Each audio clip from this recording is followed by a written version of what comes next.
The June evening breeze brushed against his cheeks like willow leaves by the river, leaving him feeling as though bathed in the gentleness of spring. The mellow glow of the setting sun spilled down as if intent on purifying a person's very soul. Subai was walking along the gravel path after school beside a girl with an adorably pretty face. Earlier that afternoon, as classes ended, he had unexpectedly been confessed to by a beautiful junior from the grade below. As Subai walked down the gravel path, the excitement in his heart had already overflowed beyond what words could express. A faint, uncontrollable flush colored his cheeks, and his movements were slightly stiff and constrained. This was the first time in his 2 years of remembered life that he had ever gone on a date with a girl. Strictly speaking, it was hardly a date at all. Rather, the two of them simply strolled together along the little path after school. "Hey, Subai." Nanako's gentle voice flowed into Subai's ears like a beautiful melody, leaving a tingling, numbing sweetness that was delightful to hear. Subai, you really don't have to be this nervous." Nanako tilted her face playfully toward him as if she had already seen through his tension and spoke in a low, soothing voice to comfort him. Her large, lively eyes seemed capable of peering straight into a person's heart and healing their soul. For a moment, Subai could only stare, utterly captivated. She was truly beautiful. So much so that her gaze seemed like that of an angel, as if imbued with some elusive magic. Emboldened, Subai began to take the initiative, striking up conversation with Nanako. Soon the two of them fell into an easy rhythm, chatting back and forth in harmonious exchange.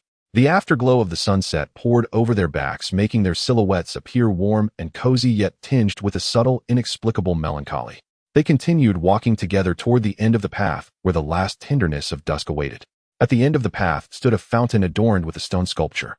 Though not large, the fountain's centerpiece was a finely carved, human-shaped statue that resembled an angel, exquisite and ornate. The final rays of the setting sun draped it in a faint, sacred radiance. "Oh, looks like we've reached the end." Nanako gazed at the fountain sculpture ahead, murmuring softly under her breath. She then walked forward toward the fountain with light, unhurried steps. With her face turned away from him, the corner of Nanako's lips lifted ever so slightly in an almost imperceptible smile.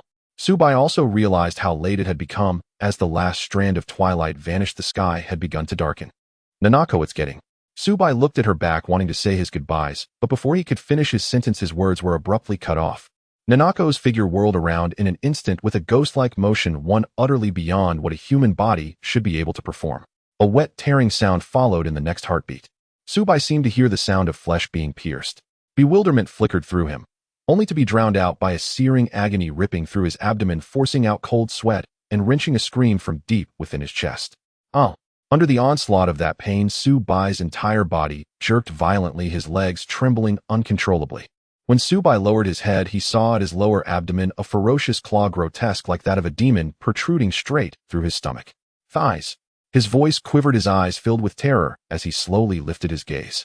Standing before him was still the same breathtakingly beautiful Nanako, smiling like a blossoming flower in her black short skirt. Only now the smile on her face seemed wrong, twisted, or perhaps simply uncanny. You. Subai could no longer even lift a finger. His voice grew weaker and weaker as he struggled to speak. "Subai, what's wrong with me?" Nanako's face still wore that sugar-sweet smile, and her voice chimed like wind bells, clear and pleasing. Subai now had no mind left to appreciate her. "Monster, you're a demon, a monster." His words came out harsh and ragged, his vocal cords trembling, his demeanor a tangled mess of fear and fury. "Boo-hoo, I just confessed to you this afternoon, you know." "Subai, you're so mean, calling me a monster." As she spoke, Nanako even struck an adorably tearful pose like a cute girl pretending to cry. On any ordinary day, her coquettish act would have driven the boys in Subai's class completely mad with infatuation. But now Subai was utterly consumed by terror. The relentless agony in his abdomen made it impossible for him to deny that all of this was painfully, terribly real. He still could barely believe what was happening. Just a heartbeat ago, she had been that angelic girl whose beauty had stirred his heart. And in the very next heartbeat, her actions had become those of a demon. "Why? You must be terribly curious right now, aren't you, Subai?" What a pity, though. As she spoke, the sweet mask of a gentle schoolgirl slowly slid from Nanako's face, replaced by a smile that looked disturbingly sick and deranged. With a wet, tearing sound, Nanako yanked that demonic claw brutally out of his body. A torrent of blood was drawn out of Subai, splattering across the ground and spilling in gruesome streams. "Oh!" Subai screamed again, his body collapsing into a half-kneeling position on the ground. The pain was simply too overwhelming, the most excruciating torment he had experienced in the past 2 years. He had always heard that childbirth was agonizing, yet he was certain that what he felt now far surpassed that pain. Wow, what a wonderfully beautiful sound. Don't you agree, my dear Subai? Nanako seemed like a complete psychopath. As she listened to Subai's anguished cries, her expression grew oddly fascinated, yet she continued to address him in a tone of intimate affection. You cough, demon. Freak. What are you really? His face had turned deathly pale. The sounds that left his mouth were broken and intermittent, muddied by blood, and barely intelligible. By now the ground around them was drenched in Subai's blood, the metallic stench spreading through the air and stinging the nose. A demon. How could someone as cute as me possibly be a demon? Nanako spoke in a sugary tone, then suddenly split her lips in a wide grin, revealing a row of white serrated teeth that looked terrifyingly unnatural. Even if I were a demon, I'd definitely be the cute kind, don't you think? The sight made Subai's heart lurch in fright. No human could possess such teeth. Nanako suddenly leaned her upper body down toward him, her ample chest trembling in front of his eyes with each movement. Her delicate face hovered close as she looked at him. Subai, I'm so hungry right now. Tell me, what should I do? As she spoke, Nanako's beautiful eyes narrowed slightly, and the tip of her tongue slipped out to lick the corner of her lips, a gesture both coquettish and seemingly cute. But before the blood-soaked kneeling Subai, that cuteness felt utterly out of place. In his heart, he had already abandoned the thought of escape. In his current state, fleeing was utterly impossible, and judging by the look in her eyes, everything seemed completely under her control. Perhaps from the very moment she confessed to him after school that afternoon, Subai had already become her prey. His last sliver of hope now was that someone might pass by this place and save him. Thinking of that, Subai sank into utter despair. Seeing the way he seemed to have relinquished all struggle, an excited gleam gradually lit up Nanako's face. Subai, I'm going to start enjoying you now. Nanako spoke with eyes curved in a smiling crescent. A wet tearing sound followed, yet she was in no hurry. Nanako began driving that demonic claw through Subai's body again and again, as though indulging some peculiar fetish. Cough, cough. Squelch. Squelch. Cough, ugh. Squelch. Her claw tore through his abdomen, limbs, chest, and neck. None were spared, until the final strike drove straight through his mouth. With a heavy thud, the blood-drenched Subai finally succumbed to the torment and crashed to the ground. The light in his eyes began to scatter and fade. At that moment, Subai could no longer feel any pain. Am I going to die? The world around him grew hazy, and memories from 2 years ago surged up like a tidal wave. Images flashed through his mind one after another like scenes in a revolving lantern. A crisp chime sounded within. Ding. Memory awakening detected in the host. Daily system commencing activation. Activation in progress 1. When Subai was little, he was born into an ordinary family. Though his parents were unremarkable people, his childhood was filled with simple happiness. That lasted until the year he turned 5, when his mother died unexpectedly in a car accident. For the young Subai, it was nothing short of a nightmare. When he turned 8, his father found another family who had suffered a similar fate, and together they formed a new, seemingly happy household. The other family also had a daughter 2 years younger than Subai, an adorably well-behaved little girl. It felt as though everything the 4 of them had once lost had quietly returned. Yet fate was like a mischievous imp, and misfortune came knocking at their door once again. When Subai was 10, he lost a mother's love for the second time. By then, however, he had grown more mature and understanding, and he also had a cute, obedient little sister by his side. Even so, Subai did not fall into despair. He still had his sister and his father. This time, however, his father seemed to waver. The man was no longer as strong as before. After the mother left again, his father's temperament changed drastically. He became irritable and short-tempered, and he developed a taste for alcohol. He threw away his former job and began spending his days loitering outside, either taking drugs or drinking himself senseless. Their father grew more and more decadent. Yet Subai refused to give up. He dropped out of school and started working, taking on 2 jobs a day, just so she could continue her studies. However, everything Subai did seemed to leave his father unmoved. Instead, it only made the already fallen man greedier. Xiaobai, where's the money you earned today? Hurry up and hand it all over. I need it for booze. The scruffy, unshaven man stood before Subai, his expression dark and menacing as he questioned him. As he spoke, he grabbed Subai's collar and lifted the boy, whose body was not particularly tall or strong. Subai looked at the man in that state with deep disappointment in his eyes. Tears hovered at the rims of his eyes, and his heart began to waver. But he still had a younger sister. Xiao, she still needs me to take care of her. I cannot give up yet. I must earn money and pay for Xiao she's schooling so she can get into a good university. She will have a happy future, he told himself. With that thought, the hands he had raised in midair slowly, tremblingly withdrew. That year Subai was 12, and his sister she was 10. Outside, thunderbolts flashed and crashed in succession, and the rain poured down in sheets, each drop seeming to slam violently from the sky, accompanied by intermittent, terrifying peals of thunder. Soaked from head to toe, Subai ran back to his dilapidated rental room. Though he was drenched like a drowned rat, a faint smile still rested on his face. Today was Xiaoxi's birthday, and for that Su Bai had specially gone to a roadside cake shop after work to buy a strawberry cake. He longed to see the joy on Xiaoxi's face when she saw the strawberries. Thinking of this, Su Bai felt that all his hardships had finally earned some meaning. Wearing a smile, he slowly pushed open the door to the rental room. He had just closed the door behind him when a startled cry rang out from the inner room. Brother! Brother! You! Brother! At that instant, Su Bai froze, a dreadful possibility flashing through his mind.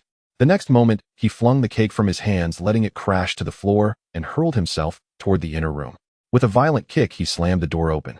The wooden door crashed hard against the walls on either side, emitting a thunderous bang that stunned the man on the floor inside the room.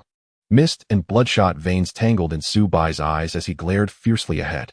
At that moment, his younger sister Su, she was lying on the floor. When she saw Su Bai rush in, her expression first relaxed, then quickly turned anxious again. Su Shi's small, beautiful eyes looked at Su Bai with a flicker of desperate hope. Without hesitation, Su Bai charged forward and shoved aside that man who was both familiar and estranged. Brother! Su Shi, still on the floor, was pulled up and gathered into Su Bai's arms. Her voice trembled with excitement, yet was laced with fear. Su Bai reached out and gently soothed Su Shi. Damn you, you little punk, how dare you push me, eh? The man finally reacted, clutching his side where he had been hit, glaring viciously at Su Bai as he roared. What are you doing? From the moment he entered, Su Bai had not blinked once. The lack of blinking made the watery haze and bloodshot lines in his eyes even more chaotic, lending his gaze a frightening, almost feral quality. You brat, my business is none of your concern. Hearing the man's answer, a certain light deep within Su Bai's heart went out completely.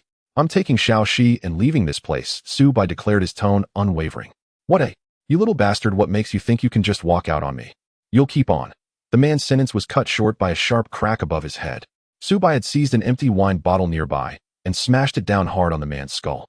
Green shards of glass scattered across the floor, the room's light gleaming coldly off their jagged edges. Aunt! The man screamed, reaching up to touch his head, already slick with blood. You! The man's voice trembled with shock, mingling disbelief and a hint of fear. Su Bai's gaze upon him had become utterly indifferent, cold to the core. Is that so? Then from this moment on there is nothing between us. With that, Su Bai turned to lead Xiaoxi away. She followed him obediently, though a nervous tension clung to her movements. You bastards! The man collapsed onto the floor, howling up at the ceiling. Su Bai's stature was now nearly equal to his own, and with his head split open, the man no longer dared to forcibly keep them there. He glared viciously at the silhouettes of Su Bai and Su Shi walking out into the storm. You damned little brat. Since you choose to be heartless, don't blame me for being ruthless. A few days later, Su Bai and Su Shi, sheltering under an open bridge in the bare outdoors, encountered several men in black. It was another gloomy, rainy day. The newcomers wore expensive black suits, masks covering their faces, and held umbrellas as they approached the siblings. Who are you? Su Bai stared warily at the men in black, his voice tight with nervousness. Su Shi's petite figure shrank behind his back, her warm body pressed tightly against him in frightened dependence. Allow me to introduce myself first. I am Dr. CF from the Gene Modification Company, one of the men said. The speaker was a young, refined-looking man wearing black-rimmed glasses. I've never heard of any gene modification company, Su Bai replied. No need to rush off. Take a look at this first. Seeing the siblings turn to leave, Dr. Xiao lifted his hand with a casual gesture. Two men in black immediately stepped forward from behind and pinned down Su Bai and Su Shi. Dr. Xiao held out a sheet of paper before Su Bai's eyes. It was clearly a contract. The contract stated that Su Bai and Su Shi had agreed to become living experimental subjects for the company's biological research. Impossible. I don't remember signing anything like this. Su Bai shouted in disbelief, trying to struggle free. But to the two men in black, his resistance was child's play. Dr. Xia ignored his struggling. I'm merely informing you. The contract is indeed genuine. Your drunkard father came to us of his own accord to sign it, he said. Those words shattered Su Bai's defenses completely. Dr. Xia noticed and let a faint smile curl his lips. Let us hope you turn out to be excellent specimens, he murmured. We're leaving. With a wave of his hand, Dr. Xia signaled the men in black who escorted Su Bai and Su Shi into a black sedan. The car glided off into the distance through the stormy night. Suddenly, there was a slight movement in Su Bai's body, which was riddled with holes on the ground. Nine Iz in front of him wore a face of astonishment, her eyes filled with uncertainty. In the pool of blood, the wounds on Su Bai's body, which had just been pierced by Nine Iz, began to heal at an astonishing speed. Fleshy tissues grew wildly, rapidly filling the bloody holes created by the thrust, resembling a weaving net. Nine Iz stared at the scene before her, her small mouth agape in shock. 9IZ, being no ordinary human, naturally knew that the extraordinary existed in this world. However, the unbelievable sight before her still left her deeply shaken. 9IZ instinctively took a step back and accidentally fell to the ground. As Su Bei's body healed rapidly, his hair gradually turned a silvery white as if winter had arrived. Moments later, Su Bei's body slowly rose, appearing somewhat unsteady, yet astonishingly, all the bloody holes on his body had completely healed. A terrifying and unparalleled aura began to emanate from Su Bei, spreading ominously into the surroundings. The horrific energy fluctuations seemed to overflow visibly. It was as if some sealed, ancient monster was about to awaken. The temperature of the air around seemed to drop a few degrees, making one unable to resist the urge to tremble. Monster! Monster! 9IZ's voice filled with fear emerged as she seemed to forget that she was also a monster. Her body began to tremble uncontrollably. In the next moment, as if in response to 9IZ's words, flesh and blood suddenly erupted from Su Bei's back, as if something within was about to break free. Puff! A hideous, terrifying white dragon head suddenly protruded from Su Bei's back, releasing a cloud of blood mist. Su Bei instinctively bent forward, lowering his head slightly, a frown on his face, as if he were enduring some pain. Su Bei suddenly let out a roar. In the next moment, whooshed! As the white giant dragon continued to emerge, a colossal dragon body exceeding 30 meters in length appeared behind Su Bei. It coiled behind Su Bei, its gaze looking down with disdain, much like the divine dragon from mythological tales. The dragon was entirely silver-white, resembling a serpent covered in white scales, with a fearsome dragon head at the forefront, having just emerged from Su Bei's back. The tail end was still connected to Su Bei's back, yet there was not the slightest sense of incongruity. It was as if they were one entity. This scene left 9IZ in front of him dumbfounded. What is that? Dragon? That emerged from behind Su Bei? Am I seeing things? Why is there a dragon emerging from Su Bei's back? 9IZ, covering her mouth with her small hand, her pupils turned back to the monster's inky black, tried her best not to scream. The white dragon's head seemed to have a life of its own as it moved to Su Bei's side, affectionately rubbing its dragon horn against Su Bei's cheek. At this moment, Su Bei also regained his senses, his vacant eyes gradually becoming spirited. He looked up at the white dragon beside him. Xiao Bei, it has indeed been a long time since we last met. The white dragon responded to Su Bei's voice with a low growl. A slight smile appeared on Su Bei's face as he reached out to gently stroke the dragon's head. All right, you should return for now. I still have some matters to attend to. The white dragon nodded obediently at his words, and in the next moment it shrank back into Su Bei's back. Both the appearance and departure of the white dragon were somewhat terrifying. You? 9IZ was so shocked at this moment that she could hardly speak. This scene even made her as a monster feel a sense of terror, so much so that a divine liquid flowed from beneath 9IZ. However, she had no time to feel ashamed about it now, for the man before her was simply too terrifying. Everything that just happened exceeded her knowledge and comprehension. Mie, what's wrong with me? A teasing magnetic voice echoed, gentle and indifferent. 9IZ looked at Su Bei with terrified eyes. Su Bei smiled faintly as he returned her gaze, as if he was still the same Su Bei as before. But 9IZ knew that Su Bei was no longer the same Su Bei she once knew. His cold demeanor and a hint of unprecedented charm made her unable to meet his gaze. Su Bei ignored the already frightened 9IZ. His deep night-sky-like eyes gazed towards the distant horizon, slightly narrowing. He remembered everything. It all came flooding back. Time flew by. It's been 2 years already. Xiaoxi. Su Bei's black eyes focused ahead, deep and inscrutable, revealing no emotional fluctuations. I was captured by the gene modification company to be a test subject for genetic research. I am an SS-level genetic modifier codenamed the Extreme Era's White Dragon, Su Bei. I am the most outstanding genetic adapter in the 16th phase of genetic modification experiments. At the same time, I am also the most powerful genetic modifier. Su Bei murmured softly, his voice low but filled with power and an irresistible pressure. Meanwhile, 9IZ trembled uncontrollably. In the next moment, Su Bei extended his right arm. As he slightly bent it, flesh and blood suddenly erupted. A massive, terrifying dragon-like bone burst through his original arm muscles, replacing them. Mutation Dragon Bone Claw. Su Bei looked calmly at his enormous white dragon claw, which exceeded 2 meters in size.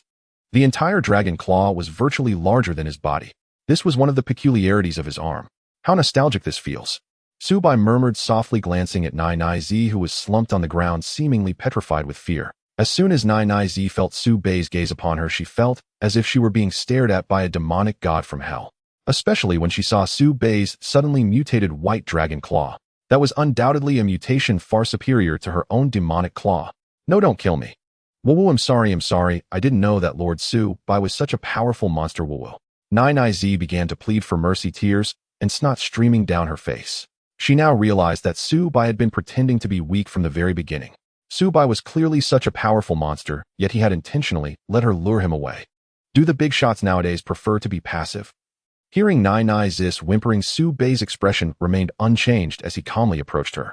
As he stood before the girl, Su-bai's lips curled slightly, and for the first time a change appeared on his face. Nai trembled even more violently, her eyes revealing a sense of weakness, pity, and helplessness. Although you wanted to eat me, you unexpectedly helped me awaken my memories and powers. How about this? I'll give you a slight gift as a response to your earlier behavior. Nai found Su-bai's words somewhat incomprehensible. Then, puff. After Su-bai left, Nai slowly moved towards the nearby woods, dragging her injured body. The gift Su-bai mentioned was a complete hit right on her left chest. Nai grimaced in pain. Although it hurt a lot, she was fortunate to have saved her life. As a level monster, this degree of injury was not fatal to her. What kind of existence have I provoked today? Nai recalled Su-bai's appearance after he regained his memories, her heart still filled with dread. That guy's strength is at least air level. No, that kind of terrifying self-healing ability and pressure could never belong to anyone at the AR level. The more Nai thought about it, the more fearful she became. Wasn't it said that there were no S-level or higher monsters active in Qingfeng City? As these thoughts ran through her mind, Nai couldn't help but quicken her pace, wanting to leave this place of trouble as soon as possible. As night fell, darkness replaced the day, completely swallowing the light in the sky. Su-bai strolled along the gravel path. His dragon bone claws and hair had returned to normal. On his sculpted, handsome face, a deep gaze appeared, vacant, as if lost in thought. Having just completed the fusion of his memories, Su-bai's entire demeanor changed dramatically, and he found himself slightly unaccustomed to it. So that's how it is. Su-bai suddenly murmured softly. I was struck by the ambush of that lightning-type awakener and lost my memory. His vacant gaze began to gradually focus, and a slight smile crept up at the corners of his mouth. But considering the circumstances at that time, losing my memory wasn't too terrible, right? Su-bai sighed lightly, then felt rejuvenated, or at least now his memories and strength had all returned. The grand escape plan from 2 years ago had initially gone quite smoothly. However, at the crucial moment of escape, an unexpected event occurred. Su-bai pushed aside those memories. It's not the time to think about these things yet. A thought of his younger sister Su, she crossed his mind, a girl with radiant golden hair and a charming smile. Thinking of Su, the indifference in Su-bai's eyes transformed into a hint of tenderness and affection. Well, I believe she will find me soon enough, right? Previously, due to his memory loss, his extreme evil white dragon gene activity was hidden away. Tonight, that Nanako had damaged his body, awakening the extreme evil white dragon gene that had been lying dormant within him. This passive self-healing allowed Su-bai's memories to return. At the same time, it also awakened his SS level strength. Moreover, she was also a gene modifier, and she shared a special derivative ability with Su-bai. No matter where Su-bai was, as long as the extreme evil white dragon gene on his body was active, she could sense his location at any time. This was also a derivative skill located at the special point of her brain, which she referred to as the sixth sense, to find brother. Since I can't find Sushi now, I might as well wait for her to find me. Su-bai reached the end of the path, then turned in a different direction, continuing onto another path. He followed the memories in his mind to find his way back. 2 years ago, Su-bai lost his memory and arrived in Qingfeng City in a state of disarray. Furthermore, his identity information was completely unsearchable online, as if he were an illegal resident. With the help of a local rescue organization, Su-bai not only received assistance, but also smoothly enrolled in Beiluan High School, becoming a proud student. Additionally, Su-bai could receive a monthly living allowance of 2,000 yuan from the rescue organization until he graduated.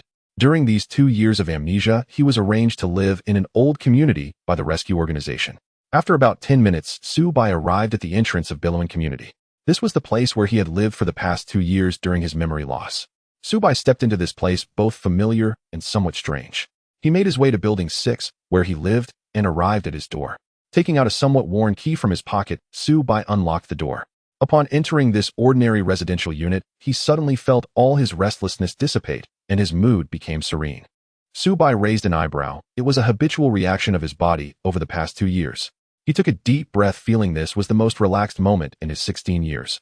Of course, the 2 years of memory loss didn't count, as his mind had been blank devoid of any past experience. Su-bai casually took off his shoes and clothes, then lay down on his bed, closing his eyes to sleep. Su-bai was very tired. He had always been very tired. Since the family upheaval began right up until he escaped from that cage, he had never truly rested.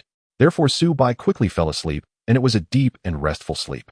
The next morning, Su-bai awoke as if by biological clock, stretching comfortably. I really had a good sleep. A smile involuntarily curled at the corners of Su-bai's mouth as he got up to wash up. He picked up his backpack, preparing to go to school as usual. Although he had now awakened the memories of the SS-level White Dragon, he was still a second-year student at Beiluan High School. Walking the path to Beiluan High, Su-bai appeared calm and relaxed. Due to the awakening of his memories and strength, Su-bai now exuded an inexplicable aura. His confidence and handsomeness combined with a powerful presence attracted the attention of many students around him. Su-bai ignored the gazes of the students, walking straight toward his class, as if oblivious. Upon entering the classroom, his presence immediately captured the attention of most of his classmates. The female classmates were especially captivated, chattering excitedly. Wow, Xiaoru, look. That boy is Hey, is this handsome guy in our class? Yes. How come I don't remember such a handsome boy? A group of female classmates began to chatter about Su-bai as if he were a newly transferred student. Su-bai listened to their discussions with a blank expression. Was my previous presence that low? But upon reflection, he realized that he had been somewhat reclusive during these 2 years of amnesia. Although he was quite good-looking, he didn't care much about that aspect, and coupled with his usual silence, he truly was somewhat of an invisible presence in class. Xiaoying, look at that handsome guy. A girl sitting in the innermost row by the window suddenly poked the girl. The girl wore a black Lala-style dress, her beauty bright and charming with her hair tied into black twin. Idiot. That's clearly Su-bai. Ying turned her head with a hint of exasperation, commenting to her deskmate Zhang Xiaoman. Huh, Su-bai. Upon hearing the name Su-bai, Zhang Xiaoman felt it was familiar, yet she couldn't connect it to the incredibly handsome boy before her. What do you mean by Su? Before Zhang Xiaoman could finish her sentence, Su-bai was already walking in there. Zhang Xiaoman's mouth fell open in disbelief as she watched Su-bai walk past her and sit down next to. Indeed, Su-bai was Yi Ying's deskmate, and also Zhang Xiaoman's former diagonal classmate. Su-bai. What's wrong? Upon hearing Zhang Xiaoman's trembling voice from behind, Su-bai turned around puzzled. Zhang Xiaoman's face gradually turned a shade of crimson, and she quickly waved her hand. In nothing. At that moment, she felt foolish. Zhang Xiaoman, who had been sitting diagonally for 2 years, couldn't even recognize him. Sigmyoed, though.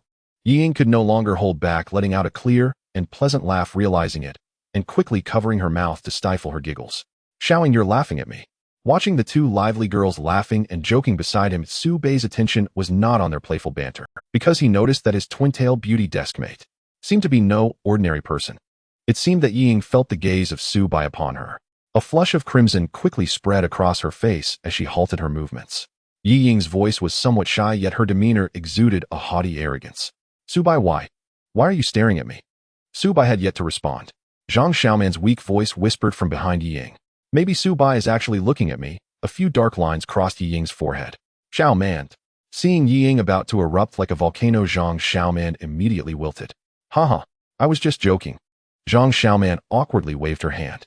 Why is Xiaoying taking this so seriously? Humph. Yi Ying did not respond to Zhang Xiaoman's question, merely crossing her arms in a pose reminiscent of a little swan. Su-bai, standing nearby, felt somewhat speechless. How had he not noticed before that his desk mate had such a strong tsundere trait? He recalled memories in his mind. In his memories, this beautiful desk mate was not only good-looking but also recognized as the campus belle with unparalleled beauty. Her family background was quite formidable, and she was said to be a young lady. Unfortunately, he had remained silent for the past 2 years and had barely exchanged a few words with his beautiful desk mate. Such a great opportunity wasted. Of course, now that Su-bai's memories had awakened, he was no longer the silent and inconspicuous person he used to be. After a brief pause, Ying broke the silence to engage in conversation. Hey Su-bai, you seem a bit different today. Su-bai was somewhat surprised. This seemed to be the first time Ying had taken the initiative to speak to him. Su-bai maintained a calm demeanor. Really? What's different about me? Ying gazed at Su-bai's clean and handsome face, momentarily unsure of how to respond. She felt that Su-bai had become more attractive, possessing a unique aura. It gave her a sense of strength and confidence. Previously, she had also observed her desk mate. Although he was somewhat handsome, she had not found him particularly charming. One could only say he was above average, and coupled with his quiet and reserved personality, he was just another inconspicuous presence in the class. Ding ding ding. As the familiar bell rang, the three of them paused slightly. Class is starting. The language teacher was a young woman appearing to be only about 24 or 25 years old. The three quickly took their seats, with Su-bai also adjusting his position. Class time was always boring. Beside him, Yi Ying was listening attentively to the lecture. Su-bai seemed to remember something. He slightly tilted his head, glancing at Yi Ying with his right eye. Then an astonishing scene unfolded. Su-bei's right eye began to miraculously transform from black to a platinum vertical pupil resembling that of a wild beast. This eye, akin to having activated a Sharingan, was one of Su-bei's unique features. Alteration White Dragon Eye. In the world of Su-bei's right eye, Yi Ying's body began to undergo a transformation. Before his eyes, he saw a sudden surge of bright red blood energy radiating from Yi Ying's body. Moreover, a pair of magnificent black wings appeared on her back. Seeing this, Su-bei's lips curled slightly upwards. Indeed, she is no ordinary human. Su-bei's White Dragon Eye had a derived skill, realization, which could present everything he saw in its most essential and true form. Having recognized that Yi Ying was not a normal human, Su-bei quickly retracted his White Dragon Eye. In truth, this world was not as ordinary as it seemed. In this world, there existed extraordinary beings and monsters. Su-bei himself was an example. Clearly, Yi Ying beside him was also an extraordinary being disguised as an ordinary human. Of course, Su-bei had only heard about such information previously. He had never encountered any extraordinary beings aside from gene modifiers. Since he was captured and made a gene experiment subject, he had been confined in that closed cage fighting for survival. After finally escaping, he was left with amnesia due to being pursued. He then arrived in this Qingfeng city, living with amnesia for 2 years. It could be said that last night's Nine Eye and today's deskmate Yi Ying were the first extraordinary beings Su-bei had encountered. The true nature of this world, Su-bei did not really understand. Despite possessing SS-level combat power, he was referred to as the ultimate white dragon by the Gene Modification Company, the strongest gene modifier of the 16th batch. However, since Su-bei began to encounter extraordinary beings, he had spent almost all his time fighting for survival in the cage of the Gene Modification Company. Thus, he remained unaware of the truth about the extraordinary in this world. Or rather, after gaining freedom, he had not yet taken the time to understand the extraordinary in this world. Perhaps he could learn about the extraordinary nature of this world from his proud deskmate. Su-bei had already made up his mind, casting a captivating glance at Yi Ying. At that moment, Yi Ying also turned to look in Su-bei's direction. Their eyes met, and Yi Ying appeared like a little cat caught stealing by its owner. She quickly straightened her head, continuing to pretend to listen attentively. However, her heart was racing, feeling as if it were a deer leaping wildly. One must admit, Su-bei's brief glance had showcased the sharpness of his profile to perfection. Damn it, why does Su-bei seem so charming today? Could it be that he underwent cosmetic surgery yesterday? Why does he look unchanged yet feel completely different?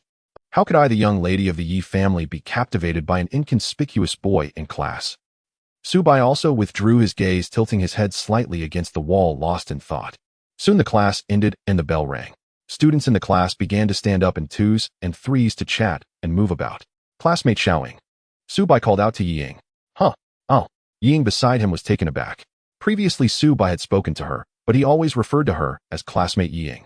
Directly calling her classmate Xiaoying made her feel it was a bit too intimate. However, Su-bei at this moment was not thinking too much about it. In the cage, he referred to anyone weaker than him with a prefix of Xiao, though he had grown accustomed to it. Su-bei did not realize the implications of the way he addressed names. Come out with me for a moment. Su-bei stood up, intending to directly express his intention to her. Huh? Yi Ying's small hand was grasped by Su-bei as he led her towards the rooftop of their teaching building. The two moved smoothly without hindrance, and the students on the way made way for them. However, as they left, the classmates instantly erupted in chatter. What the heck? Did I see that right? Was that just the night goddess? Who is the handsome guy holding her hand? He's actually holding the night goddess' hand. Woe is me, mom, I'm heartbroken. Who is this guy? I feel like I've never seen him before. I don't know, is that handsome guy from our class? Wait, do you think that guy looks a bit like our classmate Su-bei? Now that you mention it. As an SS-level modifier, Su-bei naturally caught the whispers of the classmates behind. However, he did not pay attention to these details. The urgent matter at hand was to clarify the extraordinary in this world. Yi Ying, being pulled by Su-bei, did not struggle to break free and simply followed him forward. Her mind was filled with the image of Su-bei's handsome and assertive demeanor. What should I do? If Su-bei confesses to me later, should I refuse him? After all, I am the young lady of the Yi family. And as Yi Ying's thoughts wandered, the two arrived at the entrance of the rooftop under Su-bei's lead. Su-bei violently kicked open the rooftop door, directly pulling Yi Ying onto the rooftop. Yi Ying's chaotic thoughts were startled back to reality by Su-bei's forceful kick. Oh, Night Cherry's delicate face showed some surprise. Su-bei directly pulled Night Cherry and leaned her against a wall on the rooftop. Bang! Su-bei propped himself against the wall beside Night Cherry's small face. I have something I want to discuss with you. The girl's face was already flushed like a kettle about to boil, just short of steam escaping from her head. Night Cherry's mind was in chaos, unsure of what Su-bei wanted to do by bringing her here. Is this a sobbing? How violent yet so handsome. Subai frowned slightly, looking at the girl in front of him, and then at his own. Seeing Night Cherry's face redden like an apple, Subai felt he had been careless. Ahem. He awkwardly withdrew his palm, taking a small step back to create some space between them. Oh no, I was just thinking about asking about the extraordinary, but I didn't expect to go a bit too far. Subai smiled apologetically at Night Cherry, stammering. Classmate Xiaoying, I was a bit reckless just now, please don't mind it. Night Cherry's body regained composure, the flush on her face gradually fading. She looked at Subai, shyly unsure of what to say while admiring his handsome and aloof features. After a few seconds of silence, seeing Subai still not speaking, Night Cherry took the initiative to ask, by the way, what did you want to ask me? Hearing Night Cherry's inquiry, Subai's lips curled slightly. Alright, I won't beat around the bush, I hope you won't be scared. As he spoke, a hint of an unintentional, mysterious smile appeared on Subai's face. Upon hearing this, Night Cherry's previously fading blush returned, and her eyes began to drift. Just say it directly. Subai looked at the girl, his dark eyes seemingly piercing into her soul. Classmate Xiaoying, actually, you're not an ordinary human, are you? What? Night Cherry initially nodded subconsciously, but upon realizing Subai's words, she abruptly raised her head. Facing Subai's confident gaze, which seemed to have seen through everything, a storm surged within Night Cherry's heart. Is he not confessing to me? Wait, how does Subai know I'm not human? It's impossible, I hardly interacted with him, let alone him discovering my secret. Today I felt something was off about Subai. You're not Subai? The girl's mind analyzed quickly, instantly coming up with the most improbable conclusion. This time it was Subai's turn to be baffled. Classmate Xiaoying, if I'm not Subai, then who am I? Subai was somewhat speechless. Night Cherry was momentarily at a loss for words in response to Subai's retort. A moment later, she changed from her previous weak demeanor, emanating an aura of authority. Well, since you've discovered it, I don't need to keep pretending any longer. With that, a pair of magnificent black wings suddenly unfurled behind her, glimmering like the wings of a dark angel under the sun. Night Cherry's eyes began to change color, shifting from their original black to a crimson hue. She looked like she was wearing colored contact lenses. Night Cherry crossed her arms, her chest raised, her posture straight, slightly lifting her delicate face with an expression of pride. That's right, I am definitely not an ordinary human. I am actually a powerful vampire. Subai was slightly taken aback upon witnessing Night Cherry's transformation, as he had never seen a vampire before. But it was merely a lack of experience. Subai did not show any signs of fear or terror. After all, he himself was also a modified creature. Subai scrutinized Night Cherry for a moment before suddenly speaking. Oh, aren't you afraid of being discovered by me? You even voluntarily revealed your true identity to me. Subai truly felt puzzled. Could it be that all the extraordinary beings mingling among humans are this ridiculous? When you see my true identity, you only have two choices. Night Cherry's expression was one of arrogance upon hearing Subai's question. As a native species vampire, her bloodline inherently exuded an invisible pride. Would she plead for mercy from Subai, begging him not to expose her true identity? Nonsense, I am a class, native species vampire. When you possess enough power, will you still be constrained by others? Night Cherry now displayed all her powerful abilities, the aura of a vampire enveloping Subai. Tremble, fear, and crawl at my feet, begging to become my servant. That's right, Night Cherry had already made up her mind about how to deal with Subai. Since he discovered her extraordinary identity, she would go all in and directly use her vampire bloodline's exclusive ability, bloodline transformation. She intended to transform Subai into her vampire servant. After all, he was so handsome, perfectly fitting her special requirements for a servant. Subai looked at Night Cherry, who was grinning with pride, and merely snorted dismissively. Night Cherry naturally noticed Subai's expression, observing his confident smile. Suddenly she felt that things were not so simple. Wait, Subai is not afraid at all after facing my true form, which is not a reaction a normal person should have. Could it be? Hey, you just realized it now? Subai's voice came faintly as he watched Night Cherry's expression. You're also an extraordinary being. Night Cherry questioned Subai with uncertainty. Subai had nothing to hide. Of course. Otherwise, do you think a normal person would invite their desk mate, who turns out to be an extraordinary creature, to the rooftop to chat about life? Hearing Subai's somewhat teasing words, Night Cherry looked displeased, her beautifully shaped brows slightly furrowing. Since Subai was also not an ordinary person, things were no longer simple. What is your purpose? Since we are both extraordinary beings, just say it. What exactly did you bring me to the roof? Night Cherry didn't believe Subai brought her to the rooftop just to tease her. Miss, you should retract those wings before we continue our conversation. Otherwise, it would be troublesome if someone else finds out. Hearing Subai's reminder, Night Cherry remained non-committal. Although in today's society, extraordinary beings sometimes expose their identities in front of humans. Humans were no longer surprised by the occasional appearance of extraordinary beings. However, exposing one's identity as an extraordinary being would still be very troublesome. Night Cherry quickly retracted her blood wings, and the color of her pupils returned to their normal black. All right, Su-bai, tell me the purpose of bringing me to the rooftop. Now Night Cherry had returned to her previous aloof demeanor. She watched Su-bai with a vigilant gaze as things had already exceeded her expectations.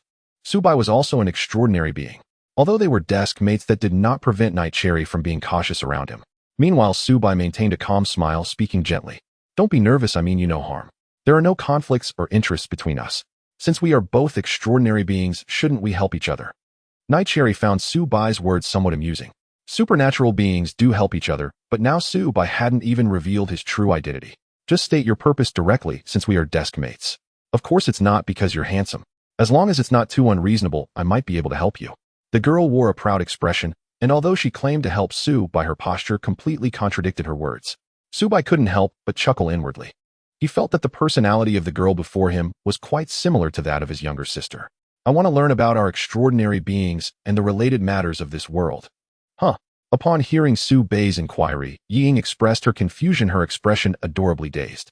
Su-bai directly ignored her cuteness and explained. In any case, due to certain reasons, I only recently discovered my identity as an extraordinary being. So that's how it is. I can tell you this information, but you need to first tell me what type of extraordinary existence you belong to. Su-bai felt a bit puzzled. The extraordinary beings in our world can be roughly divided into two categories. One is the awakeners who self-awaken special abilities, and the other is a special group excluding the awakeners. The latter is also known as monsters. According to how those people refer to me, I should be a genetic modifier. What, you're actually a modifier? Ying was somewhat surprised by Su-bai's statement. What's wrong with being a modifier? Modifiers are generally artificially created and are basically the dark products of certain evil forces. Such behavior is prohibited in the current extraordinary world. Modifiers are considered dangerous existences by SOD. Then you should belong to the monster faction. SOD, Order Keeper. Su-bai's eyes narrowed slightly. It was the first time he heard this term. No way, you don't even know about SOD. Yi Ying's voice carried a hint of disbelief, as SOD was an official extraordinary force. SOD is an extraordinary organization established by our Dragon Nation, directly governed by the official extraordinary forces.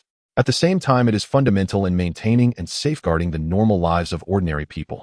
The Order Keepers in SOD are like police officers among ordinary people, serving as a group that maintains order in the extraordinary world. Su-bai understood after hearing Yi Ying's explanation. I see, but why do they classify modifiers as dangerous existences? I'm not quite sure either. It seems that modifiers have been blacklisted by SOD. Only those registered on the white list will not be hunted down.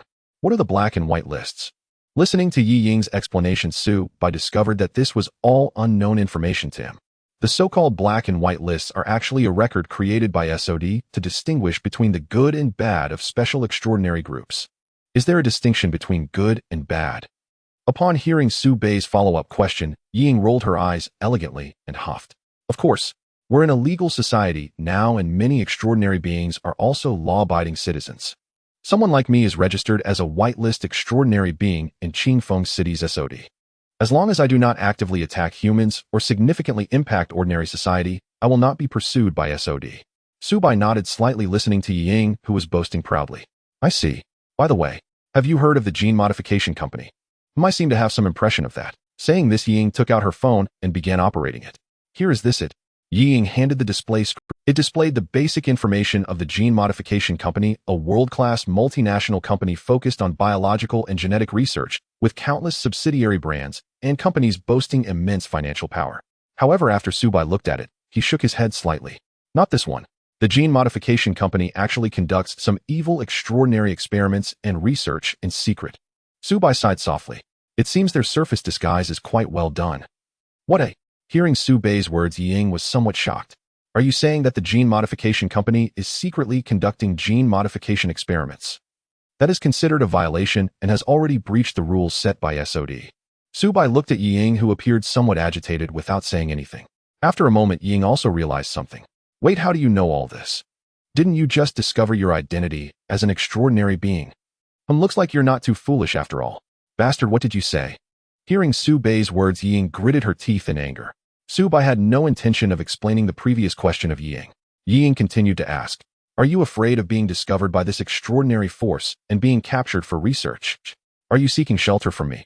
Yi Ying inquired of Su by her expression showing a hint of hesitation. Going against a world-class extraordinary force like the Gene Modification Company could potentially lead to the destruction of her entire family if she wasn't careful. Seeking shelter? That's unnecessary. Su Bai found Yi Ying's words somewhat amusing. After all, he was the legendary white dragon of the highest order, an SS-level legendary extreme evil white dragon genetic adapter. He knew that although there were many powerful extraordinary beings within the Gene Modification Company, they wouldn't be able to easily subdue him. The Great Escape incident at that time broke out under Su Bai's leadership. He had single-handedly faced 3 top SS-level genetic modifiers from the Gene Modification Company without falling behind. The Great Escape plan was also quite smooth. All 16 genetic modifiers managed to escape from their. Unfortunately, just as Su Bai was about to leave, he was ambushed by a powerful lightning element awakened being who had arrived as reinforcements crashing into the sea. After that, Su Bai lost his memory and drifted to Qingfeng City. Reflecting on these events, a sense of vengeance against the Gene Modification Company surged within Su Bai. However, he knew that now was not the time. The Gene Modification Company hadn't captured him before, and they were certainly still searching for him. He needed to become even stronger. By the way, how is the overall strength of this extraordinary world classified? For example, what tier does SS level belong to?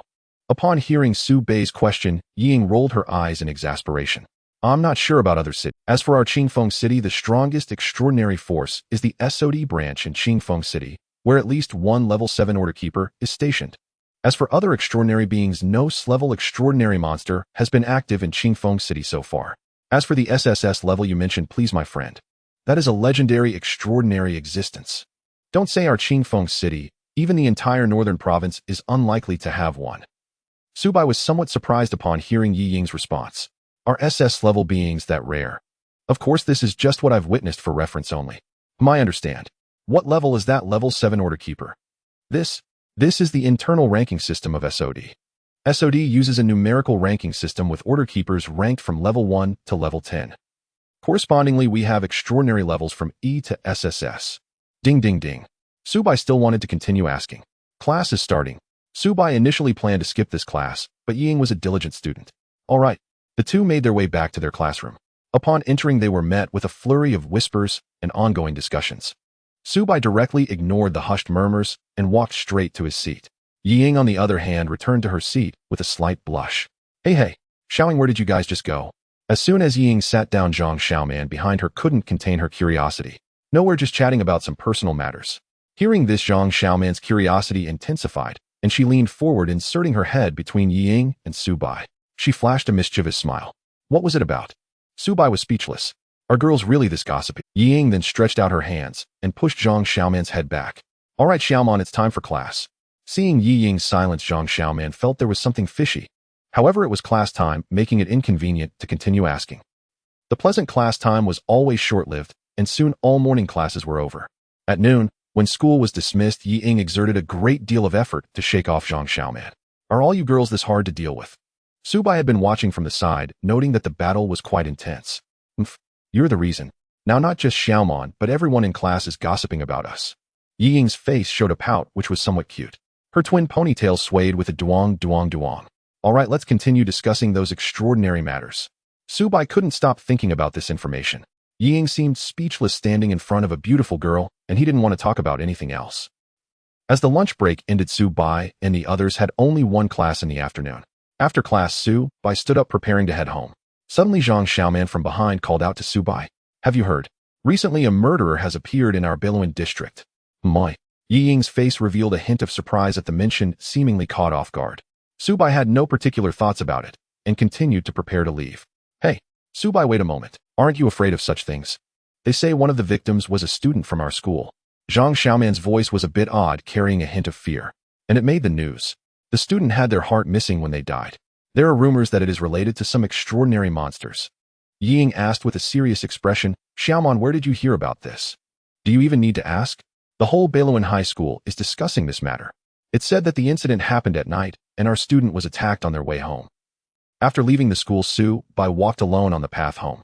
He recalled what Yi Ying had said before leaving, that the murderer was actually a class monster that had been active in the Beilun district recently. Due to violating the rules set by SOD, it was currently being hunted by SOD personnel. However, it seemed that the entity didn't care at all, and its attacks on humans had become increasingly frequent. Yi Ying advised Su Bai to be cautious lately as extraordinary monsters could easily sense one another. The murderer's purpose in hunting ordinary people was clearly to rapidly increase its power. Yi Ying advised Su Bai to be cautious lately as extraordinary monsters could easily sense one another. The murderer's purpose in hunting ordinary people was clear. The Hunter Association even offered a bounty of up to 100,000. As for the Hunter Association, it is the second largest extraordinary force in Qingfeng City, belonging to a branch of the main association. However, the Hunter Association is not an official organization, it is a world-class extraordinary force. Not only do all cities in the Dragon Kingdom have their branches, but even surrounding countries have branches of the Hunter Association.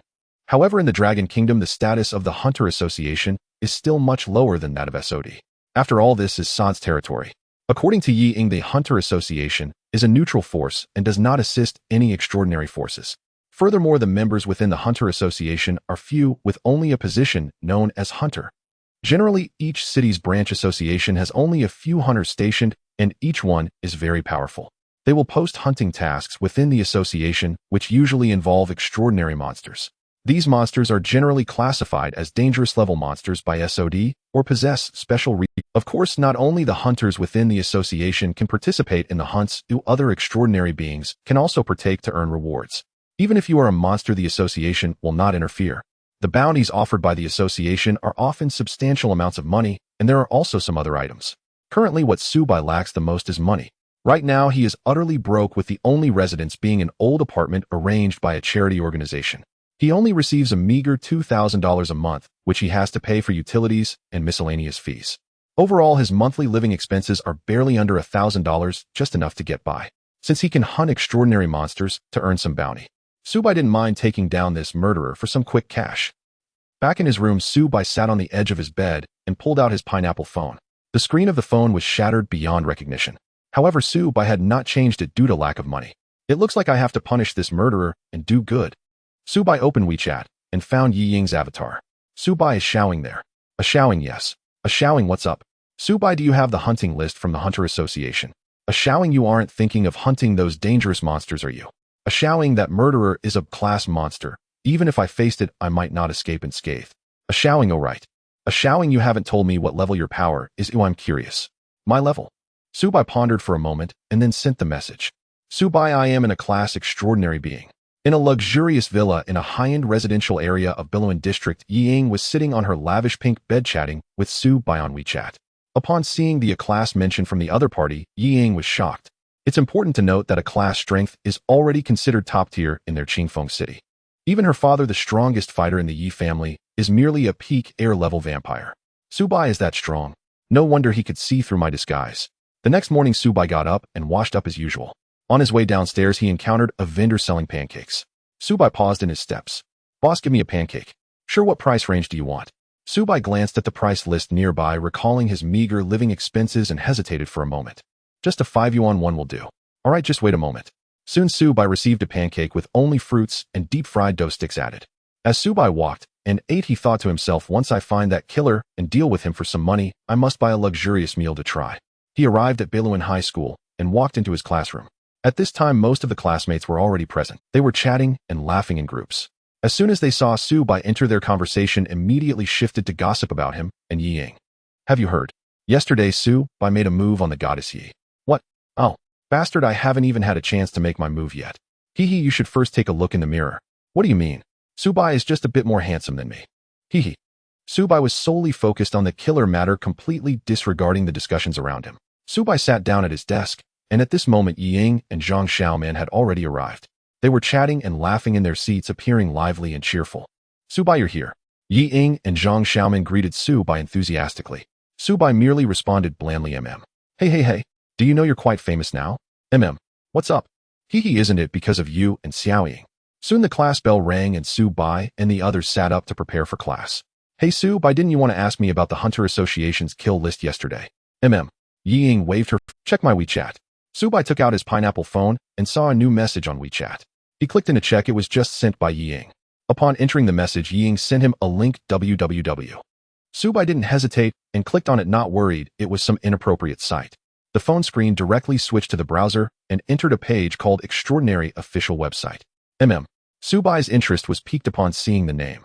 It was just in time for class, and he was quite bored. Subai began exploring this extraordinary official website. This webpage resembled a large forum with numerous categories and a variety of information, including various beginner guides. Subai directly found the Long with section and entered the Qingfeng City area. The screen changed again. For major categories appeared, today's topics, SOD official release, extraordinary exchange, and Hunter Association. Seeing the option for Hunter Association, Subai clicked to enter. The page for Hunter Association was relatively simple, containing only a list of extraordinary monsters to be hunted and a brief information introduction. Subai opened the kill list, which contained extraordinary monsters that were being hunted by SOD and the Hunter Association within Qingfeng City.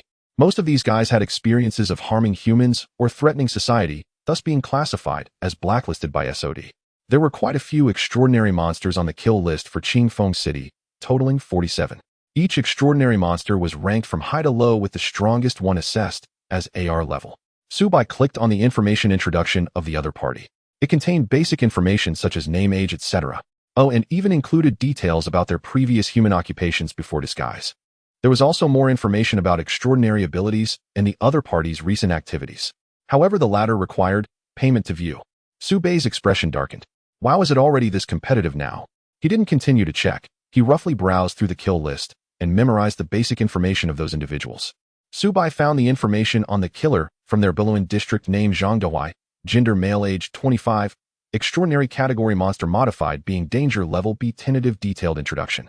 Subai tried to click on the detailed introduction, but the webpage displayed, please pay 1,000 yuan first. Subai had a great mindset and directly closed the Hunter Association page for Qingfeng City. Then he began browsing other information on the extraordinary official website. Subai looked at the content above. Although some needed payment to view more, even so there was still a wealth of useful information for Subai. It wasn't until the class bell rang that Subai realized he had been staring at the extraordinary official website for 40 minutes. Seeing that Ying had finished listening to the lecture, Subai spoke to her. Xiaoying, can you lend me 1,000 yuan? Subai was of course borrowing money to unlock the detailed information on that killer. There was no other choice. Subai wanted to know the other party's recent activity location. He had to purchase the detailed introduction from the Hunter Association. But right now, all the money Subai had combined might not be enough. Fearing Ying would refuse, Subai added, I'll pay you back after taking down that killer. When Ying heard Subai borrowing money, she wondered what it was for. Hearing Subai's additional statement, she also realized. You want to know the specific information about the killer? I have the information about the killer, no need to buy it. Saying this, Ying opened her phone and performed a series of operations. Soon a message from Ying arrived on Subai's phone. It was a detailed introduction about the killer, including the other party's recent activity locations and specific ability analysis. Subai looked up and thanked Ying. Thanks. Ying blushed slightly at Subai's gratitude. It's just a small thing. Hey, what are you two whispering about? Suddenly Zhang Xiaoman's head popped in between the two, interrupting. Oh. Ying was startled and turned around to play around with Zhang Xiaoman. Subai ignored the two and focused on the information that Ying had just sent. Although Subai was very powerful and confident in himself, knowing oneself and the enemy leads to victory in every battle. Since there was information available, it wouldn't hurt to look. Just as the class was still so boring, Subai began to carefully read the detailed information about the killer. Ability analysis: when the target releases their ability, a dark evil aura will emanate from them, initially determined to have negative effects of fear and mental erosion. Moreover, the target can mutate parts of its body to gain powerful strength, with preliminary determinations indicating that the mutable parts are left and right arms. The target also possesses a certain level of combat awareness and skills, suspected to have professional training in combat. The target is suspected to be capable of fighting above their level. Subai looked intently at Zhang Dihui's ability analysis. There was a lot of content, but most of it consisted of ordinary abilities lacking any powerful skills like tearing missiles apart. From this perspective, the battle strength of this killer is equivalent to that of a peak-level extraordinary. After reading the information about the killer demon from Ying, Subai declared it was just a novice. Subai looked at his phone, which indicated that the last appearance of the killer demon was a day ago on Fengxiao Road in Beluan District. Fengxiao Road, huh? The bell rang, signaling that all classes for the morning had concluded. Ying stood up, wanting to invite Subai to lunch. It's on me. Hearing Ying say she would pay, Subai agreed without hesitation. Okay. The two made their way to the cafeteria, where Ying suggested they order whatever they wanted. Subai was also unreserved, directly ordering dishes that cost him twice the usual price. Of course, for Ying, the young lady, this amount was mere pocket change. The two found a quiet spot by the window to sit down. Yi Ying's invitation to Su Bai was not simply about treating him to a meal. Su Bai, are you really in a level modifier? During their meal, Yi Ying asked her true intention for this meeting. A level extraordinary beings, whether they are awakeners or extraordinary monsters, are incredibly powerful existences. They often represent the core combat strength of a city. However, the extraordinary world within the city is not as harmonious as it appears on the surface. Although the SOD of the Dragon Kingdom officially suppresses the extraordinary realm, extraordinary beings inevitably experience small conflicts and frictions among themselves. Especially those extraordinary forces in the city, without powerful extraordinary beings to hold them down, they can easily be swallowed by stronger forces. Weak and unsupported extraordinary beings find it difficult to survive in the extraordinary realm of a city. The vampire clan to which Yi Ying belongs is a powerful extraordinary force. Moreover, in the entire Qingfeng city, her family's extraordinary influence ranks among the top 5. Therefore, Yi Ying's real intention is to recruit Su by this powerful A-level extraordinary being. Yes, I am in a level. Su Bai, unaware of Yi Ying's thoughts, casually responded. You don't think I'm lying to you just to get a free meal, do you? Yi Ying, sitting across from him, waved her hand awkwardly to explain. How could that be? We have been desk mates for so long. What's wrong with treating you to a meal?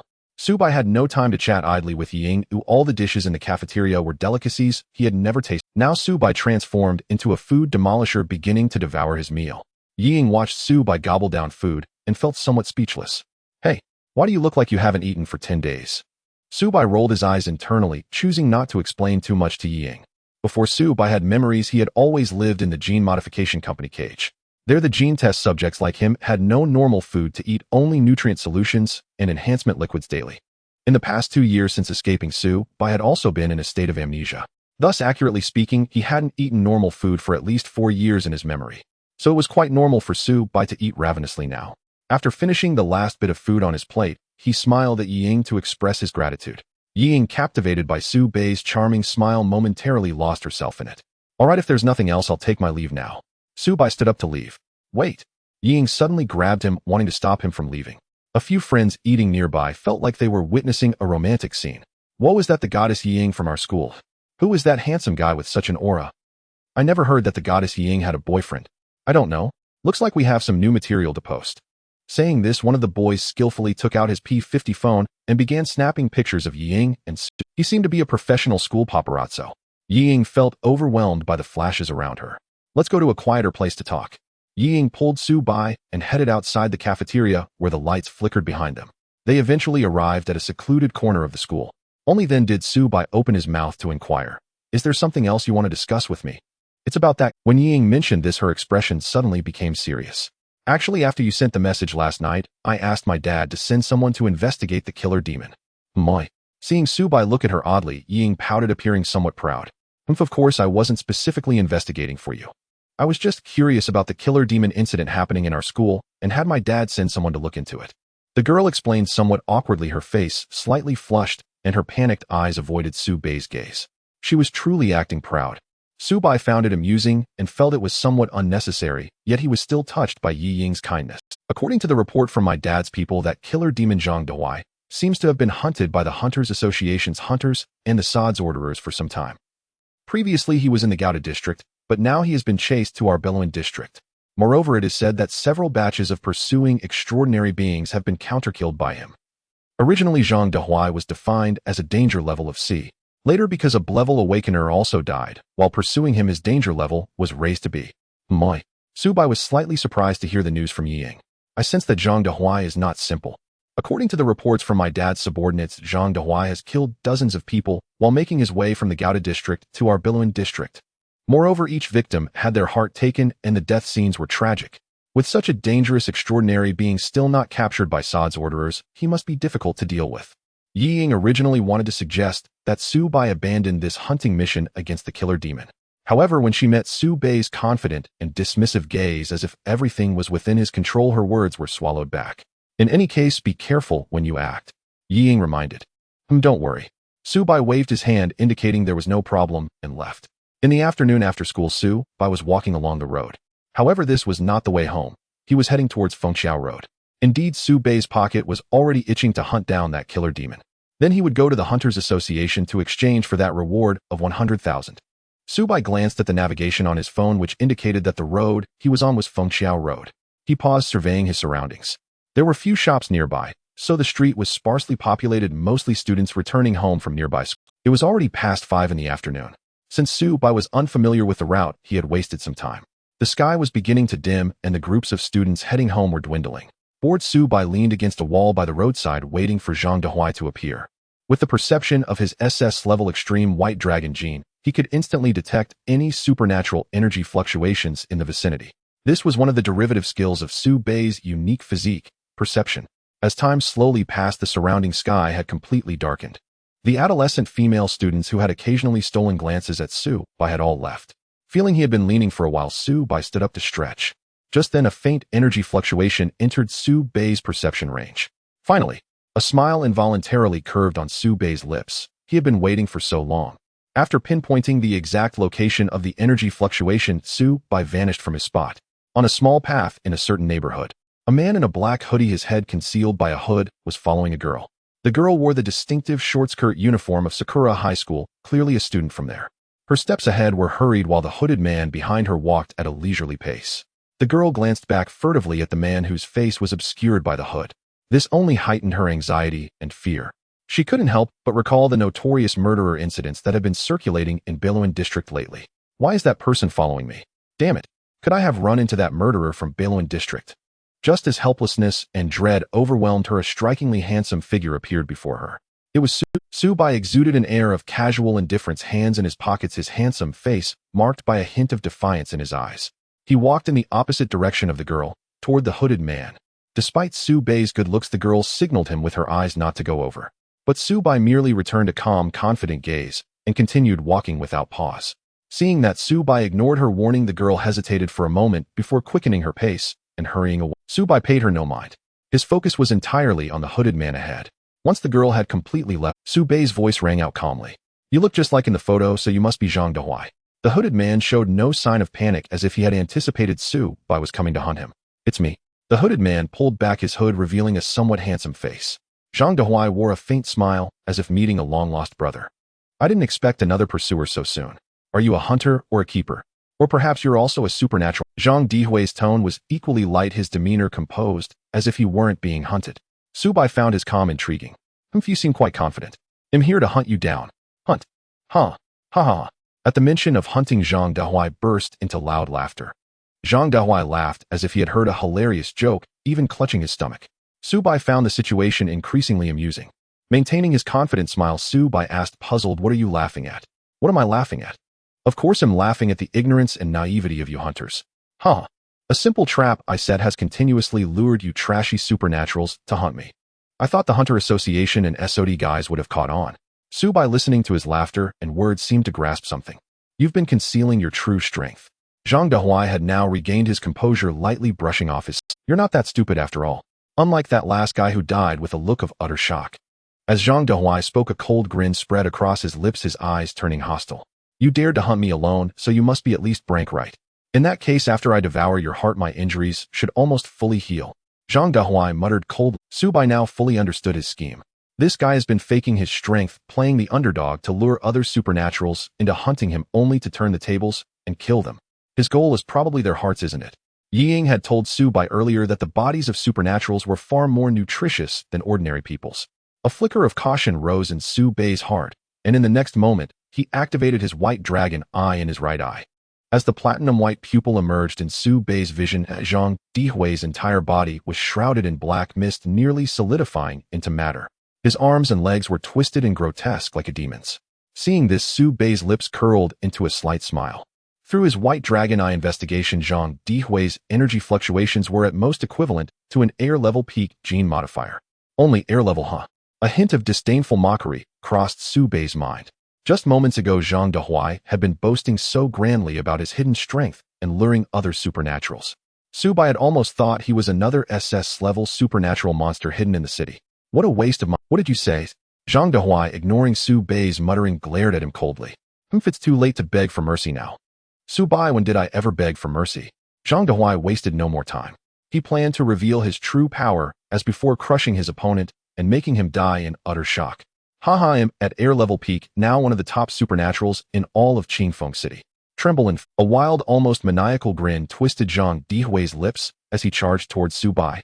He was confident that Su Bai couldn't possibly react to his speed. But in the next instant, Zhang Dihui's eyes widened in shock. Because just a moment ago, Su Bai had been right in front of him, and the next moment, there was no one there. Zhang Dihui felt a layer of cold sweat rising on his back, and he quickly turned his body around. Empty, but there was no one behind Zhang Dihui either. Hiss! Without hesitation, Zhang Dihui quickly leaped backward. Bang! Zhang Dihui fell from the air, his feet firmly stomping the ground. A drop of cold sweat slowly trickled down his forehead.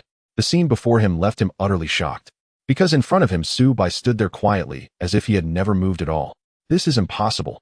Zhang Dihui couldn't believe that Su Bai had not moved. He had clearly charged toward his position just moments ago. Huh. Su Bai slightly parted his lips, his tone laced with mockery. I have not moved at all from the beginning. Upon hearing Su Bai's voice, disbelief flashed across Zhang Dihui's face and intense shock was evident on it. This guy is really strong. Zhang Dihui's pupils widened as he stared fixedly at Su Bai, heavy breaths escaping from his nose. Zhang Dihui's heart began to falter. It was impossible. Even if his strength had not returned to its peak state, he still possessed peak air-level combat power. In Qingfeng City, apart from the Hunter Association and a few guys from SOD, there were simply no extraordinary beings above AR level. What is this kid's background? What's wrong? Aren't you going to continue your attack? Su Bai looked at Zhang Dihui, who dared not act rashly, and mocked him softly. Damn it! Zhang Dihui, stung by Su Bai's words, felt his vigilant heart stir again. The opponent must have used some extraordinary technology. Extraordinary technology, a powerful armament combining extraordinary power with modern technology. This extraordinary technology not only has formidable attack power, some even possess various strange and wondrous special abilities. For example, Su Bai's seemingly instantaneous movement ability. Zhang Dihui believed Su Bai had used some form of extraordinary technology. Thinking this way, Zhang Dihui became even more convinced that Su Bai had just employed a certain extraordinary technology. Zhang Dihui roared in anger, and the next moment the fabric on his arms burst apart. Twisted black muscles visibly grew rapidly on his arms, expanding. In the blink of an eye, Zhang Dihui's arms transformed into a pair of grotesque, massive, monster-like arms. The black vile tissues intertwined like snakes, looking somewhat horrifying. After his arms completed their transformation, strands of black mist emanated from Zhang Dihui's body, swirling around his monstrous arms. He let out a sinister laugh, feeling somewhat pleased. I will tear you apart completely. The next moment, Zhang Dihui once again charged towards Su Bai. This time the momentum he brought forth was even more ferocious. His massive monster arms stretched out in front, resembling two unstoppable demons. Zhang Dihui saw the distance between himself and Su Bai shrinking, while Su Bai's body remained. He screamed maniacally, "Die for me!" The next moment, Zhang Dihui stood before Su Bai, his thick, grotesque arms raised overhead. Then, using his leap, he suddenly slammed down towards Su Bai from midair. Bang! Boom! The surrounding space seemed to tremble slightly. Dust on the ground was lifted by the intense shockwave, momentarily filling the air with smoke and dust. Yet a look of horror appeared on Zhang Dihui's face. At this moment, Zhang Dihui's body was still in the process of falling from the air. His two massive monster arms stopped just in front of Su Bai, unable to advance another inch. Zhang Dihui's face twisted in fury, because Su Bai had blocked his full-force punch with just one finger. This is impossible. Zhang Dihui mumbled in disbelief, and the next moment he exerted force once more with his arm. But the monstrous arm suspended in midair showed no signs of movement. At this moment, Zhang Dihui had already exerted all his strength, the black muscle tissue on his arm writhing. This indicated that he had pushed his power to the limit. If he continued to exert force, that arm might collapse due to the overwhelming burden. Zhang Dihui was no fool. He chose to retreat for the time being. Bang! Zhang Dihui did a half flip in the air, landing steadily on the ground. At this moment, he was slightly bent over, breathing heavily. The recent punch had taken quite a toll on his body. What's wrong? Is that all you can do? Su Bai's teasing voice reached his ears. Zhang Dihui's heart tightened as he lifted his monstrous black eyes to look at Su Bai. At this moment, Su Bai wore a calm expression, a hint of a smile playing on his lips as he gazed at him. What level of extraordinary being are you? Zhang Dihui felt both shocked and a bit panicked. Just now, Su Bai had easily blocked his full-force punch with a single finger, despite it being from his monstrous arm. Su Bai's level must at least be S-class. What does S-class signify? This is already considered high-end combat power in the extraordinary realm. Though it may not be top-tier combat power, and S-class extraordinary being is still a rare existence. In a small place like Qingfeng City, there exists such a powerful, extraordinary monster like you. I truly underestimated this. Zhang Dihui's expression turned somewhat ugly. If he were at his peak fighting strength, he might have been able to contest with Su Bai, but now relying solely on his injured air-level peak strength, this battle seemed precarious. Why should I tell you what level I am? Su Bai's indifferent voice came as he casually tucked his previously extended hand back into his pocket. He was simply the epitome of nonchalance. Seeing Su Bai act this way, Zhang Dihui could only force a somewhat awkward smile. Brother, since you possess such formidable strength, surely your aim in hunting me isn't merely for that paltry reward of 100,000, right? Zhang Dihui naturally believed that with Su Bai's class strength, he wouldn't come to hunt someone on a list with only class monsters just for that little bounty. You're mistaken. Huh? Su Bai's calm tone continued. I indeed came to hunt you for that 100,000. Zhang Dihui felt as if he had been struck by lightning, petrified in place. No way.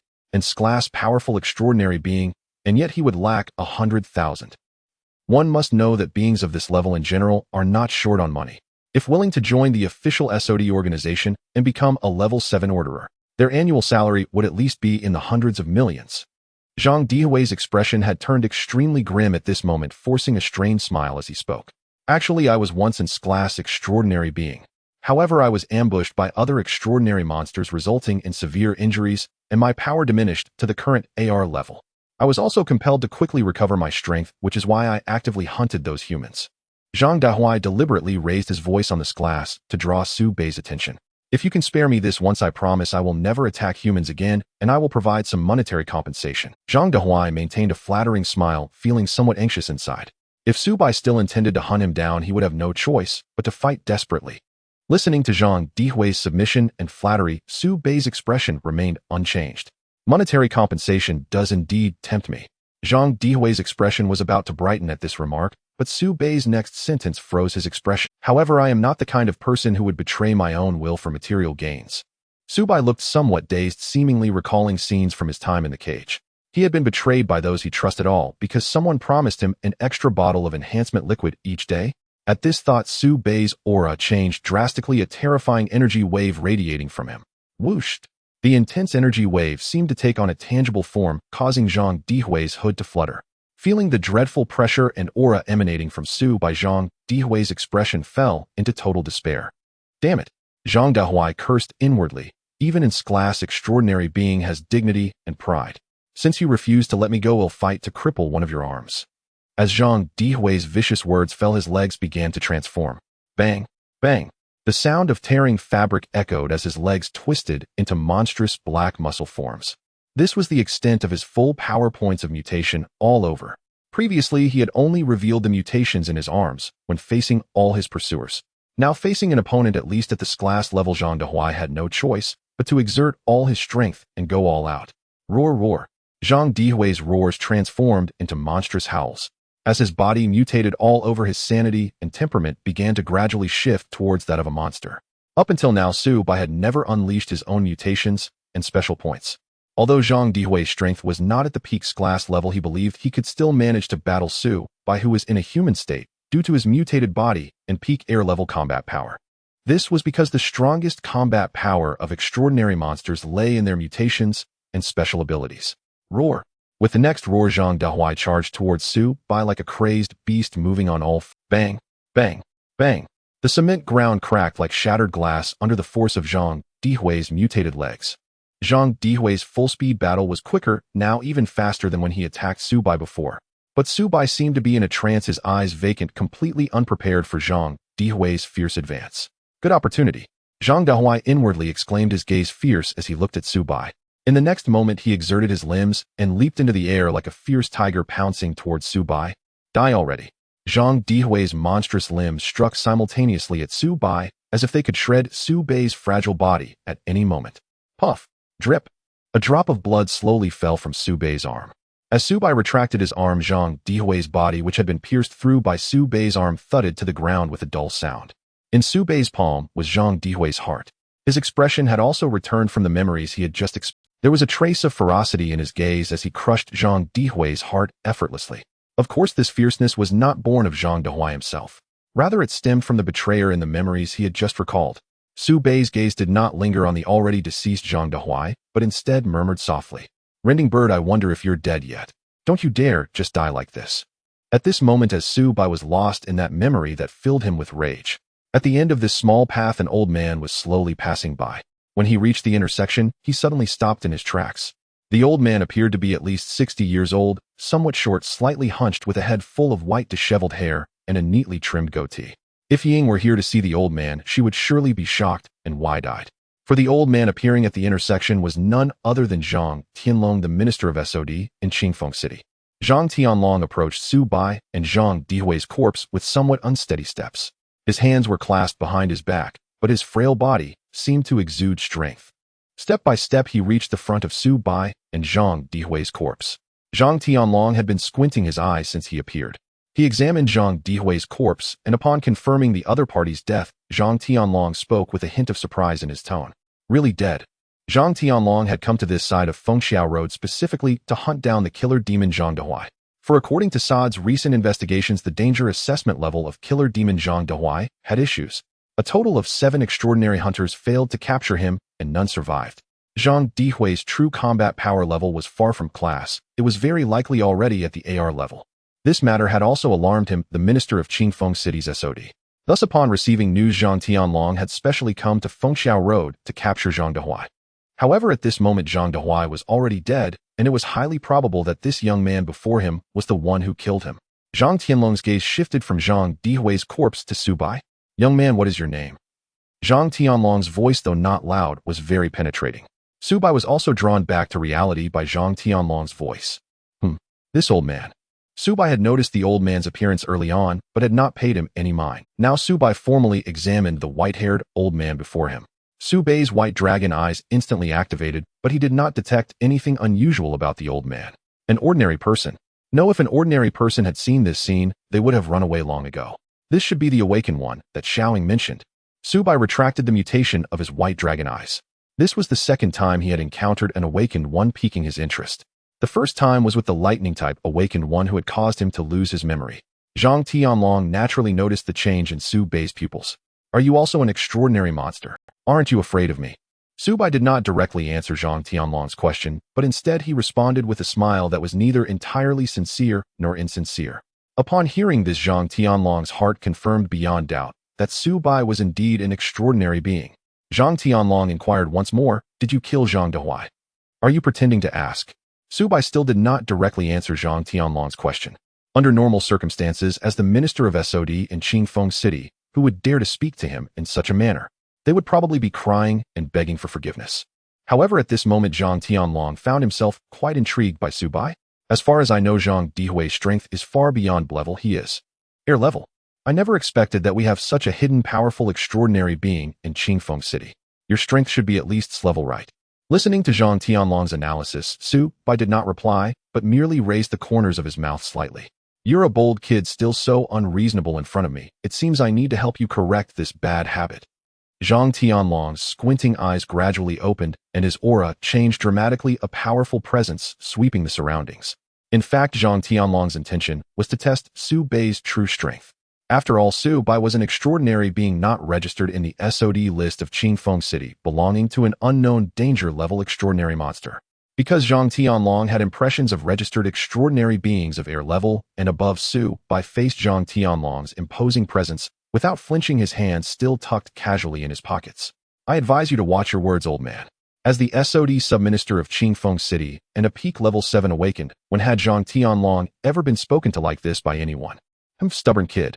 The next moment, Zhang Tianlong's frail figure shot towards Su Bai like an arrow. A powerful punch suddenly struck towards Su Bai's head. In that instant, the surrounding air seemed to explode, creating a deafening roar. Zhang Tianlong's lips curled upward. Even if he only used 70% of his strength, this punch could still outmatch the full strength of an air-level peak. However, Su Bai merely smiled slightly at the sight, seemingly disdainful and mocking. Bang! The next moment, the two fists clashed, and the force of their collision sent shockwaves flying in all directions. But now Zhang Tianlong's expression was grim. For Su Bai was merely using a single finger to counter his fist. Zhang Tianlong's eyelids drooped, concealing his emotions. Good kid, you do have some strength. It seems I underestimated you.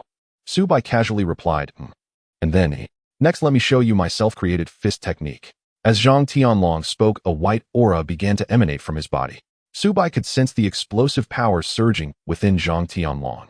In an instant, Zhang Tianlong's body moved. It seemed as if he teleported, appearing above Su Bei's head. This speed is on a completely different level from the speed of the punch just now. Su Bei felt a slight surprise, but to him this speed was still far too slow. Bang! Su Bei once again blocked Zhang Tianlong's punch with a single finger. Without pausing, Zhang Tianlong swiftly moved to Su Bei's rear. Pulling back his right fist, he unleashed a powerful punch after rapidly gathering momentum. Zhang Tianlong believed that with such a lightning-fast combination attack, Su Bei would never be able to react in time to block this punch. The next moment, bang! Su Bei did not turn around, but his right-hand finger extended backward from his shoulder to block Zhang Tianlong's charged attack. What? Zhang Tianlong finally felt a wave of unusual emotions stirring within him. A hint of shock appeared on his face. Zhang Tianlong quickly leaped back, landing steadily on the ground. At this moment, Su Bei also slowly turned around, looking at the solemn-faced Zhang Tianlong. Zhang Tianlong asked Su Bei warily, "Who exactly are you?" "Me." Su Bei revealed a faint smile resembling a handsome passerby. "I am just an extraordinary being wanting to hunt extraordinary monsters for bounty." However, such words were clearly not believed by Zhang Tianlong. Zhang Tianlong's expression turned cold, his aura shifting once more. "Since that's the case, I have no choice but to use my superpowers." Superpowers?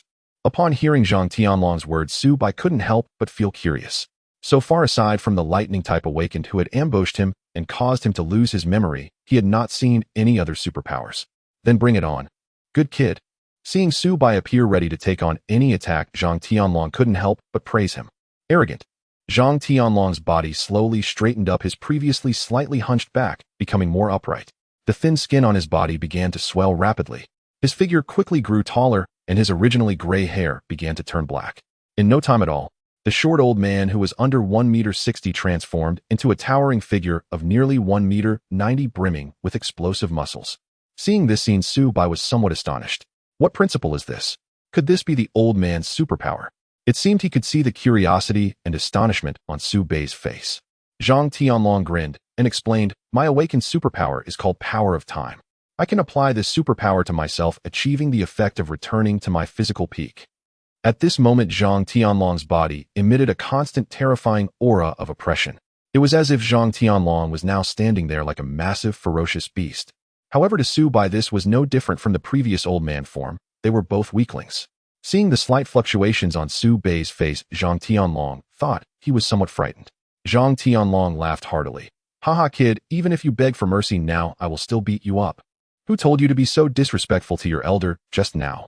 Su Bei, hearing Zhang Tianlong's triumphant laughter, felt speechless. "Huh, old man, don't get it wrong. Who told you I was begging for mercy?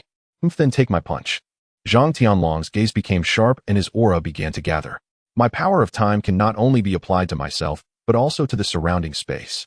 This way I can slow down the flow of time in the surrounding space, thereby increasing my own time flow." Zhang Tianlong proudly explained his awakened superpower. In the next moment, his body charged towards Su Bei like a ferocious beast. Zhang Tianlong's form began to move rapidly back and forth within the space around Su Bei at such a speed that an ordinary person would not even be able to see any afterimages. "Watch my continuous strikes, the time sequential punch." Zhang Tianlong began to throw punches frantically, each one carrying an unstoppable force, as if it contained the might of thousands of pounds. Bang, bang, bang. The space around Su Bei echoed with continuous explosive sounds, as if countless bombs were exploding upon him. However, amidst this grand onslaught, Su Bei stood motionless. No matter how fiercely Zhang Tianlong struck, he felt as if he were hitting an invisible barrier. It felt as if his fists could not possibly touch Su Bei at all. Is this the only way? Bang, bang, bang. Amidst the explosive sound waves, Su Bei's voice accurately reached Zhang Tianlong's ears, who was relentlessly attacking. The calm tone of Su Bei ignited Zhang Tianlong's fury. As a peak level 7 awakener endowed with the extraordinary ability of time manipulation, how could Zhang Tianlong endure such provocation from Su Bei? "Could you force my hand?" Zhang Tianlong shouted coldly, suddenly leaping away from Su Bei. "Next I will unleash my strongest strike. It is a lethal punch formed by the fusion of my years of painstaking practice in martial arts and my time manipulation ability." As he spoke, Zhang Tianlong began to stabilize his stance, his white aura growing thicker. "Slow down the flow of time in the surrounding space to the extreme and elevate my muscle density to the peak, releasing all my power." Zhang Tianlong let out a roar, his entire being shooting towards Su Bei like a cannonball. As his feet left the ground, the concrete beneath him shattered and scattered in an instant.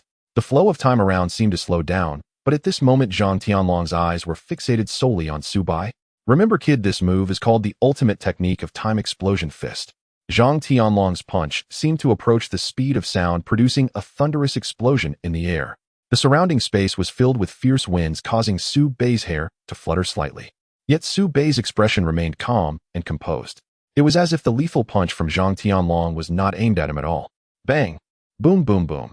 At the moment Zhang Tianlong's explosive punch struck Su Bai's body, the surrounding walls and ground crumbled and dented. It was as if some invisible force had crushed them at that moment. However, the ground beneath Su Bai's feet remained intact without a single crack. Dust billowed up, shrouding the scene and obscuring the outcome for a moment. After a brief while the dust began to slowly dissipate, Su Bai's calm voice emerged. That should be about it. What? Crack. Before Zhang Tianlong could comprehend the shock, a crisp sound of bone cracking rang out. Zhang Tianlong suddenly felt a sharp pain in his right arm that he had struck out.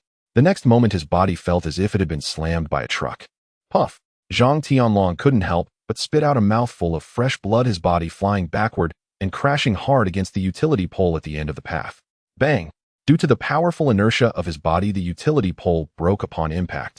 A few passers-by nearby were startled, mistaking it for a brawl, and hurriedly fled. Zhang Tianlong gasped for breath, cold sweat streaming down his forehead. He felt as if his internal organs were being displaced, the intense pain contorting his face. Ugh! Zhang Tianlong tried to lift his hand, but the next moment he realized that his right arm had lost all sensation, hanging limply by his side. Zhang Tianlong was filled with dread. This guy's strength is definitely more than just rank. He gritted his teeth against the pain and slowly leaned against the half-broken utility pole to rise. Leaning against the utility pole, which was similarly damaged, Zhang Tianlong felt a sense of awe. You are not an extraordinary being from Qingfeng City. Who exactly are you? He recognized any extraordinary monsters or rank awakeners in Qingfeng, but before today he had no knowledge of Su Bai at all. I already said today I simply wanted to hunt down the rank murderer Zhang Dehuai and then exchange him for the bounty from the Hunter Association. Su Bai felt somewhat speechless. This old man kept repeating his question, making him a bit impatient. Awakeners are just like this, I suppose. Su Bai mumbled quietly to himself, seeing the rank awakeners as nothing special. I just wonder what level the lightning-type awakener who ambushed me back then was. I have no idea about his information. Seeking revenge seems rather difficult. Su Bai thought to himself as he began to walk toward Zhang Dehuai's corpse. Watching Su Bai turn around dragging Zhang Dehuai's corpse away, Zhang Tianlong was shocked. Does this guy not want to kill me to silence me? Kid, are you just going to let me go like this, eh? Zhang Tianlong's tone was filled with shock and confusion. Why would I want to kill you? From the moment I discovered you, you held no killing intent whatsoever. In other words, you have no malice toward me, and I am not someone who kills innocents indiscriminately. Su Bai glanced at Zhang Tianlong's severely injured body and added, of course, since you love to show off, a little lesson is still warranted.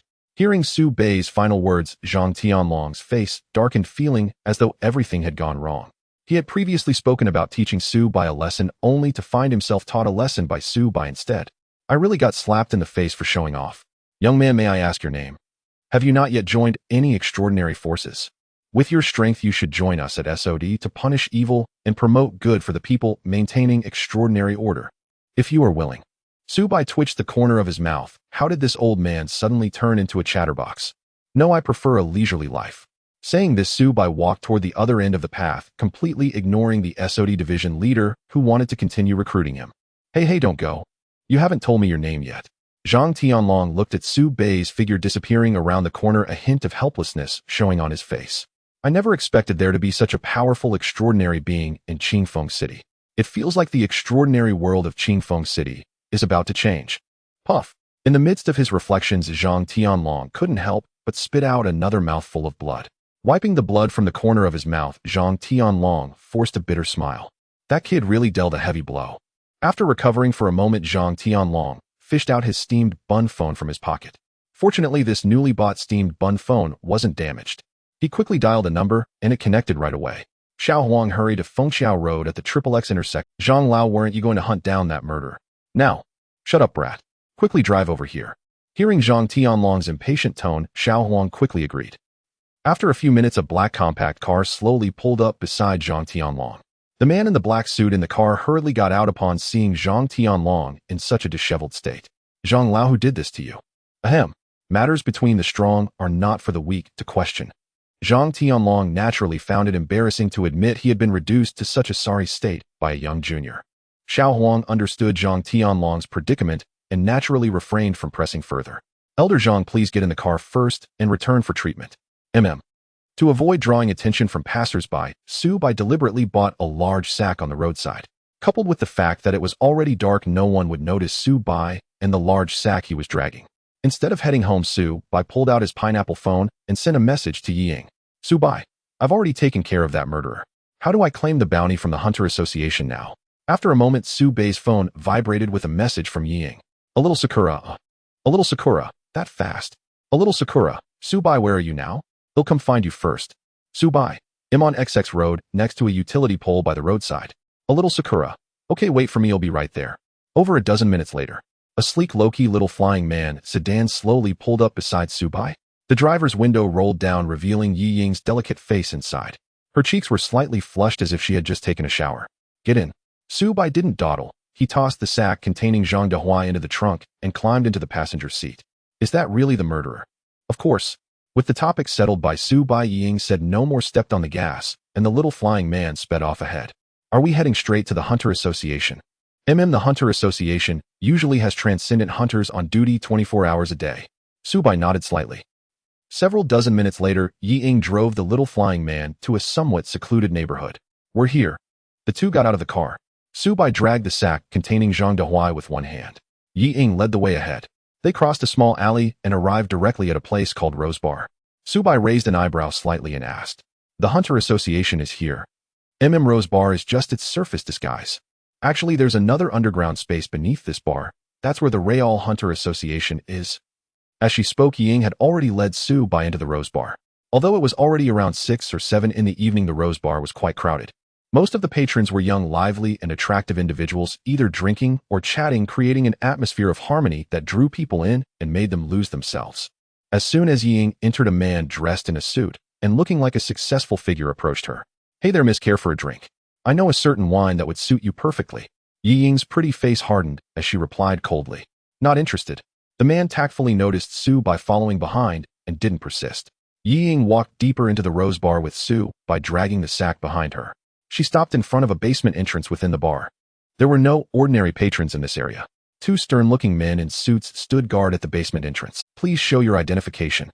Yi Ying took out a card and handed it to one of the suited men. After a brief verification, the man returned the card to her. All right, you two may proceed. Yi Ying nodded slightly, and under the young girl's lead, Su Bai successfully entered the basement of the Rose Bar. After descending over 20 metal steps, the space before Su Bai suddenly opened up. The surrounding area expanded, dramatically bathed in warm yellow light within this underground space. So this is the Hunter Association. Su Bai looked around. The decor was luxurious, nothing like the shabbiness one would expect from a basement. Various high-end sofas, coffee tables, seats, and more were all available. At the front was also a bar counter, but this one was far more upscale than the bar outside. In short, the surrounding decor could be summed up in one word: extravagant. Su Bai couldn't help but ask Yi Ying, who was in front of him, Is the Hunter Association this wealthy? Wealthy. It's decent, I suppose. After all, the Hunter Association is a world-class, transcendent organization. This level of decoration is actually quite ordinary. Hearing the girl's reply, the corner of Su Bai's mouth twitched slightly. This is considered ordinary. All right, come with me. Yi Ying led Su Bai further ahead. There were a few scattered transcendent individuals around. Some were there to take on commission tasks, while others like Su Bai were there to claim bounties. Yi Ying walked straight up to the bar counter of the Hunter Association. Behind the counter sat a stunning blonde woman. Xiaoying, long time no see. The blonde woman seemed to know Yi Ying and greeted her warmly. Xiaoying, who's the handsome guy next to you? Is he? Qi Xiaohua looked at Su Bai with a playful grin. It had to be said, Su Bai's current appearance was indeed strikingly attractive. Even she, a veteran hunter, felt a bit dazzled upon seeing him. No, Sister Hua, stop teasing me. Seeing a blush creep onto Yi Ying's pretty face, Qi Xiaohua dropped. So are you here to take on a commission? But your Yi family isn't short on money, right? Actually, I'm here to help my friend Su Bai submit a commission. Yi Ying stepped aside, revealing Su Bai, and introduced him to Qi Xiaohua. Su Bai, my classmate, and also in a rank transcendent. Oh, in a rank? Hearing Yi Ying's words, Qi Xiaohua was somewhat surprised. A rank transcendent individuals were rare, especially someone as young as Su Bai, seemingly around the same age as Yi Ying. Qi Xiaohua's gaze turned seductive, her eyes carrying a hint of allure as she stared at Su Bai. Hey. Seeing Qi Xiaohua looking at Su Bai with a lecherous, smitten expression, Yi Ying immediately stepped in front of him. Sister Hua, let's talk business. TCH Xiaoying is so stingy, can I even look? Yi Ying's face flushed slightly, her gaze becoming a bit unfocused. Alright, let's hear it then. What commission are you here to submit? The hunt mission for that murderer. Oh. Hearing about the murderer hunt mission, Qi Zaihua's expression froze almost imperceptibly for a fraction of a second. This hunt mission had been posted for a long time, and some transcendent individuals had previously attempted it. But in the end, all those transcendent individuals were killed by the murderer in retaliation, and it even alerted the SOD. Qi Xiaohuan naturally knew some inside information. Did you two really take down that murderer? Of course. This was Su Bei's moment to shine. He stepped forward and dramatically flung the murderer's corpse out of the sack he had been dragging. Qin Xiaohua looked at the corpse of Zhang Dehua in front of the bar. She took out her phone and opened the extraordinary official website, carefully comparing the photos of the two. Indeed, it is the corpse of the killer Zhang Dehua. Qin Xiaohua then called over two burly men to drag away Zhang Dehui's body. Su Bai watched the corpse being dragged away, a hint of curiosity rising in his heart. What do you need these extraordinary monsters' corpses for? Upon hearing Su Bei's inquiry, Qin Xiaohua replied with a smile, of course. To slice them up for research. Qin Xiaohua deliberately responded to Su Bai in an intimidating tone, expecting Su Bai to show a shocked or fearful expression. However, the result was not as expected. Alright, why does this handsome guy seem so composed? Bounty. Su Bai did not waste words. Since the corpse of the killer had already been taken by the Hunter Association, it was time to claim his bounty. Don't worry, Su Bai, take your time too fast, and I can't handle it. Listening to Qin Xiaohua's flirtatious tone, an ordinary person might have been completely charmed. Yang had a serious expression, but she glanced at Su Bai beside her. Surprisingly, he wasn't tempted by this enchanting girl. That's quite good. At this moment, Su Bai was already thinking about how to spend the 100,000 yuan he had received. First I'll replace this broken screen piece of junk phone with the latest Manta phone. And for tomorrow's breakfast, I want the most expensive 10 yuan pancake set. Why have I never heard you mention Su Bai before, Xiaoying? While Qin Xiaohua took out her phone to prepare a transfer for Su Bai, she curiously asked Yang. Yang could only ding dong. Your card has received 100,000 yuan. Su Bai looked at the latest message and instantly felt that everything was beautiful. A charming and gentle smile appeared on his face. At the same time, a voice echoed in the hearts of Yang and Qin Xiaohua. So handsome. Qin Xiaohua felt a flutter in her heart at Su Bei's smile. Damn, how can such a handsome guy be taken by Xiaoying first? As Su Bai was about to leave, Qin Xiaohua couldn't help but give him a suggestive look. After exiting the Rose Bar, Yang said to Su Bai, how about I give you a ride home? Since it was a free ride, Su Bai naturally did not refuse. 20 minutes later, Yang's little flying car stopped at the entrance of Bailuan community. Su Bai got out of the car and said goodbye, and also transferred 1,000 yuan to Yang as a reward for providing him with killer information these past 2 days. Although Yang didn't need this 1,000 yuan, she still accepted it. See you tomorrow. As Su Bai walked back, a mechanical female voice suddenly echoed in his mind. Ding. Daily system activation completed. The voice of the system startled Su Bai. What the hell? Please do not be alarmed, host. This system is the daily system, and it has been successfully activated. I hope for your continued support. No, Su Bai was in shock. System? Is it really a system? Su Bai naturally knew what a system was. Who would have thought that such a thing only existing in fantasies would act? Quickly, Su Bai calmed down his excitement. He used his thoughts to inquire about the system. Your name is the daily system, right? Then may I ask what abilities you possess? The abilities of this system are quite impressive. The host can open the system panel with their mind. Su Bai listened to the system's guidance and felt the system panel in his mind. Sure enough, in the next moment, a virtual screen panel appeared before his eyes. With Su Bei's powerful white dragon eye, he could perceive that this virtual panel was directly projected from him. In other words, this system panel should only be visible to him. Others cannot see it. Is that right, system? Exactly. As analyzed by the host, the system panel is directly projected in the host's mind, and other beings cannot see it. The host is truly clever. Su Bai merely smiled faintly at the system's praise and shifted his attention to the manifested system panel. It was a cyan blue translucent virtual screen somewhat akin to modern virtual projections. It displayed daily tasks, system lottery. Is there only 2 functions? Su Bei's expression froze momentarily. Looking at the names of these 2 functions, they seemed to be just the most basic ones. System, why do you only have 2 functions? Hearing Su Bei's doubt, the system's somewhat proud voice rang out. Though the host sees only 2 functions, both are extremely powerful. Su Bai was stunned. Did the system seem to have a proud attribute? Alright, then tell me what capabilities daily tasks and system lottery have. Daily tasks, as the name implies, are the tasks of this system.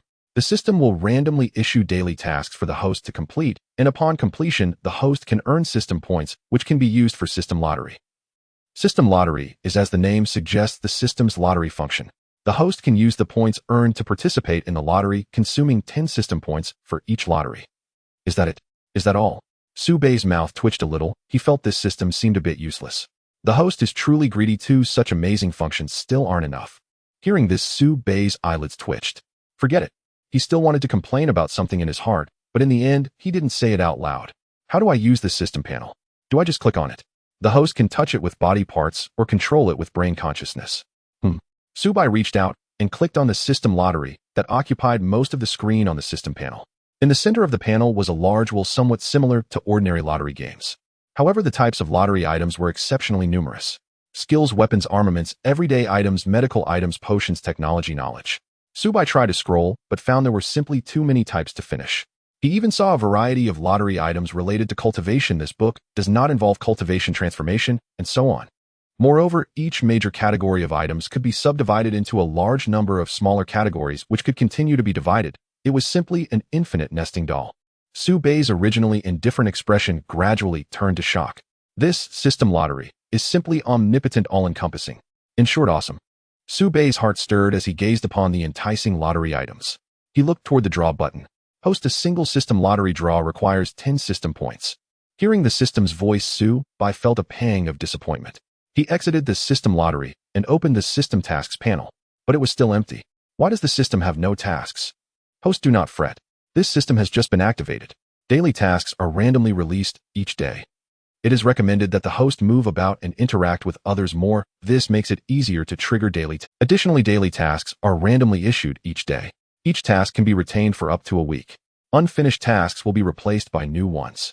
I see. With no tasks available and the lottery requiring points, Su Bei simply closed the system panel and continued walking toward his apartment building. As he walked idly, a question arose in Su Bei's mind. System, why did you choose me? Choose you. This system is a product derived from the host's body, somewhat similar to the white dragon within you. Derived from my body. Correct, host. This system was generated by your body. Simply put, think of it as one of your superpowers. Su Bei was stunned once more. It was the first time he learned that a superhuman's ability could manifest as a system. So does that mean I am also an awakened one? I don't know. Hearing the system's reply, Su Bei's mouth twitched. He felt that this daily system of his was just a tiny bit unreliable. When he returned to his room, it was already past 8 in the evening. Su Bei quickly freshened up and lay down on the bed. Su Bei opened the Superhuman official website and began browsing. Although only a small number of people knew of its existence, there was still a constant stream of updates about superhuman-related content. Thinking of the gene modification company, Su Bei tried the website's search function. A conspicuous prompt immediately popped up. Please spend 1,000 yuan to unlock the search function. Su Bei's face darkened instantly. Which bastard developed this superhuman official website? Why does everything here require money to unlock? Since the information regarding the gene modification company was crucial, Su Bei had no choice but to let this treacherous website fleece him. He recharged 1,000 yuan and spent it to unlock the search function. You have successfully purchased 10 search opportunities. Happy searching. Su Bei tried to calm himself. Oh, after all, he was a man with 100,000 yuan in savings. It was only 1,000 yuan. But thinking that 1,000 yuan bought only 10 searches, he felt it was a huge loss. In effect, each search cost him 100 yuan. After composing himself, Su Bei began searching for information on the gene modification company. As expected, the website had plenty of entries about it. He tried various keywords during the search, but the information was mostly basic. Although there were mentions of superhuman matters, the details were sparse. After using 7 search opportunities, he had only gathered some trivial information. It seems learning about the gene modification company through the superhuman official website is a dead end. Su Bei gave up, further searching, his 1,000 yuan completely spent. The thought of wasting 1,000 yuan with no useful information to show for it infuriated him. He closed the search panel and turned his attention to other sections of the website. He randomly entered a superhuman exchange module and began browsing. Flandra, one of the 12 paladins of the Nut Kingdom, eradicated an evil organization with a special level superhuman at 3:10 p.m. today, uprooting their underground stronghold. Rumors of an ultra-giant lizard-like monster appearing in the coastal waters of the island nation, suspected to be over 100 meters long. The island nation is in peril. The Holy Spirit sect of the Three Kingdoms discovered an SS-level dimensional rift in the southwestern wasteland at noon today, the largest found so far. Sea Blue Technology Company officially announced today the successful development of a human enhancement potion capable of improving ordinary physiques with even more pronounced effects on superhumans. An SS-level superhuman is suspected to have infiltrated the southern coast of the Dragon Kingdom. Subai looked at the highlighted topics on his phone screen. Undoubtedly, these were all related to international superhuman forces or powerful superhumans. Subai read with great interest, thinking to himself, so special level is enough to make it onto the superhuman official website's hot topics. Most of these latest superhuman topics were about foreign affairs. The Dragon Kingdom seemed relatively quiet. After browsing a bit longer, Subai noticed that incidents involving SS-level superhumans were rare. He recalled what Ying had told him. There might not even be a single SS-level superhuman in the entire northern province of the Dragon Kingdom. Subai opened the search function again and entered the keyword SS-level. The page refreshed, and to his surprise, the very first result was an introduction to SS-level superhumans. SS-level, the highest recognized tier of superhuman classification. Due to their extreme rarity, SS-level superhumans are often referred to as legendary beings. Each SS-level superhuman possesses the combat power to easily destroy an entire city, their danger level comparable to a humanoid nuclear weapon. Currently, there are 19 officially announced SS-level superhumans internationally. They are. Subai was somewhat astonished. He hadn't expected the number of SS-level superhumans to be so few. Does that mean I, as an SS-level gene modifier, am practically invincible? But when he saw the list of SS-level superhumans, he sensed something was off. Only one of them was from the Gene Modification Company.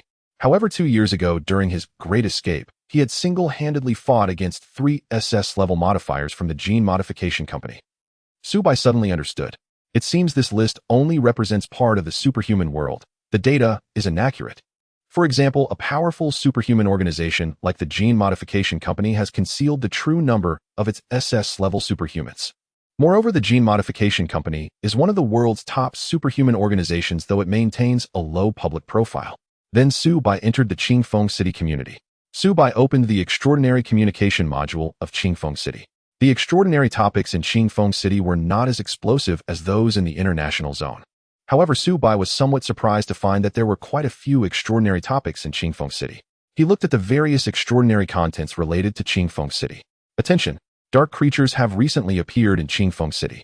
All extraordinary individuals are requested to report to SOD immediately upon discovery. Caught on camera. Suspected sighting of Minister Zhang from SOD in Qingfeng City. Seriously, the 27th entry on the Beiluan district's kill list, the murderer has been eliminated and the hunter turned. Subai's mouth twitched unexpectedly, finding an extraordinary topic related to himself. Subai clicked in with interest. Inside was information about the recent activities of the murderer and their cruel. Finally, there was a display interface indicating that the murderer task had been completed. The comments section was filled with messages mostly cheering and praising, stating that the death was well-deserved. After all, most extraordinary individuals now tend to be law-abiding. Those like the murderer, who wantonly slaughter ordinary humans, would still face public backlash. Subai browsed through the extraordinary topics of Qingfeng City for a while before turning off his device and going to sleep. The next morning, the bright and pleasant warm sun shone through the window by Subai's bed.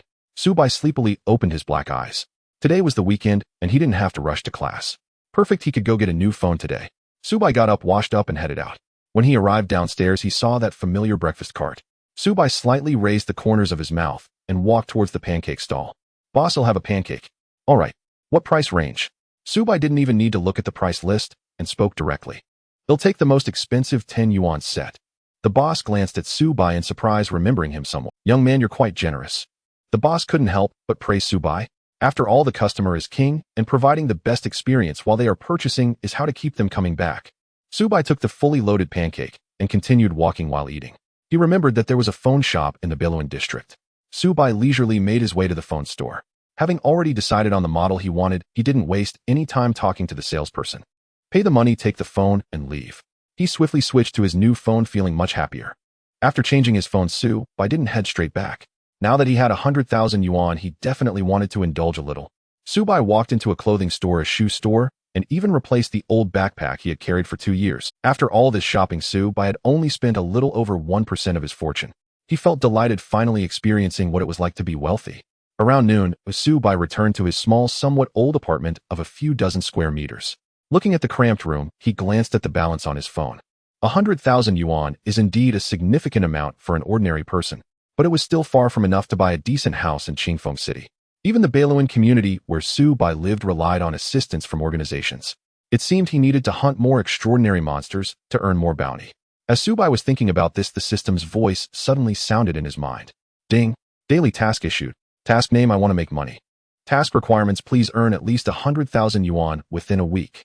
Task reward: 1 system. Subai was taken aback. Was the task really here? After seeing the task details displayed by the system, Subai's mouth twitched slightly. Is this what the system calls a daily task? But this is just what I need, as I've been wanting to earn a bit more money lately. At the very least, I need to improve my somewhat poor quality of life. With confidence in his heart, Subai recalled his previous experience of earning 100,000 yuan. He knew that to earn another 100,000 in a short time, he could only rely on the Hunter Association's hunting tasks. Subai lightly curled the corners of his mouth as he opened his newly switched phone. He entered the Hunter Association page of Qingfeng City on the Extraordinary official website. Subai started browsing the extraordinary monsters listed on the Hunter Association's kill list. He directly clicked on the extraordinary monster with the highest bounty. Name: Zhangxiao AI. Gender: female.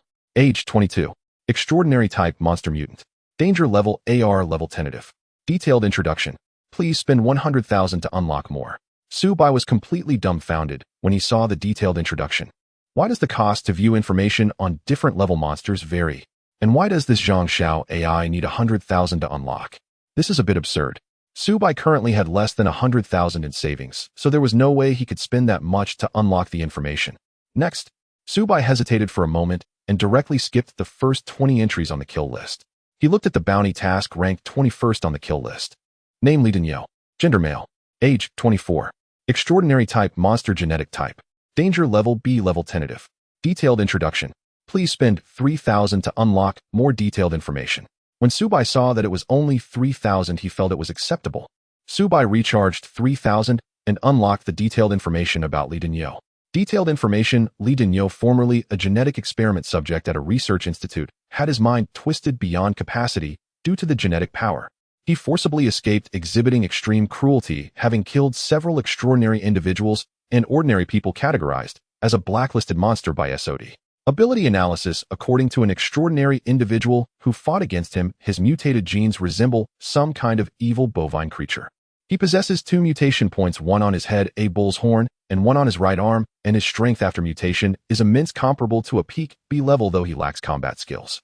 Subai had come to understand the treacherous nature of this extraordinary official website. He felt quite unhappy at the moment. He directly closed the website and opened a leisure app Douyin to relax. Time flew by, and it was already evening.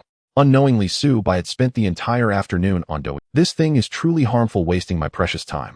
Subai was alarmed. He had originally been contemplating how to earn the 100,000 from the system task. Suddenly, the system's voice echoed in Subai's mind. Clearly, the master has been watching with great enthusiasm. System, shut up. Hearing this, Subai's expression darkened, and he closed Douyin. Feeling it was almost time for dinner, he ordered a luxurious takeout meal on his Manta phone. Half an hour later, Subai was enjoying the delicious takeout, and it was exquisite. How is this? Even tastier than the dishes in the school cafeteria. This was Subai's first experience with takeout, and he couldn't help but express his admiration with a somewhat muffled voice. After finishing dinner, he stood up, intending to take a stroll. Suddenly, his Manta phone lit up. Subai opened it to find a WeChat message from Ying. Little Sakura: by the way, Subai, you probably haven't registered your extraordinary information at SOD yet, right? I happen to be free tomorrow and can take you to register your extraordinary information. Subai: why do I need to register my information? In a luxurious villa complex in Qingfeng City, Ying was lounging on a soft bed in a loose black silk nightgown, her flawless white skin glowing. She rolled her beautiful eyes and typed on her phone. Little Sakura, you really are a completely clueless newbie extraordinary being. Little Sakura, as long as you proactively register your extraordinary information at SOD, you can be classified as a whitelist extraordinary monster. Little Sakura, in that case, not only will you not be hunted down by SOD's enforcers, but you will also be protected. Subai: there's no need for that, and besides, I don't need their protection. Of course, if they are foolish enough to hunt me, I will make them understand why the flowers are so red. In the luxurious villa, the girl stared at the messages Subai had sent, somewhat dumbfounded. Little Sakura: big brother, don't get it wrong, you're a rank, not SSS-rank. Little Sakura: although a rank is strong, it's still not enough to contend with the entire SOD of Qingfeng City. Subai decided not to continue this topic with Ying. He put his phone in his pocket, preparing to go downstairs for a walk. Arriving at the bottom of the building, Subai strolled along the somewhat dimly lit gravel path. Although this Belouin community was an old residential area from years ago, the environment and scenery here were quite nice. Subai felt relaxed as he walked forward, occasionally encountering a few residents of the community. Taking a walk in the community after dinner is quite pleasant, isn't it?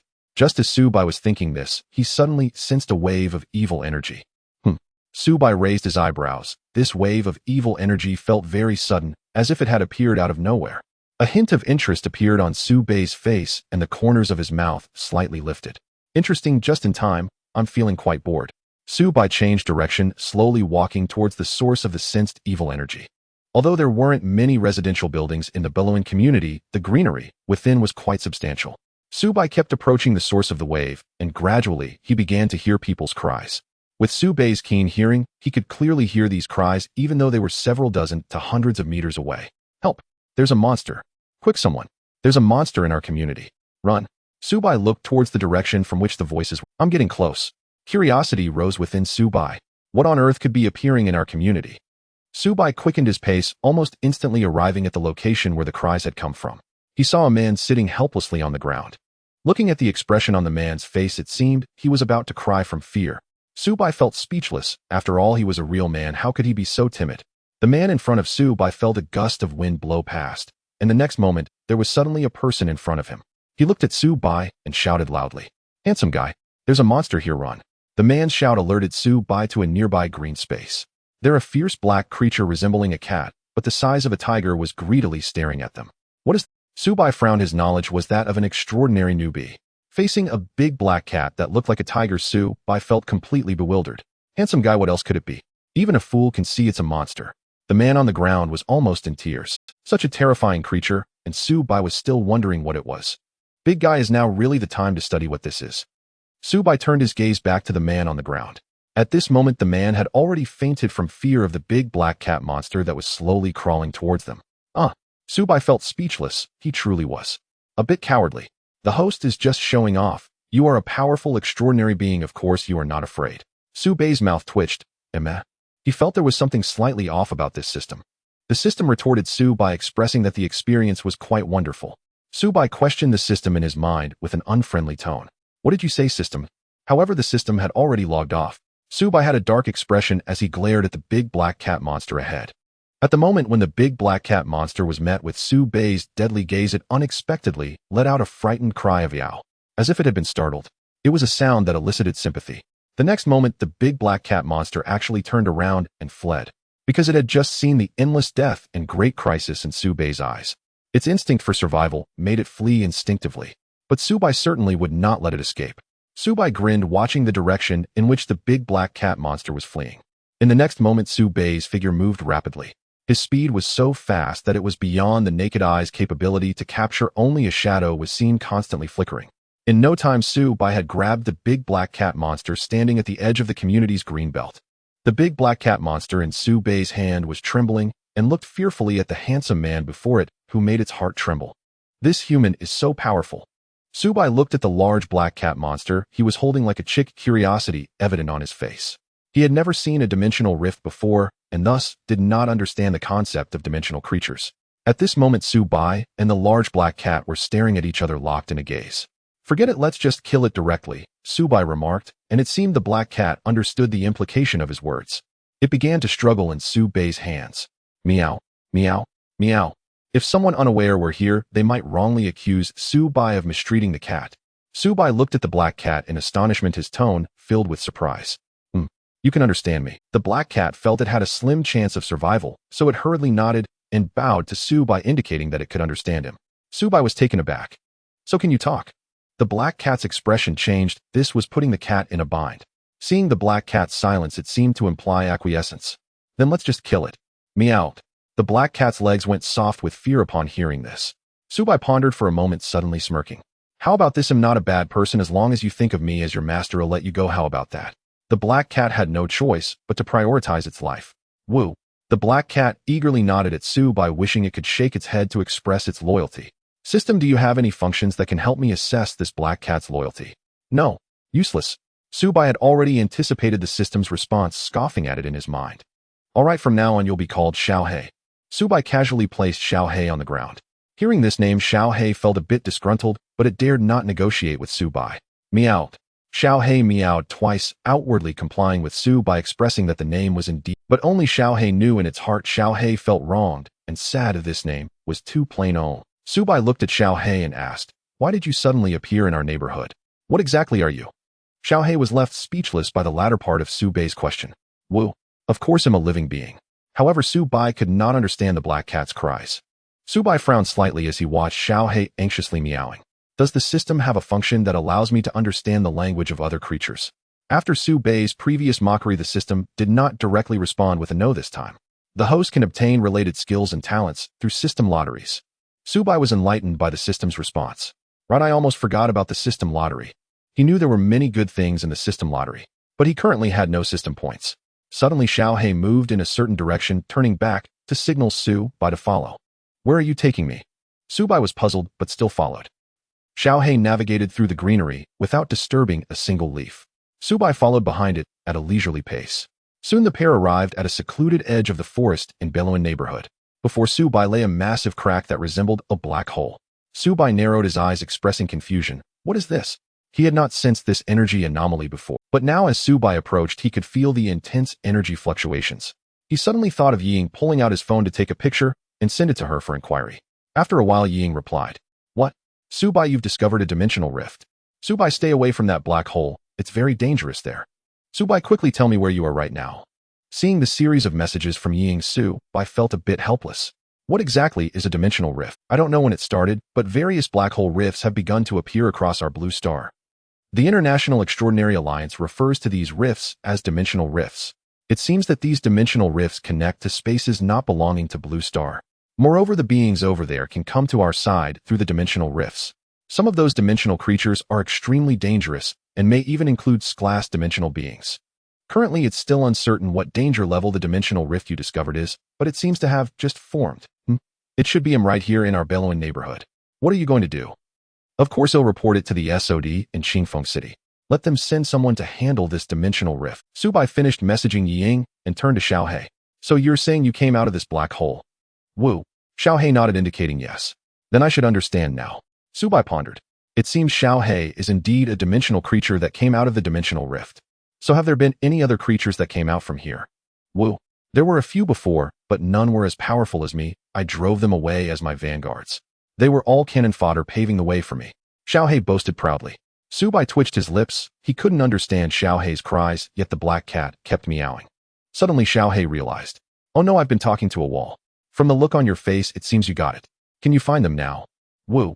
Xiao He nodded, indicating it was no problem. There was a faint sense of connection between similar dimensional creatures. Seeing Xiao He nod, Su Bai was elated, not expecting it to be true. These monsters that escaped from the dimensional rift should be able to fetch a good bounty from the Hunter Association, right? At the very least, they could be handed over to the SOD. They should also need these foreign biological samples for research, right? Su Bai felt delighted, already envisioning the reward points for completing the system task of earning 100,000. Then help me find them. When you do, I'll reward you with a big chicken leg. Meowed.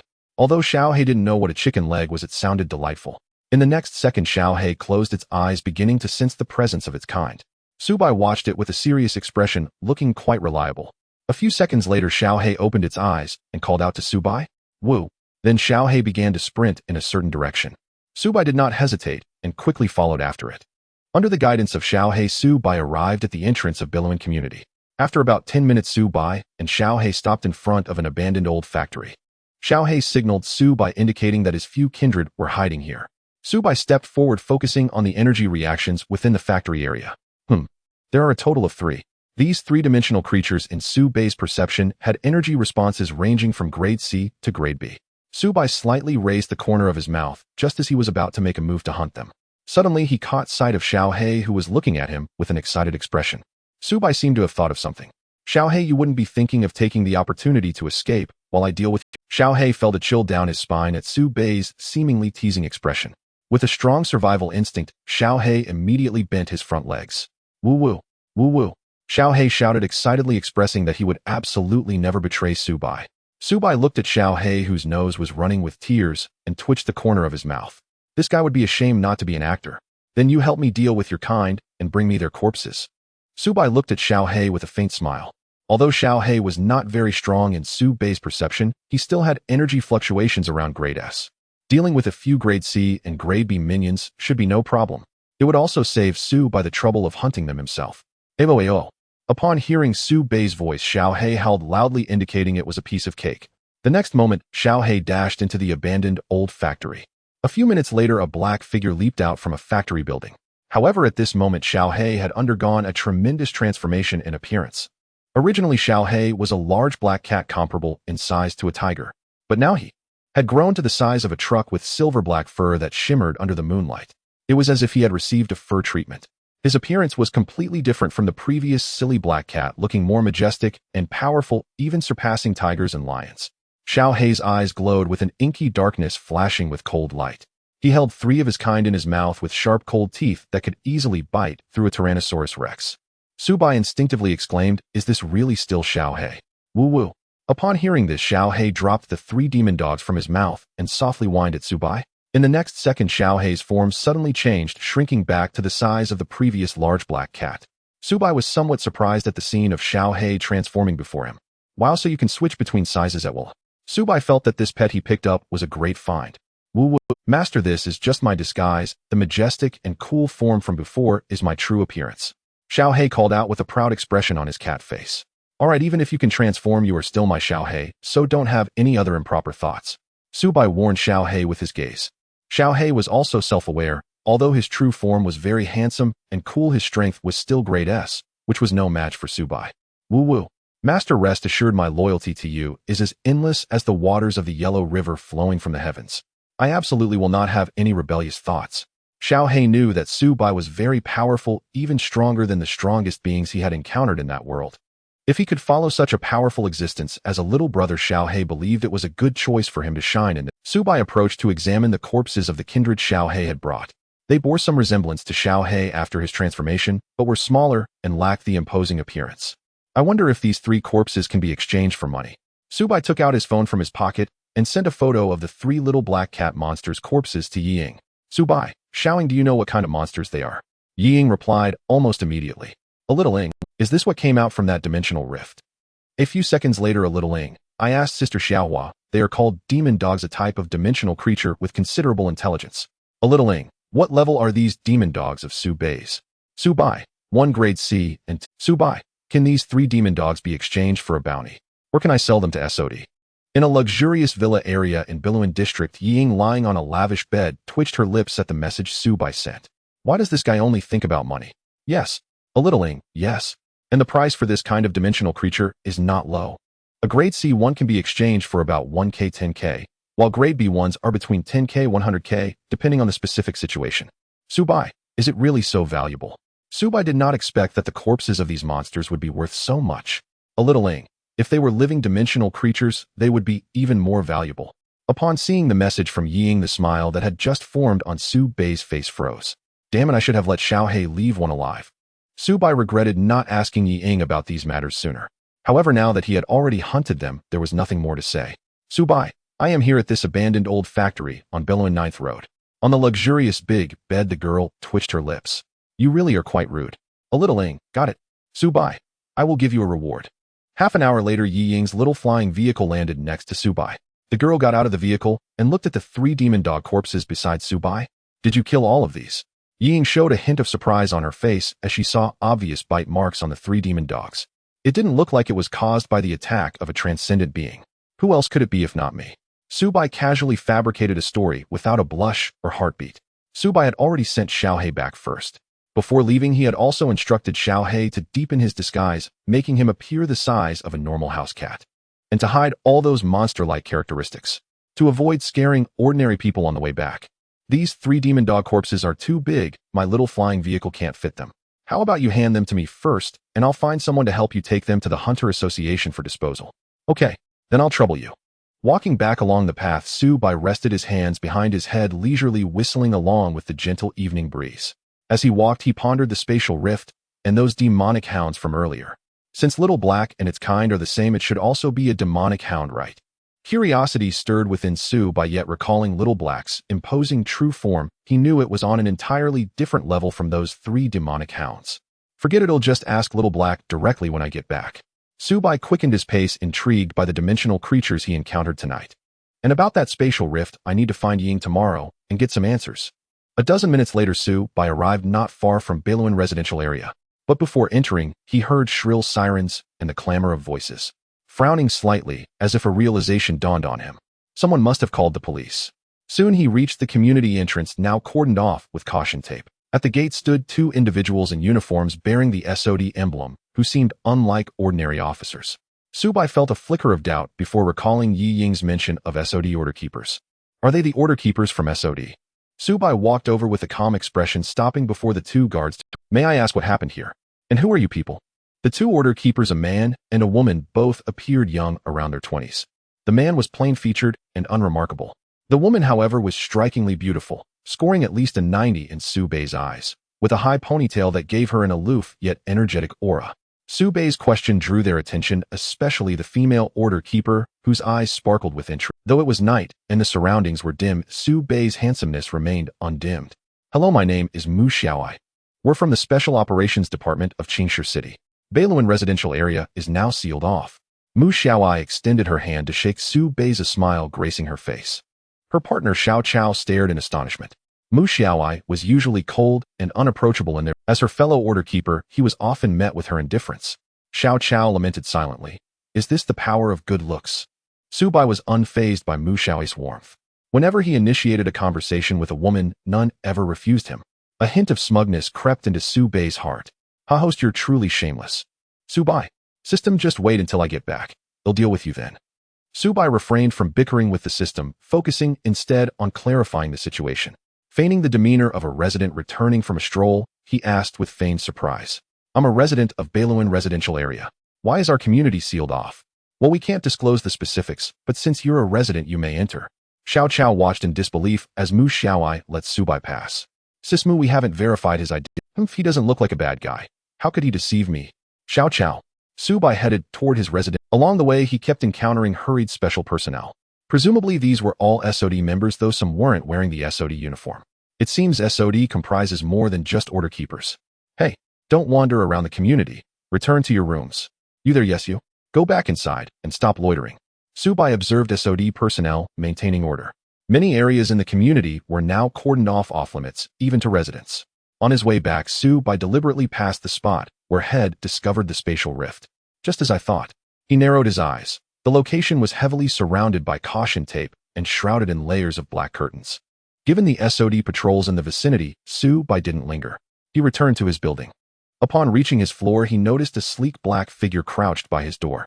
It was his new pet, Little Black. Little Black, how did you know where I live? Subai opened the door. And are you sure those outsiders won't find you? Hearing Subai's concern, Little Black meowed persistently. Master, I tracked you by your scent. Plus my camouflage ability can mask both my true form and my aura. Those blockheads won't detect me.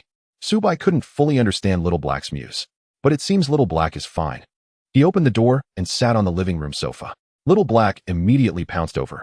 With a series of crashes, the old sofa, unable to withstand the impact, collapsed. Subai sat on the floor, glaring murderously at Little Black. The cat, also on the floor, stared back wide. In an instant, Little Black's bewilderment turned to trembling fear. It bent its hind legs and raised its front paws, kneeling in supplication. Master, I didn't mean to. Subai's murderous intent gradually dissipated as he watched the cat's plead. He sighed softly. Forget it, the sofa needed replacing anyway. Since I'm not short on cash now, I'll buy a new one tomorrow. Seeing that Subai wouldn't punish him for breaking the sofa, Little Black felt a surge of relief. I barely escaped with my life on my first day here. All right, you'll sleep in the living room tonight. Remember, don't break anything else in here, or I'll sell you for cash. Little Black nodded earnestly in assurance. After showering, Subai returned to his bedroom and flopped onto the bed like a lazy fish. I wonder how much those 3 demonic hound corpses are worth. Can I get 100,000 to complete the system's task? After a flurry of thoughts in bed, Subai suddenly recalled something. He called out to the system in his mind. System, don't I have any initial rewards or welcome gifts? All right. This system almost forgot about this matter. Subai Sigma, how could you possibly forget something like this? Subai felt utterly defeated. If he hadn't proactively asked the system about this matter, would the system have blacked out his big gift? Subai forced himself to calm the agitation within him. The reward had yet to arrive, and he couldn't defend the system. A slight cold smile appeared on Subai's face. So, my dear system, what is my gift? Eek. The host can be so gentle too. Dear system, stop the nonsense. The host needs to call me System Baby to trigger the system gift. The corners of Subai's mouth began to twitch uncontrollably, the curve of his narrowed eyes growing larger. His entire facial expression was taking on a darkened style, and Su-bai felt himself on the verge of going berserk. Seeing this, the system quickly restrained itself, not daring to tease Su-bai any longer. Ahaha, this system was just making a joke. The host shouldn't take it so seriously. Hurry, give it to me. Ding. After the birth of the daily system, it possesses 30 points of original system credits, allowing for 3 unconditional system draws. The 3 free system draws have been unlocked. Please proceed with the draws, host. Su-bai felt a surge of joy in his heart. System draws. Su-bai knew that there were many great things in this system draw. Powerful skills, weapons, equipment, items, and Su-bai eagerly summoned the system panel, selecting to enter the system draw. He looked at the draw wheel, which indeed displayed that draws were possible. Then he'll start drawing. Su-bai extended his finger with some anticipation. He did not choose to draw with his thoughts. After all, drawing by hand felt much more engaging. The draw wheel began to spin rapidly after Su-bai's click. The colorful item slots flashed by one. Ding. Congratulations on drawing the skill Eye of the God. Ding. The skill Eye of the God is starting to merge. Ding. Detected a similar skill White Dragon Eye. The host's White Dragon Eye has evolved into White Dragon Emperor Eye. The crisp notification sounds resonated, causing a tremor in Su-bai's heart. White Dragon Emperor. Su-bai was astonished. A skill fusion.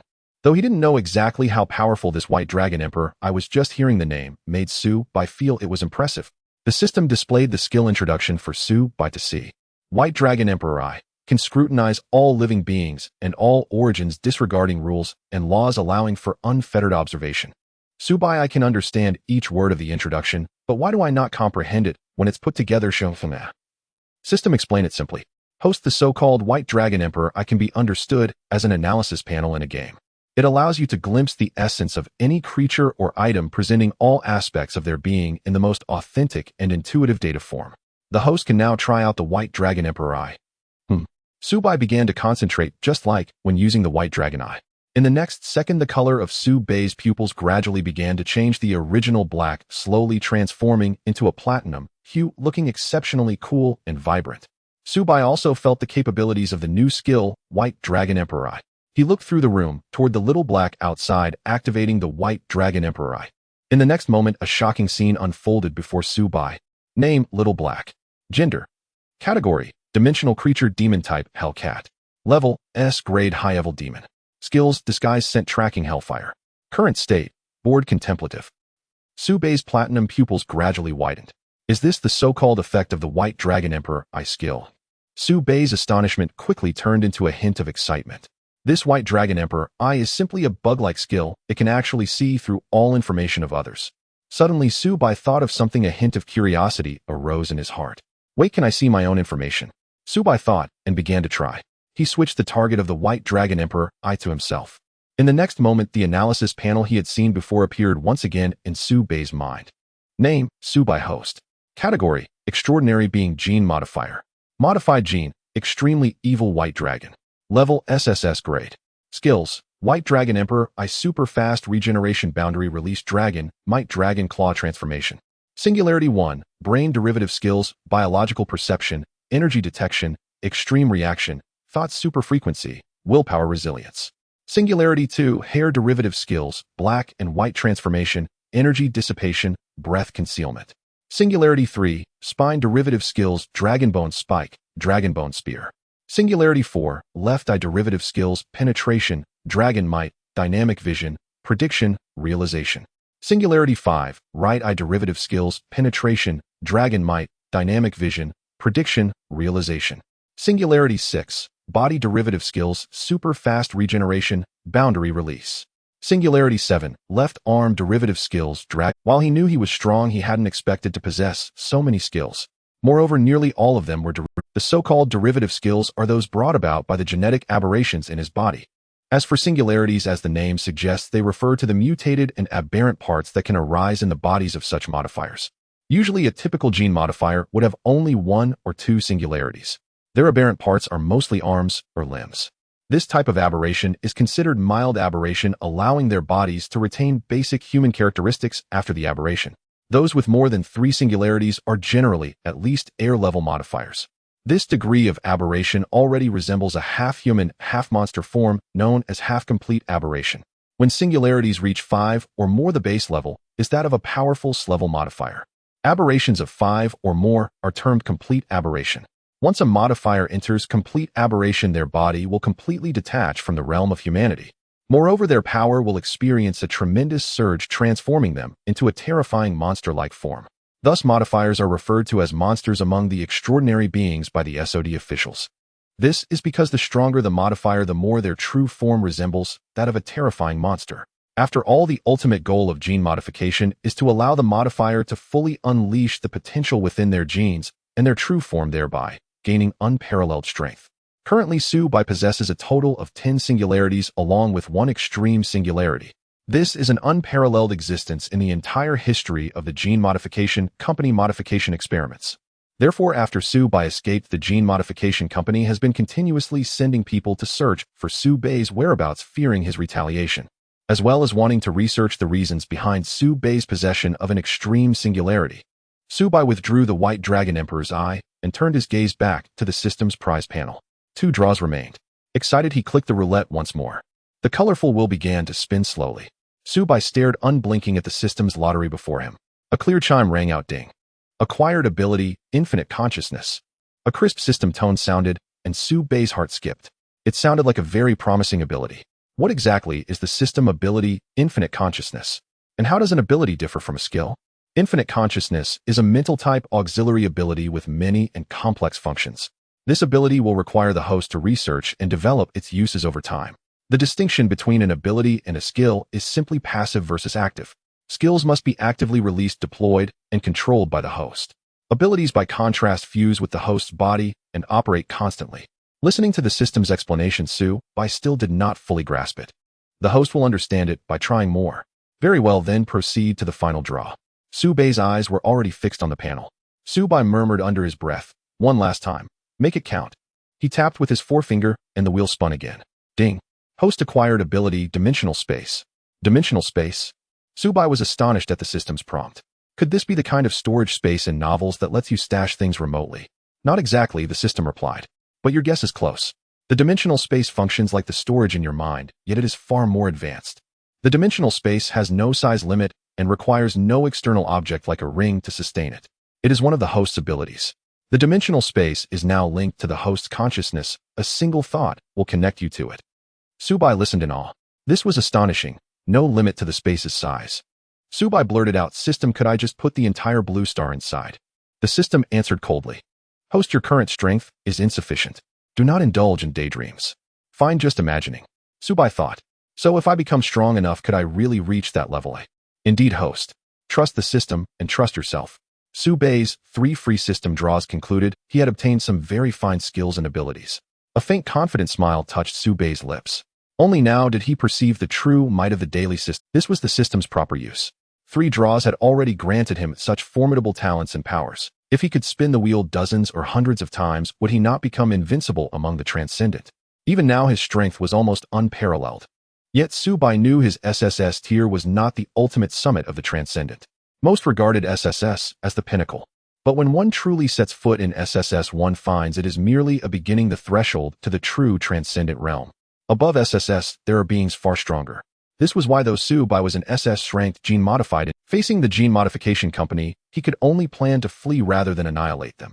Not only because they had implanted self-destruct and control chips in him. He also knew the gene modification company was not what it seemed on the surface. Their true foundation was capable of defeating SSS transcendent fighters. If Subai wanted revenge, he would need to attain power beyond SSS. Only by growing stronger could his vengeance stand a chance. I must diligently complete system tasks, accumulate points, and draw more, he resolved. Subai had already set his next objective. He would lie low in Qingfeng City, cultivate quietly, do tasks to earn points and draws, and meanwhile wait for his sister, Sushi, to find him. Sushi was now his only family. Confidence and purpose kindled within Subai. With the daily system, he could rapidly grow mightier. To become someone who surpassed SSS, and even greater. Subai exhaled and closed the system panel, beginning to internalize the skills and abilities he had just gained. The White Dragon Emperor's eye functions as a reconnaissance skill, allowing me to perceive an opponent's essence and all their data. Infinite consciousness. The awareness in Subai's mind had now become infinite consciousness. He slowly closed his dark eyes. He concentrated on this consciousness, vague, illusory, profound, and intricate. Then a plaintive thought floated up. Master's den is really awful. It's so small and boring, there's nothing here. And no tasty food. Su Bai snapped his eyes open, and his dark gaze locked onto Xiaohei outside the bedroom door. What? Su Bai was stunned. Had he just heard Xiaohei's inner voice? To be certain, he rose and walked into the living room. Su Bai looked at the stunned Xiaohei and asked, "Did you just complain about my den?" "Ha, my house is small and uncomfortable." Hearing Su Bai's question, Xiaohei nodded instinctively, then realizing began to wriggle anxiously. "Woo-woo. Master, no. Absolutely not." Yet as Xiaohei meowed, its inner thoughts had been revealed unintentionally. So it was. Su Bai understood at once and was amazed that infinite consciousness possessed such a function. Is this how the ability is used? No, host. Infinite consciousness has many functions. Directly reading another creature's inner voice is only one of them. The host can also engage in direct mental communication and exchange with Xiaohei. Guided by the system, Su Bai began to attempt telepathic contact. Can Xiaohei understand? Wow, Master, why can I understand your voice? So that's it. I have an ability that allows me to communicate mentally with other beings without distinction. Xiaohei was utterly speechless with shock. Xiaohei stared at Su Bai in horror. Su Bai noticed the expression and thought, You haven't heard all my previous thoughts, have you? A gentle smile touched Su Bai's lips. He looked at the terrified Xiaohei and walked toward him slowly. Xiaohei pleaded inwardly, "Don't come near me." The next morning, Su Bai got up early from his bed and washed up. He arrived in the living room to see Xiaohei nodding and enthusiastically greeting him. A faint smile appeared at the corner of Su Bai's mouth. He had properly trained Xiaohei yesterday, and now the little one should have no other thoughts. After tidying up in the morning, Su Bai prepared to head out. Today was the last day of the weekend, just in time for Su Bai to purchase some new furniture. Xiaohei followed closely behind, also very interested in this world. Excitedly wagging its tail, Xiaohei trotted down the stairs behind Su Bai. Su Bai made his way down the stairs and arrived at the neighborhood. Though it was just past 6 in the morning, the Bellowin neighborhood was bustling with activity. The reason? It was because of the dimensional rift that appeared last night. Hey, have you heard? It seems like a monster appeared in our neighborhood last night. What? Our neighborhood is just ordinary. How could a monster suddenly show up? How could such a thing happen in our neighborhood, right? Last night, special department personnel came to seal off the neighborhood. Not only did a monster appear, but there were also reports of people being harmed. TSK. They say the death was quite tragic. Oh dear, whose was it? So tragic.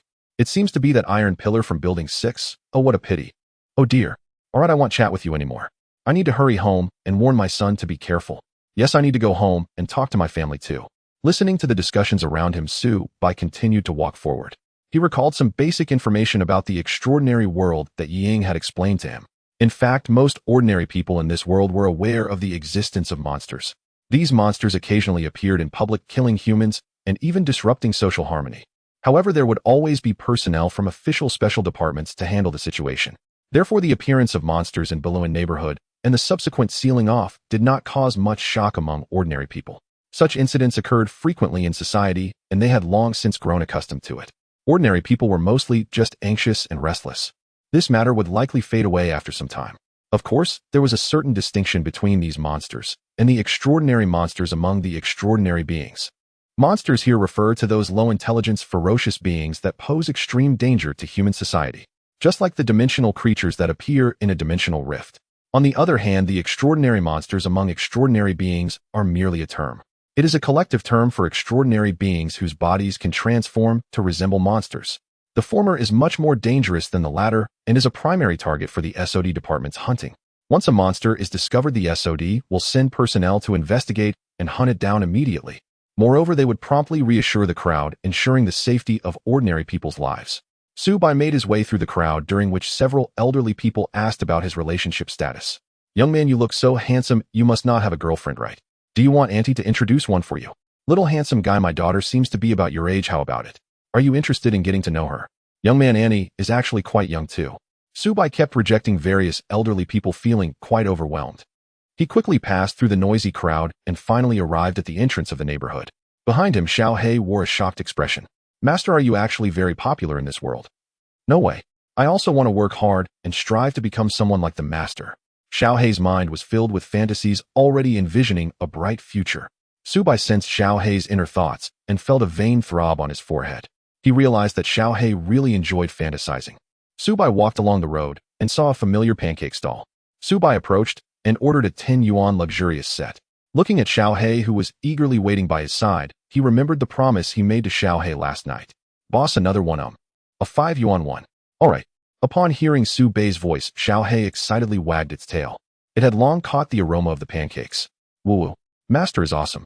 Subai thought to himself, yes, this will help solidify Xiaohei's loyalty. Soon the 2 servings of pancakes were ready, and Subai tossed the slightly flattened one to Xiaohei. Xiaohei eagerly caught it and began to walk and eat together with Subai. Woo-woo. Master, this is too delicious, right? Xiaohei experienced the taste of pancakes from Blue Star for the first time, and the delicious sensation brought it to the peak of its cat life. Is there no such food where you come from? Subai felt curious. By the way, I still don't know about the situation on the other side of the dimensional rift. What is it like over there? Woo-woo. Woo-woo. Master, our side is a vast, desolate place. Apart from a forest, there's nothing else, only various strange plants and creatures, and we demon species. I can only hunt weaker creatures to eat. I've never had such explosively delicious food. As Xiaohei explained, its tail behind it was wagging excitedly. Seeing this scene, Subai couldn't help but be speechless. If I gave you my 10 yuan luxurious set of pancakes, wouldn't your tail be spiraling into the sky? One person and one cat continued walking along Biluan's second road. Subai needed to purchase a new sofa to replace the one that Xiaohei had damaged last night. Yes, and a refrigerator. That big door needs to be replaced too. It's all full of holes. Now that he had money, Subai was definitely going to improve his quality of life. As Subai walked, he thought about the furniture he needed to buy next. Just then his phone suddenly vibrated. Subai took out his Manta phone. It was a WeChat message from Yiying. Subai opened it, and it was a transfer notification sent by Yiying. It should be the money from selling those 3 demon dogs from last night. Subai thought to himself, already tapping to accept the payment. Your WeChat wallet has been credited 100 yuan. Subai was surprised. He didn't expect Yiying to transfer such a large amount. Then the other party sent another message. Littling, I had someone help you process those 3 demon dogs from last night. It totaled 10750 yuan. He'll give you a round number and charge you a 750 yuan handling fee. Subai looked at the message and understood. However, he didn't expect those 3 demon dogs to earn him so much money. What a pleasant surprise. Just as Subai was feeling pleased, the system's notification sound suddenly rang out. Ding. Host has completed the task. I want to make money. Task reward 1 system point. Subai felt another wave of joy. The money earned from those 3 demon dogs directly helped him complete the system task. Subai spent several thousand yuan to buy a new sofa, a refrigerator, and an impressive wooden door on Biluan Road's commercial street. He had the boss send a delivery truck to their neighborhood, and Subai and Xiaohei took the opportunity to hitch a ride back. Upon returning to Biluan community, Subai noticed that more and more people were gathering nearby. Many of them were residents from the surrounding neighborhoods or passers-by there to watch the commotion. Subai also discovered a large number of personnel from special departments among the crowd. He even spotted several enforcers wearing SOD insignias. These were extraordinary beings. A sense of confusion arose in Subai's heart. Why did today's situation seem even more severe? Subai felt a hint of bewilderment. In the next moment, he used infinite awareness to sense one of the enforcers in SOD uniform. Subai immediately perceived the thoughts being expressed by the other party. I didn't expect another S-level dimensional rift to appear in Qingfeng City this time. Why would they send a weak second-level enforcer like me to guard such a dangerous dimensional rift? An S-level dimensional creature must be at least of S-level threat, right? Shouldn't they send a vice minister-level enforcer to secure it? If one of them charges out, not just us enforcers, but everyone in this community would probably be doomed. So we must not let an S-level dimensional creature appear. Subai heard the enforcer's inner thoughts filled with panic and unease. A look of realization crossed Subai's face. So an S-level dimensional rift is defined based on the appearance of creatures like Xiaohei who possess S-level strength. Thinking this, Subai glanced back at Xiaohei, who suddenly straightened up upon being observed by Subai. Subai was at a loss for words. Mr. Su, it seems my truck can't deliver these items into the community. Suddenly, the delivery truck driver spoke to Subai. Subai replied indifferently, then just unload these items here. He'll move the rest myself. The driver was a bit surprised, but with nothing better to do helped Subai unload the furniture.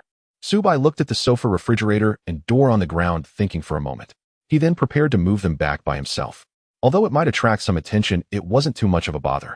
Just then a vibrant and clear female voice. What a coincidence, handsome. Subai looked up to see a beautiful girl in SOD special uniform approaching with a pleasant expression. Beside her was an ordinary-looking male enforcer. The newcomers were Mu Xiao AI and her partner Xiao Chao. Subai's tone was somewhat surprised. What a coincidence. Observing Subai's actions, Mu Xiao AI stepped forward to help him. Are you moving things?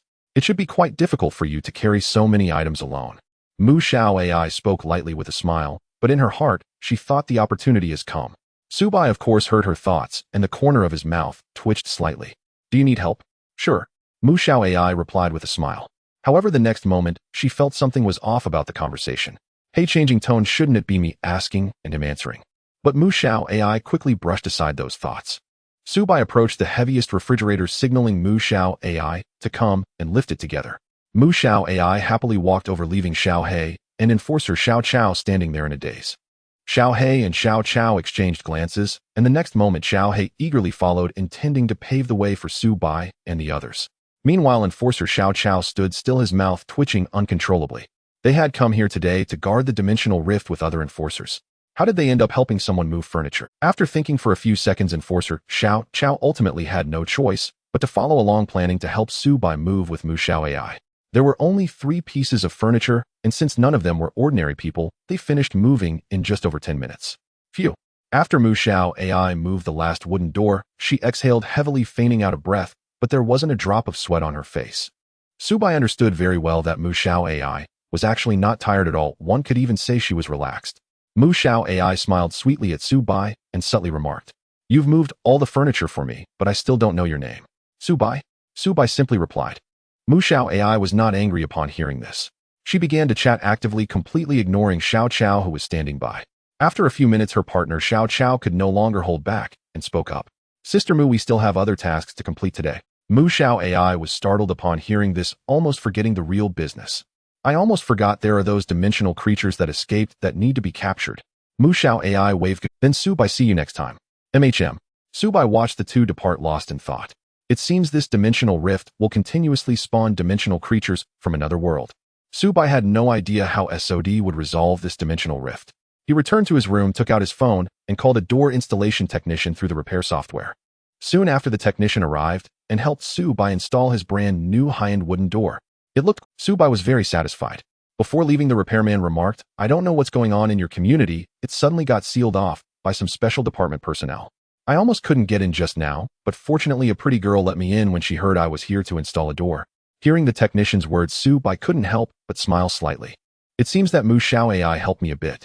Subai sat down on the new sofa, beginning to experience the new. Xiao He, after being signaled by Subai, excitedly rolled around on the side sofa. Subai looked at Xiao He, who was acting like a dog, and thought silently, "Is this guy really an S-level dimensional creature? How come he looks no different from an ordinary pet?" As Xiao He rolled on the sofa, he seemed to notice Subai's disdainful gaze and thoughts. Xiao He called out, "Wu, master, what I'm doing is training immersion, of my disguise is that of a pet, so I need to imitate normal pet behavior more." Wu. Yes, exactly like that. The joyful weekend always feels too short. On Monday morning, gentle and bright sunlight streamed into Subai's bedroom, awakening him from his drowsiness. Subai got out of bed and checked the time. It was just past 6 o'clock. He began to wash up and prepare for school. For Subai, attending school now felt more like an experience. Experiencing school, experiencing the normal activities that boys his age should engage in. When Subai stepped outside, Xiao He wanted to follow, but Subai stopped him. "Just stay in the room and guard the house. Remember, don't move around." Subai warned Xiao He with a stern look. The latter nodded earnestly and assured him there would be no problem. Subai turned and left, making his way downstairs toward the community exit. He observed the surroundings of the community today. It was still as serious as ever. Many personnel from various special departments were coming and going, including some extraordinary orderers. They appeared busier than usual, their expressions serious, as if facing a significant crisis. Subai paid no mind to these happenings and headed directly toward the school. He arrived at his classroom. Subai was relatively early today, and there were only a few people in the classroom. However, his deskmate, Ying, was even earlier than him. "Good morning, Subai." Upon seeing Subai approach, Ying greeted him with a smile. Subai waved back, dropped his backpack, and sat down in his seat. "How has your Beiluan community been lately? I heard that the dimensional rift in your community is actually in S-level." Ying spoke with a somewhat serious tone. Hearing her mention this, Subai became intrigued. "Is an S-level dimensional rift really that terrifying? I've noticed that many SOD personnel have recently come to our community, but their abilities are quite lacking," the girl said, her delicate face revealing a look of exasperation. "An S-level dimensional rift could unleash S-level dimensional creatures. Those are S-level dimensional beings. You should know that our Qingfeng City's strongest orderer, the SOD branch chief, Zhang Tianlong, is merely a peak level 7 orderer." Yi Ying exaggeratedly continued. "Once an S-level dimensional creature appears, it will undoubtedly cause a bloody storm, even a massacre." Stop. All right, I know what you're saying already." Subai raised his hand to signal her to stop. He nearly forgot that he and Yi Ying were not on the same level of strength. "So what do you think SOD will do about that dimensional rift?" An S-level dimensional rift is a highly dangerous existence. SOD will likely implement resident removal and conduct a complete lockdown of your community. Then they will dispatch a large number of orderers to eliminate the dimensional creatures inside until the crisis is completely resolved. Hey, if that's the case, where am I supposed to live? Seeing Su Bai looking anxious, Yi Ying displayed a look of disdain. Don't worry, would SOD let you sleep on the streets? However, despite her reassurances, Su Bai did not want to casually move to another place. After all, he had lived in the Beiluan community for nearly 2 years. Moreover, he had just bought new furniture yesterday and hadn't had the chance to enjoy it yet. Ding! Daily task released. Just as Su Bai was lost and thought, the system's notification sound rang out. Task released: defend the Beiluan community. Task description: as a longtime resident of the community, how could one possibly be forced to move due to an S-level dimensional rift? Please eliminate the S-level dimensional rift in the community within a week in order to continue residing in the Beiluan community. Task reward: 1 system point. Su Bai was surprised upon hearing this system task. This was precisely what he had just been thinking about, and then the system triggered a daily task. Could it be that the content of this daily task is somehow related to my inner thoughts? Su Bai felt as if he had discovered something crucial. Hey Su Bai, why are you suddenly in a daze? Yi Ying waved her fair little hand in front of him, looking somewhat curious. And to be honest, that little hand was white and tender. Playing with it for a few years wouldn't be a problem. Cough cough, I just suddenly thought of something. Su Bai casually brushed it off. He continued to ask Yi Ying, by the way, do you know how to close a dimensional rift? The only way to close a dimensional rift is to enter it and hunt the creatures inside in large numbers. This will trigger the protection mechanism of the dimensional rift, causing it to close automatically. Of course, this method is extremely dangerous. Generally, SOD would send orderers of a higher level than the rift to hunt. There is also a second method, which is to engage in a prolonged battle. Gradually exhaust the dimensional creatures on the other side of the dimensional rift. As time passes, the dimensional rift will also close on its own. Listening to Yi Ying's explanation, Su Bai also roughly deduced that SOD might engage in a prolonged battle. It seems I will need to close that rift myself. Su Bai felt a chill in his heart. To be on the safe side, he continued to ask Yi Ying, so the highest dimensional creatures in the S-level dimensional rift will only be S-level, right? There won't be any higher beings, right? Theoretically, yes. After all, SOD has special detection devices, and there haven't been many errors in detection over the years. That's good. Why are you asking this? You should try to avoid getting too close to the dimensional rift in your... After all, you were just lucky to have encountered 3 clevel and level dimensional creatures last time. If you were unlucky and encountered a level or air level creatures, or even the strongest level creatures there, it could be disastrous. Seeing Yi Ying's earnest warnings, Su Bai understood she was looking out for him. But miss, you might not know that I can easily defeat S-level beings. I got it. Su Bai agreed verbally. However, he started to contemplate how he should act tonight. There must be a large number of SOD orderers guarding the area around the dimensional rift now. How will I get in? If I had known I could just enter directly, I would have gone in and blown it up right away. By the way, Xiaoing, besides the corpses of clevel and level monsters, how much do you think the corpses of other level monsters could sell for? Yi Ying explained upon hearing Su Bai's question. An A-level monster corpse is worth about 1,000 to 3,000. Air level ones are above 5,000. As for higher level S-level monsters, they start at least 1 million. However, S-level monsters are quite rare, even in our Qingfeng city. Su Bai's eyes brightened upon hearing this. He thought of the dimensional rift in his community. Inside that rift are walking piles of money. If I could just clear out the dimensional rift in the community, would I become rich instantly? Su Bai's heart raced with excitement at the thought. Soon classmates began to arrive one after another, instantly transforming the previously empty classroom into a lively hub of chatter. Wow, you guys check out our school's forum. What is it? Don't ask, just look. Holy crap, isn't that our class Night Goddess? And who's that guy next to her? Idiot, keep your voice down. The one beside Night Goddess is our classmate Su Bai. What? That nobody. Bang. Ouch, why did you hit me? That's for calling him a nobody. He's a total hottie now. I don't know what he did, but suddenly he's become handsome and charismatic. Looking at the photo, it seems our Night Goddess made the first move. Wah. My first love is gone. Su Bai is so handsome, he's more than worthy of Night Sakura. Exactly. If it were me, I'd make the first move too. Crack. Hearing the other girls gossip, the hearts of the male students seemed to shatter like glass. Su Bai and Night Sakura naturally overheard the discussions and gossip around them. Bastard. It must be that furried guy who snapped our photo that day. Night Sakura recalled the boy with the P50 glasses they'd encountered in the cafeteria. Wow. Sakura, you two are trending again. Zhang Xiaomon behind them chimed in with a teasing grin, her eyes sparkling with mischief as she looked between Night Sakura and Su Bai. Night Sakura felt her cheeks flush under Zhang Xiaomon's gaze. Subai, however, remained nonchalant, waving a hand dismissively. Let them talk. Soon the class bell rang, signaling it was time to focus on studies. With less than a month until finals, the students listened attentively to the lecture. Except for one individual sitting by the window, Subai, bored out of his mind, he pulled out his brick-like phone and began browsing the transcendent official website. The day ended pleasantly. Subai walked home from school. Upon arriving at Billowin residential area, he furrowed his brow slightly. The area was now guarded by a dedicated patrol team and maintenance personnel. Looks like I need to close that SSS-rank dimensional rift as soon as possible. Subai wasn't sure when the SOD would relocate the residents of his neighborhood, but judging by the situation, it seemed he quickened his pace toward his building. As he passed the entrance, he unexpectedly ran into Mu Xiaoai and her partner Xiao Chao again. Subai grumbled inwardly. Is this girl deliberately waiting at the entrance for me? The thought startled him as he felt he might be dealing with a stalker. Mu Xiaoai spotted Subai and walked over enthusiastically to greet him. Subai, what a coincidence we meet again. Her gesture stirred a flicker of resentment in Xiao Chao behind her, but he could only watch silently. Subai responded with a forced smile. What a coincidence. After a round of verbal sparring, he finally managed to shake off Mu Xiaoai. Returning to his room, Subai called for Xiaohei and prepared to head downstairs. On the way to the dimensional rift, he suddenly asked the cat at his feet.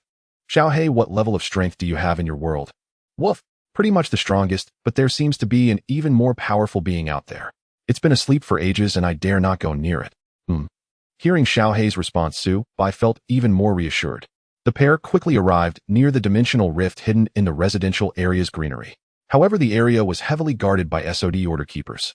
In the next second, Subai activated his White Dragon Emperor's eye to scan. 18 transcendents, mostly awakened ones with energy levels fluctuating between crank and a rank. After a moment's thought, Subai devised a plan. Xiaohei, transform into your true form and lure them away. With your strength, they shouldn't be able to catch you. Lead them off, then come back and enter the dimensional rift to regroup with me. Woof. Okay, master. Subai gave the command. The next instant, Xiaohei transformed back into his majestic and imposing true form, the Black Prison Cat. Appearing as large as a truck, the Black Prison Cat instantly drew the attention of every order keeper present. What is that? Damn. It must be a dimensional creature from the dimensional rift. Everyone be careful. A dimensional creature has appeared. Prepare defensive positions. Team 1 and Team 2 flank it from left and right. The rest provide covering fire. Subai hid in a patch of greenery, watching the order keepers brace for battle. Some of them wielded oddly shaped weapons. Knight Sakura had once explained to him that certain order keepers relied primarily on weapons with superpowers as a secondary asset. Soon a dazzling array of superpowered and weapon-based attacks rained down on Xiaohei. As an strength dimensional creature, Xiaohei effortlessly evaded every strike. Then, feigning weakness, Xiaohei pretended to flee toward one direction of the residential area. Quick! Team 1 and Team 2 pursue it. Don't let it escape. The order keeper with the highest energy fluctuation roared out the command. He was also the temporary supreme commander guarding this dimensional rift, Huang Tian. Soon most of the 18 order keepers were lured away by Xiaohei's act. Seizing the moment, Subai's leveraging his SSS-rank strength, he dashed into the dimensional rift before the few remaining order keepers. As Subai's body touched the black barrier of the dimensional rift, it felt like stepping into a watery mirror. A fleeting sensation of weightlessness washed over him, then vanished. The next second, Subai found himself standing on a desolate patch of land under a dim, gloomy sky. Slowly turning around, he observed the unfamiliar surroundings, feeling as though he had entered another realm. So this is the world on the other side of the dimensional rift. It was his first encounter with such a phenomenon, and a hint of awe stirred within him. Seconds later, Subai sensed a faint ripple from the dimensional rift behind him. Xiaohei's massive form. Executing a graceful midair somersault, Xiaohei landed beside Subai. Woof! Master him. Subai looked at Xiaohei, an idea forming in his mind. Xiaohei, you must be familiar with this place, right? Woof! Then lead the way. Take me to the strongest creatures here first. Woof! A cry of excitement escaped Xiaohei's. Although Xiaohei possessed SSS-rank strength, the highest level in this dimensional rift, he was not the most powerful being in this space. Other formidable creatures also roamed this realm, including one with an exceedingly terrifying aura. At the prospect of a grand rampage with Subai, Xiaohei's eyes gleamed with fervor. Subai rode on the back of Xiaohei, who galloped swiftly ahead. During his leisure time, Subai began to survey his surroundings. It was a world composed of hues of dim yellow and dark gray. There seemed to be no sun or white clouds. The entire sky presented a twilight red hue. The ground was made of a peculiar black soil, appearing somewhat cracked. It looked as if it hadn't received rainwater for a long time. Everything around seemed desolate and lifeless. In the area where Su Bai and Xiao He were located, there were no plants or animals, only endless barren land resembling a desert. Su Bai inquired of Xiao He beneath him. Xiao He, are you sure there are other creatures in this space? Su Bai did not doubt Xiao He's words, but the scenes around him made it hard for him to believe. Xiao He replied firmly, woo-woo. Master, trust me, it's just that the creatures of this black land are relatively not far ahead is a black forest where many creatures of my kind will be found. Soon as Xiao He ran at high speed, Su Bai spotted a dark green hue on the distant horizon. Xiao He exclaimed upon seeing it. Woo-woo. Master, ahead is the black forest I mentioned. A few minutes later, Su Bai and Xiao He reached the edge of the forest. Su Bai gazed out. The trees in this forest were completely different from those on their home planet Blue Star. They had dark green, deep, strange patterns, bark riddled with withered cracks, and towering trunks that reached dozens of meters high. These trees were species Su Bai had never seen on Blue Star. Gagh. Suddenly from the edge of the forest, several bizarre creatures the size of eagles took flight in fright from Xiao He, emitting cawing sounds similar to that of crows. Su Bai instantly activated the White Dragon Emperor's eye to investigate. Name, Death Spirit Bird. Category, Dimensional Creature, Demon Type, Death Spirit Bird. Level B. Skills, Soul Absorption, Sonic Interference. Current state, Frightened. Su Bai observed that the 3 Death Spirit Birds were all level Demon-type monsters. Woo-woo. Master, let's go find those powerful beings.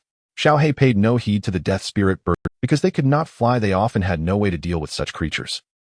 Su Bai also did not mind. A level dimensional creature posed no threat to them. Soon Xiao He began to move into the black forest.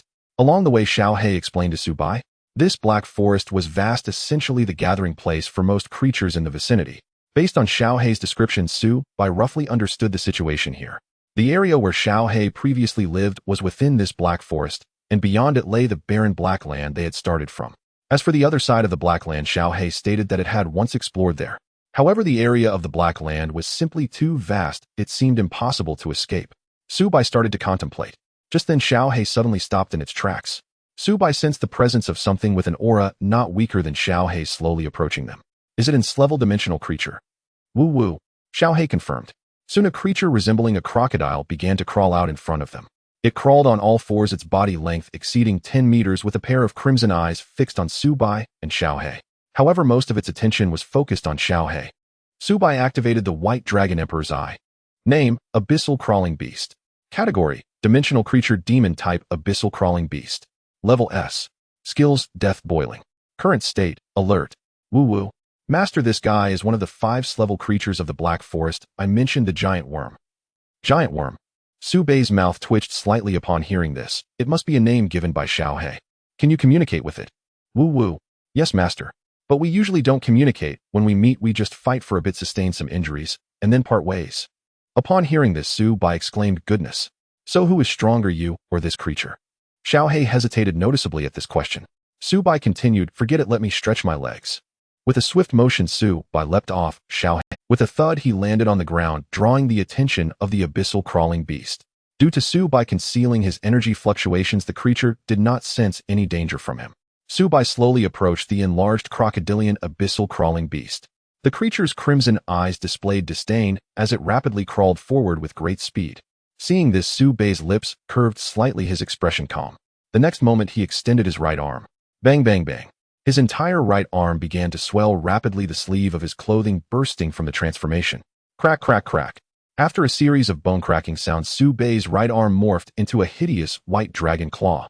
An exceedingly terrifying aura radiated from Su Bai's right dragon claw. The approaching abyssal crawling beast sensed this terrifying presence and attempted to halt its advance. But Su Bai had already made his move. In the next moment, a massive dragon claw 2 meters in diameter plunged into its head, splattering blood. Su Bai slowly descended from the back of the abyssal crawling beast, casually retracting his right dragon claw. Xiao He stood by dumbfounded. Master is so powerful. Su Bai cast a nonchalant glance at Xiao He beside him, a smile creeping onto his face. Xiao He, trembling slightly, approached the corpse of the abyssal crawling beast. Woo-woo. Is it dead already? The abyssal crawling beast was a dimensional creature of the same level as it, yet it had been instantly killed by Su Bai. At this moment, Xiao He was filled with an indescribable admiration and fervor for Su Bai. Su Bai activated his unique skill, Dimensional Space. In the next second, the corpse of the abyssal crawling beast vanished into thin air, startling Xiao He. Woo-woo. Master, the corpse. It's gone. I know I just took it away. Subai casually responded, then jumped back onto Xiaohei's back and gently, let's continue searching for the next one. Woo woo. Xiaohei, startled by Subai's pat, weakly replied. However, the emotions in its heart were exceedingly enthusiastic. For such a powerful Subai was its master. And those dimensional creatures of similar strength would all meet their end today. The 5th-level creatures in their black forest usually fought among themselves akin to mortal enemies. Just thinking about this made Xiaohei feel a sense of schadenfreude. Then it turned and raced toward the territory of the next level dimensional creature. Xiaohei ran through the black forest for over 10 minutes and encountered a 2nd-rank dimensional creature, a beast resembling a brown bear. It stood 6 or 7 meters tall, at least 3 to 4 times larger than an ordinary brown bear on launching. Clearly, Xiaohei could not defeat such a behemoth. Then Subai struck and slew the bear-shaped monster. Next came a 3rd, a serpentine demonic creature. After Xiaohei wrestled with it, Subai delivered the finishing blow. Now came the final rank dimensional creature. According to Xiaohei, this rank was the strongest among the 5th-rank beings. Soon Xiaohei led Subai into the creature's territory. With a bout of provocation, Xiaohei drew out the last rank entity. Name: Bound Along. Type: dimensional creature. Yalong subspecies. Bound Along. Rank pinnacle. Skills: rampage, aura, intimidation. Current status: aggressive. Subai felt a mild surprise as he read the creature's analysis panel. It turned out the creature was not a demonic being like Xiaohei and the others. The White Dragon Emperor's eye revealed that the Bound Along was in fact an Yalong subspecies. Moreover, its strength resided at the apex of rank, markedly stronger than Xiaohei and the rest. Subai dismounted from Xiaohei's back and told it to watch from the side. Xiaohei knew instinctively it could not match the Bound Along and obediently lay aside to observe. In an instant, Subai transformed his right arm into a dragonbone claw. A domineering, terrifying aura radiated from that dragonbone claw. The Bound Along plainly felt the dreadful fluctuation. Yet the Bound Along did not choose flight. It fixed Subai with a grave stare and began to exude its own formidable pressure. To Subai, such pressure was mere child's play. A faint smile lifted his lips. Though your strength is wanting, your presence is commendable. Subai felt a grudging admiration for the Bound Along. Its unyielding spirit was admirable. Fully aware it could not win, yet refusing to flee. A thunderous roar rent the air. The Bound Along seemed to grasp Subai's meaning, howled at him, and then smashed its powerful feet into the earth and charged. It aimed its razor claws at Subai, intent on shredding him. Watching the oncoming fury, Subai murmured, "Your indomitable spirit earns my respect, but it is also your fatal weakness." Subai moved in the next instant, his speed so swift the Bound Along could not react. With a sickening puncture, Subai's dragonbone claw plunged into the Bound Along's flank and pierced through the white claw, emerging a short length from its other side. The Bound Along uttered the most harrowing, agonized wail of its life, a cry that made Xiaohei's fur stand on end with unease. "Master, you won't slaughter me like this in the future, will you?" Subai hoisted the Bound Along's entire body off the ground with his right dragonbone arm. The Bound Along thrashed, violently flailing its limbs in a desperate attempt to wrench Subai's white dragonbone claw free. All efforts were in vain. Subai had no desire to toy with the beast. In the next moment, the dragonbone claw twisted slightly within the Bound Along's body. Squelches and cracks issued from within as bone and flesh were shredded, blood gushed from its wound. Subai gently withdrew his dragonbone claw and restored his arm to normal. Xiaohei emitted an excited cry as it looked at the now-dead Bound Along. It seemed to cheer for Subai, fawning over him. Subai casually stored the Bound Along's corpse into dimensional space. All right, the 4 most powerful rank dimensional creatures in the Black Forest have been dealt with. Subai's gaze turned toward Xiaohei. Xiaohei met his eyes and felt a pang of anxiety. "Master won't think I have no value and kill me too, will he?" "No. Master, don't kill me. In your petty, I still have many uses. I can be your mount and help you deal with those weaker, worthless creatures. If all else fails, I can even keep Master warm in bed." Subai's infinite consciousness perceived the meaning behind Xiaohei's pleas. An exasperated line crossed his face. Hearing more made the corner of his mouth twitch. "Stop. When did I ever say I'd kill you? I, Subai, am not the kind of scoundrel who kills the beast after the work is done. Also, I am not going to keep a creature the size of a truck." He looked at Xiaohei's towering, formidable true form and found himself at a loss for words. "In any case, let's continue hunting the dimensional creatures below rank." He dropped the subject and stepped onto Xiaohei. Hearing this, Xiaohei breathed a relieved sigh. It had only frightened itself. Xiaohei bowed its head meekly, allowing Subai to mount. Soon Xiaohei's figure roamed freely throughout the Black Forest. Subai unfurled his potent perception, sensing the presence of high-grade dimensional creatures nearby. He recalled that an A-rank corpse was worth 1,000, while an A-rank started at 5,000. Under Su Bei's command, creatures fell wherever Xiaohei went. Before long, Su Bei had slain dozens of dimensional beings ranging from crank to a rank. Yet doubt began to stir in Su Bei's mind. How could the dimensional rift remain open after so many high-grade creatures had been slain? Master, the strongest dimensional creature here has not been hunted yet. Suddenly, the system's voice sounded surprising Su Bei. The strongest dimensional creature. Wasn't that the Baonu Long just now? No, Master. The system senses an energy fluctuation in this forest more powerful than the Baonu Long. However, that energy is rather concealed. Hearing the system's reply, Su Bei turned to Xiaohei and asked, Xiaohei, is there a presence in this black forest that exceeds S-rank? Xiaohei was startled by Su Bei's sudden question and was about to answer when it seemed to recall something. Woo. Master, there indeed is a far more powerful presence here, but I'm not entirely certain. Okay, then take me there directly. Woo. A massive black figure swiftly weaved through the towering trees of the dark forest.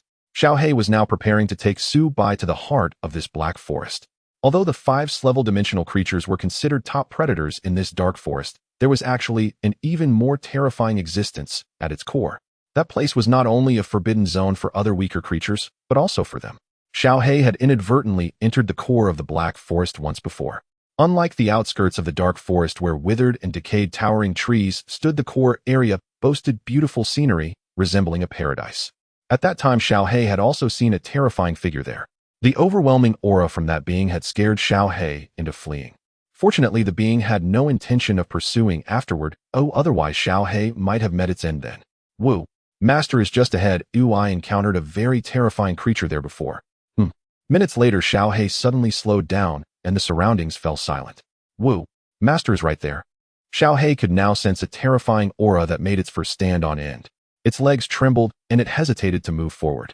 Su Bei looked at the timid Xiaohei beneath him and said helplessly, Xiaohei, what are you afraid of? Even if there's an SS-level dimensional creature inside, I can still take it down. Xiaohei wore a face of frustration. It didn't want to be this way, but the oppressive aura was too strong, and its body just wouldn't obey. Su Bei noticed Xiaohei's condition. He jumped off Xiaohei's back and turned to it, saying, All right, I'll go in alone from here. You wait for me here. Woo. Xiaohei acknowledged. Su Bei wasted no time. Since he had confirmed the being's location, he stepped towards the core area of the black forest. A few minutes later, as Su Bei ventured deeper, he increasingly felt the terrifying pressure emanating from the depths of the forest. No wonder I activated the White Dragon Emperor's eye and found not a single dimensional creature around. It must be due to this pressure. Su Bei narrowed his eyes, growing more vigilant. Although he was powerful, he had not become arrogant enough to let his guard down against an unknown formidable enemy. Su Bei inquired of the system in his mind. System, can you sense the approximate strength of the dimensional creature? Based on the fluctuations of this pressure, if the creature is not hiding its strength, it should be at the peak of S level to SS level. Hearing the system's analysis, Su Bei was also taken aback. This was under the condition that the creature was not concealing its aura. If it were to hide its true aura fluctuations, its level would only be higher. Su Bei's vigilance turned into a serious weight. If the host is afraid, you can abandon this mission and stop talking nonsense. I've come this far, how could I possibly turn back? Su Bei scoffed internally, but it's just an SS-level creature. After all, he had killed creatures in the Gene Modification Company cage before, due to the overwhelming aura permeating the surroundings. Su Bei's eyes had involuntarily entered an altered state. His platinum-colored vertical pupils attentively observed everything around him. As long as there was any change in the surroundings, Su Bei could absolutely react within 0.01 seconds.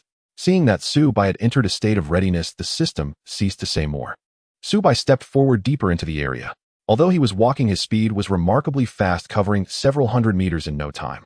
The fluctuations of the aura around him continued to intensify, or it seemed that the closer he got to the front, the more intense this aura became.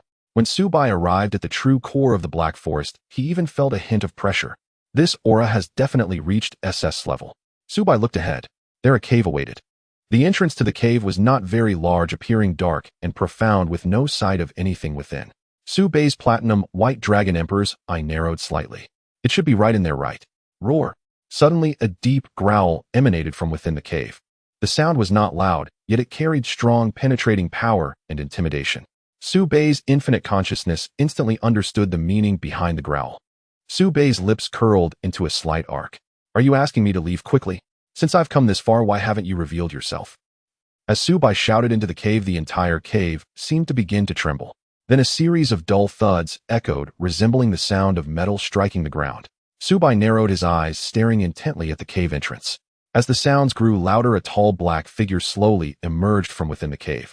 The figure stood at least 3 meters tall, entirely covered in what appeared to be a heavily armored metal suit. As it walked, the metal boots clanked against the ground. At the same time, an urge to prostrate in reverence surged within Su Bei's heart. However, this thought was instantly extinguished by Su Bei's powerful consciousness. Su Bei looked at the figure and murmured softly, "A mental-type skill, huh?" In the next moment, Su Bei opened his platinum vertical pupils to gaze at the being. White Dragon Emperor's Eye. Name Death Knight King. Category Dimensional Creature Demon. Type Death Knight King. Level SS Level Wounded State. Skills Death Flame, Burning, I Fear Impact. Current state alert. Su Bei saw the being's true level. Especially the wounded state after the SS level made Su Bei's heart tremble. System, what does it means literally? The being is currently in a wounded state, yet its power is comparable to that of an SS-level dimensional creature. Hearing the system's confirmation, Su Bei took a deep breath. Does a wounded state still possess SS-level power? If the being were at its peak, its power would likely surpass that of an SS-level entity. Su Bei's mind raced with thoughts, beginning to contemplate the pros and cons of the upcoming battle and his chances of victory. Just as Su Bei was frantically analyzing in his mind, the being suddenly spoke. "Human, how did you come to be here?" Su Bei had been fixated on the Death Knight King, and upon hearing it speak, he was also somewhat surprised. This guy can actually talk. No, wait. In the next second, Su Bei realized something. Is it communicating with me through consciousness? Or rather, is my infinite consciousness passively activated? Human, leave this place before I change my mind. The Death Knight King's icy voice echoed once more, its tone frigid and bone-chilling like a gust of wind from the abyss that pierced to the marrow. Su Bei's lips curled slightly, a platinum glint flashing briefly in his eyes. Seeing Su Bei's silence, the Death Knight King's eyes hidden beneath his black metal helmet suddenly flickered with a crimson glow. An intangible yet palpable wave of energy erupted from his body, sweeping through the surroundings and rustling the trees and grass with an awe-inspiring force. As that wave reached Su Bei, it was neutralized by the pressure emanating from him. The next moment, Su Bei's arms began to transform, taking on the form of white bone claws. The sleeves on both arms burst apart under the swelling, morphing dragon claws. A powerful fluctuation rivaling that of the Death Knight King began to surge from Su Bei. Huh. Su Bei crouched slightly, his dual dragon claw arms spread wide, and let out a furious roar at the Death Knight King before him. A potent surge of energy burst forth from Su Bei, hurtling toward the Death Knight King. The armor on the Death Knight King trembled slightly under the impact of this energy. The red eyes beneath the Death Knight King's helmet grew increasingly scarlet. He stood upright, planting a massive black sword in the ground before him with a resounding clang. "So, human, you wish to fight me, I? Spare me the nonsense." Su Bei retorted coldly. By now he had entered a state of semi-complete transformation. His demeanor and mindset were no longer what they... Su Bei wasted no words. Though his opponent was on the same level as him, even within the same SSS rank, there were vast disparities in strength. Su Bei possessed absolute confidence in battles against equals. He had once single-handedly held his ground against 3 SS-level genetic modifiers from the Genetic Modification Company. Given time, those 3 would have perished. Moreover, the Death Knight King was now displaying a wounded status under the White Dragon Emperor's eye. Su Bei's odds of victory grew even greater. "Very well then, I shall show you what true death means." The Death Knight King, seeing Su Bei's battle stance, felt a murderous intent rising within him.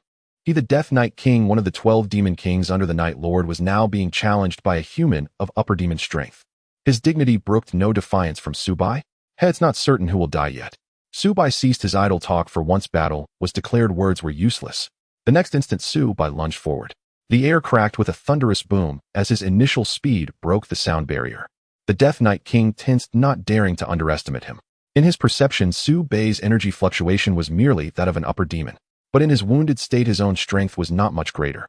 The Death Knight King instantly wrenched the black sword from the ground and swept it forward. In that moment, Su Bei's attack arrived. He soared into the air above the Death Knight King, his 2 massive dragon claws slashing downward. Su Bei's bone claws struck the Death Knight King's greatsword with ferocious force. 2 piercing clashes. The surrounding space seemed on the verge of shattering from the impact, groaning under the strain. The ground beneath the Death Knight King's feet instantly cratered. Cracks spread like a spiderweb across the earth. The Death Knight King's arm holding the greatsword trembled slightly, shock coursing through him. Such formidable strength. The next second, he angled his sword and swept it sideways, forcing Su Bei back with a sharp clang. Su Bei's dragon claws scraped a blinding spark across the greatsword. He withdrew his attack and retreated to the ground. Landing, Su Bei's eyes burned with intensity as he fixed on the Death Knight King's sword. He activated the White Dragon Emperor's Eye. Name Death Greatsword Category Weapon Skills Death Coil Soul Impact / Death Boil Indestructible Description Forged from rare or at the core of a certain abyss, it possesses extreme durability, resisting erosion by abyssal evil spirits, and capable of directly attacking an enemy's soul. Subai was startled by the analysis panel. So this sword has a significant origin. It must be quite valuable. In his mind, he had already claimed it as his prize. Noticing Su Bei's fervent gaze on the Death Greatsword, the Death Knight King planted it vertically on the ground. Human, my Death Greatsword is not something a lowly creature like you can covet. His voice was ice cold. Subai was about to retort when the system's voice echoed in his mind. Host, he is correct. This Death Greatsword is indeed untouchable for ordinary humans. Why? Subai did not doubt the system. Because the Death Greatsword is forged from rare or from the deepest abyss core. That or has long been corroded by terrifying twisted evil spirits imbuing it with the attribute of death. If a normal person wields it, the death aura will gradually devour their soul. Subai felt a chill upon hearing this. Relieved, he had only entertained the thought. Such an ugly sword was never his true weapon anyway. His transformations and unique traits were far more. It seems I need to exert some real effort against you. Subai grinned, revealing a row of fierce sharp teeth. The next second his legs began to transform. White matter swelled and grew explosively, shredding his pants to reveal legs twice their original size, now white bone dragon limbs. Yet the leg transformation differed from his arms. His arms were pure bone claws devoid of flesh, only stark, white, osseous material. In contrast, his legs took on a solid draconic form. Fine white scales covered them, shimmering with a silver glow in the dim forest. Su Bei's fierce, imposing white dragon feet stomped the ground. The earth quaked and split, cracks spreading for kilometers. His eyes, now transformed into platinum vertical pupils, blazed with battle fervor at the Death Knight King. All right, transformation complete. Now, let's continue our fight. Su Bei's two white dragon-like legs bent slightly and arched. With a loud crash, the ground beneath him exploded, sending fragments flying. In the next moment, Subai leaped into the air, almost instantaneously arriving in front of the Death Knight King. The speed Subai displayed now was so astonishing that even the Death Knight King was filled with dread. So fast. Subai did not give the Death Knight King any time to react. Hovering above the Death Knight King, Subai assumed a pouncing posture.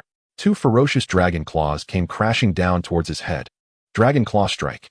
Clang. A resounding clash echoed. At the critical moment, just before Su Bei's dragon claw could strike the Death Knight King, a pitch-black, great sword blocked his attack. Humph. Suspended in midair, a smirk tugged at the corner of Su Bei's mouth, and he let out a light snort. In the next second, Su Bei flipped his body and retracted his right dragon claw. Using the inertia from his rapid rotation in the air, Su Bei swiftly unleashed his left dragon claw once more. Bang! This time, Su Bei's dragon claw smashed fiercely onto the Death Knight King's deathly great sword.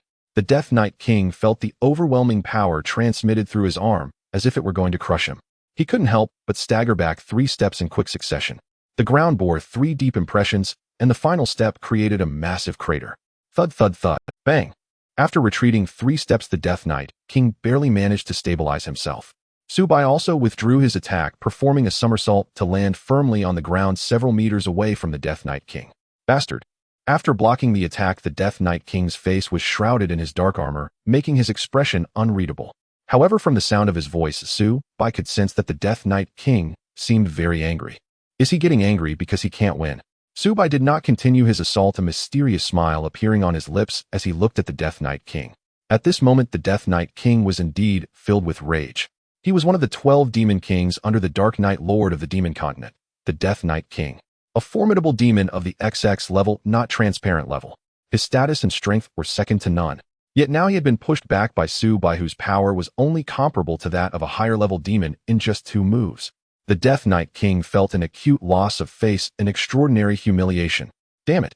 If it weren't for my severe injuries, how could I let someone like you suppress me in battle?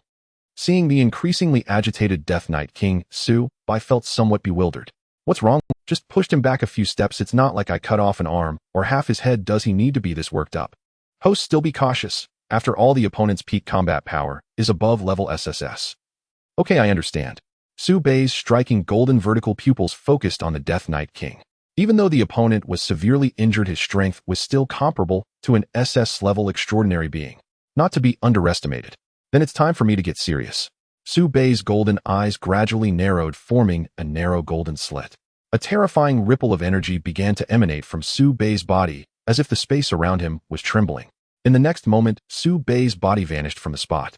The Death Knight King immediately sensed Su Bei's movement. He raised his sword with one hand, assuming a vigilant defensive posture.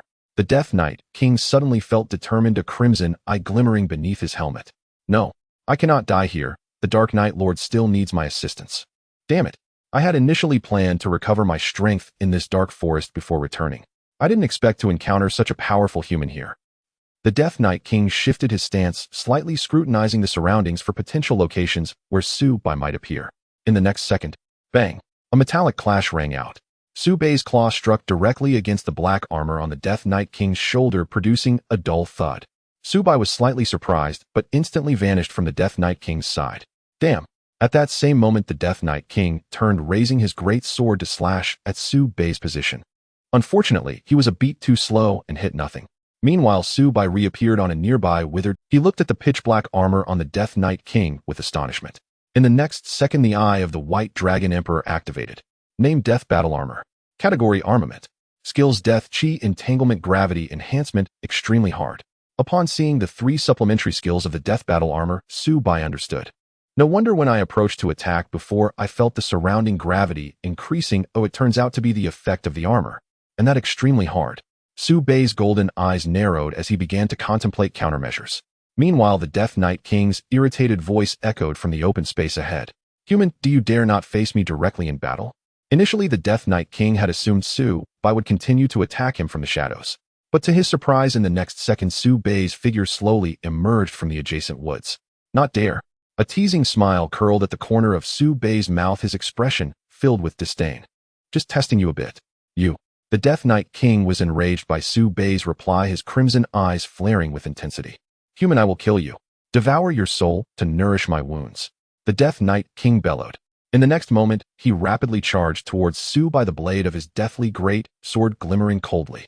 Although it seemed like the Death Knight King was clad in a heavy set of death battle armor, in reality this armor was as light as a feather. Not only was its own defense incredibly solid, but it also continuously enhanced the Death Knight King's own death chi.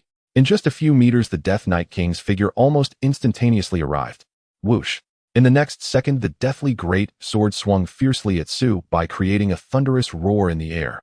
Su Bei remained unfazed, a slight smile creeping onto his lips. Boom. A 2-meter giant dragon claw blocked Su Bei's front, easily absorbing the Death Knight King's powerful strike from his deathly great sword. Humph. Su Bei's face remained calm beneath the giant dragon claw, his expression unfazed. Is that all? As Su Bei's words fell, in the next moment, he instantly flashed behind the Death Knight King. Sharp. Dragon kick. Su Bei bent his right leg back, gathering strength. In an instant, a razor-sharp horn-like appendage sprouted from his right calf. In the next moment, Su Bei's right leg exerted force, his body flipping backward to deliver a powerful kick. Boom. A sound akin to an explosion erupted between Su Bei and the Death Knight King's back. A towering black figure was sent flying out. The body of the Death Knight King crashed heavily into the near. With a loud crash, dozens of thick trees shattered as the Death Knight King flew backward, smashing through several towering black trees, before finally coming to a stop. With a thud, the Death Knight King crashed into a large black tree, slowly sliding down its trunk. He groaned in pain. He gritted his teeth, forcing himself to rise while leaning against the black tree behind him. A terrifying crack appeared on the deathly armor on his back. This was the result of Su Bei's full-force dragon leg whip enhanced with sharpness. The once indestructible death armor akin to a battle god's black armor was actually breached by Su Bei's kick. The Death Knight King felt a searing pain in his back as if cut by a knife. His heart was equally horrified, mirroring the wound on his back. How could his death armor be so easily shattered by a human whose energy wave was only equivalent to that of a high-ranking demon? At that moment, the Death Knight King truly felt the immense power of Su Bei. He was far beyond an ordinary high-ranking demon. An ordinary high-ranking demon might have perished from that kick. The Death Knight King's mind raced as he tried to devise a countermeasure. However, there was an absolute gap in strength between him and Su Bei. In the face of such a disparity, any strategy the Death Knight King had was powerless. Are you ready to say something before you die? A calm voice echoed. Su Bei's figure slowly walked towards the path from which the Death Knight King had been thrown. At this moment, Su Bei's arms and legs had transformed into monstrous forms. His height had increased to about 2 meters due to the transformation of his legs into dragon-like limbs. Yet there was no sense of incongruity. It seemed as if these mutated parts were Su Bei's skeletal armor. Instead, it added an aura of dominance and coolness to him. Subai walked step by step towards the Death Knight King, appearing relaxed, as if he were merely dealing with a minor character. This ignited a surge of endless rage within the Death Knight King. Human, do not underestimate me too much. I am one of the 12 demon kings under the Dark Knight Lord, commanding countless low and mid-level demons. Stop. Subai suddenly interrupted the Death Knight King's grandiose speech. Don't say anything useless. What Dark Knight Lord, what 12 demon kings? You are merely my prey, now a being about to meet its end. Subai spoke each word precisely, showing no respect to the Death Knight King. Listening to Subai's words, the Death Knight King felt an overwhelming mix of anger and humiliation. Damn it. I refuse to accept this. If it weren't for being besieged by that group of bastards, leaving me severely injured, how could I be killed by you? The tone of the Death Knight King suddenly turned weak, as if he had resigned to his fate. His crimson eyes calmly gazed at Subai. Human, you are strong, but killing me will mark you with the vengeance seal of the Dark Knight Lord, along with endless. Subai's expression remained unchanged as he calmly replied, are you threatening me? No, I am merely stating I bear the mark of the great Dark Knight Lord. Once my life force dissipates, this mark will automatically activate and lock onto you. At that time, you will be hunted down by my master, the Dark Knight Lord. Subai felt a chill as he listened to the words of the Death Knight King. He was uncertain whether the Death Knight King was trying to trap him. However, judging by his demeanor, he likely wasn't lying. System, is there a way to help me get rid of this mark? Do not worry, host. This system can help you shield against any tracking abilities. However, this shielding requires the host to actively consume system points. Hearing the latter part of the system's words, the smile that had been forming on Subai's face abruptly halted. So it requires system points. However, after careful consideration, Subai felt it wouldn't be too much of a loss. After all, once he dealt with the Death Knight King before him, this dimensional rift should close. By then, back on Blue Star, would he really believe that the so-called Dark Knight Lord could come after him? If that were the case, Subai wouldn't even need to lift a finger. Those powerful, extraordinary beings on Blue Star would surely attack the Dark Knight Lord at the first opportunity. Subai thought to himself, feeling he had everything under control. Is there anything else you wish to say? Seeing Subai intent on killing him, the Death Knight King chose not to wait. If you will regret killing me. Subai felt that he could no longer extract any useful information from this death. He stepped forward, raising his right dragon claw arm. The Death Knight King refused to give up, still struggling. Although he had been struck from behind by Subai, and his defenses were broken, he still retained some fighting power. Even if I must die, I will fight with all my might. You must die, human, with such strength. The Death Knight King shouted coldly, and the next moment he lunged at Subai. Seeing this, Subai charged forward to meet him. The two figures darted through the forest filled with thick black trees like two bolts of lightning. The intense sounds of collision echoed as towering trees snapped and splintered all around. Deep within the core of the forest, loud rumblings echoed, the ground cracked, and trees flew about. Their battle turned the forest's heart into a wasteland. In the heart of the Black Forest, a battle of the highest caliber was fiercely unfolding. Minutes later, Subai's final strike, the giant dragon claw strike, pierced directly through the back armor of the Death Knight King. With all his might, Subai's dragon bone claw penetrated the armor covering the Death Knight King's back. Bang! Swoosh! Break for me! Subai felt the strong resistance of the armor ahead and shouted, crack! Puff! The next moment, Subai's fierce and sharp dragon bone claw burst through the armor before the Death Knight King. It launched his entire 3-meter-tall form into the air. At that moment, the crimson glow in the Death Knight King's helmet gradually extinguished. Death Knight King die.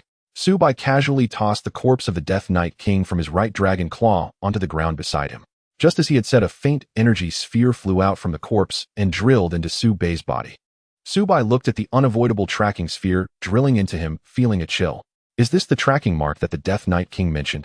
However, it appeared that there was no immediate danger, so Subai decided not to worry about it for now. He leaned against a large black tree, panting heavily. Although Subai had been dominating the Death Knight King throughout the battle, he had expended a tremendous amount of stamina and energy. After all, even a dying camel is bigger than a horse. Despite being severely wounded, the Death Knight King still possessed a grudging SS-level fighting power. Subai looked at the corpse of the Death Knight King along with the giant death sword beside him and the death armor on his body. A smile slowly formed on his face. Host, I sense that the dimensional rift in this space has experienced unusual fluctuations. Please hurry and pass through the dimensional rift to leave here. Otherwise, the passage will close and you will be unable to escape. Suddenly, a prompt from the system echoed in his mind. Subai was also taken aback. He dared not waste any time and quickly moved forward to store the corpse of the Death Knight King and the Death Giant sword into the dimensional space. In the next moment, Subai rapidly ran towards the outer direction of the Black Forest core. A few seconds later, he saw Xiao He waiting at the perimeter. At this moment, Xiao He also wore a face of uncertainty. It was unsure if Su Bai could handle that terrifying presence deep within the forest. Xiao He. Su Bai's voice called out, startling Xiao He, who was pacing back and forth in the woods. The next moment, it joyfully shouted back at Su Bai. Su Bai instantly appeared beside Xiao He. Transform back into your kitten form immediately. Meow. Don't ask, just hurry up and change. Su Bai's tone was somewhat urgent, scaring Xiao He into silence. However, seeing that Su Bai had no injuries, it seemed that the battle had resulted in victory. Thinking of this, Xiao He's towering form transformed back into an ordinary black cat. Get on, we are heading back. Su Bai gently called out, and without waiting for Xiao He's response, directly embraced it in his arms. Xiao He was still in a daze. What is the master planning to do? The next moment, Su Bai's body began to move at high speed. Xiao He felt its fur being painfully lashed by the strong air resistance. Woo! Xiao He hurriedly curled up into a ball, trying desperately to burrow into Su Bai's embrace. Su Bai also noticed Xiao He's movements, but at that moment he had no time to pay attention. The system prompted that the dimensional rift would close in no more than 3 minutes. Thus, Su Bai had to reach the barren land where they first appeared within 3 minutes. If he let Xiao He cling to him, there would definitely not be enough time. So Su Bai chose to run by himself. Rather than running, it could be described as flying at this moment, because Su Bai's speed had reached a point that completely transcended the concept of running. Whoosh! The intense wind roared before Su Bai, and this atmospheric acceleration resistance had completely surpassed that of a supersonic aircraft. Even Xiao He, being an S-class dimensional creature, felt as if its body was about to be blown apart in this fierce wind resistance. Yet Su Bai's speed was still increasing. Su Bai's infinite consciousness began to operate at high speed, calculating their original position and distance, and how fast he needed to be to reach there within 3 minutes. From a distance, it looked as if there was a flash of white lightning darting through the towering trees of the black forest, fleeting in the blink of an eye. Boom! Boom! Dozens of massive black trees in the black forest, standing dozens of meters tall, were snapped and collapsed. They were hurled away by Su Bai's ferocious speed. In that moment, it felt like a bulldozer crushing everything. Rumble! On Su Bai's path, all living beings and trees were ruthlessly trampled and destroyed. In less than 30 seconds, Su Bai's figure had reached the edge of the black forest. A few skeletal birds, startled by the violent tremors, flapped their wings and flew into the sky, emitting eerie cawing sounds. Su Bai did not stop after exiting the black forest. He continued to sprint towards the direction he had come from. The ground where Su Bai passed was left with furrows as if plowed by a bulldozer. Woo! The little black cat in Su Bai's arms whimpered softly. Watching the rapidly passing scenery, it felt like its brain could hardly keep up. A dazzling experience surged in Xiao He's heart. This was the result of a mismatch between its cognitive processing speed and the speed of the things it saw. 2 minutes later, a small black dot appeared in the distance, which was the dimensional rift. In the next moment, Su Bai's figure instantly arrived before the black dot. Su Bai dove in without hesitation. After a brief and strange experience, Su Bai's vision arrived at the familiar green belt of billowing community.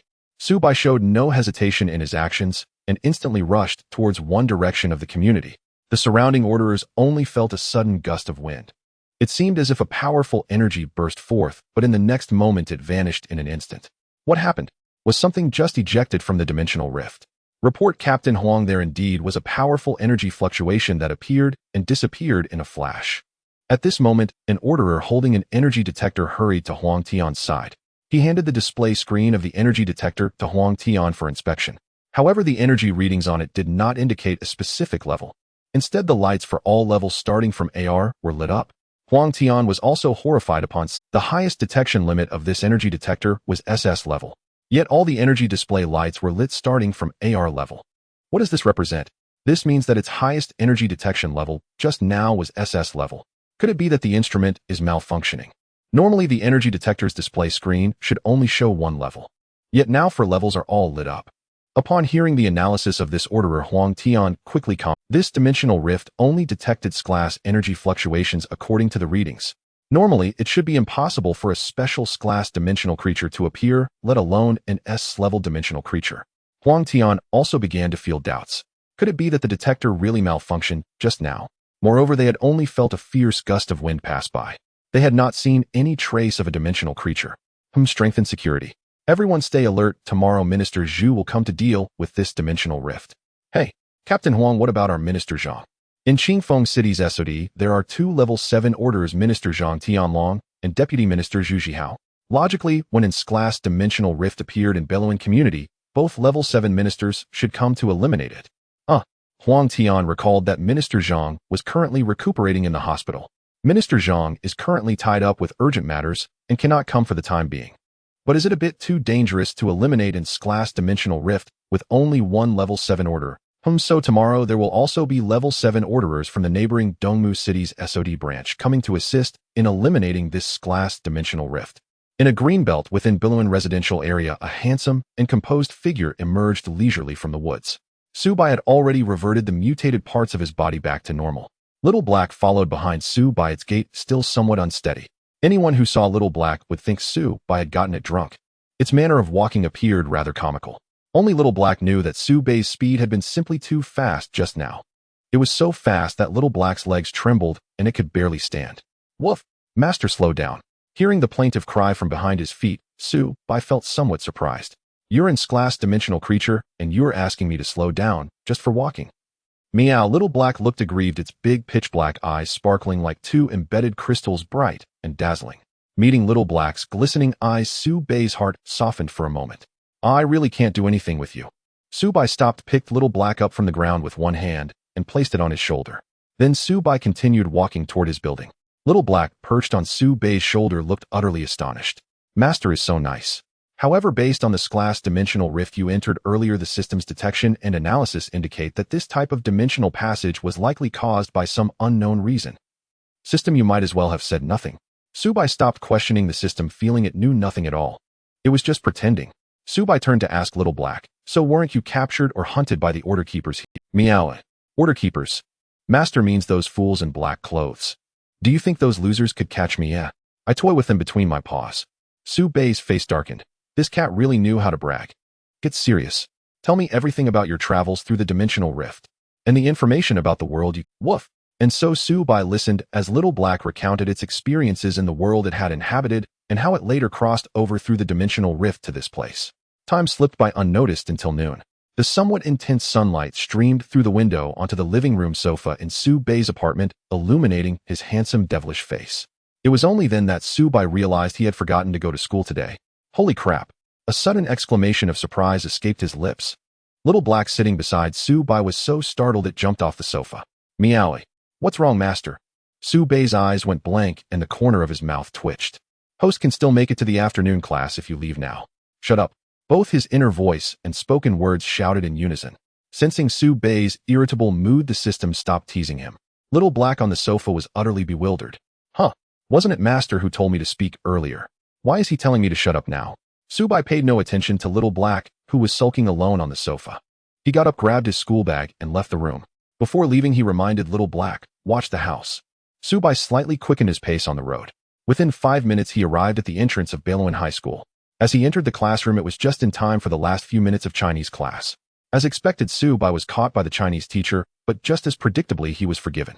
Instantly, the male classmates in the class wore expressions of indignation. Why is Su Bai allowed to be late? Yeah, exactly. Why is that? I was punished for standing when I was late last time. Exactly. Last time I was only 1 minute late and was made to copy the textbook 30 times.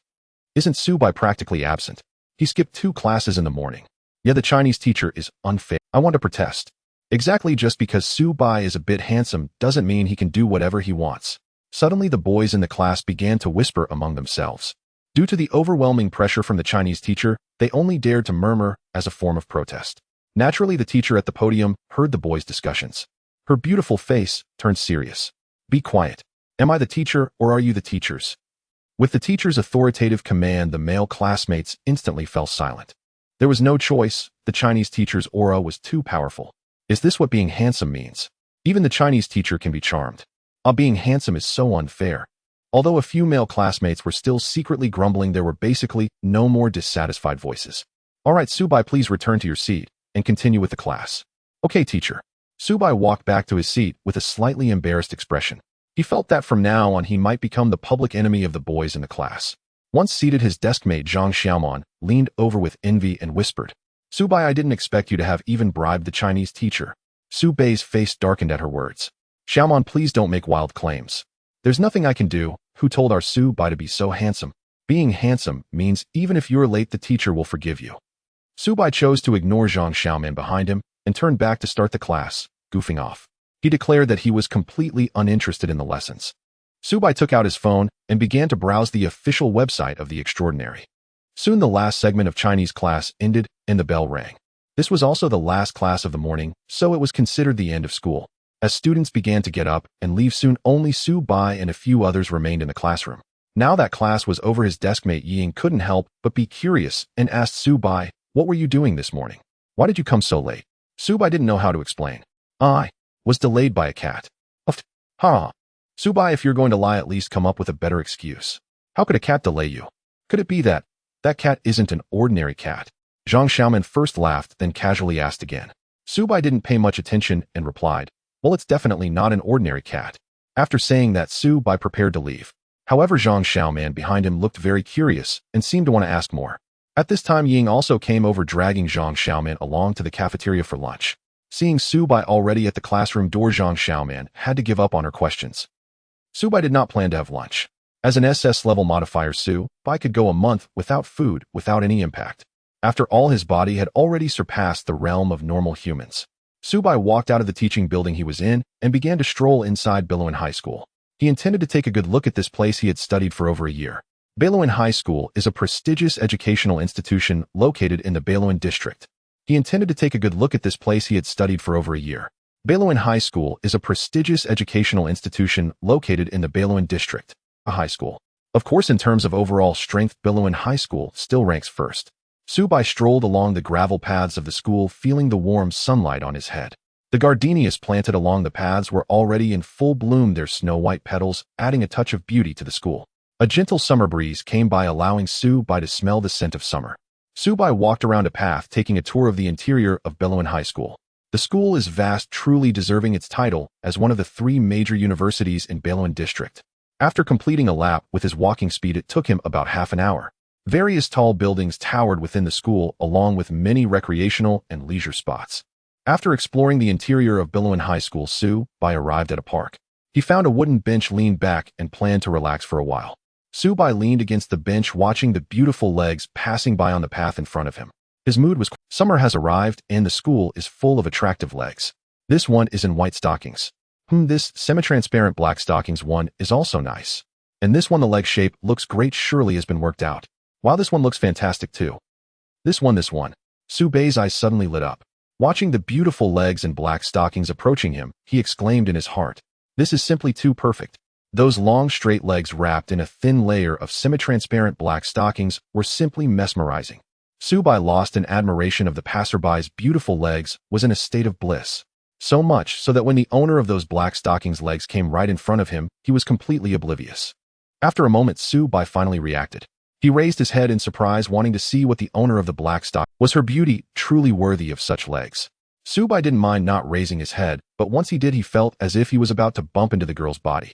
Subai couldn't help but swallow hard, secretly thinking about the girl's boldness. She was almost leaning over him. Subai looked up along those long, straight black stockings.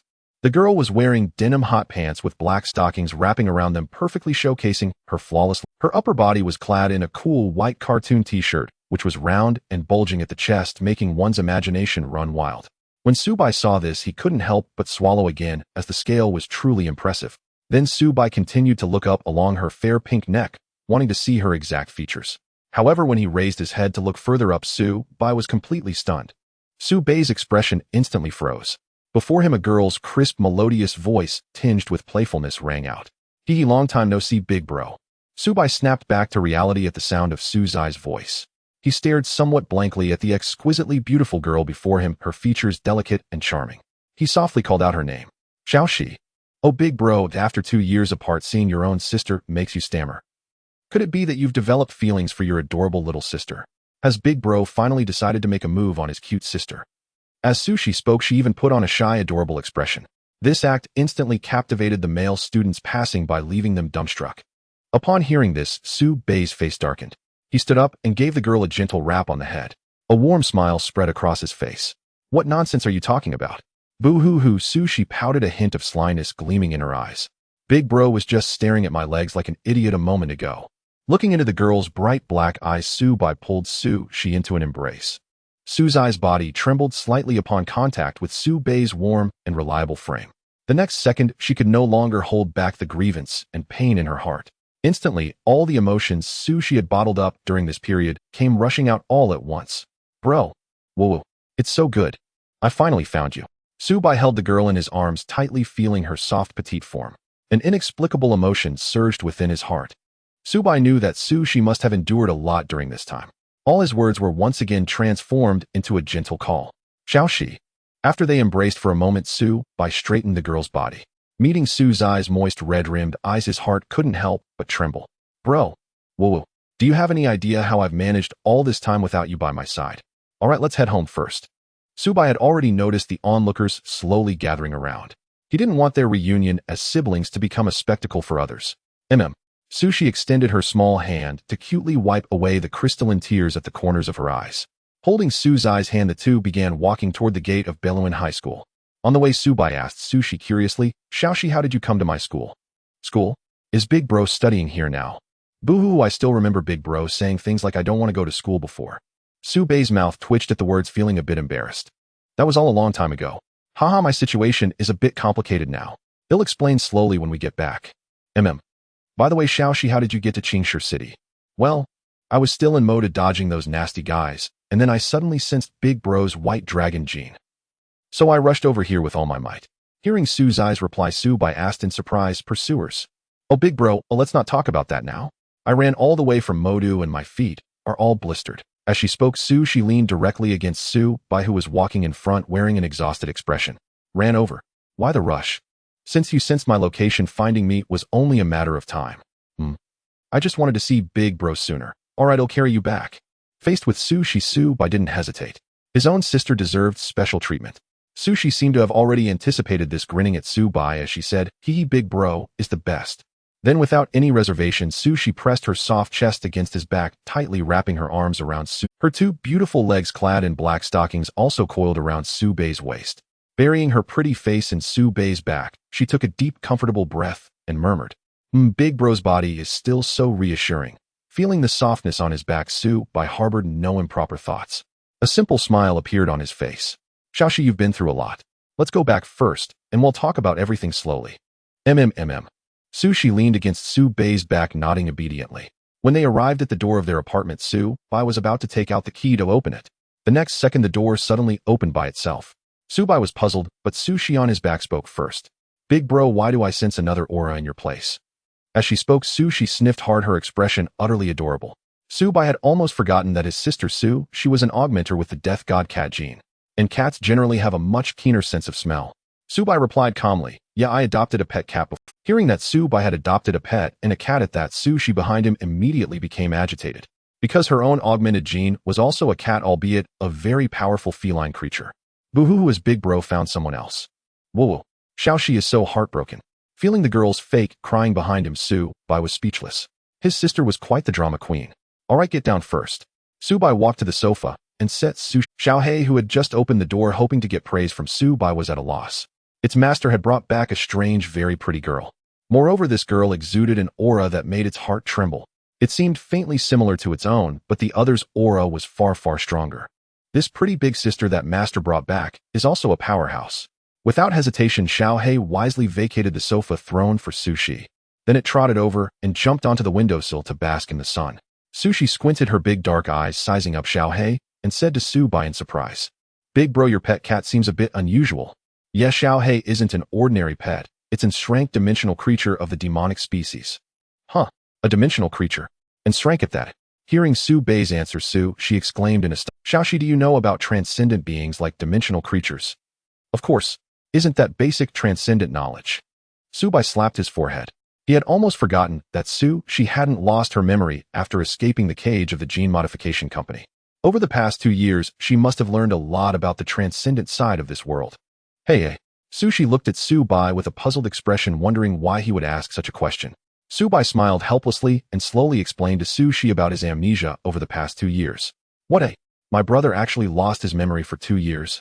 The girl sprang up from the sofa like a spring after hearing Su'Bai's account. No wonder I couldn't sense my brother's aura after we separated. Su'Bai's tone turned somewhat pitiful as seeing Su'Bai's pitiful little eyes, Su'Bai affectionately hugged her. While being embraced by Su-Bai hidden from his sight, Su-Shi revealed a sly expression on her face, enjoying the warmth of his embrace. Su-Shi couldn't help but start to fantasize, feeling as if she might moan inwardly. This is it, brother's hug is really so comfortable. Su-Bai's infinite awareness was passively activated. He certainly sensed Su-Zai's inner thoughts at that moment. Su-Bai looked at her with a strange expression and pulled Su-Shi away. All right, little she, tell me what you've experienced over the past 2 years. Although reluctant to part, she maintained her composure on the surface. Me, do you know how hard my life has been these past 2 years? Su-Zai's tone turned wrong as previously she was completely alone without any support. But now it was different as she had found her closest brother Su-Shi felt like a homeless stray who had suddenly found her harbor. The emotions that had been suppressed were unleashed once again. Taking this opportunity, Su-Shi once again threw herself into Su-Bai's arms and began to cry. This time she truly cried, and as Su-Bai felt her body trembling slightly, an indescribable surge of agitation welled up within him. The extreme, evil white dragon gene within him began to stir uncontrollably. A terrifying aura emanated from Su-Bai that made one's heart race. Everything in the surrounding room began to tremble inexplicably, as if an earthquake had struck. Moreover, if one were to step outside the building where Su-Bai was located at that moment, they would find that the entire building where Su-Bai's room was located was shaking. Su-Shi nestled in his arms, sensed the fluctuations of Su-Bai's emotions, and softly called out to him. Brother. Upon hearing Su-Zai's clear voice, Su-Bai realized that his emotions had spiraled out of control. He gradually reined in the aura he had been emitting. He affectionately stroked Su-Zai's soft golden hair. Su-Zai's golden hair shimmered in the sunlight, filtering through the window, giving Su-Bai a sense of comfort. Sorry I couldn't control it earlier, and my aura spilled out. It's okay, brother. Su-Shi buried her little head completely into Su-Bai's embrace, and then added, I love you the most, brother. Su-Bai simply smiled lightly at Su-Zai's words. Meanwhile, a little black figure perched by the living room window trembled in fear. The terrifying aura that had just emanated from Su-Bai was simply too frightening. Little Black was in shock. What kind of power does my master possess? After letting the girl in his arms be spoiled for a while, Su-Bai felt it was enough. All right, little she, tell me about your experiences during this time. Su-Shi then recounted her life after escaping the gene modification company cage over the past 2 years to Su-Bai. After parting ways with Su-Bai in the Great Blue Ocean, Su-Shi drifted to a city in the nearby Dragon Country. After hiding there for a while to avoid the heat, she then arrived at one of the most prosperous cities in the Dragon Country, Magic City. Following that, she began to stay long-term in Magic City, looking for news of Su-Bai while evading pursuers from the gene modification company. Due to the presence of the extraordinary official SOD in the Dragon Country, the assassins sent by the gene modification company were somewhat constrained. Although the assassins sent were not weaker than Su-Shi, they had yet to capture her. As she spoke, a hint of killing intent appeared on Su-Zai's face. Those annoying guys, I will kill them sooner or later. Su-Bai ruffled Su-Zai's little head and comforted her softly. Don't worry with your brother here, whoever comes will die.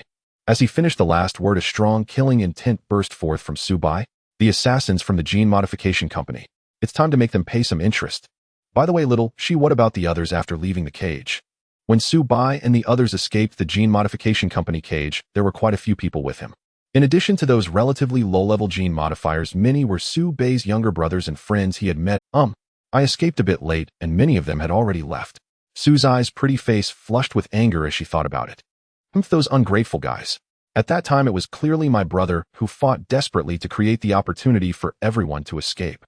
But in the end, my brother was ambushed by that evil old man, and those guys ran away faster than anyone else.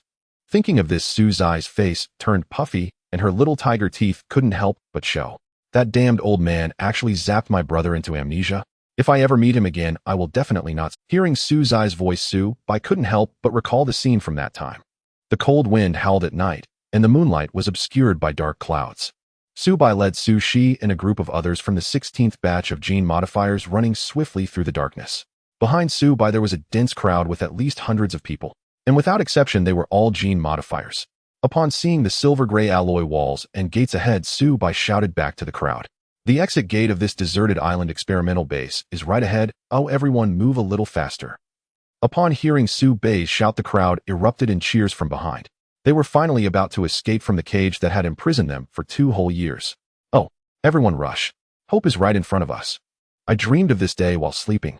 For freedom, for dreams. Charge. Wanna run. Don't even think. Quick chase after them. We have located their position. Calling the headquarters, we have spotted the target location, requesting high-level combat support.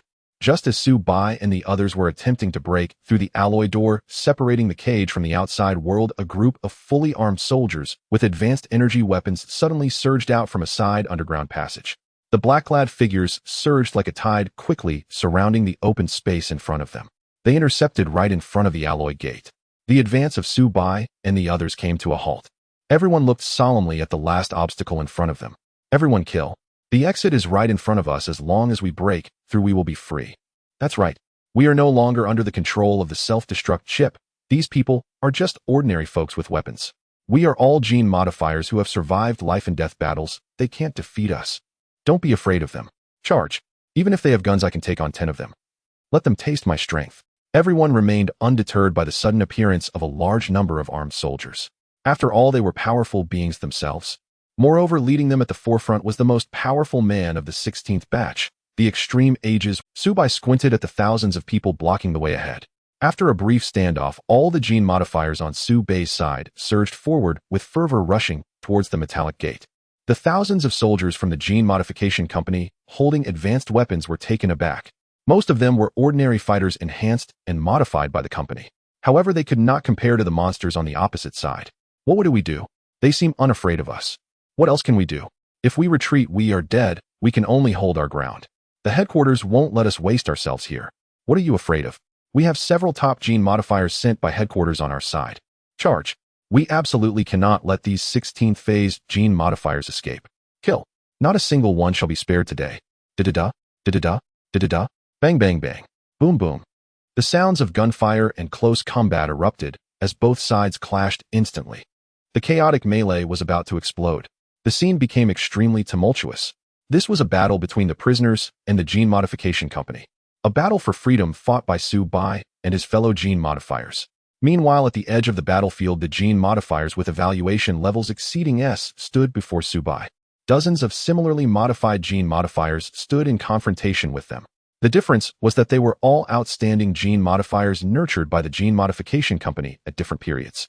Their bodies had been implanted with self-destruct and control chips by the gene modification company, now under the commands and control of the company's higher-ups. The two sides of gene modifiers faced off against each other. Among them, the weakest had at least an S rating. The standoff lasted for several dozen seconds. Su Bai knew that these people were under the chip control of the gene modification company, so persuading them to back down was impossible. Fight! Su Bai shouted in anger and charged directly at the SS-level modifier from the opposing side. Crash! The opponent was a tall man. The two figures collided at once, creating a violent surge of energy. This SS-level gene modifier was no match for Su Bai. In their first clash, the opponent was forced to retreat, repeatedly barely stabilizing himself. The SS-level gene modifier turned and shouted to two people in the crowd behind him. Altogether, this time the headquarters of the gene modification company dispatched 3 SS-level gene modifiers to intercept Su Bai and the other 16th phase gene modifiers trying to escape. Because the headquarters was also aware of how terrifying Su Bai's combat power was, soon 2 more SS-level gene modifiers from the opposing crowd charged towards Su Bai. Along with the original SS-level gene modifier, the 4 of them erupted into a terrifying battle. Su Bai intentionally shifted the battlefield aside to avoid involving his comrades behind him. Meanwhile, the remaining slightly weaker gene modifiers also began to fight. Among the 16th phase gene modifiers, only Su Bai was an SS-level modifier. There were also 4 other SS-level and several special-level modifiers from the same period. Such a level of combat quickly turned the area around the metallic gate into ruins. At the core of the battlefield, in a short moment, the 3 SS-level gene modifiers were wounded repeatedly in the battle against Su Bai. The 3 were greatly shocked. They had not expected Su Bai's combat power to be this formidable. The surrounding metallic gate was also being destroyed during the fight between Su Bai and them. This was of course intentional on Su Bai's part. Not good the gate has been breached. The 3 SS-level gene modifiers felt embarrassed while also shocked in their hearts. They had all heard of this 16th phase gene modifier known as the most perfect gene modifier since the gene modification company's training program, the ultimate white dragon, Su Bai. Thus, the headquarters specifically sent these 3 SS-level modifiers of the same rank to intercept Su Bai and his companions. However, these 3 SS-level gene modifiers did not expect Su Bai to be so powerful. He could actually face 3 opponents alone without falling behind. Damn, we completely underestimated the enemy's combat power. Lao Xiong quickly returned to report to headquarters, tell them to send more top-tier support. And you guys, we will stay behind to hold them off for now. We must at least ensure that this ultimate white dragon does not escape. Otherwise, the consequences would be dire. Okay.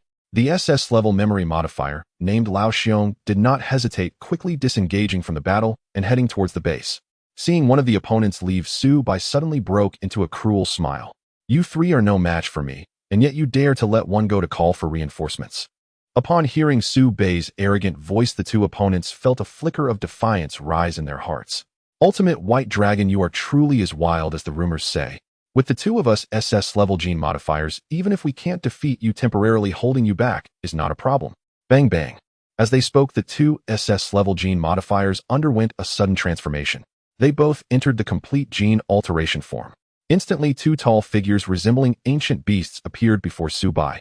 Their modified genes were those of the ancient mammoth and the thousand-legged venomous centipede. Upon seeing the complete forms of the two in front of him, Su Bai held nothing back. Suddenly, his body began to undergo rapid alteration. His arms, legs, and torso were all transforming towards an extreme state. In the blink of an eye, Su Bai's body had already exceeded 3 meters. His physique transformed into a powerful form resembling a dragon man. Even Su Bai's face was covered in patches of platinum scales, exuding an exotic dominance. His pale hair added a touch of murderous intent to Su Bai. In the next moment, a gigantic white dragon over 30 meters long burst forth from his back. As the fierce and imposing dragon head emerged, it roared towards the ancient mammoth and thousand-legged venomous centipede before it. The moment the white dragon appeared, Su Bai's entire aura began to soar. In the next second, it directly surpassed the presence of the two SS-level gene modifiers before him. Is this the legendary extreme alteration? The two looked at the fierce dragon head suddenly emerging from Su Bai's back, hearts trembling. Su Bai's white dragon was different from the ordinary alterations on his body. It was an extraordinarily unique existence. The ultimate evolution direction of gene modification, extreme alteration. This is a product of perfect integration between modified genes and the host's body, far surpassing ordinary alterations. The two felt a bit faint-hearted. At this moment, Su Bai's gaze had completely transformed into platinum vertical pupils, fixating on the two monsters before him alongside the white dragon behind him. Today is your death day? Arrogant. We are both SS level. Even if you have extreme alteration, it won't be so easy for you to kill us. Lao Wugong, let's go together. Okay. Power of the mammoth. Thousand-legged strangle. The two towering monsters charged towards Su Bai in a frenzy. As they rushed forward, they also activated their strongest derived skills. Su Bai merely grinned, revealing his white fangs with an endless desire for slaughter in his platinum vertical pupils. Ha, come on. Today either you die or I die. Dragon transformed. Su Bai charged crazily towards the two, with the white dragon behind him opening its fierce jaws. Boom boom. The battle of 3 SS-level gene modifiers shook the heavens and the earth. Everything around was destroyed and shattered in their combat. The fight seemed to last an eternity. Suddenly, a crisp yet slightly anxious voice rang out. Brother, the door is open, let's hurry.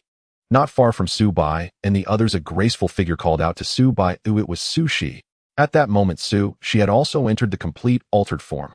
Her modified gene was Grim Reaper Cat. In the Grim Reaper Cat complete form, her height surged from the cute 1.6 meters to at least 1.8 meters. However, Su Zai's complete transformation did not result in a drastic change like Su Bai and the others. In her complete form, only a black cat tail and cat ears appeared at her back and head, making her look even cuter. Su Bai snapped back to reality at Su Zai's call. His expression was somewhat frenzied. At this moment, Su Bai had entered a state of slaughter.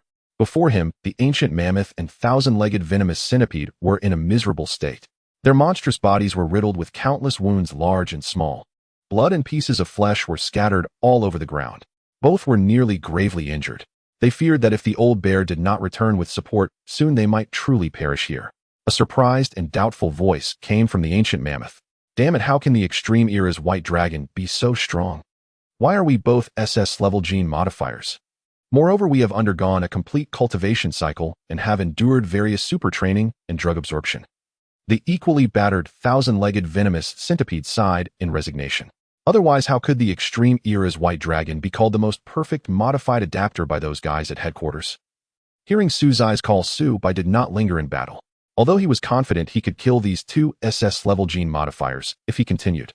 But their goal tonight was not to kill, but to escape this cage. After a feigned attack, Su Bai swiftly darted towards the back. Reaching Su Zai's side, Su Bai grabbed her hand, and both rushed rapidly towards the alloy door. Not good, they're about to escape.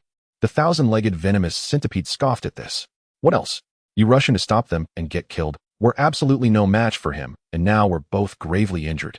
Why should we throw our lives away? Fortunately, he is very rational, otherwise we might already be two corpses. The ancient mammoth realized this and couldn't help but break into a cold sweat. He only thought about blocking Subai, but he never considered that Subai might really kill him, even though he was also an SS-level gene modifier. The two slowly released their altered forms, watching Subai and Su's eyes retreating figures with a sigh. Just as Subai and she were about to pass through the last alloy door of this island experimental base, suddenly Subai felt an extremely dangerous energy fluctuation. Without hesitation, he scooped up Shi and dove towards a nearby empty area. Boom, boom, boom. The next moment, a terrifying thunder dragon, as if piercing through heaven and earth, struck where Subai had just stood. The momentum was grand, like divine thunder descending. Not only did the alloy door vanish, but the surrounding alloy buildings and ground were also obliterated under this bolt of lightning, reduced to ashes. Others who were still fleeing or fighting were stunned. They halted their movements, their eyes revealing deep fear and unease. The scene at the alloy door fell into an eerie silence. Only the powerful thunder dragon at the entrance crackled with energy not yet completely dissipated. It proved that something indeed had come through here and exploded. It's the old bear. And Master Tian, the ancient mammoth and thousand-legged venomous centipede, were startled to see two figures standing on the high platform at the door in the distance. Support has arrived. It's the level 10 peak thunder system awakener Tianlei. The extreme era's white dragon shouldn't be able to escape now. Let's hurry over. The thousand-legged venomous centipede and ancient mammoth dragged their battered bodies towards the old bear. At this moment, Subai holding she had risen to his feet. He raised his platinum shimmering vertical eyes, intently gazing at the high wall platform above the alloy door. There two figures had appeared. One was the SS-level gene modifier who had fought him earlier. The other was an old man with grizzled hair cloaked in black, making it difficult to discern his appearance. Is it the enemy reinforcements? The lightning attack just now must have been unleashed by him, right? Subai murmured, glancing at the ground beside him. There, the spot recently struck by that terrifying lightning had turned into a glimmering wasteland. Subai estimated that the alloy ground had sunk at least several dozen meters. Moreover, the surrounding area, including the metal ground where Subai stood, had been affected to varying degrees. The entire entrance of the gene modifier training ground looked as if it had been struck by a meteor. The enormous metal pit, still flickering with arcs of lightning, sent shivers down one's spine. A hint of dread flickered in Subai's platinum vertical pupils. Shall she stay back? Let me deal with these two first. Subai placed Shi 100 meters behind him. Then Subai exerted his dragon legs and effortlessly leaped onto the high platform of the alloy door, dozens of meters high. Bang! Upon seeing Subai arrive, both the old bear and Tianlei became somewhat vigilant. They had thought that the previous charged attack would hit Subai and the others. Even if they couldn't kill Subai, they could at least severely injure him. But the result was that Subai had dodged. This took both of them by surprise. Brother Bear, hold him off for a moment. I need some time to charge my big move. Hearing the voice of the black-cloaked Tianlei behind him, Old Bear's expression darkened. But now there was no other option. Old Bear had no choice but to face Subai head-on. Subai looked at Old Bear in front of him, his face displaying an icy smile. You dare to ambush me? Crack, crack, crack. The next moment, Subai's white dragon transformation occurred once more. The white dragon forms on his legs and arms became more ferocious and menacing. His original height of 3 meters surged to over 5 meters in that instant. He had almost reached the pinnacle of the complete altered form. Previously, Subai had not unleashed all his strength. The next moment, he roared furiously, opening his dual dragon arms majestically to the sides. Roar, roar. Subai's figure surged forward in an instant towards the old bear before him. The old bear didn't dare to be careless, instantly unleashing the genetic power within its body, titanic steel bear. Boom. In an instant, the old bear's muscles and bones expanded tremendously, and in the blink of an eye, its form exceeded 5 meters. It transformed into a gigantic humanoid bear monster. The old bear instinctively crossed its arms in front of itself, and the brown fur on its arms faintly shimmered with a silver light. Derived skill, iron skin. Subai's attack also struck at this very moment. Boom. The two bodies collided instantly. The surrounding walls and platforms crumbled in an instant. The two figures crashed down from the walls and platforms to the ground. Bang. Boom. Rumble. Subai began to furiously attack the giant bear monster before him. The battle erupted once more. However, this time only the titanic steel bear was present, and it was no match for Subai. In less than a moment, numerous blood holes appeared on the titanic steel bear, and blood flowed incessantly.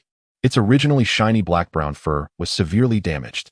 The Titanic steel bear had evidently reached the point of severe injury. Just as the Titanic steel bear was about to collapse, "Old bear, get out of the way." Suddenly the figure in the black robe on the high wall shouted loudly.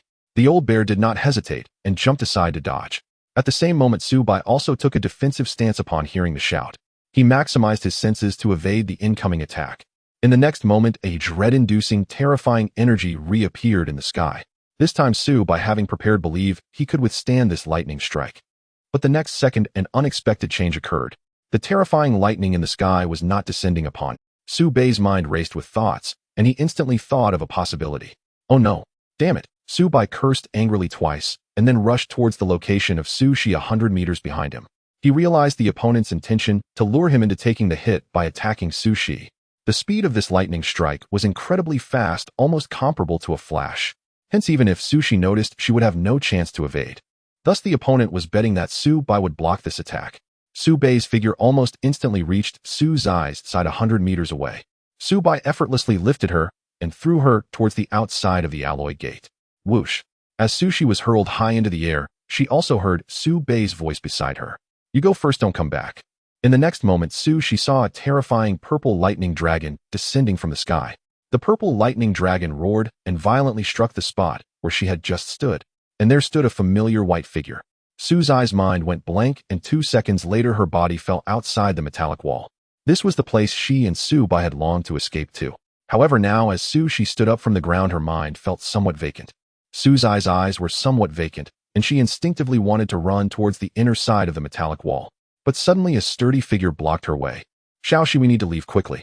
But, my brother is still inside." Sushi instantly broke down. Tears began to flow uncontrollably. Unbeknownst to her, several figures appeared around Sushi. These were genetic modifiers who had a close relationship with Subai. "Xiaoxi, you have to believe in brother Subai, he will definitely be fine. We need to go now. We cannot waste the opportunity brother Subai has given us." Sushi listened to her companion's exhortations, her eyes somewhat vacant. In the next moment, her entire being erupted with transformative energy, and her aura began to turn violent. "No, I want to go back to find my brother." Bang! That tall figure forcibly stopped the rampaging Sushi. This was something Subai had instructed him to do before planning their escape tonight. "If any accidents occur, even if it costs your life, protect my sister." The sturdy man thought of this and no longer hesitated, grabbing Suzai's body. He was the strongest genetic modifier here besides Subai, ranked No. 2 in the 16th series of genetic modifiers, Howling Wolf King, at S-level peak. Now he had to ensure the safety of the others. The sturdy man forcibly restrained Sushi and whispered to the surrounding genetic modifiers. "We need to go." The other modifiers around had faces filled with sorrow, but returning now would only mean death. In front of an SS-level modifier and a peak level 10 awakener, they were still too weak.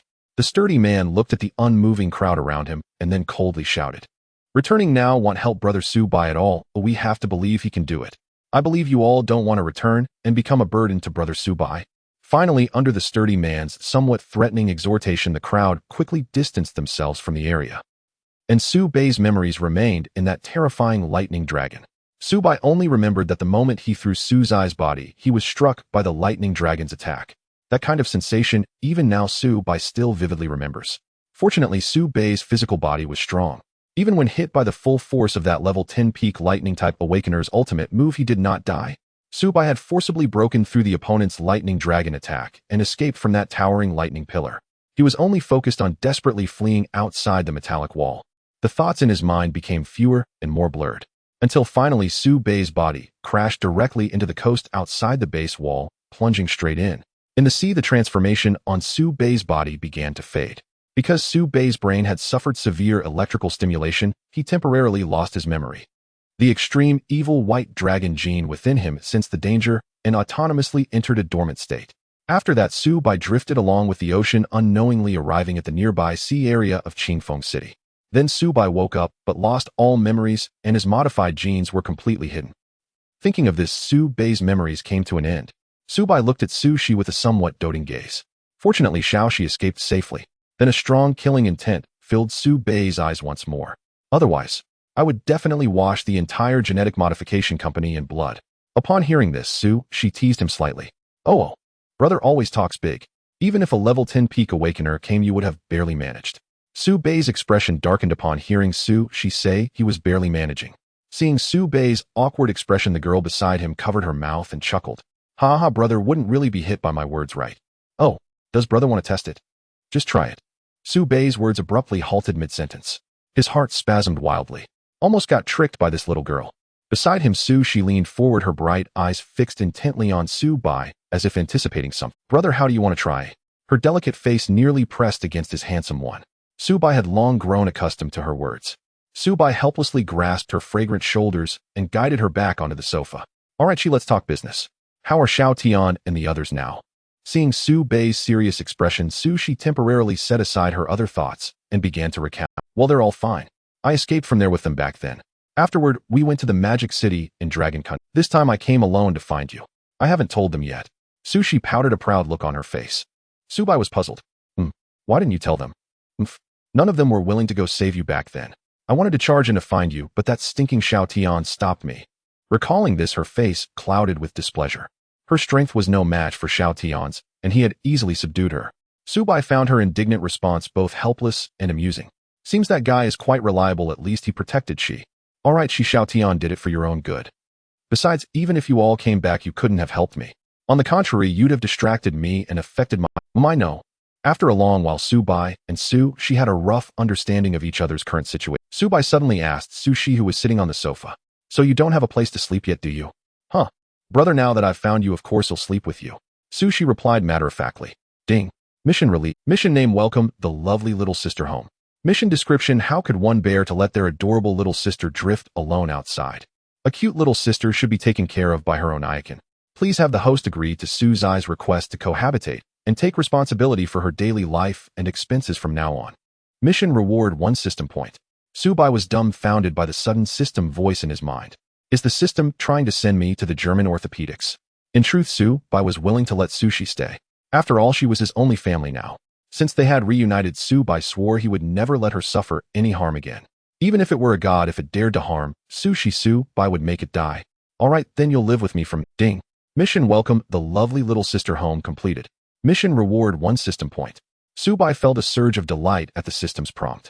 This was the first time he had completed a mission so quickly. Hearing Su-bei's words, she nodded eagerly like a chick pecking at rice. A sweet smile bloomed on the girl's face as if it could soothe one's heart. Coupled with her brilliant golden hair, under the warm midday sun, she resembled a celestial angel, sacred, radiant, beautiful, and inviolable. For a moment, Su-bei was stunned. Seeing Su-bei staring at her, her smile turned into a sly, triumphant grin. Hey, brother. I'm quite pretty, aren't I? Su-bei subconsciously voiced his thoughts. She was indeed she was arguably the most gorgeous girl Su-bei had ever seen. Satisfied with his answer, a faint curve lifted the corners of her mouth. So, brother, do you like me, eh? No, you're tricking me again. Su-bei instinctively responded, but quickly caught on. Su-bei stepped forward and unceremoniously gave Shi a flick on the forehead. Ouch! The girl raised her snow-white arms to cover the spot, whimpering softly. Brother, why do you always flick me? Su-bei didn't answer, only silently complained. It's because you never stop trying to trick your brother. All right, if you're going to live here, we don't have any daily necessities for you. Su-bei was about to suggest buying. Shi interrupted him. Brother, I actually brought my luggage when I came. She jumped off the sofa and pulled out her phone from her pocket. They'll call the hotel to have my stuff delivered right now. Su-bei was surprised. Huh, you stayed at a hotel? No, I just temporarily stored my luggage there. The moment I arrived, I came straight to find you, brother. As she spoke, she leaned in, making a kissing gesture. Su-bei's face darkened as he gently pushed her away. Wah! Brother is so heartless, refusing even his sister's kiss. Su-bei, it's precisely because you're my sister that I have to refuse, okay? We're siblings, how can we kiss on the lips? Shi retorted angrily. Why not? Brother, we're not blood related. We could even get married in the future. Su-bei felt a bit overwhelmed by her sudden barrage of arguments. What Shi said was indeed true. But, all right, brother, stop talking. Come with me to the entrance to get the stuff. Shi didn't give him a chance to argue further and directly pulled him out the door. They waited at the main gate of the neighborhood. Shi had already called the hotel, and they said the delivery would arrive at Beluan Community within 20 minutes. Soon a black moving truck pulled up. Su-bei was surprised by the size of the vehicle. You didn't bring that much stuff, did you? Shi replied with a sweet, that's right, brother, not much at all. Her smile was still that of a cute little sister, but Su-bei sensed something was off. The truck driver got out, quickly confirmed the details with Shi, and then approached Su-bei. Sir, would you like our professional movers to handle the items? Su-bei, thinking Su-bei's belongings were few, declined the extra service. Yet when Subai caught sight of the mountain of belongings Sushi had brought in the truck, he was utterly dumbfounded. Watching his stunned expression, Sushi murmured under her breath, "It's not that much, is it?" Snapping back to reality at the sound of her voice, Subai pointed at the fully loaded truck and addressed her with a twitching mouth. "I'm starting to wonder if my place can even fit all this." Sushi pouted in response. "You're such a stingy brother," as the large truck slowly drove away from them. Subai and Sushi were left by the community gate surrounded by luggage piled up like a small mountain. Sigh. Subai finally let out a helpless sigh. "All right, you stay here and watch the stuff. They'll help you move it inside." And so Subai skipped his afternoon classes. He spent all his time helping Sushi move her luggage. Over an hour later, Subai finally carried the last piece of her baggage into the room. Sushi was now sitting cross-legged on the sofa in an adorable pose. The living room was almost entirely filled with her belongings. Subai looked at the girl lounging on the couch with an air of nonchalance, his mouth twitching again. Pointing at the clutter piled up around them, Subai addressed the blonde-haired girl in exasperation. "This is what you call not much." Well, it really wasn't that much. Maybe your place is just too small, so it looks cramped. Upon hearing his adorable sister's reply, Subai felt as if struck by lightning, completely shattered. The girl had inadvertently laid bare Subai's current predicament. The apartment he lived in was provided by the Qingfeng City Relief Agency, and it was indeed quite small, only a few dozen square meters. Subai was left speechless. After a few seconds of silence, he spoke again. "No, this is too much. We have to get rid of some of it." Seeing Subai's firm stance, the girl on the sofa relented. "All right then." Sushi got off the sofa and began sorting through her belongings. Sushi casually opened various bags and suitcases of all sizes, rummaging through them. Subai stood by the window watching alongside Xiaohei. Most of the items Sushi had brought were clothes. Subai was somewhat speechless. Even if she changed outfits daily, it would take months to wear all of them once, wouldn't it? Don't need this one, and this one too." Sushi muttered to herself as she searched. The next second, Subai felt a piece of clothing fly over and hit him right on the head. He took the small pleated skirt off his head and looked at Sushi in exasperation. "Can't you be more careful when you throw things?" Sushi continued her search, replying as she worked. "Hey, big brother, since you're just standing there with nothing to do, can't you help your little sister pick up the clothes she doesn't want?" Subai was left speechless. He was indeed idle at the moment. "Fine, but just don't throw any more." Before Subai could finish his sentence, another piece of clothing landed on it. A vein of irritation bulged on Subai's forehead. He reached up to remove the garment, but when he touched it, he sensed something was off. Why is this piece so small and thin? Subai was stunned when he saw what he had taken down. In his hand was a pair of semi-transparent black lace panties. Subai froze on the spot. Just then Sushi turned around and, seeing his dazed expression, giggled. "What's wrong, big brother? Cack out your tongue. Or is this the first time you've seen a girl's panties? How does it feel to see your little sister's underwear for the first time? Excited, aren't you?" Sushi wore a sly grin, delighting in her mischief. Of course she had done it on purpose. Subai snapped out of it at the sound of her voice. "You did that on purpose, didn't you?" "Huh? What? No, I didn't." After firing off two quick replies, she turned back and buried herself in the task of rummaging through her luggage, leaving Subai standing there still holding her black lace panties. He was about to lower his gaze, but a powerful surge of will from his brain stopped him from doing so. Subai fetched an empty luggage bag from the room and carefully folded the pleated skirt and the panties together, placing them inside. Phew. Subai sat down on the sofa, intending to take out his cheap phone and relax for a bit. Suddenly, a white bra flew onto his face.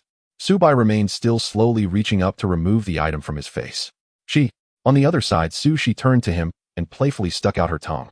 Seeing his adorable sister, most of Subai's anger dissipated. He let out a resigned sigh. Hearing his sigh, Sushi turned away with a triumphant smirk. Subai no longer felt like looking at it. He picked up the luggage bag and moved behind Sushi. Whenever she discarded a piece of clothing, he would promptly put it into the bag. And as Subai helped her with the clothes, his eyes were opened wide. White stockings, cartoon prints, Hello Kitty, semi-transparent fabrics, string-tied designs. The variety left him dizzy. What do you think, big brother? Do you like these styles?" Sushi suddenly asked him. Subai felt a bit awkward. How was he supposed to answer? He remained silent. Sushi didn't mind and continued organizing her things. Soon most of the clothes were set aside as unwanted. There were also various bags, accessories, and other items. Subai couldn't help but be inwardly stunned by some of the flashy luxury goods. Looks like she has been doing pretty well for herself lately. This necklace seems to be solid gold, right? It must be worth tens of thousands at least. The more Subai saw of what she pulled out, the more shocked he became. He asked Sushi in surprise, "Are you sure you don't want any of this?" Yeah, I can't use all this stuff anyway, and keeping it around just takes up space." This time Sushi didn't bring up the small size of his apartment, afraid of hurting his pride. If Subai knew what she was thinking, he would have shown off his true worth right then and there. Sure, he didn't have much money but his dimensional space was packed with the carcasses of dimensional creatures, and among them were 4 S-rank and 1 SS-rank. A single S-rank dimensional creature corpse was worth at least several million. As for the SS-rank one, Subai had no idea of its value, but it had to start at tens of millions if not hundreds. After She organized her belongings, there were at least 10 large bags of items to be discarded. Yet even so, Subai still felt that the room was somewhat cramped. By the way, older brother, how will you deal with these clothes of mine? She suddenly looked at Subai with a mischievous smile. You can use my panties however you like, older brother. Subai turned dark with embarrassment upon hearing this. She don't talk nonsense. Does your older brother look like someone who would do strange things with his own sister's panty? She pretended to have a doubtful expression. That's hard to say. After all, don't boys like to do such things? Subai chose to ignore Suzai's words. He stood up and walked over to the pile of unwanted items that she had organized. In front of he directly activated the ability of dimensional space. In the next moment, the large pile of items in front of Subai vanished into thin air. She was left dumbfounded. Seeing Suzai's expression, Subai felt quite satisfied. This was exactly the shocked look he wanted from his sister. A slight smile tugged at the corners of Subai's mouth. It was finally his turn to showcase something. Subai approached She and spoke with a feigned seriousness. This is a powerful ability that I've comprehended over the past 2 years. I call it dimensional space. Subai then explained the ability dimensional space that he had drawn from a system lottery to She. Of course, he changed the reason for obtaining it to be his own comprehension. After all, for extraordinary beings like them, it was quite normal to comprehend a powerful ability by chance. After listening to Subai's explanation, Suzai's face was filled with envy. Wow, older brother, that's amazing. This ability sounds really useful. Hearing his sister's sweet praises and admiration, Subai couldn't help but feel a hint of joy in his heart. He continued to listen as She spoke. If only I could have this ability.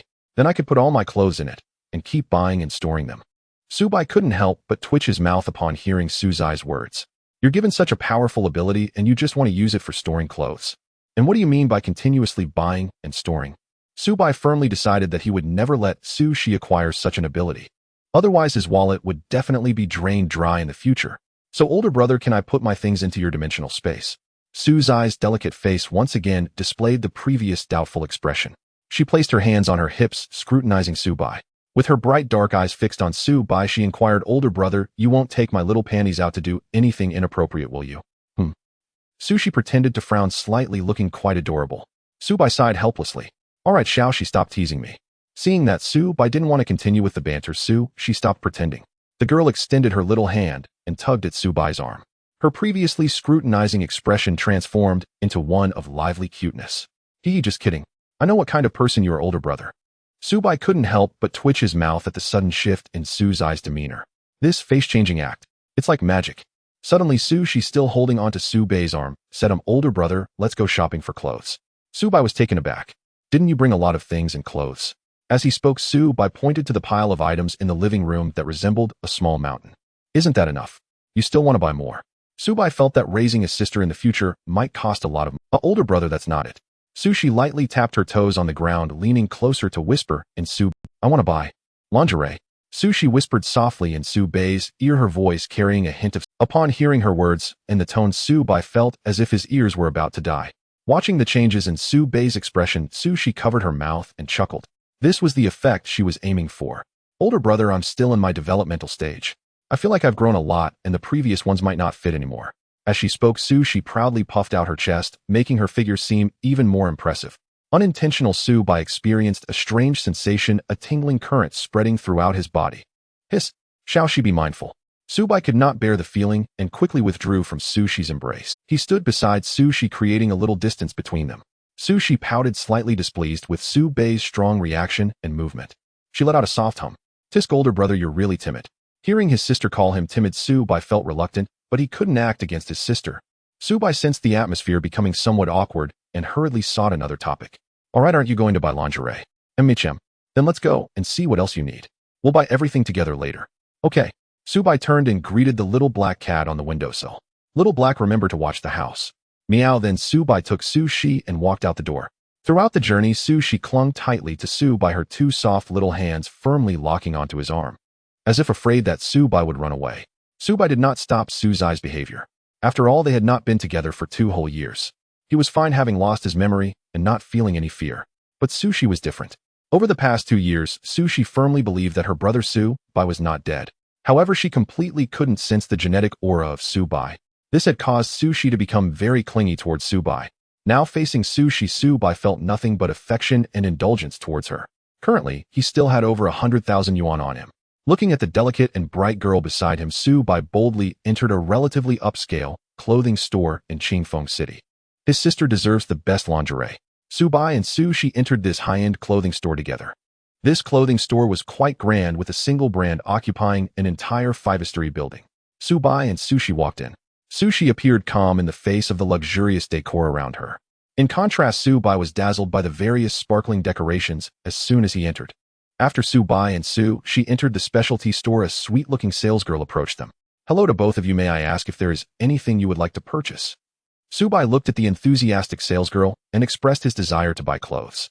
The salesgirl's smile grew even wider upon hearing this. The salesgirl's gaze swept back and forth between Su-bai and Sushi. Su-bai's handsome appearance made her glance at him a few more times. Sushi, standing beside Su-bai, immediately felt a bit displeased. She leaned closer to Su-bai and spoke to the salesgirl. "Excuse me, where can I find size C lingerie?" Sushi unabashedly mentioned her cup size in front of Su-bai. Although Su-bai's expression remained unchanged, he was somewhat surprised. "I didn't expect Xiaoxi to have developed." Just as this thought crossed Su-bai's mind, the system's sudden voice abruptly interrupted him. "Host, you don't have any strange thoughts, do you?" "Su-bai? System, can you please stop eavesdropping on my thoughts?" With no response from the system, Su-bai chose to ignore it. Hearing Su-bai's inquiry, the salesgirl directly led the way ahead. Su-bai and Sushi quickly followed. Under the salesgirl's guidance, they arrived at a display filled with various lingerie. The surrounding rows of lingerie racks featured all kinds of styles.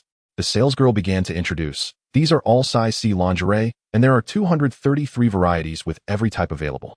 There are only styles you can imagine, none that you can't buy." Listening to the salesgirl's somewhat exaggerated boasts, Su-bai felt skeptical. Sushi beside him also wore a face of disbelief. How could there possibly be so many kinds of lingerie? The salesgirl, unfazed by the doubt, patiently explained. "Our Hai Jilan brand is one of the top brands in the Dragon Kingdom. There are no less than 3,000 designers at the company headquarters alone. Basically, new clothing styles are released every day." The salesgirl went on to elaborate a large amount of information about the big company behind their clothing store. In summary, the clothing company called Hai Jilan is extremely impressive. It is said to be involved in various industries, a multinational super company. Su-bai and Sushi decided they did not want to listen any longer. Otherwise, they might end up waiting until evening to finish buying all this lingerie. Sushi said to the salesgirl, "You can go back now. We can choose for ourselves from here on." Hearing Su-bai's somewhat dismissive tone, the salesgirl looked a bit disappointed. She had originally wanted to take the opportunity to get closer to Su-bai, while Sushi chose her lingerie. "It seems I won't have the chance," the salesgirl internally complained and then left. Only Su-bai and Sushi remained at the display. Su-bai looked at Sushi beside him and said, "Go ahead and pick. Don't worry about whether it's cheap or expensive." Su-bai emphasized that he wasn't short on money and encouraged Sushi to buy whatever she liked. Su-bai's face lit up with a sweet smile, and with a playful glint in her eyes, she asked, "Whom I like?" Su-bai's words abruptly stopped and his mouth twitched. "I almost got tricked again by Xiaoxi." Su-bai gave a light whack on Su-bai's little head. "Just by what you Got it." Sushi covered her little head and walked towards the lingerie section behind her. Su-bai did not plan to go in with her. He felt that it would make him seem inappropriate. Su-bai waited outside for a while, when suddenly he heard Su-bai's voice from inside. However, Su-bai remained unmoved. Sushi kept calling out to him from inside, and Su-bai noticed that people around had begun to glance in his direction. Su-bai helplessly said, "I'm coming, stop calling. If you keep shouting, everyone will look at me." He lowered his head slightly and quickened his pace towards the inside. Navigating through rows of lingerie racks and various model displays, Su-bai arrived at the front of a changing room. Su-bai's voice was coming from here. "What do you need me for?" Su-bai was about to ask Sushi inside. The next moment, the changing room door swung open and a delicate white hand reached out to pull Su-bai inside. Su-bai was startled. He hurriedly closed his eyes to avoid seeing anything inappropriate. A somewhat exasperated voice came from Sushi in front of him. Su-bai did not open his eyes and replied, "It's precisely because your figure is so good that I can't look." He seemed to hear a soft huff. Then Su-bai's voice continued. Su-bai, hearing this, couldn't help but curl his lips as he opened his eyes and began to complain. "Why didn't you say you were wearing clothes earlier? You didn't ask me, did you?" Su-bai. What caught his eye was a stunning blonde beauty. At this moment, she was wearing the clothes she had chosen, showcasing her perfect figure without reservation. With curves in all the right places, a beautiful face, fair skin, and long legs, she was simply the epitome of a perfect figure. Subai was momentarily dazed, but he quickly shook his head to calm himself. A playful inquiry from the girl broke the silence. Subai looked at Sushi clad in a white strap bra and white string panties and couldn't help but swallow hard. Cough, cough. Looks good. Subai felt he couldn't stay there any longer. After speaking, he turned and opened the changing room door to leave, making sure to close the door properly for Sushi. Subai took a few deep breaths in front of the dazzling lingerie racks. Meanwhile, inside the changing room, she wore a sly smile, her eyes slightly squinted, giving her a charming look. Hum. Saying this, the girl began to change into her clothes, her gaze directed towards the numerous lingerie she had already chosen. After a while, Sushi emerged from the changing room, lightly tapping Subai on the back, calling out to him. I've already made my selection. Subai turned around to see Sushi had changed back into her clothes and was holding a large bag of. Subai's mouth twitched. Did she really need to buy that much? Subai brought Sushi to the counter to check out. Upon seeing the pile of numbers displayed on the screen, Subai was left dumbfounded. How can a few pieces of underwear cost me 140? What's wrong, elder brother? Nothing. Hearing Subai's puzzled voice beside him, Subai forced a calm facade and took out his mobile phone to pay. The clothes that Sushi bought directly drained over 140 of his money. This was not just money, it was all of his assets. As Subai made the transfer, the smile on his face stiffened. On their way home, Subai kept muttering to himself. Stop thinking about it, Subai, you are a wealthy man with billions in assets. This small amount of money is not. Thinking of the corpses of those dimensional creatures in his dimensional space, Subai felt a lot more at ease. In this light, this more than 1,000 yuan doesn't amount to much. Subai's previously unhappy expression gradually relaxed. Sushi, who was beside him, had no idea that Subai was still quite poor. She was somewhat surprised by the constant changes in Subai's expression. Is my elder brother in a daze? Why is he happy one moment and unhappy the next? Sudden thoughts struck Sushi and she couldn't help but smile mischievously. Could it be because of the things I bought? He got excited so eagerly. Indeed, all men are the same. Subai's mind wandered to some strange thoughts and the corners of her mouth couldn't help but curl upwards. Her footsteps became light and cheerful. Subai usually did not actively explore Sushi's thoughts, so he had no idea what she was thinking at that moment. The two of them walked back to the community with a joyful expression. When they reached the door of their room, Xiaohei still came out in time to open the door for Subai and the others. Seeing such an obedient Xiaohei, she couldn't help but become interested. Elder brother, how did you train him to be so obedient? Is it that difficult? The Xiaohei in the living room heard Subai's voice and couldn't help but recall that night. Subai looked at Xiaohei, a mysterious smile appearing on his face. Xiaohei also slightly lowered his head under Subai's gaze, avoiding eye contact. Sushi, standing on the other side, looked at the exchange between the two, her big eyes filled with confusion. All right, Xiaoshi, you go take a shower first. Subai glanced at the time. It was already past 5 in the afternoon. Indeed, shopping with girls takes a lot of time. Sushi responded and took her change of clothes toward the bathroom. Oh, elder brother, what are we having for dinner tonight? Suddenly, Sushi turned around and asked Subai. Let's order takeout. What do you want to eat? Hearing this, Sushi pondered for a moment, her fingers adorably fiddling with her lower lip. I want to eat. I don't know, elder brother, just order whatever you like. Subai replied. Okay, then I'll decide. Sushi then turned and walked into the bathroom. Soon a slightly dissatisfied call from the girl echoed from within. Hey, elder brother, what kind of bathroom is this? Why isn't there even a bathtub? And the space inside is so small. Sitting on the sofa, Subai, who was considering what to eat tonight, felt a wave of frustration from the girl's cries coming from the bathroom. All right, Xiaoshi, when your brother has money in the future, I'll get you a big bathtub. Oh yeah. From the bathroom came the girl's cheerful exclamation. After hearing this, Subai chuckled. His sister was still as lively as ever. Subai looked at the takeout app on his phone and began to browse. He hadn't ordered takeout many times before, so he wasn't very familiar with the nearby options. Forget it, I'll just order something random tonight. Subai casually placed an order on the takeout app and then closed the app. While waiting for the delivery, he was about to open Douyin.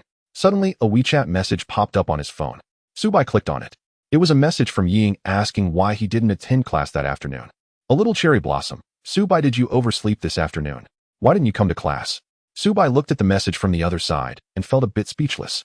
Who can sleep all the way until 5 in the afternoon? Subai, I had something to do this afternoon, so I didn't go to class. A little cherry blossom. Oh, I've already asked the teacher for you for this afternoon's class, so you won't lose points. Subai, thanks. After finishing the conversation with Ying, Subai was just about to continue scrolling on Douyin. Suddenly, Sushi's voice came from the bathroom again. Brother, I forgot to bring my clothes in, can you hand them to me? Subai sighed at Sushi's carelessness and walked over to the bathroom door. Seeing a thin piece of clothing on the chair beside the bathroom, Su-bai twitched his mouth. Elder brother, did you see the little white piece of clothing on my chair?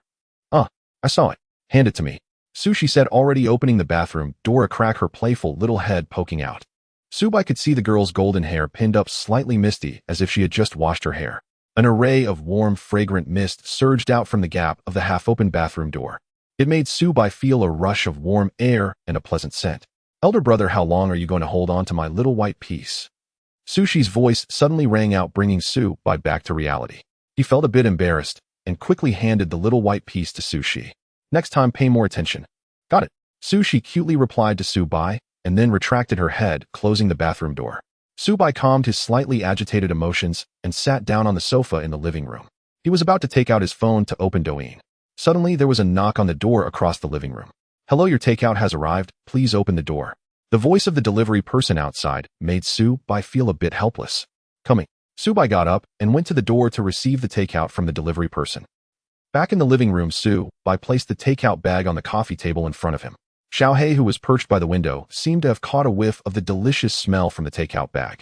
It jumped down from the window and obediently came to Su-bai's front. Su-bai looked at Xiaohei and couldn't help but smile. He opened the takeout bag and took out a large chicken leg for it. Here, this is the big chicken leg I promised you last time. Meow, master is the best. Xiaohei took the large chicken leg that Su-bai handed over and ran to the side to start eating. Su-bai watched Xiaohei eat the chicken leg and found it increasingly strange. By the way, why does Xiaohei seem more and more like a pet cat? Soon Su-shi emerged from the bathroom clad in a loose, baggy pajama. Upon reaching the living room, she spotted the takeout Su-bai had laid out on the coffee table and quickened her pace toward it. Su-bai was rendered speechless by Su-zai's disheveled appearance. Can't you at least fix your clothes before coming out? Su-shi just stuck out her tongue, playfully insisting that being at home made it perfectly fine. Su-bai decided not to press the matter further. He opened the remaining takeout bags, revealing the food he had ordered, and they began to eat. After finishing their meal, Su-bai leaned back against the sofa, unwilling to move. Beside him, Su-shi lounged lazily, lying across him without a care. Su-bai's gaze drifted to Xiaohei, who was lying nearby. Xiaohei, Su-bai called out. The cat looked up and instantly understood. Xiaohei leaped onto the coffee table, tidied up the takeout containers, placed them into a bag, and then carried it outside with its mouth. Su-bai watched Xiaohei's uncomplaining diligence and couldn't help but marvel. Having Xiaohei around is truly wonderful. After a short while, Xiaohei returned from disposing of the trash, but its feline face bore a look of urgency. Meow. Master, I just sensed a powerful energy fluctuation in the neighborhood. Su-bai raised an eyebrow, puzzled by the meaning behind Xiaohei's meows. Sensing Su-bai stir, Su-shi asked curiously, what's wrong, big brother? Xiaohei says it just felt a strong energy fluctuation outside in the neighborhood. Su-bai explained, his deep eyes narrowing slightly. I think he'll go out and take a look. A bit of exercise. Su-bai stepped off the sofa and stretched his body, preparing to head out. Behind him, Su-shi called out, wait, big brother, I'm coming too. She threw on a jacket and followed Su-bai out the door. Xiaohei, eager to join the excitement, trailed along. The pair, along with their cat, slowly made their way to the base of their apartment building. Su-bai asked Xiaohei at his feet, where is it? Meow, master, it's in that direction. Xiaohei extended a small black paw, pointing ahead. Su-bai began walking in the direction Xiaohei had indicated, simultaneously extending his infinite consciousness perception. His spiritual awareness instantly enveloped the entire Billowin neighborhood. Su-bai quickly located the target. He halted, staring straight ahead.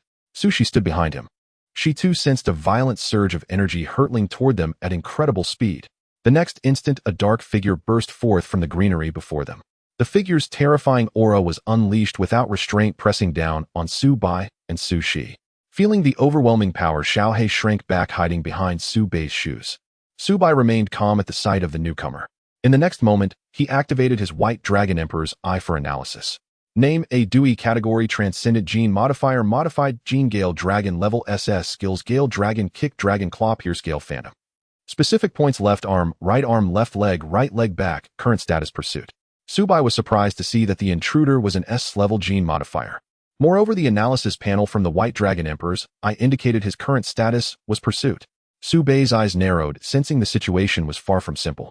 You're the Gale Dragon, Su-shi suddenly exclaimed in shock.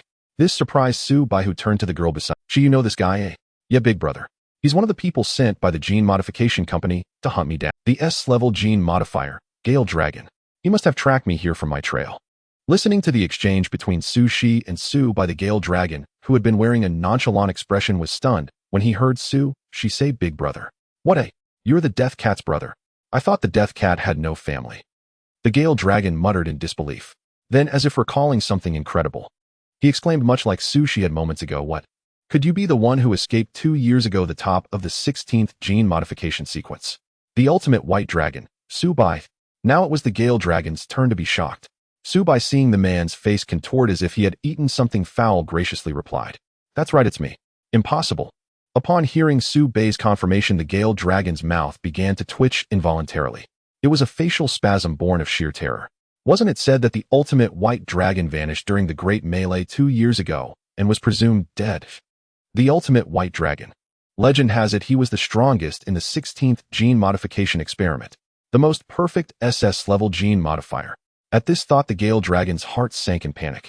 Although the difference between SS and SSS levels seemed like just one tier, only a transcendent who had truly reached that echelon could understand the vast chasm in strength between them. Moreover, legend had it that Subai had once held his own against 3 SS-level gene modifiers without defeat. The Gale Dragon made a swift decision. He turned to flee without hesitation. Against the SS-level ultimate white dragon, he stood no chance. Seeing the Gale Dragon attempt to escape, Subai was already prepared, trying to run. In the blink of an eye, Subai vanished from his spot, appearing beside the Gale Dragon with speed akin to teleportation. The next moment, Subai struck with his leg. The dragon leg transformation on his right leg was instantaneous. Bang! Boom! With a single kick, the Gale Dragon's body was sent flying like a truck had hit him, crashing into the concrete. Boom! Crash! Subai walked slowly toward the Gale Dragon, who now lay in a crater several meters wide. Su Shi and Xiao He followed behind. No, please don't kill me. The Gale Dragon in the pit was a picture of terror, begging Subai for mercy. The Gale Dragon was now certain that Subai was indeed the ultimate white dragon who had disappeared 2 years ago. That one kick alone made him feel as if his entire body was about to shatter. He was now completely unable to get up. The Gale Dragon was awestruck by Subai's terrifying power. At the same time, he bitterly regretted ever accepting the mission to hunt down the Death Cat. The Gale Dragon, whose real name was Adui, was a powerful gene modifier from the 14th generation of the Gene Modification Company. He was also ranked within the top 5 of that generation's modification sequence. At just 18, Adui had already become a special-level gene modifier.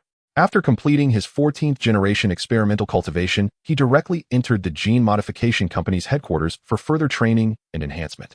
There he broke through to become an S-level gene modifier. He rose to become a high-end combat force within the company's headquarters. In the company, he enjoyed a lofty status with hopes of breaking through to the legendary SS level. In his arrogance, he came across this pursuit mission at headquarters. The reckless Adui had heard tales of Subai's exploits. Believing himself to be not much inferior to Subai, he saw that the ultimate white dragon's sister, the Death Cat, was on the hunt list. The Gale Dragon had accepted the mission without a second thought. Also, he could personally capture the ultimate white dragon's sister, the Death Cat, alive and prove his own worth. Although the Death God Cat and he were both S-level genetic modifiers, Atoya possessed an inexplicable confidence in his own strength.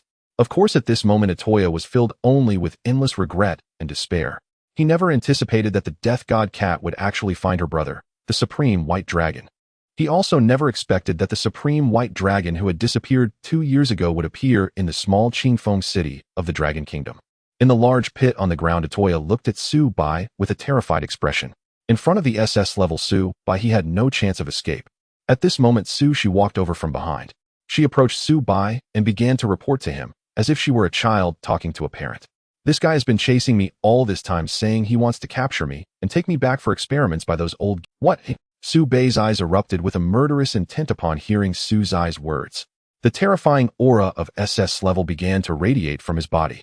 No, my dear, and I was just joking back then. Atoya felt a chill run down his spine as he sensed the hellish killing intent emanating from Subai. Don't kill me. I can provide you with information about the genetic modification company that sent assassins after the 16th batch of escapees, along with details about their top fighters. Listening to Atoya's words while lying in the pit, Subai's murderous intent gradually receded. He spoke in a somewhat cold tone. Then speak. Atoya, upon hearing this, felt he could no longer afford to hesitate. In the face of death, the brain tends to short-circuit.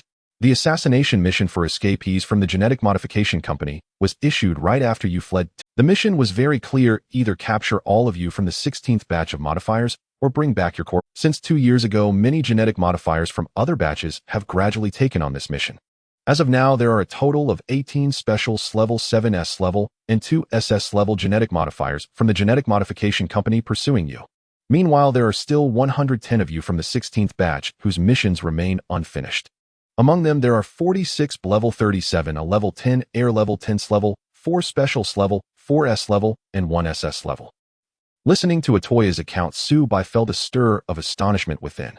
He never expected that even after 2 years the genetic modification company would still deploy so many high-level fighters to hunt them down. Is it because they fear we might leak their genetic experiments? Or is it because our unique bodies as modifiers do not want to be captured by other organizations for research?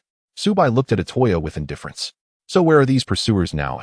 Atoya, upon hearing Subai's question, answered with some trepidation. To him, not too clear on that many of our powerful genetic modifiers take on missions individually. I only know there are our people in some major cities of the Dragon Kingdom. Then you can die now. What? Before Atoya could finish his exclamation from the pit, Subai had already arrived before him as fast as the wind, and a dragon bone claw pierced directly through his body. SS-level genetic modifier, Wind Dragon. From the moment of his appearance to his death, he did not even have the chance to utilize his modified genes before being slain by Subai. All because he wanted to capture the death god Kat, the sister of the supreme white dragon, to prove himself, leading to his demise. Subai calmly retracted his dragon bone claw and removed the mutation from his right arm. Sushi, standing by the edge of the pit, was also staring wide-eyed. She did not expect Subai to instantly kill the wind dragon after he finished revealing the information. Sushi watched in a daze as Subai stood proudly beside the corpse of the wind dragon.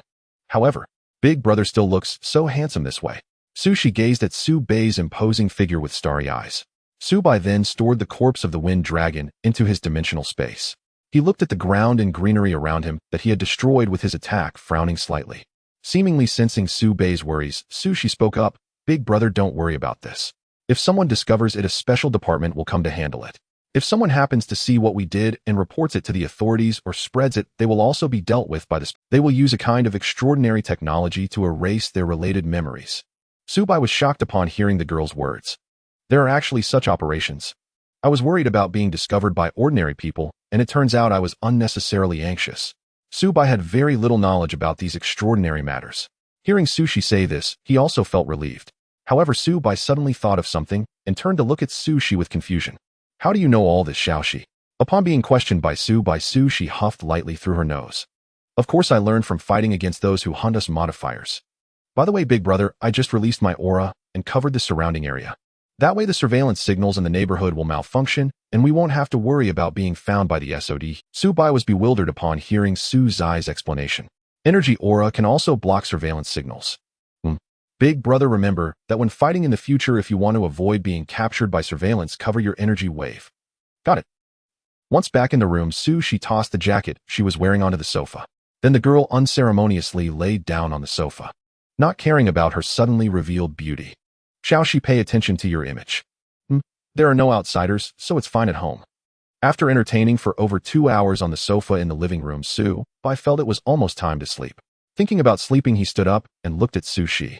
Currently, his room only had one master bedroom, which contained only a bed. Subai suddenly realized this issue, feeling it was rather severe. Subai brought Sushi to his bedroom. He planned to let Sushi sleep in his bed while he made do with a makeshift bedding on the floor. Watching Subai lay out his bedding on the floor, she stood behind him and sweetly said, "Can we sleep together?" Subai's mouth twitched at her words, and he said firmly, "You sleep on the bed tonight, and he'll sleep on the floor." Hearing Subai's response, she pouted, clearly dissatisfied. Big Brother is really cowardly. Subai directly ignored Su Zai's somewhat strange thoughts and continued laying out his quilt. Sushi sat on Subai's bed, playfully rolling around. With her petite nose sniffing slightly, she could still sense Subai's lingering scent on the bed. Subai had just helped her arrange the new sheets and quilt. Sushi lay on the bed and took out her phone to watch a show. Subai quickly finished laying out his bedding and lay down on the floor ready to rest. He looked at Sushi on the bed, who was focused on a certain drama. Little she in early sleep leads to a healthy body. Sushi on the bed responded with an "oh," and then fell silent. Subai was somewhat speechless and turned off the bedroom light. The room instantly plunged into darkness with only a dim glow illuminating Sushi on the bed. Subai could see Su Zai's delicate features through the light. Even in the surrounding darkness, Su Zai's beauty still blossomed like a flower in the night. Subai glanced at her, but chose not to disturb her preparing to sleep himself. After about 10 minutes, Su-bai turned to look at Su-shi on the bed, feeling a bit speechless. Little she, could you please stop stepping on me with your feet? Su-shi had started stepping on the quilt covering Su-bai with her soft little feet since she was watching the show. Moreover, the girl seemed to find a rhythm, swaying her feet back and forth. This made it impossible for Su-bai to sleep peacefully. Upon hearing his words, Su-shi felt somewhat embarrassed and chuckled awkwardly. Oh, big brother, I'm sorry. I just feel that stepping on the blanket like this while watching the show is really comfortable. Su-shi expressed her apologies, but her little feet didn't retreat. Instead, they continued to sway. Su-bai sat up. Su-bai just sat there watching the girl. The two exchanged glances for a moment. Just when Su-bai was about to speak again, the girl finally reluctantly moved her little feet off the quilt covering him. Su-bai then continued to lie down and sleep. A night without conversation. The next morning, Su-bai groggily woke up from his slumber. However, he felt unusually heavy today. Could it be because it was my first time sleeping on the floor? Su-bai opened his eyes and slightly raised his head to look ahead. He noticed that the quilt on him seemed to be bulging. In the next second, Su-bai discovered the source of the problem. His mouth twitched slightly as he directly flung off the quilt covering his upper body. Sure enough, Su-bai was speechless. He saw Su-shi. Although she was lying on top, the girl felt exceptionally light, seemingly weighing very little. This was also the main reason why Su-bai didn't notice immediately upon waking up. Moreover, the most critical issue, at this moment she was missing the pajamas she wore last night. What the heck? Su-bai exclaimed in shock, turning his head to look at the bed beside him. The loose pajamas she wore last night were hanging there. Fortunately, there was only that one piece of clothing on the bed. Su-bai secretly breathed a sigh of relief. Su-bai's movement startled the blonde girl awake. Su-shi slightly opened her sleep-heavy eyes, looking a bit dazed at Su-bai in front of her. After speaking, the girl continued to lie down and sleep. Su-bai was speechless. Seeing Su-shi like this, he guessed she must have stayed up very late last night. No, the problem isn't this right now. Su-bai got up and directly woke up Su-shi, who wanted to continue sleeping. Little she, weren't you supposed to sleep in my bed last night? Why are you now under my blanket? The Su-shi in front of him couldn't continue sleeping as Su-bai shook her small. Big brother, stop shaking me. If you shake me more, I'm going to fall out. What Su-shi meant was, of course, that her bra was about to fall off due to Su-bai's actions. Su-bai realized this situation and immediately stopped his movements. Last night I felt too cold sleeping on the bed, so I wanted to warm up together. Hearing Su-bai's nonsensical explanation, Su-bai was somewhat speechless. It's clearly still summer. How could it be cold enough to feel chilly at night? Suddenly, a mysterious smile appeared on Su-bai's face as she looked at Su-bai and said, Big brother, I've heard that boys tend to have a vigorous reaction in the morning. Su-bai realized something upon hearing this. He felt what Su-shi mentioned about being vigorous. Feeling a bit embarrassed, he chose not to respond to Su-shi any further. Su-bai quickly crawled out from under Su-shi and walked aside to put on his clothes, leaving the delicate girl alone in the blanket. Su-shi watched Su-bai's back as he dressed, suddenly feeling a mischievous urge rise within her. Whoa, is big brother really that bad, just leaving like this? Hearing Su-bai's theatrical words behind him, Su-bai's face darkened. If someone unaware saw this scene, they might really believe Su-bai's words. Su-bai walked over and gave the girl a light knock on the head to quiet her down. Alright, if you want to sleep a bit long. There's a place downstairs in the community that sells breakfast. If you want to eat, you can go buy it yourself. Su-bai said this and prepared to walk out the door. Su-shi looked puzzled. Then where are you going, big brother? Going to study. Upon hearing Su-bai say he was going to study, Su-shi in the blanket suddenly fell into a trance. She suddenly recalled that when they were young, Su-bai had given up his own studies to support her education, working 2 jobs. Moreover, he had to endure the exploitation and insults from that man every day. Everything Su-bai did was to ensure that she, as his sister, could study well and get into a good university. Thinking of this, the corners of the girl's eyes suddenly shimmered with tears. Watching Su-bai's departing figure became a bit blurry. Then big brother must work hard in his studies. A response came from the entrance, followed by the sound of the door closing. After Su-bai arrived at the classroom, it was almost time for class to begin. He settled into his seat and noticed that the class hadn't started yet when the girl next to him, Ying, suddenly leaned closer and spoke. Have you heard the latest about Su-bai? Listening to the inquiry from the twin-tailed girl beside him, Su-bai appeared puzzled. Heard what? Aren't you paying attention to our Qingfeng City's extraordinary official website? Ying continued, somewhat exasperated. I heard that many extraordinary beings have recently come to Qingfeng City. Su-bai was taken aback by Yi Ying's words. What did that have to do with him? He thought to himself as Yi Ying continued to speak softly beside him. It seems they all came from Dongmu City, and they don't seem to come with good intentions. Dongmu City. Yes, there have been more incidents of extraordinary beings hurting people in Qingfeng City lately. During this time, the SOD in Qingfeng City will likely increase patrols, so be careful while out and about. Seeing Su Bei's indifferent demeanor, Yi Ying decided not to continue the conversation. Soon the bell rang, signaling the start of class. The somewhat dull morning classes quickly came to an end. Since there were classes only in the morning today, all lessons were already over. Su Bai got up from his seat and stretched his body. Are you coming to the cafeteria with us, Su Bai? Yi Ying and Zhang Xiaoman invited him. Su Bai thought about his sister Su. She then shook his head. No, I think I'll just go home to eat. All right then. After bidding farewell to the two, Su Bai walked home alone.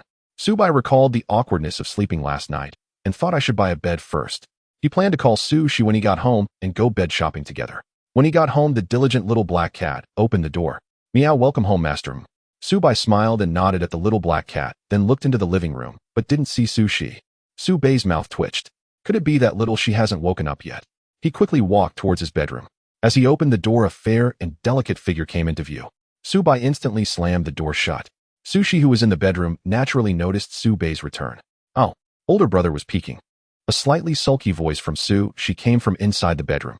Standing outside the door, Su Bai felt embarrassed, his expression somewhat unnatural. How could he have thought that little she happened to be changing clothes inside? Moreover, she had changed into a new outfit. After a moment, she opened the bedroom door and stepped out. At that moment, she was wearing a pristine blue-green princess dress, the hem reaching just above her knees, perfectly fitting in length. Her golden hair flowed down her back, the ends slightly curled. She wore a pair of long brown cartoon boots. With her stunning face paired with this elaborate outfit. At this moment, she looked like a little fairy who had walked out of a dream, sweet, cute, and carrying a hint of Su's eyes, little red lips, curved slightly, perfectly showcasing her beauty.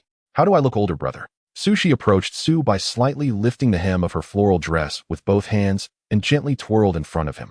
Hearing Su Bei's words, he honestly admitted that she looked truly beautiful. Beautiful? Hee. Just in time, I was about to take you out. Out for what? To buy a bed. Buy a bed? Yes, do you want your brother to keep sleeping on the floor? Oh. After tidying up Su Bai and she walked out the door. Before leaving, the little black cat also wanted to follow. After a moment of thought, Su Bai decided to take the little black cat along. Soon they arrived at the entrance of the community, where Su Bai hailed a taxi. While taking the taxi, Su Bai realized the inconvenience of not having a vehicle. It seems I need to buy a vehicle as soon as I have the money. At that moment, the system voice in Su Bei's mind rang out after a long time. Ding. Daily task issued. Task name: I want to buy a car. Task description: as an older brother, how can I always let my sister take a ride in a taxi? Please acquire a vehicle worth $1 million within a week to provide the most comfortable experience for my sister. Task reward: 1 system point. Su Bai looked at the task description in his mind, a smile forming at the corner of his mouth. The long-awaited system task had returned. Moreover, Su Bai felt that this system task was quite easy. As for the money to buy a car, Su Bai thought of the corpses of those dimensional creatures in the dimensional space. It seems I need to pay a visit to the Rose Bar soon. Last time when Su Bai and Yi Ying went to the Rose Bar to submit the killer task, the blonde beauty hunter named Qi Xiaohua had given Su Bai a pass from the Hunters Association. Soon the two arrived at the largest commercial street in Qingfeng City. Here various large supermarkets and shopping malls stood tall, surrounded by skyscrapers. For a moment it gave Su Bai the illusion of coming to a big city from the countryside. Older brother, let's hurry. Upon arriving at the commercial street, Su's eyes expression instantly brightened with excitement. The floral white dress swayed gently in the air, looking youthful and vibrant. Su Bai was pulled along by Su's arm as they walked into the largest shopping mall here. Little black cat, I feel like I've been forgotten, Epsilonza. After some selecting and comparing, they finally arrived at the Ocean Blue brand furniture store. Su Bai was somewhat surprised at the name of this brand, because the last time he bought underwear it was from this brand. It seems that salesgirl wasn't exaggerating. Hearing Su Bei's mumbling, Sushi looked at him warily. What salesgirl? Oh, it's nothing. Let's just buy a bed first. The two approached the bed they had previously liked. This was a solid wood king-sized bed worth 288 made of precious wood, genuine materials, exquisitely crafted and quite spacious. Su Bai didn't mind the price at all and was about to pay the salesgirl when suddenly a loud voice interrupted. I want that bed. Su Bai and the salesgirl both turned to look in the direction of the voice. A young man accompanied by a girl with a good appearance strode over. With an arrogant look on his face, Su Bai looked at him with indifference. The salesgirl stepped towards the young man and quickly began to explain. Sir, this bed was first chosen by these two. Hearing the salesgirl's voice, the arrogant young man scoffed and pointed at Su Bai and the other. So what? Whatever I Lung Xiao want, who dares to? Before he could finish his boastful words, a shadow flashed. Bang! Puff! Lung Xiao was sent flying by Su Bei's lightning-fast punch, crashing to the ground, spitting out a mouthful of blood. Then his head tilted and he fell silent. The scene fell into a brief silence. The next moment, the girl beside the young Master Lung let out a shriek of surprise. Oh, murder. Someone's been murdered. The girl hurriedly crouched beside Lung, checking his condition. If anything happened to him, she would be finished today. The saleswoman was also filled with panic and unease. She quickly pulled out her phone to call an ambulance and the police. Su Bei's attack had been far too swift. No one present except Su, she had even seen his strike. Even the mall's surveillance cameras might have failed to capture Su Bei's movements. Su Bai and Su Shi stood calmly in place, watching silently. Su Bai turned to the saleswoman who had just finished. They'll take this bed. Pay up. Hearing the undeniable tone in Su Bei's voice, the saleswoman dared not refuse. Su Bai had intended to buy the bed anyway, and it would earn her a commission. He took out his phone, transferred the payment, and instructed the staff to deliver the bed to their Beloan residence. Having done this, Su Bai prepared to leave with Su Shi, followed by the loitering Xiao He. Just then the girl who had been with Long called out to stop them. Stop right there. You can't leave. It must be you. You killed Long. The girl spoke indignantly, rising and blocking their path with a face full of resentment. Long had only clashed with Su Bai moments ago. If there was a culprit, Su Bai was the most likely suspect. Su Bei's lips curled into a faint smile. Did you see me hit anyone? The girl's face darkened as she shook her head. Then what makes you so sure it was me? The girl's expression grew even more grim. Beside him, Su Shi was growing impatient. Someone dared to block her and her brother's path. The girl murmured in terror, so frightening. Meanwhile, Su Bai and Su Shi continued on their. Su Zai's voice rang out cold and laced with killing intent. The girl before her felt as if she had fallen into an icy abyss. Her legs gave way and she collapsed to the ground. The girl murmured in terror, so frightening. Meanwhile, Su Bai and Su Shi continued on their. The saleswoman stood by, utterly bewildered.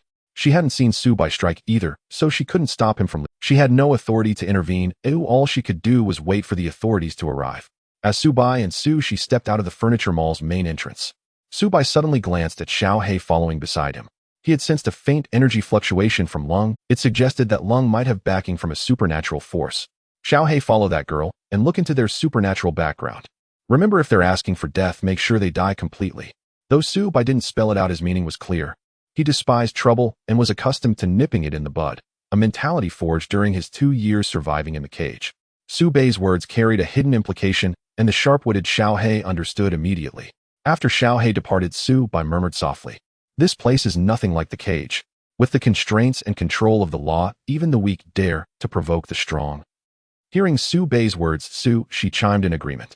"TCH, if that's the case, we should just kill them all. Just like in the cage where we slaughtered anyone who came at us. Kill them all." Su Bei's mouth twitched at her word. "Xiao Shi, don't be reckless. Indiscriminate killing isn't allowed here. Bro, what's there to fear? You're an SS-rank genetic modifier. Even if all of Qingfeng City's SOD showed up, we wouldn't be scared." "Oomph." Su Bai looked at the arrogant Su Shi and gently patted her head. "You're still too naive, Xiao Shi. In this world, we're not truly invincible. Even if I'm an SS-rank genetic modifier, if I run rampant in ordinary society without restraint, sooner or later it'll be hunted down by even more powerful supernaturals." TCH. Su Shi didn't deny his words as she playfully stuck out her tongue at him. Over the past 2 years, she had roamed major cities like Longwo's Modu and had some understanding of the true strength of the Longwei SOD. "Then why did you kill that Lung guy just now, eh?" Su Bai didn't answer, lost in thought. He didn't want to court trouble either, but Lung's death-seeking words had truly provoked him. After all, he was the strongest experimental subject of the 16th batch from the Gene Modification Company. He had spent 2 full years in that island cage fighting alongside other monsters for 2 years. There the strong ruled, and the weak had no rights. Due to his amnesia, Su Bei's mindset remained that of when he had just escaped the cage. "I need to learn to better control my emotions from now on." After buying the bed, Su Bai didn't plan to go straight home. He took Su Shi to the Rose Bar, the base of the Qingfeng City Hunter Association. "Huh, bro, why are you bringing me to a bar?" Su Shi asked, puzzled, as Su Bai led her toward the Rose Bar. A faint blush crept on Su Zai's face. "Could it be that, bro? Don't overthink it." Su Bai turned and gave her a gentle rap on the head, explaining, "This is actually the Qingfeng City Hunter Association branch." At the mention of the Hunter Association, Su Shi understood immediately. "Oh, I see." Having spent 2 years in Modu as an S-rank genetic modifier, she had naturally visited the Modu Hunter Association branch. The two entered the Rose Bar, and Su Bai headed straight for the basement entrance. Su Shi followed beside him, looking around curiously. She wasn't amazed by the lavish decor, but was simply intrigued by the bar, having never been to one before. "Want a drink, little sister?" Suddenly, a roguish young man at the bar spotted Su Shi entering. Su Bai shot him a dangerous warning glare. The young man met Su Bei's menacing gaze without fear. He continued to eye Su Shi boldly and even walked toward them recklessly. "First time here, little sister. Want Big Brother to show you around. His flippant tone sealed his doom. Bang! Crash! As the young man reached 3 meters from them, he was struck as if by a heavy blow, his body flying backward and crashing violently into the bar counter. This drew the attention of others in the bar who gathered to watch. Subai and She didn't spare a glance and continued toward the basement. She followed behind, muttering softly, Famir Brank's supernatural dares to ignore my brother. Indeed, the young man was no ordinary person. He was a Brank's supernatural monster from Qingfeng City, and it was Shi who had struck. He had dared to disregard her brother's warning glare. It infuriated Shi. Subai said nothing, leading her toward the basement passage ahead. He handed the pass card from Qi Xiaohua to the 2 suited guards. After a moment, they signaled that Subai and Shi could enter. As Subai and the others entered the Hunter Association beneath the rose bar, the surrounding atmosphere gradually became clearer. The warm yellow lights, ostentatious decorations, and faint waves of energy permeated the air. Subai walked directly to the bar where he had previously been. Oh, isn't that Subai, the handsome boy? Suddenly, a charming voice laced with temptation rang out. Subai knew without thinking that it was the hunter named Qi Xiaohua. With a gentle smile on his face, he approached the bar. I am here to trade some corpses of dimensional creatures. Subai wasted no time and stated his intention outright. However, Qi Xiaohua behind the bar seemed uninterested in Subai's purpose and instead focused her gaze on Su Xiaoxi beside him. Tsk tisk, Subai really is a charming fellow. Last time he came with Xiaoying, this time he has changed partners. Qi Xiaohua squinted her eyes slightly, looking at Subai, and Su Xiaoxi with a half-smile, her tone seemingly a bit irritated. Subai listened unfazed by Qi Xiaohua's tone, while Su Xiaoxi beside him was unable to stay calm. Hey, what do you mean by saying my brother is charming? Su Xiaoxi wanted to unleash her aura, but was quickly stopped by Subai's swift gesture. Subai quietly reminded Su Xiaoxi, Xiaoxi, behave yourself outside. Upon hearing this, Su Xiaoxi had to suppress the turbulent waves of energy within her. She shot a defiant glance at Qi Xiaohua. Qi Xiaohua paid no heed to the exchange between Su Xiaoxi and Subai, but instead caught on to the key words in Su Xiaoxi's words. Brother, you are his sister. That's right, Su Xiaoxi replied proudly. Hearing about their sibling relationship, the trace of anger in Qi Xiaohua's heart dissipated. Haha, Subai should have said so earlier. I thought Subai was some sort of playboy. Su Xiaoxi responded with an air of certainty upon hearing Qi Xiaohua's words. TCH, my brother already has such a lovely sister, how could he be a playboy? Watching the oddly harmonious conversation between the two, Subai chose to intervene. Enough.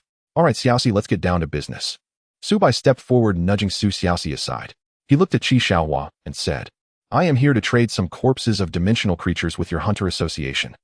Qi Xiaohua behind the... Okay, I understand. Please take out the corpses of the dimensional creatures you want to trade, and I'll have someone assess their value for you. However, Subai remained motionless. Moi. Qi Xiaohua looked puzzled. Subai continued, the corpses of the dimensional creatures I want to trade might be of relatively high rank and quantity.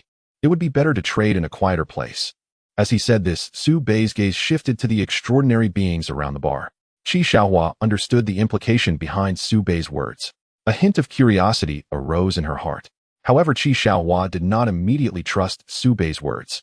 Go on, tell me more. Without hesitation, Subai used infinite consciousness to transmit his thoughts to Qi Xiaohua. Qi Xiaohua felt a shock as she sensed Subai's infinite consciousness ability.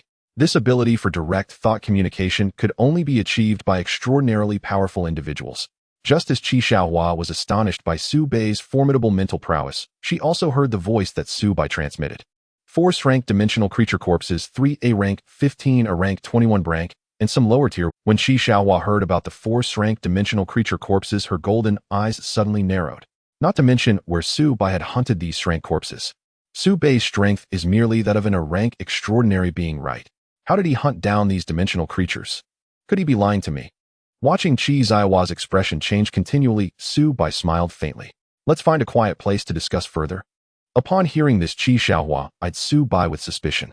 After a moment, she said, follow me. Qi Xiaohua walked out from a side exit of the bar and led the way for Subai and Su Xiaoxi. Qi Xiaohua walked deeper into the underground Hunter Association. Soon the three arrived in a room decorated like a private booth. This is the highest level trading room of our Hunter Association in Qingfeng City. It is equipped with advanced shielding and isolation technologies, so you need not worry about being spied on. Qi Xiaohua looked at Subai and continued, can you take out those corpses of dimensional creatures for me to see? Subai smiled lightly upon hearing this. No problem. Subai then took out the corpse of an S-rank abyss crawler from the dimensional space. Without The 10-meter-long corpse of the abyss crawler lay across the trading room, occupying a portion of the space. Qi Xiaohua was first astonished by Su Bei's ability to conjure objects from thin air, and then she was shocked again when she saw the Shrank Abyss Crawler's corpse. At this moment, the corpse exuded a strong Shrank monster aura, sending chills down one's spine. Su Bei's voice continued. As for the other dimensional creature corpses, there might not be enough space here, so I won't take them out. So what do you think? This isn't Shrank dimensional creature, right? Su Bei looked at Qi Xiaohua with a faint smile. Qi Xiaohua's gaze wandered, her mind seemingly occupied with thoughts. After a few breaths, Qi Xiaohua squinted at Su Bei. Who exactly are you? Feeling the faint hostility radiating from Qi Xiaohua, Su Bei felt somewhat speechless. Su Bei, no. When Xiaoing introduced you last time, you were just in a rank extraordinary being. Shrank dimensional creatures, don't tell me you defeated them while being outclassed. And 4 of them at that. Upon hearing this, a smile suddenly appeared on Su Bei's lips. Alright, I'll lay my cards on the table. Actually, I am not in a rank extraordinary being, but an SS-rank extraordinary transformer. Codename Extreme Generation White Dragon Su Bei. Hearing Su Bei's words, Qi Xiaohua in front of him was utterly stunned, especially when Su Bei mentioned that he was an SS-rank extraordinary being and revealed his codename Extreme Generation White Dragon. What a... You are the Extreme Generation White Dragon who escaped from the genetic modification company 2 years. The Extreme Generation White Dragon from the 16th genetic modification sequence in 1. Qi Xiaohua's face was filled with disbelief, her voice trembling slightly. In the next moment, Su Bei released his aura, enveloping Qi Xiaohua. Instantly, Qi Xiaohua felt an unprecedented and powerful pressure locking onto her. This terrifying sensation was something she had only felt from the old minister of the Southern Division of the Dragon Country's Hunter Association. And that minister was indeed a top-tier SS-rank hunter. Qi Xiaohua was taken aback by Su Bei's sudden revelation. She did not know what Su Bei's intention was in revealing his true identity to her. Now that I have revealed my identity, you shouldn't hide any longer. Hearing Su Bei's voice, Qi Xiaohua's body trembled slightly. Qi Xiaohua looked at Su Bei with a mix of fear and surprise, puzzled. What do you mean? Heh. Su Bei chuckled, observing the other's superb acting skills. You are not just an ordinary hunter. Do you really think the Hunter Association would send an S-level hunter to guard a mere branch in Qingfeng City? What? How did he discover my true identity? When Qi Xiaohua heard Su Bei's words, she was even more astounded than when she first learned that Su Bei was the S-level extremely limitless white dragon, because she believed her disguise was flawless. In fact, she had previously tested it, and even in front of S-level extraordinary beings, as long as she did not reveal herself, they would not be able to discover anything. Su Bei looked at the shocked expression on her delicate face, her mouth forming an O shape in surprise, and teased, "You seem very surprised." Qi Xiaohua suddenly stepped back, creating distance between herself and Su Bei. She cautiously asked, "How did you discover my true identity?" Seeing her defensive posture, Su Bei calmly replied, "It's just one of my abilities. Don't worry, otherwise I wouldn't have revealed my identity in front of you and exposed your disguise." Listening to Su Bei's words, Qi Xiaohua felt that he had a point. After all, he was an S-level genetic modifier. If he wanted to kill her or harm her, he could easily take her down. There was no need to waste words with her here. Seeing that Qi Xiaohua had lowered her guard a bit, Su Bei continued, "All right, since we are being honest with each other now, let's talk about business." Upon hearing Su Bei's voice, Qi Xiaohua once again became fully alert, ready to react at any moment. At the same time, a hint of curiosity flickered in her eyes. "What business?" "Of course, it's about trading the corpses of these dimensional creatures. Otherwise, do you think I would reveal my identity to you?" Qi Xiaohua's mouth twitched at his words. "You revealed your S-level extraordinary identity just to trade these dimensional creature corpses with me. That's a bit hard to understand. Revealing one's identity is the quickest and simplest way to conduct a trans. Moreover, I might have other matters to discuss with your Hunter Association in the future. Revealing my true identity early can save me a lot of trouble." Qi Xiaohua listened intently to Su Bei's explanation. She nodded slightly and said, "Indeed, trading these S-level dimensional creature corpses is quite troublesome. In Qingfeng City, there are hardly a few people capable of handling such high-level transactions. If Su Bei did not want to reveal his true identity, it would indeed be very difficult to sell these high-level dimensional creature corpses. Aren't you afraid that I will provide your information to the genetic modification company, or spread news about you on the extraordinary official website? You need to know that the genetic modification company is currently vigorously hunting down this batch of escaped genetic modifiers from the 16th phase, especially you, the extremely limitless white dragon. You are the main culprit that exposed the 16th phase of the genetic modification company's experiments. On the extraordinary official website, you, the extremely limitless white dragon, are ranked 8th on the extraordinary monster hunting list. That comes with a bounty of 5 billion. Hearing the amount of his bounty mentioned by Qi Xiaohua, even Su Bai was somewhat surprised. Is it really that much? Qi Xiaohua looked at Su Bai's astonished expression. You didn't know? This is the bounty the genetic modification company posted for you on the extraordinary. As long as they capture you or bring your corpse to them, they will receive a 5 billion bounty. Looking at Qi Xiaohua's somewhat excited tone, Su Bai felt a bit awkward. I'm sorry, I really didn't know that. The host is only ranked 8th. It seems like a bit of a catch. At this moment, the system's sarcastic remark suddenly echoed in Su Bai's mind. Su Bai suppressed the urge to retort at the system and continued to question Qi Xiaohua. If only hunting or capturing me can earn those bounties, why would you want to provide my information to the genetic modification company? Qi Xiaohua was somewhat speechless at Su Bai's question. Come on, providing useful information to extraordinary hunters on a list like yours will yield substantial rewards. Su Bai appeared to understand, murmuring to himself, if that's the case, I almost want to report myself. By the way, I have another question I'm curious about. Why does the genetic modification company want to hunt us down so even going so far as to post large bounties on the extraordinary official website and dispatching top-tier extraordinary combatants? Before Qi Xiaohua could respond, Su Shi interjected. Are you stupid, bro? The escape of the 16th phase genetic modifiers from the experimental base caused a huge uproar in the entire Blue Star International extraordinary world. At that time, it was the first public revelation of the genetic modification company's genetic modification experiments.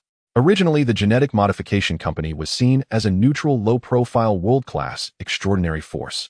However, since we escaped from that experimental base, many of the 16th phase genetic modifiers spread the stories of being controlled, endlessly fighting, and cultivating to grow stronger with altered genes. This led to the entire international extraordinary community on Blue Star knowing about the genetic modification company's secret experiments.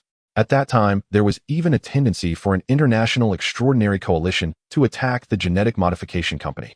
But it seems that this matter was eventually suppressed and gradually calmed down. As the instigator of the entire situation, do you think they would let those who spread the genetic modification secrets go? So their relentless pursuit of us is not just to prevent the secrets of genetic modification from leaking. More importantly, it's a form of intimidation. The genetic modification company wants to show the extraordinary community and other phases of genetic modifiers their strength and power. Upon hearing Su Zai's explanation, Su Bai understood. He was also somewhat surprised. I didn't expect our escape back then to have such a significant impact.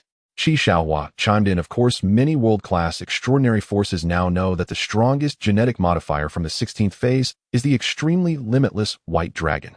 Even some powerful S-level hunters in our Hunter Association headquarters want to hunt you down to obtain that hefty bounty. I believe you want to expose my identity.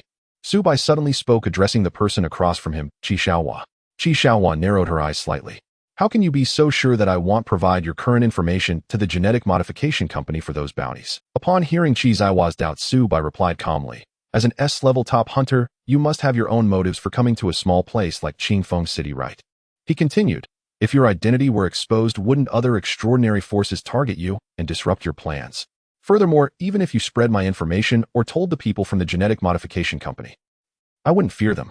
A hint of confidence rose in Su Bai's eyes as he continued. Moreover, I guarantee that I will do everything in my power to kill you first after that.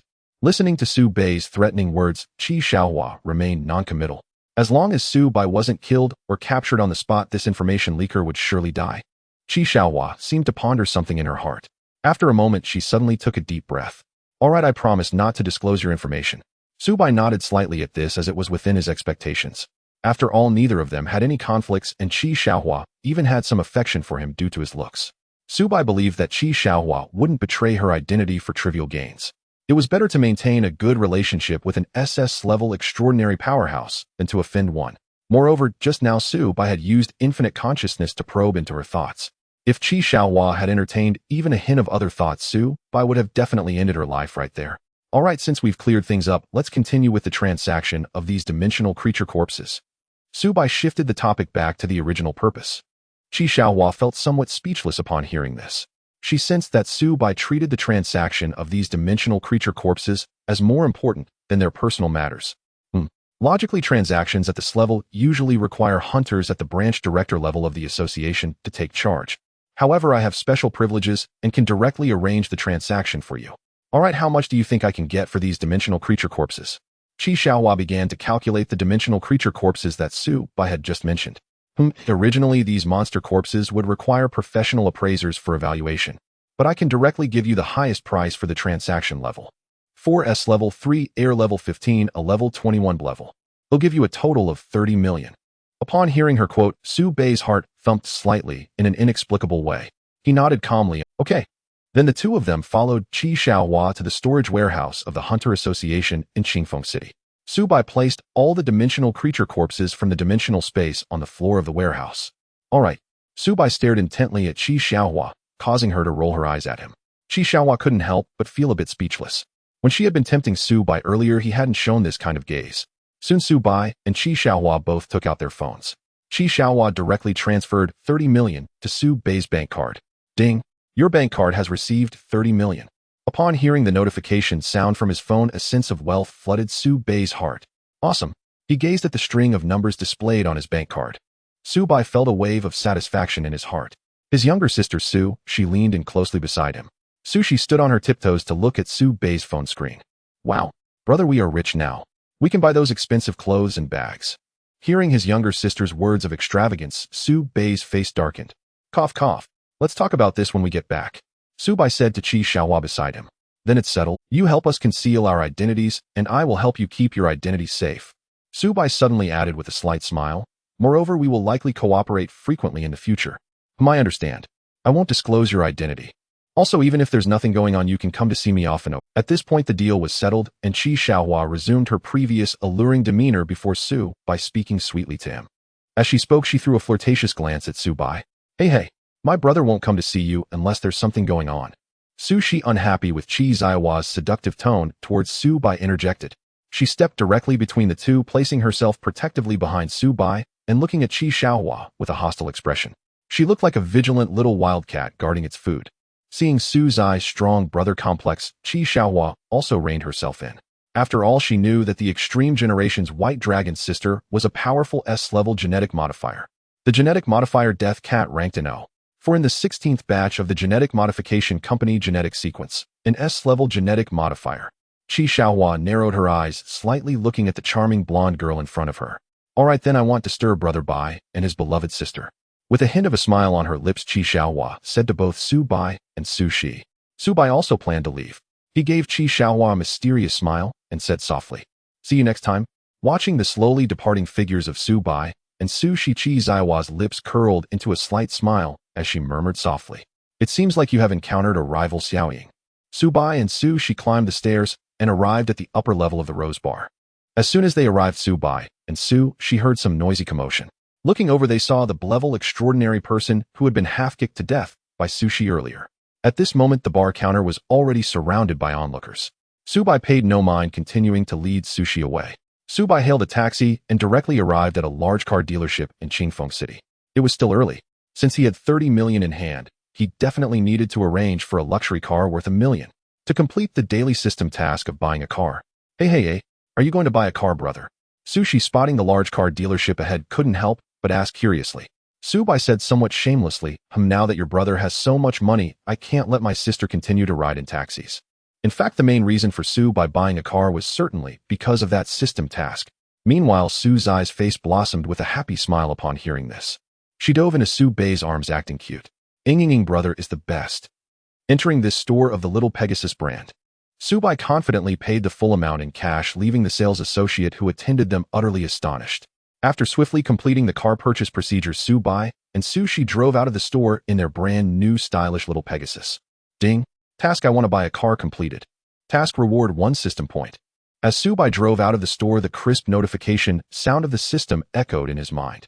Hearing this, Su Bei's lips curled into a pleasant smile, and he felt a surge of joy in his heart. Let's go home. Yay! After returning to Baluan Community, Su Bai parked his newly purchased Little Pegasus in a nearby parking garage. Su Bai walked with Su Shi towards Building 6 where his home was located. However, when they arrived at the door, Su Bai suddenly sensed a faint smell of blood. As a gene mutant of the Death God Cat, Su Zai's sense of smell was exceptionally sharp. Did you smell that, brother? Su Bai replied, lightly walking steadily towards the door. The faint smell of blood was emanating from his room. Su Bai took out his key and opened the door. The moment he pushed the door open, he and Su Shi saw Xiaohei lying on the living room floor. Su Zai's curious voice rang out. Xiaohei. Su Bai immediately noticed something was off with Xiaohei. Xiaohei, are you hurt? Meow. Xiaohei weakly responded to Su Bai. Master, I was injured by a human extraordinary being. Xiaohei was now a bit limp, trying to get up, but failing. With a soft thud, Xiaohei lay back down on the ground. Subai approached Xiaohei and gently picked him up. Didn't I tell you to follow that human girl? How did you get hurt by an extraordinary being? Moreover, with your class combat power, there shouldn't be many extraordinary beings in Qingfeng City that can injure you. Subai looked at Xiaohei's weak condition. A glimmer of killing intent flashed in his eyes. After all, Xiaohei was his pet, and this incident was also initiated by Su by sending Xiaohei out. Su Bei's thoughts spun in his mind. He thought of the young man who called himself Lung Xiao.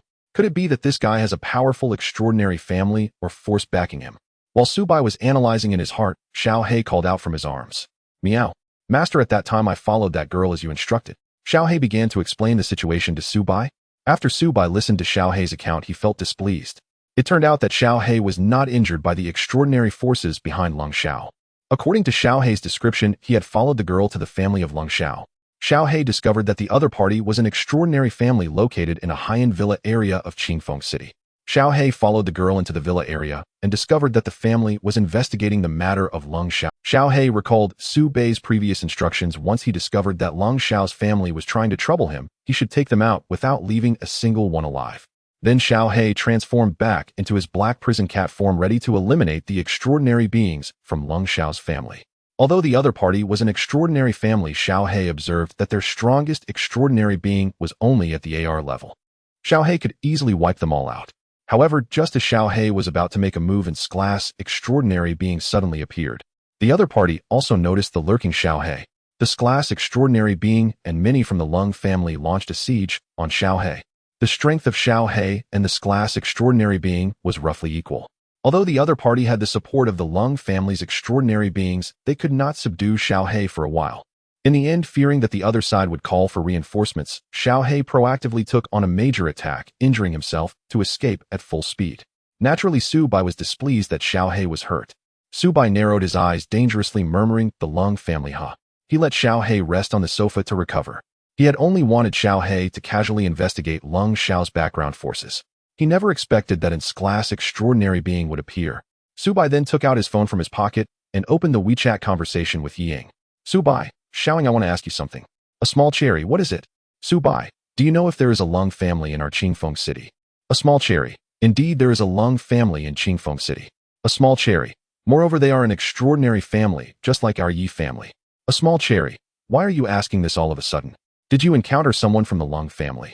A small cherry. The extraordinary forces of the Lung family rank among the top 10 in our Qingfeng City.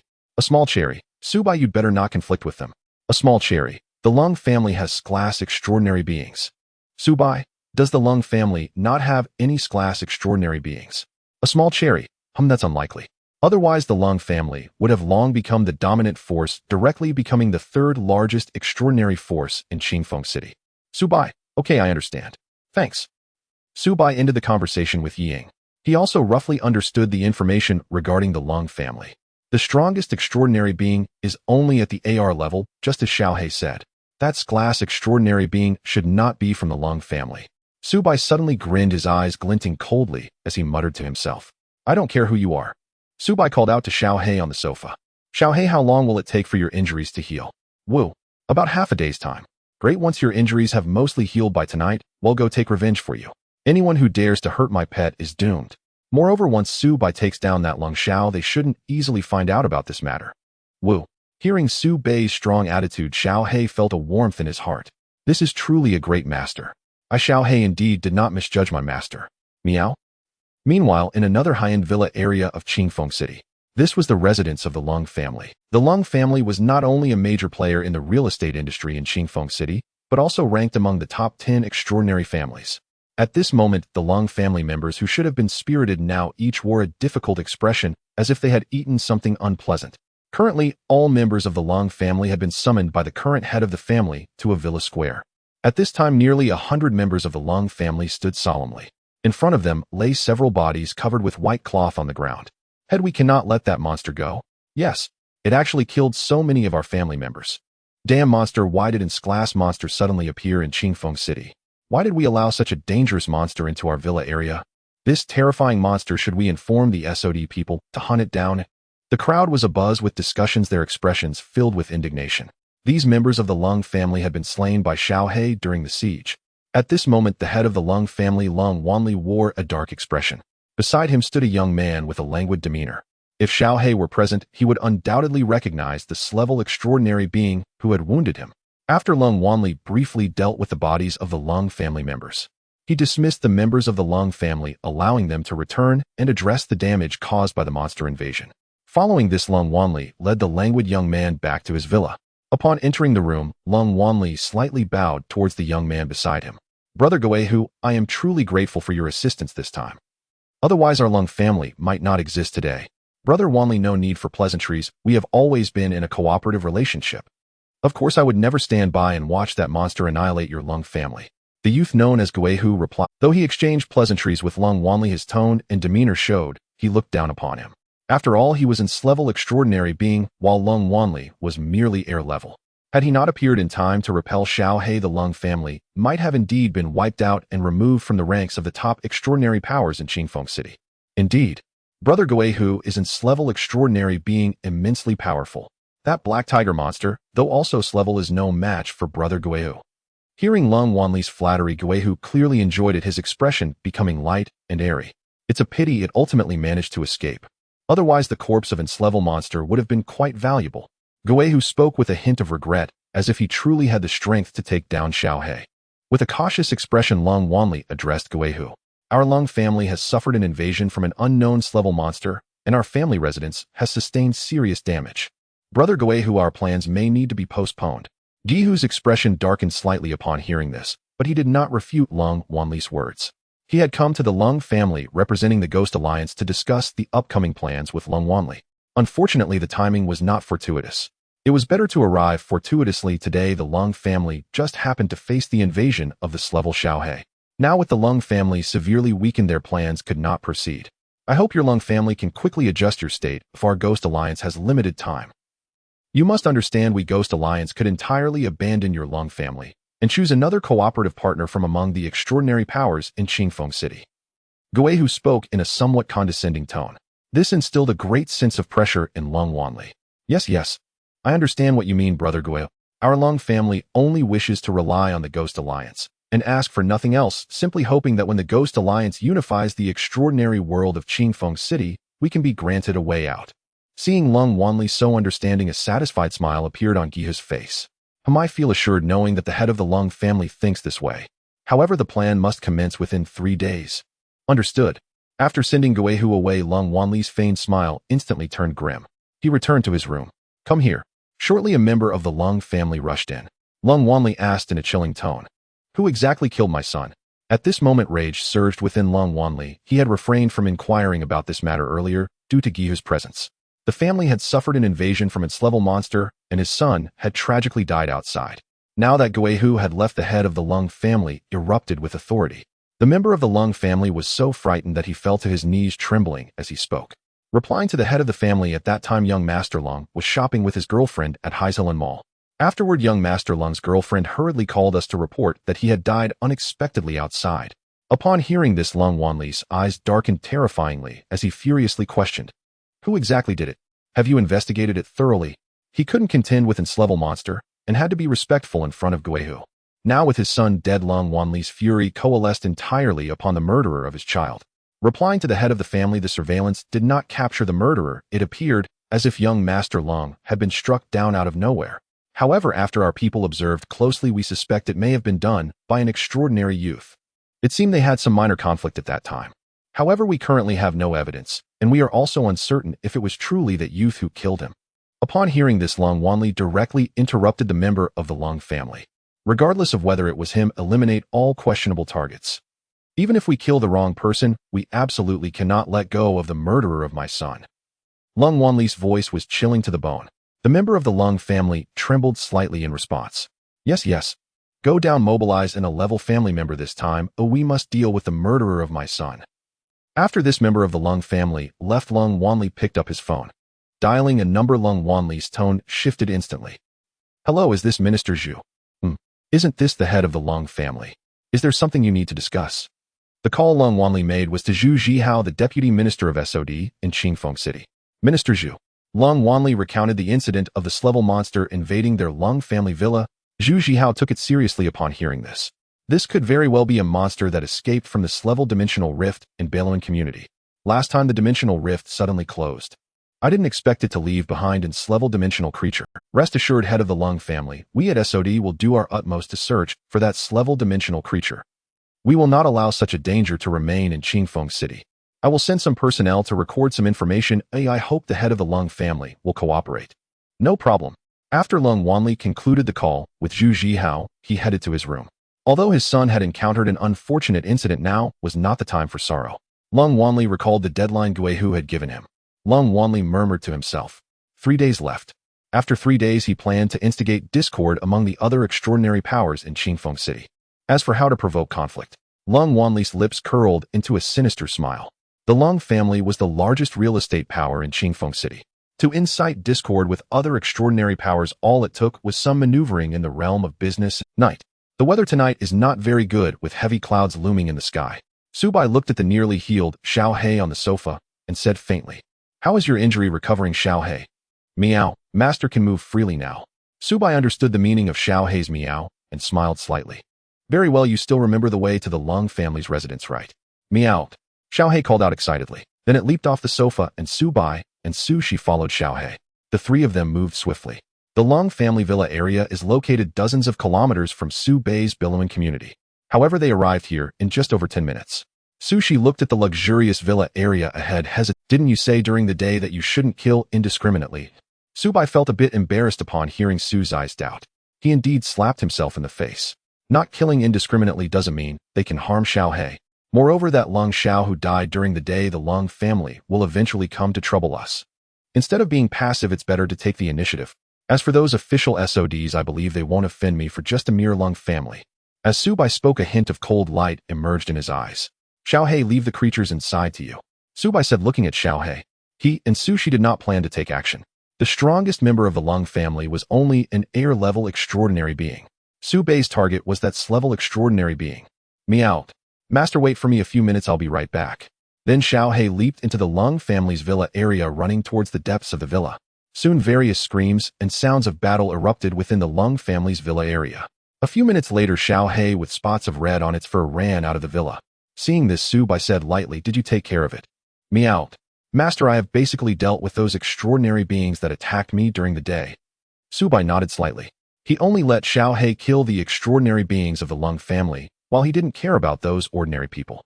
Subai continued to ask Xiao He, "Can you still track that S-level extraordinary being from the day?" "Meow. Master, let me try." As a hellcat, Xiao He possessed a skill for tracking enemies. It had already remembered the scent of that S-level extraordinary being during the day.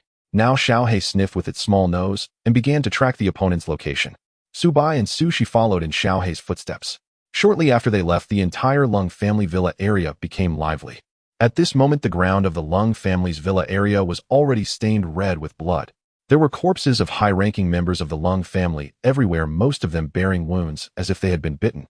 Some of the Lung family's subordinates discovered the situation and quickly called the police. Soon SOD received the news, and Deputy Minister Zhu Zhihao rushed over personally.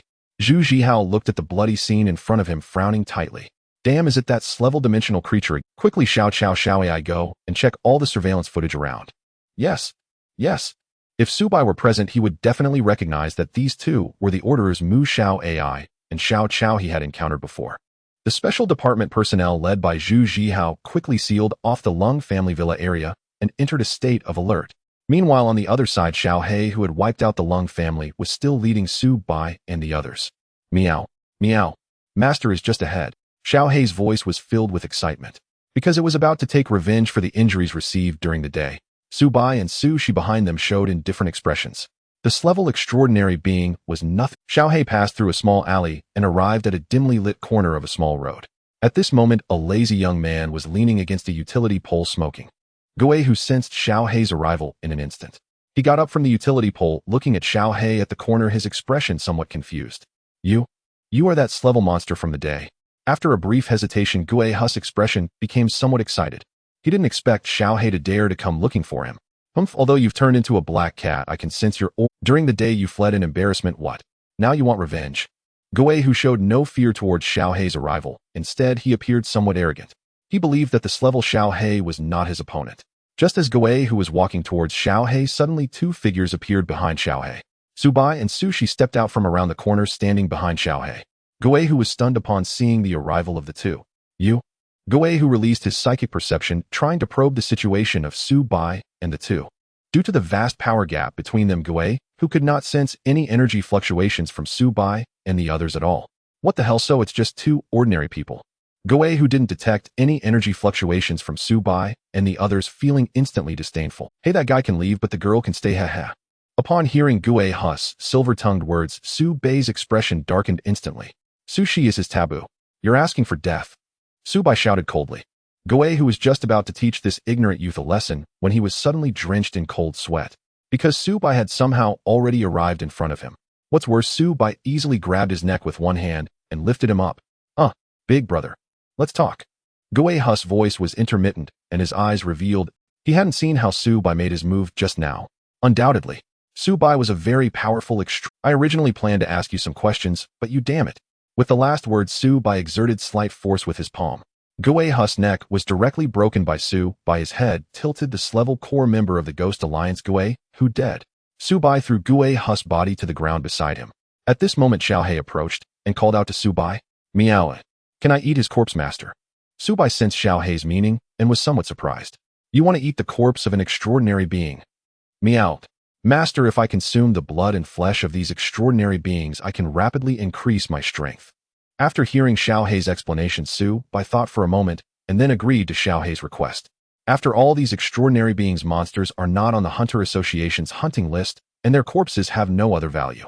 Since it can be fed to Xiao He to enhance its strength, that's quite good. Xiao He, having received Subai's approval, excitedly approached Guei Hu's corpse. Xiao He transformed back into its true form and swallowed Guei Hu's corpse in one bite. Xiao He crunchy. Oneji. Burp. The little black cat returned to its feline form, burping without any grace. After dealing with the ghost tiger, Subai and the others began their journey back. On the way back, Subai received a call from a staff member at Hai Jilan Furniture City, informing him that his bed had been delivered to the entrance of the community. When Subai returned to Billowing Community, the staff had already left. He picked up the bed he bought for Tui from the security room. While carrying the bed, Subai reached the door of his room and suddenly faced a dilemma. It seemed that the size of his home's door could not accommodate the entrance of this bed. Subai felt a bit dazed, but soon he thought of a solution. He would first store the bed in the dimensional space, then enter the room and take it out. Fortunately, I have this ability of dimensional space. Subai sighed in relief, otherwise he might have to sleep on the floor again tonight. Using this method, Subai soon successfully placed the new bed in his bedroom.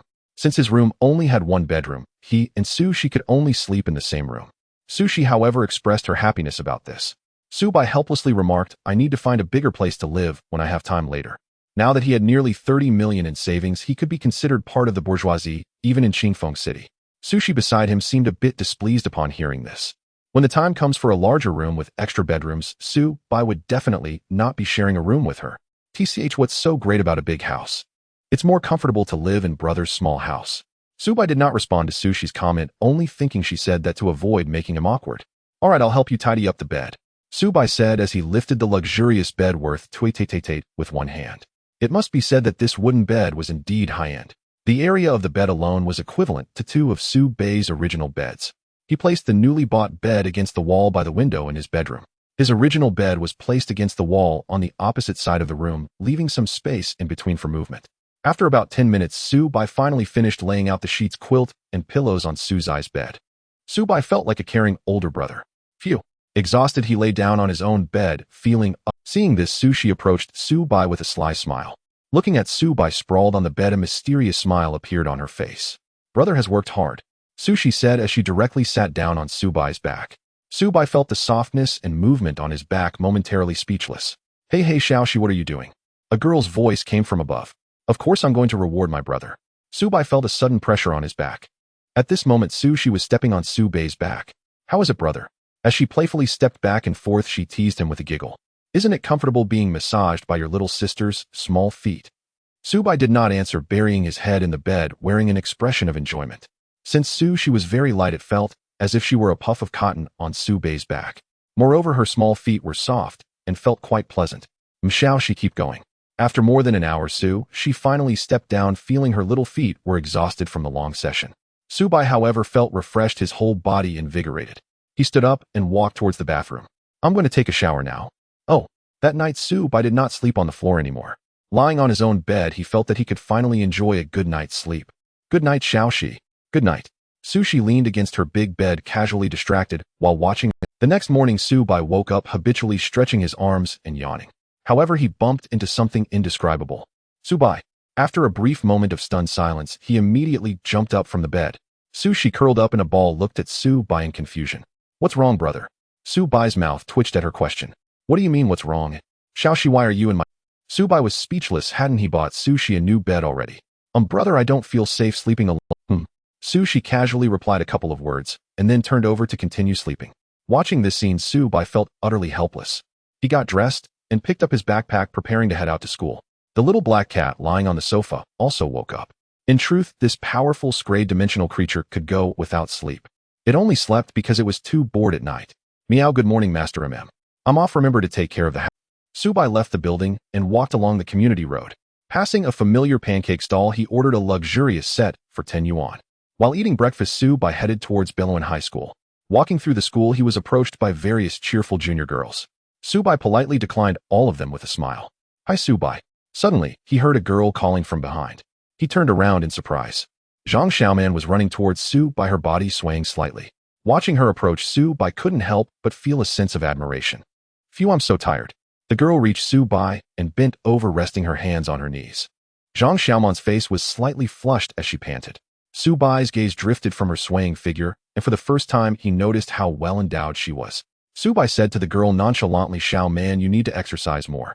I really do need to work out. With a smile in her eyes, Zhang Xiaoman stood up after a brief rest and walked with Subai towards the classroom, initiating a conversation. Have you heard, Subai? Yesterday, the Lung family in Qingfeng City, the real estate tycoon's family, reportedly suffered an extraordinary incident. Extraordinary incidents are quite rare. I heard many people died. Zhang Xiaoman spoke with great interest, seemingly fascinated by such matters. Subai casually responded, When Zhang Xiaoman noticed Subai's distracted reply, a glimmer of intrigue flashed in her eyes. You must know that when the Lung family faced an extraordinary attack, the news would definitely be sealed off by the SOD officials immediately.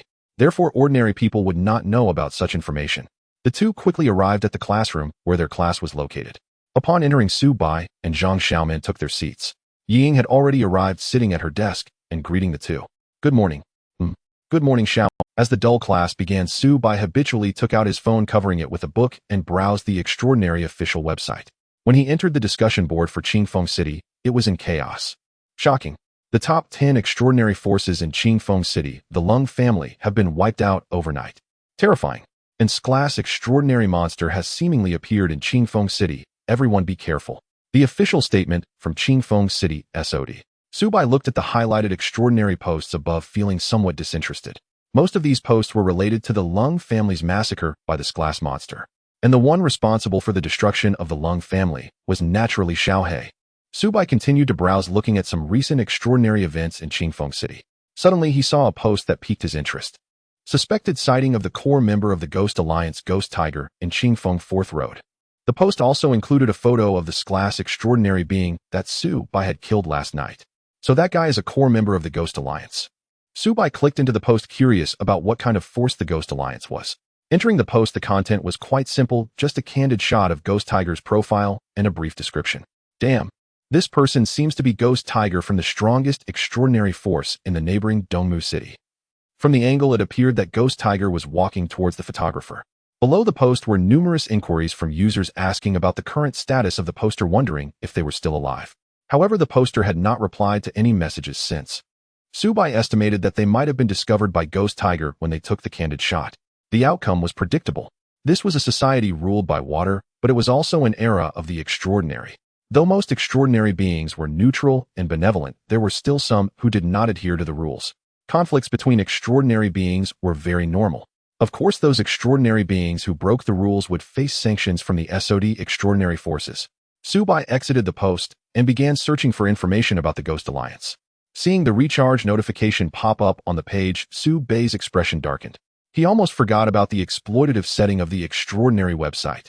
However, Subai had money now, so he directly recharged 100 into his extraordinary website account.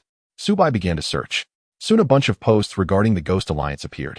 Subai noticed that most of these posts were from Dongmu City's Extraordinary Forum. Dongmu City is a large city adjacent to Qingfeng City. In terms of area and economic development, it far exceeds Qingfeng City. Thus, the extraordinary forces in Dongmu City are also stronger than those in Qingfeng City. The Ghost Alliance is the largest civilian extraordinary force in Dongmu City. All the extraordinary forces large and small in Dongmu City are basically under the control of the Ghost Alliance. Its power can only be rivaled by the SOD in Dongmu City. Subai browsed through post after post about the Ghost Alliance. The members of the Ghost Alliance are few, but each one is a powerful, extraordinary being.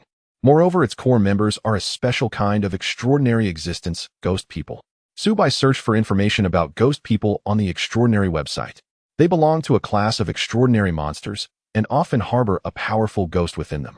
During battles, ghost people can release the ghost residing within them to gain immense strength. There are 7 ghost people in the Ghost Alliance, each one a powerful class extraordinary monster. Among them, Ghost Tiger is one of these 7. Subai recalled that the Ghost Tiger from last night did not seem to use this ghost possession ability. I must have acted too quickly, he didn't have time to unleash it. Subai thought to himself. As for the Ghost Alliance, I hope you don't come to provoke me. Otherwise, Subai's dark eyes narrowed slightly, a dangerous glint flashing within. If those people from the Ghost Alliance dared to cause him trouble, Subai would not hesitate to eliminate this Ghost Alliance. Ding ding ding. Soon all classes for the day ended and the school bell rang. The students in the classroom began to pack their bags to go home. Beside him, Ying and Zhang Xiaoman also picked up their bags, inviting Subai to leave together. Subai did not refuse. Just as the 3 were about to walk out of the classroom, a melodious voice as pleasant as a clear spring suddenly sounded from beside them. Big brother. However, there seemed to be a hint of danger in that voice. Subai immediately recognized it as his sister Suzai's voice. Subai, Ying, and Zhang Xiaoman all looked towards the direction from which the voice came. They saw She wearing a clean blue floral dress, smiling at the 3. The girl's eyes were clear, and her smile felt refreshing like spring breeze combined with her radiant golden hair. She looked as sacred as an angel. The stunningly beautiful she instantly attracted the attention of passers-by in the classroom corridor. Wow, look at the goddess. Goddess, do you only call beautiful ladies goddess? Don't you have any other adjectives? Damn, she really is a goddess. So beautiful, even better than those flower girls in our school. Who is she? I don't think I've ever seen her before. Wait, did the goddess just call Subai big brother? Wow, Subai actually has such a beautiful sister. Not only is he handsome, but he also has an angelic sister. I'm a bit jealous. Listening to the whispers of the classmates around him, Subai felt somewhat embarrassed, his lips twitching slightly. Ying and Zhang Xiaoman beside him also cast doubtful glances. Subai, is this your sister? Subai's expression remained unchanged, still pretending to be calm. But in his heart, he was already frantically complaining. Xiaoxi, why are you here? She maintained her and she made a playful pout. Huh, isn't it normal for a sister to pick up her brother from school? Subai looked at Suzai's gesture, feeling a dark line fall across his face. What a great actress. Zhang Xiaoman was completely captivated by Suzai's actions. Suzai's beauty was the kind that could appeal to both men and women. This is outrageous. Subai, you actually have such a cute sister. Why didn't you mention her before? The 2 wanted to approach She for a closer chat, but were blocked by Subai first. Subai looked at the 2 girls who were gradually getting excited, feeling somewhat speechless. Others may not know, but he was very clear about Suzai's character. An S-class, gene-modified monster. If he accidentally angered her, the 2 might end up in serious trouble. For the safety of Ying and Zhang Xiaoman, Subai waved his hand to say goodbye. Since my sister is here to pick me up, I'll be leaving now. After saying that, Subai took Suzai's hand and quickly walked towards the school gate, leaving the 2 girls somewhat dumbfounded. Zhang Xiaoman watched Subai and She quickly leave, mumbling softly. Subai is really stingy, not even letting us see his sister. Upon returning home, She slammed the door shut with a bang, startling the little black cat lounging on the sofa. Meow. Little Black sensed the ominous atmosphere and immediately ran to the balcony to bask in the sun. The girl looked at Subai with a half-smile, her voice soft as she asked, what was going on with those 2 girls earlier, brother? She was naturally referring to Ying and Zhang Xiaoman. Looking at She, whose expression resembled a smiling demon, Subai couldn't help but swallow hard. They are just my classmates, Subai replied. Upon hearing this, She fixed him with a skeptical gaze. Then why were you walking together? She stared intently. Subai, facing her scrutinizing expression, twitched at the corners of his mouth. Isn't it normal to walk home together after school? She listened to Subai's explanation, glancing at his expression that didn't seem to indicate lying. All right then, I believe in your innocence, brother. Su-bei's face darkened. Why did it sound like he was the one in question? Alright, Sushi, I haven't asked you yet. Why did you suddenly come to our school today? Su-bei recalled the discussions among his classmates when school ended, his face growing darker. No need to think, it was clear that the gossip topic among the classmates was definitely about him. Sushi, upon hearing Su-bei's question, answered, as if it were the most natural thing. Hey, as your sister, is it wrong to pick you up from school? Saying this, Sushi crossed her arms and continued, If I was in a good mood today and wanted to pick my brother up to go home together. I didn't expect my brother to dislike me so much. Oh, Sushi fully unleashed her acting skills, transforming into a sister who seemed to be on the verge of being abandoned. Su-bei had no resistance to Su-zai's performance. Alright, as long as you are happy. He tossed his backpack onto the nearby sofa and turned to Sushi. What do you want to eat tonight? Upon hearing dinner, Sushi stopped her act and instantly returned to her lively and adorable self. I want to eat braised fish. Okay. Just as Su-bei agreed to Sushi, a notification sound from the system echoed in his mind. Ding. Task issued. Task: braised fish. As a brother, how can you let your sister eat unhealthy takeout foods all the time? Please host personally make a portion of braised fish for your lovely sister tonight. Task: reward 1 system point. Su-bei, who had just prepared to open the takeout app on his phone, suddenly paused. Without a hint of embarrassment, Su-bei suddenly spoke. It's unhealthy for Sushi to eat takeout all the time. Today, let your brother cook. Hey. Sushi looked at Su-bei, surprised by his sudden change of attitude. What are you going to cook tonight, brother? Aren't you going to eat braised fish? He'll make braised fish. Though he said that, Su-bei felt helpless inside. Why did this strange task appear from the system? Is the system there? Quickly answer me. Su-bei was venting his frustrations towards the system in his mind. Soon the system replied to Su-bei. Host, this system is a daily system. What's wrong with such a task? Su-bei was left speechless. It seemed like the system wasn't wrong. Su-bei accepted this reality. However, he had never cooked anything, let alone braised fish.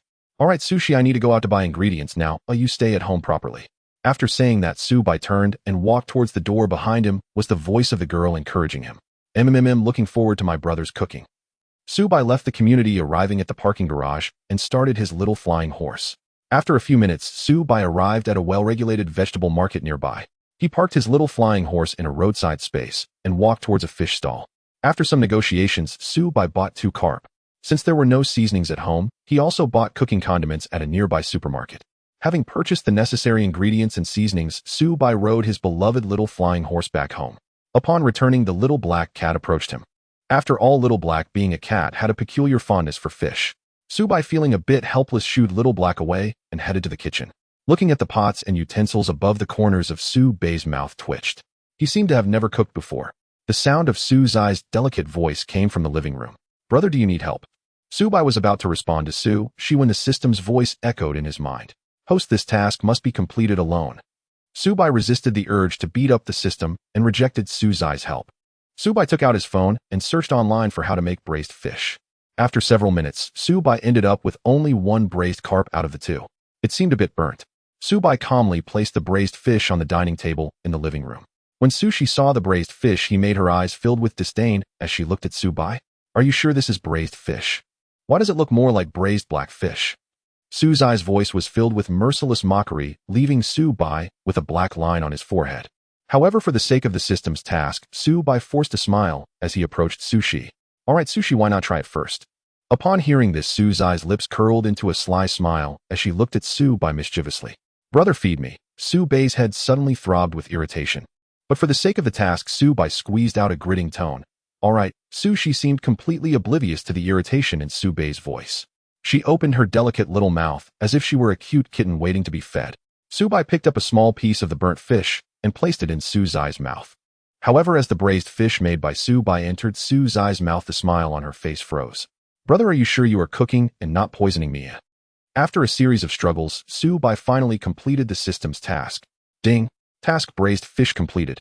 Task: reward 1 system point. Su-bei tossed the barely touched braised fish into the trash can. Meanwhile, little black, who had been watching, was already eager. Meow meow. Can I eat it, master?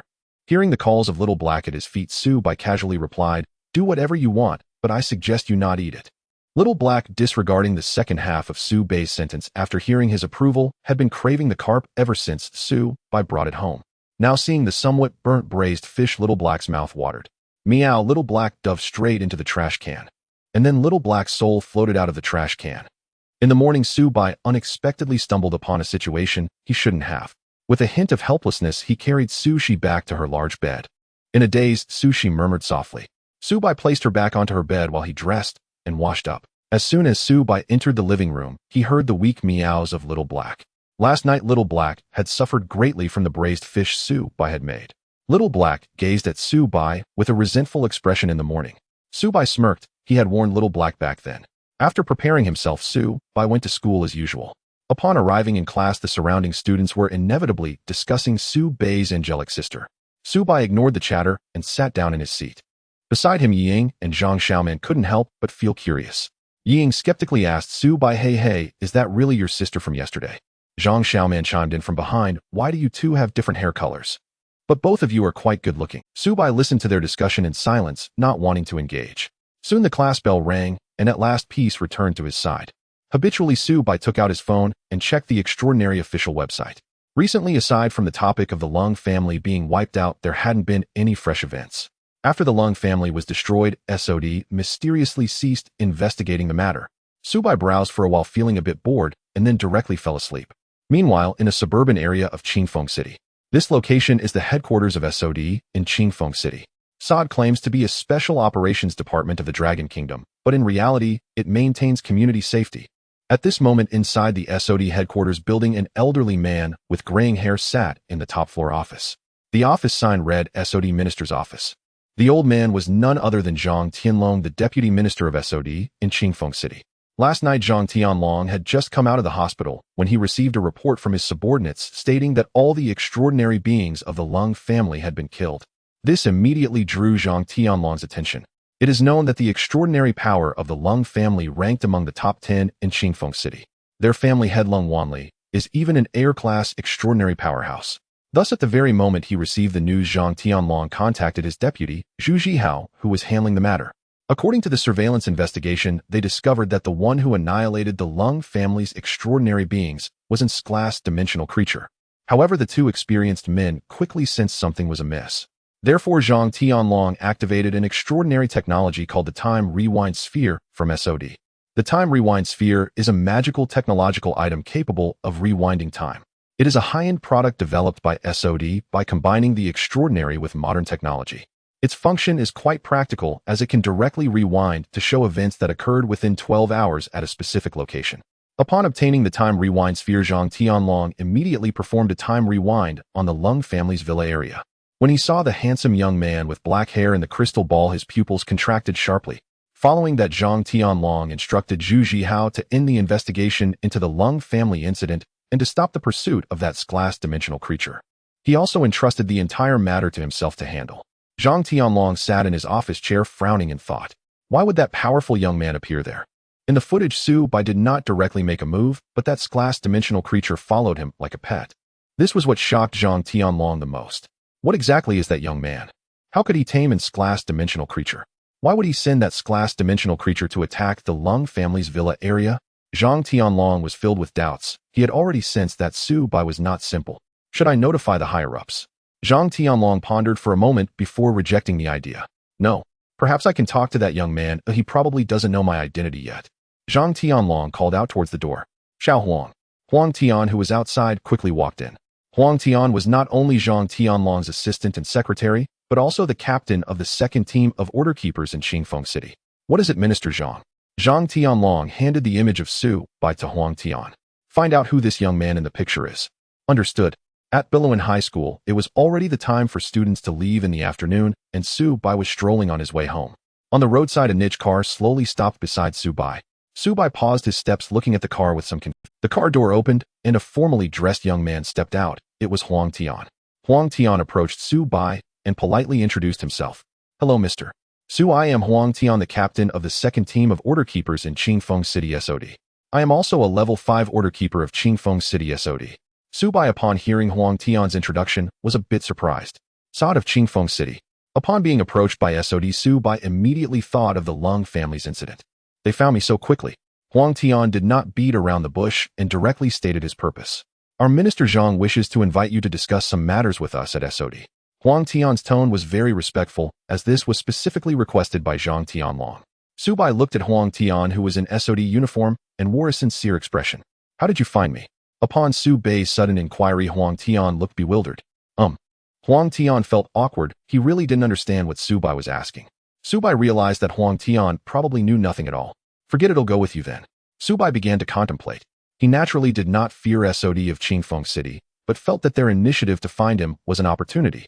Soon under Huang Tian's guidance, Su Bai arrived at the SOD headquarters. It was a steel fortress located in the suburbs of Qingfeng City. The outer perimeter was surrounded by a heavy metal wall looking very solid.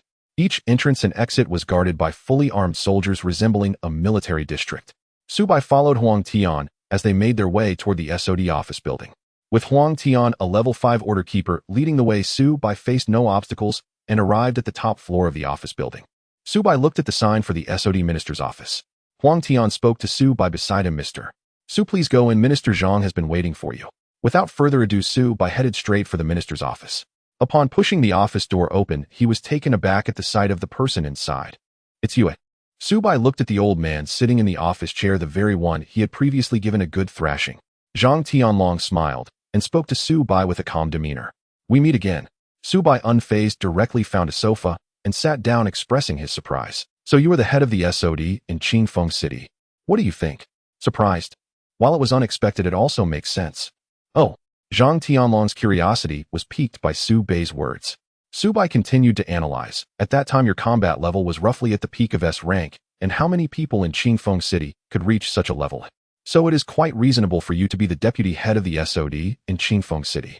Zhang Tianlong's eyes brightened upon hearing Su Bei's analysis. Not only was Su Bai strong, but he was also very astute. Impressive, Mr.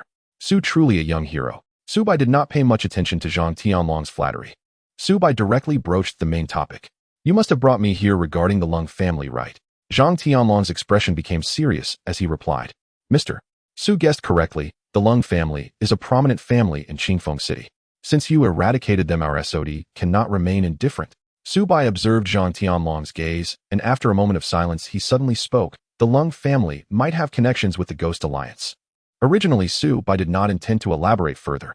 However, it was clear that the other party did not invite him for this matter alone. Thus, Su Bai needed to provide Zhang Tianlong with a way out. Ghost Alliance. It was evident that Zhang Tianlong was aware of the existence of the Ghost Alliance in Dongmu City.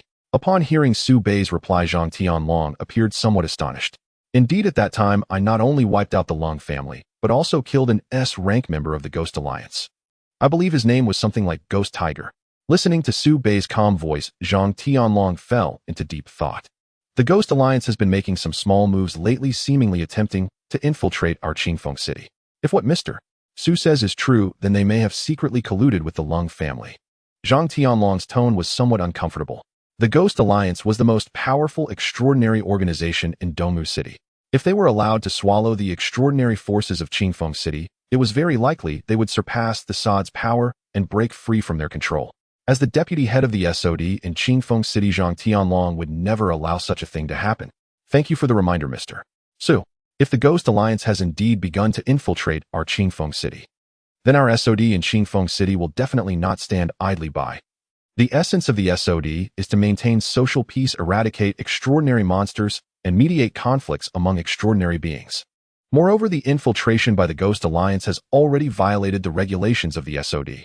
Zhang Tianlong had already decided that once his conversation with Su Bai concluded, he would immediately contact the SOD branch in Dongmu City. The SOD of both cities would unite to suppress the extraordinary beings of the Ghost Alliance.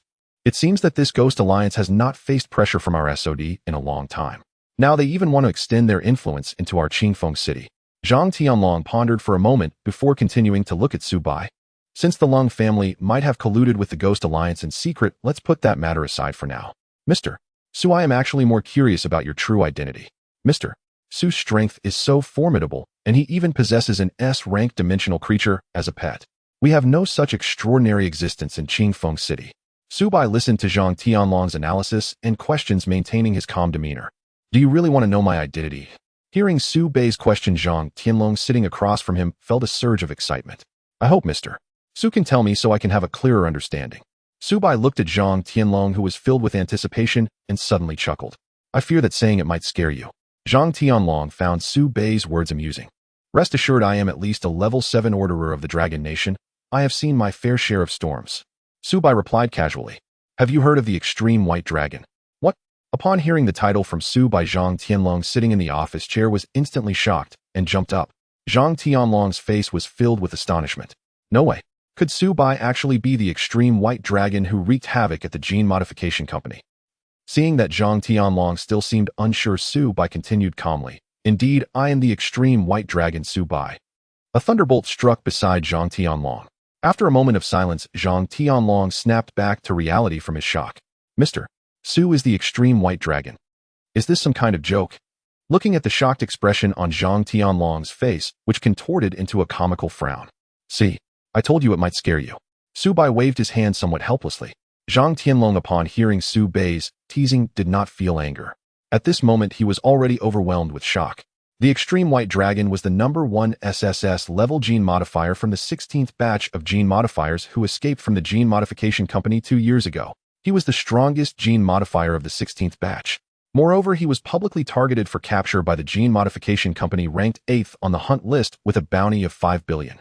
Zhang Tianlong's mind raced with all the information he had about the extreme white dragon.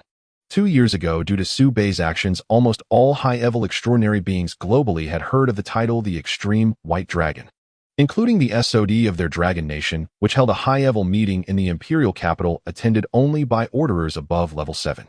At that time, Zhang Tianlong barely met the criteria and participated in that meeting.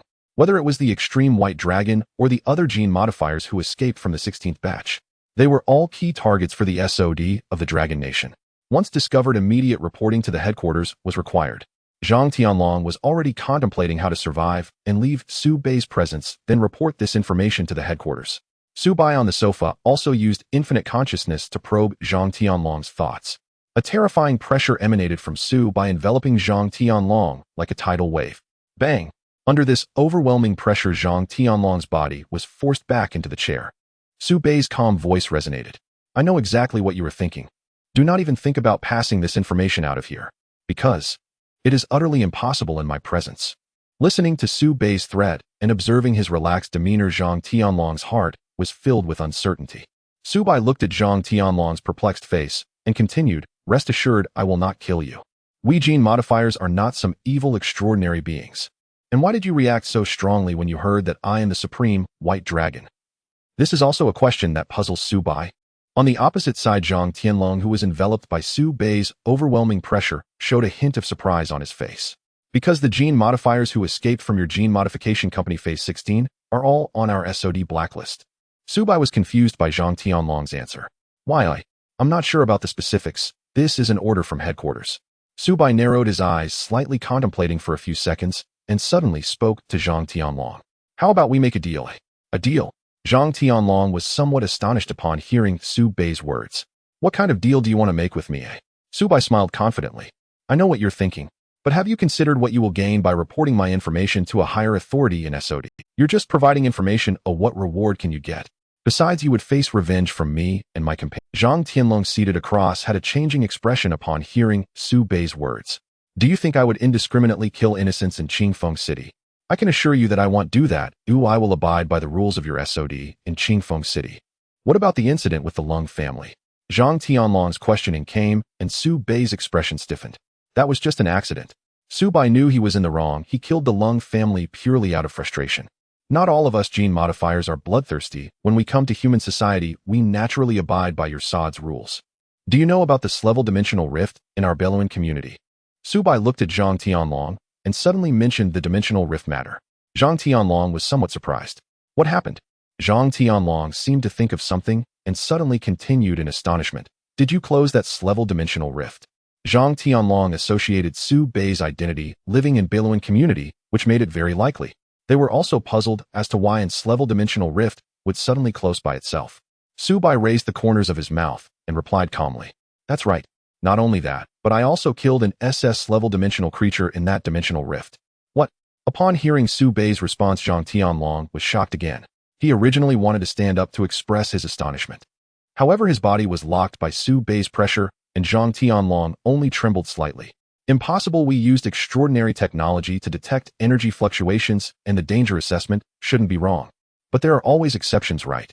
Su Bai directly took the corpse of the Death Knight King from the dimensional space and threw it in front of Zhang Tianlong along with its death armor. This is the SS-level being I killed in that dimensional rift. Zhang Tianlong looked at the corpse of the Death Knight King on the ground, feeling the terrifying energy fluctuations emanating from it, and his heart trembled. Now facing what Su Bai said, he had already believed most of it. After giving Zhang Tianlong a few seconds to digest, Su Bai suddenly lifted the pressure restriction on him. Can we have a proper discussion about the deal now? Zhang Tianlong sat in his chair lost in thought. Upon hearing Su Bai's voice, he looked at Su Bai and asked, "What kind of deal do you want to make with me, eh?" The terms of the deal are very simple. Su Bai looked at Zhang Tianlong and said confidently, "You help me conceal my identity, and I can help protect Qingfeng City." As Su Bai spoke, he gestured towards the corpse of the Death Knight King beside him. An SS-level dimensional creature, if it had emerged, it would have definitely been a disaster for your Qingfeng City. Even if your SOD headquarters sent stronger extraordinary beings to hunt it down, there wouldn't be enough time. And I can guarantee that if an extraordinary being beyond your SOD's capability appears in Qingfeng City, I will step up. Su Bai spoke seriously, emphasizing each word. Zhang Tianlong on the opposite side felt somewhat moved. Su Bai was right. Reporting Su Bai's situation to his superiors would not yield any substantial benefits. On the contrary, agreeing to Su Bai's deal would provide Qingfeng City with an additional SS-level powerful guardian. It's worth noting that even in the major cities of Longhua like Modu and Tiandu, the strongest orderers of SOD are only level 10. This is equivalent to an awakened one at the SSS level. How will you prove that what you said is true? Upon hearing Zhang Tianlong's doubts, Su Bai suddenly scoffed. I, the Supreme White Dragon, never lie. Upon hearing Su Bai's firm reply, Zhang Tianlong no longer, "Alright, if you really are willing to protect our Qingfeng City, then I agree. What else do you need besides helping you conceal your identity?" Zhang Tianlong was not foolish. It was clear that Su Bai wouldn't just have this one request to agree to protect Qingfeng City. If that were the case, Su Bai could completely conceal his identity as the Supreme White Dragon.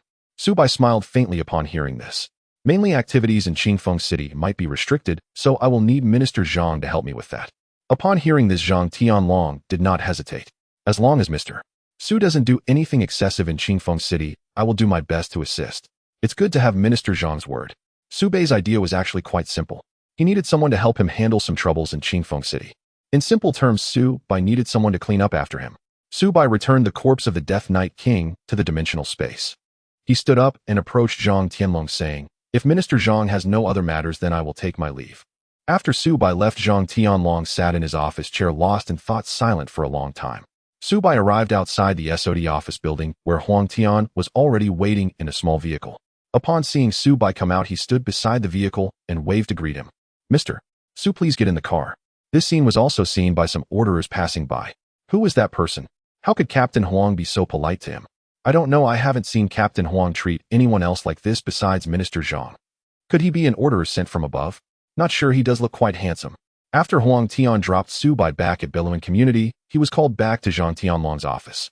Huang Tian looked at Zhang Tianlong, who sat in his chair with a distressed expression, intrigued. What exactly did Zhang talk about with that young man? Shall Huang get me in touch with the SOD branch minister in Dongmu City? Upon hearing this, Huang Tian felt a surge of curiosity, but quickly agreed. Yes. After Su Bai returned home, she lay on the living room sofa gazing at him with a hint of resentment.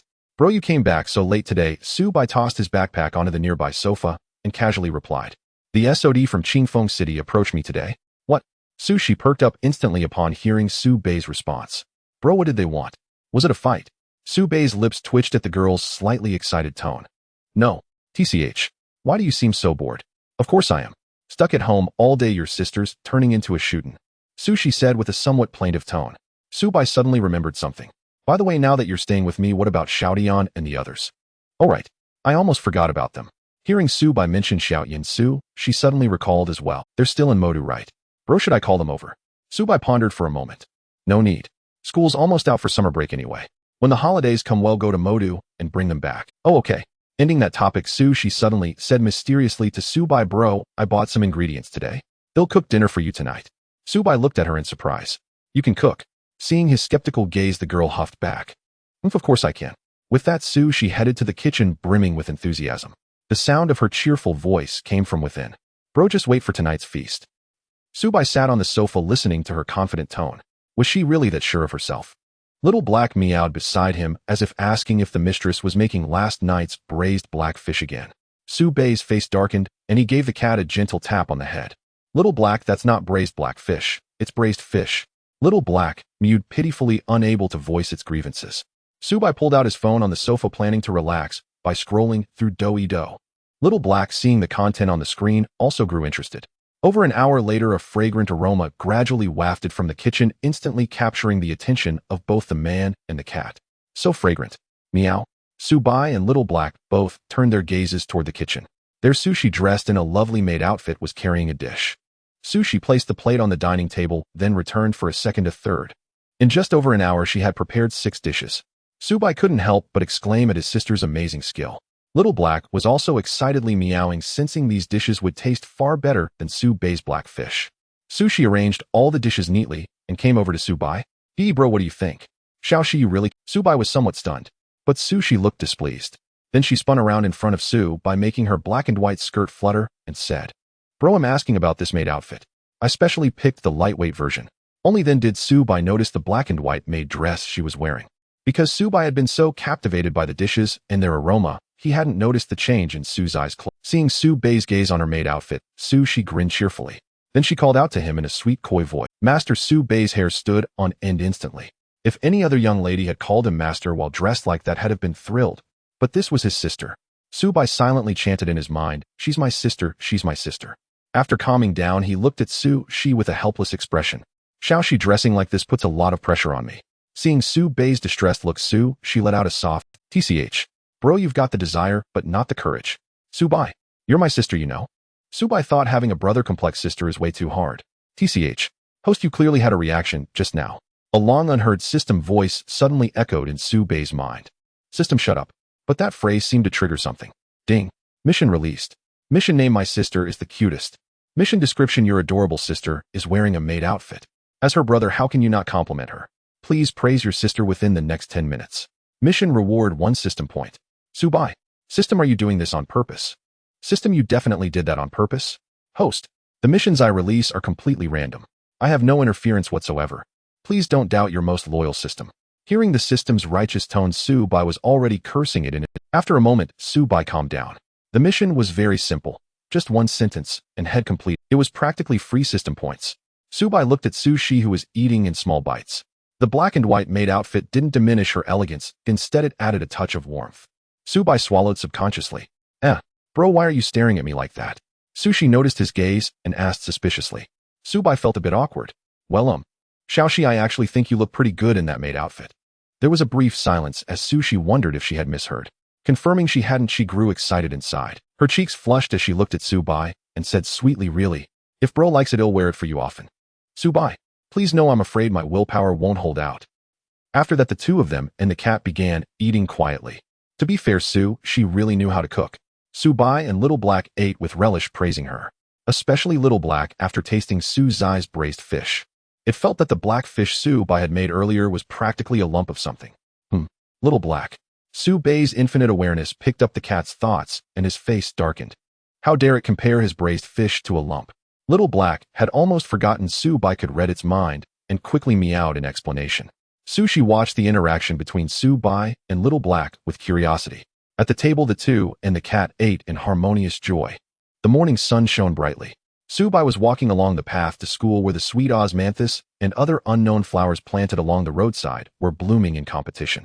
A gentle breeze swept by, carrying a faint fragrance. Immersed in the refreshing surroundings, Subai briefly lost himself in thought as he crossed the street. The next moment, a car hurtled toward him like a bullet fired from a cannon. Its speed must have exceeded 200. Even in heaven could one drive so recklessly. Subai reacted in an instant, his body moving as if teleporting, and in the blink of an eye he appeared on the opposite side of the road. Whoosh, whoosh, bang, boom, crash. Following this came a series of explosive collisions and the roar of a car detonating. Driving so fast and running a red light, Subai didn't need to think twice to know that the driver was done for. He continued on his way to school as if nothing had happened. Meanwhile, curious onlookers began to gather, all rushing toward the accident scene behind. But under a certain shade tree in a spot no one noticed, a man in a tight black shirt and trousers stood there, staring intently at Subai's retreating figure. Li Jika had witnessed Subai's every move. Li Jika was no ordinary man. He was an awakened transcendent at the peak of S level. His awakened ability was extreme speed. As the name suggested, it allowed Li Jika to push his speed to its absolute limit. He was also a lone transcendent stuck at the peak of S level for a long time. For years he had traveled through the major cities of Dragon Nation seeking a breakthrough. Yet in this age of transcendence with SS level figures rarely appearing S level was essentially the pinnacle. Over these years Lighthearted had encountered many S level and even SS level transcendents, but he had never found the key to his own breakthrough. Today, passing through Clearwind City, he happened to witness Su Bei's teleportation-like movement. Though it seemed like teleportation, Lighthearted knew in his heart Su Bei hadn't used any teleportation ability. Rather, his speed was so incredible that it rivaled teleportation. Lighthearted was stunned. I never expected to encounter such a powerful transcendent in a small city like this. Judging by his appearance, he must be a student from a nearby high school, right? Lighthearted's cold face tightened as his eyes locked onto the direction Su Bei had gone. Deep down, he felt this might be the breakthrough he had been searching for. A fierce battle of speed with Su Bei. When Su Bei arrived at the classroom, he found Ying lying on her desk looking troubled. As the deskmate of the class goddess, it was only right for Su Bei to check on the school beauty. What's wrong, Xiaoying? You seem a bit down. Seeing the handsome Su Bei approach, Ying's low spirits lifted slightly. She leaned closer to him and whispered softly, "It's about the Ghost Alliance." Oh. Su Bei's interest peaked at the mention of the Ghost Alliance, as the hot topic among Clearwind City's transcendents these days was this very group. Even SOD Director Zhang, who had visited him yesterday, had brought up the Ghost Alliance. It seems this Ghost Alliance wields considerable influence. Su Bei took his seat and continued asking Ying, "What about the Ghost Alliance?" Ying glanced around and seeing no other students nearby, she continued in a hushed tone, "The Ghost Alliance is the top transcendent force in East Curtain City. Originally, it had nothing to do with our Clearwind City. But recently my dad said that members of the Ghost Alliance have infiltrated our city. They've been ruthlessly targeting our local transcendents. Dad told me to be careful and not wander around. Now I have family transcendent bodyguards escorting me to and from school." The girl's expression turned melancholic. Su Bei pondered silently. The Ghost Alliance, huh? How can they kill transcendents in the city at will? Shouldn't SOD step in to stop them? Yes, but Clearwind City's SOD only has 2 level 7 enforcers. Meanwhile, each of the Ghost Alliance's 7 core members is a powerful S-level transcendent. Moreover, their recent attacks have been very cautious. By the time SOD enforcers arrive at the scene, the culprit, Ying glanced at Su Bei and warned, "So Su Bei, you should head home early too. Don't linger outside or you might catch the attention of the Ghost Alliance." Su Bei looked puzzled. Why would the Ghost Alliance target our city's transcendents? The reason? Ying thought for a moment. My dad said the Ghost Alliance wants to expand its influence, and their target seems to be Clearwind City. I also heard that one of their 7 core members, Ghost Tiger, has gone missing in our city. Maybe that's why they're targeting us. Su Bei's eyes flickered as he fell into deep thought. To intimidate Clearwind City's transcendents and SOD, and to find the one who killed Ghost Tiger. Is the Ghost Alliance challenging me? Ring, ring, ring. The school bell rang, signaling the end of classes. Su Bei waved goodbye to Ying, and the others picked up his bag and walked out of the classroom. Strolling along the dimly lit streets, he felt a strange familiarity with the scene. A cute girl in a black Lolita-style dress surfaced in his mind. Su Bei couldn't help but let out a soft sigh. It was precisely because that demon Nanako had targeted him that he had awakened his memories and powers. But since he gave her a cold, piercing strike last time, he hadn't seen her on campus since. Su Bei continued walking forward, humming a nameless tune under his breath. Soon he reached a path by the river, the route he often took home after school. Ahead on the path, a stern-faced man blocked his way. Su Bei could tell the man had been waiting for him. Su Bei stopped and looked at the man. The setting sun cast a golden glow enveloping the man, but the light made it hard to discern his face. Su Bei asked calmly, "Who are you? Are you from the Ghost Alliance?" His tone was indifferent, showing no sign of concern at being cornered. Hearing Su Bei's question, Lighthearted stirred. "Let me introduce myself simply. I'm Lighthearted, a lone, awakened, transcendent traveling through Dragon Nation. My specialty is speed. It's also my greatest pride." Watching the man coolly introduce himself, Su Bei's mouth twitched. "I asked if you're from the Ghost Alliance." At the repeated question, Lighthearted looked I'm not from any Ghost Alliance, nor have I heard of it. Hearing this, Su Bei resumed walking. Yet as Su Bei passed by Lighthearted, he completely ignored the man who was trying to look cool. Hey, why are you leaving?" Lighthearted snapped out of it a few seconds after Su Bei brushed past him and turned around to call out. But when he turned, there was no one behind him. Su Bei had already vanished. Such incredible speed. Lighthearted's face froze. He hadn't even challenged Su Bei to a speed contest yet. Frustrated, Lighthearted gritted his teeth and cursed, "Damn it. This was the first time he had been so blatantly. It was also the first time someone had slipped away so easily right under his nose." Despite his annoyance, Lighthearted's interest in Su Bei only grew stronger. As for why Su Bei left directly first, Lighthearted showed no killing intent towards him. Secondly, Su-bai was uninterested in Li Jiku and did not want to waste his time. Su-bai continued down the small path home, but before he could walk far, another figure blocked his way. Seeing this, Su-bai's lips twitched. It seemed they were determined not to let him go home today. Get out of the way. Su-bai was not in a good mood. Having been blocked by Li Jiku before, he was now obstructed again. Moreover, the energy fluctuations emanating from the opponent did not seem friendly. Su-bai's eyes narrowed slightly, and the next moment the pupil of his right eye transformed into a platinum vertical slit. The Eye of the White Dragon Emperor activated. Name, Yu Qiu Shui. Category, Transcendent Ghost Human, Housed Spirit, Moon Ghost. Level, Rank. Skills, Shadow Under the Moon. Stealth Shadow Attachment. Ghost Blade. Current status, Interested. Su-bai was slightly surprised upon seeing the Ghost Human category of the opponent. You are a member of the Ghost Alliance. Hearing Su-bai's question, Yu Qiu Shui smiled gently. You're quite smart, little brother. Not only am I a member of the Ghost Alliance, but am also a core member, one of the 7 ghosts, the Moon Ghost. Hearing Yu Kushui's words, Su-bai was somewhat taken aback. Did she actually reveal everything? Su-bai looked at her as if she were an idiot. But unexpectedly, she encountered Su-bai, who was on his way home from school. Looking at Su-bai's incredibly handsome face, Yu Kushui's eyes shimmered with. But unexpectedly, she encountered Su-bai, who was on his way home from school. Looking at Su-bai's incredibly handsome face, Yu Kushui's eyes shimmered with admiration. Originally, she intended to kill Su-bai, but now she had changed her mind. Little brother, you're so handsome, don't you have a girlfriend yet? Yu, are you interested in walking with your elder sister? Yu Qiu Shui cast a charming glance at Su-bai, extending a romantic invitation. She had just revealed her identity as one of the 7 core members of the Ghost Alliance. Yu Qiu Shui believed that as long as Su-bai was not a fool, he would definitely not refuse her. Upon hearing this, Su-bai understood her ulterior motives. No wonder she revealed her identity as one of the 7 ghosts of the Ghost Alliance. It was to intimidate me with this status. Su-bai's Eye of the White Dragon Emperor had receded, and his deep gaze scrutinized the Moon Ghost. She was a fair-skinned, beautiful girl with long legs. Although she could not compare to Yi Ying or his own sister in terms of looks, she still ranked among the top 10 of girls. However, Su-bai would not be swayed by such beauty. He immediately rejected her coldly. I refuse, Epsilon Z. Upon hearing Su-bai's rejection, the Moon Ghost was initially taken aback, but then her heart filled with anger. As a core member of the Ghost Alliance at SSS-rank, and not lacking in appearance, this was the first time she had been moved by beauty only to be rejected. The shyness on the Moon Ghost's face faded, and an invisible aura of pressure radiated from her towards Su-bai. Although her tone remained charming, it carried a hint of coldness. Little brother, I'll give you one more chance. I'll give you a chance too. If you get out of my way now, I won't kill you. Su-bai replied coldly. The Moon Ghost looked at Su-bai, who showed no appreciation for her kindness, her delicate body trembling with anger. So you choose to drink the punishment instead of the offered wine. The next moment, the Moon Ghost's curvaceous figure vanished from the spot. As the sun set, a hazy dusk fell upon Su-bai, casting long shadows. At the moment the Moon Ghost vanished, Su-bai turned to look at the shadow behind him. A slight smile appeared on Su-bai's lips. The next second, the Moon Ghost leaped out from within Su-bai's shadow, surprised, landing on a nearby tree branch.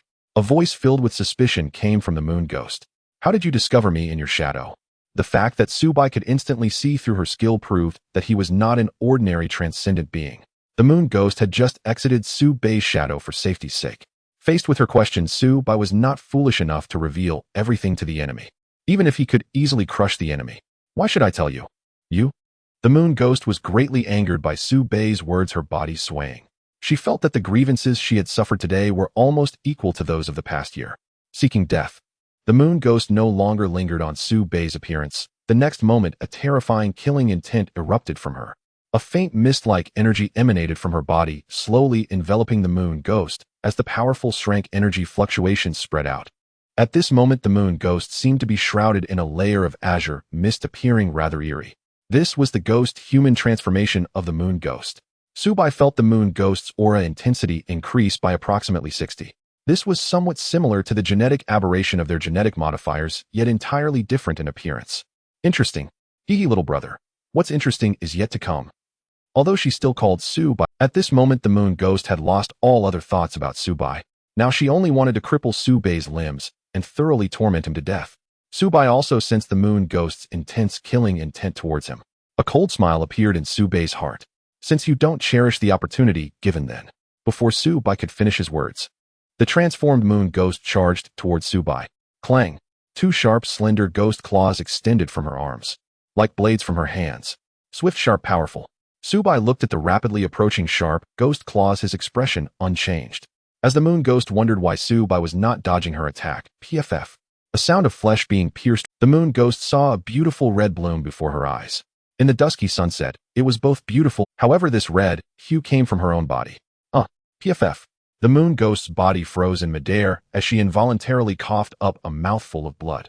She stared blankly at Subai, wanting to raise her hand, but found herself too weak to lift it.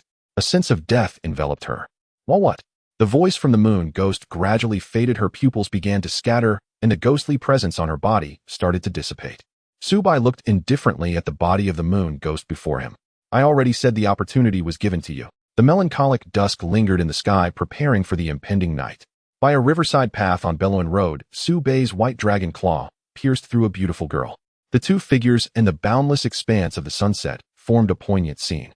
Unfortunately, the only regret was that the beautiful girl on Subai's dragon claw had already a few seconds later. Subai deactivated the draconic transformation on his right arm. He stored the moon ghost's corpse into his dimensional space. Subai murmured softly to himself. They'll keep this to bring back as a midnight snack for Xiaohei. Meanwhile, atop a building not far away, Lijika was intently observing Subai's situation. What's up with this guy? The arm transformation. Could he be a modifier? Lijika had been spying since the moment the moon autumn water ghost underwent humanization.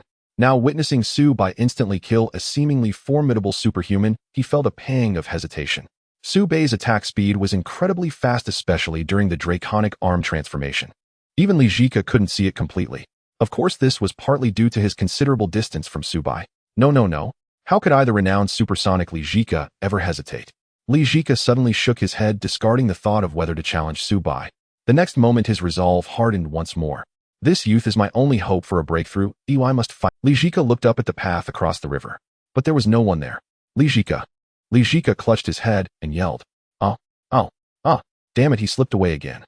Passers-by below Li Zike's building heard the shouting and looked up. Instantly, the surrounding pedestrians were drawn to the rooftop. Bro, what's going on? From the sound of it, seems like someone caught his wife cheating and let the other guy get away again. It's an again. Yeah? Otherwise the guy wouldn't be losing it like that. Sigh, how pathetic. Not only cheated on, but the other guy also got away. Will he do something drastic? Should we call the cops? Let's just watch the drama. As an S-rank peak awakened, Lijika could clearly hear the gossip below. He felt he couldn't stay here any longer. The next moment, a faint mist began to emanate around Lijika. As the mist dissipated, his figure vanished from the rooftop. Meanwhile, Subai finally returned home. Xiaohei eagerly opened the door for him. Meow, hello, master. Subai went to the living room and tossed his backpack onto the sofa. He looked around, but didn't see Sushi. Subai asked Xiaohei beside him, Xiaohei, where's Xiaoxi? Meow. The mistress went out this afternoon. She said she was going to buy ingredients for tonight's dinner. Oh. Subai was surprised by Xiaohei's answer, but then thought, Xiao Zai's cooking is excellent. That means no more junk food from now on. Thinking this, Subai felt a surge of joy. He flopped onto the sofa like a salted fish, then pulled out his phone. Xiaohei curiously hopped over. Meow. Master, are you going to watch that thing from before? Over a dozen minutes later, Xiaohei, who had been lying beside Subai, suddenly jumped off the sofa and went to open the door. Sushi then walked in carrying plastic bags of ingredients. Brother, come help me carry these. Subai, lying on the sofa, was speechless at Suzai's sweet call.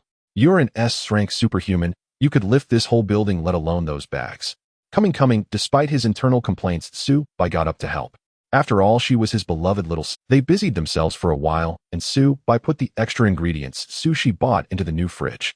He patted the fridge and said, Good thing your big brother had the foresight to buy this fridge in advance. Otherwise would have nowhere to put all these in. Subai spoke lightly. Beside him, Sushi playfully echoed, Big brother is so awesome, hey, race a reward. Subai dodged the incoming kiss. Alright, you'd better start cooking. Subai fled the kitchen and returned to the living room sofa to resume his salted fish pose. Sushi had a mischievous grin as if her prank had succeeded. Big brother, tonight we're having sweet and sour fish. Subai on the sofa grumbled internally. Yesterday, it was braised fish, why fish again today? But Xiaohei beside him looked excited, meowing to show. Over an hour later, Sushi had finished 4 dishes and a soup. Subai helped carry them to the table. As they sat down, Sushi seemed to remember something and spoke to Subai. Big brother, when I went out this afternoon, I encountered a superhuman who attacked me. What? Subai was startled. Xiaoxi, are you hurt? Seeing Subai's worried expression, Sushi felt warmth in her heart and said with a that guy was just a trash shrinker. I took him out in one move. As she spoke, she crossed her arms to emphasize. Subai was surprised. Shrank. Could he emit a faint energy mist? Hearing Su Bai's question, Su Zai's face showed surprise. Huh, how did you know, big brother? Su Bai was certain upon hearing her confusion. That's right. He must be a superhuman from the Ghost Alliance. Huh, Ghost Alliance. Is it a superhuman organization in Qinfeng City? Then why did he attack me? No, the Ghost Alliance isn't from our Qinfeng City. Su Bai began explaining the recent matters concerning the Ghost Alliance to Su Shi. Tisk, a superhuman organization with only S-rank as its strongest, and they dare to invade our Qinfeng City. Su Shi said with a tone of mockery. Su Bai looked at Su Shi across from him and smiled slightly. Su Zai's strength indeed allowed her to speak of the Ghost Alliance like that. All right, let's continue eating. The food's getting cold. Meow, master, I'm starving. Hearing Xiao Hei's meow, Su Bai suddenly remembered something. Oh, Xiao Hei, I've prepared a big feast for you tonight. As Su Bai spoke, he released the moon ghost's corpse from his dimensional space. Xiao Hei was immediately drawn to the corpse on the floor. It could sense the powerful energy fluctuations lingering on the human corpse. Xiao Hei abandoned the sweet and sour fish on the table, jumped onto the moon ghost's corpse, and stood atop its chest calling out. Meow. Love you, master. Su Bai reminded Xiao Hei. Remember to transform in the kitchen before you eat. Meow. After Xiao Hei left the living room, Su Shi asked Su Bai in surprise. Su Bai explained that he had also killed a core member of the Ghost Alliance this evening. Big brother, that Ghost Alliance member was a real beauty, wasn't she? You didn't do anything weird to her, did you? Su Bai, do you think I'm that kind of person, eh? The next morning, while heading to school, Su Bai received a message on WeChat from Zhang Tianlong. Zhang Tianlong, Mr. Su, according to our informants, several core members of the Ghost Alliance have entered the territory of our Qinfeng City these days. Zhang Tianlong, please be cautious, Mr. Su. Su Bai looked at the WeChat message from Zhang Tianlong, silently replied with an okay, and then closed WeChat. He had previously killed a ghost tiger from the Ghost Alliance. Last night, he and Su Shi took down 2 core members. Now only 4 core members of the Ghost Alliance remained. Su Bai did not take these core members of the Ghost Alliance to heart. No matter how many came, he would kill as many. Upon arriving in the classroom, Su Bai took his seat and was somewhat surprised to glance at the empty seat beside him. Nighthawk had not arrived yet. Hey, Su Bai, do you know why Xiaoying hasn't come yet? Class is about to start. She usually arrives very... Zhang Xiaoman rested her hands on the desk, her chin in her palms, her big eyes blinking with curiosity. Su Bai felt a bit surprised at Zhang Xiaoman's question. I'm not sure, perhaps something happened at home. Strange, Xiaoying didn't even request a leave of absence. Zhang Xiaoman's curiosity also reminded Su Bai. Yesterday, Nighthawk had mentioned her worries about the Ghost Alliance, and now she had not come to school. Su Bai pondered for a moment and decided to send a message to inquire about her. After all, Nighthawk was also his deskmate, and she had helped him a lot before. It was only right to show concern for his beautiful deskmate. Su Bai took out his phone and typed a message. Su Bai, Xiaoying, why didn't you come to school today? After a moment, Nighthawk, a little Xiaoying, Su Bai, my family is currently facing some troubles, and I can't go to school recently. Su Bai saw the message from Nighthawk and inwardly exclaimed, as expected. Just as Su Bai was about to ask another question, he suddenly heard a notification sound from the system in his ding. Task released. Task name: eliminate the Ghost Alliance. Task description: your lovely twin-tailed deskmate is unable to attend school due to the evil supernatural force, the Ghost Alliance. As her deskmate, you must uphold the excellent virtue of helping classmates. Please eliminate the members of the Ghost Alliance, invading Qinfeng City within 7 days, allowing your adorable deskmate to return to school. Task reward: 1 system point. Su Bai looked at the system task in his mind, a slight smile appearing on his lips. He had planned to help Nighthawk anyway, and now a daily task was released allowing him to complete a task as well. Su Bai continued to send messages on his phone. Su Bai, Xiaoying, be cautious from now on. Su Bai, I believe our SOD in Qinfeng City can quickly deal with the dangers posed by the Ghost Alliance. A little Xiaoying, Su Bai, you should also be careful recently, Su Bai, After finishing the conversation with Nighthawk, Su Bai opened the WeChat chat with Zhang Tianlong. Su Bai, old Zhang, send me the address of the Yi family in Qinfeng City. Su Bai, also send me the current locations of the core members of the Ghost Alliance active in Qinfeng City. Zhang Tianlong, Mr. Su, why are you suddenly asking about the Yi family and the Ghost Alliance? Zhang Tianlong then sent a detailed address of the Yi family and information on the current locations of other core members of the Ghost Alliance. Su Bai, the Ghost Alliance has provoked someone they shouldn't have, or remember to collect their corpses. Su Bai turned off his phone and stood up preparing to leave. Hey, Su Bai, class is about to start, where are you going? I have something to do, so I won't be attending the morning classes, please inform the teacher for me. In the astonished gaze of Zhang Xiaoman, Su Bai rose and gracefully walked out of the classroom. Meanwhile, inside the SOD headquarters building in Qinfeng City, Zhang Tianlong slowly put down his phone in a high-end conference room. Around him sat 4 others, one of whom was Zhu Zhihao, the deputy minister of SOD in Qingfeng City. The other 3 were also not ordinary figures. They were the 3 deputy ministers of SOD from the neighboring Dongmu City invited by Zhang Tianlong, unified level 7 orderers. The meeting they gathered for today was precisely to discuss the invasion of the Ghost Alliance into Qingfeng City. However, Zhang Tianlong's previously serious expression suddenly relaxed. The 4 individuals seated around him looked puzzled. One of the deputy ministers from Dongmu City curiously asked Zhang Tianlong, "Minister Zhang, you just checked your phone. Why do you look so happy?" Hearing this, Zhang Tianlong immediately stood up from his seat and laughed heartily at the 3 deputy ministers from Dongmu City.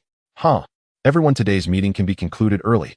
The 3 deputy ministers from Dongmu City looked bewildered, and even Zhu Zhihao beside them was equally confused. "Minister Zhang, what is going on? Yo, old Zhang, don't keep us in suspense.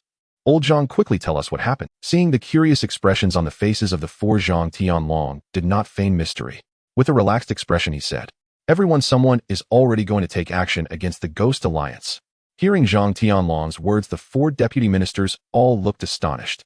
Besides the SOD from Dongmu City and your Qingfeng City, who else can contend with the Ghost Alliance? Right, who is it that has taken action? Could it be that there are hidden powerful beings in Qingfeng City? Sorry, everyone, I promise to keep the identity of the other party confidential, so I cannot disclose it. Upon hearing Zhang Tianlong's response, the 3 deputy ministers from Dongmu City no longer pressed for more information. All right, since that's the case, we won't ask further. But are you really sure that we don't need to take action? After all, the target is the Ghost Alliance, a supernatural force with 7 class existences. Upon hearing the deputy minister from Dongmu City's doubts, Zhang Tianlong recalled the scene where Su Bai had previously thrashed him along with the corpse of the Death Knight King that Su Bai had retrieved last time. He spoke with a firm tone. "Don't worry, I absolutely trust that person's strength. All right, having a master to deal with the Ghost Alliance is also a good thing for us. This Ghost Alliance is also a malignancy in our Dongmu City. Their 7th class superhumans have caused us a lot of headaches. Hopefully this time we can completely eliminate them. Everyone rest assured. Once that expert deals with the class core members of the Ghost Alliance, we will clean up the remaining small fries." Su Bai left Beluan University and walked outside. Zhang Tianlong had already sent him the specific locations of the remaining 4 core members of the Ghost Alliance. Su Bai looked at the location information on his phone. One of the core members of the Ghost Alliance was located near the... Su Bai narrowed his eyes. "Then let's deal with you first." He then quickened his pace, moving swiftly toward that. Not long after Su Bai left, a man in a black suit jumped down from a large tree. Li Zhiko looked in confusion at the direction Su Bai was heading. He had come to Beluan University early this morning to wait for Su Bai, so he could battle him. Strange, doesn't this young man have classes? Forget it. This is just the opportunity one need. Li Zhike's eyes shone with intensity as he gazed at the path Su Bai was taking. In the next moment, his figure vanished from the spot. A few minutes later, Su Bai's silhouette appeared near a tree. Surrounded by green trees and pleasant scenery, the air was filled with the fragrance of flowers and grass. Today's weather was also splendid, with warm sunlight filtering through the leaves onto Su Bai. This lifted Su Bai's spirits somewhat. All right, let's get down to business first. After taking in the scenery for a moment, Su Bai's gaze sharpened. Within his perception range, level energy fluctuation appeared. This should be the core member of the Ghost Alliance, Qin Gui. Su Bai picked up his phone and glanced at the message from Zhang Tianlong again. He then quickly made his way towards the source of this level energy fluctuation. Meanwhile, Qin Gui was leisurely leaving the Yi family's gate. As he walked, he muttered to himself, just a mere air-level extraordinary family, and they still need to consider.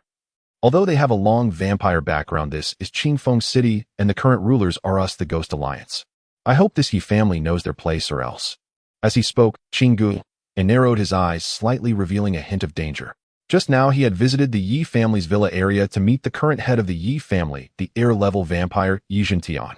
Qin Gui's goal was simple: to make the Yi family submit to the Ghost Alliance or face the consequences.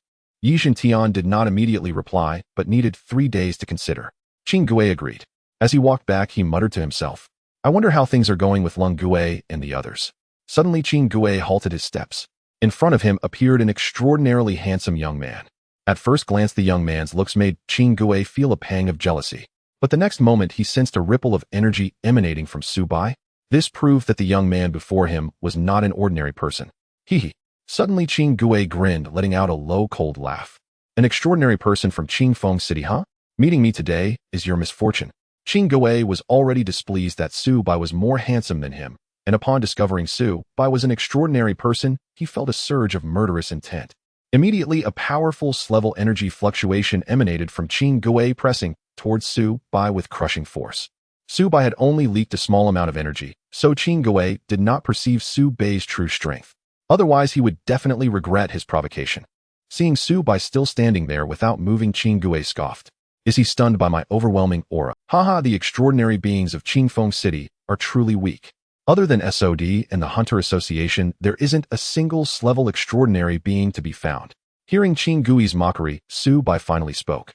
Who told you that there are no extraordinary beings above level in Qingfeng City? Kid. Before Qin Gui could finish his domineering words, he suddenly felt unable to continue. Ufti. In the next moment, Qin Gui suddenly spat out a mouthful of hot blood, his voice somewhat slurred. What? He looked down in disbelief. An arm had penetrated through his heart at the position of his chest. Su Bai killed Qin Gui without even bothering to use gene mutation. A faint voice came from Su Bai. Die. Ufti. Su Bai directly withdrew his arm. Surprisingly, there was not a trace of blood or flesh left on his arm. As Qin Gui's unwilling eyes slowly closed, he fell backward. Thud.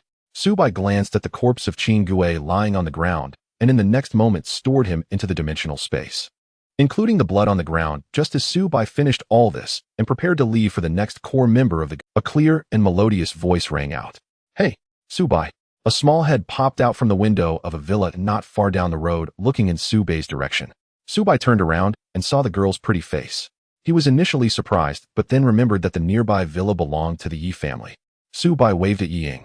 Ying, with a curious expression, asked, Su Bai, don't you have classes today? Su Bai. Su Bai chuckled awkwardly and chatted casually with Ying before hurriedly leaving. After Su Bai departed, Ying, resting her chin on her hands by the window, wondered curiously. Why is Su Bai passing through our villa area? There should only be people from the Yi family living around here, and it seems to be a private property. Meanwhile, Su Bai was on his way to the next core member of the Ghost Alliance. The encounter with Ying had been purely coincidental. However, it seemed that Ying and the Yi family had not been attacked by Qin Gui. Su Bai looked at the location information of the second core member of the Ghost Alliance on his phone. They were in a shopping mall, and this mall was actually owned by the three brothers, one of the top 10 extraordinary forces in Qingfeng City. Knowing that, Su Bai was not very familiar with the extraordinary forces in Qingfeng City. The considerate Zhang Tianlong had also sent over some brief information about the three brothers. Three brothers among the top 10 extraordinary forces in Qingfeng City. This force is quite special. There are only 3 people in the entire extraordinary force. Not only are they biological brothers, but all 3 are also powerful air-level extraordinary beings. 3 brothers got its name from this. Even though there are only 3 people in the entire extraordinary force, basically no one in Qingfeng City dares to provoke them. Su Bai smiled slightly as he looked at the description of the 3 brothers' force on his phone. According to the intelligence information provided by Zhang Tianlong, one of the 7 core members of the Ghost Alliance, the Cold Ghost, should currently be with the 3 brothers. As for the Cold Ghost's purpose, it is definitely to recruit the 3 brothers to serve their Ghost Alliance. After confirming his position, Su Bai was ready to go. A sudden voice broke the silence. Young man, come duel with me. The cold, aloof male voice carried a somewhat childish tone. Su Bai's lips twitched slightly. He looked at the figure suddenly appearing in front of him, Li Jika dressed in black. Su Bai naturally remembered that this was the person who had blocked his path by the river yesterday. Su Bai's cool voice rang out. I'm very busy right now, no time. Opposite him, Li Jika met Su Bai's indifferent gaze, thinking to himself, this guy is even colder than I am. Although Su Bai said he was busy, Li Jika had no intention of letting him go that easily. Young man, based on my observations over the past few days, you are very strong, at least possessing special level strength, right? You must be a hidden extraordinary powerhouse in this city. But that doesn't matter. What matters is that I need to fight you. Li Zike's words were quite direct, leaving Su Bai with a face full of black lines. Did he not wash his face before going out today? However, Su Bai could sense that Li Jika meant him no harm.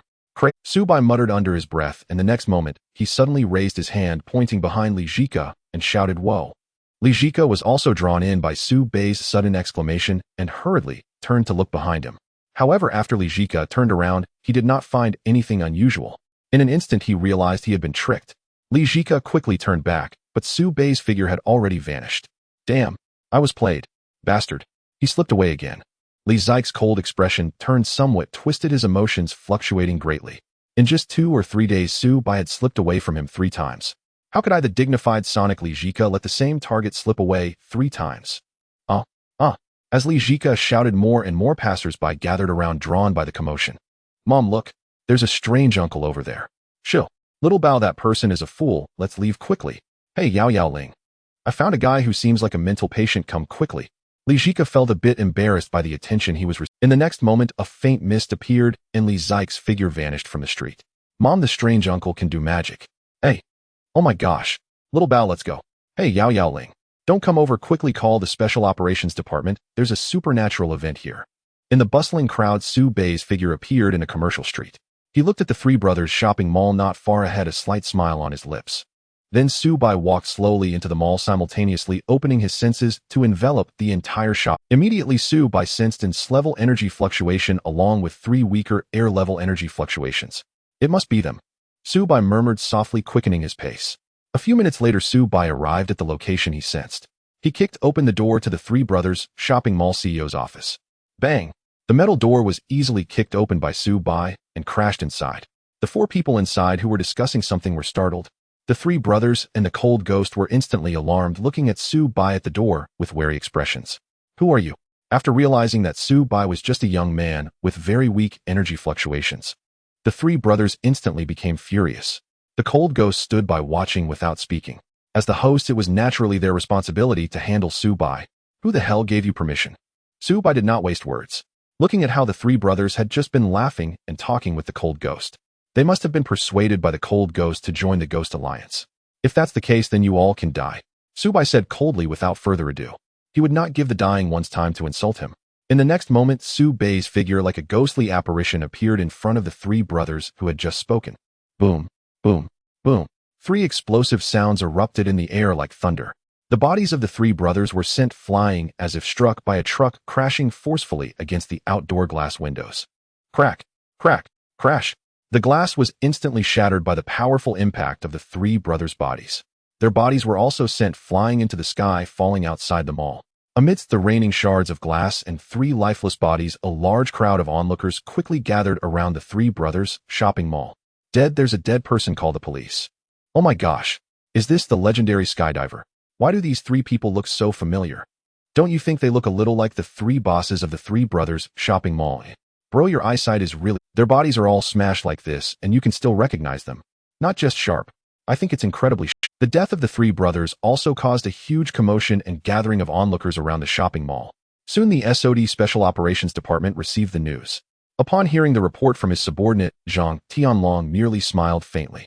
Don't panic, just send some ordinary personnel over to handle the bodies. But Minister Zhang, this could very likely be a supernatural event. Shouldn't we send some enforcers over instead? Zhang Tianlong's eyes brightened as he had already thought of the truth of the matter. It's fine, just do as I say. The scene returns to the office of the Three Brothers shopping mall CEO. At this moment, the cold ghost in the office was staring at Su Bai with a serious expression, examining him. Just now, Su Bai had killed the Three Brothers with lightning speed, proving his formidable strength. The cold ghost spoke cautiously, asking, "Who are you?" "I am one of the core members of the Ghost Alliance in Dongmu City." Cold ghost. Looking at the man before him who appeared somewhat sleazy, Su Bei's eyes reflected disdain.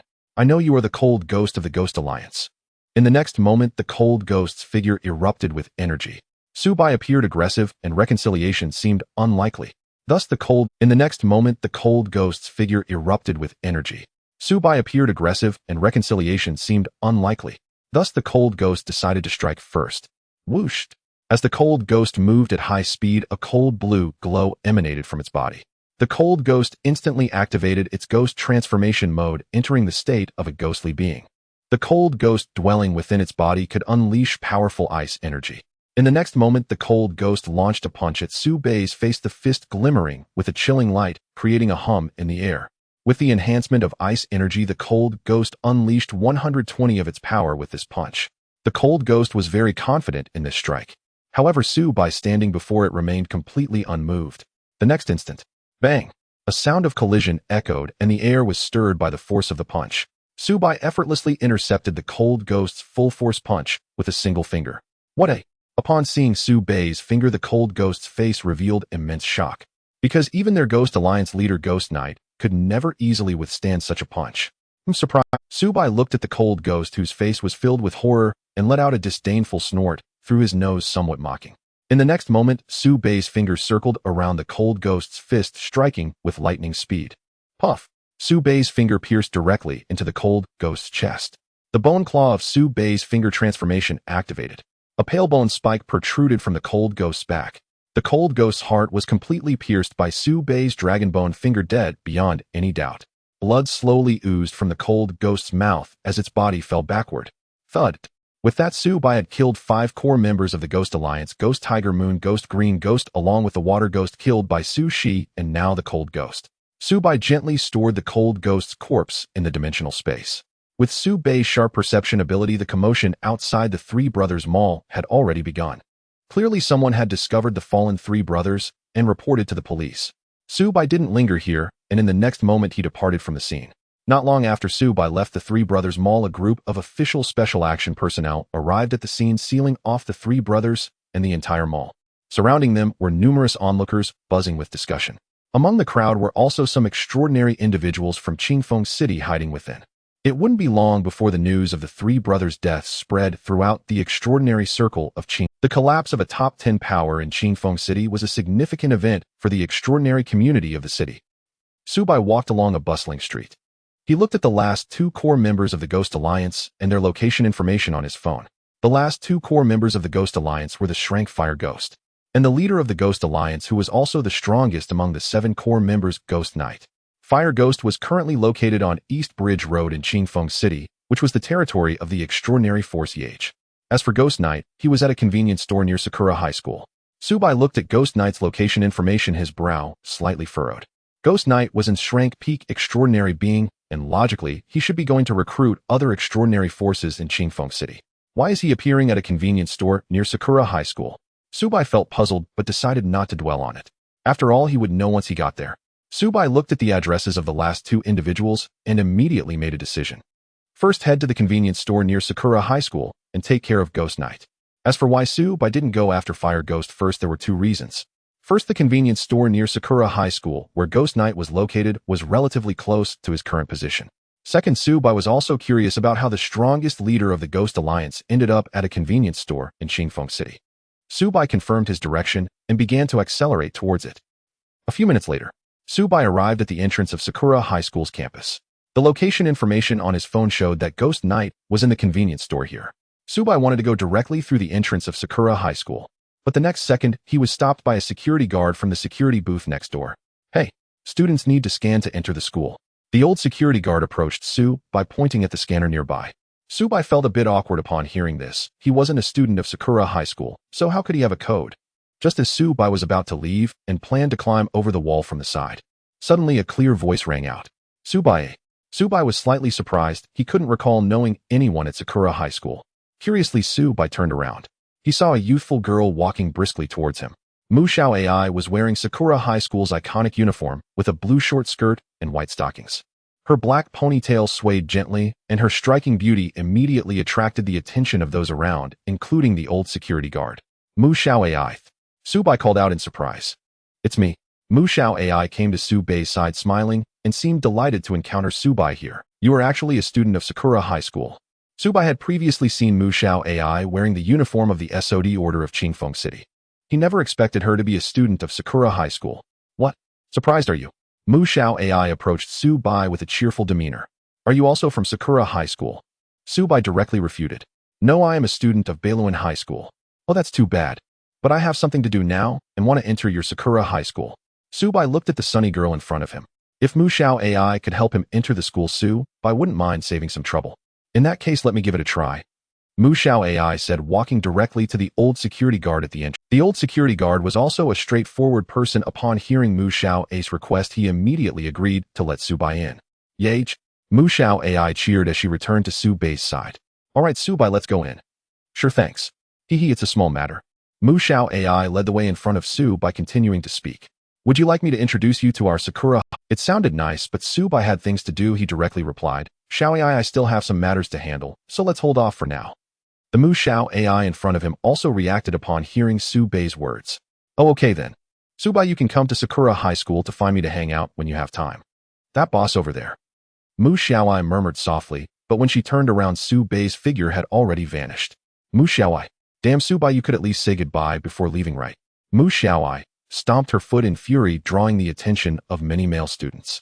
Look, isn't that the school beauty from class 3? Damn, why does Goddess Mu look so annoyed? I remember she had a guy following her just now. What could it be? Mu Xiaoai listened to the chatter around her irritation growing.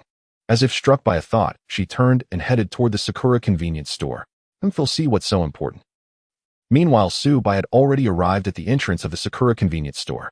Glancing at the sign reading Sakura convenience store, Su Bai stepped inside. Though called a convenience store, its interior was surprisingly spacious. Shelves brimmed with all kinds of goods rivaling even some supermarkets in size. Of course, as a convenience store, snacks were the best-selling items. The moment Su Bai entered, he sensed two powerful energy fluctuations. One was at the peak of strength, likely Gui Yi, the leader of the Ghost Alliance. The other energy fluctuation caught Su Bai by surprise. There's actually another peak strength energy fluctuation here. Su Bai was astonished. He hadn't expected to encounter a peak strength transcendent in such a small store.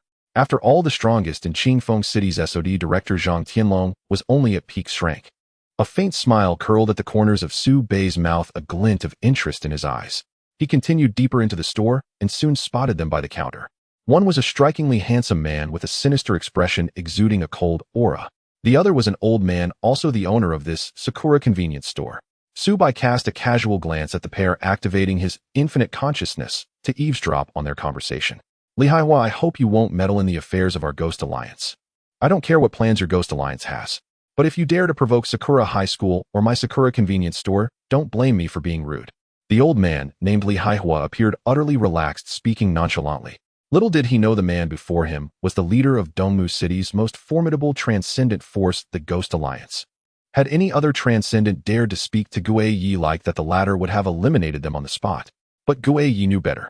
Though this old man seemed like just a shopkeeper, his true combat prowess was no less than his own. Li Haihua, what do you mean by that? The Ghost Alliance, being so belittled, infuriated Gui Yi. Strong as you are, our Ghost Alliance isn't something you can just wipe out. Yet Li Haihua, gazing at Gui Yi, continued dismissively. I mean nothing at all. Now get out, don't disrupt my business. With that, Li Haihua made a pushing gesture to shoo Gui Yi away. What seemed like a simple push turned into an irresistible force for Gui Yi. An invisible power gently swept Gui Yi out of the Sakura convenience store. Gui Yi stumbled outside, steadying himself, a flicker of shock in his eyes. Such formidable strength. He cast a deep glance at Li Haihua inside the store. Yet he dared not start a fight here. Gui Yi knew that Sakura High School in Qingfeng City harbored a peak strength transcendent. He had visited Qingfeng City in his youth and crossed paths with this person before. Gui Yi also knew Li Haihua was a man who cherished a peaceful life. Before leaving, Gui Yi couldn't resist issuing a threat. Li Haihua, I hope you make the right choice. But Li Haihua paid no heed to his warning. His face darkened. Gui Yi had no choice but to depart. Su Bai had witnessed everything from within the store. He looked at Li Haihua, who offered him a gentle smile. Su Bai returned the politeness and then followed Gui Yi as he left. With too many people around, it wasn't convenient to take action here. After Su Bai left, Li Haihua murmured softly to himself. When did Qingfeng City gain another transcendent powerhouse? Suddenly, a graceful figure entered. Mu Xiaoai walked into the Sakura convenience store, glanced around, and finding no trace of Su Bai, she approached Li Haihua and asked, Grandpa, why did you see a guy in a white t-shirt and black shorts? As if recalling something, she added. And he's really handsome. Li Haihua chuckled at her words. Xiaoai, that person has already left. Huh, Grandpa, why you know him? Is he your friend? Haha, then you'd better hold on tight, Xiaoai. Li Haihua treated Mu Xiaoai like his own granddaughter. His words made Mu Xiaoai's cheeks flush. Grandpa, I'm leaving. With that, she fled the store. Li Haihua watched her retreating figure and sighed with emotion. Youth is truly wonderful. Meanwhile, elsewhere, Su Bai followed Gui Yi to a deserted roadside. Gui Yi suddenly halted, speaking coldly to the empty air behind him. Come out. The next second, Su Bai's figure materialized like a ghost not far ahead. Gui Yi was stunned by his sudden appearance. He hadn't even seen how Su Bai had appeared. Of course, Gui Yi didn't know Su Bai had deliberately revealed his aura to lure him here. Su Bai's plan was to draw Gui Yi to a secluded spot for a clean resolution. Gui Yi stared at the apparition before him, his voice wary. Who are you? Faced with Gui Yi's interrogation, Su Bai's tone dripped with disdain. He despised those who spoke to him with such condescension right from the start. You don't need to know who I am. Just that you're about to die. How do you even know who I am? Hearing Su Bai's arrogant words, Gui Yi sneered. Having just been humiliated by Li Haihua, now he faced another provocation. Even Gui Yi's normally stoic nature was pushed to the brink of rage. He'll show you the price of arrogance. With that, he lunged at Su Bai. His speed was so immense that it left trails of afterimages in the air. Faced with the astonishing speed of Gui Yi, Su Bai remained as steady as a mountain. Huh. Guei shouted loudly, and the next moment his fist struck towards Su Bei's face. Whooshed. The air erupted with a thunderous roar. In the next instant, Guei's fist froze in midair. Ugh. Guei groaned in pain, his body curling up like a cooked shrimp. Bang! With a resounding crash, Guei's body was sent flying backward. Crash! Guei hit the ground and rolled, creating a large pit, inflicting further damage upon himself. Uffed! A spray of crimson blood erupted from Guei's mouth. His eyes, filled with disbelief, stared at the man opposite him. He had not seen Su Bei's movements at all. Guei's heart raced. What on earth is happening? At that moment, Su Bei's calm voice drifted over. It's just that my strike speed is too fast. Su Bei slowly stepped forward to stand in front of Guei. Guei instinctively crawled back. In the next moment, Guei felt an inexplicable surge of anger rise within him. Bastard. Am I actually scared? As the leader of the Ghost Alliance, he was also one of the most powerful, extraordinary beings in Dongmu City. Guei's own claim. Guei was furious at his own actions. Damn it. How infuriating. He gritted his teeth against the pain and forced himself to stand up from the pit. In the next moment, a dense black mist surged from his body. It enveloped Guei entirely. Transformation into a ghost. Guei unleashed his strongest attack. Night Sky. In the next instant, an invisible darkness engulfed the area within dozens of meters around Guei, including the position where Su Bei stood. Night Sky is a domain ability that creates an absolute dark field around Guei. Within the Night Sky, Guei is the unequivocal master. Guei suddenly vanished into the surrounding darkness, and a maniacal laughter echoed. Haha. His voice resonated from all directions, as if he himself was the Night Sky. Su Bei looked around at the endless darkness, a hint of disdain curling his lips. Suddenly, Su Bei's black eyes transformed, a faint platinum glow appearing within them. The Eye of the White Dragon Emperor activated. In an instant, the surrounding space was pierced through by Su Bei's Eye of the White Dragon Emperor. Su Bei could clearly see Guei's current state. It resembles a form of energy manifestation. Su Bei murmured softly to himself. The next second, a black figure lunged towards Su Bei's back. Swoosh. A sharp black spear suddenly appeared, aiming to pierce through Su Bei's body. But at the last moment, this dark spear was stopped by Su Bei's fingertip. What? In the dark space, Guei's shocked voice rang out. In the next moment, the dark spear dissipated, returning to the surrounding darkness. Guei's figure quickly concealed itself into the shadows behind him. Su Bei watched as Guei attempted to retreat into the dark space, a cold smirk forming on his lips. Still trying to escape, Upon hearing Su Bei's voice, Guei felt a sense of foreboding rise within him. In the next second, Su Bei's figure had vanished from his original spot. In the outside world, along an expansive, deserted road, a massive black sphere enveloped a section of the road, the dark domain, released by Guei's Night Sky. Suddenly, the previously calm and still dark barrier exploded open. A wave of fist energy burst forth, shattering this dark domain. Along with it, Guei's figure flew out as well. The Night Sky domain began to shatter like a mirror. Su Bei stepped slowly out of the dark domain from his original position. Looking at Guei's lifeless body lying not far away, he softly commented. The ability is quite impressive, but the user's strength is a bit lacking. Su Bei walked towards Guei's body, preparing to retrieve it into the dimensional space. Halfway there, Su Bei suddenly halted his steps. Behind him, a figure began to emerge slowly. Li Jiku appeared as if he had materialized out of thin air behind Su Bei. Young man, I had quite the trouble finding you, Li Jiku said in a teasing tone, stepping closer to Su Bei. Su Bei did not move until Li Jiku stood before him. Su Bei looked at the man in a black suit before him. I didn't want to bother with you before, I just didn't have the time. Li Jiku was momentarily taken aback, but then a hint of fervor appeared on his face. Ha, I have long noticed your strength is formidable. Are you finally willing to fight me? Li Jiku's eyes burned with anticipation, his body slightly bent, ready for battle. I have waited for this moment for a long time. Come on, let's have a fight, and I hope you can let me unleash my full strength. As Su Bei spoke, the smile on his lips suddenly twisted into a disturbing grin. I want you to know the consequences of constantly bothering me. In the next moment, a terrifying aura like that of a hellish demon erupted from Su Bei. His hair lifted slightly under the immense energy wave. For the first time, a ferocious expression appeared on Su Bei's face. A terrifying energy wave, both formless and substantial, surged into the sky. The surrounding space trembled slightly, as if lamenting. Su Bei's left foot suddenly stomped forward, causing the ground ahead to shatter and collapse, creating a massive pit beneath his feet, with countless stones and dust scattering. The entire section of the road was shattered under Su Bei's stomp. The cracks spread for several kilometers along the surrounding cement road. In the next instant, Su Bei's body shifted to the side, his right elbow bent backward to gather strength. In the blink of an eye, Su Bei's right arm surged forward, striking out. Meanwhile, the tissues on his arm rapidly underwent the transformation into the white dragon claw. Sinister and terrifying white bone claws emerged, covering and reconfiguring Su Bei's right arm. In an instant, a fearsome claw of over 2 meters in length appeared. All of this happened in a split second, as if time had not even had the chance to flow. Su Bei's terrifying strike arrived. In the next 0.001 seconds, Su Bei's right arm transformed into a white dragon claw, was aimed at Li Jike's chest. At this moment, Li Jike's face finally showed a hint of fear. It seemed he wanted to utter something, but it was all too late. He didn't even have time to let out a terrified scream. Boom, boom, boom. A violent explosion echoed in the air between the two of them.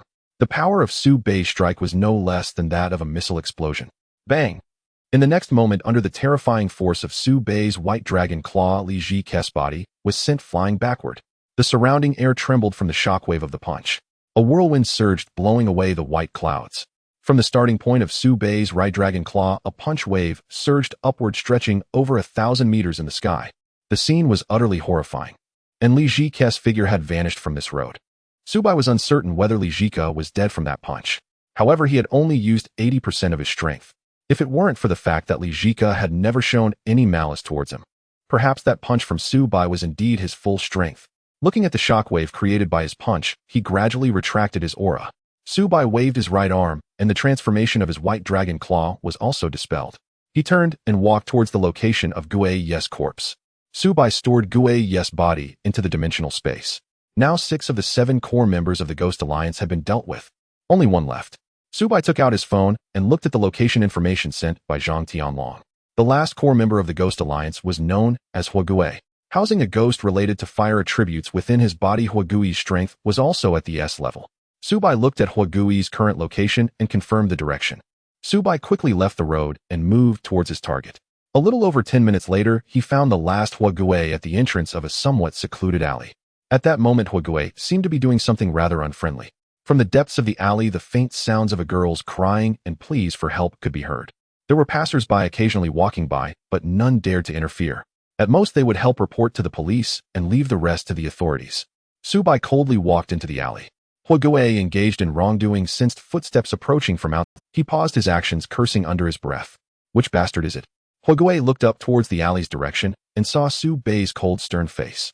You little brat, aren't you afraid of death? How dare you meddle in my business? Seeing Su Bei's handsome face, Hua Gue felt a surge of anger. He had lost interest in continuing his actions.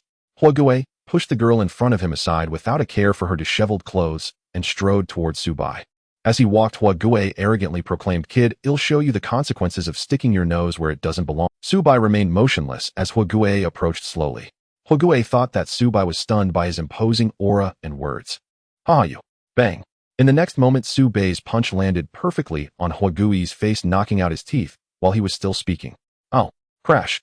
Hua Gue let out a miserable scream as if he had been violently struck, crashing into the wall beside him. Seeing this scene, the girl behind him panicked and hurriedly adjusted her clothes while running outside. Su Bei paid no attention to her departure, continuing to gaze at the fallen Hua Gue. Hua Gue had already gotten up. He rubbed his injured face, feeling as if he had been disfigured. After being hit hard by Su Bei, the furious Hua Gue could no longer contain his wrath.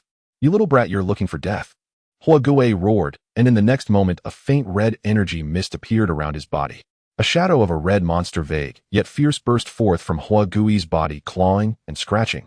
In the next moment it attached itself to Hua Gue. Through that punch, Hua Gue realized that Su Bei was not an ordinary person. Therefore, he immediately unleashed his strongest ability, entering the ghost transformation. However, upon seeing Hua Gue complete his ghost transformation, Su Bei still showed no reaction. Faced with merely S-level Hua Gue, he had no intention of using any transformation abilities. Bang! Once again, a swift, precise, and fierce punch was thrown. The Hua Gue, who was about to unleash his power, was struck by Su Bei's punch, crashing into the wall once more. This time, Su Bei added a bit more strength, causing Hua Gui's entire body to sink into the wall. Debris was shattered by the violent impact, scattering on the ground. The entire wall shook from the impact, producing a thunderous sound. Hua Gue, facing Su Bei's fists, suffered the greatest force damage. The faint red ghost attached to him was also sent into disarray. The red mist gradually dissipated into the air. Su Bei's punch had nearly incapacitated Hua Gue. Ugh! At this point, Huague was already dizzy, feeling as though his body would shatter from Su Bei's punch. Pooh! Huague spat out a mouthful of blood, his body slowly falling from the wall to the ground. Thud! Huague could no longer move at all. With his eyes barely open, he exerted all his strength to look up ahead.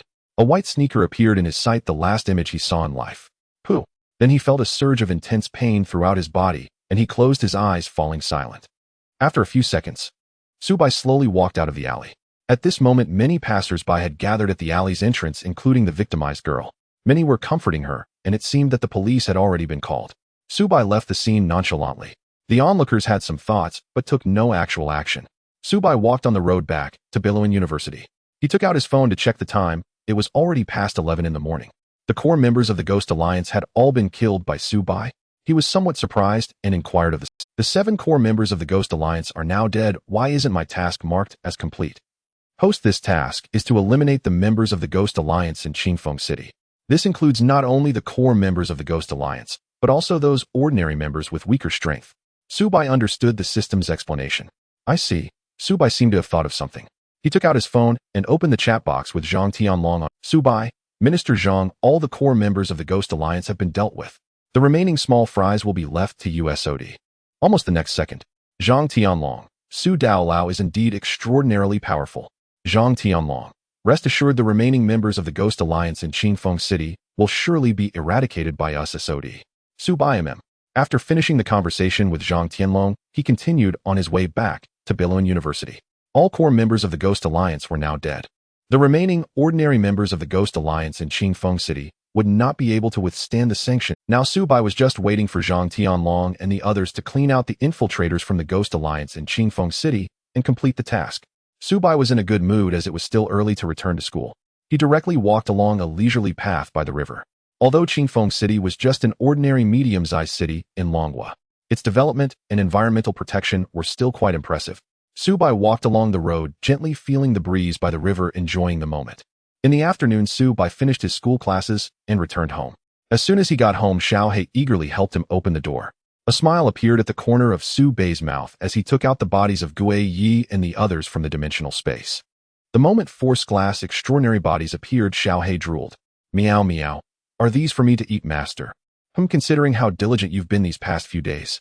Meow meow. Thank you, master. You're the best. Xiaohei hugged Su Bei's pants leg in gratitude, and then dragged the bodies of Gui Yi and the others toward. Su Bei had previously stated that if he were to consume such special food, he needed to do so outside the house. He watched as Xiaohei excitedly took the bodies of the 4 core members of the Ghost Alliance away. Su Bei entered the living room and tossed his backpack onto the sofa. At that moment, she was sitting cross-legged on the sofa watching Doi Do. Seeing Su Bei return, she got up and gave him a warm hug. Sigma 3, Ew. Su Bei looked at her with disdain. You're already this big, how can you still act like a child?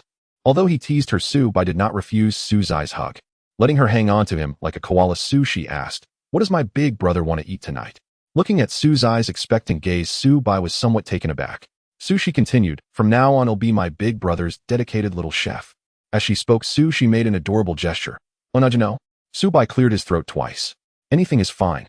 Oh, she replied, and then got up to prepare to go buy ingredients for dinner. Su Bei then sat on the sofa, opened Doi Do, and entered relaxation mode. A few minutes later, Xiaohei returned with a satisfied expression. Seeing Su Bei, it excitedly exclaimed, meow meow. Master, I feel like I'm about to break through. Su Bei was somewhat surprised by what Xiaohei expressed.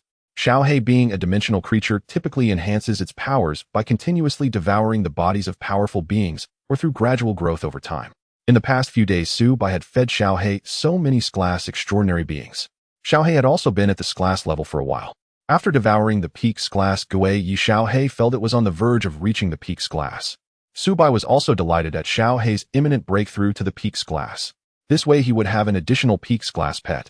Meow meow. Master, I need time to digest the energy within me. Su Bei nodded slightly in response. You can go digest in your bedroom. A few dozen minutes later, she returned with tonight's ingredients, a large pile of various seafood. She planned to make seafood noodles tonight. She entered the kitchen to start preparing the ingredients. A few dozen minutes later, a rich seafood aroma wafted from the kitchen. Su Bei couldn't help but swallow. She emerged carrying a large bowl of seafood noodles. The bowl was huge, filled with plenty of seafood, including various shells, large shrimp, and fish slices. Just the sight of it made one drool. The cost of ingredients for this bowl of seafood noodles alone was at least 100 yuan. Sushi brought 2 bowls of seafood noodles and then sat down next to Subai. Ding ding. Sushi pushed one of the bowls in front of Su by crossing her small hands on the table, her face beaming with happiness. Big brother, quickly try the noodles I made. Subai took the large bowl of seafood noodles, blew on the steam. The taste was quite good, especially with the ample seafood piled on top, which elevated the quality of the bowls. Delicious. Hearing Su-bei's affirmation and praise, Su's eyes smile broadened with joy. Hee, if big brother likes it, he'll make it for you every day. After Subai acknowledged her, he felt something was a bit strange about Su's eyes statement. Alright Xiaoxi, you can eat first, otherwise it will get cold and won't taste good. The next morning, when Subai woke up, besides the expected soft sensation, he also felt a wetness on his face. This feeling. Subai opened his eyes with some confusion. What he saw was a very excited and adorable Xiao. At that moment, Xiaohei was licking itself. Subai, Sigma. Su-bei's mouth twitched. A few seconds later, Subai steadied his emotions and said to Xiaohei, have you licked enough? Hearing Su-bei's calm tone, Xiaohei realized its behavior had crossed the line. Xiaohei shivered all over. This morning it woke up to find that it had broken through to the peak's glass. Overly excited, Xiaohei directly came to Su-bei's face to lick him, expressing its ecstatic emotions. It forgot its current status. Meow meow. I actually licked my master's face, oh no. Oh no. Xiaohei was now filled with trepidation, its jet black eyes anxiously looking at Su-bei, as if it were saying, I'm doomed. I'm doomed, in a state of trembling fur. Sigma, you broke through to the peak's glass. To Xiaohei's surprise, a somewhat astonished voice from Su-bei reached its ears. There didn't seem to be the anger it expected in Su-bei's tone. Upon hearing this, Xiaohei quickly nodded, its excitement evident on its face. Su-bei couldn't help but smile at Xiaohei's nervous yet excited demeanor. They'll let it slide this time, but next time remember not to lick my face. Meow meow, master knows. Knowing that Xiaohei had broken through, Su-bei was in a good mood. After all, Xiaohei was his pet. Su-bei got up, went to the bathroom to wash up, and prepared to go to school. In the bedroom, Xiaoxi was still catching up on her sleep. Su-bei stepped out and asked Xiaohei to close the door. Arriving at Beiluan High School, the school was once again filled with sunshine and vitality. At the school gate, groups of students entered the campus in 2s and 3s, chatting and laughing, the scene filled with the sounds of joy and the essence of youth. Suddenly, a crisp, sweet voice called out from behind Su-bei. It was Ying. Today the girl wore a noble black gothic dress adorned with exquisite black lace and vibrant red patterns. It was somewhat elegant, resembling noble attire. Ying also had her hair in twin ponytails today as she jogged towards Su-bei, her black ponytails swaying behind her. Along with the small red backpack she carried on her back, she looked both charming and cute. Su-bei felt a surge of happiness. After all, appreciating beautiful things can invigorate one's spirit and prolong life. Ying's face bore a smile resembling the warm sun of June, bringing a sense of comfort to one's heart. The male students passing by couldn't help but stop gazing at Ying with a dazed expression. However, upon seeing Ying running to a boy who was just a bit more handsome than them, followed by the sound of shattering and debris falling to the ground. Hello, Sakura. Su-bei greeted Sakura as well. Ever since he awakened his memories, his relationship with this beautiful desk mate had been growing closer. The two walked together in the vibrant Beiluan High School, resembling a pair of celestial lovers. The surrounding male and female classmates looked on with envy, jealousy, and hatred. Damn it. Ah, my goddess just vanished like that. Why not me? Why didn't the night goddess choose me? Ha, choose you. Just because she is a tiny bit more handsome than you. The surrounding classmates ruthlessly mocked. Immediately more derisive laughter erupted around them. Indeed, our Su-bei is now the most handsome guy at Bill. I think it's Sakura who is climbing up the social ladder. What, you dare say my night goddess is climbing up? That's exactly what it is. Su-bei is the most handsome guy I've ever seen. He is simply my perfect match. Oh, I can't take it anymore. Su-bei ignored the discussions around them. But Sakura, lacking Su-bei's strong mental fortitude, couldn't. After being discussed by their classmates for a while, she began to blush. Su-bei could feel the heat rising from her head. She looked like a steam girl about to be baked by the sun. Su-bei found Sakura's expression amusing. Sakura, on the other hand, dared not look at Su-bei and walked ahead. Suddenly, a slightly breathless voice called out. Su-bei, Sakura, wait for me. Huh. Zhang Xiaoman finally caught up with Su-bei and Sakura. Haha. At this moment, Zhang Xiaoman's chest was rising and falling, her ample bosom catching Sakura's attention.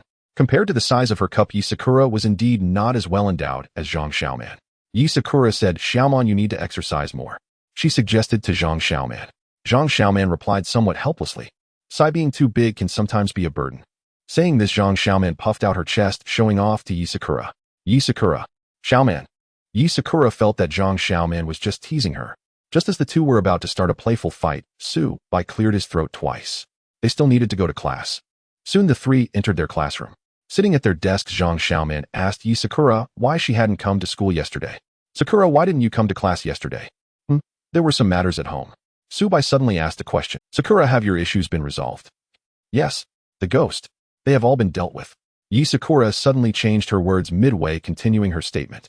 What they were talking about was of course related to the Ghost Alliance. They didn't pay attention to Zhang Xiaoman, who was caught in between. Zhang Xiaoman's eyes flickered slightly as if pondering something. Sakura, Subai, what are you talking about? Why do I feel like I'm in the clouds? Do you have some secret I don't know about? Hurry and tell me. Zhang Xiaoman suddenly hugged Yi Sakura from behind, causing the latter to let out a series of shy cries. Once Yi Sakura reacted, she looked at Zhang Xiaoman with dissatisfaction. Xiaoman, let go. No way. I've heard that it has the effect of making things bigger, Zhang Xiaoman playfully said, and then she really tried it out. Yi Sakura instantly felt as if her whole body was electrified. An inexplicable sensation surged in her heart. Whoa! Yi Sakura completely broke down. After a bout of entertainment, before class the teacher walked in. Subai and the others began their morning class. During class, Subai habitually took out his phone and started browsing the official website of Qingfeng City. In the past few days, core members of the Ghost Alliance had been continuously killed by Subai. The true combat power of the Ghost Alliance had already diminished by more than 90%. The Order of SOD in Qingfeng City had basically cleared out the remaining members of the Ghost Alliance in about. Moreover, Zhang Tianlong had also teamed up with the SOD branch in the neighboring Dongmu City to completely wipe out the Ghost Alliance headquarters there. Without the 7th-rank core members in charge, the entire influence of the Ghost Alliance had been annihilated by SOD in just about a day's time.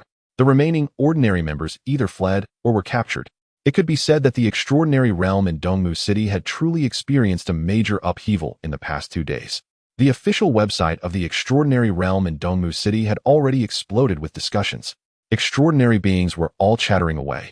Some said that the Ghost Alliance had touched the bottom line of SOD, prompting SOD to conduct a major cleanup of the Ghost Alliance. Others said that the Ghost Alliance had offended a powerful extraordinary figure who then annihilated them. Some even claimed that the Ghost Alliance had infringed upon the interests of a stronger extraordinary organization and was swallowed by that organization. In short, the collapse of the Ghost Alliance sparked all kinds of discussions. It is believed that in the near future the extraordinary realm in Dongmu City will undergo a major reshuffle. It should be noted that the Ghost Alliance was the largest extraordinary power in Dongmu City. It controlled dozens of medium and large commercial resources. These are all things that other extraordinary powers would want to fight over. However, these had nothing to do with Subai. He was not concerned about the situation in Dongmu City and shifted his gaze to the official website of Qingfeng City.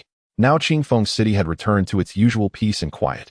With the absence of the Ghost Alliance's assassination attacks, the extraordinary beings in Qingfeng City had once again become active. At noon, the voice of the system suddenly rang in Subai's mind, indicating that he had completed a task. Ding! Task eliminate the Ghost Alliance completed. Task reward 1 system point. Subai speculated in his heart. It should be that the SOD in Qingfeng City has now captured all members of the Ghost Alliance who had infiltrated Qingfeng City. Another system point arrived, making Subai feel quite pleased. He summoned the system panel in his mind to check how many system points he had now. Current system points 6. Subai felt a bit helpless.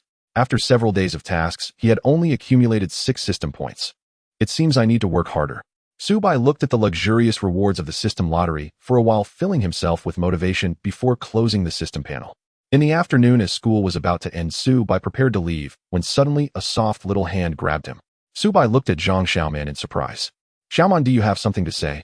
Yi Sakura looked at Zhang Xiaoman with a puzzled expression. Seeing their gazes fixed on her, Zhang Xiaoman felt a bit shy and said, Recently I saw something interesting on our school's forum. Someone posted saying that at night in the old campus some extraordinary phenomena will occur. Subai heard Zhang Xiaoman's hushed mysterious murmurs and felt no particular interest. Yet in the next instant the voice of the system sounded inside his mind. Ding, a task has been issued. Task name: Night Investigation of the School. Task description: An extraordinary presence is suspected to have appeared within Billowing Gaoxiao. As members of the school community, you must defend the campus. Host: Tonight you are to investigate the extraordinary phenomena appearing at Billowing Gaoxiao together with Zhang Xiaoman and others and resolve the matter. Task reward 1 system point. Upon hearing the system announcement, Subai's previously indifferent face brightened with interest. Since it was a system task, Subai turned to Zhang Xiaoman and asked if she was inviting them to investigate the phenomenon together tonight. Seeing Subai take the initiative for the first time, Zhang Xiaoman grew a little flustered. She stammered that she had only seen the matter on the school forum. She explained that she was merely curious and wanted to see for herself, and added that if they did not wish to go it would be. I would not dare go alone, Zhang Xiaoman admitted. Okay, I want to see too, Su Bai replied, much to her surprise, for he had never agreed so readily before. Zhang Xiaoman glanced at Su Bai in astonishment. She had expected him to refuse, and the sudden reversal left her visibly surprised. With Su Bai's consent, Ying found it easier to agree. As expected, Ying paused to consider, and then also, all right, it settled then. Tonight at 8, we will meet beneath the east gate wall of the school, they agreed. After finishing their conversation, Su Bai returned home. It was still early, and he meant to tell Su Shi about their plan. Back home, Su Bai explained the night's investigation to Su Shi. The young girl fussed and insisted on coming along, and after a moment's thought he agreed. There seemed to be no real danger, he thought, and it could be treated as an evening stroll. For dinner, they had a lavish version of egg fried rice. Su Shi had added beef and abalone to the ingredients and finished the dish with a dash of truffle. It was perhaps the finest fried rice Su Bai had ever tasted. After dinner, the two lounged on the sofa for a while. As the appointed time approached, Su Bai and Su Shi at the door, Su Bai noticed the lonely little cat waiting by his feet. Tonight they had no idea how late they would be at home, only Xiao He would remain. Xiao He mewed softly with a hint of expectation. Seeing the cat's forlorn but hopeful look, Su Bai relented and told it could come along. Xiao He meowed excitedly at his words. The two of them and the cat set out. Billowing Gao Xiao lay very close to the billowing Xiaoziu, so the trip was short. In just over 10 minutes, Su Bai and his companions arrived at the agreed meeting point. Zhang Xiaoman and Ying were already there waiting for the last arrival. Seeing Su Bai approach with Su Shi by his side, Zhang Xiaoman and Ying had meant to greet them, but froze at their waving hands halted midair as Su Bai explained that his sister had been bored and he had brought her along. He introduced her, saying, "This is Su Shi." Ying and Zhang Xiaoman, surprised at first, quickly returned the warmth and introduced themselves. "Hello, we are Su Bai's classmates. I am Ying, and this is Zhang Xiaoman." Although each of the three girls harbored thoughts of their own, they soon made acquaintances at the surface. Su Bai stood to the side and did not intervene. Suddenly, Zhang Xiaoman and Ying noticed the little black cat at Su Bai's feet. Ying exclaimed at its cuteness and reached to pet it, but the cat dodged away. Xiao He wary clung to Su Bai's other pant leg and seemed shy around strangers. Su Bai explained to the girls that the cat belonged to him. "Its name is Xiao He, a cat I keep," he said. Zhang Xiaoman recalled and asked if this was the cat he had mentioned before, and Su Bai confirmed lightly. After a brief discussion, the four of them and the cat began their mission. Walking along the path, Zhang Xiaoman told them that the school forbade students from entering at night, and that she planned to climb over the wall through the small grove on the west side. Ying voiced surprise at the notion of climbing over. "Climb over?" she asked, casting a doubtful look at Zhang. Ying and Su Bai could manage, but Zhang Xiaoman was an ordinary student. Their school's wall was at least 2 meters high, and Ying did not want to reveal her own extraordinary abilities to her. Seeing the skeptical looks, Zhang Xiaoman protested softly that Su Bai could lift them over the wall for her. She looked at Su Bai with some apprehension, fearing he might refuse. Normally, the three girls could not scale a 2-meter wall on their own. Faced with Zhang Xiaoman's pleading expression, Su Bai felt he could not refuse to do so, would derail their task for the night. "No problem," he said. Relief softened Zhang Xiaoman's face, and Yi Ying's cheeks flushed slightly. Su Shi beside him watched with displeasure at the thought of her brother lifting other girls, yet since Su Bai had already agreed, she did not press the point. Though unhappy, she kept silent when Su Bai consented, for there was nothing further she could reasonably say. Soon they reached the small grove on the west side of the school. A strip of roadside greenery there provided cover for their plan to surmount the wall. At the wall, the three girls looked at Su Bai with sparkling eyes waiting to be lifted. Su Bai stepped forward as they watched expectantly. He began with Zhang Xiaoman coming up behind her and placing his hands at her waist. She had a shapely figure and a softness to her that was immediately apparent. Su Bai lifted Zhang Xiaoman into the air. She gave a small startled cry, then hurried to clamp a hand over her mouth, anxious not to be noticed. They could not afford to be discovered. Zhang Xiaoman felt a flush rise to her cheeks, her expression suddenly shy and beguiling. Su Bai raised her higher. Standing at 1.8 meters and bolstered by his extraordinary strength, he easily placed Zhang Xiaoman atop the wall. She did not dare jump down the far side and waited for Su Bai to climb over and lower her. The second to go was Ying, and Su Bai moved to her side. Though Ying could have scaled the wall herself, she chose not to reveal her strength before Zhang Xiaoman, and therefore accepted Su Bai's help. Su Bai laid his hands at the girl's waist. Her body felt delicate and soft like cotton.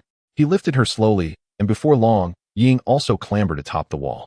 Finally, it was Su Zai's turn. Though she had been displeased at the thought of her brother holding other girls, a rosy excitement colored her face as he approached. Part of her excitement came from the dress she had chosen tonight, a blue and white floral frock that made her cheek. Under Su Zai's anticipation, Su Bai held her waist and began to lift her slowly upwards. Sushi felt Su-bei's strong hand and couldn't help but feel excited. As Su-bei lifted Sushi halfway, he noticed that she was wearing a skirt today. Just as he hesitated about lifting her further, Ying urged from above the wall. Su-bei, hurry up. Otherwise security might come to patrol here. Hearing this, Su-bei no longer hesitated and continued to lift Sushi. Soon all three women successfully climbed over the wall. Su-bei quickly climbed and flipped over to the other. Su-bei's swift and agile movements left Zhang Xiaoman on the wall stunned. Su-bei, you were this amazing all along. Zhang Xiaoman's eyes sparkled with admiration as she looked at Su-bei. Meanwhile, Ying and Sushi, who were aware of Su-bei's strength, were not overly surprised. All right, you can jump down now, Su-bei said to the three women from directly below them.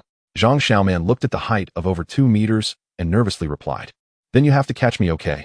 Seeing the feigned fear on her face, Su-bei felt speechless. It's just over 2 meters, even jumping down directly would be fine. Don't worry. Despite the complaints in his heart, Su-bei gave Zhang Xiaoman a reassuring look. Seeing Su-bei's cool expression, she half-squatted and jumped down. Phew. Su-bei easily caught Zhang Xiaoman in his arms and gently set her down. Next was Ying. Although she felt somewhat embarrassed, she still jumped. Holding the soft girl, Su-bei felt that Ying's body was lighter than Zhang Xiaoman's, almost as if she were. He could even smell a faint fragrance from the girl. Hey, big brother, don't be dazed. My sister is still up. Su-bei's somewhat displeased voice came from above as she watched Su-bei holding Ying. Su-bei's mouth twitched as he set Ying down and moved to directly below Sushi. I'm coming down now. Sushi had a sly smile on her face as she crouched down and leaped towards Su-bei. During the jump, Sushi adjusted her distance and angle slightly so that she nearly landed right on Su-bei's. Phew. A gust of wind swept by, and Su-bei felt something brush against his face. Sushi landed directly on Su-bei's head, her skirt covering his head. The girl wrapped her legs tightly around Su-bei's waist, holding his head with both hands. Sushi wore a frightened expression and exclaimed, "Yikes, big brother, hold me steady." Su-bei. Zude. With Sushi blocking his view, he couldn't see anything in front of him. Hearing the girl's exclamation, Su-bei's face darkened. His sister was acting again. However, he couldn't directly expose Su-bei's performance at that moment. Zhang Xiaoman and Ying were watching after all. Su-bei took a few deep breaths, trying to push Sushi off his head. Big brother, are you still inhaling? Su-bei's words left Zhang Xiaoman and Ying stunned. You even want to smell your own sister. Su-bei, you can't be a pervert, right? Upon hearing Zhang Xiaoman's voice, Ying's face turned beet red. Seeing the change in the expressions of the two girls, Su-bei felt like he couldn't explain himself. Hey, you guys shouldn't think too much. Su-bei felt Su's legs tighten and couldn't help but form a furious expression. He forcibly set Sushi down, looking at her with embarrassment. The latter acted as if nothing had happened, looking around curiously. The atmosphere became awkwardly silent. At this moment, a meow from Xiaohei broke the awkwardness. The small black figure of Xiaohei leaped over from the other side of the wall. With a nimble posture, it looked like an athlete from the night sky. Wow, Xiaohei is amazing. It can easily leap over our school's wall. Zhang Xiaoman's eyes flickered with surprise as she saw Xiaohei leaping into the air, although it was fleeting. When Xiaohei landed, it meowed at Su-bei's feet. The four were ready to begin their action tonight. By the way, Xiaomon, what is that extraordinary phenomenon you mentioned? Upon hearing this, Ying couldn't help but become curious and asked Zhang Xiaoman. Zhang Xiaoman approached them and said, "According to the forum post at our school, a white shadow often appears at night like a ghost. Moreover, it moves very quickly. Witnesses say it disappears in the blink of an eye. It also emits eerie sounds. Overall, it's very scary." Hearing Zhang Xiaoman's account, Ying's delicate face showed a hint of contemplation, as if she were thinking about something. Su-bei and Sushi, however, paid no mind. Su-bei was only focused on completing the system's task. Sushi simply came along to accompany Su-bei tonight. Xiaohei, on the other hand, seemed somewhat interested in the ghost Zhang Xiaoman mentioned. Xiaohei's gem-like black eyes reflected a gleaming light in the night, looking quite cool. According to the description from the forum post on Zhang Xiaoman's phone, the ghost often appears in the old school district near Beilun High School. That area of the old school district is mostly abandoned. The school originally intended to renovate it, however, it seems that funding has never been in place, so the process is yet to begin. The four began walking towards the old school district of their school. For the first 10 minutes, it was fine. The paths inside Beilun High School had streetlights. Occasionally, some teachers or students would pass by. But once Su-bei and the others reached the old school district's area, there were hardly any people around. Moreover, the streetlights began to decrease, with one every several dozen meters. Everything around was shrouded in darkness. The quiet and dim environment instinctively made the three women lean closer to Su-bei. Of course, whether they had other thoughts in their minds is unknown. Su-bei continued deeper into the old school district, where the streetlights became fewer. As a cold wind blew, Zhang Xiaoman suggested with a trembling voice. Su Bai and his three companions continued deeper into the old campus. The surrounding light grew increasingly dim. The three girls, Su Shi and her companions, closely huddled beside Su Bai. Su Bai felt the softness pressing against him from three sides and was somewhat speechless. However, in terms of sensations, Zhang Xiaoman was the largest, followed by his younger sister Xiao Shi, and then the slightly smaller Ying. From Su Shi being classified as clevel, Su Bai could directly analyze the sizes of the other two girls' cups. Xiaoying should be clevel, while Xiaoman has probably reached the level. Little Black did not seem afraid in the old campus at night. Instead, it wore an expression full of interest, looking around at the darkness, its heart filled with curiosity. At this moment, Su Bai had activated his infinite perception. Within his perception range, there indeed existed a faint energy fluctuation in this old campus. However, the energy aura from the other party seemed to appear and vanish intermittently, as if it could become invisible. Su Bai gradually developed a hint of interest in this extraordinary being. The three of them made their way to the location of the teaching building in the old campus. A few dilapidated and abandoned teaching buildings stood there, their exterior walls peeling. Why do I feel a bit chilly here? Suddenly, Zhang Xiaoman's voice sounded from behind. In the next moment, Su Bai also sensed a weak energy fluctuation coming from behind. The three turned to look at Zhang Xiaoman, who was walking at the back out of fear. Behind her, Su Bai and the others saw a flashing white figure. However, this white figure inexplicably disappeared in the next moment. Seeing the surprise on Su Bai and the others' faces, Zhang Xiaoman's heart tightened. In the next second, she ran straight towards Su Bai among the three of them. Zhang Xiaoman seemed to be frightened, unable to help but scream. Ying and Su Shi also looked around cautiously. Even Su Bai felt that things were not simple. He casually comforted Zhang Xiaoman, who was crouching in front of him, and began to think. Just now, Su Bai had activated the eye of the White Dragon Emperor at the moment before the white shadow vanished to see the true data of the other party. Name, White Mist Spirit. Gender, none. Category, extraordinary being, White Mist Spirit. Level, Level. Skills, invisibility, void form, illusion, shapeshifting. Current status, board guarding. The other party was merely in level extraordinary being. Perhaps even Little Black couldn't defeat it. But it was only in level. Just now it could easily escape right in front of Su Bai. Brother, did you see what that thing? At this moment, Su Zai's voice came from beside him. Su Shi was also somewhat shocked. She was an S-level genetic modifier. She hadn't even been able to clearly see the other party's appearance just now. Ying and Zhang Xiaoman glanced at Su Bai upon hearing this. Su Bai's expression remained unchanged as he said lightly, "It seems to be a ghost, white in color, and from its appearance it should resemble a girl." Ying and the others looked somewhat surprised upon hearing this. So it really is a ghost. Then shouldn't we hurry and leave here? We must report this extraordinary situation to the special department. Zhang Xiaoman's face showed some fear as she suggested to Su Bai and the others. However, Ying beside her spoke up. "Xiaoman, don't panic, it's just a ghost. These things usually have no attacking ability. Moreover, if we leave now, wouldn't tonight be for nothing?" Ying tried to persuade Zhang Xiaoman to continue exploring as she and Su Bai were not ordinary people. Although that ghost was elusive, Ying believed that with her level abilities plus Su Bai's level, they could easily take it down. At this moment, Su Bai also picked up on Ying's thoughts. He couldn't help but roll his eyes. If he were to tell Ying that the ghost was an level extraordinary being, she might have already agreed with Zhang Xiaoman's suggestion. However, Su Bai definitely would not give up easily. After all, he had come here tonight specifically to deal with this ghost. Xiaoying is right, it's just a ghost, and it didn't attack just now, so it should pose no danger. Yeah, Xiaoman, let's explore a bit more. If we really can't, we can go back and report to the special department. Zhang Xiaoman looked at the three with a strong desire to continue exploring and finally agreed. However, a hint of a smile quietly appeared in her eyes. Even Su Bai did not notice this. After some adjustments, the four of them headed deeper into the old campus. Passing through one teaching building after another, Su Bai and the others arrived at the student dormitory of the old campus. The abandoned dormitory walls, broken glass windows, and the surrounding environment were eerily silent. Just as Su Bai and the others continued forward, he suddenly sensed the ghostly aura again. Su Bai narrowed his eyes, then quickened his pace, running towards a direction. The three girls behind him hurriedly followed. During the run, a flicker of expression flashed in Zhang Xiaoman's eyes. Sun Ying and the others caught up with Su Bai. At this moment, Su Bai was standing under a streetlight at a corner of a small path. The dim yellow-white light flickered slightly in the darkness, as if it would extinguish at any moment. The surrounding wind howled, creating a chilling experience. Thankfully, under the light stood Su Bai's tall and handsome figure. Su Bai's imposing silhouette cast by the streetlight gave the three girls a sense of security. "Brother, Su Bai, Su Bai." The three of them hurriedly ran towards Su Bai. Su Bai was also waiting for them here. Just now he had unleashed the power of an SS-level genetic modifier instantly arriving in front of that ghost. Subai initially intended to deal with it in one strike, but as his dragon claw hand made contact with the ghost's body, it directly passed through.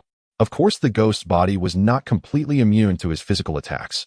Subai could clearly feel that after he struck it with a claw, its life force had weakened significantly. Subai speculated that it must have used some special ability to diminish his attack.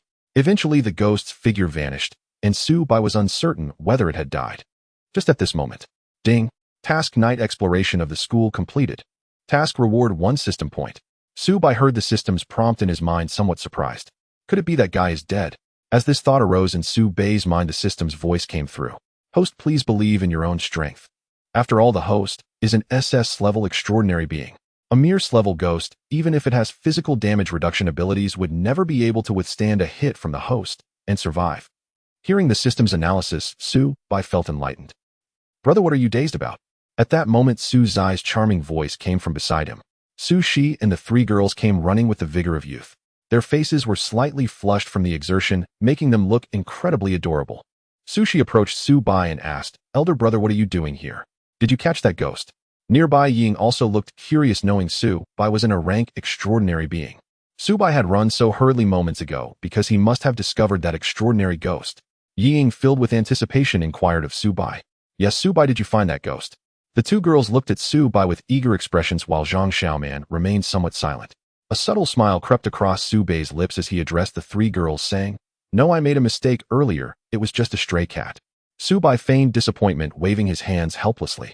As he spoke, his gaze shifted towards the two girls, yet his perception was entirely focused on Zhang Xiaoman. Upon hearing Subai's response, Su Shi and Ying both displayed evident disappointment.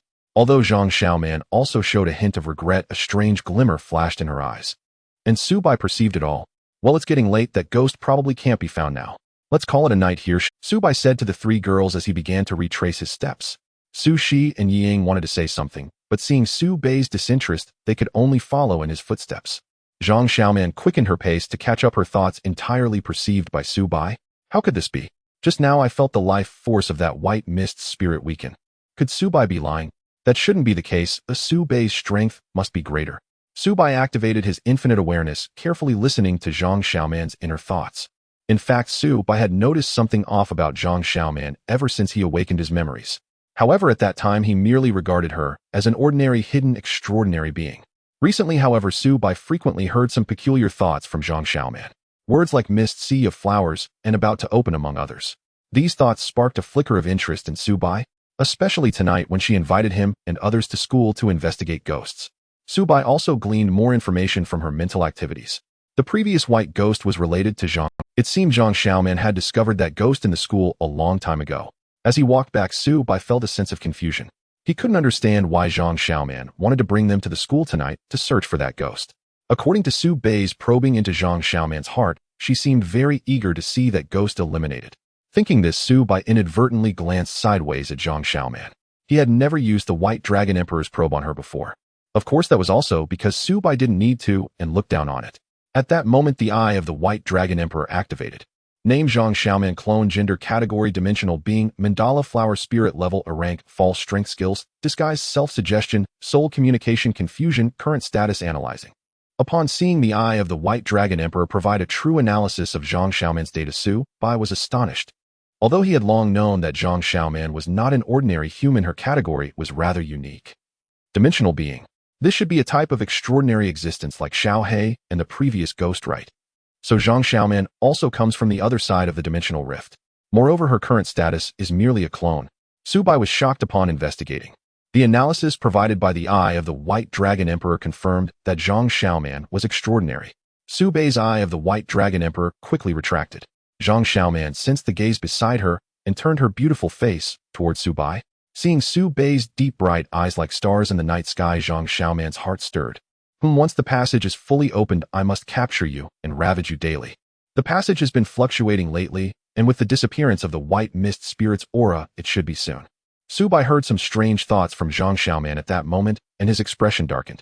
Subai felt somewhat speechless. It must be his good looks that were too high. He turned his head away, no longer maintaining eye contact with Zhang Xiaoman. He feared that Zhang Xiaoman might not be able to resist revealing her true identity right now. If that happened, Su Bai would no longer be able to secretly observe Zhang Xiaoman's secrets. In fact, Zhang Xiaoman was unaware of Su Bai's true strength. If she knew Su Bai was an SS-rank extraordinary being, she wouldn't have such thoughts even in her original form. The four of them stealthily returned to the wall they had come from. Looking at the Tumter-high wall, the three girls all turned their gazes towards Su Bai. Su Bai. There was no other way since all four had hidden their strengths from each other. Originally, they could easily scale the wall, but now they had to rely on Su Bai to lift them one by one. Su Bai found it too difficult. A few minutes later, he caught the last of Su Shi, and the four successfully climbed out from inside the school wall. Meow. Xiao He meowed and gracefully leaped out from the wall with agile movements. Upon landing, Xiao He struck a steady, elegant pose, like a noble artist. Then, Zhang Xiaoman's surprised voice rang out. Su Bai, your cat can actually stand on two legs. At that moment, Xiao He stood upright, raising its paws as if it were an elegant dancer. Ying looked at Xiao He's actions and cast a strange glance at Su Bai. It seemed to be asking Su Bai what was going on with Xiao He. Xiao He too sensed that something was amiss. Its identity as an shrank peak-dimensional being was known only to Su Bai and Su Shi. Previously, it had never exhibited any unusual behavior in front of others. Now it displayed extraordinary cat behavior in front of Ying and Zhang Xiaoman. Xiao He inevitably drew the attention and suspicion of the two girls. Ying, however, was relatively fine as she knew some things about Su Bai and wasn't overly surprised by Xiao He's abnormal actions. After all, it was reasonable for Su Bai to have an extraordinary pet. But Zhang Xiaoman was different, as she had always presented herself as an ordinary person in front of everyone. Besides Su Bai, no one else knew about Zhang Xiaoman's identity as an extraordinary being. At that moment, Zhang Xiaoman had to feign surprise to avoid raising suspicion from Su Bai and the others. Wow, has Xiao He been trained? It's so amazing that it can stand up. Zhang Xiaoman inadvertently helped Su Bai break free from the encirclement, allowing Xiao He to breathe a sigh of relief. Xiao He meowed, thinking its identity as a transcendent being might have been exposed. Su Bai smiled at the scene before him. Only he could see through everything. All right, it's getting late, let's head back. Okay.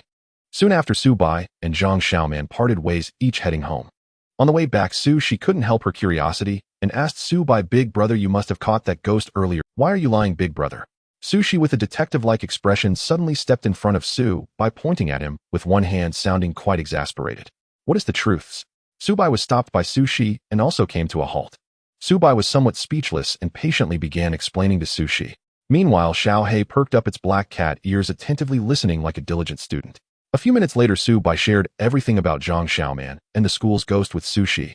After hearing it, Su's mouth slightly opened, her face reflecting a hint of surprise. But big brother, why didn't I detect any energy fluctuations from Zhang Xiaoman? Su Shi asked, puzzled. Although she hadn't reached Su Bai's SS-level transcendent existence, she still possessed S-level strength. Detecting an A-level energy fluctuation shouldn't be too hard. Su Bai explained she must have used some disguise ability, or she possesses extraordinary technology that shields her presence. Moreover, the A-level might only be her avatar's strength. Su Shi pouted in response. Alright, it seems her strength isn't strong enough. Su Bai stepped forward and gently patted Su Shi on the head. Don't worry, you have your big brother here. Su Shi then snuggled into Su Bai's arms, fidgeting restlessly. Xiao He looked at the two of them, being affectionate, covering its eyes with its furry little paws, indicating that it had already had enough. After a moment, Su Shi continued to inquire, what are you planning to do about Zhang Xiaoman, big brother? Well, we'll keep observing for now. She should be from another world of the dimensional rift, just like Xiao He. However, from her usual behavior, she doesn't seem to pose any threat. I just wonder what her true intentions are. Su Bai pondered Zhang Xiaoman's motives. What is that passage exactly? By the time they returned home, it was already past 9 in the evening. Su Bai and Su Shi took turns taking a shower. Then Su Bai lay on his bed, planning to relax a bit before sleep. Suddenly, the bedroom door was pushed open. At that moment, Su Shi entered wearing a light and slightly transparent nightgown, the white and black fabric barely concealing anything. Su Shi squeezed in beside Su Bai, taking out her tablet. Su Bai looked at her, preparing to watch a show, feeling a bit. Xiao Shi, could you go back to your own bed to watch? Seeing Su Bai's helpless expression, She revealed a sweet, hee, I just want to lean against you, big brother. It feels better this way. Saying this, She had already opened the tablet and found a somewhat cliché romantic drama. Su Bai wasn't interested in the show, glancing at it before returning to his own activity. He flipped over to the Douyin app. Suddenly, Su Bai felt a soft pressure beside him as Su Shi's voice came through. Big brother, what do you want? Let me see. Wow, big brother, so you like this kind of stuff? Su Shi said with a mischievous grin, leaning closer to Su Bai. Su Bai's mouth twitched. He turned to Su Shi with a serious expression and said, alright Xiao Shi, don't peek at my phone without permission. With them so close their noses nearly touched, Subai realized this and shrunk back, slightly turning back to look at his phone. Sushi let out a triumphant little hum behind Sue by indicating that she had discovered her big brother's little secret. Sushi thought to herself, since he likes this, I'll wear something like this next time. Subai usually didn't engage in infinite consciousness readings of Suzai's thoughts. Thus he was unaware of Sushi's inner musings at that moment. Until it was nearly 11 at night, Subai finished his pre-sleep entertainment and turned off Douyin. Subai turned to Sushi and said, "All right, Xiaoshi, your brother is going to sleep now. You should go back to your own bed." Wah.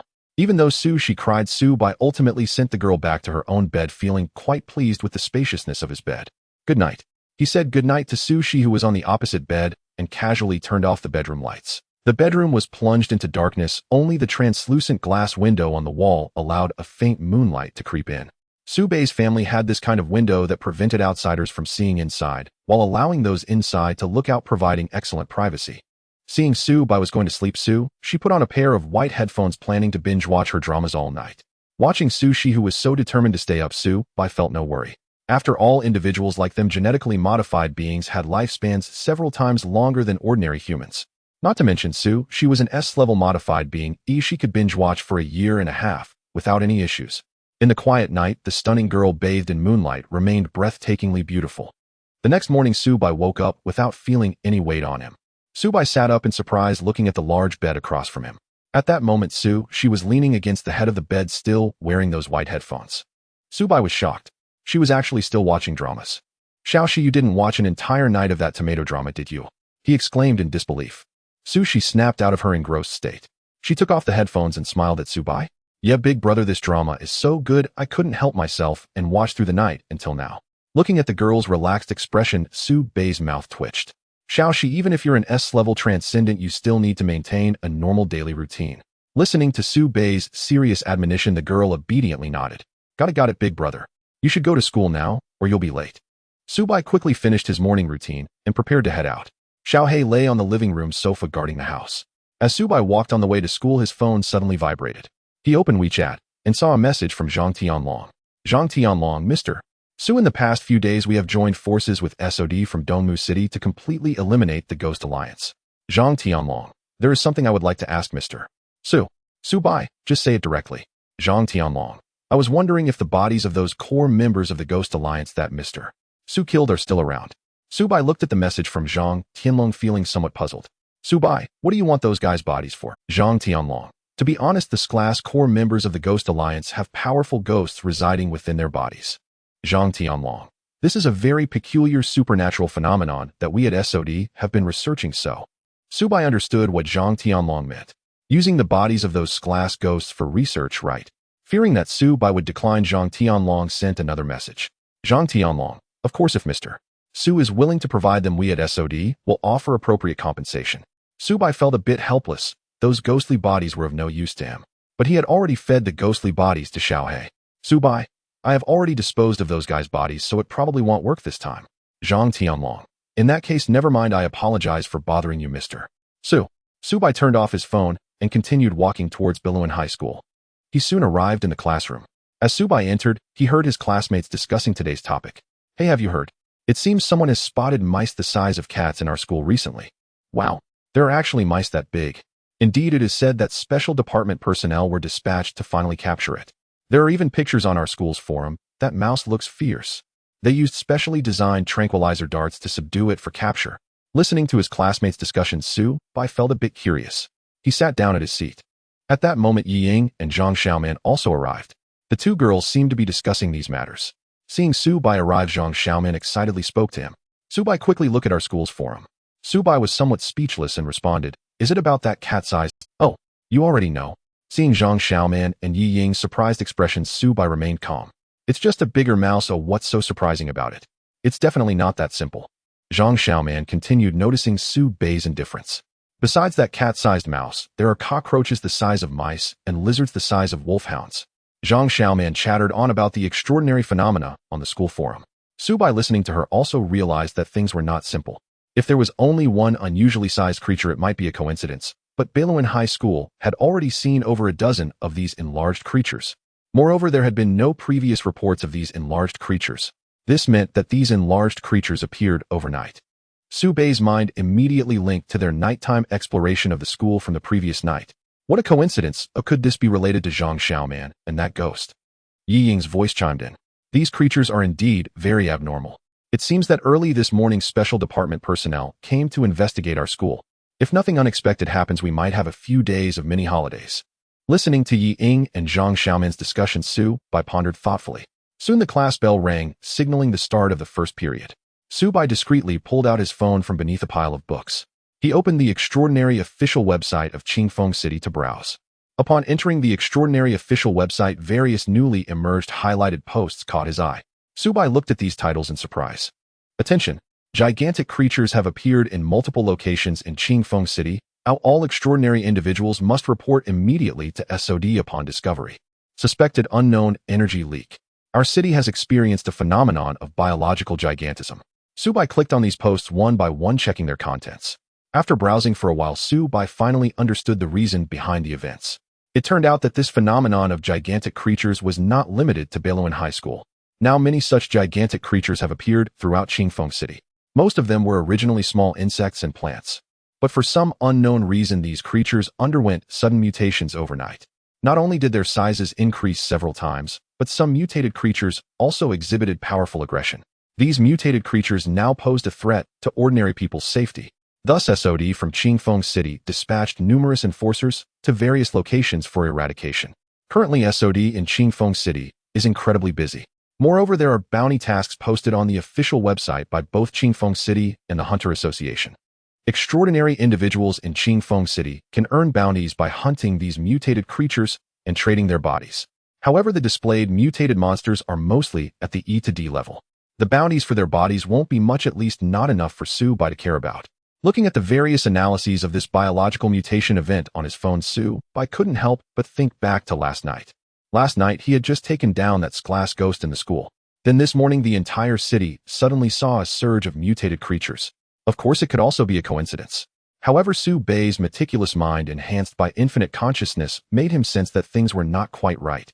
As the last class of the morning ended, students in the classroom began to stand up and leave in groups. Su Bai and his friends also got up, preparing to go for lunch. Just as Su Bai reached the classroom door, he suddenly felt something soft bump into him. The next moment, a delicate cry sounded in front of him. Su Bai felt the voice sounded somewhat familiar. The next second, he looked down, preparing to help the person he had bumped into. Su Bai, Xiao AI. The two exclaimed in surprise simultaneously. Mu Xiao AI never expected to run into Su Bai here. Su Bai also didn't anticipate that Mu Xiao AI would appear at their school. Isn't Mu Xiao AI a student at Sakura High School? How could she come to Beiluan High School? With the enhancement of infinite consciousness, Su Bai immediately thought of the reason. Mu Xiao AI was not only a student at Sakura High School, but also an enforcer of SOD in Qingfeng City. She must be here to investigate the biological mutation incident. What brings you to Beiluan University? Su Bai asked in surprise, and Mu Xiaoai explained. I'm now a member of the Qingshi City Special Operations Department here to investigate the biological mutation incident at your university. As she spoke, Mu Xiaoai extended her fair, delicate hand, signaling for Su Bai to help her up. Just as I thought. Su Bai remarked inwardly, then politely pulled Mu Xiaoai to her feet. After standing up, Mu Xiaoai straightened her clothes and said curiously, so this is where you go to school, Su Bai? Su Bai's mouth twitched as he looked at Mu Xiaoai, who had a somewhat infatuated expression. Hey, did you just make a weird face? Mu Xiaoai's expression instantly returned to normal as she replied awkwardly, No, I didn't. You're seeing things. After tidying her clothes, she turned her gaze to the two young women beside Su Bai. Yi Ying and Zhang Xiaoman were both strikingly beautiful, each with their own unique charm, especially Yi Ying, whose twin tails were a standout feature. Of course, Zhang Xiaoman was also quite well endowed. In comparison, she, the school beauty of Sakura University, seemed somewhat overshadowed. No, with someone as handsome as Su Bai, fierce competition is only natural. Xiaoai, you can't give up just yet. Suddenly, Mu Xiaoai steeled herself inwardly, regaining her confidence. Sensing her thoughts, Su Bai felt a twinge of helplessness. Mu Xiaoai turned to Su Bai and said, All right, Su Bai, let's talk another time. I have important matters to attend to now. Mu Xiaoai shot a challenging glance at Yi Ying and Zhang Xiaoman beside him. It seemed to say, I won't give up. Yi Ying and Zhang Xiaoman were utterly bewildered. Su Bai, was that? Yi Ying asked Su Bai curiously. Zhang Xiaoman also looked on with interest. Sort of. Su Bai gave a brief explanation and said no more. Su Bai and the two young women arrived at the school cafeteria. This was only the second time Su Bai had eaten there. They got their meals and sat together to enjoy lunch. Just then screams and shouts from fellow students erupted from a nearby spot. Surprised, Su Bai and the others turned to look in that direction. On the other side of the cafeteria, many students were scrambling frantically, seemingly fleeing from something.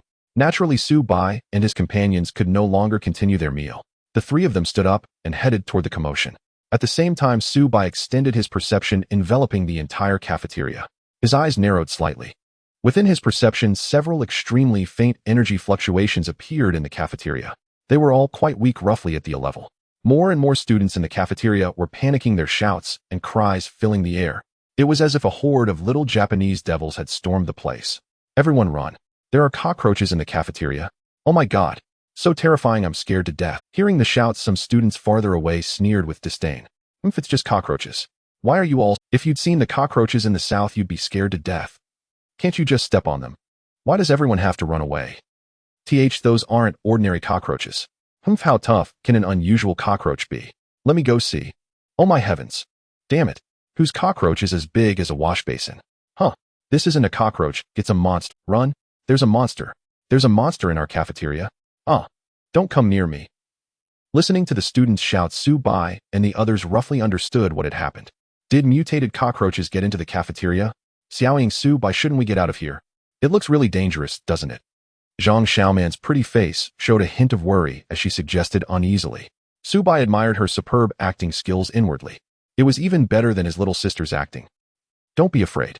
Even a wash basin-sized cockroach shouldn't be a match for us humans. Besides, there are so many students here. Yi Ying comforted Zhang Xiaoman in a steady voice. Soon news of the mutated cockroaches in the cafeteria reached the Special Operations Department investigating the school. Several personnel in special uniforms entered the cafeteria armed with weapons. One of them stepped forward to the chaotic crowd of students and shouted loudly, "Everyone stay calm. Please evacuate to the outside of the cafeteria and leave the rest to us." Seeing the special department's arrival, the students in the cafeteria calmed down considerably. Everyone hurried toward the cafeteria exit. Soon most of the students had left. Su Bai and his group also followed the crowd to the cafeteria entrance. Curious, Su Bai extended his perception into the cafeteria to see how the SOD members would deal with these mutated creatures. Among the armed SOD members, only 2 or 3 were awakened order keepers. The rest were ordinary personnel. The leader of the order keepers was someone Su Bai knew well, Mu Xiaowai. In Su Bai's perception, the cafeteria contained over a dozen A-level mutated cockroaches and 3D-level giant cockroaches. Mu Xiaowai and her team brought specialized large insect traps to capture the A-level mutated cockroaches. As for the 3D-level giant cockroaches, an order keeper killed them with supernatural power. Soon Mu Xiaowai and her team emerged with the cages containing the captured A-level mutated cockroaches. The cages were covered with black cloth, and the surrounding students, unable to see inside, watched curiously. Mu Xiaowai stepped forward to exchange a few brief words with the school leader, then left. After this incident, Su Bai and the others had lost their appetite. Yi Ying muttered softly, "Forget it, let's just go back to the classroom and study. Learning makes me happy." Zhang Xiaoman nodded slightly in agreement. "Let's buy some bread from the convenience store later." Su Bai listened to their conversation without comment. "Su Bai, aren't you coming back with us?" Noticing Su Bai standing still, Yi Ying asked curiously.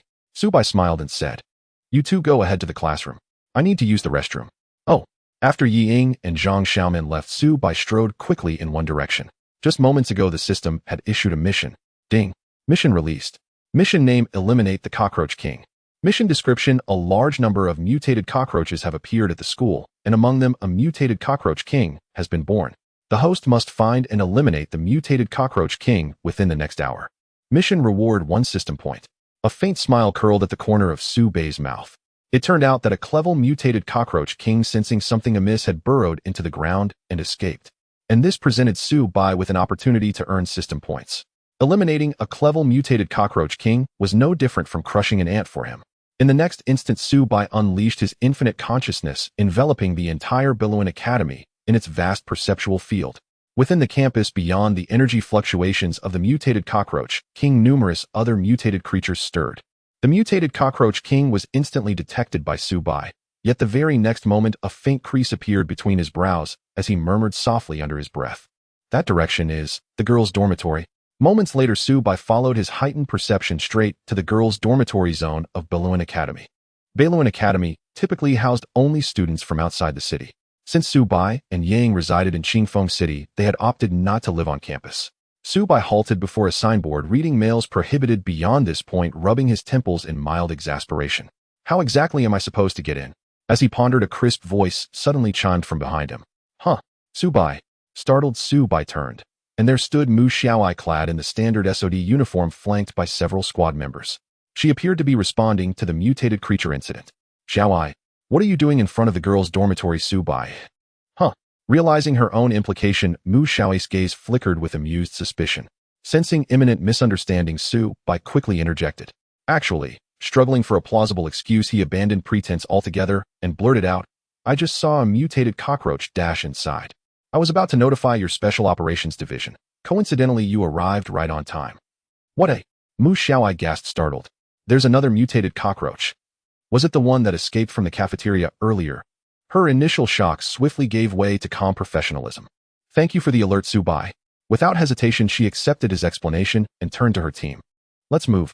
As Mu Xiaoai and her squad marched confidently into the dormitory zone, Subai quietly fell and stepped behind them, pretending to belong. Once inside, Subai accelerated with blurring speed, slipping away from Mu Xiaoai's group.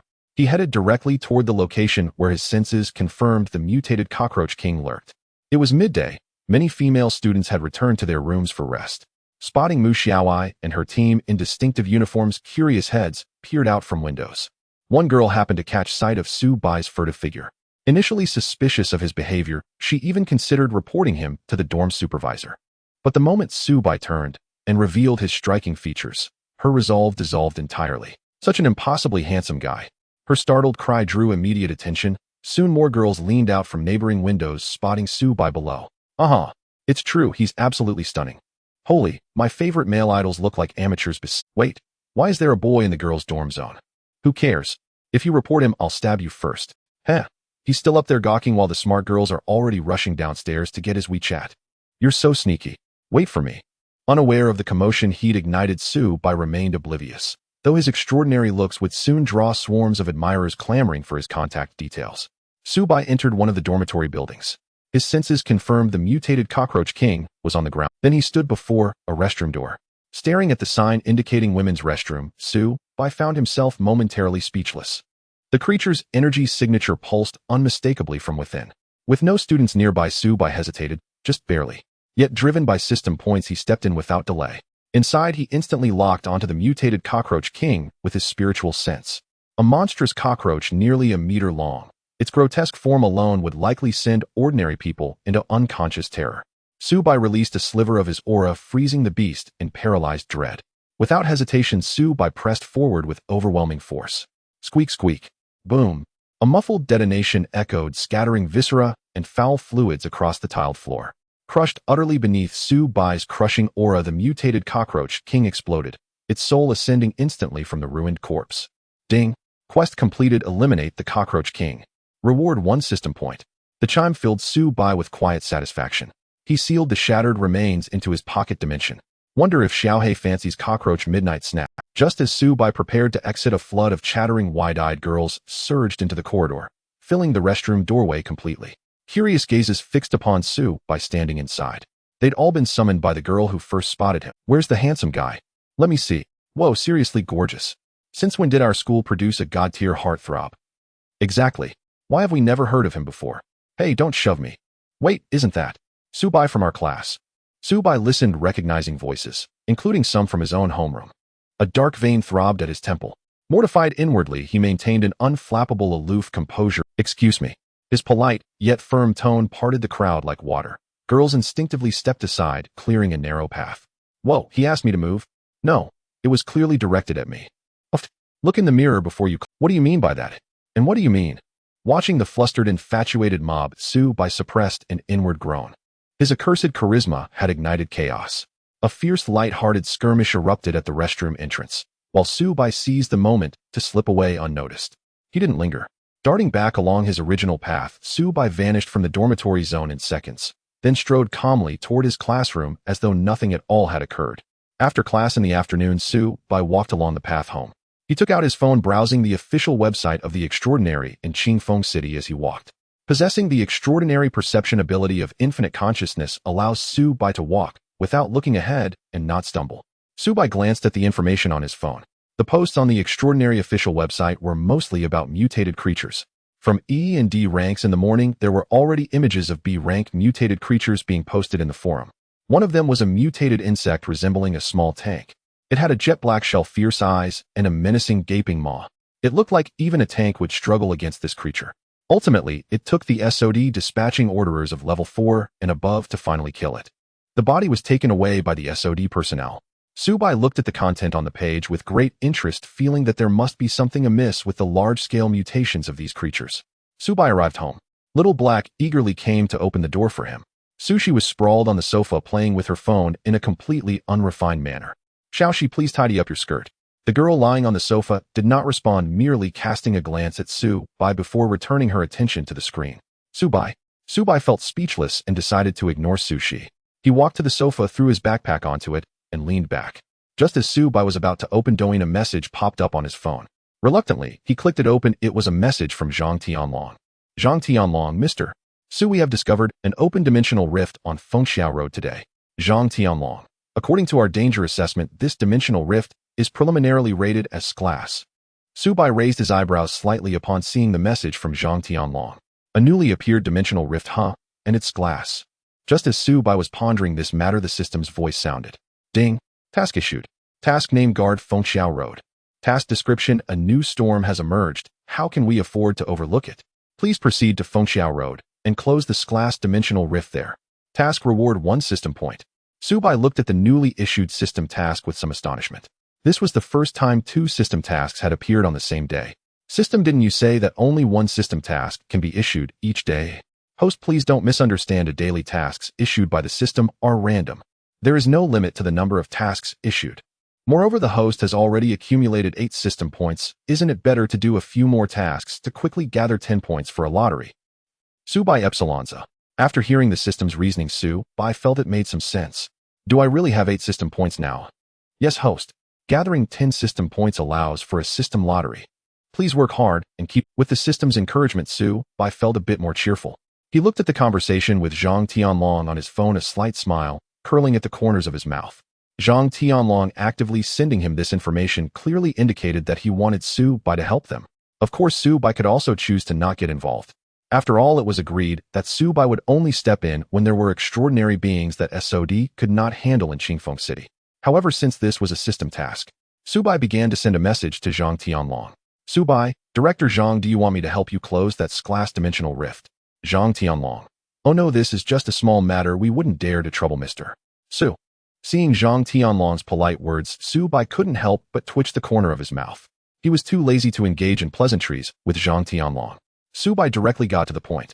"Since I'm bored anyway, I might as well go help you close it." Zhang Tianlong. "Thank you so much, Mr. Su. If Mr. Su needs anything, please feel free to ask." Subai looked at Zhang Tianlong's message and smiled faintly. He needed to go to Fengxiao Road to close that glass dimensional rift. Now saying it this way also allowed him to gain a favor from Zhang Tianlong. If he encountered any trouble later, he could ask Zhang Tianlong to help him out. Turning off his phone, Subai stood up from the sofa. Noticing his movement, Sushi, who was on the other side of the sofa, looked surprised. "Big brother, what are you doing so late?" "I'm going out to deal with an glass dimensional rift. Do you want to come with me?" Upon hearing Subai mention solving the glass dimensional rift, she instantly jumped up. Her golden hair waved like ocean waves, beautifully undulating. "Let's go, Onajino." The girl displayed an excited expression. Subai was somewhat surprised. "Why are you so excited to close an glass dimensional rift, Xiaoxi?" Hearing this, she on the sofa pouted her lips. "Humph, big brother, I've been cooped up at home. Every day I'm going to be bored to death. You never take me out to play?" Saying this, she pretended to be angry. Subai felt a stir in his heart upon hearing this. Ever since Sushi arrived, he had indeed never taken her out to have fun properly. Sushi had suffered alongside him since she was little. Thinking of this, Subai began to ponder where to take Sushi to play this weekend. Hey, big brother, what are you daydreaming about? Aren't we going to deal with this glass dimensional rift? When are we leaving? Subai snapped back to reality at Suzai's question. Let's set off now. Subai took Little Black with him. The 3 of them, 2 humans and 1 cat, set off towards Fengxiao Road. After more than 10 minutes, they arrived at the location Zhang Tianlong had sent. At this point, there were already quite a few SOD orderers guarding the area. Upon seeing Subai and the others arrive, a man among the orderers quickly approached. It was Huang Tian, the captain of the 2nd team of orderers who had previously hosted Subai. "Mr. Su, you're here. Seeing sushi beside Su Bai, Huang Tian dared not ask much. This time Zhang Tianlong had already informed him that Su Bai was a powerful extraordinary being hidden in Qingfeng City. This glass-dimensional rift on Fengxiao Road would be handled by Su Bai. Huang Tian was shocked upon hearing this news. Just how strong must a person be to be referred to as a big shot by their own director?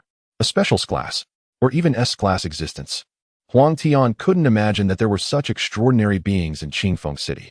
Huang Tian spoke and acted with utmost respect. He led Su Bai, Su Shi, and the proud little cat Little Black directly to the front of this glass-dimensional rift. A group of members from the second team of orderers looked curiously at Su Bai and Su Zai's identities. And that little black cat. The fact that their captain Huang personally welcomed them was quite unusual. Su Bai briefly exchanged a few words with Huang Tian before leading Su Shi and Xiao He into this gray-dimensional rift. After Su Bai and the others entered, Huang Tian called out to the order members of the second squad behind him. Everyone fall back. Captain, aren't we supposed to guard this gray-dimensional rift? Exactly. If we withdraw now, what if dangerous dimensional creatures emerge from within? Huang Tian listened to his subordinate's doubts, and a faint smile curled at the corner of his mouth. Rest assured, with Mr. Su handling this gray-dimensional rift, there's no problem. Seeing Huang Tian's confident demeanor, the order members of the second squad grew even more curious. Captain, just who are those two? Why is it fine now that they've gone in? Yeah, and why bring a little black cat along? Such a cute cat, wouldn't it die horribly inside? Even for ordinary cats, let alone order members of levels 2, 3, 0, and 4 like them, entering an gray-dimensional rift meant a narrow escape from death. If you don't need to worry about that. All of you fall back. He'll stay behind to receive Mr. Su. Huang Tian couldn't be bothered to waste words with his subordinate order members. Just now Su Bai had indicated he didn't want his strength exposed to too many people. Thus Huang Tian had ordered his order members to withdraw. Meanwhile, on the other side, Su Bai and Su Shi had passed through this gray-dimensional rift and arrived in an entirely new space. Meow. A meow came from behind, and the next moment Xiao Hei's figure leaped out of the black hole passage of the dimensional rift. As Xiao Hei soared through the air, it instantly reverted to its original black prison cat form. Xiao Hei's truck-sized body landed its silver black fur gently swaying in the windless air, making a majestic and imposing entrance before Su Bai and the others. The next moment, Xiao Hei raised its domineering head and let out a roar toward the sky in Su Bai's direction. Roar. This cat can finally return to its true form. Su Bai and Su Shi were both startled by the sudden cry. Su Bai's mouth twitched. Xiao Hei, don't roar. Hearing Su Bai's slightly angry warning, Xiao Hei's cry instantly softened into a weak whimper. Meow. Master, I want dare do it again. Huh. Brother, you got scared that easily. Su Shi, on the other hand, didn't mind. She was more excited to have arrived in another dimensional world through the rift. Su Bai, of course, wasn't actually scared by Xiao Hei. He was just giving a reminder. All right, let's explore this place first. Su Bai looked around the dimensional world. This gray-dimensional rift connected to a world completely different from the one in Biluan district they had visited last time. This world was filled with a grayish-white hue. The sky was covered with vast amounts of cloud-like mist, and the sun was nowhere to be seen. Moreover, the surrounding air contained that same white mist, though not as dense as in the sky. It somewhat resembled the smog in their city. A faint smile tugged at the corner of Su Bai's mouth. The unfamiliar surroundings also piqued his interest. Xiao Hei curiously called out to the surroundings. Meow. Xiao Hei indicated it had never seen such a scene before. Hearing Xiao Hei's expression, Su Bai felt a slight surprise in his heart. That means this dimensional world is definitely not the one Xiao Hei was originally from. Brother, let's get started. A somewhat excited voice came from beside him. My claws are already itching with anticipation, meow. Hearing that seductive meow at the end, Su Bai couldn't help but turn his head. Sure enough, Su Shi had already entered her semi-complete heteromorphic catgirl form. Her height had increased from just over 1.6 meters to about 1.8 meters. Two cute and dashing black fluffy cat ears and a black cat tail had grown out. Her originally golden hair had also turned pure black. The genes of the death cat had been unleashed, and Su Shi now radiated dangerous energy fluctuations. Two faint death patterns were marked on her face, looking more like cute stickers. Though her body was in the semi-complete heteromorphic form, Su Zai's overall beauty had actually increased. Seeing Su Shi like this, Su Bai couldn't help but recall memories of their time in the cage. The next moment, Su Bai snapped back to reality and said somewhat helplessly, Xiao Shi, why did you activate the death cat's heteromorphic form so quickly? Hearing Su Bai's voice, Su Shi slightly tugged at her rosy lips. A charming and cute smile appeared. Brother, it's been so long since I last took this form. As she spoke, Su Shi unconsciously extended her little tongue and lightly licked the corner of her mouth. She provocatively challenged Su by looking even more alluring. Behind her, Xiao Hei was already prostrate on the ground, trembling.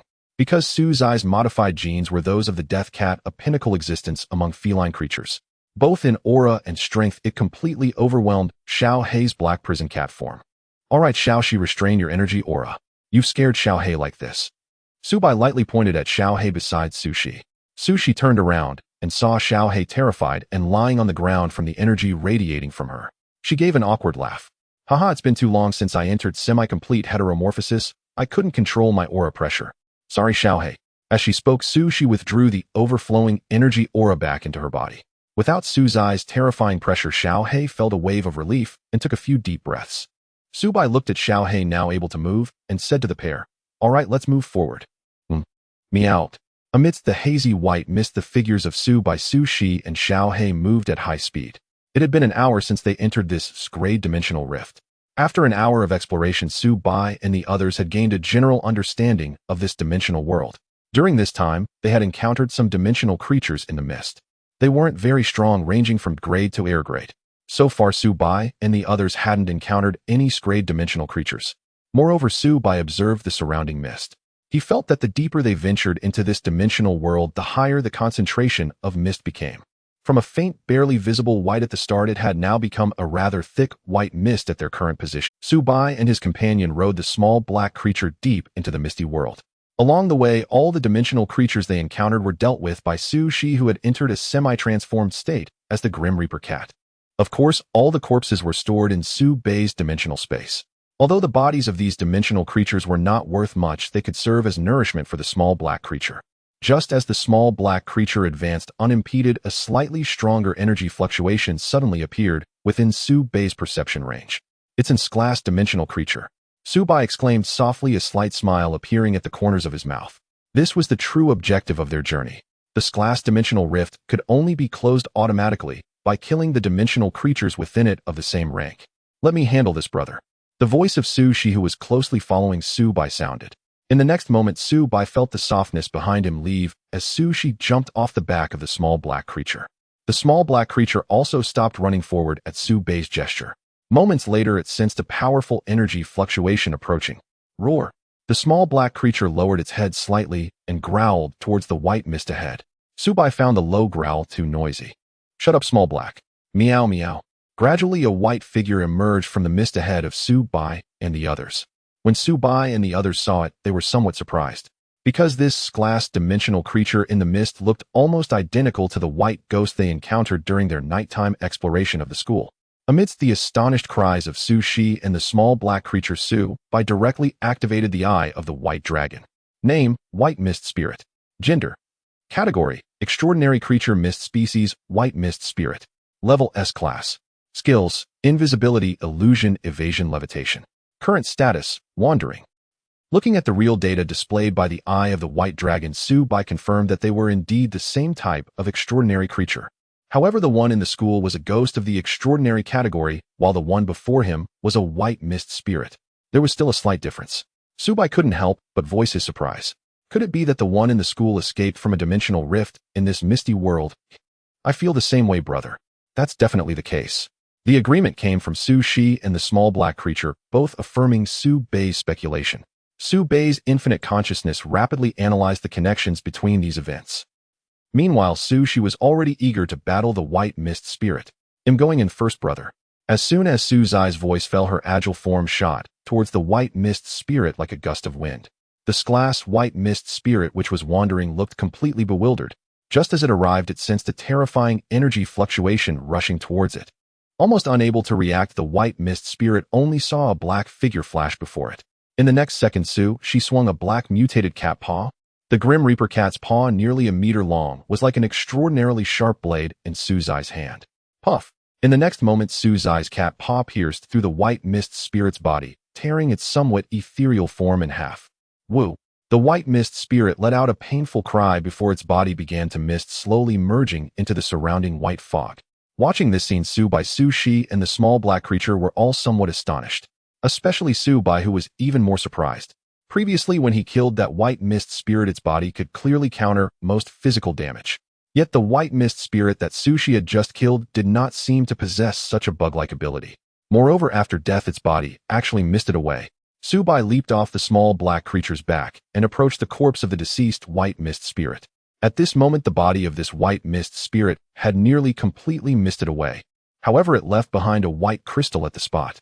Subai looked at the crystal in surprise and activated the scanning feature of the eye of the white dragon. Name: White Mist Spirit Crystal. Category: Extraordinary Item.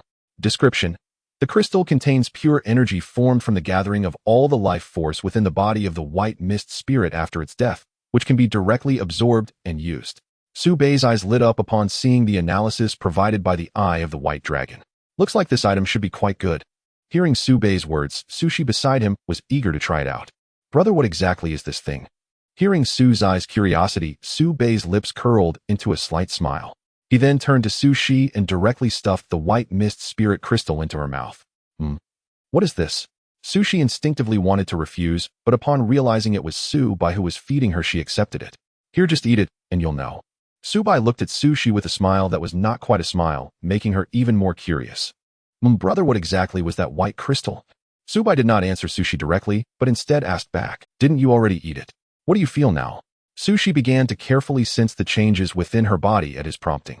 Seeing Sushi close her eyes and focus on her feelings, Subai did not disturb her and stood quietly in place waiting. After a moment, Sushi suddenly opened her beautiful eyes and said to Subai with excitement, Brother, I feel like that crystal is useful for my body. She danced with joy, feeling that her strength had increased a little. Although it was just a little, it was a real enhancement. After all, at her level of strength, it was very difficult to achieve even a slight improvement. Subai looked at Suzai's delighted expression, and everything was as he had expected. Just moments ago, the system had also provided an analysis of the crystal. This white mist spirit crystal contained a large amount of pure energy. To put it plainly, absorbing this crystal could directly enhance the user's body. Subai was equally astonished. This was definitely a great item. It was far superior to the enhancement methods discovered by researchers on Blue Star, such as strengthening potions, devil training, and human development. If this crystal were introduced to the outside extraordinary realm, it would certainly cause a sensation. But in the next moment, Subai dismissed this idea. No, perhaps this crystal had already appeared in the extraordinary realm of Blue Star. The small black creature, listening to Sushi and Subai's conversation, began to feel a desire for the white mist spirit crystal. Seeing the yearning on the small black creature's face, Subai smiled lightly and said, If you want it, then go hunt one yourself. Upon hearing Subai's words, the small black creature hesitated for a moment, but in the next second its resolve strengthened. With both the master and the mistress here, what is there to fear? Ooh, oh, meow meow. Let's do it. The small black creature became excited, indicating it would take on the next one. Over 20 minutes later, Subai and his companions discovered another shrank white mist spirit. Meowed. Xiaohei charged ahead, signaling that this one was its prey. Sushi watched Xiaohei's eager demeanor and chose not to contend with it. Seeing Xiaohei's impatience, Subai could only shake his head with a wry smile. Xiaohei positioned itself before the shrank white mist spirit, unleashing its formidable peak shrank aura. The surrounding white mist seemed to scatter slightly from the pressure. The white mist spirit was startled by Xiaohei's sudden appearance. Sensing the powerful energy fluctuations emanating from Xiaohei, it became highly alert. Woo!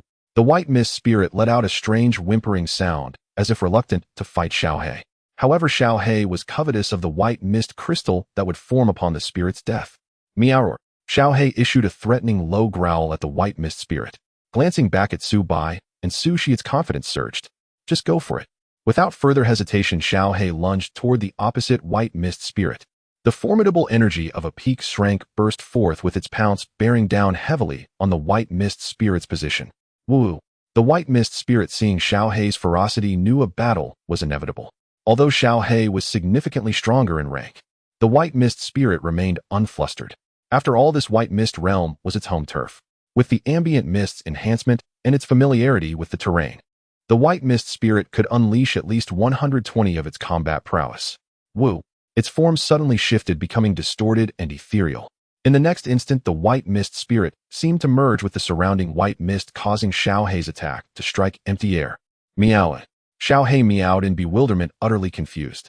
Behind it, Subai and Sushi were equally astonished by the sight. Subai immediately recalled the ghost knight he had slain earlier. That creature had also employed a similar concealment ability. However, Ghost Knight had needed to digest energy first to create a suitable domain. The white mist spirit before them required no such preparation, as the environment was already perfectly suited. It seems Xiaohei will have some difficulty hunting this white mist spirit. Hearing Su Bei's murmur, She called out to Xiaohei, "If you can't handle it'll step in." A fox-like smile curled on Su's lips. She said this deliberately to spur Xiaohei on. Indeed, upon hearing Su's voice, Xiaohei's expression turned serious and determined.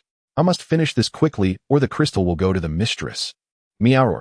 Xiaohei's gaze grew fierce, shedding its usual docile and adorable demeanor that it showed around. After all, before becoming Su Bei's pet, it had been one of the 5 overlords of the Black Forest. When facing prey or enemies, Xiaohei was utterly savage. Grr. Xiaohei's growls turned ferocious, its fur deepening in hue. A faint black energy began to emanate from its body. Xiaohei focused intently, sensing the energy fluctuations within the white mist. In the next instant, it detected an anomaly and lunged with lightning speed toward a specific direction. Thud.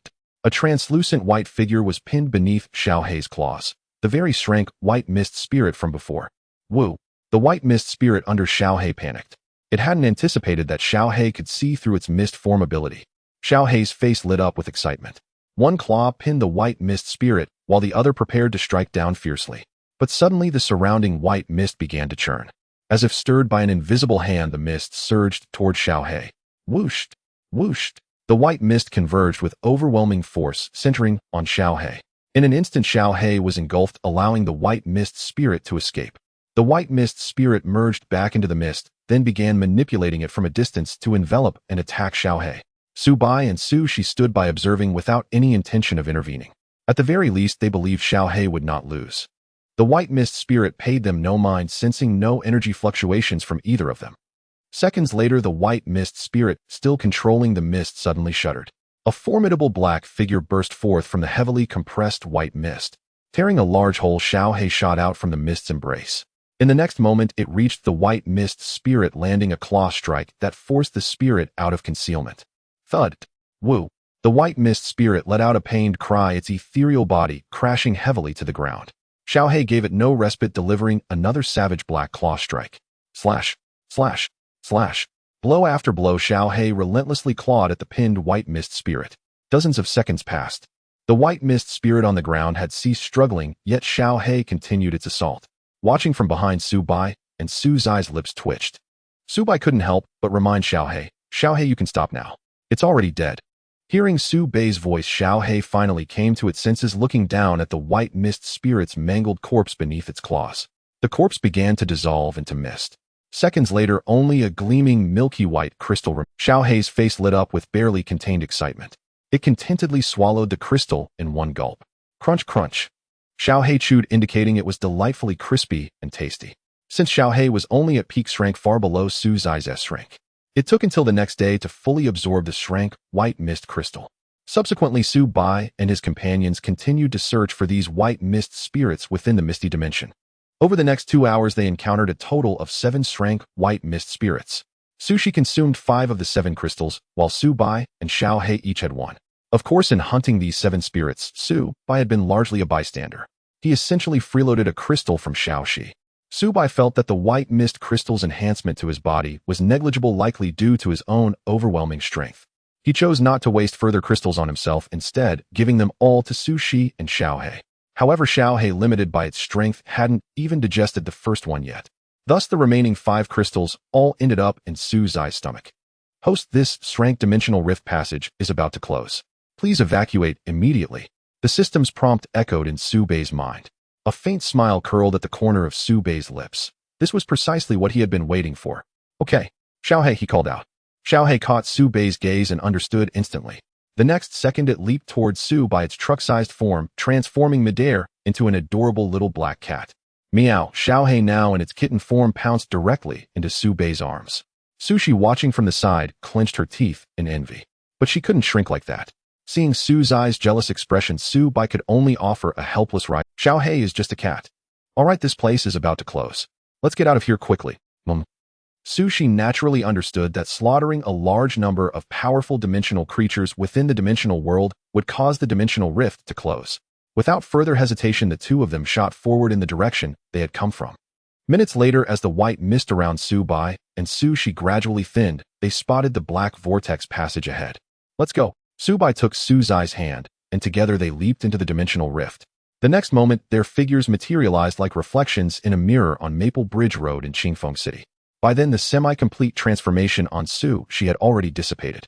Huang Tian, who had been waiting nearby, hurried over to greet them upon seeing Su Bai, Su Shi, and the cat emerge. "Mr. Su, you're out.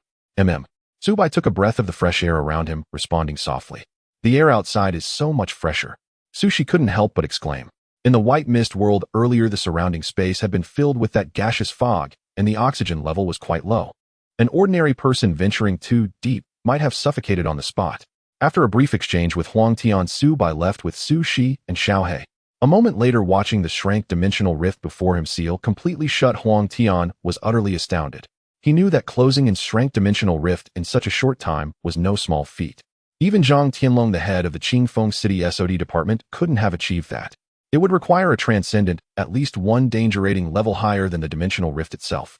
After this incident, Huang Tian's reverence for Su Bai deepened significantly. Elsewhere, Su Bai and the others were walking along a small path home. Ding! Mission: defend Maple Bridge Road, completed. Mission reward 1 system point. Hearing the systems chime in his mind, Su Bai's mood lifted. If his memory served him right, including this one, he now had a total of 9 system points. Su Bai inquired of the system in his mind. "Is that right, system?" Yes. Our host has an excellent memory." "System, I feel like your tone is..." "Haha, host, please don't overthink it. The system is simply praising you." Su Bai was a bit speechless at his unreliable system. Su Bai stopped paying attention to the system in his head and looked ahead at the dimly lit road. After the earlier hunt in the white mist world, the time had now reached around 7 or 8 in the evening. Su Bai and Su Shi hadn't eaten dinner yet. Although given their current physical condition, going a week without food would be perfectly fine. But having daily meals had become a habit and a pleasure for them. Su Bai suddenly thought of something and asked the girl leaning beside him. "Xiao Shi, are you hungry? Want to go get some barbecue?" Sounds great." Xiao He behind them pricked up its ears at the conversation, looking curious. "Meow. What's barbecue? It sounds delicious." Soon they arrived at a bustling roadside bar. Su Bai ordered a full table of barbecue, and the two of them plus the cat dug in. Su Bai and Su Shi sat at the table eating, while Xiao He crouched at their feet enjoying its share. The duo and cat combination wasn't particularly strange, but the pairing of 2 strikingly beautiful individuals and an incredibly cute cat immediately drew the attention of passers-by. The owner, sensing a business opportunity, added extra portions to Su Bai's table, hoping they would linger a little longer to attract more customers. Su Bai certainly didn't refuse. The two and the cat devoured the barbecue at an astonishing speed, like true gourmands. A whole table of food was nearly polished off in just over 10 minutes. Seeing this, the owner was on the verge of tears. The extra barbecue he had given, worth over 100 yuan, hadn't even bought him a minute more of their presence. The crowd hadn't even gathered yet, and Su Bai and his companions were almost done eating. As powerful transcendents, their digestive systems were naturally far superior to ordinary people's. Feeling full, Su Bai stood up to leave. Xiao He, still savoring the moment, licked its paws, thinking to itself, "Barbecue is the best." Back at home, as soon as Su Bai lay down on the sofa, his phone vibrated with a WeChat notification. Somewhat surprised, Su Bai picked it up to check. It was a WeChat transfer from Zhang Tianlong. Understanding dawned on Su Bai. It was surely a token of appreciation for his handling of the shrank dimensional rift on Maple Bridge Road. A slight smile played on Su Bai's lips. Completing a system mission not only earned him a favor from the other party, but also a tidy sum of money. He'd welcome more missions like this. Su Bai opened the transfer from Zhang Tianlong. "Ding! Your WeChat has received 500,000 yuan." Su Bai raised an eyebrow, somewhat taken aback. He knew Zhang Tianlong wouldn't be stingy, but he hadn't expected a direct gift of 5 million. That was a lifetime's dream for an ordinary person. But upon reflection, the carcass of a single shrank dimensional creature alone was worth millions. Although he didn't know the exact value of the crystals from those shrank white mist spirits, the total worth was certainly far more than this amount. Su Shi emerged from the bathroom after her shower, her fair, delicate collarbones exposed, looking exquisite. She casually let her bright golden hair fall loose behind her, a faint, elegant fragrance wafting through the air. Su Bai unconsciously took a sniff. It was incredibly pleasant. Noticing his nose twitch, the girl narrowed her beautiful eyes and approached him, saying, "How is it, big brother? Smells good, right?" As she spoke, Su Shi deliberately bent forward slightly, allowing Su Bai to get a closer whiff. Su Bai felt as if he had stepped into a world of flowers, the pure fragrance overwhelming and inviting him to linger. A moment later, snapping out of it, he felt an inexplicable awkwardness and quickly strode toward the bathroom. Leaving behind one sentence, "I'm going to take a shower too." Behind him came the girl's soft, teasing laughter. The next day at school, as Su Bai sat down at his desk, Zhang Xiaoman scooted over beside him. Su Bai? Zhang Xiaoman tugged at Su Bai's shoulder, her excitement evident. Su Bai felt somewhat speechless. "Xiaoman, please take your time to speak and refrain from pulling at me." However, Zhang Xiaoman ignored Su Bei's reminder and excitedly exclaimed, "Isn't the figure in this photo you?" Zhang Xiaoman said, presenting her phone to Su Bei and shaking it a bit. Beside them, Ying also looked on, curiously leaning in to check the content on Su Bei's phone. On Zhang Xiaoman's phone was a photo of a handsome boy's back. Moreover, judging by the surrounding environment, it appeared to be the girls' dormitory area of their school. Su Bei couldn't help but twitch his lips upon seeing the photo on the phone, because the figure in the photo was indeed his own back as he left the girls' dormitory yesterday. What the heck? How did someone take a picture of me? Su Bei's emotions were somewhat stirred. Fortunately, it wasn't a photo of him in the girls' dormitory restroom. Otherwise, he might not have come to school at all. Seeing the sudden change in Su Bei's expression, Zhang Xiaoman wore a mischievous grin. Come on, Su Bei. Ying, after seeing the photo, also expressed doubts. This looks a lot like the outfit Su Bei wore before, and among the boys at our school, I only know Su Bei who has such a handsome back. Ying analyzed confidently, finally pointing her delicate finger at Su Bei. Therefore, there can only be one truth. At this moment, she seemed to transform into a detective, looking at Su Bei with certainty. Su Bei, did you sneak into the girls' dormitory yesterday without telling us? Woo. I didn't expect you to be this kind of person, Su Bei. Oh, 30. Hey, what were you doing in the girls' dormitory? Oneji, quickly tell us. Zhang Xiaoman and Ying continued to chatter beside Su Bei's ear. The two seemed like righteous judges interrogating Su Bei. Su Bei maintained a cool expression, forcibly ignoring their questions, and calmly said, I just took a wrong turn. Zhang Xiaoman, Ying. The two girls looked at each other incredulously. The two simply did not believe Su Bei's excuse, and he was too lazy to explain further. Ding ding ding. At that moment, a crisp melody rang out, temporarily helping Su Bei escape from Yi Ying's interrogation. Su Bei retreated to his corner and began browsing the trending topics about Qingfeng City. He noticed that the recent mutant creature incidents in Qingfeng City seemed to be escalating. From the initial E and class mutants, now some areas in Qingfeng City have even seen class and A-class powerful mutants. This has caused the SOD of Qingfeng City to take it very seriously. Adding to this was the sudden appearance of an S-class dimensional rift on Fengxiao Road last night. Qingfeng City had been tumultuous lately. It is worth noting that during the 2 years Su Bei lived with amnesia, there had barely been any significant supernatural events in Qingfeng City. However, in the past 2 weeks, various supernatural crises have been emerging one after another. Moreover, there was the S-class hunter Qi Xiaohua hidden within the Hunter Association. Su Bei had a vague feeling that something significant was about to happen in Qingfeng City. Right, Qi Xiaohua? Su Bei thought of Qi Xiaohua. He planned to find that long-legged blonde today to see if he could extract any useful. At that moment, a system voice echoed in Su Bei's mind. Ding. Mission released. Mission name: investigation. Mission description: recently, the peaceful Qingfeng City has suddenly experienced large-scale biological mutations, and 2 rare S-class dimensional rifts have appeared. Please collect sufficient information within a week. Mission reward: 1 system point. Su Bei felt a bit puzzled upon hearing the system's task. What exactly qualifies as sufficient information? There are no specific requirements for this task, so the completion level will be assessed by this system. Please perform well, host. After hearing the system's response, Su Bei's expression darkened. Fine. He sighed helplessly in his heart. However, once this task was completed, Su Bei's points would reach 10. Then he could participate in the system lottery he had been looking forward to. Thinking of this, Su Bei suddenly felt a surge of motivation. After school in the afternoon, Su Bei did not head straight home, but went to the garage where he parked his little Pegasus. He climbed onto the little Pegasus and headed towards the Rose Bar in Qingfeng City. Soon arriving at the bar, Su Bei parked the little Pegasus. As the little Pegasus was worth $1 million, Su Bei's dismount attracted the attention of several girls. Especially when they saw Su Bei's cool and handsome looks, they were no longer hesitant. Several stunning girls approached Su Bei, hoping to gain his favor. Of course, all of them were mercilessly rejected by Su Bei. Su Bei walked straight into the interior of the Rose Bar. After the initial rejections, the surrounding girls could only watch from a distance, not daring to approach. There was nothing they could do. Su Bei's aura was simply too powerful. Su Bei arrived at the bar's basement, the headquarters of the Hunter Association in Qingfeng City. The alluring Qi Xiaohua was still sitting on the inside of the association's bar. Her delicate pink lips were pouting, and her pretty face seemed to show a hint of boredom. However, what surprised Su Bei was that despite Qi Xiaohua being so beautiful and a hunter in the association, none of the surrounding supernatural beings dared to approach her. Curious as he was, Su Bei did not involve himself in the matter. He directly walked towards Qi Xiaohua at the bar.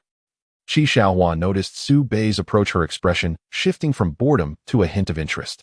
Oh, why did you come to our Hunter Association today, Su de Gu? Qi Xiaohua communicated through her thoughts, not speaking out loud. Of course, she wouldn't be foolish enough to reveal Su Bei's true identity in front of other supernatural beings. Hearing Chi Zaiwa's mental communication, Su Bai smiled slightly. I have some matters I'd like to discuss with you. Do you have time now? Upon hearing Su Bai's voice, Chi Zaiwa's face showed clear surprise. As an SS-class powerful supernatural being, what could Su Bai possibly want to discuss with her? Filled with curiosity, Chi Xiaohua stepped out from behind the bar and approached Su Bai. Chi Xiaohua feigned a hint of shyness and said, "Let's find a quiet place to have a good chat, you." Su Bai's lips twitched as he directly ignored Chi Zaiwa's suggestive remark. He followed her toward the Hunter Association's high-tier trading room. Soon they arrived at a quiet upscale room. Chi Xiaohua casually closed the door, turned to face Su Bai, and spoke with a hint of amusement in her eyes. "All right, so how can I assist you, big shot Su?" Hearing her coquettish tone, Su Bai took a deep breath. Fortunately, his willpower was strong enough. Su Bai stared directly into Chi Zaiwa's eyes and asked bluntly, "Can you tell me the purpose of your visit to the Qingfeng City Hunter Association branch?" Hearing his question, the charm and smile on Chi Zaiwa's face vanished, instantly replaced by a serious expression. "Why are you suddenly asking this?" At Su Bai's inquiry, Chi Zaiwa's expression turned stern. She certainly had a reason for coming to Qingfeng. A medium Tosmal City branch like Qingfeng would normally only require an S-rank hunter to guard it. Yet an S-rank powerhouse like her was typically assigned to large or even megacity branches. Chi Zaiwa's face showed a flicker of hesitation as she pondered briefly. Then looking at Su Bai's handsome face, she said, "Fine, since you're so good-looking, I'll tell you." Hearing she was willing to reveal it, Su Bai perked up. He had thought he'd need to put in some effort to get her to speak. Chi Xiaohua continued, "Actually, this isn't much. About 2 years ago, the Southern Headquarters assigned me to Qingfeng City. I was here on a covert investigation mission ordered by the Southern Region Association President. 2 years ago, our Southern Region Hunter Association's supertech artifact, the Dimensional Detector, predicted that Qingfeng City might see an SS or even SS-rank dimensional rift open in the coming years. So the President specifically transferred me, an S-rank hunter, to the Qingfeng City branch." Hearing this, Su Bai was somewhat surprised. Dimensional Detector? Yes. It's a top-tier supertech artifact of our Southern Hunter Association headquarters. It can detect potential dimensional rifts within a certain range over a future period. I see. Su Bai listened to her answer, his mind rapidly analyzing the whole situation. So your Southern Hunter Association headquarters sent you here because they feared Qingfeng City might see an SS or even SS-rank dimensional rift. At his follow-up question, Chi Xiaohua explained, "No. An SS-rank dimensional rift is not as simple as you. If Qingfeng City only saw an S-rank rift, it would be manageable.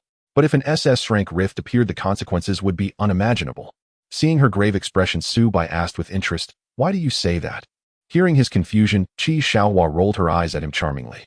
An SS-rank dimensional rift means it's highly likely to contain SS-rank dimensional creatures. Even just a single special S-rank creature appearing. Without outside reinforcements, Qingfeng City would be annihilated. Chi Xiaohua narrowed her eyes, then shifted her tone. Moreover, every SS-rank dimensional rift is like a treasure trove. The dimensional world inside contains numerous high-level creatures and rare supernatural items. Some treasures can even enhance a superhuman's power. Once an SS-rank dimensional rift appears in Qingfeng City, it will surely attract powerful superhumans from all over Southern Dragon Country, even the entire nation, to take the risk. Hearing about rare supernatural items, Su Bai immediately thought of the white mist spirit crystals he had hunted before.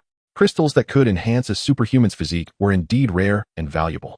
My mission is to monitor whether an SS-rank dimensional rift will appear in Qingfeng City and report to the Southern Headquarters in a timely manner. Chi Xiaohua finished and looked at Su Bai, waiting for his next question. "I see," Su Bai said with an expression of understanding.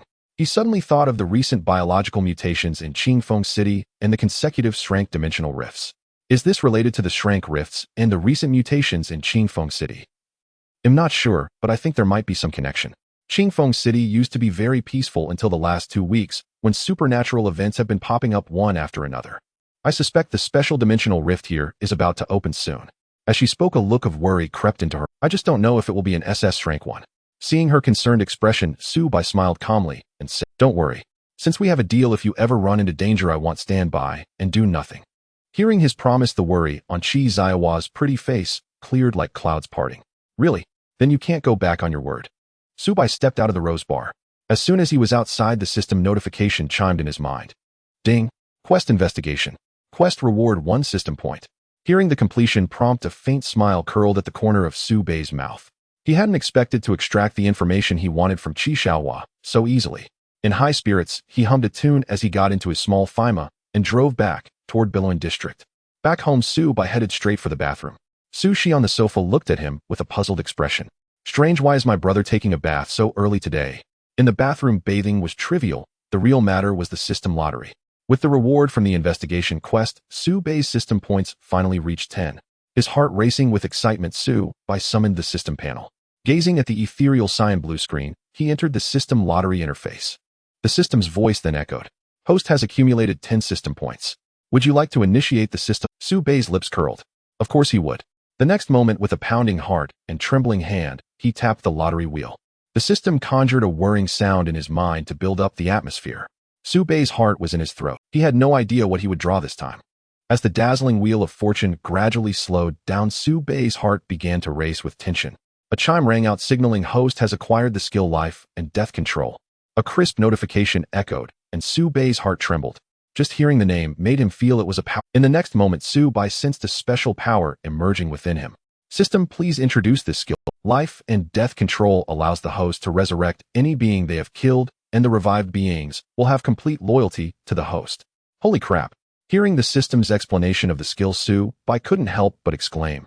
This drew a puzzled look from Su-Shi, who was sitting on the sofa in the living room. What's wrong, bro?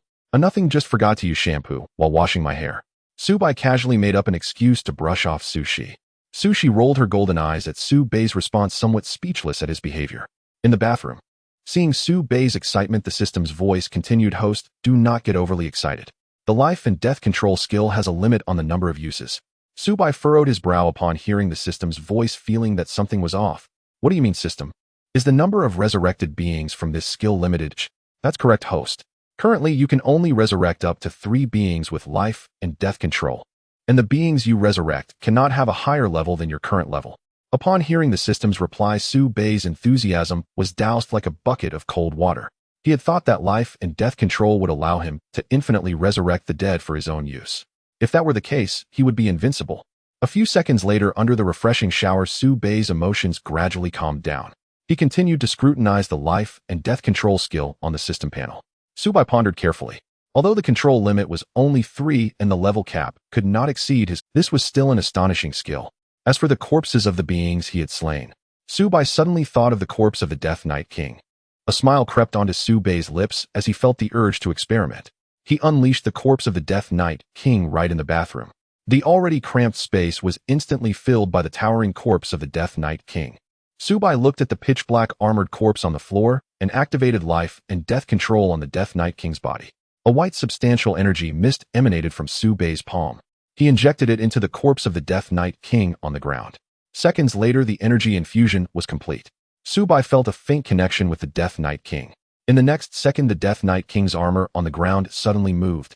Then the Death Knight King actually resurrected, slowly rising to stand before Su-Bei. The three-turtle figure hit the ceiling of Su-Bei's bathroom, scattering bits of white plaster. Su-Bei's eyes widened, feeling utterly bewildered. Even though he was an SS-level extraordinary being, he was still shocked beyond belief. This ability had completely surpassed his understanding. The Death Knight King stood there dazed quietly in front of Su-Bei, without any movement. The system's voice chimed in at that moment. The host can communicate with the controlled beings using their spiritual power. Hearing this, Su-Bei directly activated his infinite consciousness. Death Knight King, I am here.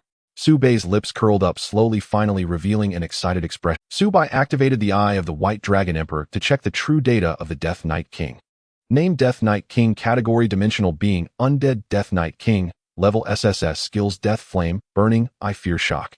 Current status none. Su-Bei watched as the Death Knight King still retained his SS-level combat power, feeling an uncontrollable joy. Suddenly, Su-Bei noticed that the Death Knight King's status was none. System, why is the Death Knight King's status? Looking at the somewhat dazed Death Knight King, Su-Bei seemed to have thought of something. It's just as you think, host. The Death Knight King has lost all original memories and consciousness due to the prolonged time since death. Although he has been resurrected by the host, his previous consciousness is no longer present. Now the Death Knight King possesses a completely new consciousness. Upon hearing the system's explanation, Su-Bei understood. I see, no wonder the Death Knight King seems a bit clueless now. Though it was somewhat regrettable, Su-Bei was still quite satisfied. An SS-level dimensional being, and one with 100% loyalty. Suddenly, Su-Bei thought of something and continued to inquire with the system. So does that mean if I use life and death control in a timely manner, the other party can retain their consciousness and memories from before? Theoretically, yes, host, but everything still requires your practice. Alright. Su-Bei concluded his communication with the system. Looking at the Death Knight King standing before him, Subai realized he could no longer continue his shower. Alright, you can step out for now. Yes. Crash. Subai watched as a large hole was smashed by the Death Knight King, his mouth twitching. A little over 10 minutes later, after finishing his shower, he was now sitting on the sofa along with she both watching the Death Knight King sitting cross-legged in front of them. Little Black was also lying beside Subai, curiously looking at the Death Knight King. Meow? Master, wasn't this big guy killed by you before? She also wore a curious expression. Bro, why did this guy just walk out of your bathroom? Now the Death Knight King had concealed his aura. Therefore she did not realize that the Death Knight King was an SS-level extraordinary being. Subai looked at the puzzled expressions on the faces of the girl and the cat, and began to explain slowly. What do you mean, bro? This guy is actually an SS-level dimensional being.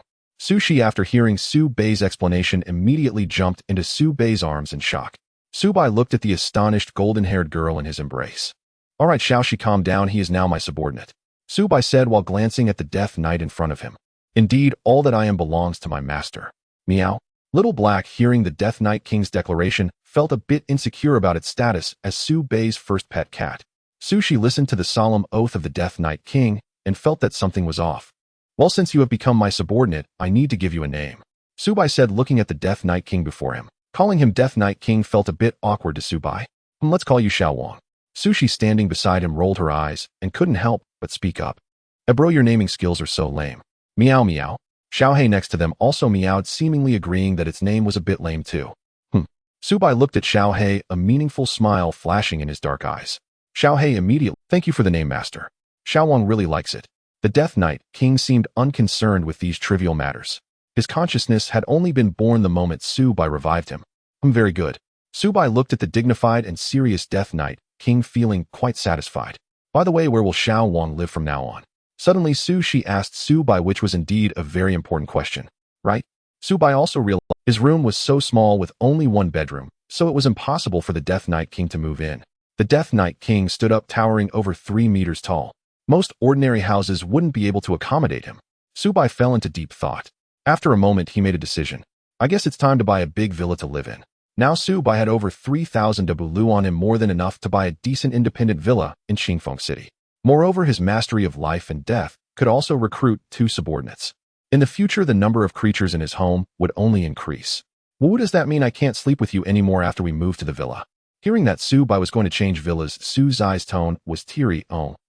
Subai looked at the pitiful Shi and felt a bit reluctant. Subai sighed softly. You can't sleep on the same bed. Subai's words implied that they could still sleep. Hearing Subai's words, Shi immediately cheered up. Really? Oneji? Seeing the beaming smile on the cute girl, Subai felt warmth in his heart. After all, his sister was now his only family, and he had to take good care of her.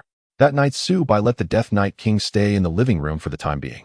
Since the other party was a death creature, he didn't need sleep or rest. As for the damaged bathroom door, Subai didn't plan to fix it either. He was planning to buy a villa in the next few days. The next morning, Subai got up early. Looking at the girl still lost in her dreams beside him, he had already become used to it. There was no helping it. She, who had slept on that bed at night, would appear by his side in the morning. He gently moved her leg aside and got up to wash up. In the living room, the Death Knight King still maintained the sitting posture he had when Subai left last night. He looked like a meditative master. With his massive and imposing figure along with the ghastly death armor he wore, it felt somewhat out of place. Subai's mouth twitched slightly. However, thinking about how the Death Knight King was currently in a state of newly awakened consciousness, he said nothing further. After getting ready, Subai headed out. Walking along the path to school, Subai's mind was entirely focused on the information that Qi Xiaohua had shared with him yesterday, as well as the mastery of life and death he had just obtained. The information about the SS-level dimensional rift given by Qi Xiaohua was undoubtedly a bombshell. There were far too many things involved in this matter. According to what Qi Xiaohua said, once the SS-level dimensional rift was activated in Qingfeng City, it would definitely cause a stir in the southern region and even the entire Dragon Kingdom's extraordinary world. Powerful extraordinary beings would surely gather in Qingfeng City. Even if Subai was the SS-level ultimate white dragon, he couldn't completely ignore them. Subai thought of Xiao Wang at home. The system reward he obtained last night, mastery of life and death, undoubtedly brought him an unexpected surprise. The Death Knight King was once an SS-level extraordinarily powerful dimensional being. Now reborn through Subai, he had become his loyal subordinate, directly adding an SS-level combat power to Subai. Originally, he might have felt some weight regarding the opening of the SS-level dimensional rift in Qingfeng City. However, now that he possessed mastery of life and death, Su Bai no longer had to worry about this matter. On the contrary, he felt a certain anticipation for the SS-level dimensional beings that might appear in the SS-level dimensional rift. After all, his mastery of life and death allowed him to resurrect the corpses of the creatures he killed, turning them into his subordinates. System lottery, system lottery. Su Bai murmured softly. He found that the system lottery was the best. Su Bai just wanted to quickly accumulate the system points for the second lottery. At that moment, it seemed the system heard his thoughts. The system's daily task was released. Ding. Task released. Task name: I want to live in a villa. Task description: as an SS-level super big shot, how could you continue living in an old small apartment? Please host move into a luxurious villa worth at least 30 million within the next week. Give yourself and your sister the most luxurious experience. Task reward: 1 system point. Hearing the system's prompt in his mind, Su Bai felt delighted. He had planned to change to a villa last night, and the system gave him this task this morning. The system really understands my heart. Please host, don't say such things randomly. Su Bai. So you take a little advantage and want to take even more, huh? Su Bai ended the daily conversation with the system. He took out his phone and opened WeChat to chat with Zhang Tianlong. He was too lazy to handle the business of buying a villa himself. Now that he had Zhang Tianlong, the head of SOD, in Qingfeng City, of course, he would leave it to him. Su Bai, Minister Zhang, are you there? Zhang Tianlong: yes, mister. Su, is there something you need? Su Bai, I want to change to a villa recently. Do you have any suggestions, Minister Zhang? Zhang Tianlong on the other side responded very positively to Su Bai's WeChat message. Zhang Tianlong: does Mr. Su have any requirements for the housing? After a bit of communication, Zhang Tianlong finally arranged an independent villa for Su Bai in a high-end community in Qingfeng City. Originally, the villa was priced at 50 million, but Zhang Tianlong helped Su Bai save 20 million, so Su Bai only needed to pay 30 million. Su Bai looked at the WeChat messages on his phone, a slight smile curling at the corners of his mouth. This is the benefit of having connections. After finishing his morning classes, Su Bai immediately took leave, planning to check out the villa that Zhang Tianlong had arranged for him. He returned to the parking garage of his community, bringing along the board Su Shi and Xiao He. He started his small flying horse. Amidst the roaring sound of the engine, the exhaust pipe of the small flying horse gradually receded. Su Bai had previously agreed on the time and place with Zhang Tianlong. Around 1 o'clock in the afternoon, Su Bai arrived at the Hailan community in Qingfeng City, driving his small flying horse. Hearing the name Hailan community, Su Shi felt like she had heard it somewhere before. Su Bai explained to Su Shi this community is actually managed by the brand Haiji Lan. Upon hearing Su Bai's words, Su Shi instantly realized. No wonder it feels somewhat familiar. This Haiji Lan brand seems quite impressive, not only selling clothes and furniture, but they also sell houses. After all, it's considered a multinational corporation. Su Bai parked the small flying horse in the exclusive parking garage of Hailan community. Su Bai got out of the car, leading Su Shi and Xiao He towards the entrance of Hailan community. In the distance, he saw Zhang Tianlong and a few others waiting near the gate. Zhang Tianlong came personally today to help Su Bai buy a villa. He was quite low-key, only bringing Huang Tian along, and they weren't wearing the department's special uniforms today. Mr. Su. Seeing Su Bai and Su Shi, Zhang Tianlong greeted them warmly. Su Bai smiled politely in response. Standing near the gate of Hailan community besides Zhang Tianlong and Huang Tian, there was another person. This person was the head of the Hailan community in Qingfeng City, also the general manager responsible for selling the villas in the community. Zhang Tianlong had already discussed with him, and today they mainly brought Su Bai to look at the villa. If Su Bai was satisfied, he could directly move in after paying the remaining 30 million. Mr. Su, shall we go check out the villa first? The sales manager asked Su Bai enthusiastically. Although he didn't know Su Bai's identity, he certainly knew Zhang Tianlong's status. How could someone treated like this by Zhang Tianlong have low strength and status? The sales manager led Su Bai and his group into Hailan community. Hailan community is one of the high-end communities in Qingfeng City. Its area, landscaping, and construction of houses are all top-notch in Qingfeng City. Located on the outskirts of Qingfeng City, although not in the city center, the prices are extremely high. The main reason is the environment and space here. There are no high-rise or flat buildings in Hailan community, only independent villas. Thus, those who can live here are either very rich or powerful extraordinary beings. As soon as Su Bai entered Hailan community, he could clearly feel the difference between Beiluan community and this one. A faint, refreshing fragrance wafted in, soothing the mind and body, greatly enhancing Su Bai's first impression of Hailan community. Xiao He, feeling the comfortable environment around, couldn't help but let out a delighted meow. Zhang Tianlong, walking beside him, was startled by Xiao He's meowing. He knew that this adorable little black cat was actually a terrifying steer-dimensional creature. An extraordinary existence capable of easily destroying Highlon community. Zhang Tianlong inadvertently glanced at Su Bai beside him. Yet as powerful as an steer-dimensional creature it was just a pet cat of this man. Thinking of this, Zhang Tianlong's respect for Su Bai deepened even more. The sales manager also noticed Zhang Tianlong's attitude towards Su Bai. Seeing Zhang Tianlong following Su Bai like a subordinate explaining the community's interior to him, the sales manager was utterly shocked. He himself was a tire extraordinary, being naturally aware of Zhang Tianlong's status as the SOD minister in Qingfeng City. Soon the group arrived in front of a grand villa.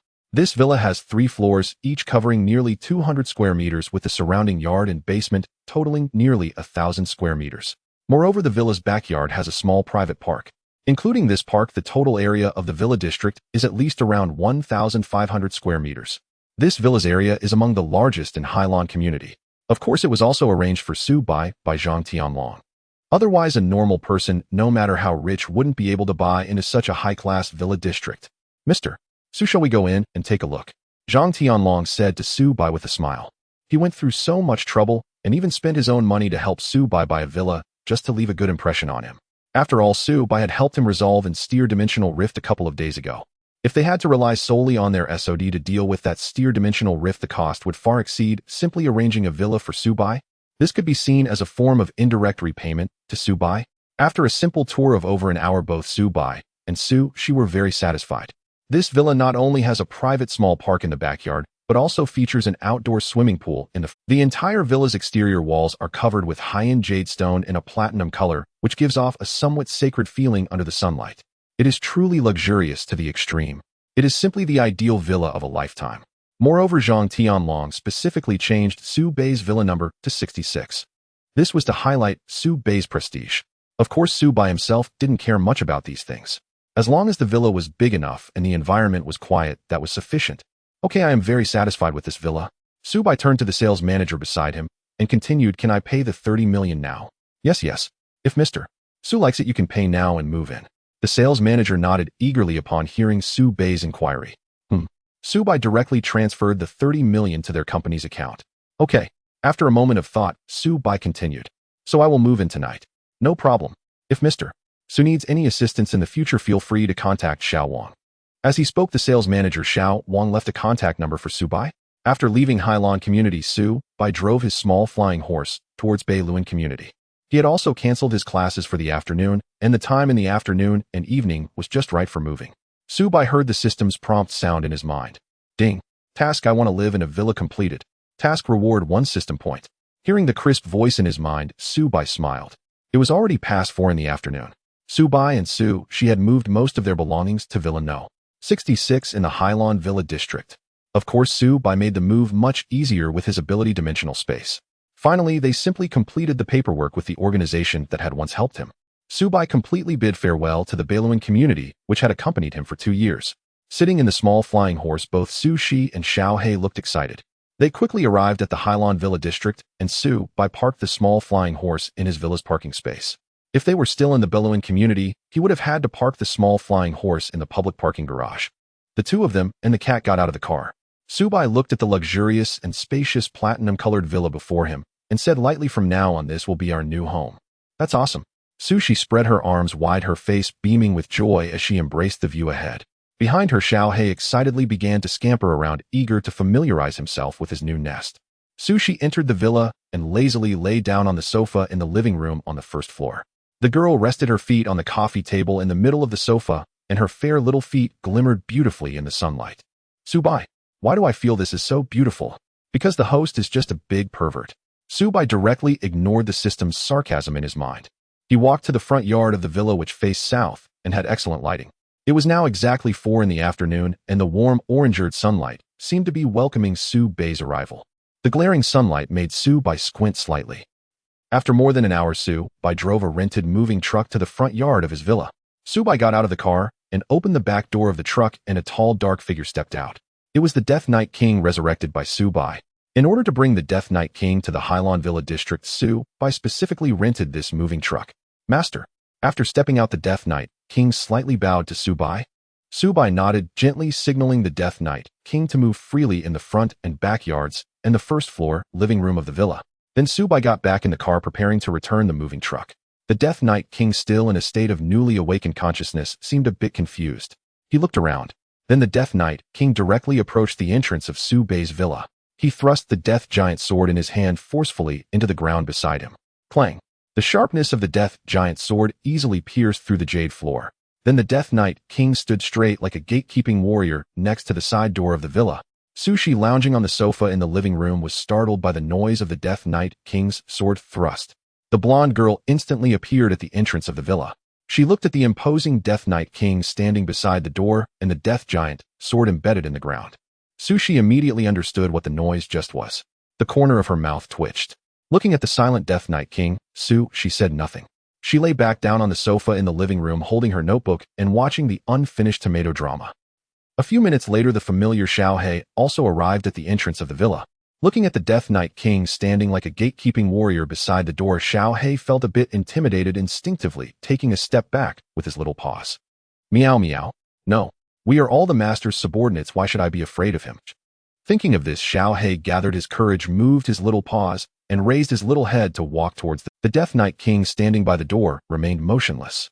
However, he curiously observed Xiao He from beneath his death armor. He did not understand why Su Bai would tame such a weak creature as a pet. Seeing that the Death Knight King did not move, Xiao He gradually relaxed his tension. Entering the villa, Xiao He began to look around inside. Sushi, lounging on the sofa, did not pay any attention upon seeing Xiao He come in. After about 10 minutes, Su Bai returned after returning the truck. He was also surprised to see the Death Knight King standing at the villa's entrance. Seeing Su Bai return, the motionless Death Knight King finally moved. He bowed slightly to Su Bai and said, "Master, why are you standing at the door, Xiao Wang? I did it on my own, master." The deep, resonant voice of the Death Knight King came as if this was simply what he was meant to do. Su Bai was speechless, rubbing his forehead.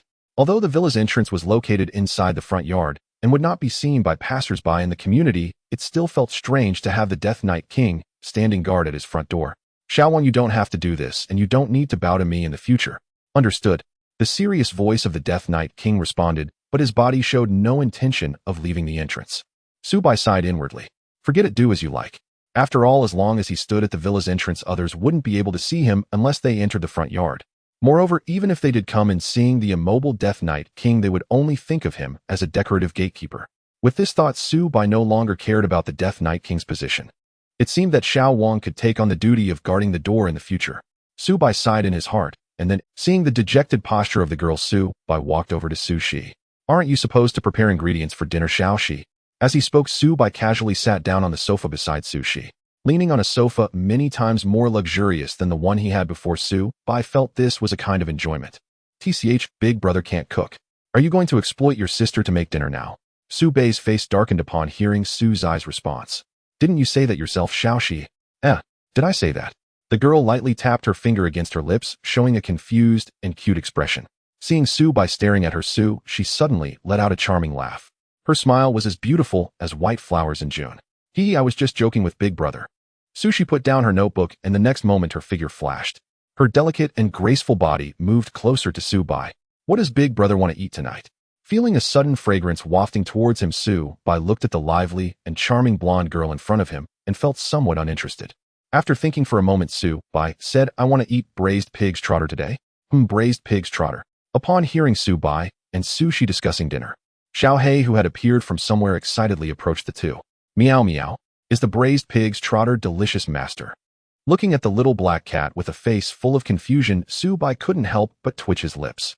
"Little Black, how do you only know how to eat?" Beside him, She looked at the interaction between Su Bai and Little Black with great curiosity. She didn't possess the ability of infinite consciousness, so she couldn't understand the meaning behind Little Black's calls. She curiously asked Su Bai, "What is Little Black saying, brother?" Little Black is asking if braised pig trotters are tasty. Upon hearing this, she suddenly showed a thoughtful expression. She slowly turned to look at Little Black at her feet, a strange smile gradually appearing on her pretty face. "Braised pig trotters are indeed delicious. But I wonder how braised black abyss cats taste." Suddenly, Su Zai's face revealed a somewhat eerie and terrifying smile, her bright, white teeth slightly exposed. As she spoke, her eyes sparkled as she looked at Little Black, seemingly eager to try. Seeing the girl's expression change dramatically, Little Black was so frightened that its legs went weak and it collapsed onto the ground with a thud. Its fur bristled and its body trembled. As Su Zai's footsteps approached, Little Black could no longer contain its fear and directly leaped into Su Bei's arms on the sofa. Meow. Meow. Master, please don't eat me. I'm not tasty at all. Seeing this, Su Zai's intimidation also stopped and her face returned to its previous playful expression. Haha, little black, was just joking with you. The girl's cheerful voice rang out like a clear spring. However, little black nestled in Su Bei's arms showed no response, its small body still shaking. After a moment, she finally realized that something was off. She hurriedly approached and grabbed little black's body with one hand. At this moment, little black's expression was nowhere near the fear it had shown earlier.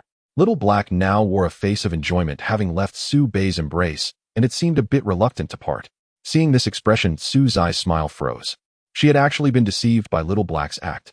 Little black had just pretended to be scared in order to leap into Su Bei's arms. Damn, little black. She pouted, looking quite displeased and somewhat annoyed. Meanwhile, little black held in the girl's hand looked at her with an innocent expression. Su Bei observed the playful interaction between the girl and the cat, a faint smile curling at the corners of his mouth. A few minutes later, Su Bei had completed the task of overseeing the Death Knight King, and he brought Su Shi and little black aboard the small flying horse. Initially, the Death Knight King also wanted to follow Su Bei outside. However, his body was simply too large for Su Bei to take him along casually. Leaving the Blue Sea Villa area, Su Bei drove the small flying horse straight to the nearest shopping mall. After purchasing the ingredients needed for that night, the two of them walked back. As they were about to walk towards the small flying horse, suddenly a figure flew across. Su Bei could clearly see the twisted expression on the person's face, as if they had suffered a severe injury. But Su Bei didn't care about that. He was focused on the direction in which the person was flying. Bang! In the next moment, his recently purchased small flying horse unfortunately became the unlucky target. It was directly hit by the person's flying body. The small flying horse was sent flying 7 or 8 meters away by the inertia from the collision. A huge dent and a lot of damage appeared on the vehicle. The person also fell from the small flying horse to the ground, spewing blood, and then lost consciousness, unsure of their fate. Instantly, the crowd around was attracted and shocked by this scene. People on the street exclaimed loudly, "Wow, is someone dead? Quick, call an ambulance, hurry, and notify the police." Did you see or notice anything just now? I didn't see clearly. I only saw a shadow flying over, and then it crashed into that small flying horse. TSK, TSK, TSK. What a misfortune. How tragic, getting hit like this. They should be beyond saving.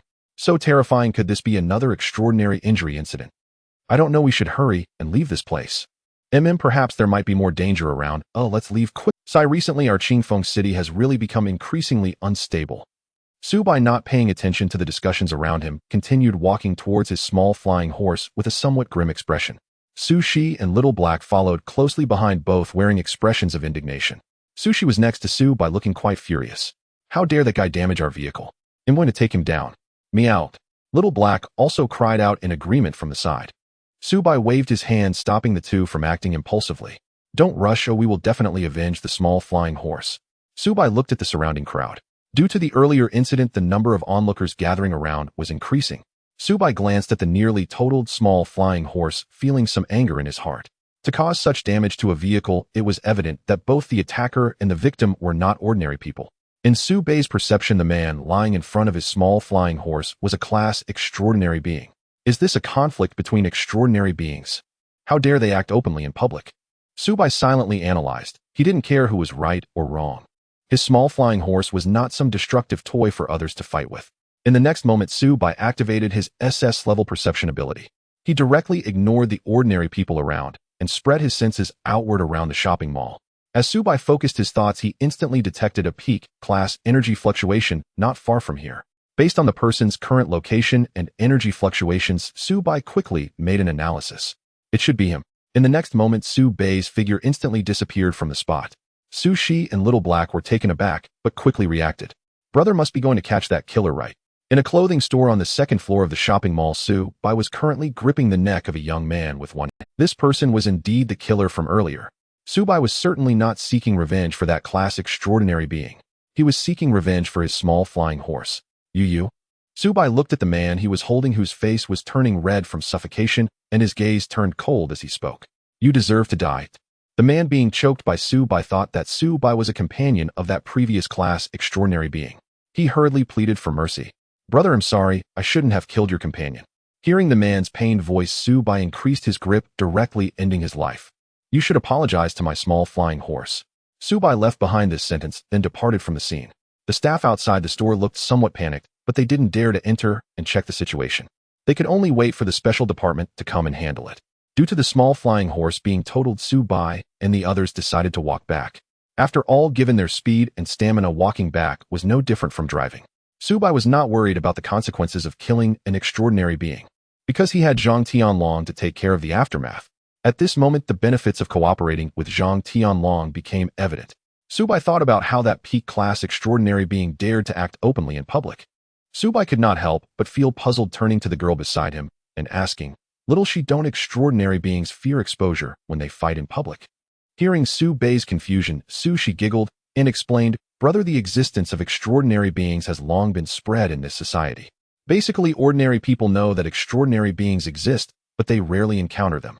And extraordinary beings usually do not reveal their extraordinary powers in front of ordinary people to avoid unnecessary trouble. Of course, SOD also has clear regulations that extraordinary beings are not allowed to reveal their extraordinary powers in front of ordinary people under normal circumstances. I guess those two extraordinary beings might have had some conflict today. Or perhaps they are not afraid of Sod's judgment." On the way home, Su-bai soon received a message from Zhang Tianlong on WeChat. "Zhang Tianlong, Mr. Su, we have investigated the matter at the mall. Zhang Tianlong, the incident was triggered when two great extraordinary beings both set their sights on the same piece of clothing, refusing to back down, which led to an extraordinary battle."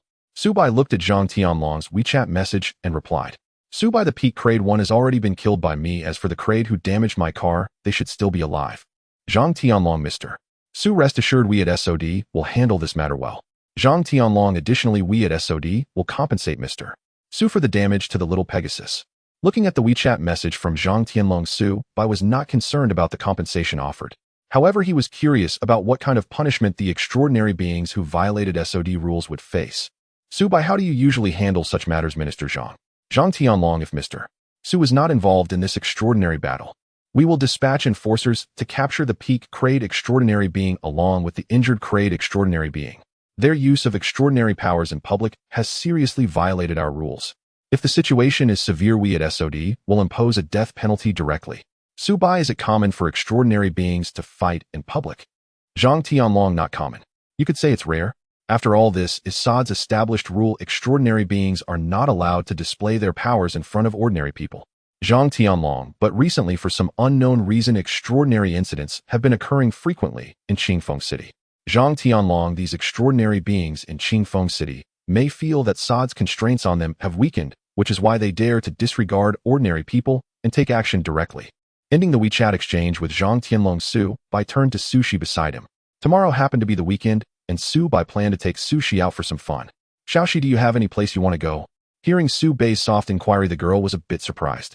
However, Sushi quickly understood what Su-bai meant. She became somewhat excited, her face showing a joyful smile. "Are you planning to take me out to play this weekend, big brother?" Su-bai smiled faintly and nodded gently. "Yage." Sushi cheered, directly hugging Su-bai. Su-bai looked at the lively blonde girl in front of him, smiling gently. He reached out a hand and lightly stroked the girl's hair. He remembered that he and Xiaoxi had hardly had such entertainment since childhood. Su-bai's voice was somewhat doting. "All right, quickly say where you want to play." Of course it's the amusement park. I remember that the amusement park in Qingfeng City seems quite large." Until they returned to the villa courtyard. Su-bai and Sushi saw a brand new little Pegasus parked at the entrance. Su-bai was slightly surprised. This brand new little Pegasus was definitely sent by Zhang Tianlong. However, he did not expect Zhang Tianlong's efficiency to be so fast. The next moment, a slight smile appeared on Su-bai's lips. This also showed that Zhang Tianlong still valued Su-bai in his heart. "Huh, big brother." The girl's question was not finished when Su-bai explained. "This is the little Pegasus that Zhang Tianlong from SOD compensated me with." Su-bai approached the brand new little Pegasus where a key was resting on the hood. He picked up the key and walked. At the entrance of the villa, the Death Knight King saw Su-bai return and slightly bent his body, saying, "Someone came earlier and left this car before leaving." I understand. It was around 7 in the evening. Sushi brought a large bowl of braised pig's trotters to the dining table in the living room. Su-bai and Xiaohei had already taken their seats early. Suddenly, the aroma of braised pig's trotters wafted into the living room. Xiaohei, standing on a chair by the dining table, was meowing, seemingly unable to hold back. Su-bai looked at Xiaohei's pathetic appearance and couldn't help but laugh. "Xiaohei, pay attention to your image." Meowed. This proves that my culinary skills are quite excellent." Sushi placed the braised pig's trotters on the dining table, saying to Su-bai and Xiaohei. Meowed. Xiao Hei meowed in response to Su Shi indicating it was correct. Su Bai also praised without reservation. In terms of culinary skills, Xiao Shi is indeed very impressive. I learned all of this from a very skilled sister when I was in Magic City. Oh. Hearing Su Shi mention the past, Su Bai was also a bit curious. Xiao Shi, besides Xiao Yan, did you make any other friends in Magic City? Not exactly friends. Su Bai and the two chatted about Su Zai's past experiences in Magic City while having dinner. Su Bai understood. It turned out that Su Shi had learned culinary skills for a period of time in Magic City. No wonder Xiao Zai's cooking was so good. Big brother, should we ask that little Wang to come in and eat a bit? Su Shi suddenly spoke. Su Bai then remembered the Death Knight King, who was guarding the door. Xiao Shi, if you hadn't mentioned it, I would have forgotten about Xiao Wang. Su Bai felt a bit awkward as the two of them and the cat were eating braised pig's trotters, completely leaving the Death Knight King aside. Su Bai directly used infinite consciousness to communicate with the Death Knight King. Xiao Wang, do you want to come in and eat some braised pig's trotters? No need, master. Oh, then forget it. Mentioning food, Su Bai suddenly thought of something and curiously asked, by the way, I'm very curious about what your true form looks like under that armor. Xiao Wang, is your true form a human body like ours? Not at all, master. Hearing the Death Knight King's response, Su Bai was somewhat surprised. Just right, he was nearly, no problem, master. The Death Knight King did not hesitate at all. He went to the empty space in the court. No problem, master. The Death Knight King did not hesitate at all. He went to the empty space in the courtyard and directly removed the death armor. Bang! Bang! The pitch-black, fierce, and cool armor hit the ground, making a dull thud. The gravel ground in the courtyard slightly sank enough to prove the weight and substantiality of the death armor. Hidden under the death armor was a skeletal body nearly 3 meters tall. Su Bai's expression showed surprise. He had always thought that beneath the Death Knight King's armor was a human body, but he never expected it to be a skeletal frame. Moreover, the Death Knight King did not look like the weak skeleton image Su Bai had in mind. Although the Death Knight King's body was only made of bones, the aura he exuded was extremely imposing. In the hollow eye sockets of the Death Knight King, crimson flames flickered, as if they were glimmers of light suddenly flashing up. Like a skeletal king, he stood tall before Su Bai. Moments later, Su Bai ordered the Death Knight King to put on his death armor once again. Seeing the Death Knight King transformed back into the pitch-black knight, Su Bai felt that this appearance was even more imposing. By the way, Xiao Wang, how come the cracks on your armor are gone? Su Bai suddenly noticed that the damage left on the death armor from their previous battle had completely vanished. Master, the death armor has the ability to self-repair. As long as the wearer continuously provides death energy, the death armor can remain in peak condition. Su Bai was somewhat surprised upon hearing this. He hadn't expected the death armor to possess such a capability. Back at the villa, Xiao Hei was tidying up the remnants of the meal, while Su Shi leisurely lay on the sofa, watching her notebook. Su Bai also leaned back onto the sofa, beginning to relax. After tidying up, Xiao Hei came to Su Bai's side, and they started watching Douyin together. The next morning, Su Bai slowly awakened under the warm sunlight. Since it was the weekend, he did not have to rise. He glanced at the time, it was already past 8 in the morning. However, when he habitually nudged beside him, he found no trace of the girl's soft figure. Su Bai was somewhat perplexed. The next moment, Su Shi walked in from the bedroom, her face brimming with joy, holding several colorful skirts in her hands. Hey brother, you're awake. Quick, which one of these should I wear today? Su Shi waved the exquisite skirts in front of Su Bai, her voice filled with delight. Seeing the girl's joyful expression, Su Bai couldn't help but chuckle. After glancing at the skirts in front of him and pondering for a moment, he spoke. This white one should look nice. Hey, I think so too. Upon hearing Su Bai's suggestion, Su Shi immediately tossed the other 2 skirts onto her bed. Then Su Shi walked directly to the dressing mirror beside her wardrobe and unabashedly began to change into the skirt in front of Su Bai. Hey, Xiao Shi, be careful changing clothes. Oh, come on. You're not losing anything by looking. What's there to be afraid of? Su Shi ignored Su Bai's reminder, continuing to undress. Su Bai lay on the bed speechless. This was quite a dilemma for him. Su Bai dared not linger in the bedroom, fearing he might see something he shouldn't and his primal instincts might take over. He quickly got up and left the bedroom. As he was leaving, Su Bai kindly helped Su Shi close the bedroom door, saying, Xiao Shi, even if it's just the 2 of us at home, you should still remember to close the door when changing. Got it. Su Bai went downstairs, heading to the kitchen to prepare breakfast. Although he wasn't a great cook, making a simple breakfast was still no problem. After about 10 minutes, Su Bai placed the fried eggs, several slices of toast, and 2 cartons of milk on the dining table. Shortly after, Su Shi came down, having changed her clothes. A beautiful figure quickly caught Su Bai's eye. After his suggestion, Su Shi wore a clean knee-length, white dress today. The white stockings wrapped around her calves accentuated her already perfect leg shape. On her feet were a pair of black ankle boots that conveyed nobility and elegance. Her delicate face was slightly flushed with a faint rosy tint at the corners of her eyes. It was evident that Sushi had put on makeup today. Although her makeup was light and minimal, it enhanced her beauty and charm. Accompanied by a pleasant fragrance, Sushi arrived at the dining table. She casually picked up the piece of bread that Subai had just taken a bite from and took a small bite herself. Subai watched Sushi with the piece of bread he had just set down, his mouth twitching. "Xiaoxi, that's my bread." Responding lightly, Sushi took another bite of the bread in her hand. Seeing that the girl had no intention of putting it down, Subai had no choice but to take another piece. At that moment, Xiaohei appeared out of nowhere. It came to Subai's side, its gaze fixated on the toast on the table. Its small eyes were filled with the desire for the toast. Subai smiled helplessly. After receiving Subai's signal, Xiaohei happily grabbed a slice of bread and started eating. Once the two finished their breakfast, she turned to Subai and asked, "So, when are we leaving, brother?" It was now 9 in the morning, and Subai and she could enjoy a whole day of fun. Originally, Xiaohei wanted to go along, but how could Sushi, who wanted a world for just the two of them, agree? In the end, Subai and she mounted a small flying horse and vanished in front of Villa No. 66. All that remained at the villa gate was the eagerly waiting Xiaohei and the Death Knight King cloaked in his dark armor. Xiaohei glanced at the silly Night King, who only knew how to guard the gate, then turned around and walked back into the villa. Before leaving, she had left her notebook as a compensation for not being able to play outside. After over 20 minutes of driving, Subai and the others arrived at the largest amusement park in Qingfeng City. Seeing the bustling scene in front of her, she was all smiles. This was her first time visiting an amusement park. "Brother, let's hurry and go in." Sushi pulled Subai's arm with her soft little hand, urging him. Subai looked at the energetic girl beside him and could only follow her. Since today was the weekend, there were many people visiting the amusement park. Various attractions in the amusement park required waiting in line. However, even so, it couldn't dampen Suzai's joyful mood, because today was their time together. Throughout the morning, Subai and she enjoyed a series of rides, including roller coasters, bumper cars, and carousels. Subai wasn't particularly interested, mainly accompanying Sushi for the experience. During a break, the two of them sat down on a bench in a park. Sushi leaned her head on Subai's shoulder, sipping her milk tea with a look of satisfaction. "Brother, let's go to the haunted house this afternoon. I heard there are many scary things inside, which should be really interesting." Sushi expressed her desire for the afternoon activity. Subai was somewhat speechless upon hearing this. "Xiaoxi, do you really think you'll be scared of those things?" Upon hearing this, she shot Subai a glance with her beautiful eyes. "Oh, brother, you really don't understand humor. As siblings visiting an amusement park, we definitely have to experience the haunted house," Sushi said seriously. Subai looked at her with some skepticism. "Please, brother." Sushi clasped her hands together, adopting a cute pleading posture, her face showing a longing expression as she acted coyly towards Subai.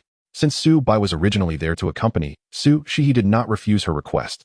After a brief rest, the two began to head towards the haunted house. They arrived at the haunted house attraction, observing the men and women emerging from inside, looking visibly shaken. Subai had no particular thoughts, while Sushi appeared quite excited. Due to its frightening reputation, there was hardly any line at the haunted house.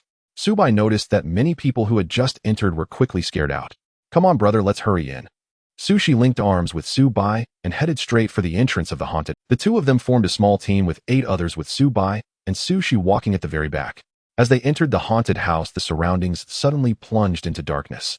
The door was slammed shut by the staff with a loud bang. The 8 people in front screamed in terror. Subai was somewhat speechless. Why were those guys so cowardly, especially the men? Taking advantage of the moment, she naturally leaped into Subai's arms. Subai. Moments later, the 8 people ahead continued moving forward. Subai and Sushi followed behind. As they delved deeper, an eerie and unsettling melody began to play, sending chills down the spines of the 8 in front. They were instantly immersed in the horror of the haunted house. Meanwhile, Subai and she felt nothing, though she was understandably shivering in Subai's embrace. Suddenly, a staff member disguised as a ghost jumped out from beside them, accompanied by a flash of red light. Instantly, one of the boys in front was so startled that he fell to the ground. The couples at the front, sensing the terrifying sounds behind them, quickened their pace and kept moving forward. Meanwhile, the 3 girls behind the boy stepped back in fear. Once the startled boy composed himself, his face turned red with embarrassment. However, the terrifying scenes around him and the vanishing ghost staff made him feel uneasy again. Ignoring the horrific surroundings and unsettling sounds, Subai continued walking forward with Sushi. The 3 girls behind them closely followed. The boy on the ground tried to get up and catch up, but after a few steps he was startled again by the ghostly staff member. The boy exclaimed, "MMP." Watching Subai and the others move further away, a hint of fear rose in the boy's heart, and he couldn't help but call out with a trembling voice, "Hey, wait for me." Subai and the others did not stop, and the girls behind him dared not linger. They continued moving forward. Along the way, various staff members tried to scare them, and terrifying props continuously appeared before Su-bai and his group. Sushi took the opportunity to snuggle and touch Su-bai. A look of exasperation appeared on Su-bai's face. But since he was here to have fun with his sister, he said no. The three girls behind Su-bai had a thrilling but safe experience. They looked at the boy in front with a hint of it wasn't that Su-bai was extraordinarily handsome. In the dim environment, they couldn't see his face clearly. Soon they reached the end of the haunted house and arrived at the final terrifying scene. In the next moment, a bizarre black shadow suddenly leaped out from a corner. The three girls behind thought it was a staff member in disguise and huddled together in fear. However, Su-bai and Sushi noticed something unusual. Su-bai sensed that the shadow rushing towards them was not a staff member at all. For Su-bai detected a faint energy fluctuation from the shadow. In the next moment, his white dragon emperor's eye activated, revealing a platinum vertical pupil in his right eye. Name, Mist Hunter. Category, Dimensional Creature Mist Species, Mist Hunter. Level B. Skills, Mist Release Stealth Kill. Current status, Lurking Attack. Upon seeing the creature's real data, Su-bai was astonished. A level dimensional creature suddenly appeared here. Realizing what was happening, Su-bai magnified his infinite consciousness perception, covering the entire amusement park. In Su-bai's perception, next to a restroom in the amusement park, a dimensional rift suddenly opened, without anyone noticing. From their bizarre and sinister dimensional creatures emerged one after another. Upon arriving at the amusement park, they began attacking the guests aimlessly. At this moment, the entire amusement park was thrown into chaos. The crowd was in an uproar with screams and shouts ringing out continuously. Su-bai withdrew his perception and turned to the Mist Hunter that had jumped in front of him. In the next second, Su-bai casually reached out to swipe at it. Bang! With a sound of collision, the Mist Hunter was struck hard and slammed against the wall behind. Then it went silent. Due to the overly dark environment, the three ordinary girls behind Su-bai could not see what had happened. Hey, did it leave? Yeah, let's hurry, otherwise more monsters might appear to scare us. Su-bai reminded the three girls behind him and quickly led Su-shi towards the exit of the haunted house. What on earth happened? Su-shi, lacking the infinite consciousness ability, had no idea that a dimensional rift had opened in the amusement park. A dimensional rift opened in this amusement park. What a... Su-shi was taken aback at first, then a hint of anger appeared on her pretty face. If that's the case, wouldn't all their plans for the date be ruined? With that thought, Su-shi puffed up her cheeks. Seeing the girl's expression, Su-bai couldn't help but smile helplessly. The staff at the amusement park must have run off by now. Let's come back another time. Alright, but you must keep your word, brother. Since Su-bai and Su-shi were not ordinary people, they easily left the chaotic amusement park. Arriving at the parking spot for the small flying horse, the two got in the car and prepared to leave. Su-bai looked at the entrance of the amusement park, where a large crowd of visitors was rushing out in panic. These people were mostly encountering extraordinary beings for the first time. Their faces were filled with various expressions of fear and terror. Meanwhile, at another location in the amusement park, a group of personnel in special uniforms was rushing against the flow of people towards the park's interior. It was the members of the SOD's enforcers. Su-bai was somewhat surprised and murmured softly, "The SOD people arrived so quickly. That's only normal. After all, the SOD has specialized extraordinary technology to detect energy fluctuations," said Su-shi from the passenger seat, hearing Su-bai's murmur. However, this time the dimensional rift opened in such a crowded amusement park. I guess it will be difficult for those SOD guys to calm the victim's emotions in a short time. Just as Su-bai was about to activate the little Pegasus and leave this place, a notification rang out in his mind. Ding. Task issued. Task name: guard the amusement park. Task description: the largest amusement park in Qingfeng City has been invaded by dimensional creatures. If the dimensional rift is not closed in time, the amusement park will cease to exist and the children will lose their joy. As the host of this system, it is Su-bai's duty to guard the amusement park. Please close the dimensional rift within the Qingfeng City amusement park and eliminate the remaining dimensional creatures within the amusement park, minimizing the damage done to it. Task reward: 1 system point. Upon hearing the task issued by the system in his mind, Su-bai halted his actions to activate the little Pegasus. What's wrong, brother? Sushi asked in surprise, noticing Su-bai's pause. Su-bai faintly smiled. If we just leave like this amusement park will definitely be destroyed by those dimensional monsters that came out of the dimensional rift. If that happens, I won't be able to bring you to the amusement park to play anymore, Su-bai said seriously with a solemn tone. Hearing this, Sushi reacted. Oh no. If the amusement park is destroyed by those dimensional creatures, then there will be no amusement park to play in. Therefore, in order for Xiao-shi to continue coming here to play, I have decided to take action and resolve the extraordinary crisis in the amusement park. Wow, brother, you're so good to me, Sushi exclaimed, jumping onto Su-bai and giving him a quick peck on the cheek to show her delight. Ahem. Subai coughed lightly, then opened the car door and walked out. All right, Xiaoshi, you stay in the car. He'll take care of the extraordinary threats in the amusement park and come back. Subai left the little Pegasus and headed towards the amusement park. During his approach, Subai opened his phone and initiated a chat with Zhang Tianlong on WeChat. Subai, Minister Zhang, a dimensional rift has appeared in the Qingfeng City amusement park. You should already know. Soon a message from Zhang Tianlong came through. Zhang Tianlong, yes, Mr. Su, I am already aware of the situation in Qingfeng City. Zhang Tianlong, I didn't expect a dimensional rift to open in the amusement park, and it is in S-level dimension. Seeing the message from Zhang Tianlong, Su, I felt a bit surprised. So it is indeed S-level. With this dimensional rift, there have already been 3 S-level dimensional rifts appearing in Qingfeng City within a short span of 1 to 2 weeks. Subai pondered while walking towards the amusement park, analyzing the situation. Could this be related to what Qi Xiaohua mentioned? Subai recalled what Qi Xiaohua had said before, that Qingfeng City might soon see S-level or even SS-level dimensional rifts. Subai narrowed his eyes slightly, making a mental note of this matter. Subai, fortunately I'm right here. It'll help you resolve that S-level dimensional rift in the amusement park. Zhang Tianlong. That would be a real trouble for you, Mr. Su. If you need anything, feel free to ask. We, the Qingfeng City SOD, will definitely assist you with whatever we can. As Subai looked at Zhang Tianlong's message, he seemed to think of something, and his eyes suddenly lit up. Subai, I'm quite curious about your SOD's extraordinary technology. I wonder if Minister Zhang could send me a few items for research later. After a moment, Zhang Tianlong replied to Subai. Zhang Tianlong. Our Qingfeng City SOD indeed has quite a few extraordinary technologies, but the quality isn't very high. Zhang Tianlong, if Mr. Su doesn't mind, I can send someone to deliver them to your villa another day. Subai, no problem, I'm just curious about these extraordinary technologies.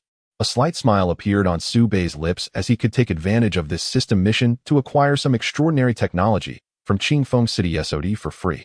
Subai ended his WeChat conversation with Zhang Tianlong. When he arrived at the entrance of the amusement park, most of the visitors inside had already fled. Only a small number of visitors remained in the amusement park. Some were unable to escape due to physical issues or age, while others had been attacked by dimensional creatures. Subai paid no attention to these crowds. His goal was to eliminate the dimensional creatures in the amusement park and close that S-level dimensional rift. As for rescuing the visitors attacked by monsters in the amusement park, that was the task of the SOD members. Subai activated his perception, enveloping the entire amusement park. He planned to deal with those dimensional creatures that had already escaped first. In Subai's perception, there were currently 17 level 6 level 2 a level and 1 air level energy signatures within the amusement park. After confirming the number of targets and their locations, Subai wasted no time and rushed towards the energy signature of the air level creature. In the blink of an eye, Subai appeared beside a milk tea shop. At that moment, a somewhat strange dimensional creature was wreaking havoc inside the shop. Surrounding it were the bodies of 2 or 3 milk tea shop staff and visitors who had already met their demise. Subai glanced at them briefly before charging towards the somewhat ethereal dimensional creature. Based on Subai's observation through the eye of the White Dragon Emperor, this air-level dimensional creature was somewhat similar to the White Mist Spirit he had encountered before. Its body structure resembled a cloud-like substance, looking somewhat ethereal and illusory. In the next moment, Subai's body suddenly appeared right in front of it. Before this white cloud creature could react, Subai threw a punch. The immense power caused a whirlwind to swirl in front of him. With Subai's fist as the epicenter, a powerful gust of wind directly overturned the milk tea shop in front of him. Of course, the cloud-like dimensional creature closest to Subai's fist was also instantly obliterated. Its body was as if a cloud torn apart and scattered by the raging whirlwind. It transformed into specks of white mist dissipating into the air. Seeing this, Subai did not linger, and in the next moment he rushed towards the locations of the other dimensional creatures in the amusement park. The air-level dimensional creature was defeated by Subai's punch. As for the other weaker dimensional creatures, they couldn't even withstand Subai's aura pressure. Subai couldn't be bothered to lift a finger and simply crushed those dimensional creatures with his pressure. Having eliminated all the dimensional creatures appearing in the amusement park, Subai's figure arrived at the S-level dimensional rift near the public restroom. Looking at the slowly rotating dark vortex before him, Subai did not hesitate. He leaped directly into it. Meanwhile, after Subai entered the S-level dimensional rift in the amusement park. At the same time, members of the Orderer team from Qingfeng City SOD also entered the amusement park. They divided into 2 teams, one to rescue ordinary people injured in the amusement park. The other team went to eliminate the dimensional creatures that had emerged from the dimensional rift. And the leader of this team was none other than Huang Tian. Huang Tian received a message from Zhang Tianlong stating that the dimensional rift inside the amusement park was being handled by Su Bai. Their mission this time was simply to rescue the ordinary victims. Huang Tian looked around with a grave expression. The dimensional rift had opened in an amusement park with a huge crowd, even with Su Bai's timely hunting and their SOD team arriving immediately. However, many tourists were still attacked by dimensional creatures. Inside the amusement park, numerous visitors lay on the ground surrounded by drops of blood, moaning in pain. Some people still had the terror on their faces, seemingly frightened by the dimensional creatures. Many were encountering these extraordinary beings for the first time. It was quite normal to be scared in such a situation. After all, in their perception, dimensional creatures were akin to monsters. Help! Help! I think my leg is broken. Wah! Mama, I'm still young, I don't want to die yet. So scary. That white monster just scared me to death. Wah! Are you here to save us? Quick, save me. I just got hit by a white monster, and I feel like my body is about to split apart. My butt just got knocked by a horned monster. Come save me first. Many victims lying on the amusement park ground shouted loudly for help upon seeing Huang Tian and the others. It was as if these members of SOD clad in special uniforms were their saviors. Huang Tian, seeing this, wasted no time. He immediately transformed the previous hunting team into a rescue team. 2 rescue teams composed of SOD members efficiently commenced rescue operations within the amusement park. Meanwhile, a large number of ambulances and medical teams arrived at the entrance of the amusement park. Under Huang Tian's organization, the victims inside the amusement park were quickly assisted. In the level dimensional rift of the amusement park, Su Bai began assessing his surroundings. The spatial environment was similar to that of the previous level dimensional rift on Fengxiao Road. The high sky was filled with dense white mist obscuring the color of the sky, leaving only endless white fog. The air around also contained a faint grayish-white mist swirling around Su Bai. Su Bai looked up towards the distant front. The deeper he went, the denser the white mist became. Arriving in this level dimensional world, Su Bai felt as if he had entered a fairyland. But Su Bai knew that this was not a fairyland. Moreover, within this white mist there existed numerous dangerous dimensional creatures. Su Bai's eyes narrowed slightly. After observing for a moment, he began to act. No matter if this place was connected to this level dimensional rift on Fengxiao Road or not, Su Bai's current goal was simply to close it. He moved towards the area where the white mist was thicker. Since he was the only one entering this time, his speed of advancement was quite fast. In less than 10 seconds, Su Bai sensed the first level dimensional creature here. The Eye of the White Dragon Emperor activated. Name: Mist-Winged Insect. Gender: Category: Dimensional Creature. Mist Type: Mist-Winged Insect. Level: Skills: Predation, Mist Movement. Current status: Attacking. Looking ahead, a white flying insect was rushing towards him. Su Bai's expression remained unchanged. Level dimensional creature, huh? This mist-winged insect was also quite unique.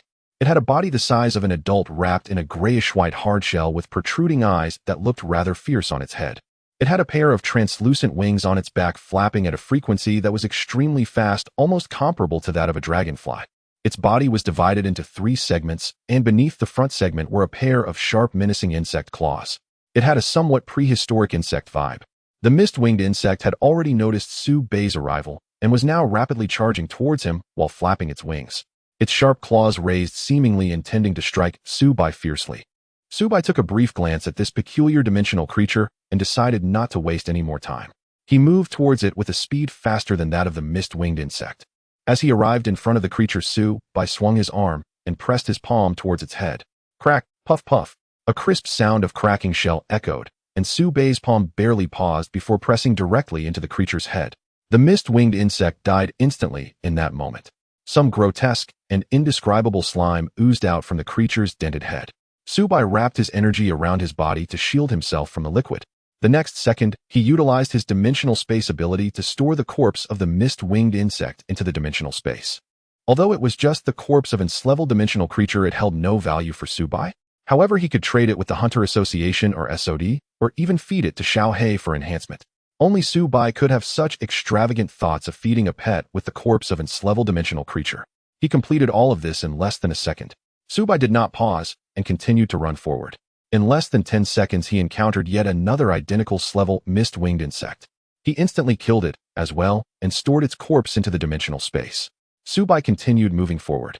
As for the weaker dimensional creatures encountered along the way, they weren't even qualified to be hunted by Su Bai. The fastest way to close the dimensional rift was to hunt down numerous high-level dimensional creatures. Clearly, hunting these low-level dimensional creatures held little significance for Su Bai. Whoosh!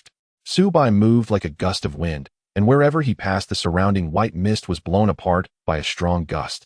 However, these spaces were quickly refilled by the surrounding dense white mist returning to normal. While moving, Su Bai began to ponder about the dimensional rift.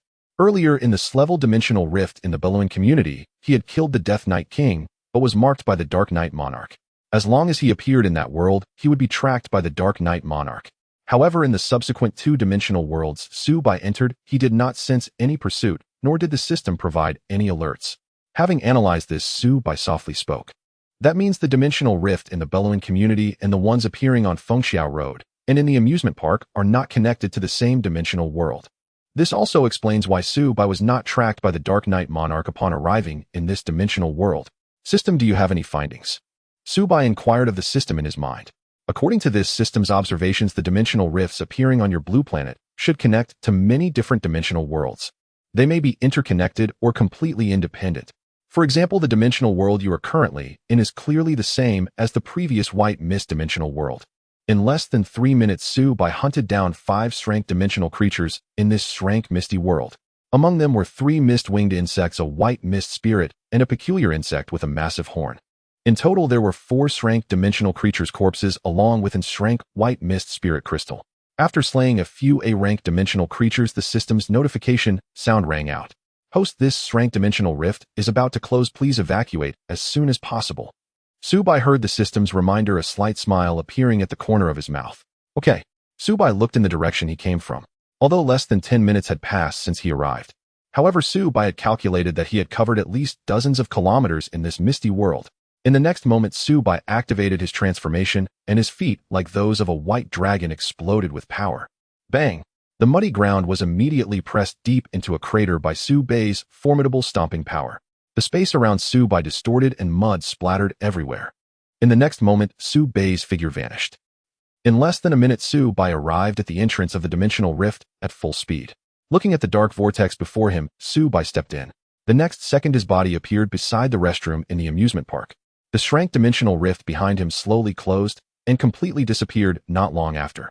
From opening to closing, this SSS-rank dimensional rift probably didn't even take 20 minutes. At this moment, the system's notification sound rang in his mind again. Ding! Task, guard the amusement park completed. Task, reward 1 system point. Task completed. With 1 system point in hand, Su Bai felt quite pleased. He walked slowly toward the outside of the amusement park. On the way, Su Bai saw several SOD staff members in special uniforms. They were calming the frightened tourists or assisting the injured lying in pools of blood. Among them, Su Bai also spotted a familiar figure. Mu Xiaoai. Su Bai involuntarily whispered in surprise. As a level 4 orderer, Mu Xiaoai's hearing was exceptionally sharp. While bandaging a tourist with an injured arm, she suddenly turned her head. Upon seeing Su Bai, Mu Xiaoai directly ignored the injured person she was helping. She stood up in surprise, then looked at Su Bai with a hint of worry on her face and asked, Su Bai, what are you doing here? You're not injured, are you? As she spoke, Mu Xiaoai had already come to Su Bai's side, examining him closely. It seemed she was checking Su Bai's body, but in reality, she was taking advantage of him. Mu Xiaoai was still unaware of Su Bai's extraordinary identity. Su Bai felt a bit of a headache seeing Mu Xiaoai here. After a round of explanations, Mu Xiaoai finally let Su Bai go. Su Bai estimated that if Mu Xiaoai didn't have her mission, she definitely wouldn't have let him go so easily. He continued walking toward the outside of the amusement park. Once he left the amusement park, Su Bai took out his phone. He opened the WeChat chat with Zhang Tianlong. Su Bai, I've resolved the issue. Zhang Tianlong, who was sitting in the office handling documents, saw the message from Su Bai and quickly opened it. Upon seeing the content Su Bai sent, he gasped. What the hell? It's no wonder Zhang Tianlong was so... After all, for an SSS-rank dimensional rift from when Su Bai said he would take action to when he sent the message saying it was resolved, less than 10 minutes had passed. Closing in SSS-rank dimensional rift in under 10 minutes. Zhang Tianlong murmured softly, truly deserving of being the strongest existence among the 16th batch of modified beings from the Gene Modification Company. With such strength, even among our SOD orderers, perhaps only a few from the Southern General District could achieve this right. Zhang Tianlong did not dare to be negligent and quickly sent a message. Zhang Tianlong, trouble for you, Mr. Su, and as for those extraordinary technologies, I will send someone to deliver them to your villa as soon as possible. Su Baiun. After finishing the WeChat chat, Zhang Tianlong put down his phone. Although the SSS-rank dimensional rift in the amusement park had already been resolved by Su Bai, Zhang Tianlong still wore a worried expression. The reason being the injured tourists in the amusement park and the incident of the amusement park opening the dimensional rift. Most of these ordinary people were experiencing an attack from extraordinary creatures for the first time. Moreover, the number was quite large. Even if they used extraordinary technology to erase memories, it wouldn't be enough. Additionally, this extraordinary incident caused a significant number of ordinary people to suffer casualties. It would undoubtedly have a tremendous impact on the ordinary citizens of Qingfeng City. If they developed fear or even chaos, the consequences would be dire. As the highest division chief of SOD in Qingfeng City, Zhang Tianlong would never allow such a thing to happen. Zhang Tianlong picked up his phone and began to communicate with the SOD clerical staff to discuss countermeasures. On the other side, Su Bai returned to the little Pegasus. Sushi, who was in the passenger seat, saw Su Bai return and casually asked him, "Big brother, did everything get resolved?" Su Bai responded calmly to the girl's inquiry. When your big brother takes action, it's a piece of cake." The girl puffed up her pretty face, indicating that her brother liked to show off in front of her. Seeing Su's eyes adorable pout, Su Bai couldn't help but chuckle lightly. "All right, let's head back." Upon returning to the villa area, Su Bai parked the little Pegasus in the front yard. At that moment, two men in black suits were standing in front of his villa. Su Bai was initially surprised, then suddenly thought of something. Hey, who are these guys?" Sushi, unaware, asked Su Bai in confusion. "They should be here to deliver extraordinary technology to me." Su Bai casually explained, then got out of the car and walked toward the two men. Seeing Su Bai approach, the two SOD members quickly stepped forward. One of them said to Su Bai, "Mr. Su, we were sent by Minister Zhang to deliver extraordinary technology to you." As they spoke, the two presented the black briefcases they were holding in front of Su Bai. There were 3 briefcases in total, and they opened them one by one. The first box contained a white spherical object. The other party introduced Mr. Su. This extraordinary technology is called the self-circulating absorption sphere. Its function is to absorb harmful gases from the surrounding space, as well as energies with negative effects. The former function is just an accessory, and its real effect lies in the latter. Toxic energies that can distort the biological energy of the human body, energies that can create hallucinogenic effects, etc., can all be absorbed and purified by it. It belongs to the category of auxiliary items in extraordinary technology. Then the two of them arrived at the second suitcase and spoke to a small device inside. The second extraordinary technology is called the energy reactor, an instrument used by our SOD to detect the levels of extraordinary beings. At the same time, it can also sense the energy fluctuations present in the surroundings. It is also one of the most commonly used extraordinary technologies by us SOD enforcers. After introducing the second extraordinary technology, they proceeded to introduce the third extraordinary technology to Su Bai. To Su Bai's surprise, the item inside the third suitcase was actually a beautifully designed bracelet. One of the enforcers explained, the third extraordinary technology is called the spatial bracelet. Its function is similar to the space rings in novels. The bracelet contains 10 cubic dimensions for storage. At this point, a hint of envy flickered in the eyes of the two enforcers. The first 2 pieces of extraordinary technology are not particularly impressive. They could even be said to be standard issue for every enforcer. However, this last spatial bracelet is considered a high-level extraordinary technology. With the capability to store 10 cubic dimensions, there are hardly any of these even in the SOD of Qingfeng City. And their section chief Zhang actually planned to give one to the young man before them. The two enforcers couldn't help but become curious about Su Bai's identity. Just as Su Bai picked up the spatial bracelet to examine it, a voice came from behind him. "Wow, what a beautiful bracelet!" Sushi couldn't help but exclaim. The spatial bracelet indeed had a stunning appearance. It was comparable to those high-end decorative items. The surface of the bracelet was smooth, adorned with 2 delicate patterns, and the bright silver color emitted a soft sheen under the sunlight. Su's eyes were fixed on the spatial bracelet in Su Bai's hand. It wasn't so much the function of the bracelet that caught her attention, but rather its aesthetic appeal. Su Bai chuckled softly. "Since you like it, little, she'll give it to you." The two enforcers across from Su Bai displayed expressions of astonishment upon hearing this. An advanced, extraordinary technology capable of storing 10 cubic spaces was just given away like that. Su's eyes smile grew even brighter upon hearing this. "Mwah. Thank you, big brother. You're so nice." Sushi took the spatial bracelet from Su Bai and put it on her right wrist. The exquisite silver bracelet matched perfectly with Su's fair and smooth hands. As for Su Bai, he possessed the ability of dimensional space with infinite capacity. Such extraordinary technology for storing items was of little significance to him. Su Bai turned to the two enforcers and said, "I'll accept the extraordinary technology you brought. Please thank Chief Zhang for me." "All right, we won't disturb you any longer, Mr. Su." After completing the task assigned by Zhang Tianlong, the two enforcers quickly left the area. Su Bai and Su, she walked into the inner courtyard of the villa. Xiaohei had already arrived on the lawn in the front yard waiting for their return. He glanced at the self-circulating absorption sphere in the other two suitcases. After some thought, Su Bai directly took it out. Su Bai looked at Xiaohei on the lawn and said, "Xiaohei, please place it in the center of the small park in the backyard." Meow meow. Okay, master. Soon Xiaohei, holding the metal sphere in his mouth, ran towards the backyard. Sushi, seeing this, curiously inquired, "Big brother, why did you ask Xiaohei to put that extraordinary technology in the backyard?" Su Bai, hearing this, lightly smiled and replied, "Since the self-circulating absorption sphere has the effect of absorbing negative energy, we might as well use it to purify the air in the backyard." After all, for Su Bai and the others, ordinary negative energy couldn't harm them at all. It's better used for air purification to create a comfortable living environment. Oh, I see. Sushi looked as if she understood. Su Bai gazed at the last piece of extraordinary technology in his hand. Energy detector. This was a rectangular machine with only a simple display screen on it. "Is this the energy detector of the SOD?" Sushi, leaning over, curiously asked. Su Bai suddenly turned to Sushi, asking the young girl, "Little she, how much do you know about these extraordinary technologies?" Me. Actually, I don't know that much. I only know that extraordinary technology is produced by official special agencies that combine extraordinary power with technological force. They possess many powerful extraordinary abilities compared to ordinary technological products. Moreover, the strength and effects of extraordinary technology vary completely with different levels.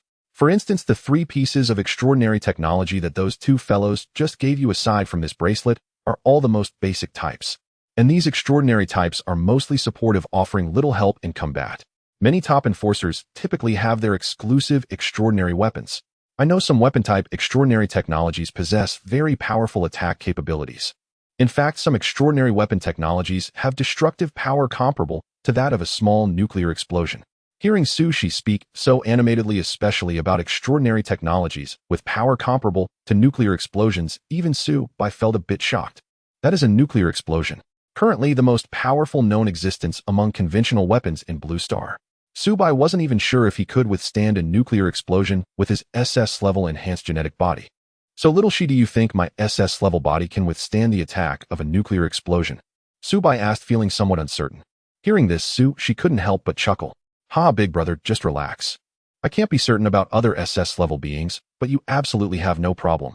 Sushi gave Su Bai a reassuring look and continued, "After we escaped from the cage of the genetic modification company, I specifically investigated the lightning-type awakener who ambushed us that night.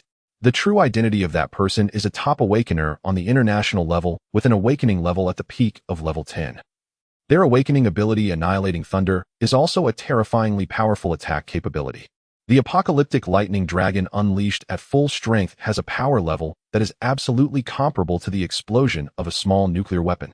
Thus, big brother, since you could withstand that old man's big move back, then you can certainly endure a nuclear explosion without dying." As she spoke, Sushi looked at Su Bai with stars in her eyes. Big brother has become so powerful now, and he will surely become even stronger in the future. Moo moo.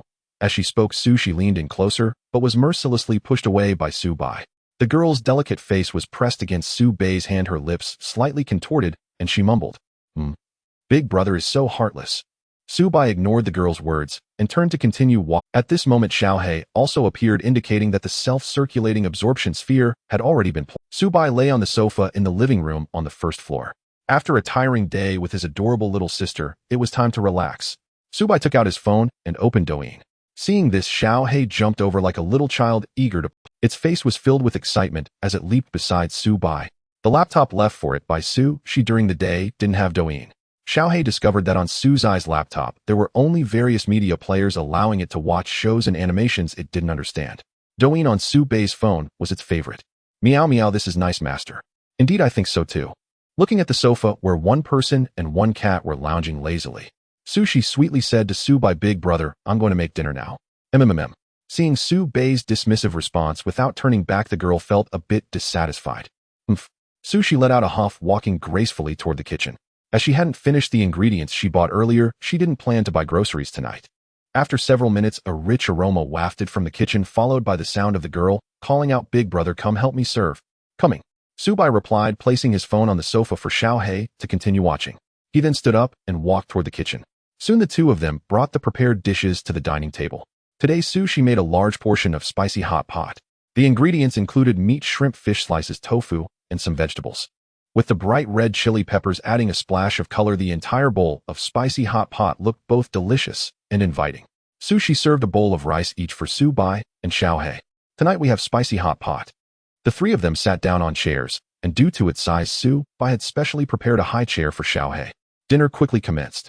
While eating, Su Bai recalled the white mist spirit crystal in his dimensional. Su Bai took the white mist spirit crystal out of the dimensional space and handed it to Su. She saying, "By the way, Xiaoxi, this isn't class white mist spirit crystal I hunted at the amusement park. Unfortunately, there was only one of this white mist spirit in that dimensional rift. You can absorb it." Looking at the translucent crystal in Su Bai's hand, She's previously sulky mood brightened instantly. Big brother is so nice. Sushi leaned forward, pressing her upper body against the table where Su Bai was sitting, and took the crystal. As she stood up, she playfully pecked Su Bai's cheek to show her gratitude. Su Bai was already used to this. He turned to see Xiaohei standing beside the dining table, looking on with envy at the crystal in Sushi's hand. Su Bai could see the little glistening droplets near Xiaohei's mouth about to fall. He reminded it, and Xiaohei quickly reacted, feeling embarrassed as it retracted the drops. Seeing this, Su Bai couldn't help but smile, then said, "Of course, Xiaohei, I also prepared a feast for you." Xiaohei perked up instantly, its round big eyes staring at Su Bai. Without any teasing, Su Bai directly took out the 4 glass dimensional creature corpses from the dimensional space. Upon seeing these glass creature corpses, Xiaohei stopped eating the spicy hot pot. It jumped down from its chair and approached the pile of corpses. Then Xiaohei dragged the corpses of the dimensional creatures out of the house. Being a well-mannered cat, Xiaohei definitely couldn't eat inside, while Su Bai and the others were having dinner. After Xiaohei left, Su Bai and Sushi continued their meal. The spicy hot pot was quite good. After finishing dinner, Su Bai and Sushi sat back on the sofa to relax. While Su Bai was looking at Douyin, a message from Zhang Tianlong popped up. "Zhang Tianlong, Mr. Su, we have opened another glass dimensional rift in Qingfeng City." When Su Bai saw this message, he was a bit surprised. Just earlier in the day, an glass dimensional rift appeared, and now within a day, another one has appeared. Moreover, it's also in glass. Su Bai, Director Zhang, are you sure? Didn't you say glass dimensional rifts are quite rare? Su Bai, why are there consecutive glass dimensional rifts appearing in Qingfeng City these 2 days? Zhang Tianlong, Mr. Su, I'm not sure about this either, but glass dimensional rifts are indeed very rare. Zhang Tianlong, under normal circumstances in a medium-sized city like Qingfeng City, it might not even appear once a year. Su Bai glanced at the time displayed on his phone. It was already past 7 in the evening, and he didn't plan to go out. Just as he was about to refuse Zhang Tianlong's request, in the next moment a task was issued by the system in his mind. Ding. Task issued. Task name: Double Strike Break. Task description: the consecutive appearances of glass dimensional rifts in Qingfeng City. Is there some connection between them? Please host go and deal with the newly appeared glass dimensional rift to complete the Double Strike Break task. Task reward 11 points. Su Bai listened to the system's voice and found nothing wrong with the previous information. However, the last part about the task reward surprised him. Su Bai couldn't help but exclaim softly, 2 points. Sushi, who was looking at her tablet, turned her head in surprise. "Big brother, what do you mean by 2 points? Oh, it's nothing." Su Bai casually deflected. Seeing this, Sushi thought it was one of Su Bai's little secrets and didn't ask further. After all, boys have their little secrets that shouldn't be pried into. Su Bai stood up, preparing to go out. Big brother, are you going out? I'm going out to buy a drink. Isn't there anything in the fridge at home? What I want to drink is gone. Oh, then remember to bring back a pack of Little Bear biscuits. Got it. Soon Su Bai arrived at the location information sent by Zhang Tianlong. It was a bit of distance from his villa area. However, with Su Bai's speed, he arrived in under a minute. This was a small path by the river where a black vortex over a meter in diameter suddenly appeared right above the path. Zhang Tianlong had also personally arrived at the scene. There were quite a few order members surrounding the area. Upon seeing Su Bai arrive, Zhang Tianlong directly went to greet him. "Mr. So you're here. Is this the glass dimensional rift?" "Yes, it suddenly opened half an hour ago. A few dimensional creatures came out before, but their levels were not high, only D and C grade, and they have already been killed by us. We'll have to trouble you again this time, Mr. Su." Hearing Zhang Tianlong's words, Su Bai felt a bit awkward. If it weren't for the system's task, he originally had no intention of stepping in this time regarding the glass dimensional rift. Moreover, the task reward this time was unusually 2 points. Although he felt a bit awkward inside, Su Bai wore a righteous expression on his face. "It's a small matter, I'll be back soon," Su Bai casually replied, and then headed toward the glass dimensional rift. Upon entering the dimensional world of this dimensional rift, Su Bai immediately sensed a familiar white mist. Is this also the same misty dimensional world? Su Bai murmured softly to himself as he began to survey the surrounding space. Here too faint white mist lingered, creating a world of boundless whiteness that obscured the truth from view. Never mind, I'll just close this rank dimensional rift and complete the mission first. Su-bai made his decision on the spot. The next moment, Su-bai's energy surged as he swiftly advanced deeper into the denser white mist. Along the way, he only hunted dimensional creatures ranked a level or above. Their corpses were all collected into his dimensional space, intended as food for Xiaohei. Soon Su-bai encountered the first rank dimensional creature here. Name Millipede Centipede, gender, category dimensional creature, species Millipede Centipede, ranks level with skills, strangulation, limb regeneration, current status attacking. This was a massive arthropod monster over 3 meters in length. In appearance, it somewhat resembled the centipedes on their blue star. It had a dark brown hard carapace, and beneath its body were countless sharp, densely packed legs. True to its name, the Millipede Centipede possessed so many legs that it would make anyone with trypophobia tremble in fear. The creature also detected Su-bai's arrival through the thick fog. This area of white mist was its territory. Su-bai's sudden intrusion directly provoked the Millipede Centipede's fury and aggression. The Millipede Centipede raised half of its 3-meter-long segmented body upright, facing Su-bai, and emitted a piercing shrill hiss from its ferocious maw. Hiss. With its hissing, the raised half of its body opened and closed. The sharp legs it lifted also rubbed and waved continuously, especially the pair of massive, terrifying fangs on its mouthparts, which opened and closed like a reaper's scythe, inspiring trembling fear. The Millipede Centipede opened its fearsome maw again and roared towards Su-bai. Hiss. However, such visual intimidation had no effect on Su-bai. After all, Su-bai's strength completely overpowered this creature. All fear stems from insufficient personal power. Seeing that Su-bai remained unmoved by its intimidation, the Millipede Centipede was enraged. The next second, it stopped hissing at him. The Millipede Centipede suddenly lunged its raised upper body towards Su-bai. Hiss. Hoo. Creak. Creak. Creak. The sharp legs on its body emitted a series of scraping sounds as it charged forward. The sound was enough to make one's skin crawl. Su-bai watched the creature charging at him fiercely, a slight smile curling at the corner of his mouth. He murmured a quiet comment. Too slow. Crack. The next moment, the Millipede Centipede's ferocious head lunged its mouth full of sharp teeth, aiming to tear into Su-bai. But in the next instant, Su-bai unleashed an overwhelmingly powerful aura of pressure. He activated the White Dragon's derivative skill, Dragon Might. An intangible yet palpable wave of terror swept toward the Millipede Centipede. In the next moment, under the oppressive Dragon Might, the creature's carapace emitted a series of cracking sounds. In the blink of an eye, the Millipede Centipede's body exploded. Its 3-meter-long form was reduced to scattered debris, shattered shell fragments, and green liquid splattered across the ground. Su-bai slowly withdrew the energy of the Dragon Might. Looking at the fragmented remains of the Millipede Centipede, he wore a slightly helpless expression and murmured softly. I accidentally lost control of my strength, and it's already in pieces. Looks like Xiaohei's centipede feast is ruined. Meanwhile, Xiaohei, lounging lazily on the sofa in the villa, suddenly felt a tickle in his nose. Chirp. Xiaohei couldn't help but sneeze. Meow. He was a bit bewildered. Why would he suddenly sneeze out of nowhere? Meow. Master must be missing me out there. That's it, meow. Back in the misty world, after dealing with the Millipede Centipede, Su-bai continued deeper into the area. Having experienced several dimensional world explorations and hunts, Su-bai had realized that the actual area of these dimensional worlds was enormous. It wasn't just a small space or a minor realm. The danger level assessment given by SOD only indicated the energy level of the strongest creature within roughly a 100-mile radius centered on the dimensional rift passage. This was also the maximum range detectable by SOD's supernatural detection instruments. For example, in Su-bai's current location, the strongest dimensional creature within the 100-mile radius of the dimensional rift was SSS-rank. Beyond this range, there might be creatures of higher ranks. Another possibility was that a more powerful creature from outside this range had moved into it. In either case, one could encounter dimensional creatures surpassing the dimensional rift's danger assessment. This was Su-bai's summary from the past few days. Su-bai threw a punch. With the strike, an intangible yet formidable blast of fist wind was generated. The roaring gale swept through the surrounding white mist.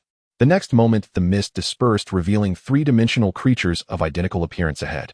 Su-bai activated the White Dragon Emperor's Eye to inspect them. Name: Mist Emissary. Gender: category dimensional creature. Mist species: Mist Emissary. Rank peak. Skills: Mist Illusion, phasing concealment. Current status: on guard.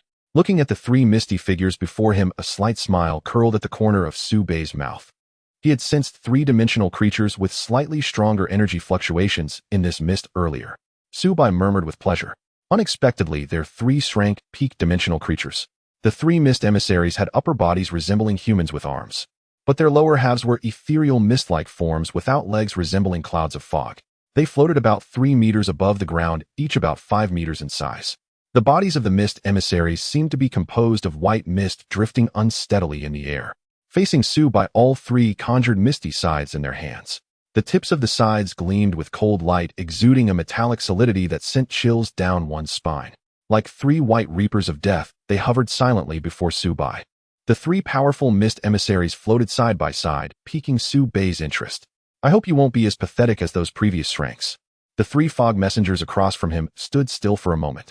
Then they launched an attack towards Subai. In the next moment, the white fog scythes in the hands of the 3 fog messengers descended fiercely upon Su, by their momentum terrifying, as if they could shred his body into pieces at any moment.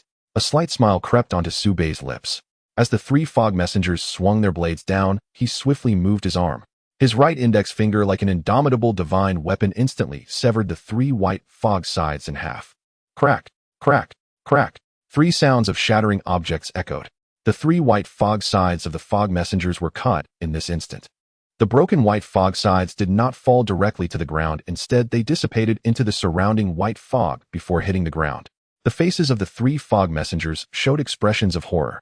They looked incredulously at the white fog scythes that had been broken by Subai. They were all too aware of how sturdy their white fog scythes were. Woo, woo, woo. The 3 fog messengers seemed to be communicating, uttering woeful sounds. Seeing this, Subai's expression turned cold. Daring to communicate so casually in front of me. As his voice fell, Subai instantly threw a punch. Although the punch did not directly hit the 3 fog messengers ahead, the terrifying punch force surged like an unstoppable ancient beast charging ferociously towards their position. The 3 fog messengers also sensed the terrifying power of Subai's punch. They wanted to dodge, but it was already too late. Bang, bang, bang. 3 explosive sounds rang out in the air. The 3 fog messengers, each 4 to 5 meters tall, were directly blasted apart by Subai's punch. Their bodies turned into swirling white mist scattering into the air. Originally, Subai thought he had killed them just like that. However, in the next moment, he sensed that the fluctuations of the 3 fog messengers' auras had not completely vanished. A hint of surprise appeared in Subai's eyes as he looked ahead. He saw the white fog space in front of him. The white mist that had just been scattered by Subai's punch suddenly began to converge toward the center. Moreover, within Subai's perception, the energy fluctuations in front of him suddenly surged. Subai observed the continuously converging white mist and the vaguely solidifying white energy flow. A slight smile curved Subai's lips, finding this somewhat interesting. After a moment, the white mist slowly gathered into a brand new fog creature. Subai opened his white dragon emperor's eye to investigate. Name, Fog Lord. Gender, none. Category, dimensional creature, fog type, Fog Lord. Level, Special S class. Skills, Fog Clone Transformation Concealment. Current status, Trinity. Seeing the new fog creature appear before him, a hint of surprise crossed Subai's face. It can actually merge together, and its level has also reached a higher Special S class. Although his tone was somewhat astonished, Subai did not feel alarmed. After all, even if the 3 fog messengers merged, they were still just Special S class. The newly formed Fog Lord had also grown considerably in size. It looked like a larger version compared to the previous fog messengers. Roar. The Fog Lord, having completed the fusion, let out a roar. The sound was booming, and the pressure it carried dispersed the surrounding white mist. Oomph. Subai coldly snorted, his gaze filled with disdain. A mere Special S class. Subai's eyes brightened as he continued. I want to see what abilities you have after merging. Subai's words seemed to anger the merged Fog Lord. The Fog Lord's body floating in midair. In the next second, 3 white fog spears suddenly materialized around it. Although they were formed from white fog energy, the spears resembled solid entities. A cold gleam shot from the tips of the spears, as if they could pierce through everything. In the next moment, the Fog Lord waved its hand. The 3 white fog spears condensed in front of it shot toward Subai. Whoosh, whoosh, whoosh. The incredibly fast shooting speed combined with the extraordinarily sharp tips of the white fog spears created sounds of piercing air. Faced with the rapidly shooting spears, Subai maintained an indifferent expression. He did not make any movements to dodge or defend. He stood quietly in place. In the next second, when the white fog spears were just a meter away from Subai, they suddenly stopped advancing and hovered in the air before him. Roar. The Fog Lord was taken aback. Oomph. Subai snorted lightly. In the next moment, he unleashed the energy within him, causing the 3 white fog spears to dissipate into mist. The explosive energy did not cease, continuing to surge towards the Fog Lord. Buzz. Boom. The fog lord floating in the air suddenly trembled, as if struck by a tremendous impact. In the next moment, it was sent flying backward, crashing to the ground. Bang! At the same time, Su Bei's figure appeared behind the fog lord. Without hesitation, Su Bei stepped down. Boom, boom. The fog lord's white fog head was easily stomped to pieces by Su Bei's foot. After its head exploded, its body turned into a cloud of mist, slowly dissipating into the surrounding air. The fallen fog lord could never have imagined that it would ultimately be crushed to death by Su Bei's foot. Su Bei looked at the pure white crystal left on the ground, his eyes slightly surprised. But soon his heart filled with joy. It seems that the structure of this fog lord's body is similar to those previous white fog spirits. After being killed, the dead body dissipates, but all the energy within condenses into a crystal left behind. Su Bei's heart was delighted. The special S-class fog lord crystal should provide a certain enhancement to his SSS class strength. He picked up the fog lord crystal from the ground and placed it directly into his mouth. As the energy crystal entered Su Bei's mouth, it transformed into a surge of energy matter flowing throughout his body. Compared to the previous S-class white fog spirit crystal, this special S-class fog lord crystal was clearly much stronger. Su Bei could feel that his entire being was absorbing the energy contained within this crystal. However, the energy from the special S-class crystal was still too little for Su Bei. In just a moment, the fog lord crystal was completely absorbed by Su Bei. Its energy became a part of Su Bei's body, enhancing his physique. Su Bei opened his slightly squinted eyes. Although the enhancement he gained was not much, it was far from even one. Well, it's better than nothing. After defeating the Mist Lord formed by the fusion of 3 Mist Messengers, the system's prompt soon resonated. Host, the dimensional rift here has begun to close. Please evacuate quickly. It seems that these 3 Peaks class Mist Messengers are indeed the most powerful beings in this vicinity. Su Bei murmured to himself before turning back. 1 minute later, Su Bei successfully crossed the dimensional rift and emerged from the white mist world. Zhang Tianlong and the others waiting on the other side of the dimensional rift were taken aback. Zhang Tianlong, knowing Su Bei's true identity and strength, felt it was acceptable that Su Bei resolved the situation so quickly. However, the other orderers stationed nearby were somewhat shocked. Wait, it hasn't been a few minutes since he entered. Could it be that the dimensional creatures inside were too powerful and required our Sod's support? That should be it. As the surrounding orderers began to whisper among themselves, the black vortex in their midst began to shrink continuously. In just a few breaths, this glass dimensional rift completely closed and vanished. Look, the dimensional rift has actually closed. What? How is that possible? Closing a dimensional rift requires a significant amount of hunting of top-tier dimensional creatures, right? So you're saying that the boy just now really went to close the dimensional rift, and he did it in less than 10 minutes. Wow, such a terrifying hunting speed. Even if our Minister Zhang and Minister Zhu teamed up, it would be impossible to achieve. I don't even mention them teaming up. Even if an 8th level orderer came, it would be difficult to close and glass dimensional rift in 10 minutes. So, does that mean his strength is already above Minister Zhang? Wow, who on earth is that young man? Is he one of our SOD orderers? Zhang Tianlong also heard the discussions around him. All right, everyone be quiet. Zhang Tianlong's voice was loud, carrying a wave of energy as he admonished the surrounding orderers. Instantly, the discussions among the surrounding orderers quieted down and no one dared to speak. Zhang Tianlong's face was dark, yet he smiled warmly at Su Bei. Thank you, Mr. Su, for your assistance this time.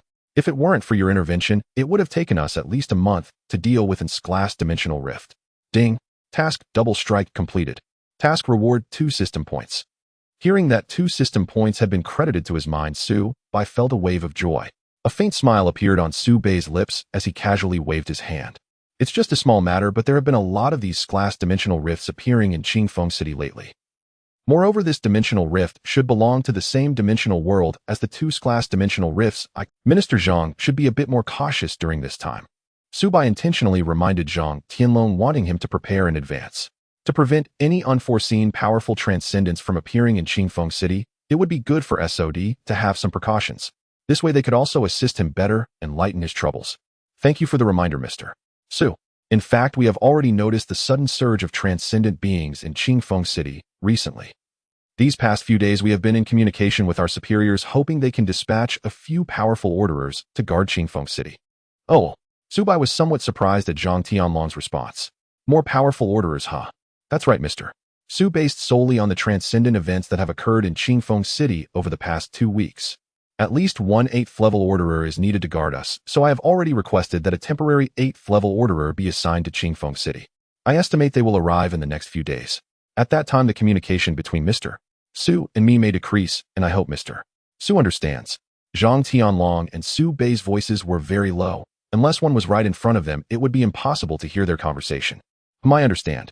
Su Bai slightly nodded, though he was lost in thought. After bidding farewell to Zhang Tianlong, he walked along the path back.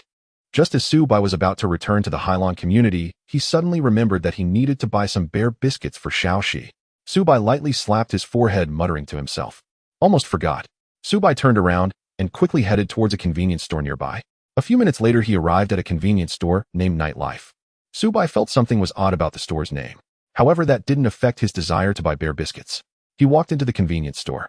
It was nearly 8 in the evening, and there were hardly any customers in the store. The bright lights clearly illuminated the convenience store. Upon entering the convenience store, Su Bai immediately scanned the snack shelves. He quickly glanced over the rows of snacks, taking in an entire row at a glance. Bear biscuits. Found it. Su Bai spotted the last pack of bear biscuits on the 14th shelf from the right on the 3rd row. Thankfully, there's still one pack left. Su Bai said with relief, just as he was about to bend down to grab it. Suddenly, a fair hand that was quicker than his grasped the pack of bear biscuits. Wow, what luck, there's still one pack. Su Bei's hand, which was about to reach out, froze. He looked up in surprise at the person next to him. It was a girl wearing a white cartoon t-shirt with a sweet appearance and a delicate face, looking quietly content. At this moment, Cheng Xiaoke wore a smile on her face, likely because she had gotten the bear biscuits. Cheng Xiaoke seemed to notice Su Bei's gaze, tilting her head in surprise. Upon seeing Su Bei's handsome face, her heart raced a little faster. Her cheeks also inexplicably flushed slightly. It made one wonder if this was what it felt like to be smitten. Su Bei's slightly magnetic, gentle voice came through. Could you sell me that pack of bear biscuits? Cheng Xiaoke instinctively replied, yes. Thank you. After receiving her consent, Su Bai took the pack of bear biscuits from Cheng Xiaoke's hand and headed to the counter to pay. Cheng Xiaoke stood there holding nothing in her hands, feeling a bit dazed. Once she came to her senses, she exclaimed, "My bear biscuits," and hurried towards the counter. However, Su Bai was no longer in sight. Cheng Xiaoke looked somewhat flustered. She had just lost her favorite teddy bear cookies in a moment of distraction. Thinking of this, a faint blush rose on Cheng Xiaoke's face as she murmured softly, "Although that guy is indeed quite handsome." While walking out of the Nightlife convenience store, a boy standing outside the door asked her, "So, did you get your cookies, eh?" The boy speaking had short, fiery red hair, a somewhat cool demeanor, and a handsome appearance, clearly resembling the template of a high-cold male god. Hearing his question, Cheng Xiaoke's expression turned unpleasant.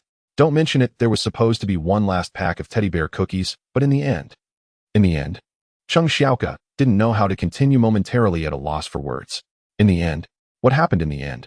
Mou looked at Cheng Xiaoke's face, which seemed to have been stuffed with something unpleasant, and couldn't help but continue asking. Cheng Xiaoke snorted proudly and decided not to continue this topic. Hey Mou, has the SOD contact arrived yet? Why are they still not here to pick us up? Are they really planning to leave us to sleep on the street tonight? Facing Cheng Xiaoke's somewhat proud tone, Mou maintained his cool demeanor. I don't really care about that. Hey. A dignified level 8 orderer is actually willing to sleep on the street. Cheng Xiaoke found her partner's attitude somewhat speechless. Mou was just a cold-faced person who didn't like to talk. Cheng Xiaoke muttered, somewhat displeased. Why would the boss assign you to me? Meanwhile, Su Bai had already returned to Villa number 66 in the Hailan Villa area. Approaching Sushi, Su Bai handed over the small cookies he had taken from Cheng Xiaoke. Here, the teddy bear cookies you wanted. Thanks, big brother. Sushi smiled sweetly, preparing to take the cookies. The girl was just about to take the cookies when her action suddenly halted. Su's eyes, delicate brows slightly furrowed, as if she sensed something. Su Bai also noticed Su's eyes' unusual behavior and asked curiously, what's wrong? Why does this pack of teddy bear cookies smell like another girl? Sushi questioned Su Bai seriously. Hearing this, Su Bai couldn't help but twitch the corner of his mouth. He had forgotten that his sister's modified genes were those of a cat, making her very sensitive to smells. Su Bei's mind raced as he thought of a response. In the next second, he casually said, maybe it's the cashier who checked out left it behind. Oh, okay. After hearing this, she thought it made sense and felt relieved. She leaned back on the sofa, began to open the teddy bear cookies, and happily started eating. Just after saying that, Su Bai suddenly realized a problem. Why do I have to explain this kind of issue? In the evening, Su Bai received another transfer from Zhang Tianlong via WeChat. Ding! You have received 500,000 in your WeChat. Looking at the string of numbers on his phone, Su Bai felt completely indifferent towards money now. The next morning, it was the last day of the weekend. Su Bai woke up from the soft bed, feeling the gentle touch, and slightly opened his eyes. What came into view was the sleeping face of a beautiful girl. Sensing the warmth beside him, Su-bai got up, carefully climbed over Su-shi, and went to wash up. Waking up every morning with Su-shi sleeping beside him had become a habit for Su-bai. After finishing his wash, Su-bai came down to the living room on the first floor. After simply preparing some breakfast, Su-bai ate a bit first. Then he sat down on the sofa and started looking at his phone. Su-bai browsed the official website of Qingfeng City. The red-marked posts at the top of the official website had all been updated. Su-bai looked over, and they were mostly about the monsters appearing in the amusement park yesterday. Su-bai was not surprised. There were at least 8,000 visitors at the amusement park yesterday. With so many people seeing extraordinary dimensional creatures, the news was bound to spread. Su-bai clicked on several red-marked posts to browse. Scary. Extraordinary monsters suddenly appeared in the amusement park. Several victims have already died. Big event. The amusement park in Qingfeng City has unexpectedly opened its level dimensional rift. It has already been resolved, suspected to have been dealt with by an 8th level orderer. Heartbreaking. My big treasure just went to the restroom, and as a result it happened. Sob, sob, sob. So upstairs, what exactly is your big treasure? Help. Does anyone have the corpse of a level dimensional creature? I am willing to buy it at a high price. Su-bai looked at the various red-marked posts and felt they were all clickbait. Now, not only did extraordinary people in Qingfeng City know about the level dimensional rift in the amusement park, but even many ordinary people were aware of the terrifying, extraordinary events occurring in their city's amusement park. There had even been numerous monsters appearing, harming visitors. If these issues were not resolved promptly, there could be chaos in the ordinary society of Qingfeng City. Right now, calming these crowds was the most troubling issue for SOD. Of course, these matters had nothing to do with Su-bai continued to browse other extraordinary posts. Besides the hottest amusement park incident, the topic of mutated creatures in Qingfeng City was still hot. Although the orderers of SOD had been vigorously hunting those mutated creatures in recent days, even now there were still quite a few mutated creatures roaming around, endangering ordinary people. For this reason, SOD was also extremely busy. After looking at the extraordinary official website for a while, Su-bai opened Douyi-do. A delightful breakfast begins with a relaxed mood. In the morning around 9, she came down the stairs from the second floor. The girl with her golden hair was somewhat messy, looking like she had just woken up. Big brother, do you have breakfast? Approaching Su-bai, she yawned and asked him. The girl stretched, revealing her perfect abdomen. Su-bai twitched the corner of his mouth and pointed to the dining table. It's already cold. Xiaoshi, you woke up too late, didn't you? Did you stay up late watching shows again last night? Oh, I couldn't help it, that show was just too good. Hearing Su-bai's question, the girl felt a little shy and stammered. All right, just heat the bread on the table in the microwave before eating it. Got it. As Su-shi went to heat the breakfast, Xiao-hei suddenly jumped onto the sofa beside Su-bai. Meow meow. Master, I just caught a mutated big rat in our backyard park. Hearing Xiao-hei's call, Su-bai was somewhat surprised. Could it be a mutated rat? Ding. Task issued. Task name, clean the backyard. Task description, a nest of mutated rats unexpectedly appeared in the backyard of the newly moved villa. Please resolve all the mutated rats in the backyard today. Task reward 1 system point. Upon hearing the system's task announcement in his mind, Su-bai immediately perked up. Xiao-hei, where's the mutated mouse you caught? Meow meow. Xiao-hei pointed at his own little belly with a paw, indicating that he had already eaten it. Su-bai's mouth twitched. He really dares to eat anything and isn't afraid of getting a stomachache. Alright, where did you catch it? Take me there. Meow meow. Xiao-hei meowed an okay, and then turned to run. Seeing this, Su-bai followed closely. Soon the cat and the man arrived at the backyard of the villa area. The backyard of Villa No.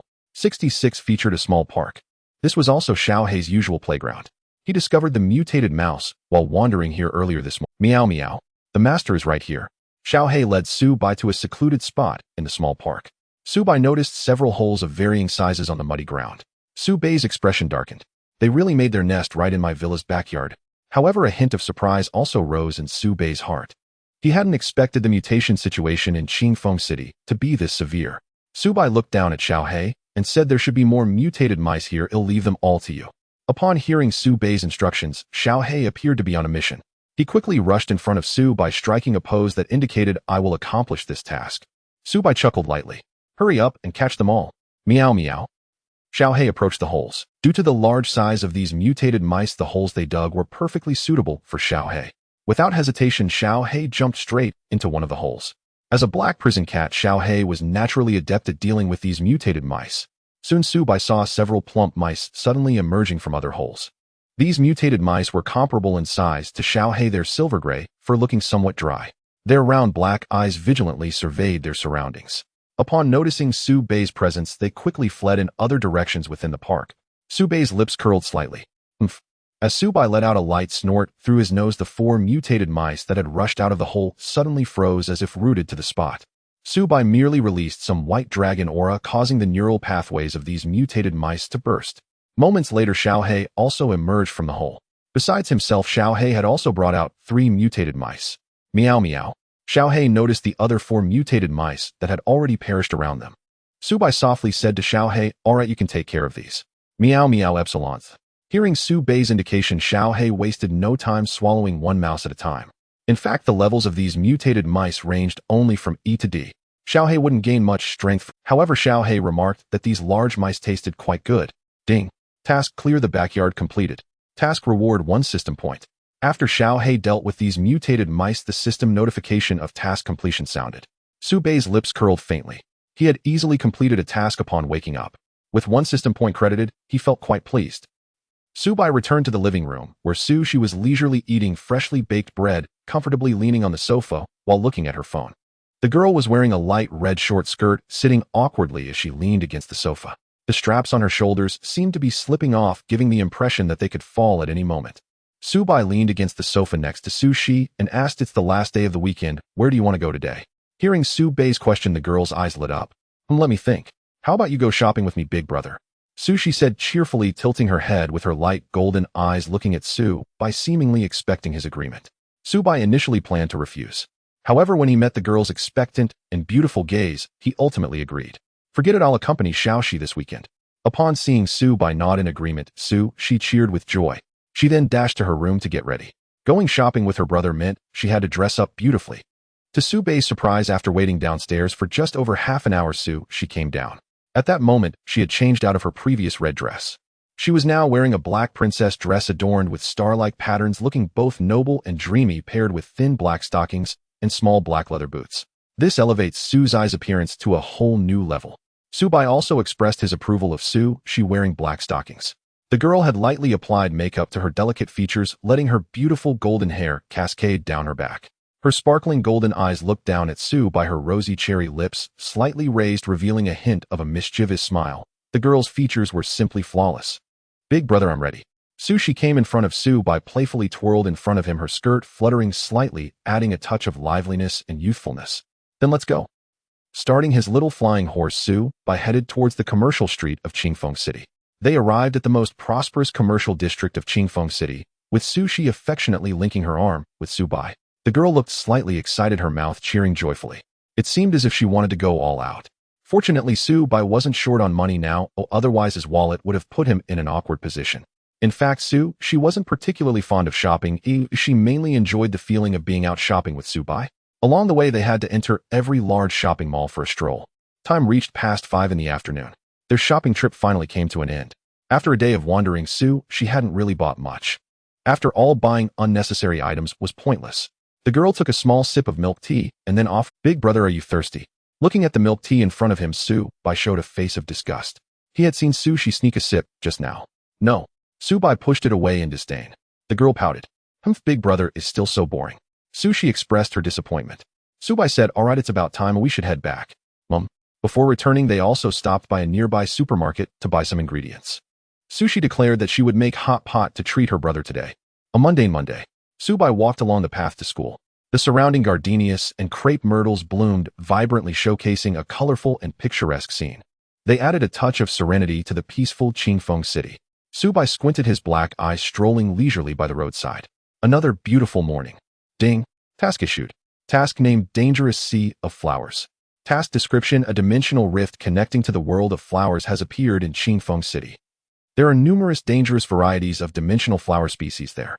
Please host go and close it lest some toxic dimensional flowers spread into Qingfeng City. Task: reward 1 system point. Hearing the system's task announcement in his mind, Subai was momentarily taken aback. He had no doubts about the system's task. In the next moment, Subai activated his infinite consciousness and a faint energy aura rapidly spread through the surrounding space. Almost instantly, Subai's formidable perception enveloped the area within dozens of kilometers. Meanwhile, within Subai's perception, he also detected a special energy fluctuation. It was indeed the dimensional rift mentioned in the system task. Without hesitation, Subai quickly made his way toward that location. In less than a minute, he arrived at the newly opened dimensional rift. It was located in a secluded area of a park with hardly any pedestrians around. Subai looked at the black vortex before him, which was gradually expanding. It was clear that this dimensional rift had just opened. Subai couldn't help but exclaim in surprise. Another dimensional rift has opened. The recent surge in the number of dimensional rifts appearing in Qingfeng City was simply overwhelming. Moreover, based on Subai's perception, this dimensional rift was at least of rank. He didn't waste any time after dealing with this dimensional rift. He still had to go to school. In the next second, Subai leaped directly into the vortex of the dimensional rift. Subai found himself standing on a patch of muddy ground. Just as described in the system task, this dimensional rift led to a world of flower seas. The land around Subai was filled with various exotic flowers. Red, white, yellow, black. It was as if he had stepped into an ocean of flowers. Looking at the vibrant environment around him, a hint of astonishment appeared on Subai's face. Because it was simply too beautiful here. The air was fresh, and taking a deep breath felt like sweet dew nourishing his body and mind. The air. Wait. In the next second, Subai snapped back to reality from his musings. No way. How could the air be sweet? Subai instantly sensed that something was amiss. There must be some unknown element or energy in the air. He cautiously glanced at the surrounding flowers and plants. The system's task had also mentioned that some dimensional plants in this flower sea world could be toxic. In the next moment, Subai activated his white dragon emperor's eye to examine the surrounding flora. Name, Dolo flower. Type, category, dimensional creature, bewitching flower, Dolo flower. Level A rank. Skill, bewitching fragrance, mental control. Current status, creating illusion. Name, 100-leaf flower. Type, category, dimensional creature, bewitching flower, 100-leaf flower. Level AR rank. Skill, illusion creation, consciousness intervention. Current status, consciousness intervention. Subai looked around and found that among the hundreds and thousands of dimensional flowers and plants, the majority were conscious dimensional creatures. Among them was even a peak-rank illusion vine purple flower. Subai had just been affected by the illusions of these bewitched dimensional creatures. Fortunately, Subai's mental strength was formidable, and he also possessed the powerful ability of infinite consciousness. Subai's infinite consciousness began to operate in his mind, causing the bewitched dimensional creatures to sway around him. Since they wanted to use mental power against him, Subai retaliated with his own mental force. An invisible mental shockwave swept outward from Subai. Whoosh, whoosh. The surrounding bewitched dimensional creatures swayed violently. Ya, ya.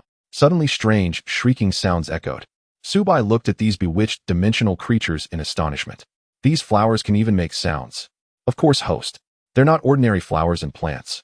These bewitched dimensional creatures possess their own complete consciousness and thoughts so naturally, they can make sounds. Listening to the system's forced explanation in his mind, Subai felt it was a bit far-fetched. Subai's mouth twitched, clearly expressing his confusion. I meant to ask how they make those sounds. The system fell silent. Subai knew that the system didn't understand either. It was clearly just an evolution of his body, yet it pretended to know everything. Subai ignored the system and focused on the sole peak-rank bewitched dimensional creature. Name, illusion vine purple flower. Type, category, dimensional creature, bewitching flower, illusion vine purple flower. Level, peak S-rank. Skill, bewitching pollen vine striking. Current status, pollen release. Looking at the massive purple flower that was still releasing mind-affecting pollen, Subai narrowed his eyes. In the next moment, Subai's figure instantly appeared beside the illusion vine purple flower. This illusion vine purple flower was about 5 meters in size, displaying a purplish-pink floral body with thick green stems supporting a massive flower atop. At this moment, the illusion vine purple flower sensed Subai's sudden approach, and its purplish-pink petals trembled violently, as if frightened. This clearly intelligent reaction piqued Subai's curiosity. It's just a flower, yet it can possess self-awareness and thought. Before Subai could think much more, the ground beneath him suddenly began to shift. Instantly, thick vines with sharp stingers erupted from the ground. They swirled around the illusion vine purple flower, moving like fierce poisonous snakes. Subai was not startled by this sudden action from the illusion vine purple flower. On the contrary, Subai watched the thick vines swaying in front of him with great interest. Seeing that Subai did not move, the illusion vine purple flower launched an attack. Thick gray-brown vines larger than a human arm struck towards Subai like crazy. The fierce strikes of the vines created explosive sounds in the air before Subai. Seeing this, a slight smile appeared on Subai's face. Just before these vines struck him, the pressure of his aura suddenly erupted from within. The terrifying dragon might instantly crushed toward these vines. Bang! Bang! The terrifying gray-brown vines exploded in the air before Su by turning into a shower of broken branches and debris that fell to the ground. Meanwhile, a mournful cry echoed from the illusion vine purple flower across from Subai. A sound resembling a woman's scream echoed through the air. Subai frowned slightly upon hearing it. Isn't it a bit noisy? I will kill you, I will kill you. Suddenly, a broken female voice rang in Subai's mind. Subai looked at the purple giant flower in front of him. It can actually achieve consciousness communication. In the next moment, a strange purple mist suddenly sprayed from the petals of the illusion vine purple flower. Seeing this, Subai leaped backward, landing 30 meters away from the illusion vine purple flower, stabilizing his stance. Observing the purple mist swirling in the air around the illusion vine purple flower, Subai felt a sense of unease. The ability of the White Dragon Emperor's eye activated in Subai's right eye. Name mist of the illusion vine purple flower effect can mentally influence organisms weaker than itself, thereby controlling their bodies. The stronger the opponent, the weaker the effect. Subai looked at the true data of the purple mist, feeling relieved. So it only affects weaker beings. This illusion vine purple flower was merely at the peak of S rank, while Subai was a powerful SSS-rank transcendent. After realizing that this mist posed no threat to him, Subai slowly approached the illusion vine purple flower. As Subai drew near again, the illusion vine purple flower began to move. The massive flower stem began to shake, and in the next moment, to Subai's astonishment, the illusion vine purple flower uprooted itself. Complex and thick roots formed a pair of gray-brown feet beneath the illusion vine purple flower. The entire plant emerged from the soil and began running toward the distant flower sea. And it wasn't running slowly. Subai watched in shock. It was his first time seeing a flower that could escape. Its movements were simply like it had become sentient. Host, don't be foolish, if you keep watching it will escape. The system's voice suddenly echoed in Subai's mind. Regaining his senses, Subai narrowed his eyes and dashed toward the illusion vine purple flower. Almost in the next second, Subai's body arrived in front of the illusion vine purple flower. The illusion vine purple flower, which was still trying to escape, suddenly halted. Looking at the man before it, the entire massive purple flower trembled violently. It seemed to be very frightened. In its perception, the energy aura radiating from Subai was simply terrifying. The illusion vine purple flower instinctively felt fear. That's why it had tried to flee earlier. Looking at the trembling illusion vine purple flower, Subai felt a bit speechless. Earlier, Xiao He had also shivered in fear from him. Am I really that frightening? Subai continued walking toward the flower body of the illusion vine purple flower. In his perception, the strongest energy fluctuation within dozens of miles was indeed this illusion vine purple flower. Thus, as long as he dealt with this purple giant flower in front of him, the dimensional rift of this dimensional world should be able to close. Thinking of this, Subai looked at the illusion vine purple flower before him. At this moment, the flower petals continued to tremble, and two green leaf-like structures that resembled arms swayed on its plant body. Humph! Subai snorted lightly through his nose, recalling that this illusion vine purple flower had wanted to kill him earlier.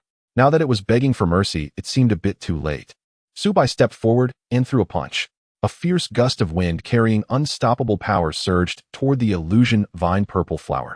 Whooshed! The surrounding flowers and plants rustled as they were blown by the force of Subai's punch. Bang! A sound of shattering echoed. The illusion vine purple flower's body crumbled like fragile paper under Subai's punch, scattering into countless plant fragments. The air was filled with the punch's wind, blowing the wreckage of the illusion vine purple flower in all directions. Subai had killed the illusion vine purple flower, and its corpse instead benefited the surrounding dimensional plants. The system's prompt sounded in Subai's mind. Host, the rift in this dimensional space is beginning to close. Please evacuate quickly. Subai was not surprised. The strongest dimensional creature in this dimensional world was likely the S-rank illusion vine purple flower he had just killed. I'm going back. Subai murmured softly, and then walked toward the nearby black vortex. The dimensional rift was right in front of him, so Subai didn't need to rush back. As he was leaving, Subai seemed to remember something and casually plucked an E-rank dimensional flower beside him. In the next second, Subai's figure vanished from this dimensional world of flower seas. The scene shifted, and Subai's figure appeared on the grass of a park.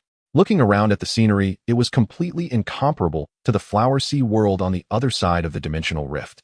Subai turned and continued walking toward his school. Just moments after Subai left, two figures, a man and a woman, suddenly appeared in front of the dimensional rift. The newcomers were Chung Xiaoku and Mo Yu, whom Subai had encountered the previous night. They had applied to their superior Zhang Tianlong to come over and support the strong orderers dispatched to Qingfeng City. Just a few minutes ago, the specialized reconnaissance technology of Qingfeng City's SOD detected that this park had opened an S-rank dimensional rift. Cheng Xiaoku and MOU voluntarily applied to come and resolve it. Naturally, Zhang Tianlong was more than happy and directly agreed to their request. Looking at the dimensional rift that was beginning to close slowly, Cheng Xiaoku couldn't help but exclaim in surprise. How can this be? How can the dimensional rift here already be starting to close? Clearly our SOD's reconnaissance technology just discovered it. Compared to Cheng Xiaoku's slightly excited tone, MOU appeared much calmer. Standing beside Cheng Xiaoku, MOU's expression was composed as he spoke steadily. Someone must have arrived here before us and closed this dimensional rift. Listening to MOU's analysis, Cheng Xiaoku's expression grew even more astonished. Impossible. According to the sensing of Qingfeng City's SOD's reconnaissance technology, the danger assessment of this dimensional rift is S-rank. To close an S-rank dimensional rift in such a short time is impossible. MOU's analysis was outright denied by Cheng Xiaoku, who showed no anger, but calmly looked at her and said, "Then what do you suggest?" Such a situation where a dimensional rift opens and then automatically closes has happened before. Perhaps we just happened to encounter it. Of course, it's also possible that some transcendent being arrived before us and closed this S-rank dimensional rift. After a moment of thought, Cheng Xiaoku still acknowledged MOU's analysis. Cheng Xiaoku's voice continued, "But such a transcendent being must have at least special S-rank strength." A hint of gravity appeared on MOU's usually expressionless face. Special S-rank. I didn't expect there to be such powerful transcendent beings in Qingfeng City. In any case, we should go back and talk to Xiao Zhang. He is the head of the SOD branch here. Perhaps he knows something? Walking along the path to school, Su Bai played with the ranked dimensional flower he had picked from the sea of flowers. Name: mysterious flower. Gender: category: dimensional creature. Illusionary flower. Type: mysterious flower. Level E. Skill: air purification. Current state: none. Introduction: a sentient being with little awareness. It possesses almost no combat power. Its petals have the effect of purifying the air, and it only has basic survival instincts. Looking at the real data provided by the eye of the white dragon, Su Bai remained indifferent. This rank mysterious flower was actually no different from ordinary flowers on their blue star. About the size of half an arm, its white petals tinged with a warm yellow, it resembled a lily. It could be considered an ordinary dimensional plant, with only one skill: air purification, which was better than nothing. Ding. Task: dangerous flower. C completed. Task: reward 1 system point. Hearing the system's prompt in his mind, Su Bai estimated that the dimensional rift at the park had been completely closed. Su Bai casually waved the mysterious flower in his hand as he walked forward. Arriving in the classroom, at the same time, he placed the mysterious flower on his desk. Zhang Xiaoman behind him witnessed this scene. When Zhang Xiaoman saw the mysterious flower in Su Bai's hand, her pupils subtly constricted for a moment. Although fleeting, it was still captured by Su Bai's keen perception. With his back to Zhang Xiaoman, Su Bai slightly raised the corner of his mouth as if he had already anticipated this. "Where did you get this flower, Su Bai?" "Just picked it casually by the roadside. It looks so beautiful. If you like it, I can give it to you." "Oh, I only picked it on a whim, so if you don't want it, I can just throw it away," Su Bai said, gesturing to Yang whether she wanted it. If not, he would toss it. "Well, then give it to me." Yang eagerly grabbed the mysterious flower from Su Bai's hand. In terms of appearance, the mysterious flower was indeed very beautiful. Moreover, being an ranked dimensional plant, it emitted a subtle, elegant fragrance, purifying the surrounding air. It could be said that it had high ornamental and decorative value. Zhang Xiaoman's gaze was fixated on the mysterious flower in Yang's hand. Seeing this, Yang curiously asked Xiaoman, "Do you want one too?" "Huh. Oh, that's a gift from Su Bai to you." Zhang Xiaoman quickly reacted, her tone feigning a hint of jealousy. Meanwhile, her inner thoughts were completely exposed to Su Bai. Why is the mysterious flower in Su Bai's hands? They should be guarding the outermost part of the garden. Could it be that the garden world's dimensional rift to the outside has opened? Recently, that guy's territory has been increasingly connected to this world. Looks like I need to expedite the establishment of the passage. I absolutely cannot allow her to monopolize this city. Su Bai appeared calm on the surface as he watched the two girls. In truth, he was activating infinite consciousness in his mind, reading all of Zhang Xiaoman's inner thoughts. Garden. What is that? Could it be Zhang Xiaoman's term for that sea of flowers dimensional world? Su Bai began to analyze the keywords that had just appeared in Zhang Xiaoman's mind. Besides the earlier terms like passage, Su Bai had also gained some entirely new nouns this time. It seems that Zhang Xiaoman has quite a few secrets to uncover.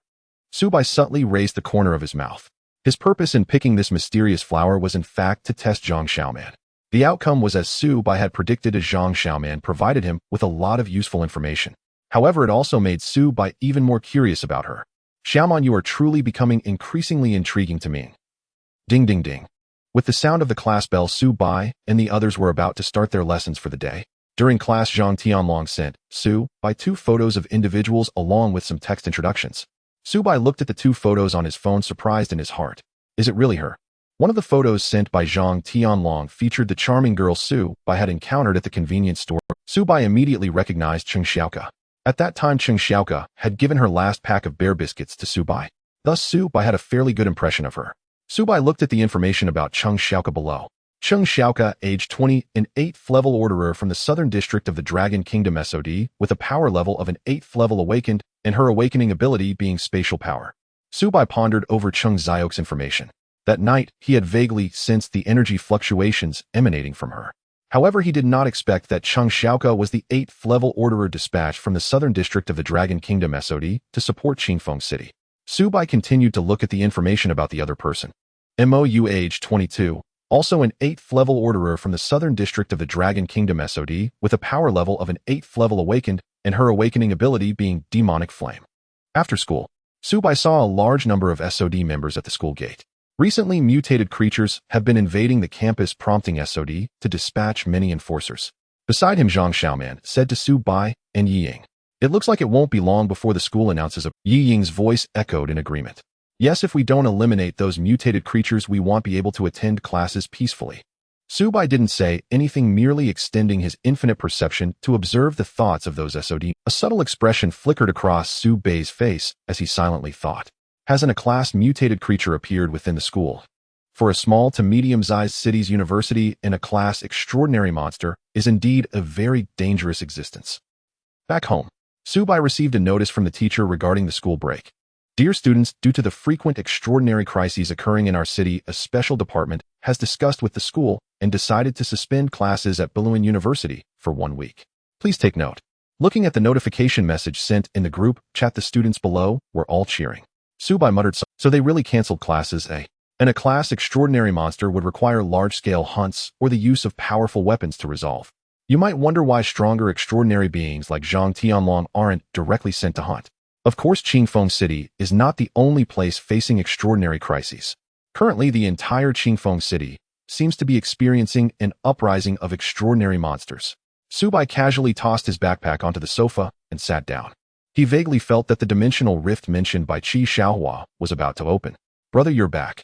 At this moment, she was only wearing a light white t-shirt and a pair of extremely short denim shorts, her perfect figure revealed in front of Su Bai.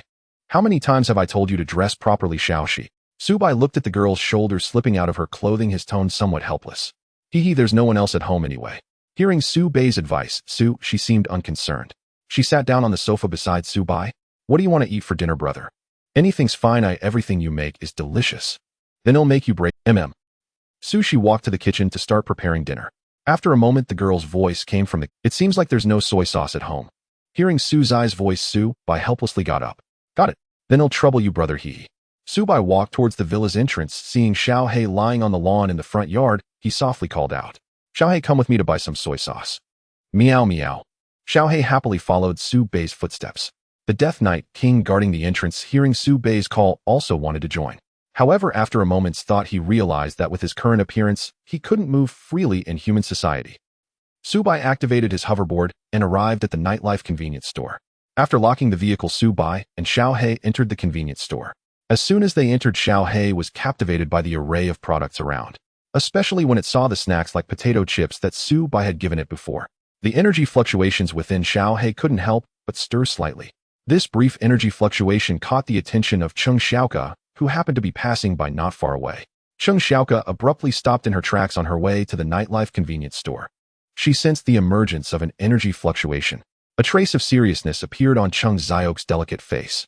This is the city center. If the previous energy fluctuation was emitted by an extraordinary being, that would be fine. But if an extraordinary monster appeared, the consequences would be unimaginable. Using her strong perception abilities, Cheng Xiaoke instantly locked onto the location of the energy fluctuations emitted by Xiao He. It was precisely at the nightlife convenience store which she was heading to. In the next moment, the girl seemed to take off, sprinting quickly towards the convenience store.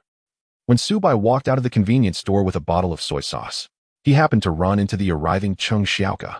The two locked eyes, and for a moment both were taken aback. It's you. Chung Xiaoka exclaimed, recalling the familiar face of Su Bai. She remembered the events of that previous night. Bastard. It was this guy who captivated me with his looks, causing me to lose my teddy bear cookies. Seeing the black-haired girl looking at him with a hint of sorrow, Su Bai was also somewhat bewildered. Why is she looking at me like that? Could it be because I didn't thank her for the teddy bear cookies she gave me that night? After pondering for a moment, Su Bai decided to express his gratitude. A standard smile appeared on Su Bai's face as he thanked the girl. Thank you for the teddy bear cookies from last. No problem.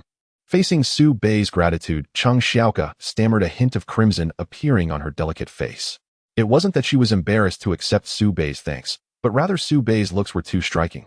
Previously, Chung Xiaoka thought that Mo's appearance could score 95 points, while Su Bai's appearance was a staggering 150 points in her eyes. Seeing the inexplicable blush on her face, Su Bai couldn't help but feel a twitch at the corner of his mouth. He felt it was time to leave. I have something to take care of, so I'll be leaving first. As she watched Su Bai's figure gradually fade away, Chung Xiaoka finally snapped back to reality. Wait, didn't I come to search for energy fluctuations? Chung Xiaoka shook off the image of Su Bai's handsome figure from her mind, starting to search for the previously sensed energy fluctuations near the nightlife convenience store.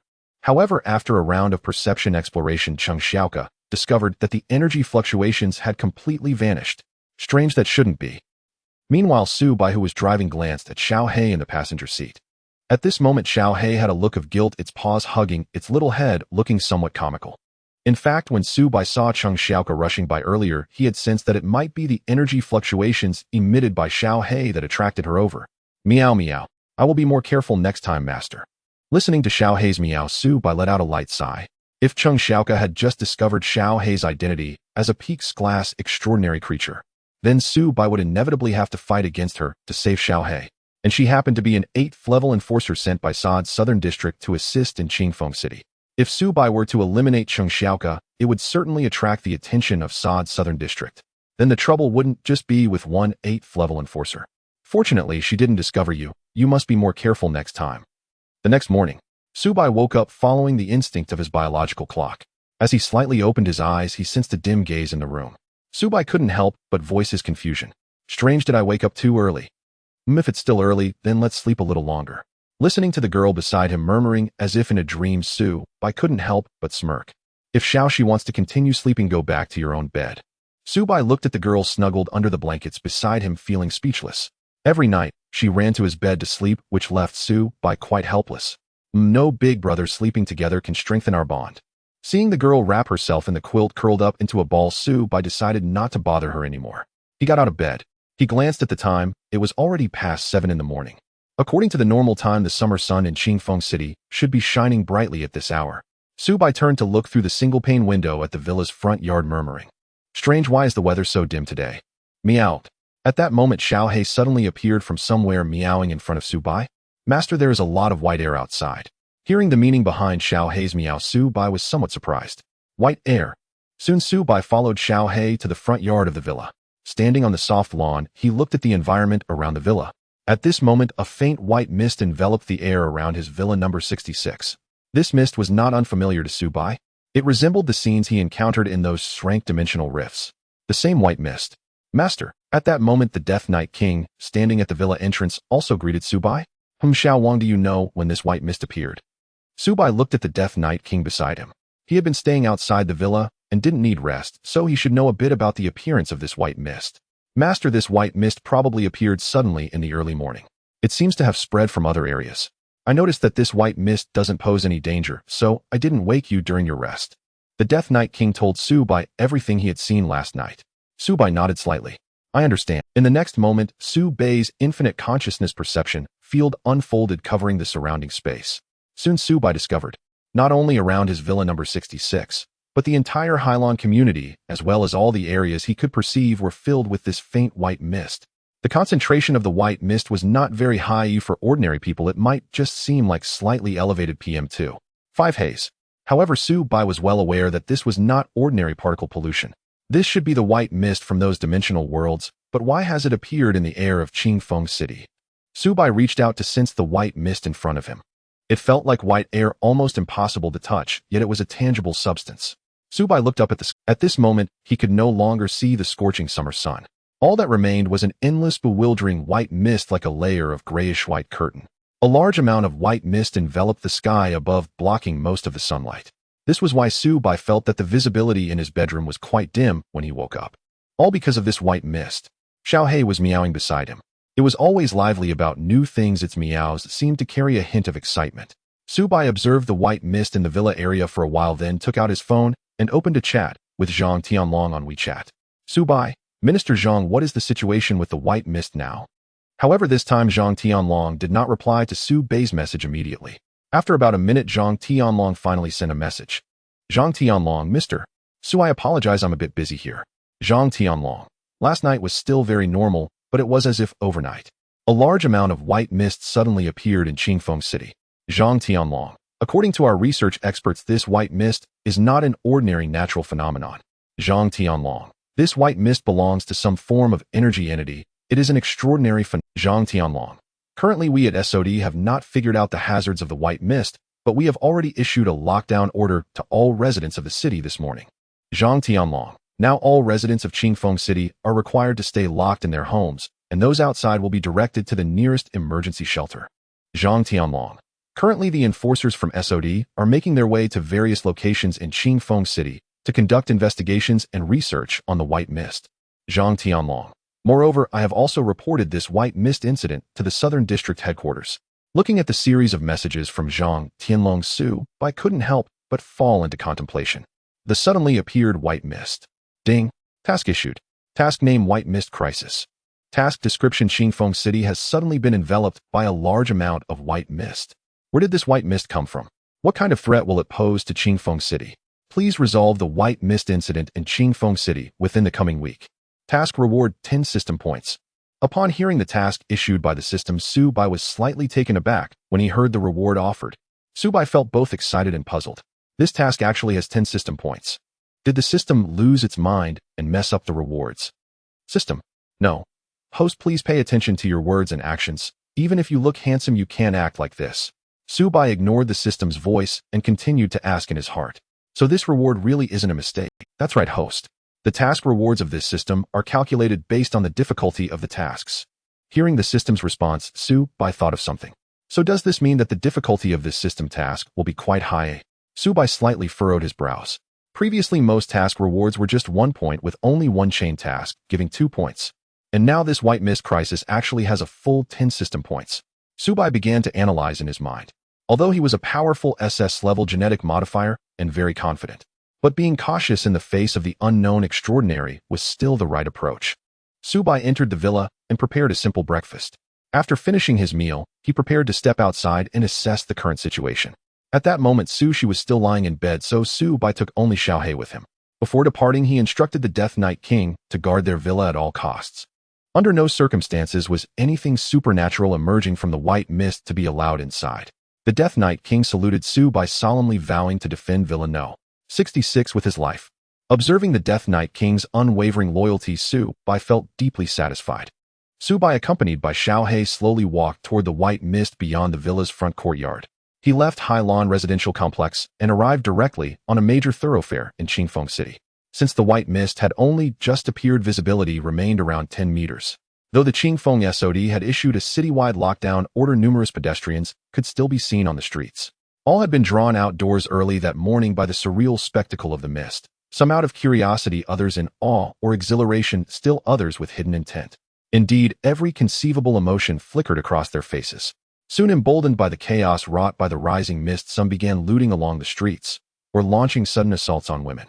Witnesses reacted in stark contrast. Some rushed to intervene, others averted their eyes and hurried away, and a few even joined the violence. The mist served as both veil and catalyst, obscuring misdeeds while stirring dormant darkness within the human heart. In an instant, the thoroughfare erupted into violent unrest. Shouts and screams merged into a cacophony of panic and disorder. Yet Su-bai ignored it all, walking forward with unbroken composure. He expanded his infinite consciousness perception to its fullest extent and detected anomalous energy fluctuations emanating from several locations across Qingfeng City. These were sustained surges of power, the weakest among them already ranked its class. Su-bai surmised this must be the origin of the white mist. He was about to head toward one such energy source when abruptly a man charged violently at him. Clearly Su Bai had become a target for the newly unhinged. Yet he continued walking forward unperturbed without glancing back. Xiao Hei, trotting beside his feet, sprang into motion. Mew, mew. A low indignant snarl escaped his throat. In the next instant he lunged at the man. Still in his small black cat form, Xiao Hei's assault seemed trivial to the attacker. But in that very moment the man paid dearly for underestimating him.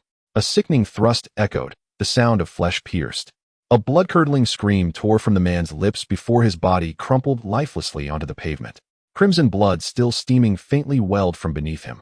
Soon bystanders noticed the corpse and cried out in alarm. Murder. He's been murdered. Their shrieks rapidly drew more eyes to the grisly scene. Panic surged anew. Some dialed emergency lines for the Special Operations Division, others called medical responders, still more seized the chaos to commit further crimes. Meanwhile, Xiao Hei landed gracefully on the ground, his forepaw stained with flecks of red. Unfazed, he delicately licked the blood from his paw. Mew. Then, tail held high, he fell into step beside Su Bai once more, and they continued forward. Shortly thereafter, Su Bai reached the nearest energy emission point. It lay along Qingfeng City's coastal road. Peering through the dim, swirling mist, Su Bai discerned a dark vortex ahead. It was an active dimensional rift. From its churning black depths, thick streams of white mist poured ceaselessly outward. The surrounding air grew increasingly dense and turbid with each passing second. Su Bai watched in quiet realization. Indeed, just as he'd suspected, the mist was flooding in from another dimension through this rift. Without hesitation, he stepped across the threshold. At that very moment, at Qingfeng City's municipal boundary, the liminal zone separating it from neighboring cities, SOD personnel had cordoned off the area with security tape. The Qingfeng SOD had erected a full perimeter blockade sealing the entire city within. So far the mist had not yet breached Qingfeng's borders. Its spread confined entirely within the city limits. Deputy Director Zhu Zhihao of the Qingfeng SOD stood there alongside field agents from adjacent cities' SOD branches. Meanwhile, Zhang Tianlong remained inside Qingfeng City coordinating with Cheng Xiaoke and MOU. 2 8th-rank order enforcers dispatched earlier from the Southern Regional Command to safeguard civilians and respond to emergent threats. Moreover, according to Qingfeng SOD's energy diagnostics, this supernatural crisis had escalated to S-class severity. What did that mean? It meant the danger concealed within the mist rivaled that of an S-class entity, a being capable of obliterating an entire city with ease, even with the reinforcement of 2 8th-rank enforcers. An S-class entity could reduce a metropolis to ruin in moments. Inside the Qingfeng SOD, Zhang Tianlong convened every remaining order enforcer station there. They assembled in a vast open council chamber, rows upon disciplined rows forming a precise square formation. This represented the bulk of Qingfeng City's supernatural fighting force. One enforcer strode briskly to Zhang Tianlong's side and reported. Reporting Director Zhang. All 6 enforcer squads, totaling 180 personnel, are present and accounted for. Zhang Tianlong gave a slight nod, signaling the enforcer to return to formation. Originally, the Qingfeng SOD comprised 10 enforcer squads, each composed of 30 enforcers of varying ranks. To secure the city's outer boundaries, Zhang Tianlong had assigned 4 squads to Deputy Director Zhu Zhihao. Thus, including himself, fewer than 200 enforcers remained within Qingfeng City. Zhang Tianlong stood atop a raised dais before them, his expression grave, voice resonant and commanding. You are all aware of Qingfeng City's current predicament. For days, class anomalies have occurred repeatedly across the city. And last night, without warning, this immense fog descended. Preliminary analysis confirms this white mist is an S-class phenomenon. A collective gasp rippled through the assembly. An S-class anomaly is no less than a city-destroying force. Qingfeng is merely a mid-sized city. The strongest among us is Director Zhang, a 7th-rank enforcer.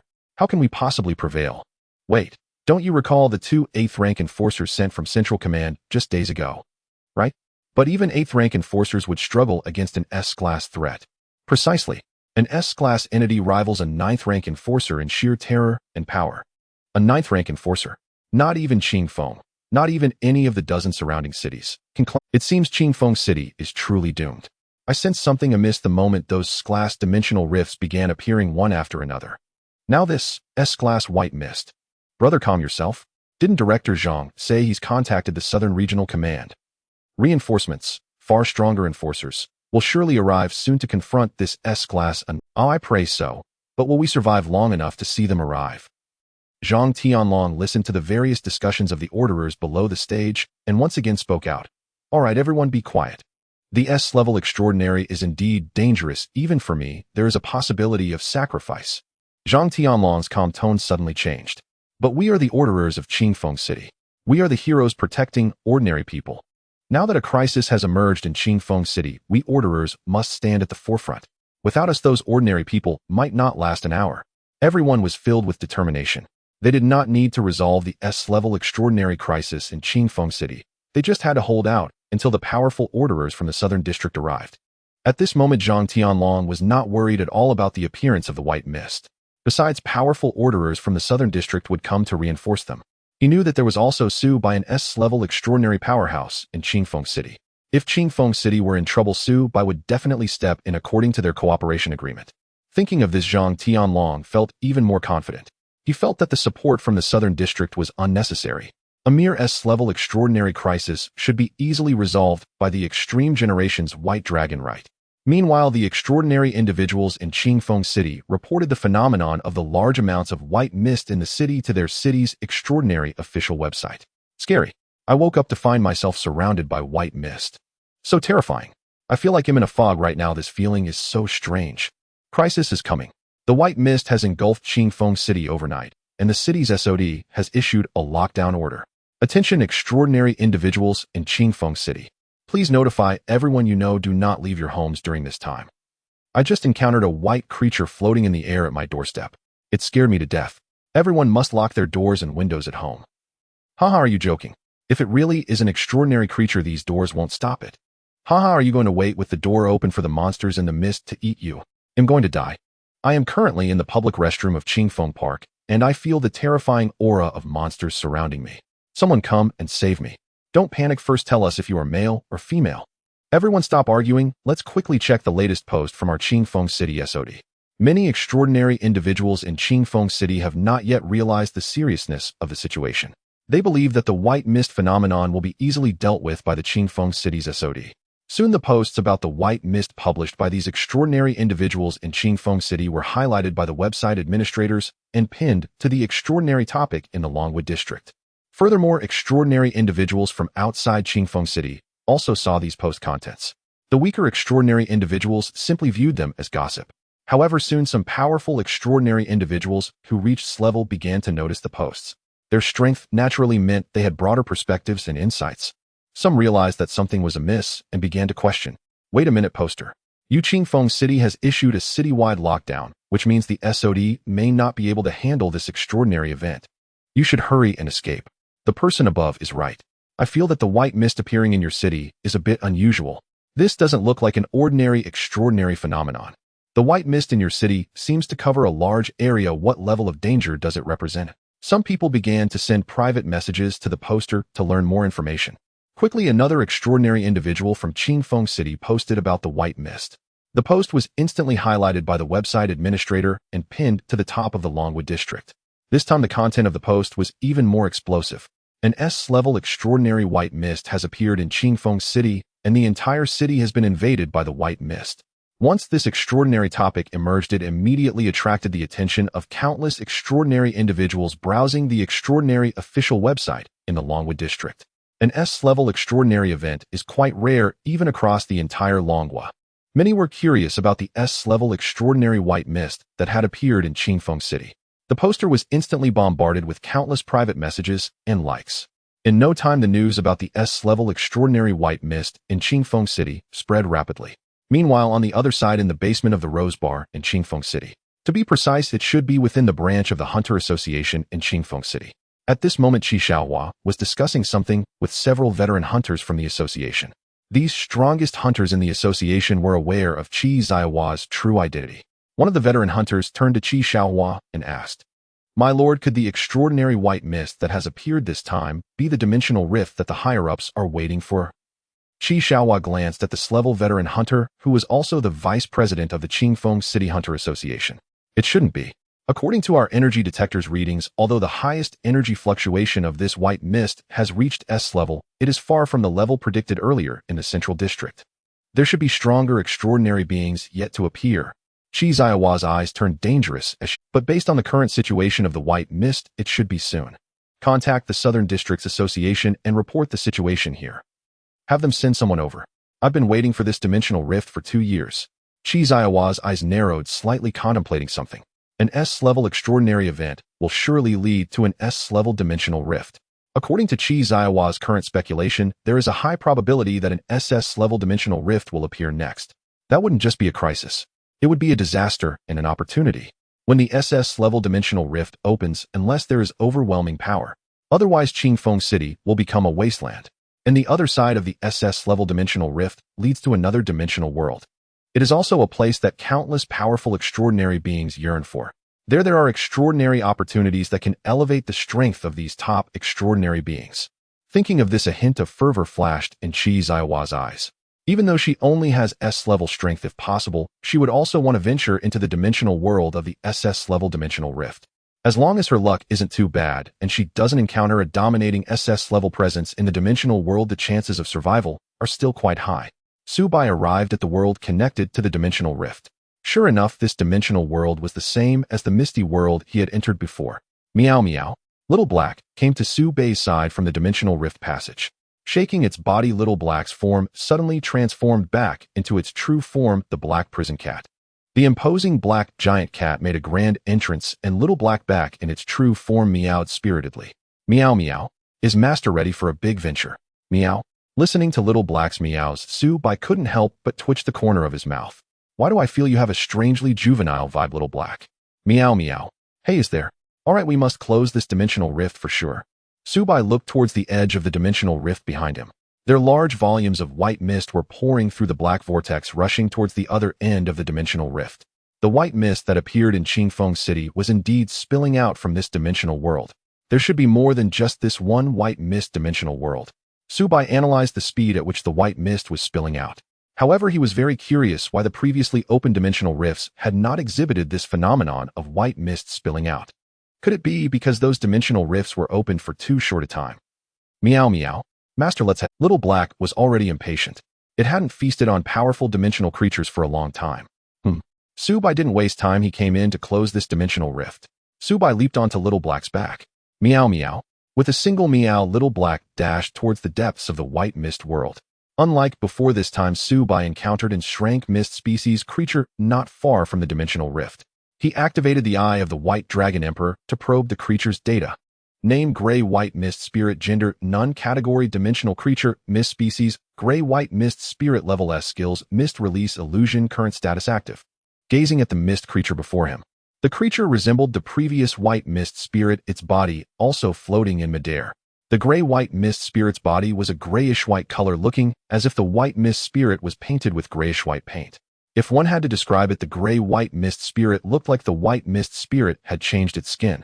Without considering the color, Subai couldn't discern the difference between them. Meow meow. Master, let me handle this guy. Little Black requested from Subai. Upon hearing this, Subai had initially planned to eliminate the gray white mist spirit himself. Then resolve the battle quickly. Subai reminded Little Black, then leaped off its back, landing on the ground nearby to observe the battle. Meow meow. Don't worry, Master. Little Black made an okay gesture towards Subai. Both the human and cat ignored the gray-white mist spirit's actions, which made the latter somewhat angry. At this moment, the gray-white mist spirit floated in midair, feeling neglected. Woo-woo. In the next moment, it suddenly charged towards Little Black, who appeared to be the strongest. Meow roar. Upon seeing this, Little Black let out an excited meow. Next, its body also charged towards the gray-white mist spirit. Little Black, with its peak strength, was not inferior to the gray-white mist spirit. In an instant, their bodies collided together. The peak strength energy aura erupted from Little Black, instantly overshadowing the gray-white mist spirit. Woo! The gray-white mist spirit felt the overwhelming peak strength aura erupting from Little Black, feeling somewhat intimidated. Clearly, the gray-white mist spirit was no match for Little Black. After the initial collision, Little Black directly created a large hole in the opponent's body. Streams of white mist surged out from the wound on the gray-white mist spirit. The gray-white mist spirit, sensing the damage to its body, was surprised by Little Black's power. After a brief confrontation, the gray-white mist spirit's body suddenly became somewhat ethereal, activating its skill illusion. The gray-white mist spirit's body became translucent, resembling jelly. Little Black's attack damage significantly decreased. Little Black felt as if its claws were sinking into a pile of cotton when it struck the gray-white mist spirit. It felt as if its attacks were soft and powerless. A hint of smugness appeared on the gray-white mist spirit's face. Its illusion ability could immunize 50 of physical attacks. especially in an environment filled with mist. It further enhanced its abilities effect to 90. Thus, even though Little Black had peak strength, it couldn't harm it at all. Woo woo woo. Listening to the gray-white mist spirit's smug whimper, Little Black couldn't help but show a fierce expression, letting out a threatening growl. Little Black despised others showing off in front of it.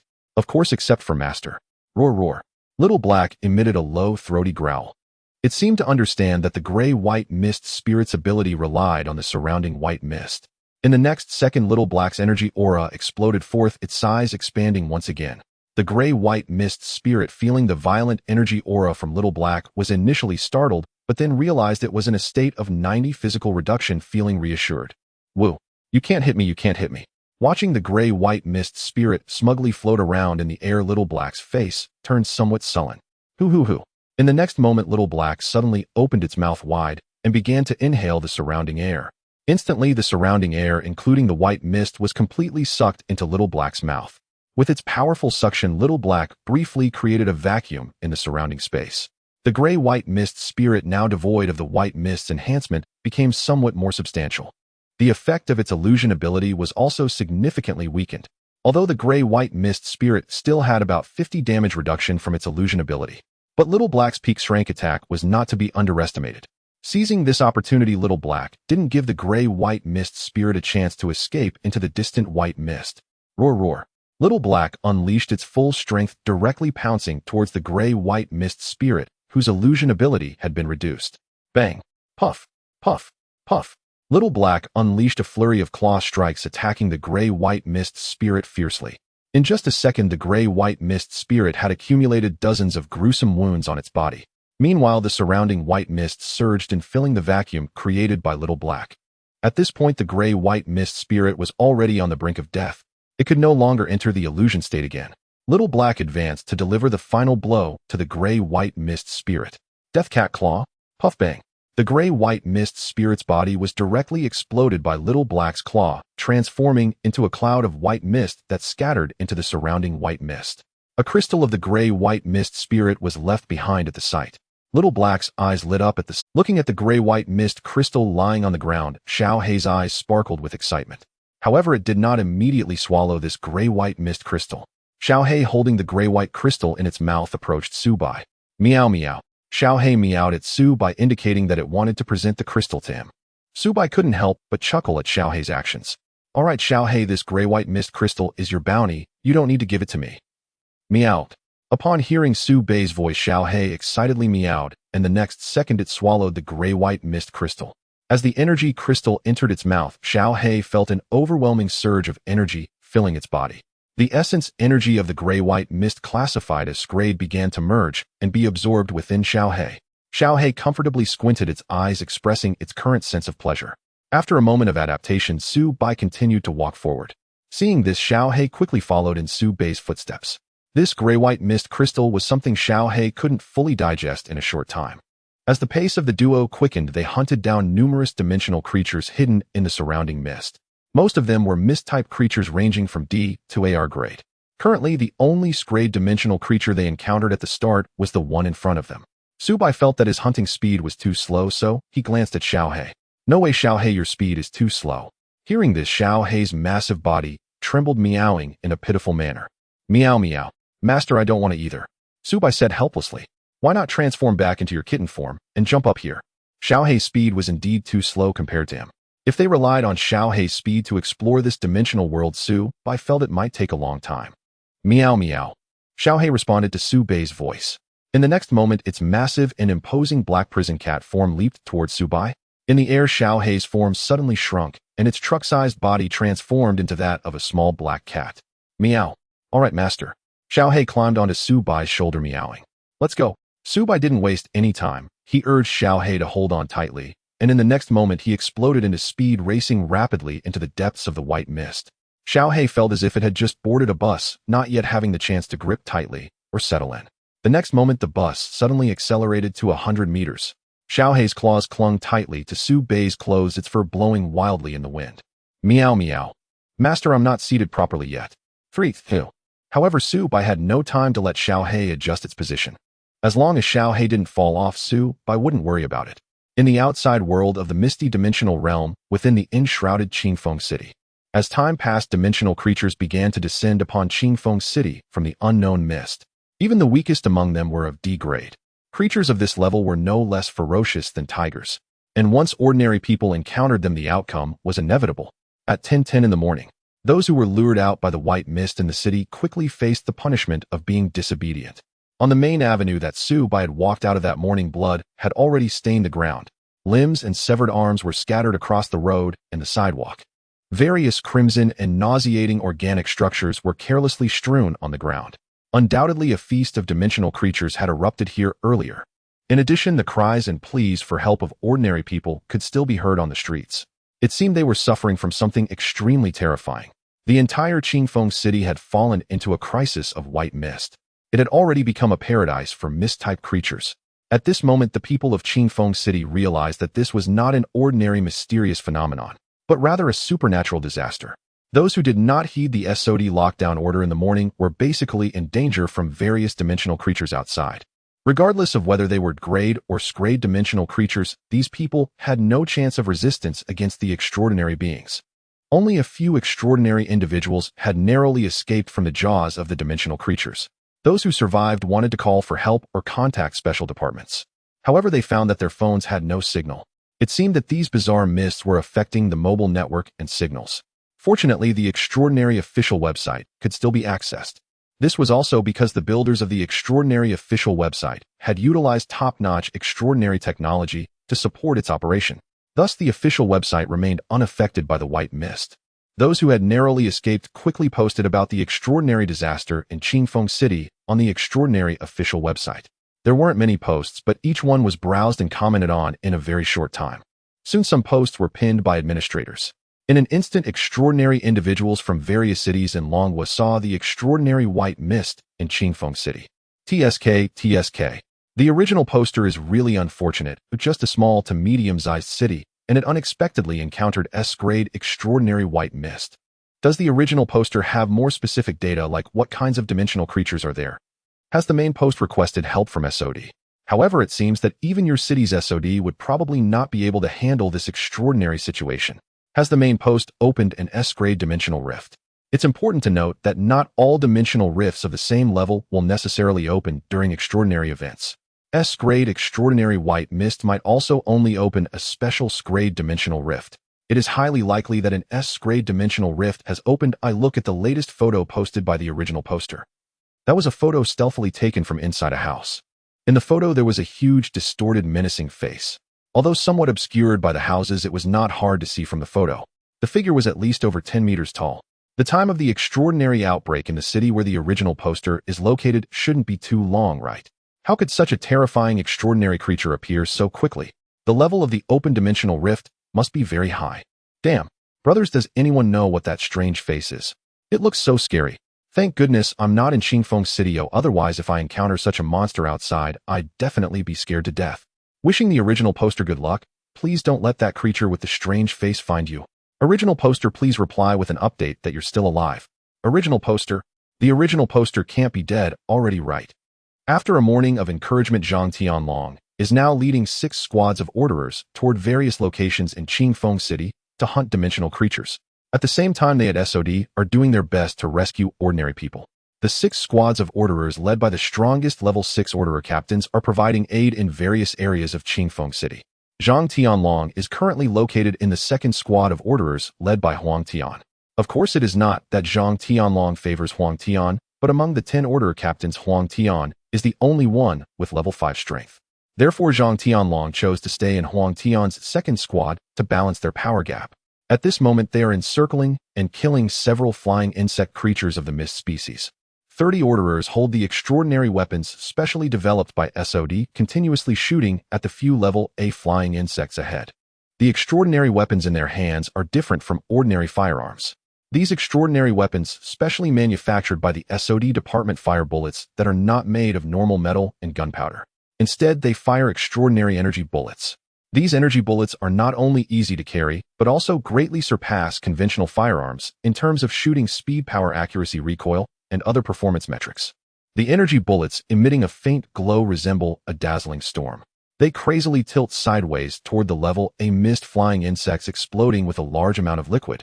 The terrifying penetration and destructive power of these energy bullets are such that even the level A mist flying insects find it hard to withstand.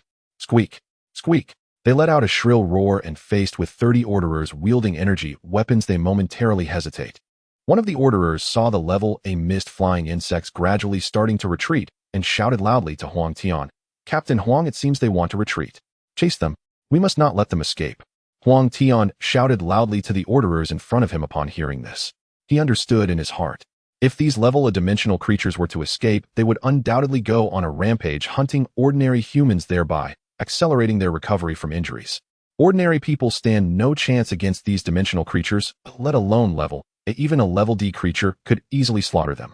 Watching the orderers chase after the few level A mist flying insects, Huang Tian paused at the back and turned to look in another direction, his eyes filled with worry. 2 minutes ago, their energy detector had detected an S-level dimensional creature nearby. Zhang Tianlong, as the deputy head of SOD in Qingfeng City, is a level 7 orderer. He decisively chose to go hunt that S-level dimensional creature. Even though Zhang Tianlong possesses formidable strength and peak-level combat power, Huang Tian still felt uneasy. After all, Qingfeng City is currently shrouded in white mist, and an S-level dimensional creature is no trivial matter. A moment later, Huang Tian followed the direction of the orderers. Meanwhile, on another street. At this moment, Zhang Tianlong is battling a mist creature that has reached S-level. It is a humanoid creature with 4 arms. Although it has a humanoid structure, its head is nothing like that of a human. It possesses a grotesque insect-like head with sharp mandibles resembling a pair of giant scissors, looking extremely fierce. Zhang Tianlong has already been fighting the creature for several minutes.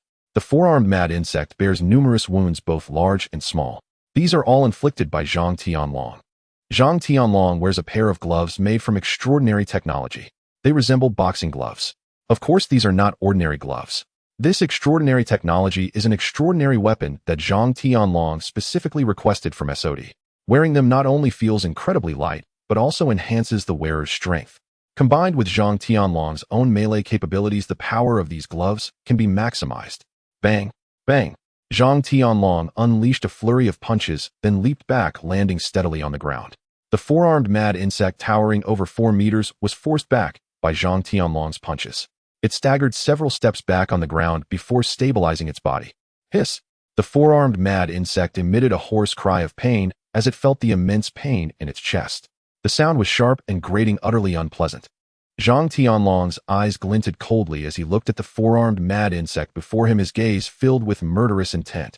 Damn monster, how can its defense be so strong? Zhang Tianlong felt a heaviness in his heart. Initially, according to SOD's energy detection, there was only this one S-level dimensional creature here. However, after a brief encounter, Zhang Tianlong discovered that the opponent was the most elite among S-level creatures. Originally, these extraordinary monsters are significantly stronger than their human extraordinary counterparts. If it weren't for the extraordinary beings mastering powerful extraordinary technology, under normal circumstances, extraordinary beings of the same level would definitely not be able to defeat extraordinary monsters. Damn it! Zhang Tianlong's eyes narrowed slightly, cursing under his breath again. He initially thought he could take down this level 4-armed mad insect within a few minutes. But now it seems that without a good 10 to 20 minutes, it is impossible to end this battle. Explosive fist. Zhang Tianlong's aura erupted, gathering energy in his dantian, and immediately a surge of power flowed into his arms. In the next moment, Zhang Tianlong took a powerful leap into the air, charging toward the position of the 4-armed mad insect. Hiss! The 4-armed mad insect was equally unwilling to back down. Although its intelligence is low, it still possesses some basic awareness. Faced with Zhang Tianlong, the 4-armed mad insect must give its all. Both moved swiftly. In the blink of an eye, Zhang Tianlong and the 4-armed mad insect collided together. Zhang Tianlong's fists crashed against the 4-armed mad insect's 4 fists. Despite the 4-armed mad insect having 4 arms, it was at a disadvantage in this exchange of blows. Hiss! The 4-armed mad insect emitted sounds of defeat. Zhang Tianlong's fists unleashed another surge of power, pressing down heavily on the 4-armed mad insect's fists. Crack! Crack! The crisp sound of breaking echoed as one of the 4-armed mad insect's arms was crushed by Zhang Tianlong's fist. In no time, the remaining 3 arms could no longer withstand Zhang Tianlong's fists. Zhang Tianlong's fierce punches directly crushed the 4-armed mad insect's fists, pounding toward its body. Bang! Zhang Tianlong delivered a heavy blow, sending the four-armed mad insect crashing against the wall of a nearby building. Rumble. Bang. Zhang Tianlong did not give the opponent a moment to catch its breath, quickly arriving in front of the downed four-armed mad insect. With a furious punch, it came crashing down. Bang. Bang. In the next second, the four-armed mad insect appeared a few meters away from the spot where Zhang Tianlong's punch landed, looking somewhat disheveled. It narrowly dodged Zhang Tianlong's lethal strike. Hiss. At this moment, the expression on the four-armed mad insect's face had drastically changed. At first, it thought it could fight against the human before it.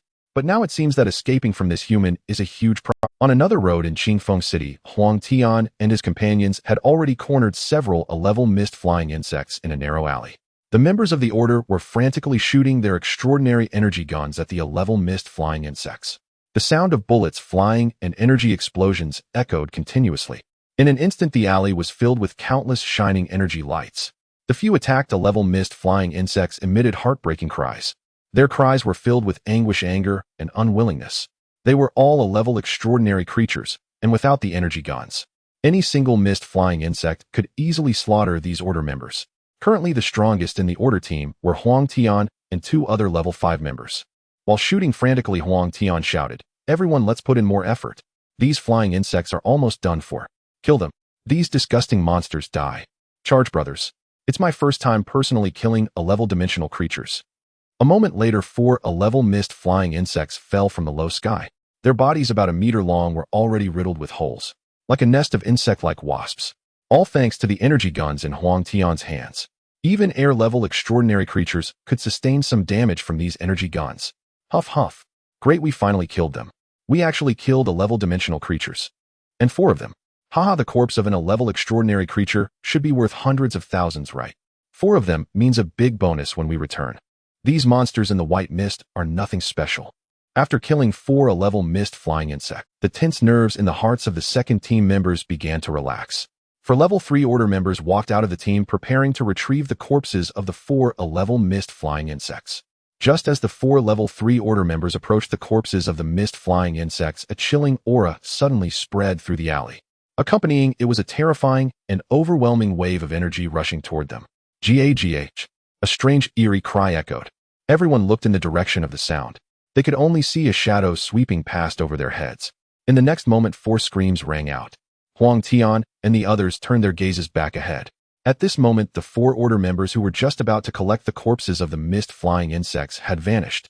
There, beside the 4 corpses of the mist flying insects, a gigantic, ghostly face was slowly floating. It had no body, only a head, and on its huge, ugly face a grotesque mouth was currently chewing on. Some red liquid splattered from its mouth onto the ground, followed by a faint crunching sound.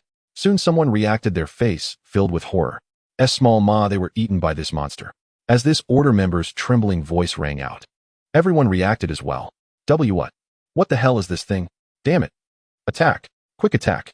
After realizing the situation, Huang Tian immediately issued commands to everyone. In an instant, the order members activated their energy guns, shooting at the giant, ghostly face monster. Da-da-da. Swoosh, swoosh, swoosh. Bang, bang, bang. In the midst of some chaotic emotions, the order members frantically shot at the ghostly face monster. The energy projectiles were fired as if they were free. These energy projectiles struck the ghostly face monster, causing a series of explosions. But in the next second, as the explosion smoke dissipated, the intact, menacing ghostly face was revealed. At this point, the ghostly face had finished eating the order member in its mouth and excitedly cracked its mouth, showing its most terrifying side to everyone. Gah! Eat! Eat! The giant, ghostly monster slowly floated toward the remaining order members. The walls and houses on both sides of the alley were being destroyed and collapsed by its body. Everyone, including Huang Tian, looked on in shock. This level of extraordinary monster was far beyond their capability to deal with. Damn it. This guy's energy fluctuation has reached the special S level. An order member looked at the energy detector in their hand and shouted in despair. Special S level. Upon hearing this level, everyone's faces turned desperate. An existence of this level, even the Minister Zhang Tianlong of SOD in Qingfeng City would have to kneel. Damn. We just dealt with 4 A-level dimensional creatures, and now another special S level appears. Even in monster hunting, it shouldn't skip levels like this. Mom, I don't want to die yet. I've completed quite a few tasks this month and have a lot of bonuses to collect. Everyone stop shouting, let's run quickly. With so many of us, it can't eat all of us. Every escape counts. The ghostly face watched the terrified Order members flee. Its expression grew even more excited. It relished in devouring prey, filled with despair. After all, it itself was a twisted and perverse existence. Gaga. Gaga. You can't escape. The ghostly monster moved swiftly, but at this moment it was calm and leisurely. 2 seconds later, it arrived behind the first Order member. Watching the Order member frantically escape beneath it, the ghostly face twisted with malevolence. Gagh. In the next second, it opened its bloody maw, revealing terrifying fangs that made one's legs tremble. Just as the ghostly face prepared to swallow the Order member in front of it, a deep red fireball rushed in suddenly. The ghostly face sensed danger and quickly dodged backward. In the next moment, the deep red fireball exploded against the ground with a loud bang. Boom, boom. The next second, 2 figures appeared on the roof of a building diagonally above the ghostly face. The newcomers were Mou and Cheng Xiaoke. The members of the second team saw support arriving and turned to look at Mou and Cheng Xiaoke's direction. Damn, who are they? So strong. Big shots are here for us. Whoa, I thought I would really be eaten by that ugly monster. Everyone felt a wave of joy upon seeing Mou and Cheng Xiaoke make their grand entrance. However, most of them had not met Cheng Xiaoke and Mou. Only Huang Tian recognized them in the crowd. Cheng Xiaoke and Mou were powerful level 8 Order members sent as reinforcements from the southern district of SOD. Alright, you all go help the civilians in other areas. We will take care of this monster. Cheng Xiaoke turned to Huang Tian and said briefly, then shifted her gaze back to the ghostly face monster. Huang Tian understood the current crisis. He shouted to the members of the second team to reorganize. Soon Huang Tian led the remaining 20 Order members away, leaving Cheng Xiaoke and Mou to confront the ghostly face monster. The ghastly-faced monster paid no heed to the fleeing Huang Tian and the others. It directed its grotesque and hideous visage towards Cheng Xiaoke and Mou, who were currently looking down upon it from the rooftop. This greatly displeased the cunning ghastly-faced monster. Gaga. Its ugly face twisted with fury, emitting an eerie shriek. Seeing this scene, Cheng Xiaoke couldn't help but wave her hand and shake her head in disdain. Yikes, this ugly freak is disgusting. Beside her, Mou also uncharacteristically chimed in. Indeed, their conversation thoroughly enraged the ghastly-faced monster. It began to float upwards, and as it reached the same height as Cheng Xiaoke and the others on the rooftop, it suddenly accelerated towards them. Gaga. The ghastly-faced monster screeched angrily, its facial features contorting together. This was a testament to the fury burning within it. As a special S-class extraordinary being, it was usually the ghastly-faced monster that toyed with and slaughtered other creatures. When had it ever been so contemptuously provoked by others? Cheng Xiaoke and Mou on the rooftop saw the ghastly-faced monster charging toward them. They dared not be careless. After all, their strength as level 8 Orderers was comparable to that of a special S-class extraordinary being. Facing this special S-class extraordinary ghastly face, the outcome was still uncertain. Would it restrain it? You attack? Cheng Xiaoke called out to Mou. Wood is the nickname Cheng Xiaoke gave to Mou. After all, Mou usually appeared cold and indifferent. Mou's awakened ability, Demonic Flame, is an offensive type power with immense strength. Cheng Xiaoke's awakened ability is Spatial Power, which perfectly serves as a supportive skill. The two of them would work together. Cheng Xiaoke would restrain, while Mou would unleash her attacks. Understood. Mou replied to Cheng Xiaoke, then leapt off the rooftop. Seeing this, Cheng Xiaoke also jumped to the opposite side. The next moment, the ghastly-faced monster charged in. Its body crashed directly into the house, where Cheng Xiaoke and Mou had just stood, causing it to collapse. When the dust settled, the ghastly-faced monster floated in the air, its expression filled with rage as it looked at Cheng Xiaoke and Mou, who had jumped to nearby rooftops. Seeing the ghastly-faced monster looking defeated, Cheng Xiaoke couldn't help but taunt. Ugly freak, why are you so slow to react? Upon hearing Cheng Xiaoke's words, the ghastly-faced monster could no longer contain itself. In the next second, it soared into the sky again, charging towards Cheng Xiaoke's position. Cheng Xiaoke narrowed her eyes at this sight. Oomph. The corners of her mouth curled slightly, and she snorted softly. Just as the ghastly-faced monster was less than 10 meters away from her, Cheng Xiaoke suddenly activated her awakened ability, Spatial Lock. She spread her fair arms, making a pulling gesture towards the air in front of her. In the next moment, the charging ghastly-faced monster abruptly halted. It seemed as though it had collided with an object, unable to advance any further within 5 meters of Cheng Xiaoke. Quickly realizing what was happening, the ghastly-faced monster began to fly in other directions. However, without exception, the space around it had been locked down. Cheng Xiaoke's spatial power allows her to control the intensity of certain parts of space. She can modify the intangible and formless space into a tangible one. This way, a unique, spatial cage can be formed within the space. Of course, the strength and range of this modified space are also limited. If a creature were too powerful, it could easily break the spatial cage created by Cheng Xiaoke. However, it was evident that the ghastly-faced monster before them was not that kind of existence. At least for now, it appeared that the opponent would not be able to break through Cheng Xiaoke's spatial cage in a short period. Would hurry and attack, Cheng Xiaoke urged. On the other side, Mou stood on a rooftop, both hands aimed at the position of the ghastly-faced monster. Cheng Xiaoke can modify the spatial cage she created. She can change its spatial properties so that those inside cannot escape, while those outside can enter. The spatial cage, currently trapping the ghastly-faced monster, was in such a state. Mou's gaze was sharp as he observed the ghastly-faced monster thrashing around within the spatial cage. In the next moment, a peculiar flame surged from his outstretched arms. This flame was not a true fire, but one in a form of energy.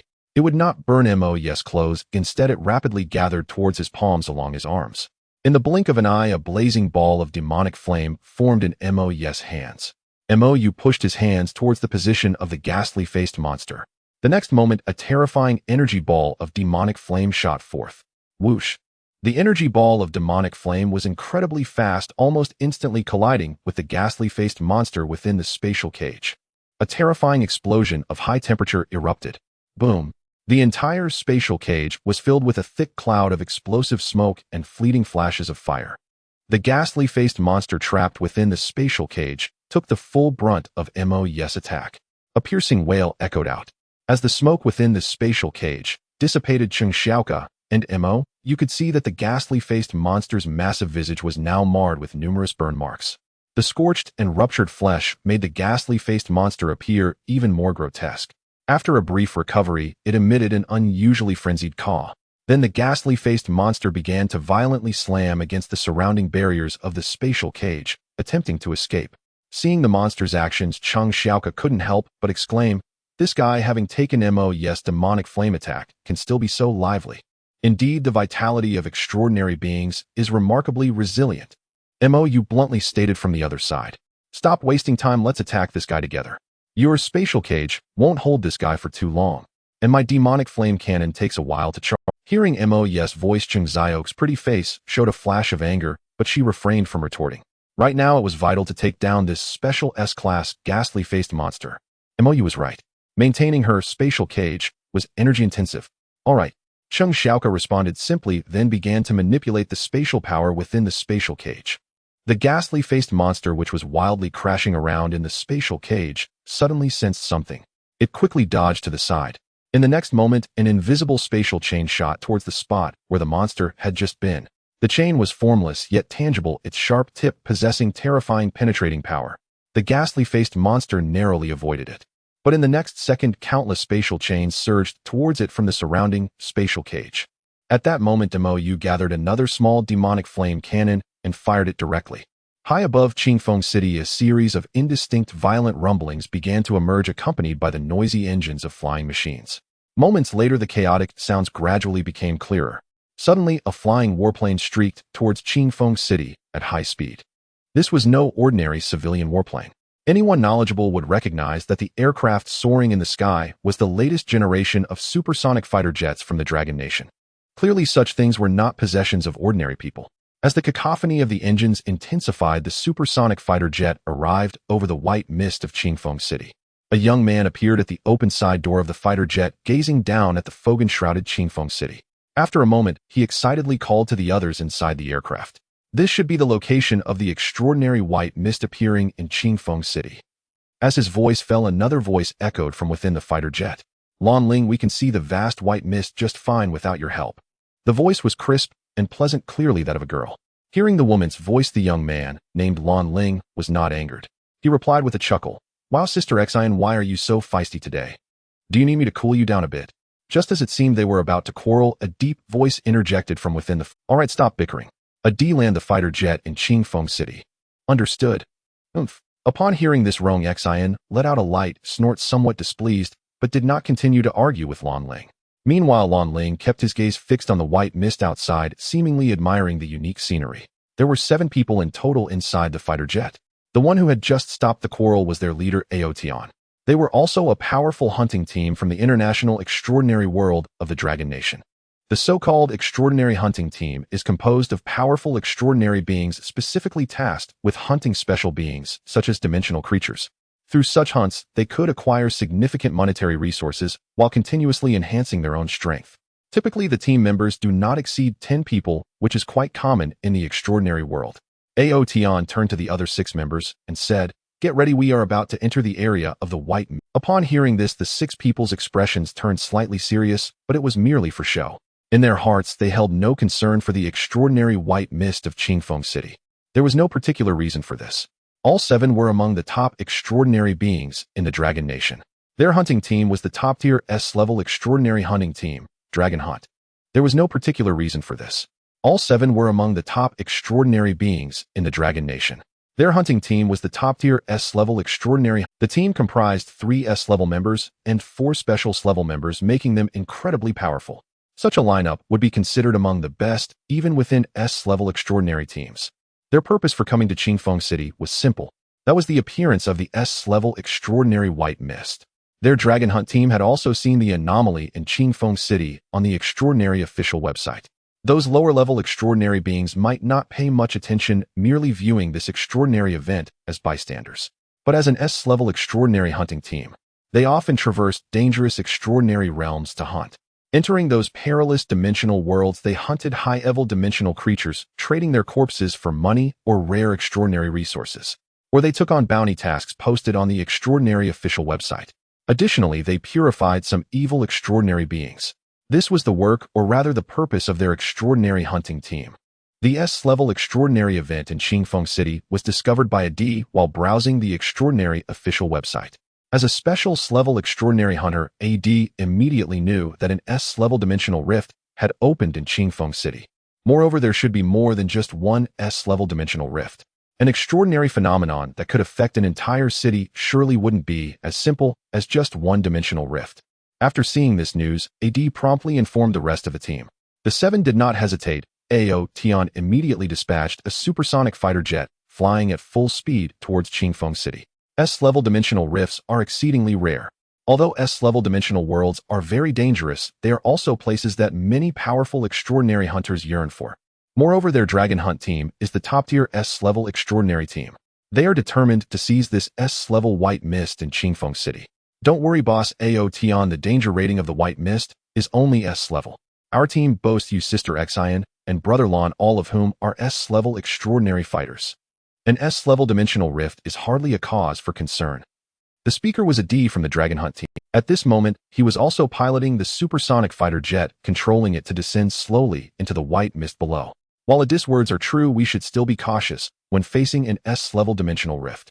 After all, an S-level dimensional rift may not only harbor one S-level dimensional creature, and it's possible that an SS-level creature could appear there. The speaker fell silent, but a D and the others understood. Haha, got it. We've explored S-level dimensional rifts before. Even S-level dimensional creatures have been hunted by us. A D spoke with a relaxed tone, and the others did not refute him. Their immense power inspired them with the same confidence as a D. However, the others, unlike a D, did not constantly boast about their strength. All right, prepare to land. Aotion looked at everyone as the fighter jet was now less than 20 meters from the ground of Qingfeng City. Members of the Dragon Hunt team began to jump down one by one. Thud, thud, thud, thud. 6 sounds echoed as 6 figures descended from the hovering supersonic fighter jet.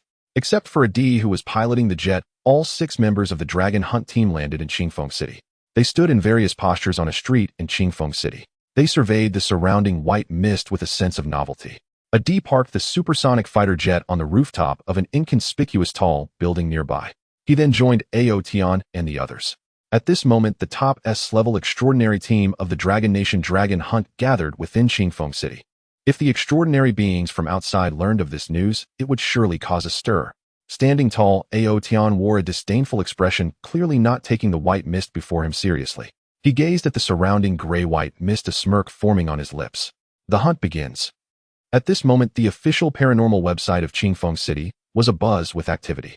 After some posts were pinned and promoted to the Dragon Kingdom's regional main site, Many paranormal practitioners from the Dragon Kingdom began flooding into Qingfeng City's paranormal website to examine the specifics of the paranormal white mist. Terrifying.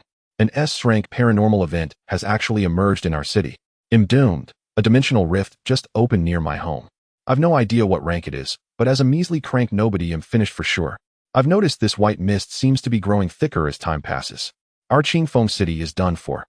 Where have all our SOD operatives gone? Stop shouting. Haven't you seen the pinned SOD post? Saad is in the midst of a full-scale rescue. This is terrifying. I keep feeling like there's a white shadow drifting around near my place, but I dare not go out to check.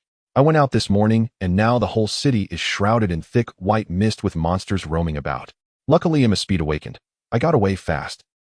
Every single post from these Qingfeng City practitioners had thousands of comments and likes beneath it.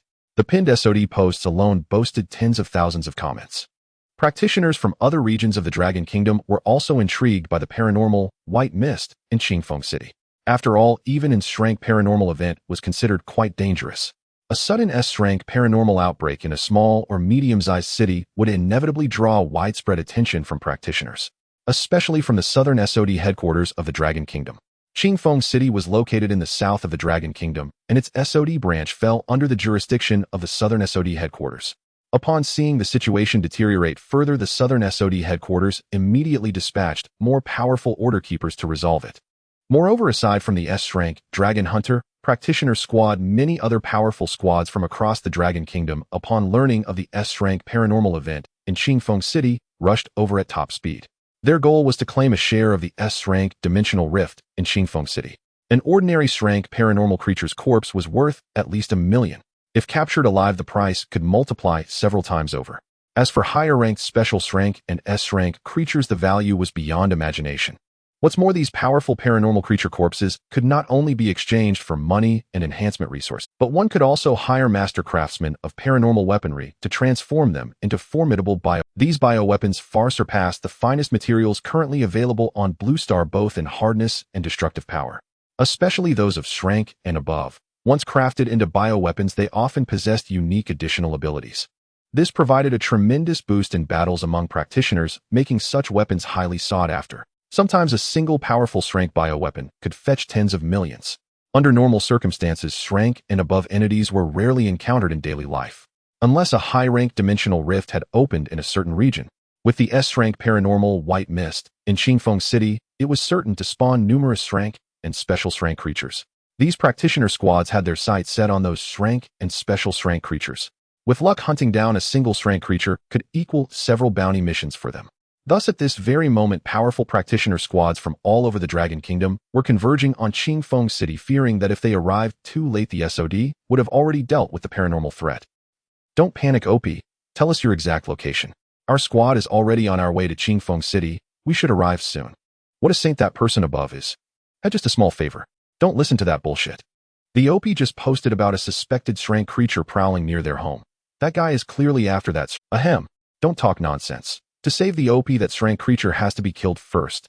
Killing the monster and saving the person, killing two birds with one stone. Stop arguing. In the OP. My home is at XXX Donglan Road, Qingfeng City. Whoever's capable of hunting an S-rank creature, hurry up and come. If you're late, there might not be two birds left to kill. Okay. Our Gale squad will arrive within 3 hours. Please hold on until then, OP. How? I think you mean please make sure the OP stalls that S-rank creature so it doesn't escape. And over here, an A-rank creature is attacking the houses around me. Sob, I feel like my home will be next. Someone save me. A-rank is pretty low. Any reward for saving you? Heh.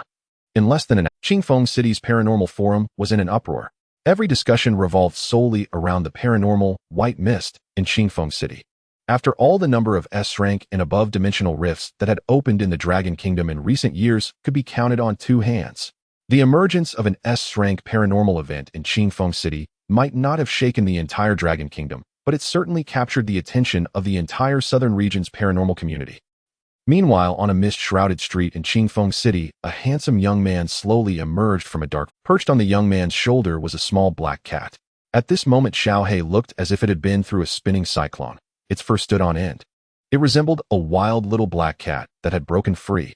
Subai turned his head and noticed Xiaohei staring at him with a resentful gaze. Subai asked in surprise, Xiaohei, why are you staring at me like that? Is there a flower on my face? Meow meow. Master was way too rough just now. My fur is almost blown off.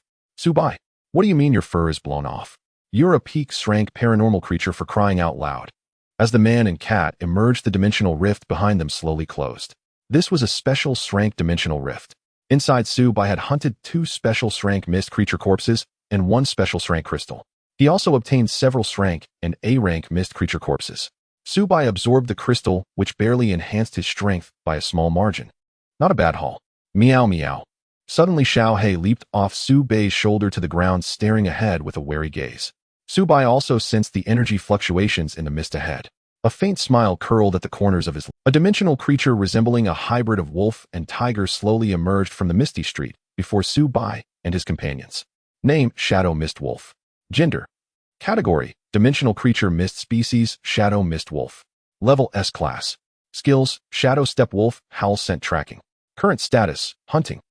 The Shadow Mist Wolf stood about 3 meters tall, its fur a pure white, tinged with gray, evoking the image of a snowfield wolf. The Shadow Mist Wolf paced slowly out of the white mist, its eyes warily assessing Subai, the man, and his cat. Since both Subai and Xiao He had concealed their energy signatures, the wolf remained unaware of their supernatural nature. Grr! The Shadow Mist Wolf let out a low growl at Subai.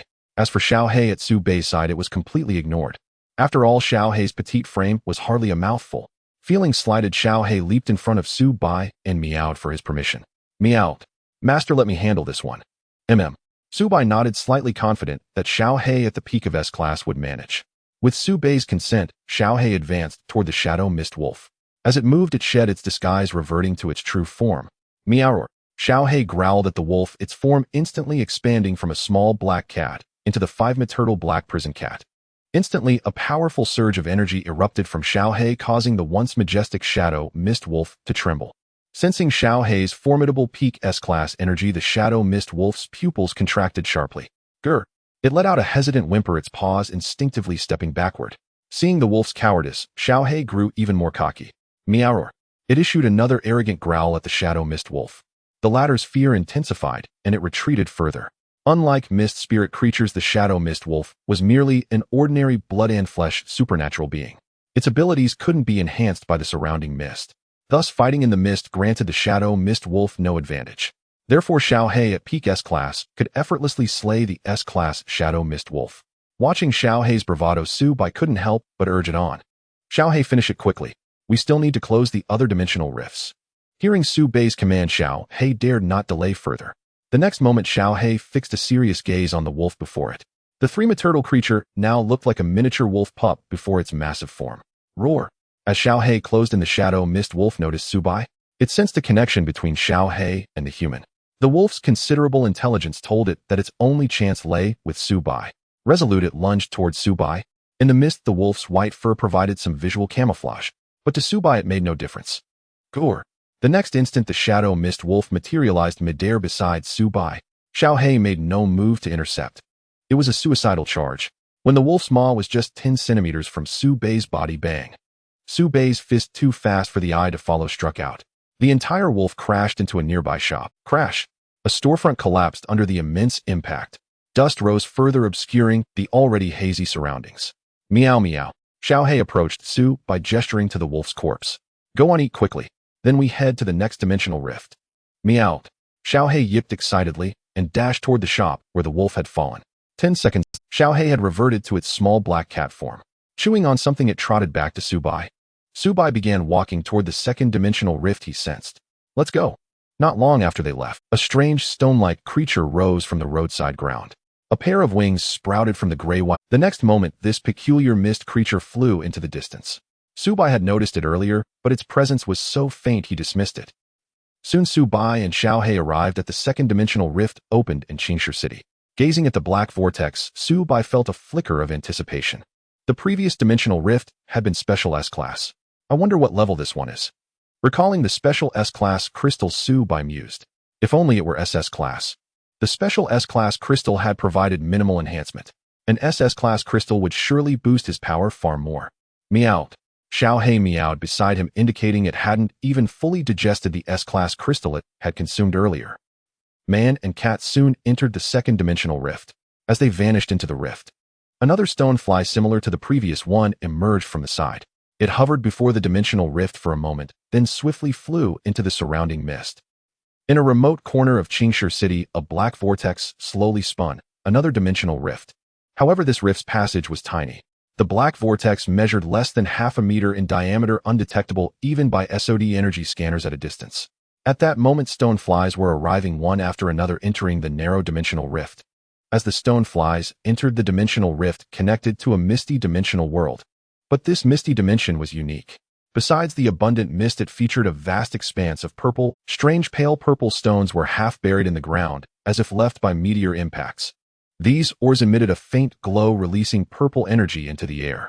The surrounding mist had turned a beautiful lavender, creating a dreamlike vista. The purple mist was saturated with pure energy. Any supernatural present would be ecstatic at the sight of these ores. These were incredibly rare supernatural ores. The energy within them offered immense benefits to all supernatural beings. At the center of this vast purple ore field stood a palace crafted entirely from the ore. Though its shape was peculiar, the architecture was grand and imposing, radiating a sacred aura. As the stone flying insects flew towards the palace of or crimson eyes appeared within the surrounding purple mist, and terrifying energy fluctuations suddenly emerged. When the owners of the gazes saw that it was the stone flying insects, their crimson glows gradually vanished into the mist. What seemed like a calm haze actually concealed numerous powerful fog-dwelling creatures. One by one, the stone flying insects entered the palace. The scene shifted to the interior of the purple golden palace, where the vast hall radiated a purple golden glow, with the floor and walls crafted from a rare and extraordinary ore. The interior decorations and furnishings of this purple golden palace were extremely simple. Aside from the large pile of rare purple, where there was also a magnificently ornate purple golden throne. Other than that, there was nothing else. The throne had a pyramid-like structure standing about 10 meters tall, adorned with various strange gemstones in a riot of colors, exuding an air of extreme luxury. At this moment, a graceful figure was seated upon the throne made of rare purple ore. Judging by appearance, it seemed to be a woman. However, her body was completely shrouded beneath a dark purple battle armor akin to an alloy, obscuring her true form. The stone-flying insects hovered around the dark purple armor, beginning to tremble slightly, as if conveying some information. After a moment, the armored figure on the throne slightly stirred, and a feminine voice emerged. Many external extraordinary beings have surged into this city, and a powerful human extraordinary being has appeared. The voice from the purple armor was not the least bit surprised, rather it seemed excited. You all go back and continue monitoring. The more extraordinary humans from Qingfeng City, the better. The dark purple armor continued to speak. Number 5, number 6, you two start teleporting over there and clean up the extraordinary humans. Yes. Yes. As the two melodious voices fell, two figures unexpectedly appeared out of thin air right in front of the purple throne. They were clad in similar purple battle armor as the figure on the throne, though with some differences in color and shape. After responding to the instructions of the dark purple armor, the two figures vanished from the palace. In the spacious purple golden luxurious palace, only the dark purple figure remained sitting quietly like a queen high above. On Qingfeng East Road in Qingfeng City, a massive black vortex was opening in the center of the road. From within the black vortex, a gigantic, ghostly head exceeding 10 meters in size slowly emerged. Its movements were somewhat slow, as if it were struggling to pass through this dimensional rift. Gaga, gaga, finally coming out. The ghostly creature, witnessing the scene of Qingfeng City, cawed excitedly, its expression a mix of excitement and distortion. It seemed eager to emerge. Name: Mysterious Ghost Face. Gender: None. Category: Dimensional Creature. Fog type: Mysterious Ghost Face. Level: Special S-Class. Skills: Fear Scream, Devour, Intimidation. Current status: Excited. Looking at the mysterious ghost face that had already floated half of its body out of the dimensional rift, Subai, who had just arrived at Qingfeng East Road, was somewhat surprised. This is actually a special S-Class dimensional rift. Subai's tall figure slowly emerged from the misty street, closely followed by Xiaohe. Subai looked at the mysterious ghost face that was desperately trying to wriggle out and couldn't help but twitch the corner of his mouth. Is this guy stuck? Meow meow. I think so too, master. Xiaohe chimed in with a meow. Surprised to see a human approaching the mysterious ghost face, seemed taken aback. There were actually living beings here that weren't afraid of it. Gaga, gaga. They look like they might be delicious. But that little black one doesn't seem to taste very good. Hearing the meaning in the mysterious ghost face's cries, Subai's mouth curled with interest. Beside him, Xiaohe, being a peak S-Class dimensional creature, could naturally understand the mysterious ghost face's thoughts. Meow meow. I'm not just some little black one. In the next second, Xiaohe leaped forward, transforming back into its true form, the black prison cat. At the same time, a powerful peak S-class aura spread out. However, upon sensing that Xiao He was a peak S-class extraordinary creature, the mysterious ghost face's expression became even more excited. Gaga. A good energy fluctuation. I looks like I'm going to have a feast today.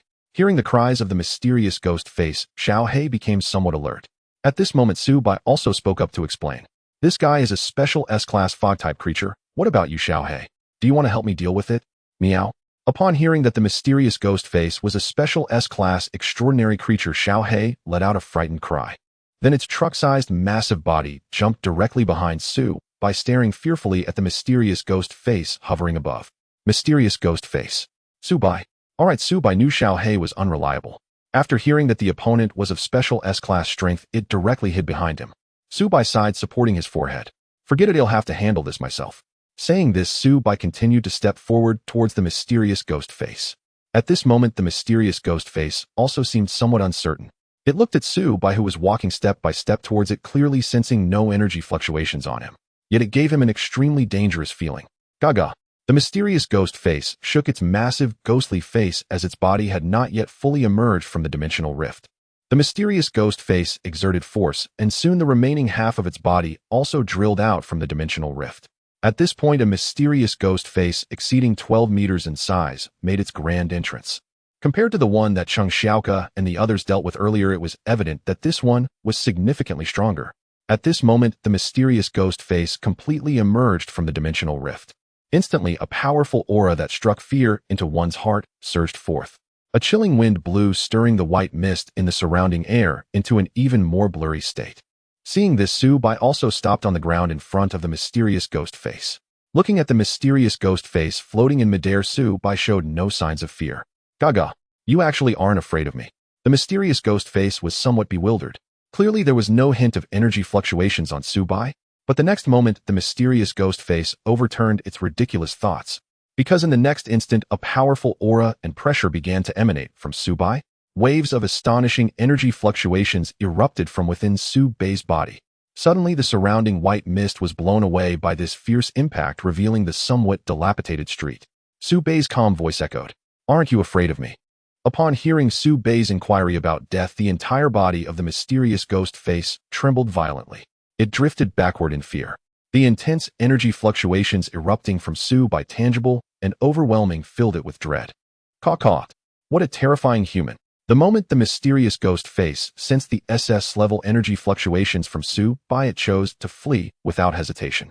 Almost without a second thought. Other than the sovereign of their mist dimension, it had never encountered such a formidable being as Su Bai. Caw. The grotesque face of the mysterious ghost face displayed a human-like expression of terror and fear. It desperately flew back into the white mist, wishing it could sprout a pair of legs, or rather a pair of wings. Trying to run, Su Bai watched as the figure of the mysterious ghost face disappeared into the white mist ahead, a confident smile curling at the corner of his mouth involuntarily. No enemy had ever escaped from him before. Xiao He, follow me. As he spoke, when Xiao He looked towards Su Bai's position, his form had already vanished. Xiao He was speechless. Seconds later, boom, bang, Su Bai threw a punch through the air at the mysterious ghost face flying above. The latter's body was slammed to the ground by the force of Su Bai's blow. Bang bang, caw. The mysterious ghost face skidded across the city road for over 100 meters, leaving a long trench before finally coming to a halt. Although Su Bai's punch did not directly strike its body, the mysterious ghost face now seemed utterly spent, teetering on the brink of death. Caw. Nearly half of the mysterious ghost face's body had been obliterated by the force of Su Bai's punch. Now dragging its mangled half-face, it lay on the ground, letting out feeble, strange cries. At that moment, Su Bai slowly approached from behind. His calm demeanor and faintly upturned lips filled the mysterious ghost face with terror. Caw. The mysterious ghost face suddenly emitted high-pitched, strange cries, its facial features twisting grotesquely as its mouth opened wide. This made the already hideous mysterious ghost face appear even more repulsive and nauseating. It resembled an abstract, distorted painting, causing even Su Bai to frown slightly. Truly ugly. Su Bai stepped forward. Caw. The frequency of the strange cries from the mysterious ghost face's wide mouth increased rapidly. Su Bai's mouth twitched, and in the next instant he appeared before it as if teleporting. Stop your damn cawing. The mysterious ghost face thought, I don't want to either. Boom. Su Bai threw a punch from 3 meters away. The air before him was propelled by his fist striking like a hidden force. In the next moment, the body of the mysterious ghost face on the ground exploded, scattering into a mess of flesh and blood, with vile liquid splashing across the surface. The strange cries of the mysterious ghost face finally ceased abruptly. Su Bei's mood immediately improved. However, as his mind calmed, he looked at the scattered remains before him and felt a pang of regret. Damn, did I just blow up an S-class-dimensional creature? The corpse of a single S-class-dimensional creature was worth at least tens of millions. Su Bei felt he had been rather wasteful. Just then Xiao Hei's figure emerged from the white mist behind. Upon spotting Su Bei, Xiao Hei let out an excited meow. Meowed. Master, I've finally found you. Su Bei turned to look at the slightly panting Xiao Hei. Never mind, Xiao Hei disposed of the remains on the ground. Su Bei pointed at the shattered remnants of the mysterious ghost face he had obliterated. The corpse had been reduced to fragments clearly unsuitable for trade or further modification. The corpse of an S-class-dimensional creature contained invaluable energy and essence. Adhering to the principle of not wasting, Su Bei decided to let Xiao Hei consume the remains. Xiao Hei was not picky. It immediately began licking the ground frantically. After all, Xiao Hei had originally been a supernatural monster. It was no stranger to devouring monster corpses. Now that Su Bei offered it the S-class mysterious ghost face remained, Xiao Hei was more than eager. Meow meow. As it ate, Xiao Hei emitted sounds of pleasure as if savoring a delicacy. This left Su Bei somewhat astonished. Xiao Hei, are these fragments really that delicious? Hearing Su Bei's question, Xiao Hei paused in its feasting. Meow meow. Master, the more powerful the creature's corpse, the more delicious it is for us dimensional beings. Then recalling something, Xiao Hei added. Of course, the meals made by the mistress are also very tasty. Su Bei was speechless. It never missed a chance to flatter Su Shi. A few minutes later, after Xiao Hei had completely consumed the remains of the mysterious ghost face, Su Bei was about to head to the next open dimensional rift. Suddenly, a cold mechanical female voice rang out. Stop! Su Bei and Xiao Hei turned to look. On the rooftop of a roadside building, a figure rapidly descended toward their location. Su Bei instantly moved to Xiao Hei's side, lifting the truck-sized creature with one hand. The next moment, Su Bei leaped back dozens of meters, distancing himself from their previous spot. Just as they jumped, a razor-sharp diamond-shaped blade shot toward where they had stood.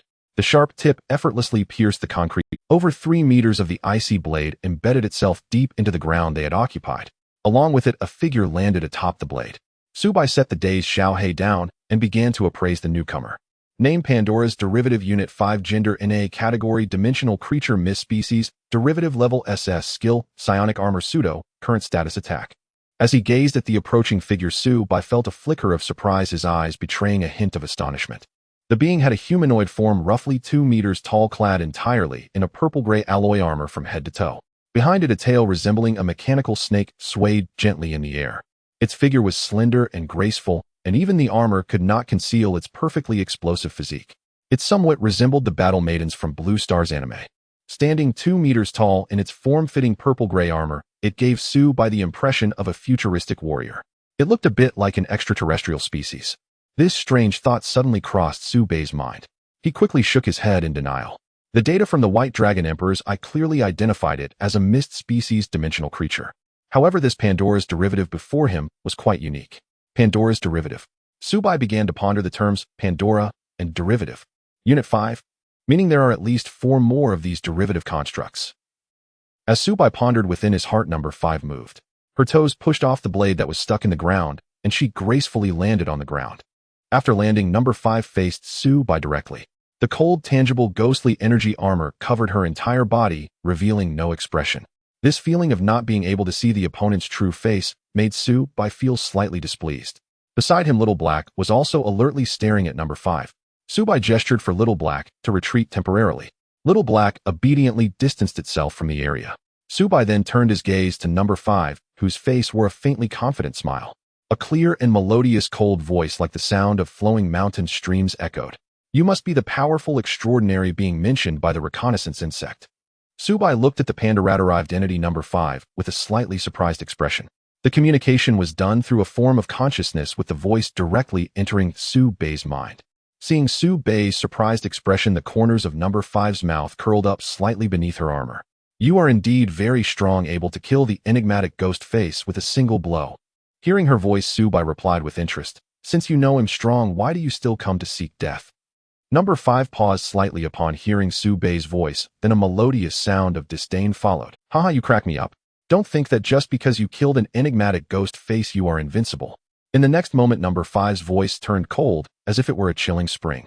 I am here to execute the king's orders and kill you. Suddenly, a strong wave of energy surged from the panda-rat-arrived entity number 5. Incredible energy pressure swept through the surrounding air like a tangible force. The white fog around them was frantically stirred, as if changing from cloudy weather to a typhoon. Little Black's fur bristled instantly, emitting a dangerous meowing sound. Subai watched the scene with slight interest, planning to see how she intended to kill him next. Explode. In the next moment, number 5 shouted. Her figure abruptly charged towards Sue by dispersing the surrounding white fog with her momentum. A violent sonic boom erupted in the air.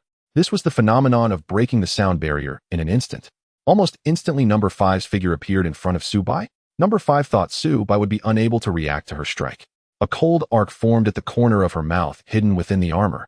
Just as she thought to herself, mission accomplished, Subai's figure seemed to vanish into thin air. While number 5 instinctively exclaimed in surprise, too late to react. Subai had already thrown a punch towards. Boom. Clang clang. Bang. Subai's fist collided with number 5's armor, producing a loud crashing sound. The next moment, number 5's leaping body was struck as if hit by a train in midair. She was propelled backward without pause. Bang. Boom boom. Dong. Number 5's body instantly crashed into a building at the end. Suddenly, the building collapsed as if it had been bombarded by a shell. All this occurred in the blink of an eye. Little Black stared blankly at this scene, momentarily unable to comprehend what had just happened. Meow. It couldn't see the shadow of number 5's attack or Subai's punching motion. Subai's expression remained calm as he began to walk towards the spot where number 5 had just been sent flying. Before he could take a few steps, a loud noise came from the ruins ahead. In the next second, number 5's slightly glowing figure burst forth from the rubble. Subai raised an eyebrow, sensing that things were getting interesting. At this moment, the ghostly energy armor on panda-rat-arrived entity number 5 faintly shimmered. The armor's shape had also undergone noticeable changes. The original armor was merely a form-fitting structure that appeared tight and thin. However, at this moment, the ghostly energy armor on number 5 had become quite cool. The purple-gray armor deepened in hue, appearing upgraded with alloy textures standing out in sections, interlocking with sharp protrusions appearing at various joints. The arms and calves had additional hidden and sharp blades protruding. Even the mechanical tail behind her had become more menacing and thicker. Originally about 2 meters tall, panda-rat-arrived entity number 5 with the enhancement of the ghostly energy armor now stood at least 2.5 meters high. Looking at the dramatically transformed panda-rat-arrived entity, Subai couldn't help but whisper, "True, interesting." A cold voice came from number 5, who had entered the complete form of the ghostly energy armor in midair. "You are indeed strong and far exceeded my previous expectations. You actually forced me to enter the complete form of the ghostly energy armor. Next, you will witness even more interesting things." Number 5's tone was icy as she recalled that if it weren't for her timely activation of the complete ghostly energy armor, that punch from Subai would have severely injured her. Ignoring gravity, number 5's armored body darted swiftly towards Subai. In the next moment, she launched a fierce punch with her ghostly energy gauntlet. Subai easily dodged this strike by tilting his head. Whoosh! The powerful impact directly toppled a building behind Subai, collapsing it. A deep and menacing ravine appeared in the ground. In the next moment, number 5 shifted her body sideways and attacked Subai with another punch, striking like lightning. Boom boom. Subai leaped away, directly landing on the rooftop of a nearby building. Seeing this, number 5 felt some irritation and hurriedly chased after Subai.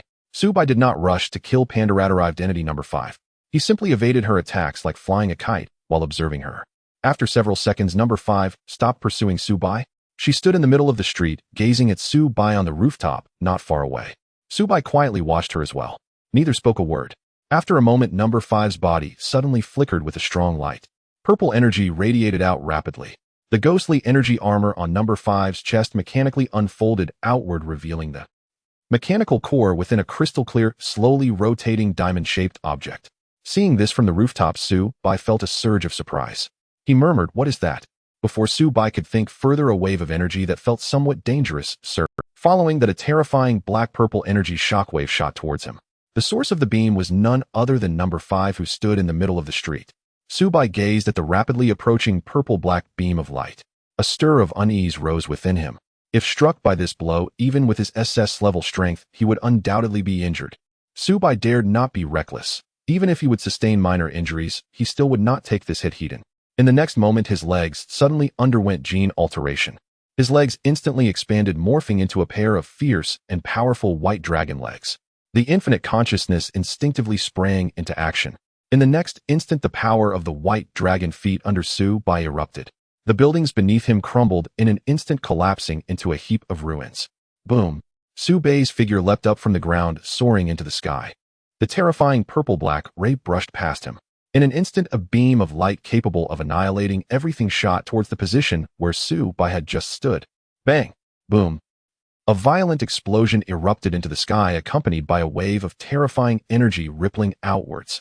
All the buildings within 100 meters vanished under the force of the horrific explosion. Not far away, Xiao He was directly blasted away by the shockwave, crashing into a building. The streets surrounding him were reduced to ruins under the blow from Pandora's derivative number 5. At this moment, Su Bai's figure descended from the high ground of the district. Two strong and powerful dragon legs landed on the ground first. Su Bai intentionally restrained the force of his legs, ensuring the ground remained undamaged upon his landing. His eyes narrowed slightly, and his expression grew unusually serious. Su Bai looked towards the position where Pandora's derivative number 5 had stood. At this moment, the figure of Pandora's derivative number 5 had already vanished. All that remained was a massive pit, as if struck by a meteor, with cracks extending hundreds of meters around it. Su Bai gazed at the mechanical debris and armor fragments in the enormous pit, murmuring softly. Was that an attack similar to self-detonation? Meowed. From the ruins, Xiao He's figure jumped out, running towards Su Bai. Master, are you okay? Xiao He asked anxiously about Su Bai's condition. Hearing Xiao He's concern, a smile suddenly spread across Su Bai's face. I'm fine. This time I encountered an interesting fellow. The interesting fellow Su Bai referred to was naturally not number 5, but rather the eye of the White Dragon Emperor analyzing the entity called Pandora. Number 5 was merely a derivative of Pandora, yet even so her full-powered strike was enough to elicit a sense of crisis from Su Bai, although the opponent also added their own life to it. Suddenly Su Bai chuckled lightly. Finally, I can encounter some powerful, extraordinary creatures. I find myself looking forward to it. After all, I still have 2 slots unused in my mastery of life and death. Seeing Su Bai filled with confidence, Xiao He responded with meows of agreement. Meowed. Master is the best. On the other side. At the same time, number 5 decided to self-detonate. In the mist dimension, within the core of the mist world, inside the purple golden palace, the figure clad in dark purple armor lying on the throne suddenly rose. There are such powerful, extraordinary humans in this city. The figure in dark purple armor emitted a cold and melodious voice like a clear spring. Both number 5 and number 6 were her derivatives, and there was direct consciousness communication between derivatives and the main body. It was somewhat similar to Su Bai's mastery of life and death. When number 5 activated the self-detonation beam attack on Su Bai, she also shared her perspective with the main body. Thus, Pandora observed Su Bai's recent performance in its entirety. At that time, number 5 was well aware that she was not Su Bai's opponent, and escaping was nearly impossible. Therefore, she chose to use her strongest strike, hoping to inflict some damage on Su Bai. At the same time, she wanted to test Su Bai's true combat power. At this moment, Pandora stood before the purple golden throne, her proud figure gazing down at the palace gates. The purple eyes concealed beneath the armor narrowed dangerously. Killing one of my level derivatives. Human, I will remember you. Suddenly, Pandora issued an inquiry.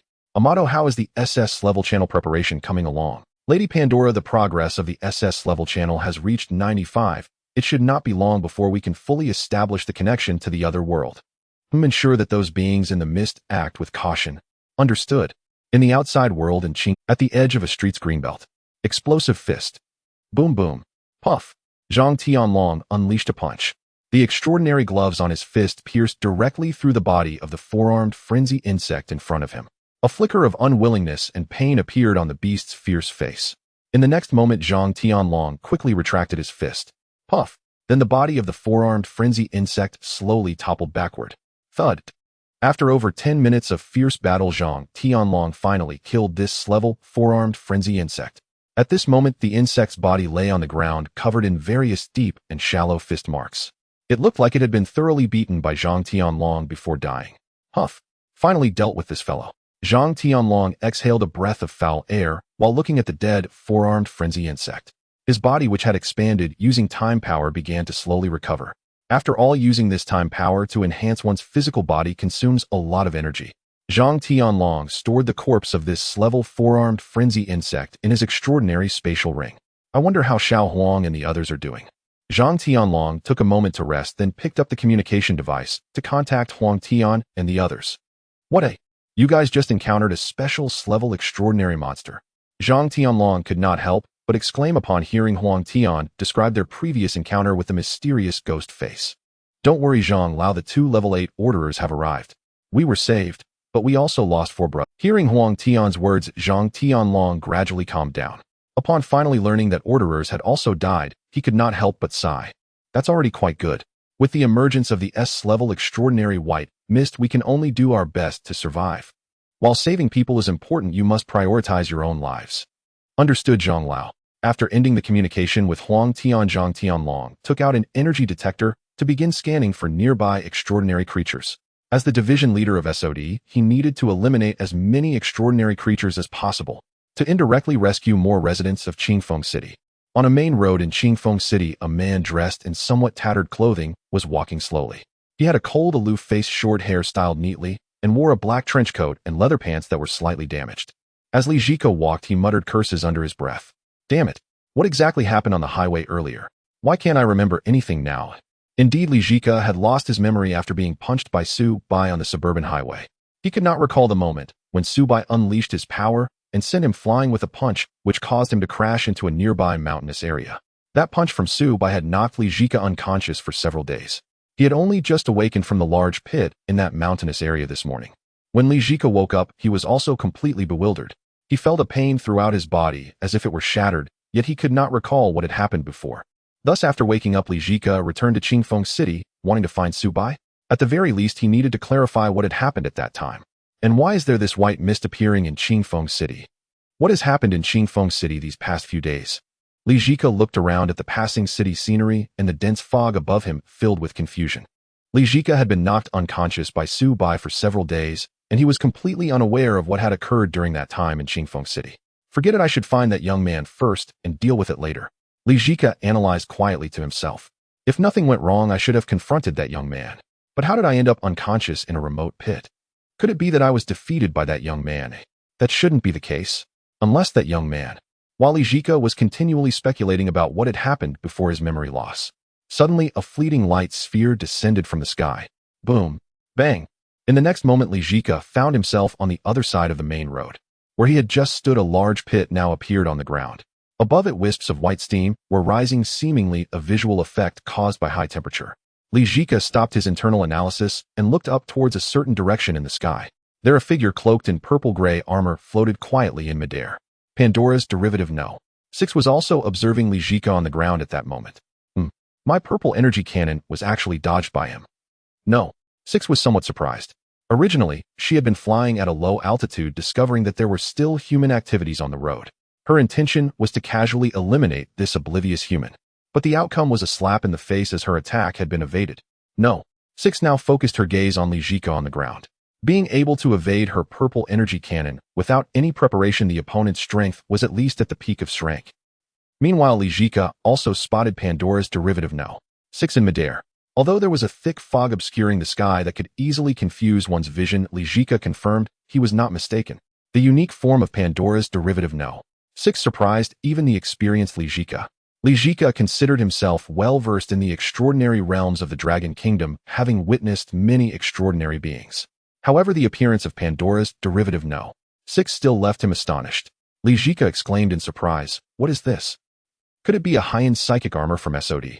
Or is it a flying armor recently developed by some extraordinary tech company?" Li Zhiko spoke to himself, analyzing the situation, showing no signs of defense against Pandora's derivative No. 6, which had just attempted to kill him.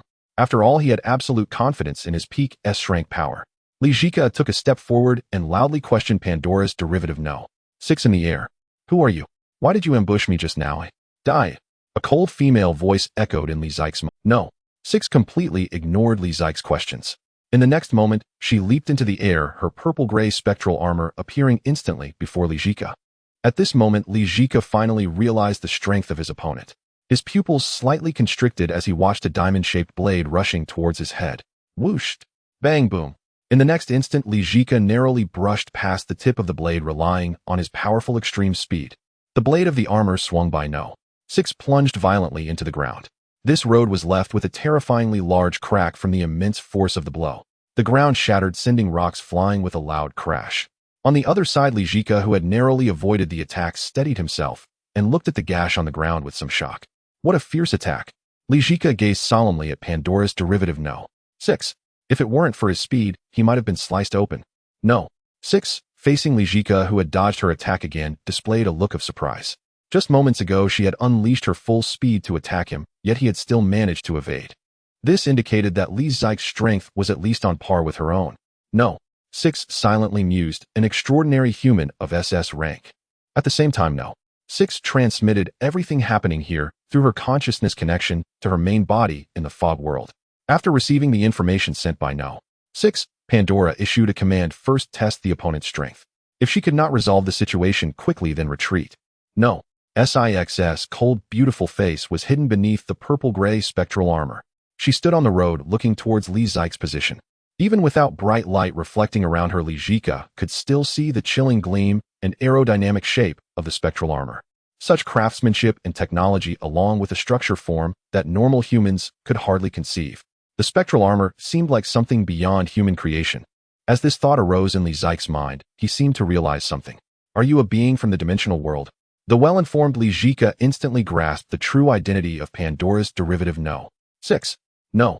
6 did not waste any more words with Lijika. Pandora had already given her orders, and there were numerous creatures in this city awaiting her slaughter. Die! Another cold and chilling female voice rang out. No. SIX's figure surged forward once more towards Lijika, her speed creating a whirlwind of air in the sky. Seeing this, Lijika dared not be careless. Judging solely by the speed and power of her previous attack, he could conclude that No. 6's strength was at least at SS rank. At this moment, an inexplicable excitement surged within Lijika. His purpose for coming to Qingfeng City was to seek a worthy opponent who could match his speed in battle. Although I am not clear about what you are, this is exactly to my liking. Lijika unleashed the aura of an S-level peak extraordinary being at that moment. A powerful wave of energy surged through the surrounding air. Li Zike's figure slowly lifted off the ground, hovering at a height of several dozen centimeters. The surging energy flow lifted his tattered clothes, but it did not affect his imposing aura at this moment. In this S-level situation, Lijika considered himself invincible. Whoosh! The speed of the Pandora entity No. 6 was so fast that it was hard to catch a glimpse of its form. Only the sound of air being sliced through could be heard. No. SIX's figure was constantly approaching Li Zike's position. In the next moment, the ground where Lijika stood suddenly erupted with an explosion. Boom! Lijika swiftly dodged to the side. Smoke and dust filled the air, combined with the white mist already present, obscuring the view on this street completely. Two figures darted through the mist of the street like lightning colliding. The white mist in the air was violently disturbed by the shockwaves of their clashes. Various buildings along the surrounding roads collapsed and crumbled in the wake of their battle. A fierce top-tier fight erupted in this district of Qingfeng City. Meanwhile, on another road in Qingfeng City, the Dragon Hunt team of 7 had just emerged from its level dimension. Audi walked at the front, speaking excitedly. We were quite lucky this time. We found an S-level dimensional rift right after arriving in Qingfeng City, with 6 S-level dimensional creatures. Turning them into 6 S-level biological weapons could fetch quite a sum. Audi thought greedily. A lazy voice came from behind. What's so great about a few S-level dimensional creatures? Look at how happy you are. Don't forget, we didn't come here for the S-level dimensional creatures. Our target is the S-level extraordinary beings in Qingfeng City. The speaker was Lan Ling, casually walking with her hands behind her head. Rong Xin looked at Lan Ling with displeasure, remembering the grudge between them from the morning. Humph, as if you would turn your nose up at S-level dimensional creatures. There are exactly 6 of them. If you don't care about those 6 S-level dimensional creature corpses, we can split them among the 6 of us. Besides, do you think an S-level extraordinary being can just be killed as you please? Hey Sister Xin, are you still angry about what happened yesterday? Lan Ling looked at Rong Xin, who had been targeting her all day, with a helpless expression. Both of them possessed S-level strength, and neither could gain the upper hand in a fight. Ever since yesterday, after Lan Ling had remarked that Rong Xin seemed to have gained weight, the latter had been constantly rebutting her words. Rong Xin didn't respond to Lan Ling's questioning, merely huffing lightly. Seeing Rong Xin's attitude, Lan Ling knew that her anger had not yet subsided. Feeling helpless, Lan Ling thought to herself, surely one should never mention a girl's weight. Otherwise it would end up like this, where a single remark would lead to constant rebuttals, and the other party was the only girl in the team, making it hard to hold a grudge. As they continued to explore ahead, a sudden loud explosion echoed from the city in the distance. A fierce burst of flames shot into the sky, scattering the white mist that had concealed it. The purple energy pillar dissipated after a few seconds, and the white mist in the air gradually regrouped, returning to calm. However, at this moment, Yin and his team were far from calm. The energy fluctuations just now were so intense. Even from this far away, there was still such strong energy fluctuations. There must be powerful, extraordinary beings battling over there. Could it be that besides our dragon hunt team, other powerful, extraordinary hunting teams have also come to Qingfeng City? Could it be that the top-ranked orderers from the SOD headquarters have come to support us? That's unlikely, right? Adi said, listening to the analysis of the others. As soon as I saw the news, I immediately requested a supersonic fighter from those guys. By rights, even if it were SOD support, unless they also used a supersonic fighter, it would be impossible to arrive here in such a short time. Adi spoke with certainty. Let's not worry about that for now. We'll find out once we get there. Let's hurry over and make sure those top-tier dimensional creatures aren't hunted by others first. Alright. The 7 members of the dragon hunt team no longer hesitated, and under Aoshin's lead they swiftly rushed toward the location where the energy pillar had shot up. On the other side, Li Zhika was fiercely battling against Pandora Entity No. 6. In Li Zike's fully unleashed state, Pandora Entity No. 6 also entered its complete form of the Phantom Energy Armor. After all, Li Zhika was a peak S-level Awaken 1 with awakening abilities that were top tier in terms of speed. Even in the complete form of the Phantom Energy Armor, No. 6 felt that it couldn't quite match Li Zike's speed. Clash. The two once again collided in an attack. At this moment, Li Zhika also wielded his extraordinary weapon, a long sword-like weapon resembling a warrior's sword called Black Blade. It was also an extraordinary biological weapon crafted from the corpse of an S-level extraordinary being. Li Zhika held the Black Blade in one hand, looking solemnly at Pandora Entity No. 6 before him. Typically, Li Zhika hardly ever used this Black Blade. For ordinary battles, he could easily cope relying solely on his speed abilities. However, facing Pandora Entity No. 6, which could transform in various ways, Li Zhika had no choice but to bring out the Black Blade. At this moment, No. 6's armored body hovered in midair, quietly watching Li Zhika. Li Zhika looked at Pandora Entity No. 6, the which was suspended in midair. This was also his most troublesome issue. Pandora Entity No. 6 could fly while he could not. Although Li Zhika was very fast, and under full force, he could even be slightly faster than Pandora Entity No. 6. Overall, however, he still suffered from the disadvantage of not being able to fly. Just as Li Zhika was about to launch another attack, Pandora Entity No. 6 spoke. Let's end our battle here. Li Zhika was somewhat surprised upon hearing this. In the next moment, Pandora Entity No. 6 floating above him suddenly soared into the mist high above. In the blink of an eye, it vanished from Li Zike's sight. Li Zhika looked at the fleeing Pandora Entity No. 6 in astonishment, feeling somewhat helpless. Even though he was known as a man who had reached the peak of speed, facing a flying opponent like Pandora Entity No. 6, that would be difficult for him to catch up if the latter chose to flee. I finally encountered an enemy I could fight with all my might, and you make me lose like this. Damn it. Li Zhika cursed as he glanced at the buildings in the city that had been destroyed during their battle, then headed into the mist in one direction. When the members of the Dragon Hunt team arrived at the battlefield where Li Zhiku and Pandora's Entity No. 6 had fought, only a scene of devastation remained. Various buildings lay collapsed, bearing signs of destruction, as if they had been shelled, proving that a fierce battle had erupted here. Boss Yin, it seems we've arrived late. Lan Ling said, trailing at the end of the team, his expression one of disappointment as he saw the battle had already concluded. I wonder how strong the fighters were before. He pondered. Forget it, let's continue to the next energy point. One member of the Dragon Hunt team, holding an energy detector, remarked him. Then added, let's go. This city still has quite a few high-level dimensional rifts opened. Indeed. Another chimed in.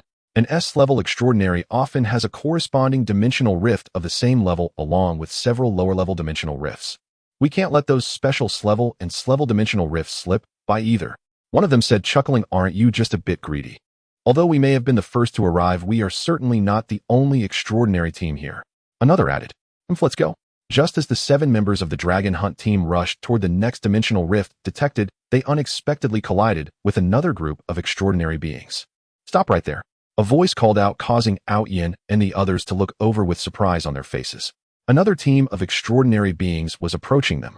The S-level hunting team from the Dragon Kingdom, known as Thugs. Unlike Aoshin's Dragon Hunt extraordinary team, all members of Thugs were notorious criminals.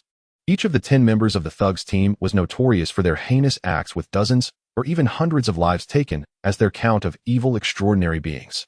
At that moment, they each held specialized biological weapons, slowly encroaching upon Yin and his companions, emerging from the surrounding mist, closing in step by step.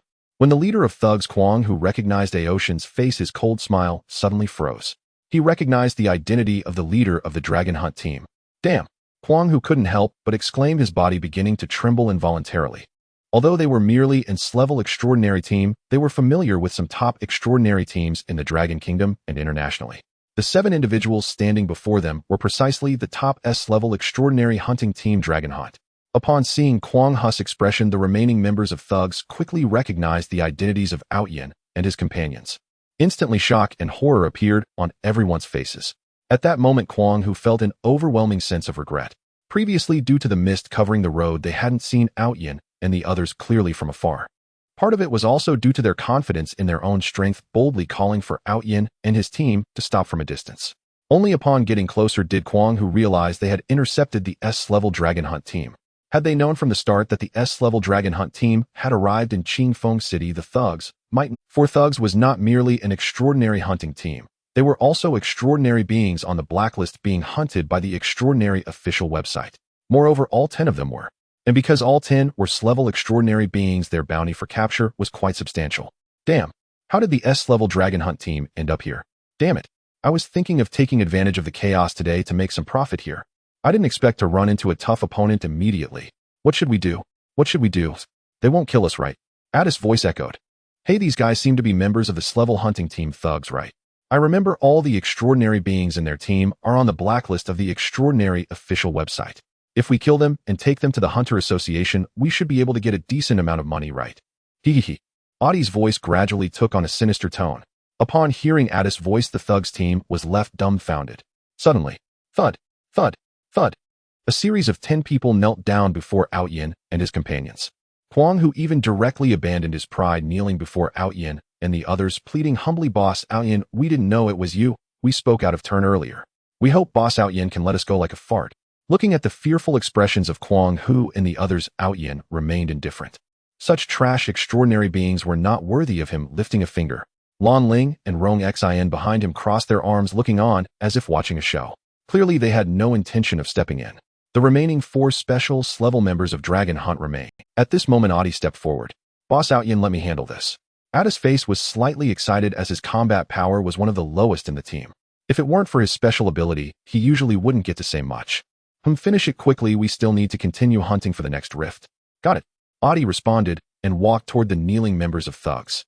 Seeing Adi approaching, Kwang Hu and the others understood their pleas for mercy had failed. Kwang Hu and the others were not known for their gentle nature. As they realized they were being looked at as ants, a nameless fury ignited within them. Damn it. If we're going to die, let's fight it out with him. Yeah, after all, we do have some renown in the extraordinary world. Sending just one person to deal with us 10 is a bit too dismissive of us. Brothers, charge.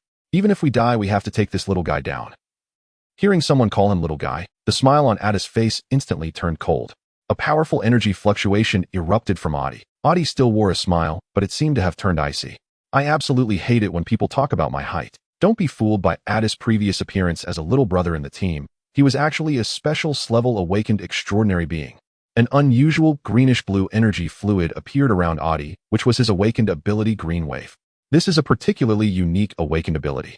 The Green Wave simultaneously possesses both healing and toxic effects. Usually Adi acts as the healer in the team. Adi approached the group of Kwang Hu and others with a cold expression. Although he had been joking around within his team, his temper was far from pleasant when facing other extraordinary beings. At that moment, Kwang Hu and the others stood up from the ground, all 10 of them glaring fiercely.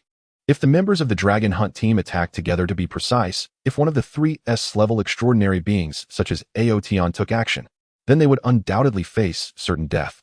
However, with only one member of the special S-level Dragon Hunt, they might still have a fighting chance. After all, Kwang Hu and the other 2 members of the thugs were at the peak of S-level strength. Coupled with the remaining 7 S-level extraordinary beings, they could still stand a chance even against a special S-level opponent. Kwang Hu and his team gathered together, their eyes filled with a fierce vigilance as they looked at Adi. Kwang Hu stood at the forefront, his gaze narrowing dangerously as he encouraged the others. Everyone, don't be afraid, there is only one opponent. Whoosh! Before Kwang Hu could finish his words, a stream of dark green energy suddenly appeared before him and rapidly expanded. In the next moment, this stream of energy surged wildly towards him. Whoosh! Kwang Hu's body was instantly enveloped by this dark green energy fluid. Kwang Hu instinctively spread his arms, trying to shake off the fluid clinging to his body. Upon closer inspection, this dark green stream was not actually liquid, but a form of energy substance. Opposite him, Audie slowly spread his hands, and the green wave around him began to come alive. The dark green fluid that had just attacked Kwang Hu was indeed the green wave he had unleashed. Addis' method of attack was to control these green waves for combat. Oh, ah, plop, ah. Kwang Hu began to shout frantically, his voice filled with terror and pain. At this moment, his body was completely covered and wrapped by these dark green liquids. The dark green fluid clinging to him began to twist and wriggle, burrowing into Kwang Hu's body like a carnivorous slime monster. Kwang Hu's body fell to the ground, starting to roll continuously, gradually turning into convulsions. The remaining members of the thugs looked at Kwang Hu's state with expressions of horror. The dark green wave covered Kwang Hu entirely, obscuring the thugs from seeing his actual condition. What? What happened? Is this his attack? What is this green liquid? It seems this green liquid has corrosive effects. Boss Kwang! Boss Kwang! The thugs shouted for Kwang Hu, but he lay motionless on the ground. Boss Kwang! Could he be dead? Boss Kwang is in level peak extraordinary being. Could he just die? How terrifying, how terrifying. That guy is too strong. Even an ordinary member of the Dragon Hunt team possesses the strength of a special level being. We levels simply cannot defeat him. Levels can never win against special levels. Run, run. Seeing Kwang Hu being effortlessly taken down by Audie, the remaining members of the thugs felt they abandoned the thought of resistance and turned to flee towards the rear. Watching the panicking thugs flee, Audie remained calm, disdainfully saying, If you had attacked together earlier, you might have survived a few more minutes. But now do you really think you can escape? Exposing your backs to me is truly foolish. As his words fell, the green wave energy around Audie surged rapidly towards the fleeing group. The green wave energy spread like a tide, its speed overwhelming. Almost instantly, the torrent of dark green fluid engulfed all 9 fleeing individuals. Oh, don't kill me. Don't kill me, or I can serve you. Please don't kill me, I beg you. The 9 members of the thugs felt the approaching green wave from Audie and desperately begged for mercy. However, this did not change Addis' murderous intent towards them. Watching the 9 individuals struggling desperately within his green wave, Addis' face remained expressionless. Venomous strangulation. Audie thrust his hands forward and suddenly grasped. Following this, the green wave energy before him began to contract wildly. If experienced firsthand, one would discover that within the currents of the green wave, countless solidified dark green spikes were continuously thrusting forward. They pierced through the bodies of the 9 thugs. Their cries for mercy stopped abruptly in an instant. Everything returned to calm once more. Only the dark green fluid still flowed gently in the air. Audie slowly retracted the green wave energy he had released. As the dark green energy fluid faded, the bodies of the remaining 9 thugs were revealed on the ground. Their bodies showed extensive corrosive damage, with many areas revealing stark white bones. In addition, their corpses had numerous sharp wounds, the result of the venomous strangulation that Audie had Audie approached and collected the bodies of all 10 thugs, including Kwang Hu, into his spatial ring. After all, they were all extraordinary beings on the wanted list for the Extraordinary official website. Each thug member's corpse was worth at least several million in bounty. The bodies of the 10 thugs amounted to a considerable sum. Afterward, Audie walked over to Aotian and the others, saying, Boss Aotian, it's all taken care of. Aotian merely glanced at Audie casually. As for the members of the thugs team, he did not take them seriously at all. Let's go. After that, Aotian and the others continued towards the next location of the dimensional rift. On the other side, at the borders of various cities in Qingfeng City, as time passed, powerful extraordinary beings began to enter Qingfeng City one after another. Among these extraordinary beings were both groups of extraordinary hunting teams and some solitary extraordinary beings. Their objectives were the same as those of the Dragon Hunt and the thugs. They all aimed to make a fortune in Qingfeng City, where S-level extraordinary beings had appeared. After all, powerful extraordinary creatures were typically hard to encounter. And in places where high-level extraordinary beings frequently appeared, there would be powerful enforcers from the SOD guarding them. In such places, ordinary extraordinary beings had no chance to intervene. Only in cities like Qingfeng City, which lacked powerful enforcers, could they take the opportunity to fish in troubled waters when high-level extraordinary beings erupted. Somewhere above the city of Qingfeng, a massive black vortex suddenly began to open. The diameter of this dimensional rift exceeded 100 meters. The opening speed of the rift was rapid. In less than 10 seconds, the dimensional rift was fully unfurled. In the next moment, a gigantic dimensional creature slowly emerged from the swirling vortex. This dimension creature was enormous, its form reminiscent of a small mountain. As it continued to swim, an even larger dimensional creature over 100 meters long soon appeared in the sky above Qingfeng. Its shape resembled that of a fish with pale skin and countless delicate white tentacles beneath its body. The mist giant fish had no wings, yet its massive body could fly through the air. It looked somewhat like the mythical creature Kuan from Blue Star. As this enormous mist creature emerged from the dimensional rift, the black vortex behind it began to slowly close. Due to the fog currently covering Qingfeng City from above, the activation of this dimensional rift went unnoticed by others. On a street in Qingfeng City, Outyin and his companions who were heading towards the next dimensional rift suddenly paused. Lan Ling said with some surprise, "What's going on? Why do I suddenly feel a powerful energy fluctuation?" "That's right, I sensed it too. Could it be that another high-level dimensional rift has opened here?" The members of the dragon hunting team began to discuss. Outyin at the front remained indifferent. Regardless of whether a new dimensional rift has opened, let's first eliminate the target's dimensional rift. They didn't have much time to think. Currently, Outyin and his team just wanted to hunt as many extraordinary creatures as possible in Qingfeng City before the support from SOD arrived. No time to waste. Understood. With Aoshin's command, Lan Ling and the others ceased their discussions, rapidly making their way towards the dimensional rift ahead. On another side, Su Bai and Xiao He also found the third dimensional rift that had opened in Qingfeng City. This rift's vortex was larger, and Su Bai sensed an S-level energy fluctuation here. Moreover, the presence of the creature was not far from here. Has it already emerged from the dimensional rift? He watched the white mist continuously pouring out of the black vortex. Su Bai began to contemplate whether to enter the dimensional rift to close the passage or to first deal with the S-level dimensional creature that had emerged. After a moment of thought, Su Bai decided to close the dimensional rift first. After all, the opening of the dimensional rift would continuously release mist. The longer these dimensional rifts remained open, the denser the mist in Qingfeng City would become. It had barely been an hour since Su Bai had set out. However, the mist density had already reduced visibility to just 2 or 3 meters. Fortunately, Su Bai's vision was hardly affected by the mist. "Xiaohe, let's go in." Meow. The two figures leapt swiftly into the black vortex. Moments later, Outyin and the others arrived in front of the dimensional rift that Su Bai had just entered. They had just missed. Adi looked at the black vortex ahead and said, "This is the spot. According to the instruments, the energy fluctuation here is at least at the specials level." Ada's tone was somewhat excited. After speaking, he looked to Outyin, waiting for the next command. Outyin and the others were also filled with joy. A specials level dimensional rift is something hard to encounter on a usual basis. Any corpse of a specials level extraordinary creature inside would be highly sought after in the extraordinary realm. Whether for biological research or the crafting of extraordinary biological weapons, the corpse of a specials level extraordinary creature is at least 10 times stronger than that of its level. They had been in Qingfeng City for less than an hour and had already encountered a specials level dimensional rift. As for danger, their dragon hunting team was rated as an S-level extraordinary hunting team. Even S-level extraordinary creatures they had hunted before. Just as Outyin and the others were preparing to enter this dimensional rift, suddenly a fierce roar interrupted the progress of the seven. They turned to look in the direction of the sound.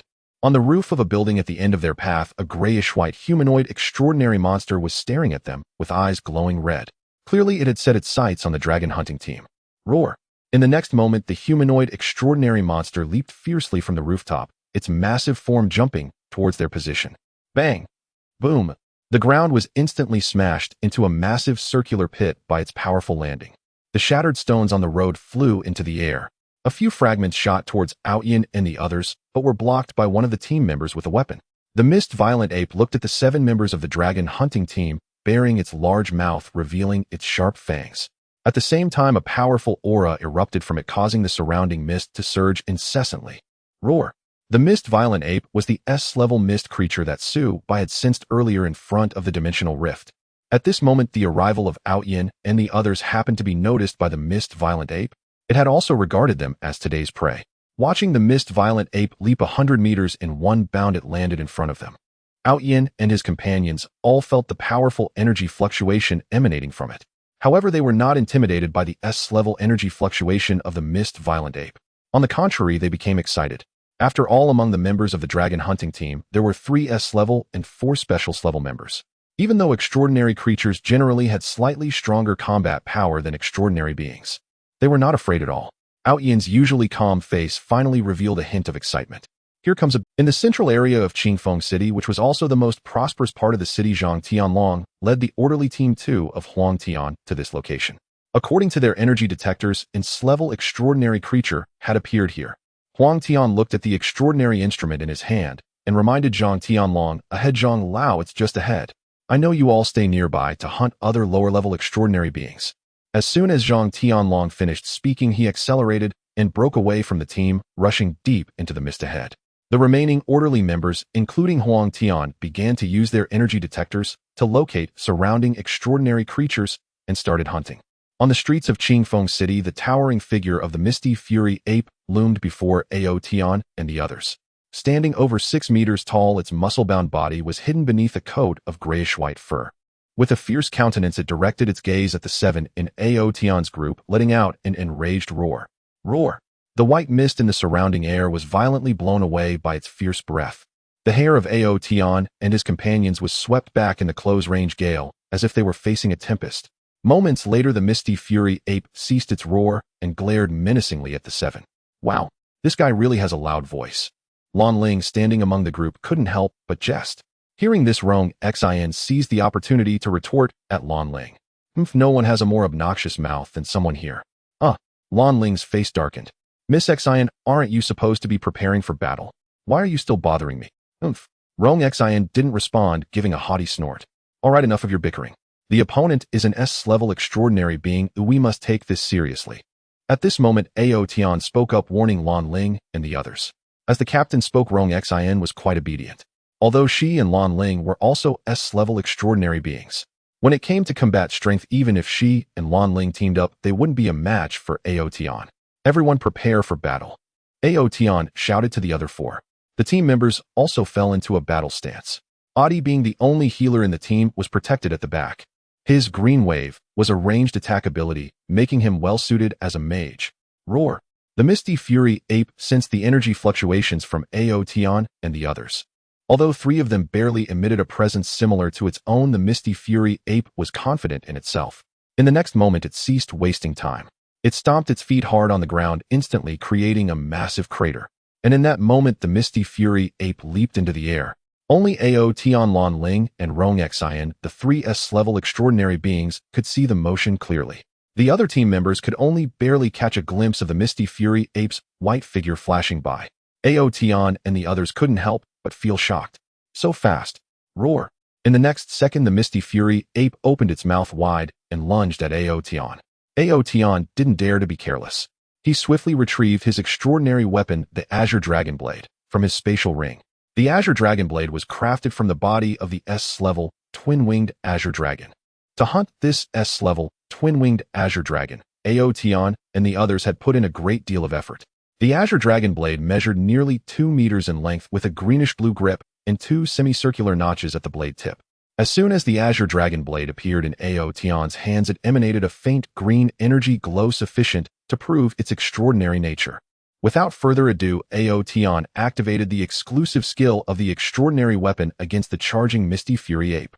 Holding the blade with both hands, Ao Tian steadied his stance, and with a powerful swing, he struck towards the space in front of him. At the same time, he drew upon the energy within his body to infuse the Azure Dragon Blade, unleashing its inner blade chi skill.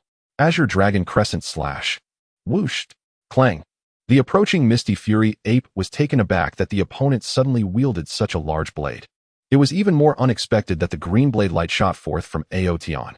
At this moment, the Misty Fury ape was still airborne and had no way to evade the Azure Dragon Crescent Slash. Roar. With no way to avoid it, the Misty Fury ape simply gave up on dodging. It crossed its sturdy arms in front of itself, unleashing a powerful aura. In the next moment, the Misty Fury ape took the hit from Ao Tian directly with its crossed arms. Bang! The Azure Dragon Crescent Slash struck against the crossed arms of the Misty Fury ape, creating a sound like metal colliding. Before Ao Tian and the others could express their shock, the Misty Fury ape's massive white fist was already swinging towards Ao Tian's head. Not good, boss. Ao Tian. Boss, dodge. The other members of the Dragon Hunter squad hurriedly warned Ao Tian. Ao Tian was not oblivious. Watching the white fist grow larger before him, he felt a swift surge of death's threat. If this punch hit, Ao Tian felt he would at least be seriously injured. Without hesitation, he decisively used his awakened ability, Fury Power. Ao Tian roared, his voice booming, causing the surrounding mist to tremble. Boom! A massive palm comparable to the size of the Misty Fury ape's arm caught the fist that was slammed down. The The owner of this giant palm was none other than the rampaging Aotion. With his body transformed by the rage, Aotion's physique had expanded to more than double its size, now comparable to that of the Misty Fury ape. He raised his bloodshot eyes to look at the Misty Fury ape before him. Who? He slightly parted his lips, exhaling a thick white mist. The rampaging Aotion grinned slightly, his voice thick with mockery. It's been a long time since I've used this ability. The Misty Fury ape's face showed a hint of astonishment. Its fist had actually been caught by this human being before it. Looking at Aotion, who had grown to its size, the Misty Fury ape's astonishment gradually transformed into a cruel expression. It never expected to be on the verge of defeat, and now the prey had multiplied. Roar, roar, roar. The Misty Fury ape's voice was filled with both anger and excitement, continuously echoing. A surge of even more violent energy fluctuations erupted from its body. Lan Ling and the others behind Aotion wore serious expressions. Even among equals, there were differences in strength, especially for beings of their high rank. The disparity in power could be even greater.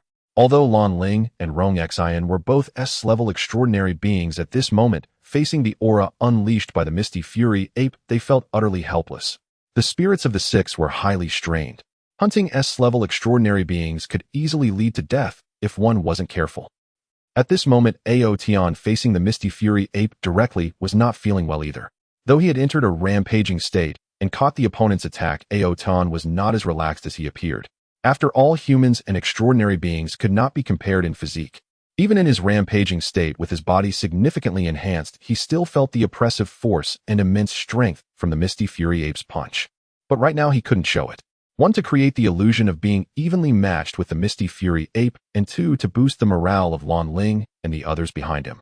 It's nearly impossible to defeat an S-level Misty Fury ape alone. However, with Lan Ling, Rong Xian, and the other 4 members of the squad, the probability of victory would significantly increase. After all, they were an extraordinary hunting team. Individual strength is essential, but teamwork is the key. Aoyan exhaled, and with his idle right hand swept the Qinglong blade in a swift arc. The mischieved rampaging ape drew its fist back and sprang 7 or 8 meters away. The impact rang out as the creature made no effort to temper its strength. The moment it struck the concrete, it carved a crater into the ground. Aoyan held the Qinglong blade before him, assuming a battle-ready posture. Behind him, Lan Ling and the others came to their senses and spread out, taking staggered positions around the beast. Aoyan, Lan Ling, and Rongxin formed a triangular encirclement around the mist ape. The 3 remaining specialist levels stood farther off, providing long-range support. Adi had already moved to a more distant position, poised to deploy Lu Donghua green motion wave for healing. In an instant, the Lilong team had fully surrounded the creature. The mist ape stood motionless, watching the Lilong team's movements with contempt, exhaling 2 scornful puffs of hot breath. It snorted. The ape did not regard the 4 specialist-level warriors as worthy opponents. Only the 3 S-level transcends, Aoyan and the others, posed any real threat. Aoyan caught the contempt on the creature's face and inwardly rejoiced. The more careless the enemy, the greater their chance of victory. Advance, Aoyan shouted, directing the order chiefly to Lan Ling and Rongxin. Facing such a formidable foe, neither of them dared to hesitate. Lan Ling's awakening was Yuan being abyssal ice, Rongxin's was Baoyan violent flame. Blue and crimson energies surged around them in an instant. Lan Ling and Rongxin bore no transcendent weapons. Their awakenings themselves served as arms. In the next instant, Lan Ling forged a glaive of biting cold from Yuanbing. The blue domineering glaive appeared in her hand as an S-level energy ripple burst from Lan Ling. Her demeanor sharpened, shifting from listless to razor-edged. At the same time, Rongxin gathered her fire element energy and manifested a dazzling 2-meter longbow. Rongxin gripped the flaming bow with one hand while drawing an invisible string with the other. A bowstring rod of flame coalesced. With a brutal pull, a blazing arrow formed in an instant. The next moment, Rongxin released with one hand, sending the fiery shaft streaking toward the mist ape. A roaring crack split the air as the radiant flaming arrow blazed past. Then in the next heartbeat, the mist ape vanished from its spot. The burst arrow slammed into the ground, detonating with an ear-splitting explosion as a pillar of fire surged into the sky. Rongxin's seemingly simple move was in fact a long-prepared, devastating technique. When the smoke and flame cleared the earth, revealed a shattered crater. The mist ape leaped down from a nearby rooftop with a heavy thud and turned its gaze toward Rongxin. It had felt a lethal aura within that flaming arrow. Without hesitation, it charged the instant it landed, closing on Rongxin's position. Aoyan and Lan Ling cried out in alarm. Rongxin reacted frantically, channeling Baoyan forward to form a defense. A shield of flame materialized before her, but hastily formed and incomplete. It was not a perfect. The ape's attack came too swiftly for Rongshin to strengthen it. The beast roared and surged forward. It unleashed the full force of that punch intent on a killing blow aimed at Rongshin. The fiery barrier could not withstand the assault. The impact thundered and detonated as the ape's blow tore through. In less than a second, the ape's enormous fist shattered the energy shield and drove toward Rongshin. At that critical instant, an ice blue glaive barred the attack before Rongshin. Lanling had arrived. The ape's fist smashed into her frozen polearm. There was no time for words. The ice glaive splintered under the remaining force of the ape's onslaught. Rongshin and Lanling were both flung backward, crashing heavily into the ruined houses behind them. The assault had occurred in an instant, and the 4 specialist levels at the perimeter had no time to react.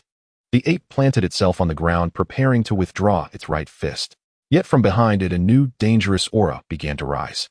While Lanling rushed to aid, Rongshin, Outyin had already set off to launch a stealthy attack on the ape. Their engagement had bought him precious seconds. Those seconds were enough for Outyin to ready his strike. He bellowed the name of his technique, Qinglong Quangzhan Azure Dragon Frenzied Slash. Outyin hovered behind the ape in midair, hoisting the Qinglong blade high. With a furious cry, the 2-meter blade descended in a crushing arc. A faint glimmer of energy clung to the blade's edge, the result of Outyin pouring his berserk power into the Qinglong blade. The infusion enhanced the blade's sharpness, penetration, and overall strength. Combined with Aoshin's enraged state, this was unquestionably his mightiest blow. Gales rose around him as the feral force erupted from his frame. The ape felt the terrifying power of Aoshin's strike. Surprise flickered across its face. There was no time to dodge. With thunderous impact, Aoshin's slash descended. The stroke landed where the ape had stood, Aoshin's form dropping into that very place.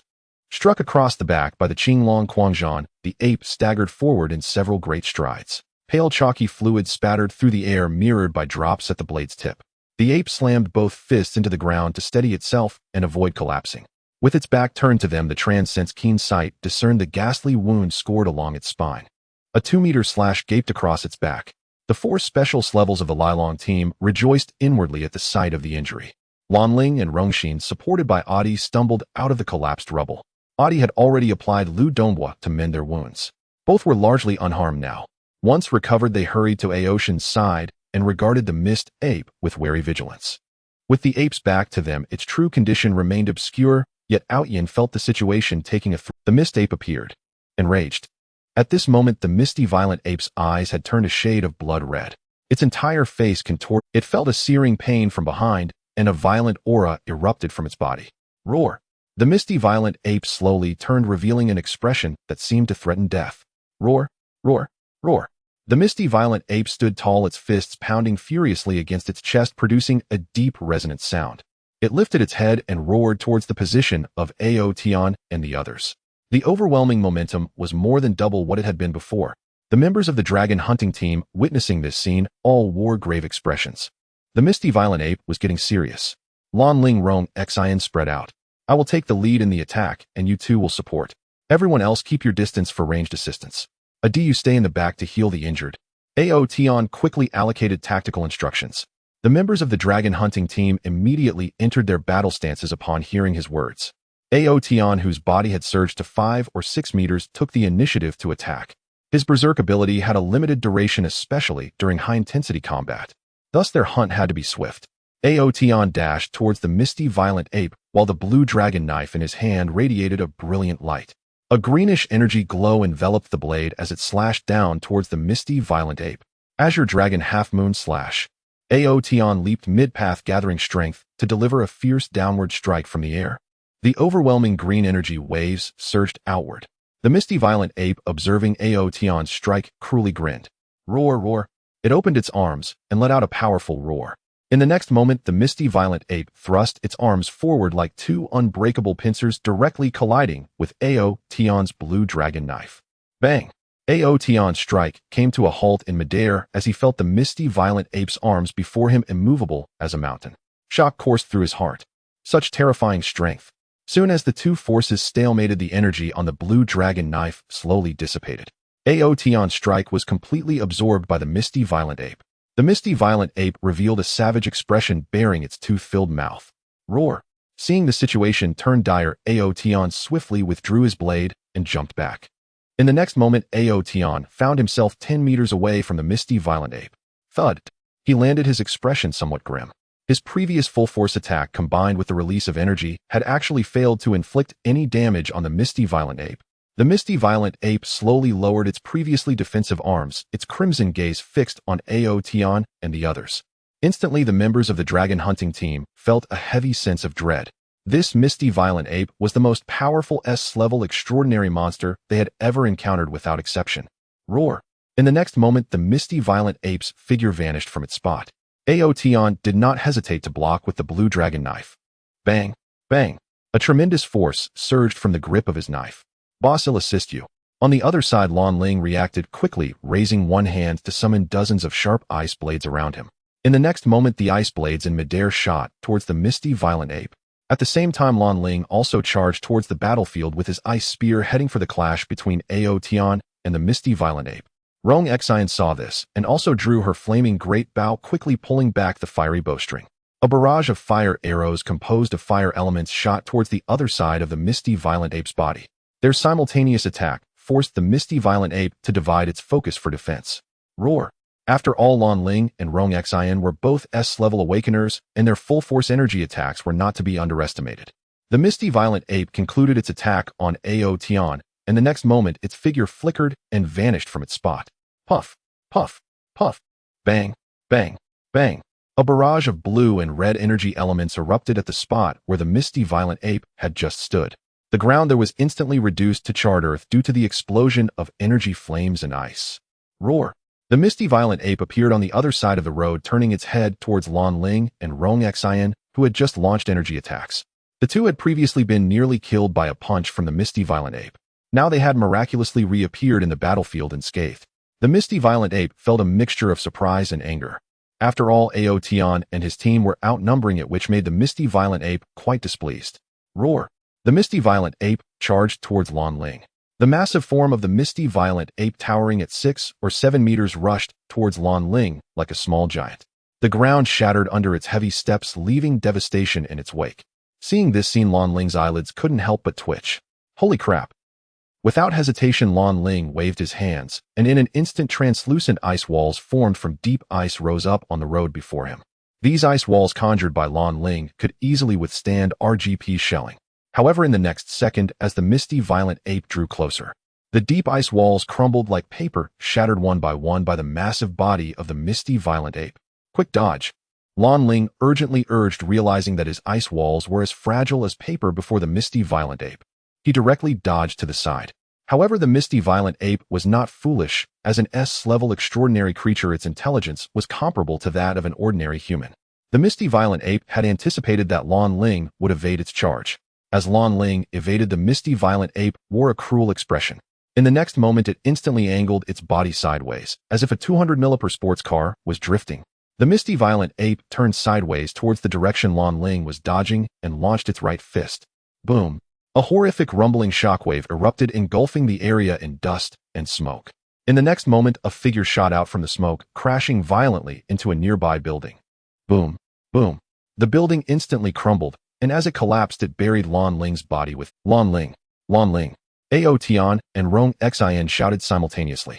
They saw the misty violent ape intent on continuing towards the ruins where Lan Ling had fallen. Rong Xian immediately unleashed 3 explosive fire arrows towards the foe.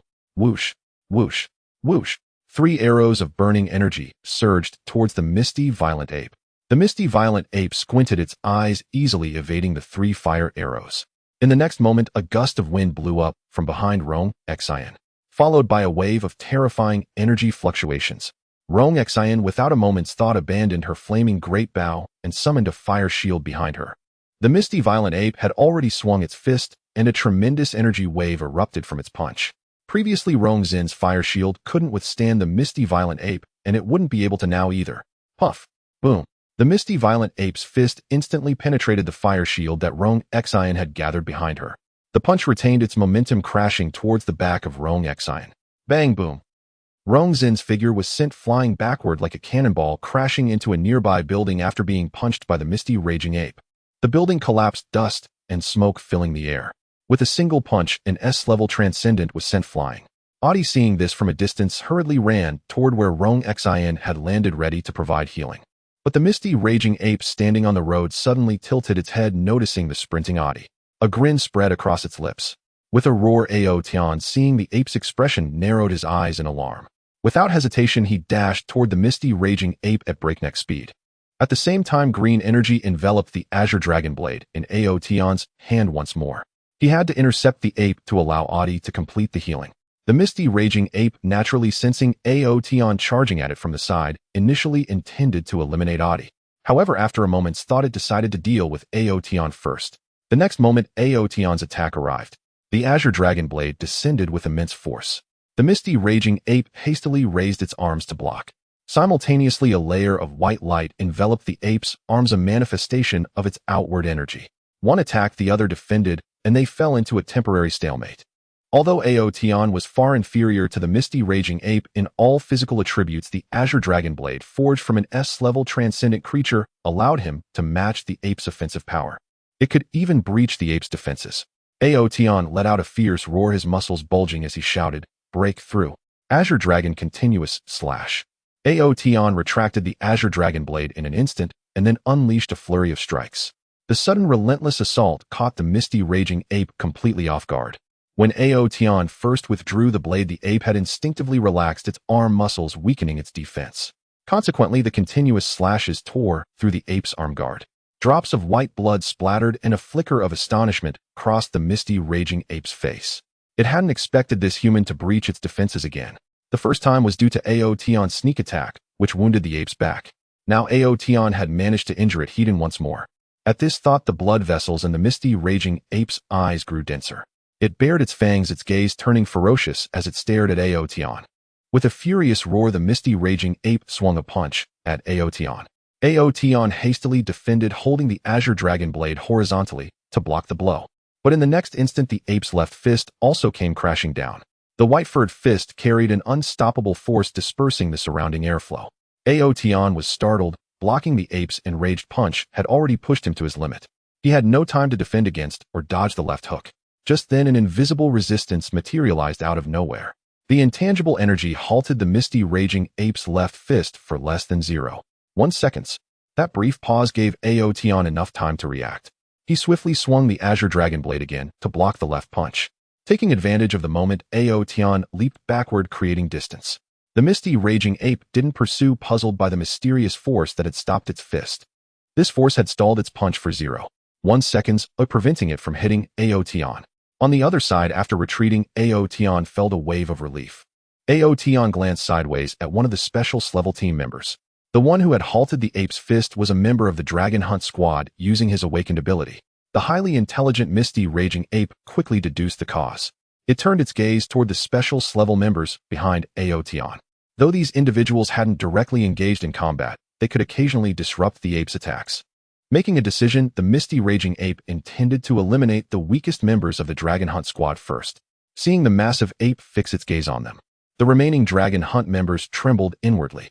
They were only at the special level, not S-level transcendent, like Ao Tian. A single direct punch from the misty, raging ape could spell instant death.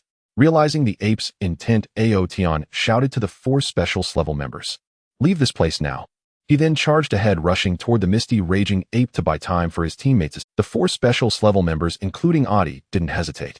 They turned and fled into the distant mist. Seeing this, the misty, raging ape could no longer contain itself.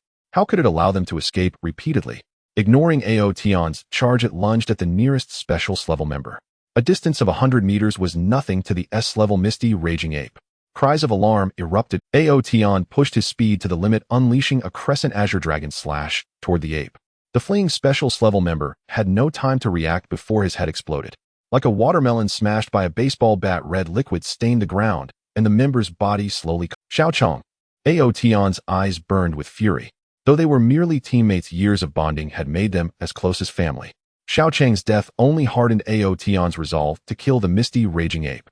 Azure Dragon triple crescent slash. Ao Tian's figure appeared behind the misty, raging ape. He leaped high into the air, the azure dragon blade shimmering with cyan light. Die.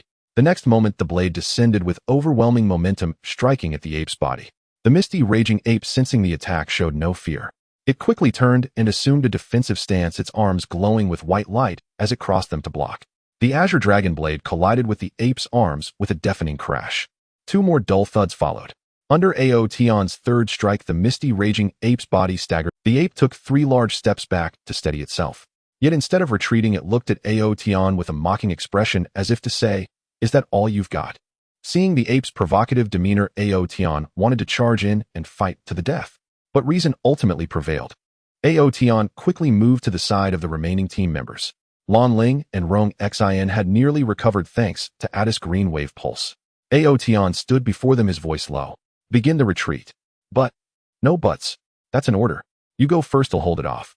The remaining Dragon Hunt members, seeing Aotion's resolute expression, didn't hesitate. They headed toward the original landing site of their aircraft. The misty raging ape, noticing Adi and the others trying to flee, roared in anger and moved to intercept them. A cyan blade arc shot forth, stopping the ape in its tracks. Aotion's eyes darkened with determination as he growled, "Your opponent is me." On the roads of Qingfeng City, a black twisted vortex slowly spun. Suddenly, a faint ripple of energy appeared on the surface of the black vortex. In the next moment, Su Bai and Xiao He leaped out. "Meow meow. It's out." Unlike Xiao He's joyful demeanor, Su Bai immediately sensed the collision of 2 energy fluctuations. Moreover, they both seemed quite formidable. One of the fluctuations was the S-level extraordinary creature that Su Bai had sensed before entering this dimensional rift. Why is there another S-level energy fluctuation? Su Bai was somewhat surprised. Although that S-level energy fluctuation was weaker, it still reached SS level. He looked up towards a certain direction. "Meow meow. What's wrong, master?" Su Bai heard Xiao He's confusion and glanced at it, saying, "There are 2 S-level extraordinary fluctuations." Meowed. Upon hearing this, Xiao He's originally lively movements paused. Its gaze became vigilant as it began to be on high alert. Seeing Xiao He's tense demeanor, Su Bai could only softly say, "No need to be so nervous. With me around, you can relax." "Meow meow. Let's go over there." Su Bai walked towards the sensed energy fluctuations, feeling a bit curious. Who exactly does that other S-level energy fluctuation belong to? Not far from the dimensional rift where Su Bai and Xiao He emerged. At this moment, the berserk Aotion was engaged in a fierce battle with the misty violent ape. Aotion's inflated body was already covered with numerous wounds. Undoubtedly, these grotesque injuries were inflicted by the misty violent ape. In contrast, the misty violent ape had hardly any injuries and wore a relaxed expression. It seemed as if it was not battling Aotion, but merely playing. Roar. Without external disturbances, the misty violent ape could easily defeat Aotion in his berserk state. Boom. The misty violent ape seized Aotion's opening, swinging a fist with all its might, a pale glow of energy enveloping its fist. This punch came at Aotion like a cannonball. With Aotion already battered and bruised, he was powerless to resist. His body was instantly sent flying by the misty violent ape's powerful punch. The latter's body crashed into a tall building, debris raining down. The building collapsed directly under the impact of Aotion's body. Looking around, the streets were filled with the destruction caused by their battle. There was not a single intact building. Roar. The misty violent ape let out an excited roar, ready to fully understand the life of its opponent. Meanwhile, Aotion lay amidst the rubble with a gloomy expression. He certainly wanted to run, but the misty violent ape gave him no chance to escape. In terms of strength, defense, and speed, it completely overwhelmed him. Even if he tried to flee, he would be pursued from behind and attacked. Despite being at the same SS level, Aotion found himself unable to hold out for even 10 minutes against the misty violent ape. A helpless, bitter smile appeared on Aotion's face. At this moment, he finally understood the definition of extraordinary strength levels according to the Extraordinary official website. Aotion recalled the words of an internationally recognized SS-level extraordinary being. Even extraordinary existences at the same level can have vastly different combat capabilities. The higher the level, the larger the gap. Previously, Aotion had dismissed such statements, believing in his own S-level power. As long as he didn't encounter an exceptionally unlucky situation with an SS-level enemy, he wouldn't face life-threatening danger. But now he denied that thought. Even enemies of the same level could threaten his life. The S-level misty violent ape before him was the misty violent ape was undoubtedly the strongest S-level extraordinary being Aotion had encountered. Even an extraordinary of S-level peak might not be a match for this misty violent ape. Am I really going to die here? Damn, I was too careless. How could I naively think that being at the same SS level means I could easily escape, even if I couldn't win? Thud thud. A series of heavy footsteps grew louder, and Aotion felt a sense of despair. Though he did not fear death, he felt an overwhelming sense of unwillingness. Aotian had long aimed to become an SS-level extraordinary being. Only now did he realize that he was merely scratching the surface at the SS level. As for those weaker than him, such as Lan Ling and Rong Xian, if categorized, they would barely qualify as half-hearted SS level. Aotian thought of many things and gained many insights. However, after waiting for a long time, the approaching footsteps gradually faded. The misty violent ape's hunt was delayed. Aotian felt somewhat puzzled. At this moment, his berserk state had subsided, and his body returned to its normal height of 1 meter and 9. After a brief period of recovery, Aotian endured the intense pain and slowly rose. Pushing away the massive stones and debris pressing down on him, Aotian walked out of the wreckage of the building. As soon as he emerged, bang! A giant grotesque ape head suddenly fell onto the ground before him. It was the misty violent ape that had previously beaten him mercilessly. At this moment, Aotian's expression was one of shock, even more than if he had swallowed a bitter pill. Sigmeodo. He stood dazed, falling into a frenzy of self-doubt. Words of shock escaped Aotian's mouth instinctively. How is this possible? Just as Aotian was in a daze, unable to believe what was happening before him, a tall, cool, and handsome boy walked over. Subai casually cast a glance at Aotian, realizing that he was the other S-level energy fluctuation. However, the energy fluctuations emanating from Aotian seemed somewhat weak in Subai's perception. Subai paid no mind to the injured Aotian standing nearby. He walked straight to the misty violent ape's head and stored it in the dimensional space. After all, it was also an S-level extraordinary creature, and even if it was just a head, it should still be quite valuable. As for the body of the misty violent ape, due to just having faced its provocation, Subai had inadvertently unleashed his power, turning the creature's body into a pulp. Even the corpse of an S-level extraordinary creature would be greatly discounted in value. Therefore, Subai planned to return and feed it to Xiaohei. After securing the misty violent ape's head, Subai prepared to turn and leave. At that moment, Aotian also regained his senses and wanted to call out to Subai. But when he saw Subai's imposing figure as a strong being, the words in his mouth never came out. Once Subai's silhouette completely left this street, Aotian's tense expression finally relaxed, completely muttering to himself, "What a powerful, extraordinary being! Even the misty violent ape was killed by him. That senior's strength is probably..."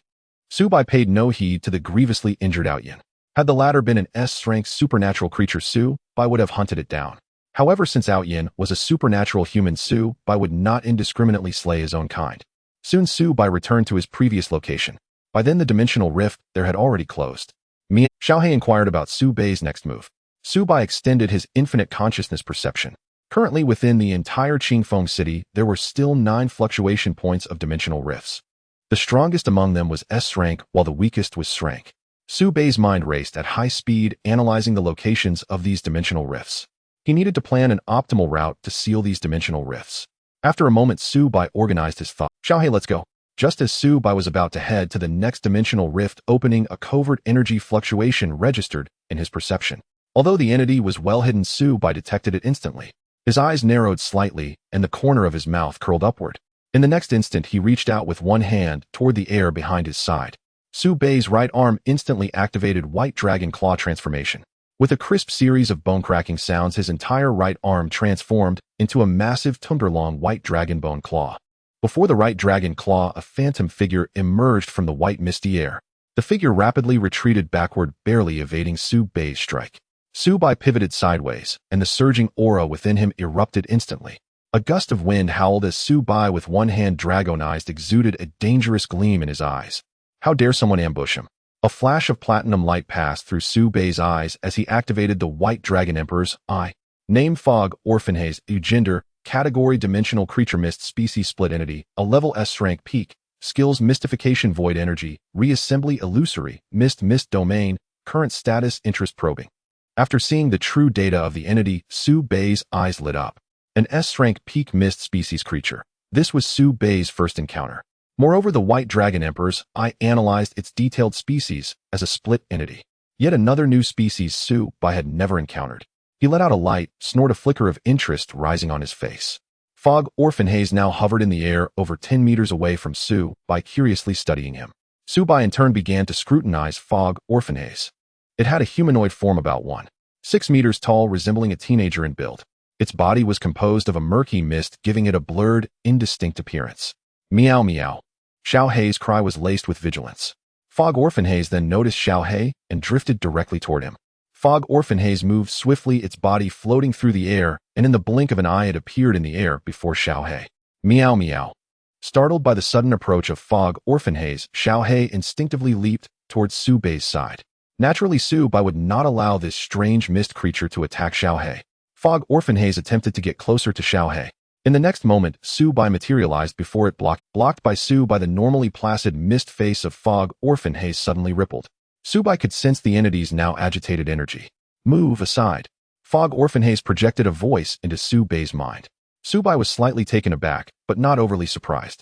After all, as an S-rank supernatural creature, it was natural for it to communicate through consciousness. Su Bai did not reply. He merely let out a cold snort to express his stance. Oomph. Fog Orphan Haze seemed to discern the disdain and mockery in Su Bei's snort. The next second its 1.6-meter mist body abruptly mutated. The murky mist within Fog Orphan Haze began to expand and twist. It absorbed and merged with the surrounding mist in the air. Su Bai stepped back, picking up Xiao He and moving him to a safe spot nearby. After securing Xiao He, Su Bai faced Fog Orphan Haze squarely. By then the entity's transformation had concluded. Fog Orphan Haze, once a 1.6-meter humanoid, now stood as a 10-meter-tall grayish-brown mist giant. Su Bai surmised this was its true form. With a roar directed at Su Bai, the murky mist around it spread. In an instant, the space spanning thousands of meters was enveloped in this murky mist. Its density was countless times thicker than the earlier ambient fog. Now an ordinary person entering Fog Orphan Haze's mist domain would be unable to see their own hand before them. Fortunately, Su Bai was no ordinary man, and he possessed the bug-like ability of the White Dragon Emperor's Eye.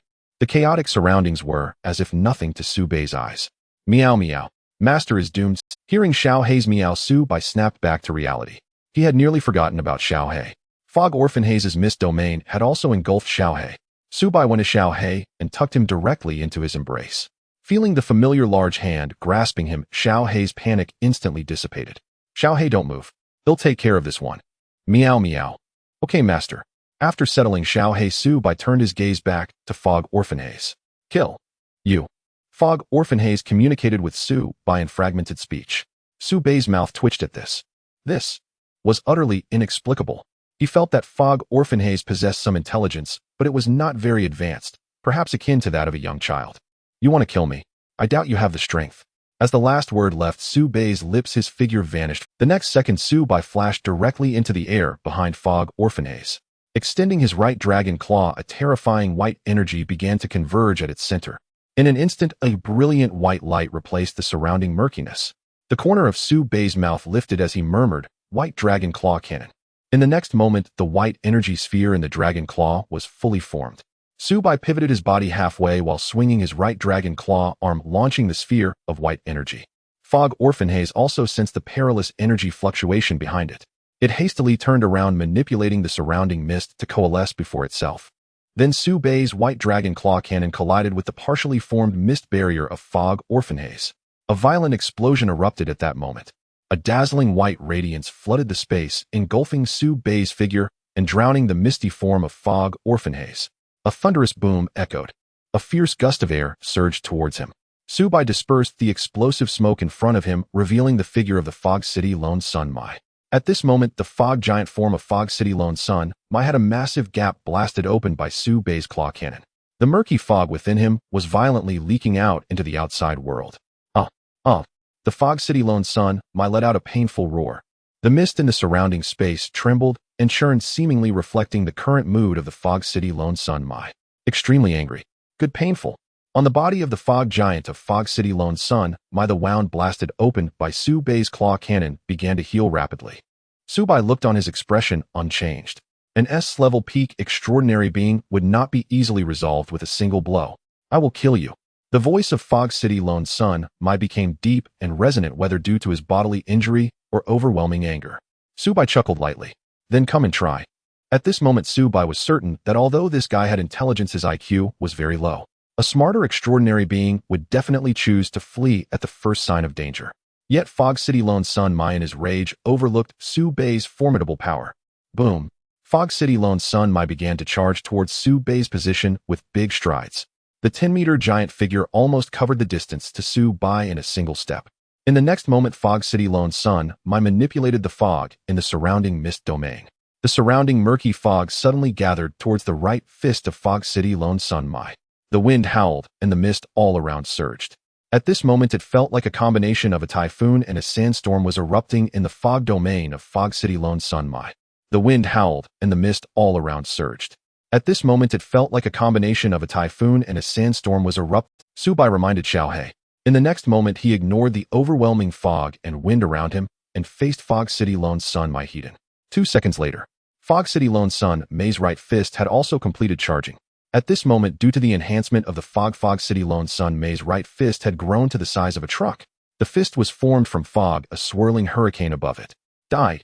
Fog City Lone Sun Mai shouted, and the next moment the charged right fist smashed towards Subai.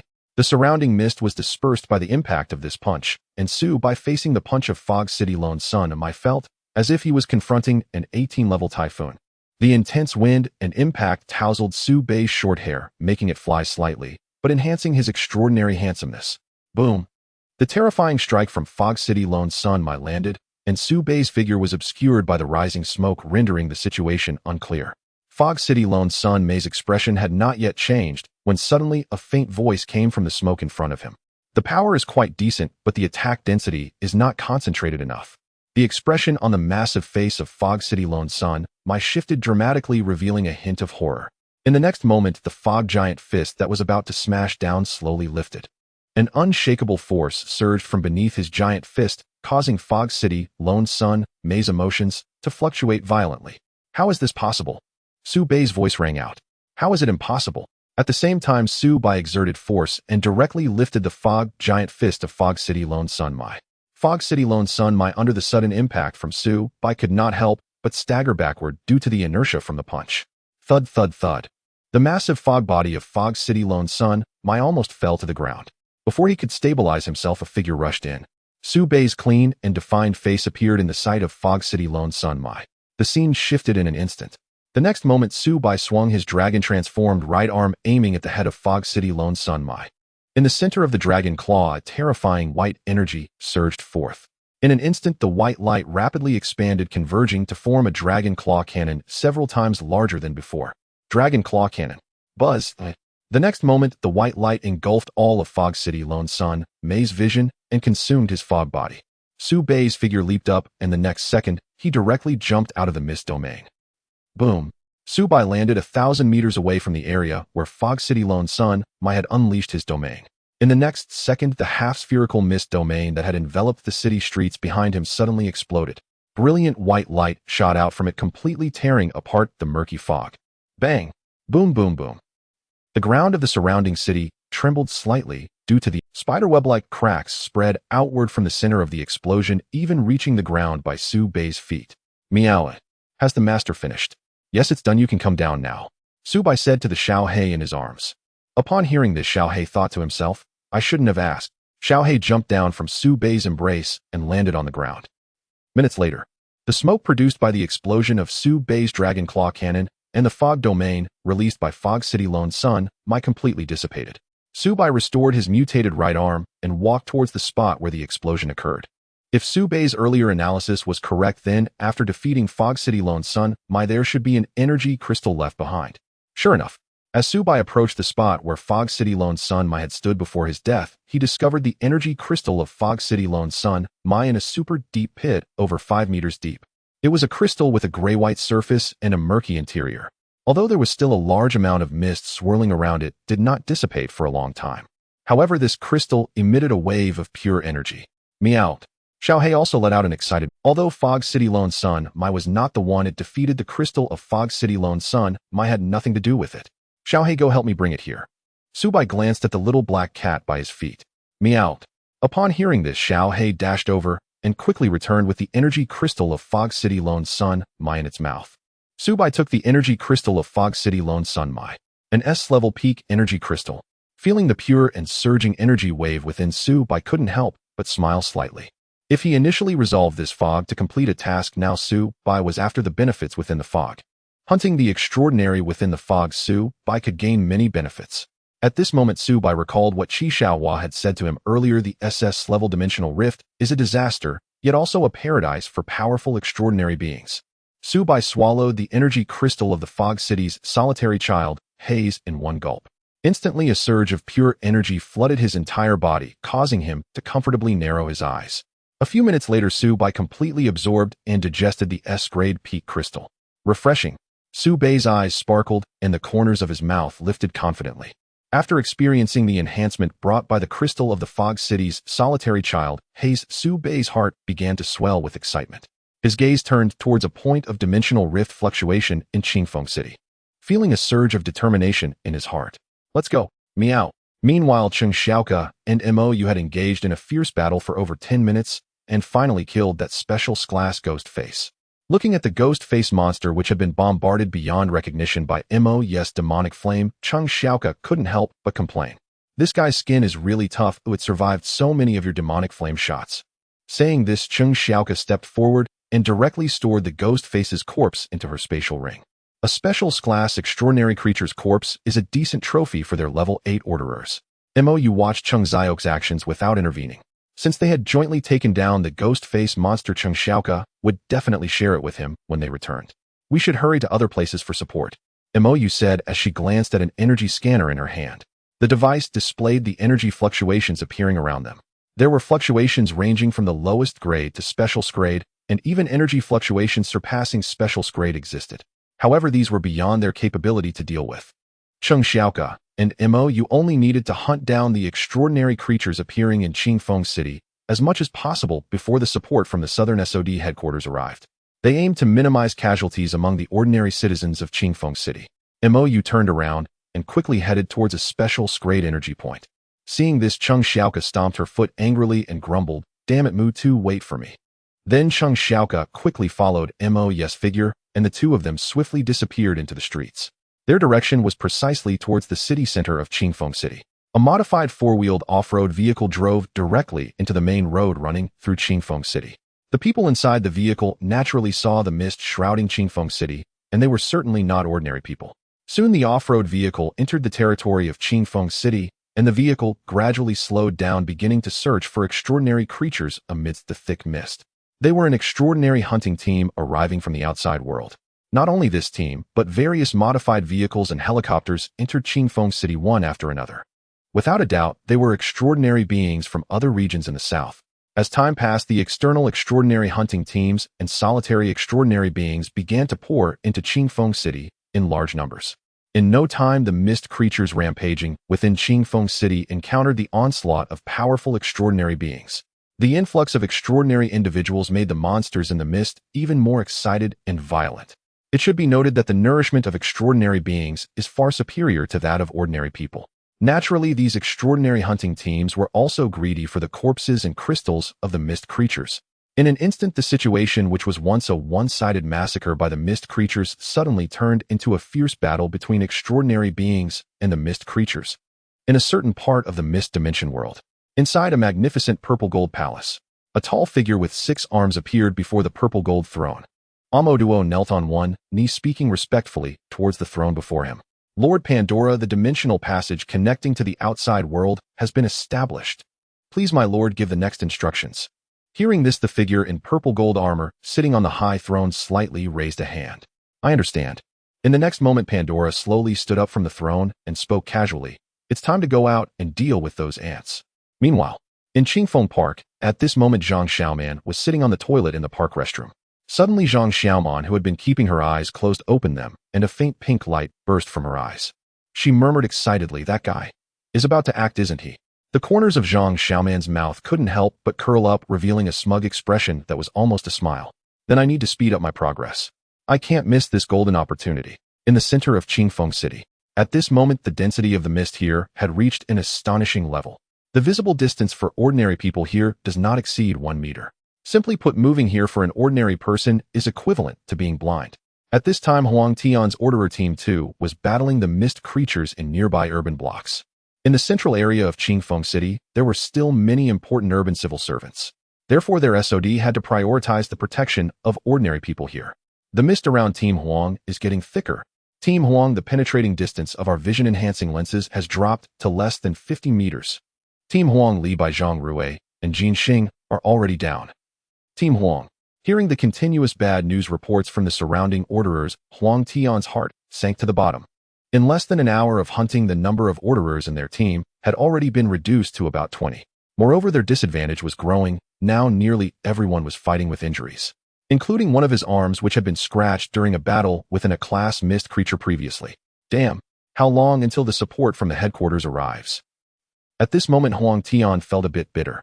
If the support from the headquarters used supersonic fighters, perhaps the crisis in Qingfeng City would have been resolved by now.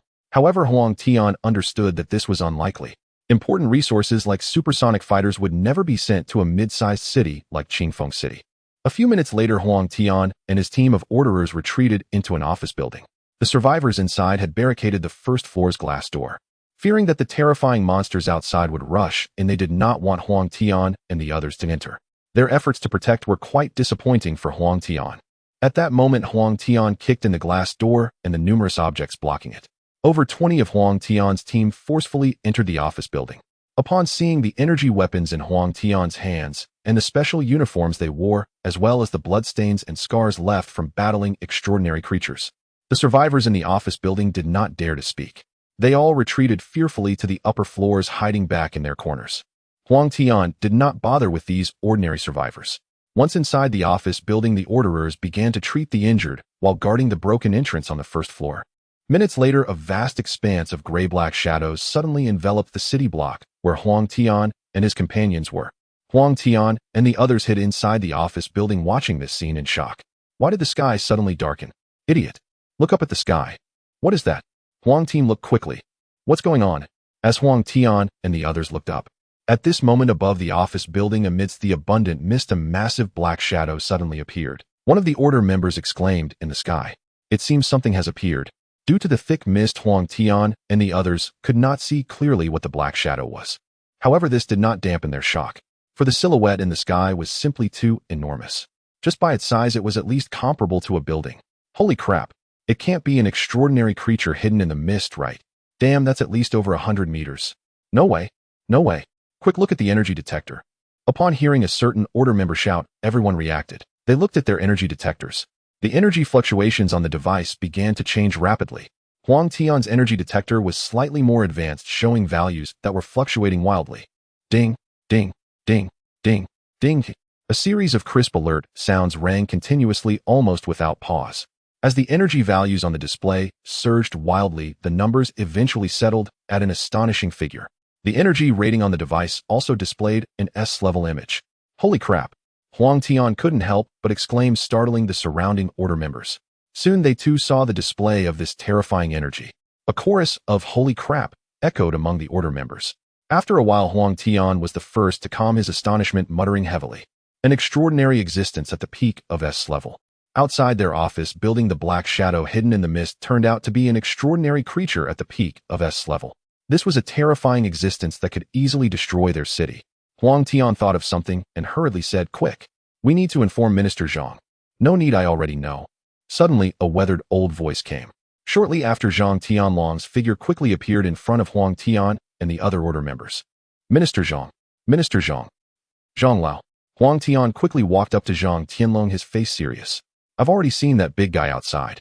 An S-level peak existence is beyond our capabilities to handle. Then what should we do now, Zhang Lao?" Zhang Tianlong's eyes narrowed slightly as he thought of Su Bai and the reinforcements from the central district, speaking in a steady tone. "No need to panic. The reinforcements from the southern district are on their way, and soon there will be level 9 or even level 10 order members who will come to eliminate it. For now, we just need to protect the survivors in this building." Zhang Tianlong looked at the other order members around and said loudly, "Everyone, don't panic. Our SOD reinforcements are coming soon. Even if it is an S-level extraordinary creature, SOD will take care of it." Hearing Zhang Tianlong's voice, the order members of the second team regained a lot of confidence. "That's right. So what if it is an S-level extraordinary creature? This is the first time I've seen an S-level extraordinary creature." Outside the office building, the enormous silhouette that had reached S-level peak suddenly stopped in midair. The order members inside the office building felt puzzled and astonished. However, after a while, the black shadow still made no movement. Zhang Tianlong felt a mix of surprise and confusion. After observing for a moment, he suddenly took out Zhang Tianlong. "Mr.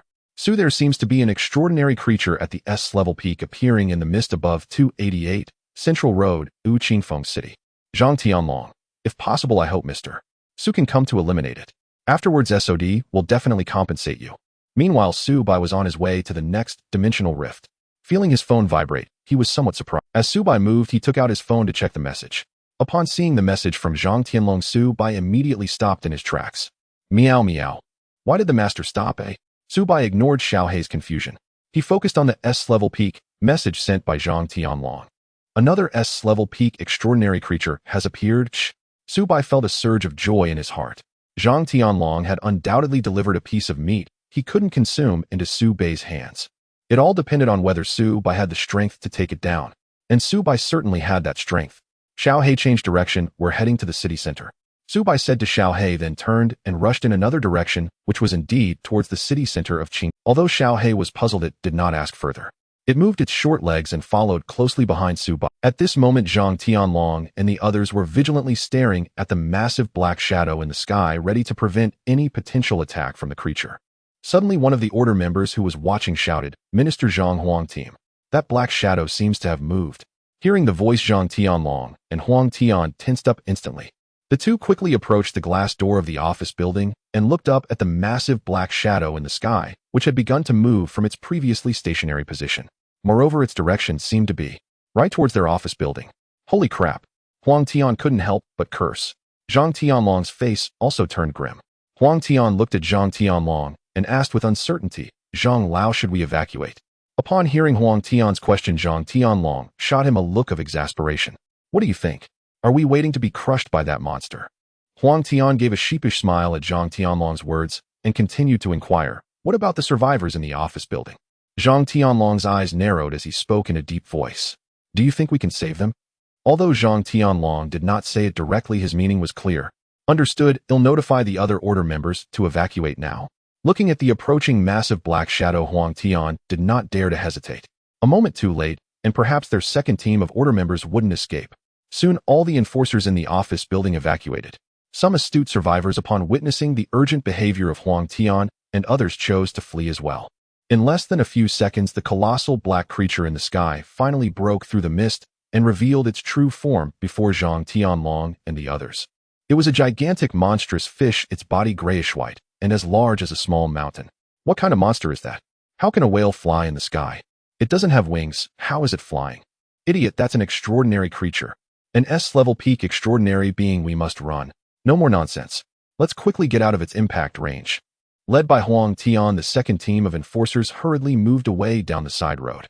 The misty flying fish crashed down from hundreds of meters above. Even the residual shockwave upon landing could take their lives. What Huang Tian and the others needed to do now was to distance themselves from this area as much as possible.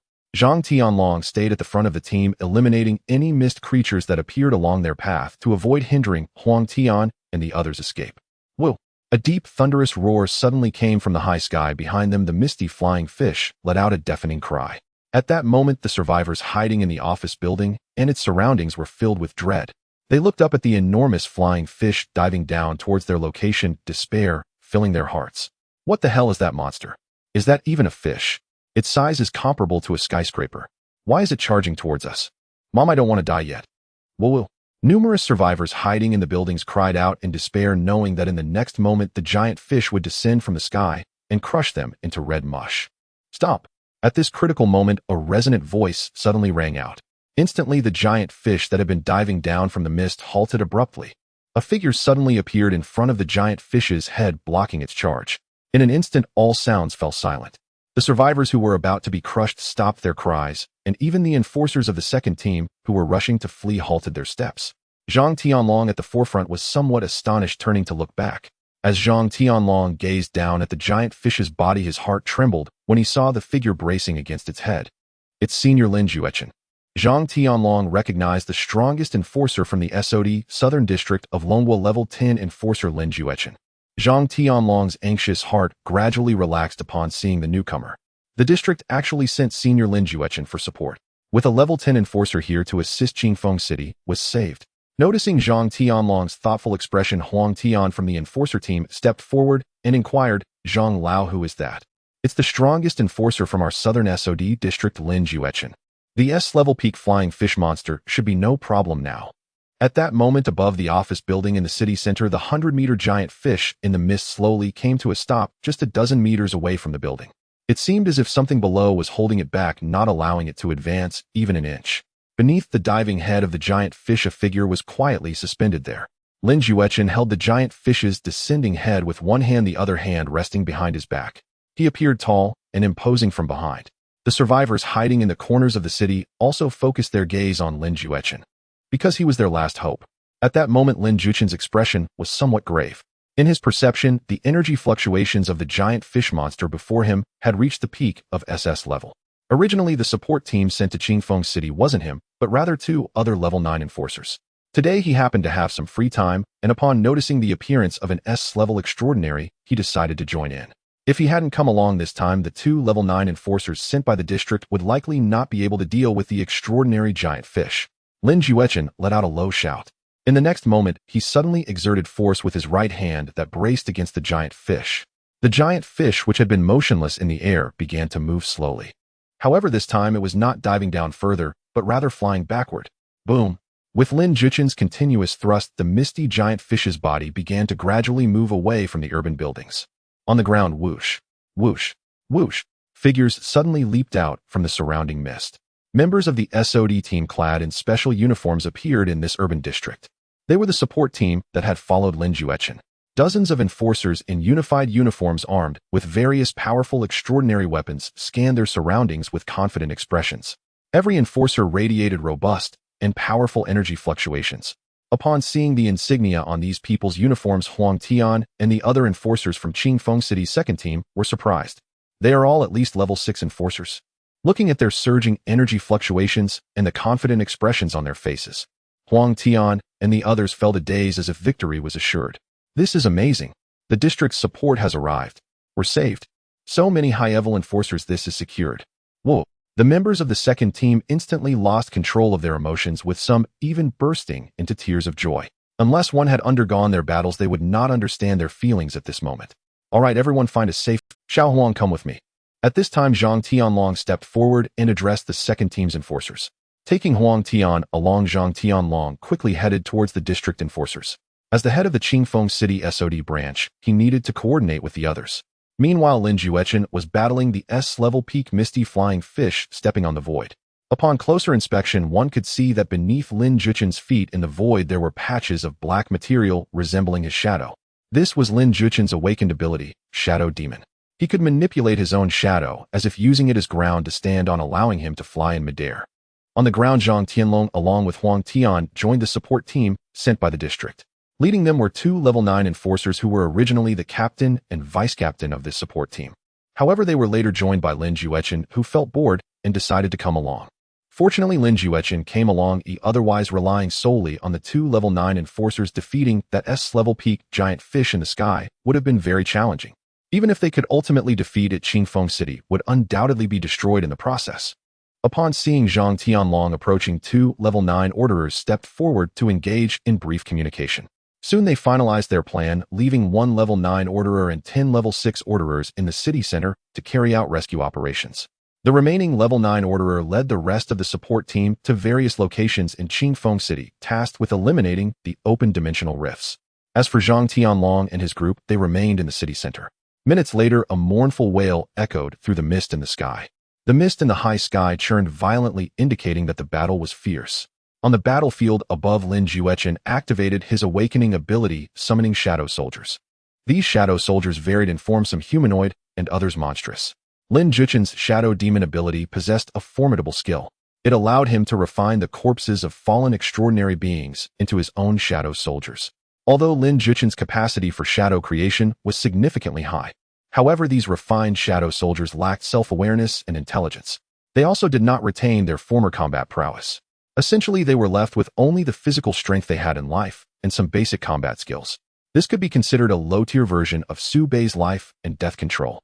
At this moment, Lin Juechen's shadow soldiers surrounded the mist-flying fish.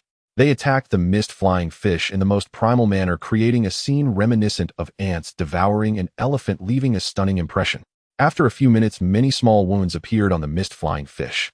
Although the damage inflicted by the shadow soldiers was minimal, their sheer numbers were overwhelming. As the mist-flying fish wailed, a powerful sound wave erupted from its mouth. Concentric rings of tangible high-frequency airwaves crashed against the shadow soldiers surrounding it. Puff, puff, puff. Puff, puff, puff. One by one, the shadow soldiers' dark forms exploded under the assault of these sound waves, transforming into wisps of black mist that drifted back into Lin Juchen's body. Soon over half of the shadow soldiers present were eliminated, with only a few larger ones managing to withstand the soundwave shockwave. Seeing this, Lin Juchen remained unfazed. Standing on a shadow plane, he extended his index finger. Streams of black energy surged from his fingertips, gathering in the air before him. The black energy gathered rapidly, and in no time a shadow monster over 100 meters tall manifested in the air before Lin Juchen. The moment the shadow monster appeared, the mist-flying fish noticed it. Woo-woo. The mist-flying fish let out a cry, and in the next instant it disregarded the shadow soldiers and charged directly at the shadow monster. Lin Juchen, noticing this, smirked slightly and controlled the shadow monster to engage in battle with the mist-flying fish. Thus far, Lin Juchen had considered this battle merely a form of entertainment. Meanwhile, beneath Lin Juchen, a black plane appeared in the air. Towering shadow soldiers began to drop. Landing on the ground, the shadow soldiers, following Lin Juchen's orders, began to hunt down the mist creatures within Qingfeng City. An unending stream of shadow soldiers leapt from the black plane under Lin Juchen's feet, rushing into the surrounding mist. While battling the mist-flying fish, Lin Juchen also exerted effort to eradicate other mist creatures in Qingfeng City. For a moment, Lin Juchen single-handedly dominated this battlefield. The second team of orderers hiding beneath a nearby building watched this scene with astonishment. So strong. Is that the orderer who came to support us in Qingfeng City? What level is that big shot? To single-handedly confront an S-level peak extraordinary creature, they must be at least a level 9 orderer. Not just that. That big shot can even spare strength to deal with other extraordinary monsters in Qingfeng City. Their power is terrifying. Sai, when will I ever possess such strength? Don't dream too much. You should focus on becoming a level 5 orderer first. On the other side, the rescue team, led by Lin Juchen, had already begun to close the dimensional rifts scattered throughout Qingfeng City. Their goal was clear: prioritize closing the open dimensional rifts. This would halt the further deepening of the surrounding mist and reduce the emergence of extraordinary beings. As for the mist creatures rampaging through Qingfeng City, with Lin Juchen's shadow soldiers present, the extraordinary situation in Qingfeng City began to improve gradually. Those extraordinary beings who had arrived in Qingfeng City either before or after noticed the shadow soldiers hunting the monsters. Some seasoned experts recognized Lin Juchen's shadow soldiers. They understood that reinforcements had arrived in Qingfeng City. Therefore, they needed to seize the time to hunt down more extraordinary beings in the mist. SOD had regulations: as long as one personally hunted the extraordinary beings, SOD would not forcibly confiscate them. In a small street in Qingfeng City. At this moment, a black warplane was spinning in midair. It was the supersonic aircraft that Ao Tian and the others had previously boarded. Inside the aircraft, Adi poked his head out and called down to Lan Ling. Brother Lan, we haven't found any sign of boss Ao Tian. Shortly after, several figures appeared from the surrounding misty roads. They were members of the Dragon Hunters team. After their retreat, they had been waiting for Ao Tian's arrival, but had grown anxious when he failed to appear. They decided to split up to search, but after searching for over 10 minutes, they still hadn't found any sign of Ao Tian. Boss wouldn't. Shut up, Xiaofeng. Boss Ao Tian won't get into trouble so easily. He's our Dragon Hunters team leader, the S-level Ao Tian. Not to mention, that big shot can also spare strength to deal with other extraordinary monsters in Qingfeng City. Their power is terrifying. Sai, when will I ever possess such strength? The others around them also wore expressions of dejection. Even Adi inside the aircraft looked worried. It's already been half an hour and boss Ao Tian hasn't come here as agreed. No, we must search. Boss Ao Tian might be injured or held up by something else. I refuse to believe that S-level white ape could kill boss Ao Tian. It certainly could. Suddenly, a somewhat murky voice responded to Lan Ling's roar. Upon hearing the voice, Lan Ling and the others turned in surprise. A fatigued figure of Ao Tian slowly walked out from the misty street. Boss Ao Tian. Boss Ao Tian. Boss Ao Tian. The excited voices of the five echoed as they rushed toward Ao Tian. Seeing their concern for him, Ao Tian felt warm inside, even though he didn't say anything. All right, let's get on the aircraft first. Ao Tian didn't allow them much time for reunion. He had sensed a more terrifying energy fluctuation in Qingfeng City than the mist-violent ape. Now injured, it was safer for him to fly to a higher altitude. In the supersonic fighter jet high above Qingfeng City. Boss Outyin, what should we do now? At this moment, Adi was driving the jet while treating Aoshin's injuries. Outyin sighed helplessly upon hearing this. Sigh, that white ape monster's power far exceeds the normal S level. I nearly got taken out back then. As Outyin spoke, his eyes narrowed slightly, recalling the silhouette of Subai. So boss Outyin, how did you— Outyin did not answer directly. Other powerful transcenders have arrived in Qingfeng City. I estimate that SOD support will be here soon, and the upcoming transcendent hunt should conclude quickly. So boss Outyin, should we head back now? Wait a moment, I sensed a more terrifying transcendent presence here earlier. That white ape monster should not be the strongest. You mean? Audi, first maneuver the jet to the center high above Qingfeng City. With the jet, let's see if we can gain some benefits before we leave. Understood, boss Outyin. Audi began to control the supersonic fighter jet, quickly flying towards the city center of Qingfeng City. On the other side, above the center of Qingfeng City, the battle between Lin Juechen and the Misty Flying Fish was nearing its end. In less than 10 minutes, the Misty Flying Fish had been severely injured by Lin Juechen's shadow monster. This was still under the condition that Lin Juechen was not taking it seriously. If he did, he could probably eliminate the Misty Flying Fish in under a minute. Puff, puff, puff. The shadow monster summoned by Lin Juechen was currently atop the Misty Flying Fish, its sharp claws relentlessly piercing the creature's body. The pale body of the Misty Flying Fish was continuously oozing bright red blood. At this point, most of its body was already stained red, and it looked like it was close to collapse. Woo! The Misty Flying Fish frantically waved its white tentacles beneath it, which resembled long, slender tendrils wildly attacking the shadow monster on its body. However, the shadow monster summoned by Lin Juechen had no life, was unafraid of pain, and could almost completely ignore the Misty Flying Fish's tentacle attacks. Only the sonic attacks from the Misty Flying Fish could cause some impact, but it was of no consequence. Under the continuous energy support from Lin Juechen, the shadow monster was virtually immortal, with infinite stamina. Seeing the resilient Misty Flying Fish beneath it, the shadow monster seemed to grow a bit impatient. Boom, boom, boom. The shadow monster began to dance atop the Misty Flying Fish. The shadow monster was not at all inferior to the Misty Flying Fish's massive 100-meter body, and it started to stomp down heavily on the Misty Flying Fish. Boom, boom, boom, boom, boom. Although the Misty Flying Fish was large, it could not withstand the relentless high-frequency stomping from the shadow monster. Soon a deafening roar echoed through the sky, and thunder rolled. Whoa! With a piercing cry of despair from the Misty Flying Fish, its floating body finally could not hold up any longer. The massive body of the Misty Flying Fish began to plummet towards the ground of the city below. Whoosh! Whoosh! The surrounding mist was blown away in large quantities, and for a moment the scene returned to the initial situation. The survivors hiding on the ground panicked. Lin Juechen, seeing this, slightly raised the corners of his mouth. He would not allow the Misty Flying Fish's body to crash into the ground. Rise! Lin Juechen lightly exhaled and made an upward lifting gesture with one hand. In the next moment, a gigantic black hand over 100 meters suddenly appeared in the space behind him. The shadowy giant hand directly moved beneath the falling Misty Flying Fish, catching its massive body. Boom! Seeing this scene, the survivors on the ground let out a sigh of relief. Just as Lin Juechen was about to store the body of this S-level Misty Flying Fish into his spatial equipment, an intense and terrifying pressure suddenly emerged. Even Lin Juechen, a level 10 orderer, felt something was off. He looked up at another location in the sky. At this moment, above the center area of Qingfeng City, a black vortex appeared out of nowhere. In the next second, it began to expand rapidly, and in the blink of an eye, the black vortex had enlarged to a diameter of 100 meters. A new dimensional rift has opened.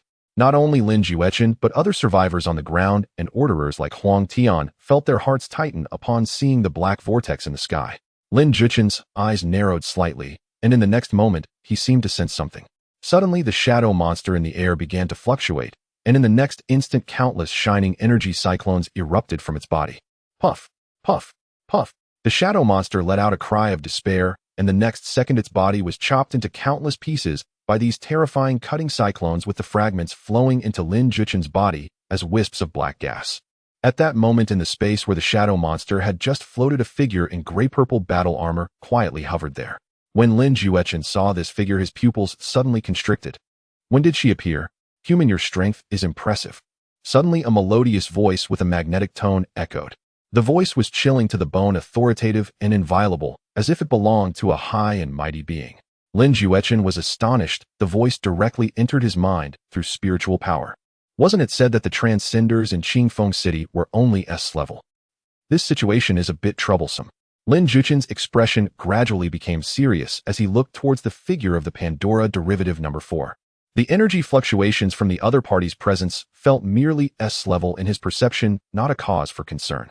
However, the owner of that voice had instilled a sense of crisis in Lin Juchen's heart. Suddenly, an even more powerful energy fluctuation erupted from the black vortex with a 100-meter diameter. Lin Juchen instantly looked over. A giant white flying fish over 100 meters in size slowly emerged from the vortex. It was the same kind of monster as the S-level peak misty flying fish he had previously killed. Moreover, Lin Juchen could sense that this newly appeared misty flying fish was even stronger. Lin Juchen's gaze was fixed on the black vortex. He knew that there were even more powerful transcendent beings yet to emerge from within. As if to validate Lin Juchen's thoughts, after this misty flying fish flew out of the dimensional rift, a similarly massive fog monster floated out as well. The moment the entity emerged from the black vortex, an extreme chill swept through the surrounding space. The SS-level super-strong energy waves erupted openly and unreservedly, pressing down on all beings in this area. In an instant, all transcenders or extraordinary beings with power below level S were pressed to the ground by this terrifying aura. The pressure of the SS-level aura made it nearly impossible for them to breathe. The King of the Mist City, an SS-level extraordinary mist creature. It is the pinnacle of the extraordinary in the misty world. As soon as the King of the Mist City descended, he sensed the demise of his split body. Indeed, the Mist City lone child, Haze, who was previously killed by Su Bei, is the split body of the SS-level King of the Mist City before him. To the King of the Mist City, the lone child, Haze is like a son to a father, although they are not in a true father-son relationship. Woo-woo. The King of the Mist City transformed his mist into a large mouth, emitting a long cry. His massive body, towering over 100 meters, resonated in the air, seemingly venting the fury within. At the same time, the mist energy from his body began to sweep through the surrounding space, searching for the murderer who killed his split body. Whoosh, whoosh. Waves of surging mist energy spread and surged into the surrounding space. It was like a mighty hurricane of level 18, causing the survivors nearby to tremble in fear. Not far away, Lin Juchen looked at the SS-level peak mist flying fish appearing one after another from the black vortex, along with the SS-level King of the Mist City. Lin Juchen muttered to himself, somewhat embarrassed. The extraordinary forces in Qingfeng City are definitely not just SS-level. The appearance of the SS-level King of the Mist City had already proven that the extraordinary here is of SS-level existence. The Dragon Kingdom has opened another SS-level dimensional rift. Fortunately, I came this time, otherwise the support team sent from the previous district would have been completely annihilated. Lin Juchen spoke with a tone of relief. The SS-level extraordinary must be reported to the SOD headquarters of the Dragon Kingdom.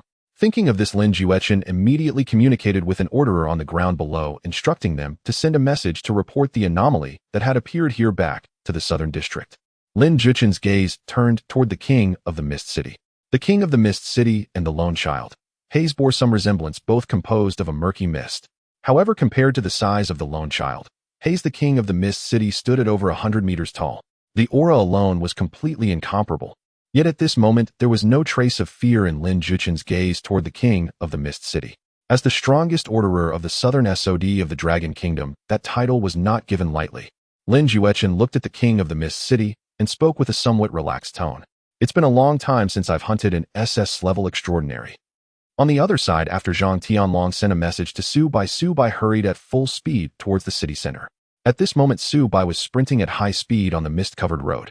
Suddenly, an invisible energy mist swept past him. Su Bai sensed the abnormality. Su Bai's infinite awareness instantly unfolded, capturing the energy that had just passed through his body. Su Bai's eyes widened slightly in surprise. This is... In the high sky above the city's center, the King of the Mist City suddenly roared. Roar! He sensed the presence of the one who killed his split body.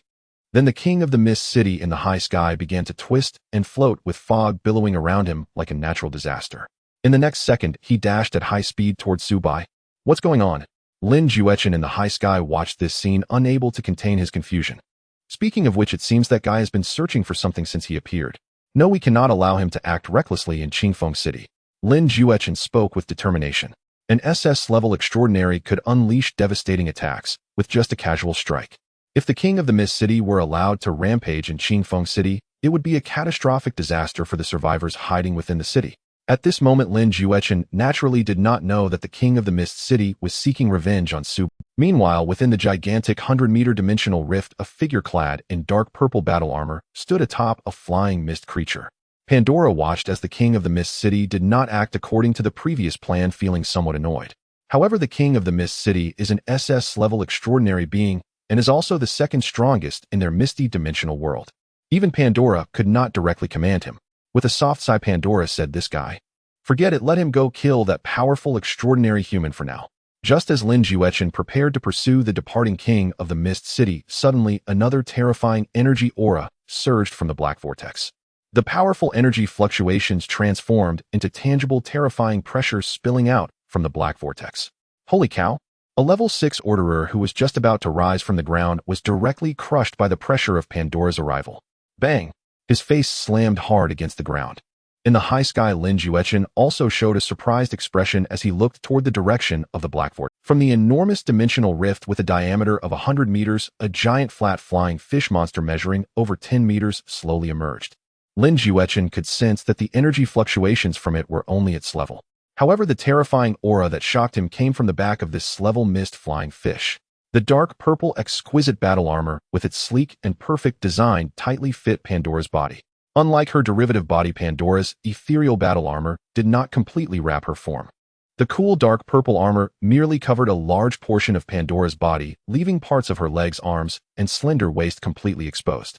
Lin Juechen could see that her exposed skin was white and smooth, resembling a finely crafted work of. Lin Juechen gazed at Pandora, who emerged from the dimensional rift, and subconsciously muttered, "Human? No way." Although her body outside the ethereal battle armor resembled that of a human, Lin Juechen understood in his heart that humans could not stand on the back of an extraordinary creature. Moreover, those mist creatures that surged out from the dimensional rift showed no signs of attacking her. Sensing something was amiss, Lin Juechen's expression grew serious. He could not fully perceive the energy fluctuations from her. This also proved that Pandora's strength was definitely above that of the previous SS-level mist creature. Moreover, Lin Juechen recognized that the previous voice also came from Pandora. 2 SS-level extraordinary beings. This could be a bit troublesome. Although Lin Juechen was confident in his own strength, facing 2 SS-level extraordinary beings made him feel uncertain. Furthermore, the later appearing SS-level creature instilled a strong sense of crisis within him. Just as Lin Juechen was lost in thought, Pandora in the high sky sent him a message. "Human, you just killed one of my SS-level peak mist fish. Are you ready for death?" Lin Juechen listened to her cold and arrogant voice, pondering in his heart. "Mist fish? Is that the 100-meter flying fish from earlier? Death? Haha, if you want to kill me, Lin Juechen, come and try." Hearing Pandora's disdainful words, Lin Juechen, suspended in midair, scoffed. As a level 10 orderer of the Southern District, Lin Juechen had never feared anyone. In the next moment, the SS-level awakener energy within Lin Juechen erupted. A surging and violent aura swept toward Pandora, seemingly taunting her. Whoosh! The surrounding air was filled with a tumultuous flow of energy pulsating around Pandora. Pandora also felt the powerful energy aura from Lin Juechen. However, her attitude and expression remained proud and disdainful. Even among SSS levels, there are distinctions in strength. In the face of absolute strength, you will know what death truly is. Pandora said coldly, and in the next second her figure left the mist flying fish beneath her. The phantom battle armor allowed her to fly in the air. Pandora hovered in the misty sky, her aura fluctuating intensely as she softly spoke. 1, 2, 3, 4. Upon hearing Pandora's low murmur, Lin Juechen looked puzzled.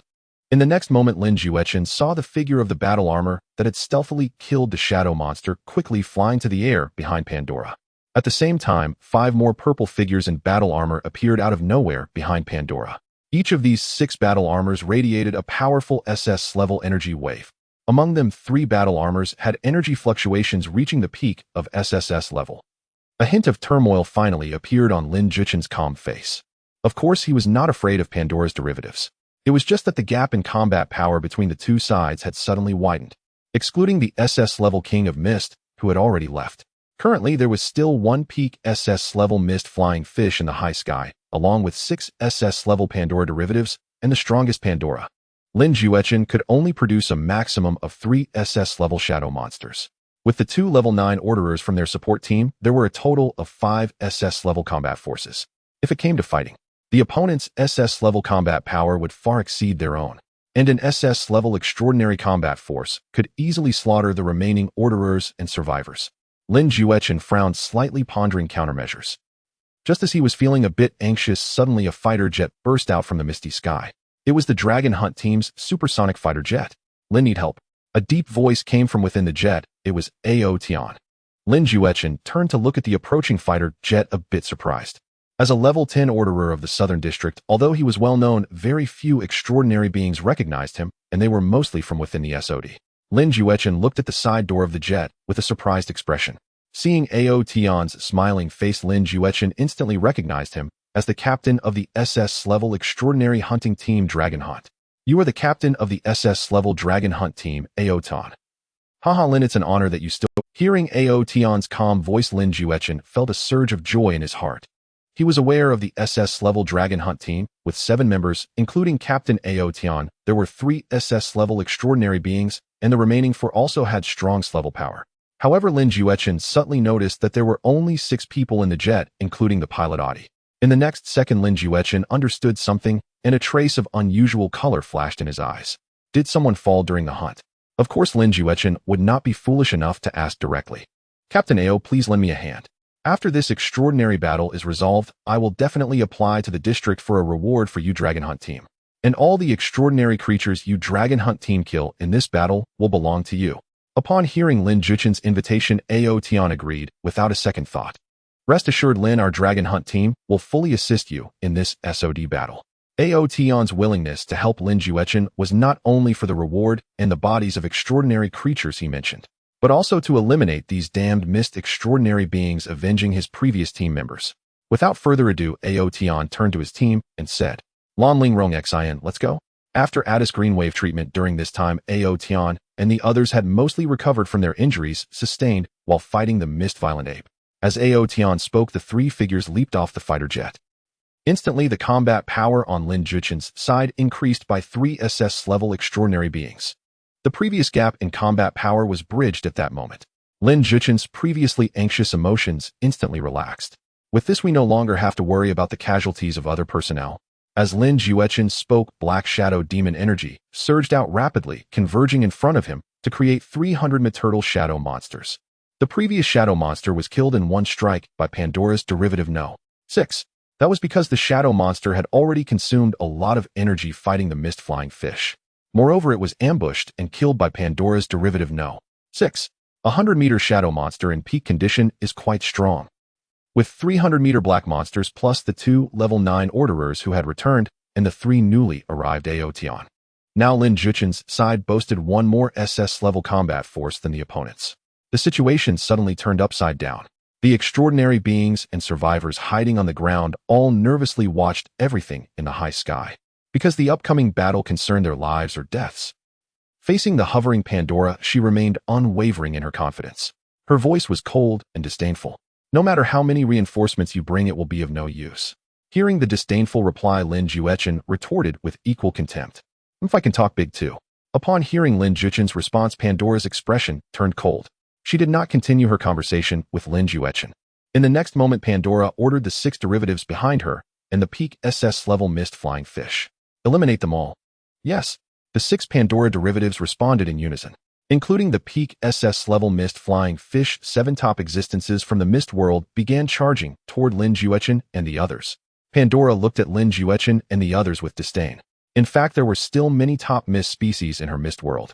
However, Pandora did not summon them all, because in her eyes only the SSS levels posed a threat to the battle. As long as she killed Lin Juechen, then no matter how many SS-level extraordinary beings were in this city, it would be as if they did not exist. On the other side, the massive figure of the Fog City King floated freely above the city of Qingfeng, its enormous body causing the mist in the surrounding air to become increasingly murky. The Fog City King's speed was astonishing, and in just a few breaths it reached the position of Subai. As the Fog City King's misty body suddenly halted mid-flight, a violent mist storm erupted. Subai and Xiaohe, who were hurrying towards the center of Qingfeng City, both came to a standstill. The sudden gust of fierce wind almost swept Xiaohe off its feet. Fortunately, Xiaohe was quick and managed to grab hold of Subai's thigh. At that moment, Subai also stopped looking up ahead. Upon seeing the towering figure of the Fog City King in the sky, his deep gaze squinted slightly. Eye of the White Dragon Emperor. Name Fog City King. Category: Gender Dimensional Creature, Mist Type, Fog City King. Level SSS. Skills: Mist Body Division, Mist Frenzy Domain, Explosive Chi Power, Mist Wave Cannon. Current status: Angry, Seeking Revenge.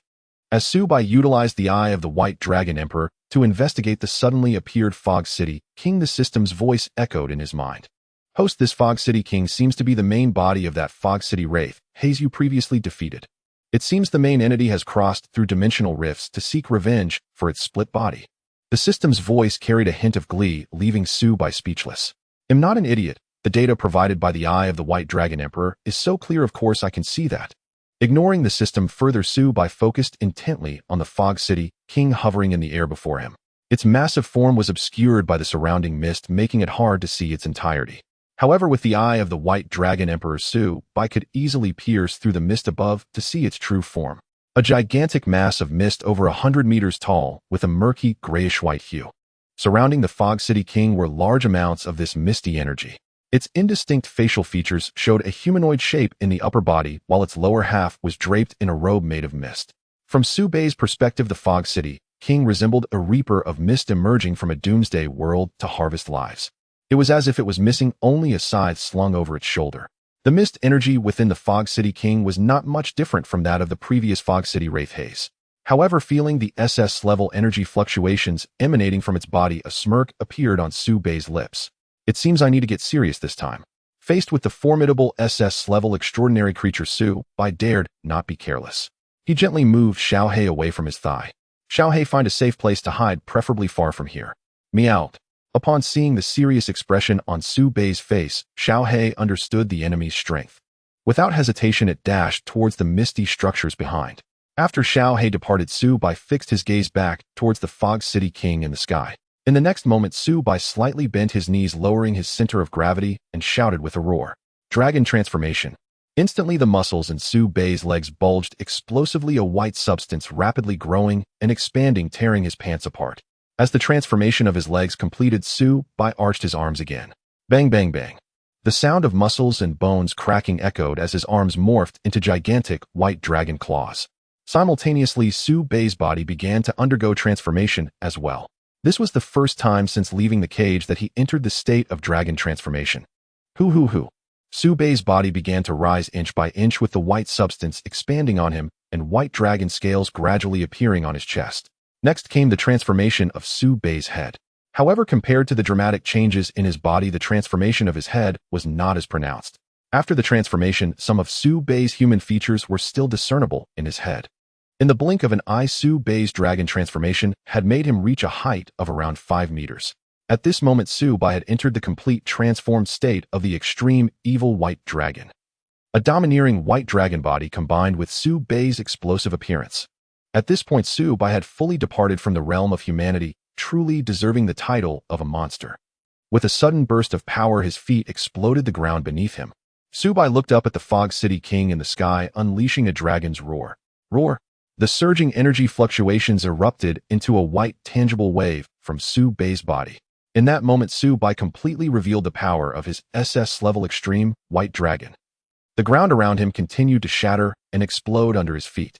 The cracks of a spider web spread across the nearby roads for thousands of meters. This was merely Su-bai standing on the ground. Su-bai's platinum dragon eyes suddenly focused on the Fog City King, and in the next moment, his 5-meter-tall dragon form vanished from the ground. All of this occurred in an instant. From the beginning of his transformation to the disappearance of his form, it had taken less than a second. At this moment, the Fog City King finally reacted.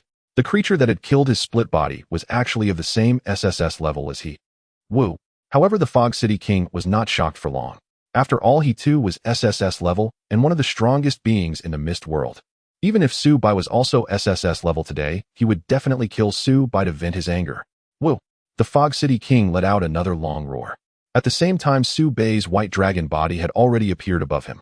There was a hint of excitement in Su-bai's dragon eyes. I hope you can let me enjoy a good fight once.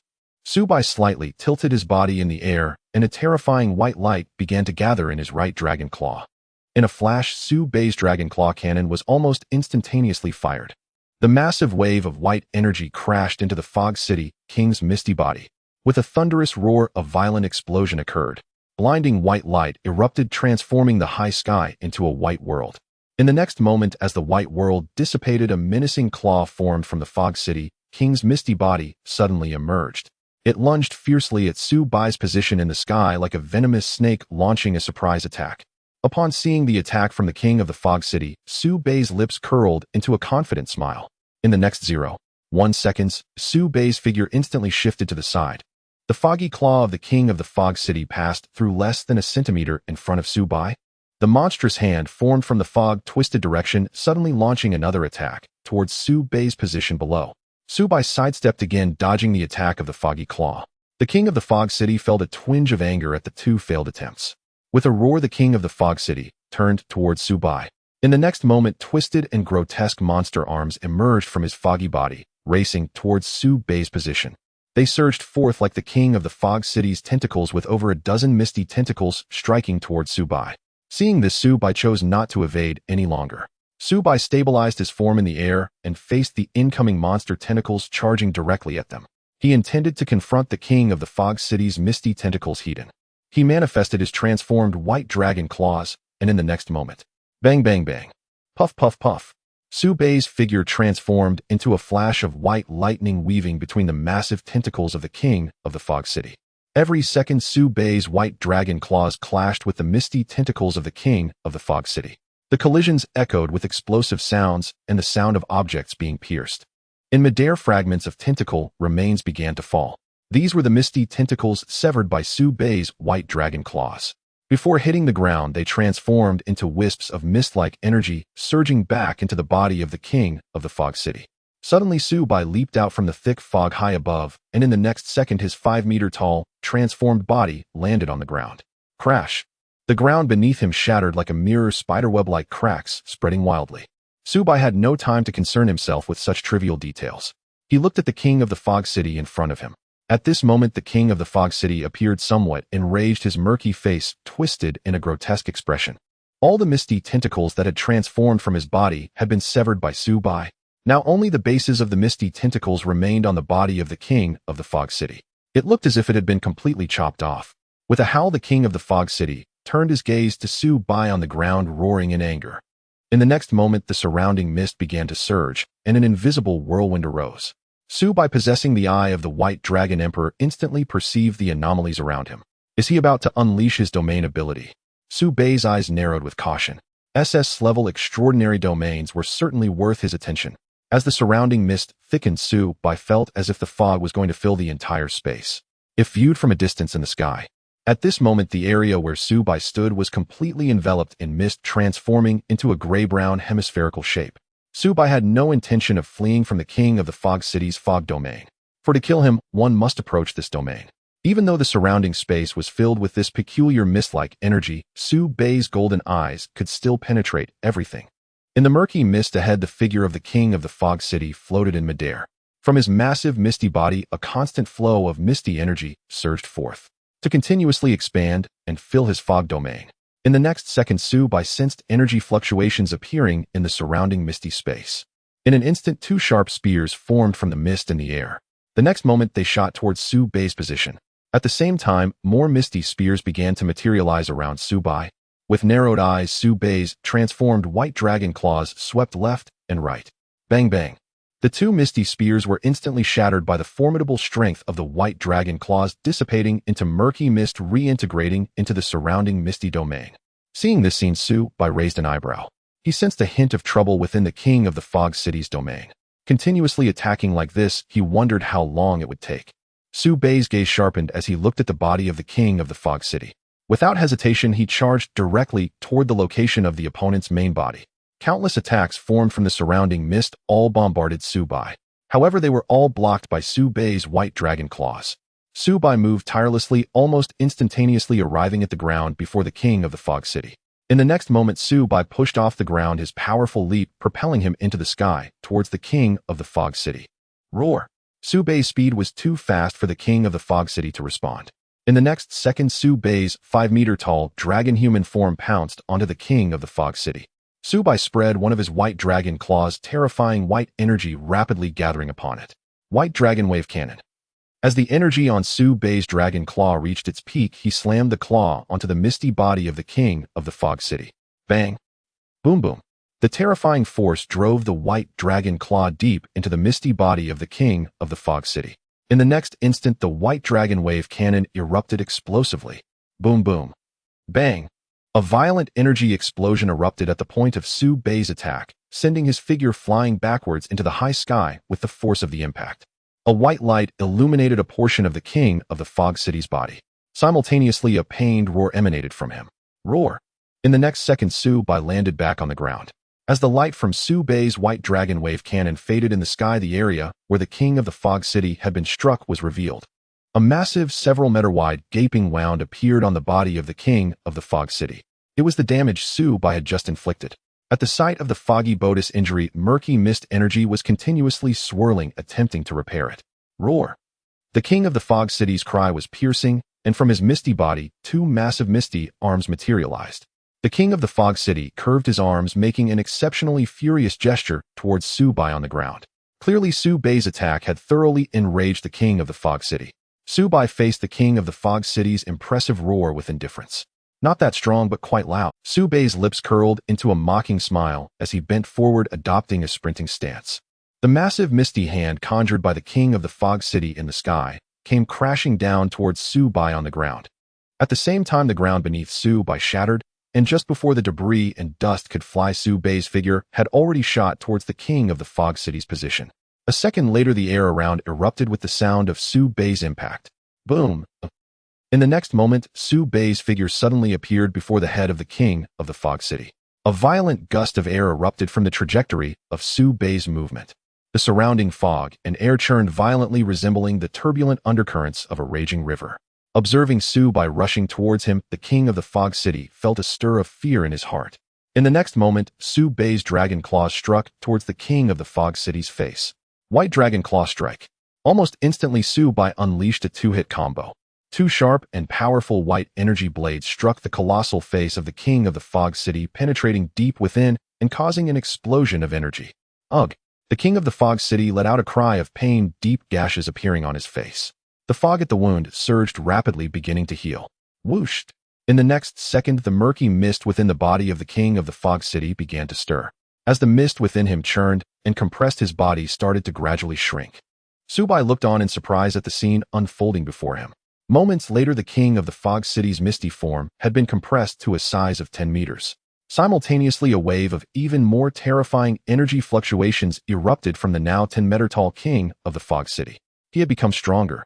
A slight smile appeared at the corner of Su Bei's mouth as he murmured to himself, "That misty outsider, the haze, increased his power by enlarging his form, while this king of the Fog City has done the opposite."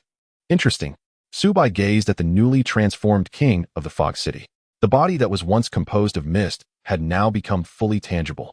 The surface of his body was smooth and dark gray, as if crafted from a special alloy. Even after being compressed, the 10-meter giant still towered over Su Bei. Facing the condensed form of the king of the Fog City, Su Bei's face brimmed with battle intent. At the same time, a hint of cruelty appeared on the face of the king of the Fog City. Although this highly compressed form would cause him to lose the ability for rapid healing, it also granted him immense physical strength and power. "Human, I will tear you apart." The king of the Fog City communicated fiercely towards Su Bei. In response, Su Bei returned a disdainful expression. The wicked and contemptuous curve at the corner of his eye instantly ignited the king of the Fog City's anger. In the next moment, he vanished from his spot. Suddenly, a violent wave surged towards Su Bei. Su Bei's expression turned slightly surprised. In the next instant, the massive iron-like black fist of the king of the Fog City came crashing down towards Su Bei. Concentrated mist fist. Bang! Boom! In an instant, Su Bei's body was smashed down from the sky into the ground below. Boom! Boom! Su Bei's body flew like a bullet, and the next moment a massive pit appeared on them. Surrounding the pit, layers of varying depths of craters spread out continuously enough to demonstrate the terrifying power of the king of the Fog City's punch. At this moment, the king of the Fog City began to float towards the spot where Su Bei had fallen.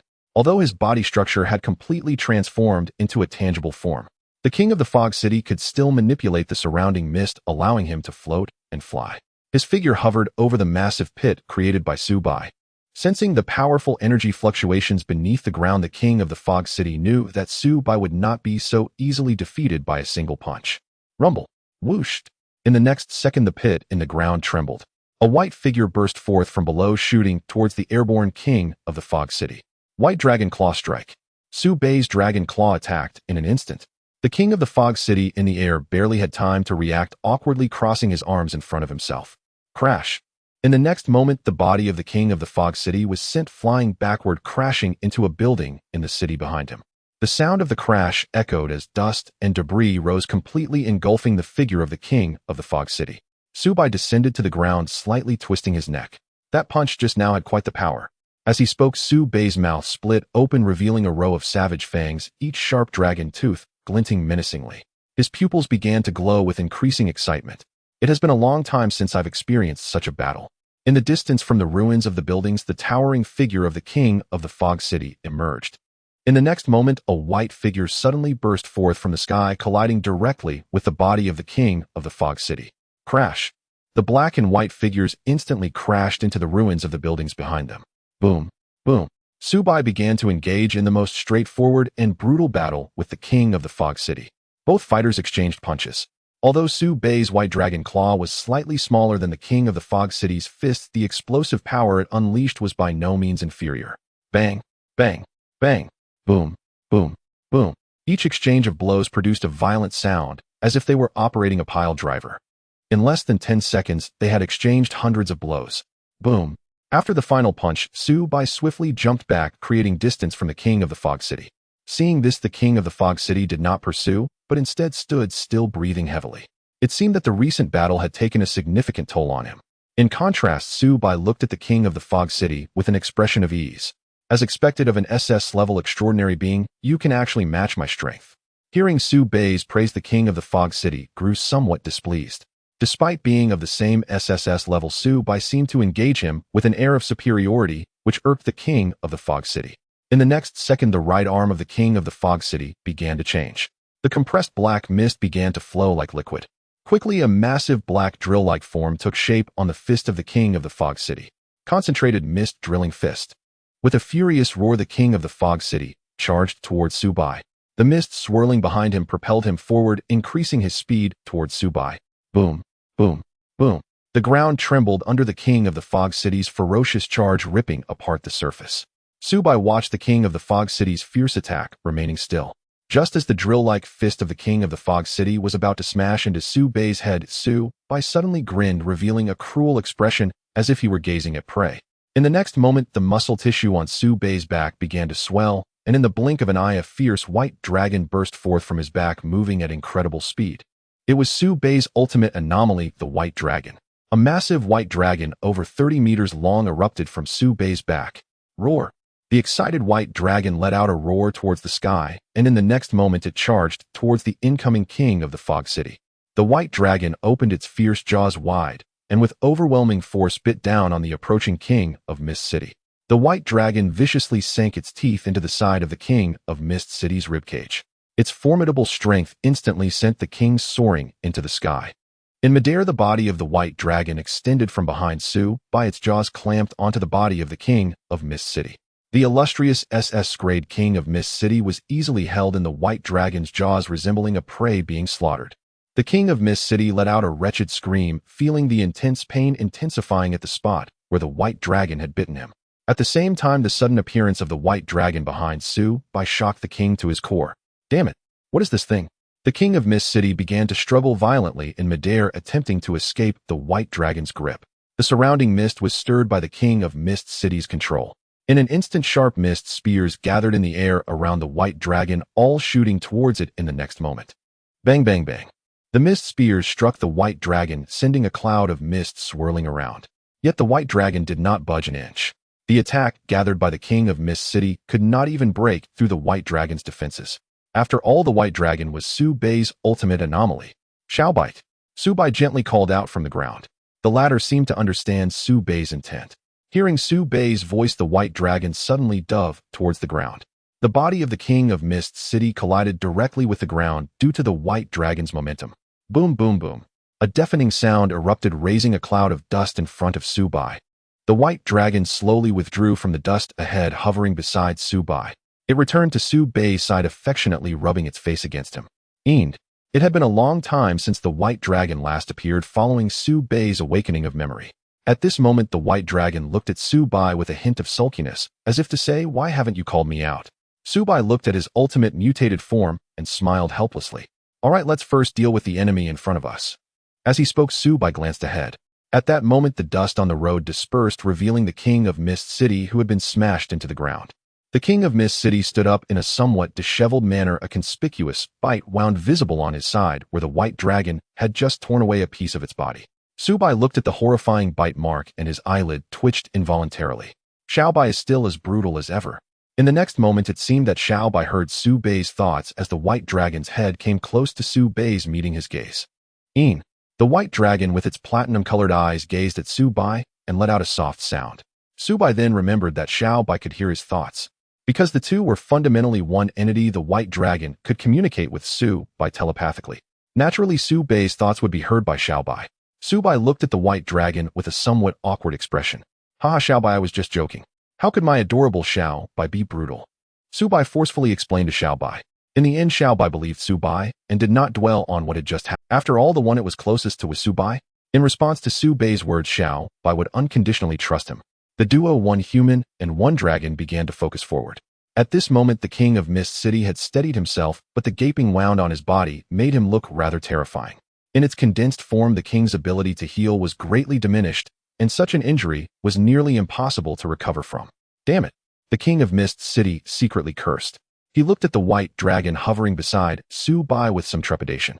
The white dragon's domineering entrance and powerful attack made the king feel a sense of danger and strength. Just as the king of Mist City was feeling both alarmed and furious, Su Bai spoke up. "The warm-up is over. It's time to eliminate you." Xiaobai echoed Su Bei's words. Hearing Su Bei's voice, the muscles on the king of Mist City's face twitched. "Warm-up? Don't joke around." Before the king of Mist City could finish denying Su Bei's words, a flash of white surged towards him. Su Bei's right dragon claw slammed into the chest of the king of Mist City, and at the same time a rapidly expanding white energy sphere appeared on the white dragon's claw. Bang! Boom boom boom. A violent explosion erupted between Su Bei's dragon claw and the king of Mist City's chest. With the force of Su Bei's power and the shock of the explosion, the king of Mist City's body was instantly sent flying. At that moment, the white dragon beside Su Bai also moved. Just as the king of Mist City's body soared through the air, the white dragon swiftly charged forward from behind Su Bai, slightly opening its jaws as an incredible white energy wave began to gather within. The white dragon appeared before the king of Mist City, unleashing another wave of white dragon energy towards its chest. Boom boom boomed. The body of the king of Mist City flew rapidly backward under the impact of the energy wave from the white dragon. Bang bang. In an instant, a building at the end of the road in front of Su Bai collapsed with a loud crash, and the sounds of violent collisions echoed in the distance amidst the ruins. At this moment, the king of Mist City felt as if his body was about to shatter. He had just been struck by a combination attack from Su Bai and the white dragon. The 10-meter-tall body of the king of Mist City was now in a state of disrepair, resembling a tattered rag doll. Struggling, he began to crawl out of the pit. As he sensed the pain, he was also tremendously shocked. How is it possible that humans' speed and power just now are on a completely different level from before? The expression on the king of Mist City was incredibly grim. Could it be that he was really just warming up? With this thought, a sense of retreat began to grow in his heart. Su Bai walked step by step towards the king of Mist City. Above him, the white dragon circled gracefully. The white dragon seemed like Su Bei's tail. At that moment, in dragon-human form, Su Bai and the white dragon were perfectly in sync, as if they were meant to be one. Seeing Su Bai approaching, the king of Mist City began to panic. "Human, let's end this battle." Su Bai interrupted the king of Mist City's words dismissively. "Stop wasting words today, I will hunt you down." With that, Su Bai's previously slow pace suddenly accelerated like lightning, charging towards the king of Mist City. The king of the Fog City only felt a gust of fierce wind rushing towards him, and a terrifying wave of energy surged in his direction. In the next moment, Su Bei's face was already in front of him. At this moment, Su Bei's dragon claw had already struck his abdomen. Looking at the cold and cruel expression on Su Bei's face, the king of the Fog City felt a surge of panic in his heart. A wave of intense pain began to surface, and in the next instant, the king of the Fog City was violently sent flying backwards. It's not over yet. As the king of the Fog City was flying backwards, Su Bei's powerful voice echoed in the air. In the next moment, Su Bai instantly teleported above the flying body of the king of the Fog City. In a flash, the next moment, Su Bei's dragon-human form fell from the sky, targeting the body of the king of the Fog City. Roar! The white dragon behind Su Bai let out a dragon's roar. A brilliant wave of white energy began to gather from the dragon's mouth. The king of the Fog City was horrified, as if he had already seen his own fate. In an instant, boom! Su Bei's white figure directly intercepted the king of the Fog City in midair, smashing him forcefully towards the ground below. The wave of energy from the white dragon also erupted at that moment. The white light surged like a supernova, carrying an incomparably terrifying force towards the king of the Fog City. Boom, boom, boom. Su Bei's dragon claws combined with the dragon light wave from the white dragon. The two terrifying attacks combined into a double strike. The king of the Fog City's body was instantly smashed into the ground below. Surrounding dust filled the air, and smoke from the explosion billowed up. The surface of the city road was directly shattered by the impact of this blow. Debris flew wildly, and a massive crater appeared in the center of the ground. The cracks resembling spider webs morphed into the shattered ground collapsing. The terrifying might of this strike even caused a slight tremor throughout the entire Qingfeng city. The survivors hiding in their homes prayed in fear. Several seconds later, the dust on the road began to settle. A large amount of mist still lingered in the air. And at the position where Su Bei had just attacked, a massive crack resembling an abyss appeared. At the center of the destruction, the battered body of the king of the Fog City lay within. The originally smooth and dark surface of his body had been somewhat shattered by Su Bei's attack. At this moment, a large amount of murky mist energy seeped out from the countless small cracks in the king of the Fog City's fragmented, compressed form. The king of the Fog City gazed dazedly at the mist in the sky. His body had been completely obliterated by Su Bei's previous attack. At this moment, he could no longer continue fighting. A clear and somewhat unexpected voice came. "You're not dead yet." Following that, Su Bei's figure slowly walked towards the king of the Fog City. The white dragon behind Su Bei opened its mouth and roared, seemingly declaring their strength. The white dragon's body could extend, and it moved ahead of Su Bei towards the front. Su Bei did not mind this. Although the white dragon was his ultimate anomaly, its actions were not under Su Bei. The white dragon possessed complete self-awareness and life. In simple terms, they were two separate entities, with the white dragon currently parasitically residing within Su Bei. Conversely, if the white dragon died, Su Bei would not die. Hearing Su Bei's mental transmission, the king of the Fog City's body moved slightly. Dragon would vanish. Conversely, if the white dragon died, Su Bei would not die. Hearing Su Bei's mental transmission, the king of the Fog City's body moved slightly. Just this simple action made the king of the Fog City feel exhausted. "You are strong. If you were allowed to pass, you might obstruct Lord Pandora's plan." Su Bei, upon hearing the other party's expression of thought, revealed a hint of surprise in his eyes. "Pandora, is she the strongest creature in your mist world? What is the purpose of your mist world's extraordinary intrusion into our Qingfeng city?" Su Bei, curious, couldn't help but ask, although he knew the other party would likely not tell him. As expected, the king of the Fog City did not answer Su Bei's question. Suddenly, the king of the Fog City's tone turned violent. "I must leave you here." A surge of energy suddenly erupted from the broken body of the king of the Fog City. In an instant, a torrent of violent energy mist swept across the surrounding space. Su Bei's advance also came to a halt. Feeling the turbulent energy current flowing from the deep pit ahead, Su Bei was astonished. He can still unleash such a powerful wave of energy. SS-level extraordinary beings are not simple at all. Whoosh, whoosh, whoosh.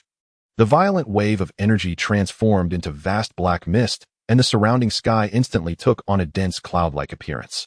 Su Bei stood still, intending to see the other party's final trump card. A surge of black mist rose from the deep abyss. The king of the Fog City had dispelled his condensed form and now transformed into a mass of black mist. The king of the Fog City spoke with a chilling and resolute tone. "My condensed form has been defeated by you, and you will not let me go. Then let's disappear from this world together." Ha ha ha. The king of the Fog City suddenly laughed maniacally. It seemed he was ready to perish alongside Su Bei.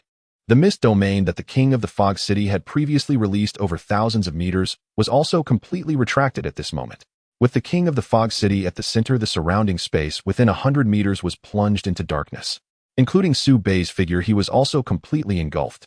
The domain of concentrated black mist.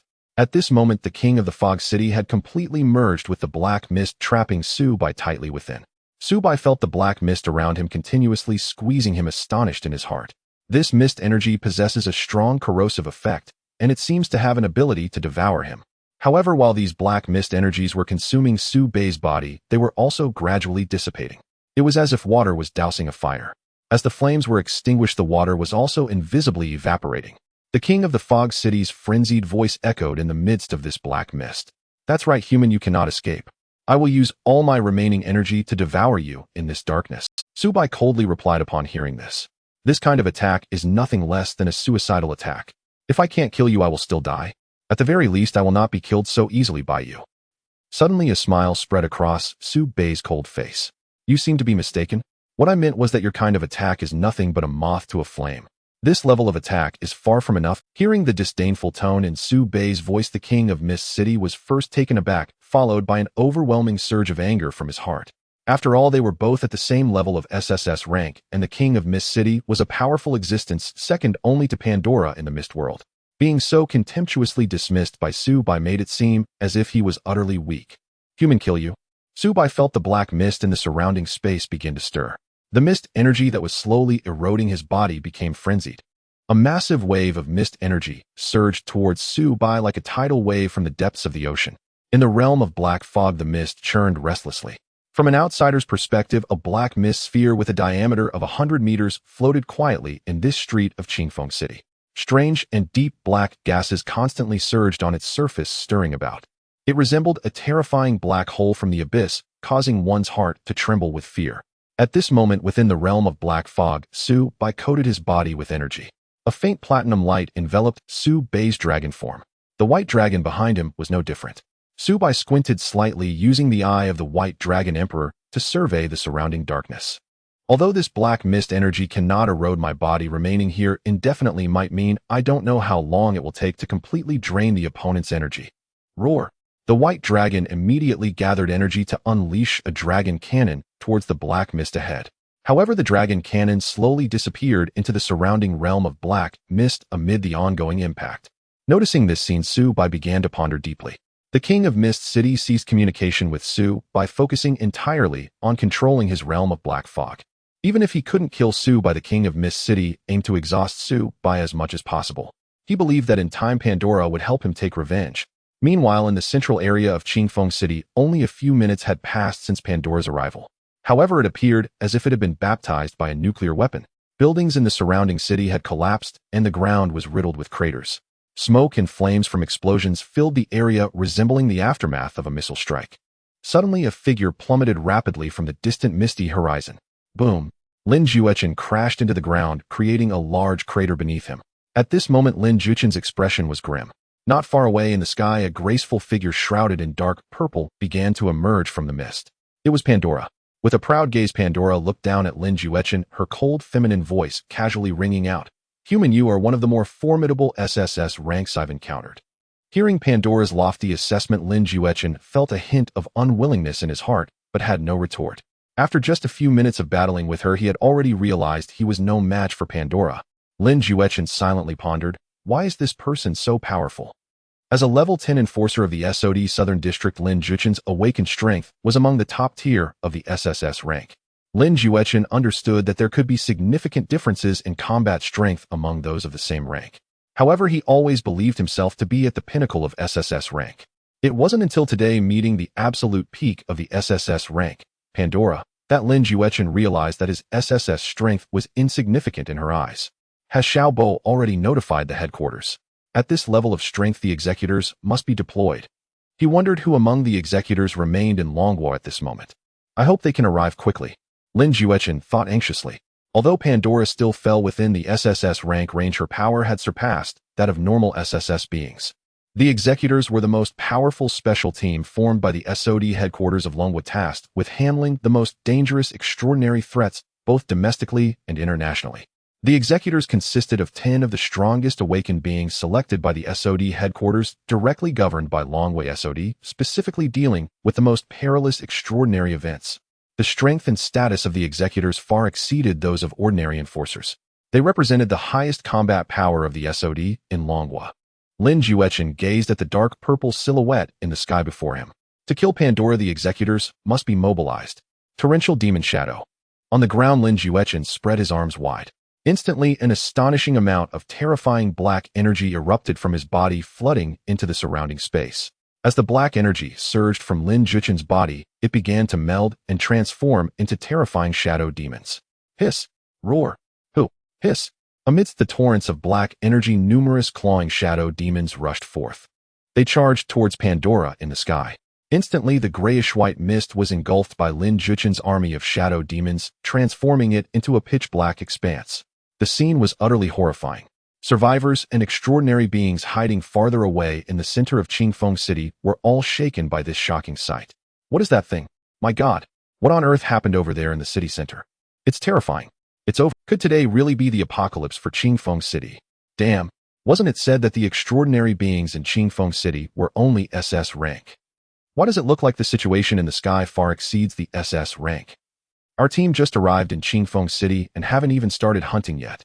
It feels like there's a bit of danger here. Life is precious, I must flee. Mom, I'm still young, I don't want to just die. Damn it.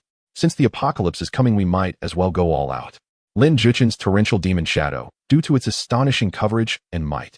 The black shadow energy completely enveloped the sky above the city center. The enveloping darkness resembling the end of the world sent shivers down one's spine. Anyone still in Qingfeng City could clearly see this scene. In an instant, countless people began to panic, especially those extraordinary beings who had come to Qingfeng City for leisure. Though their strength wasn't particularly strong, they still had some knowledge about the extraordinary. This terrifying scene likely far exceeded the boundaries of the SS rank. In a public restroom of a certain park, Zhang Xiaoman sat on the toilet, her closed eyelashes suddenly fluttering slightly. Her hair had completely turned a light pink color. Not only that, even the young girl's skin displayed a faint pink hue resembling an alluring flower in full. Zhang Xiaoman suddenly opened her eyes, her pink pupils sparkling with excitement. It's finally about to be complete. In the realm of the Fog City King, amidst the black mist, Su Bei's dual dragon claws intertwined, gathering a massive white energy sphere before him. Ignoring the black mist energy assaulting him from all sides, the energy within Su Bei continually concentrated towards his white dragon claws. The white dragon behind him seemed somewhat restless. At this moment, the white dragon was wildly thrashing about in the black mist realm, attempting to bite at the black mist energy with its gaping maw. However, the realm of the Fog City King was intangible, and the white dragon could not touch the black mist energy at all. Do not waste your strength. It is absolutely impossible to break through my black mist realm. Unless all my energy is exhausted, you can only stay here continuously devoured by my energy. Even if I can't kill you, I will stop you and wait for Lord Pandora to come and take revenge for me. The Fog City King's voice was frenzied, filled with determination. Clearly the opponent was prepared to fight to the death. Su Bei heard the Fog City King's voice and scoffed disdainfully. Pandora? You really believe Pandora can defeat me? Su Bei's dragon-transformed face was cold and arrogant. First I will annihilate you, then go and eliminate the Pandora you speak of. Su Bei's words were filled with pride and disdain. To the Fog City King, Su Bei appeared utterly arrogant. Such arrogance. Do not think that defeating me means you can compare to Lord Pandora. She is an invincible existence among the SSS ranks. Nonsense. Su Bei coldly scoffed. After rambling on with the Fog City King for so long, the white dragon wave in front of Su Bei had gathered quite a bit. Su Bei spread his intertwined claws. Suddenly, a super white energy sphere with a diameter of 1 meter appeared. A smirk crept across Su Bei's lips. First, let's get out of here and find that Pandora you mentioned. Impossible. Before the Fog City King's confident words could finish. In the next moment, Su Bei launched the white dragon wave from his claws. The 1 meter wide white energy sphere seemed to carry unparalleled terrifying energy.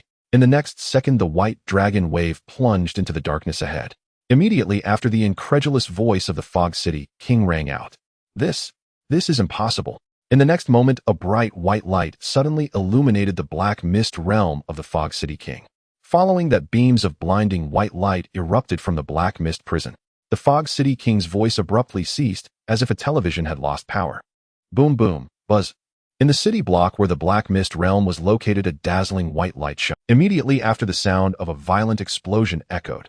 A massive white energy sphere emerged from the black mist realm, swiftly engulfing the Fog City King's domain and spreading out into the surrounding space.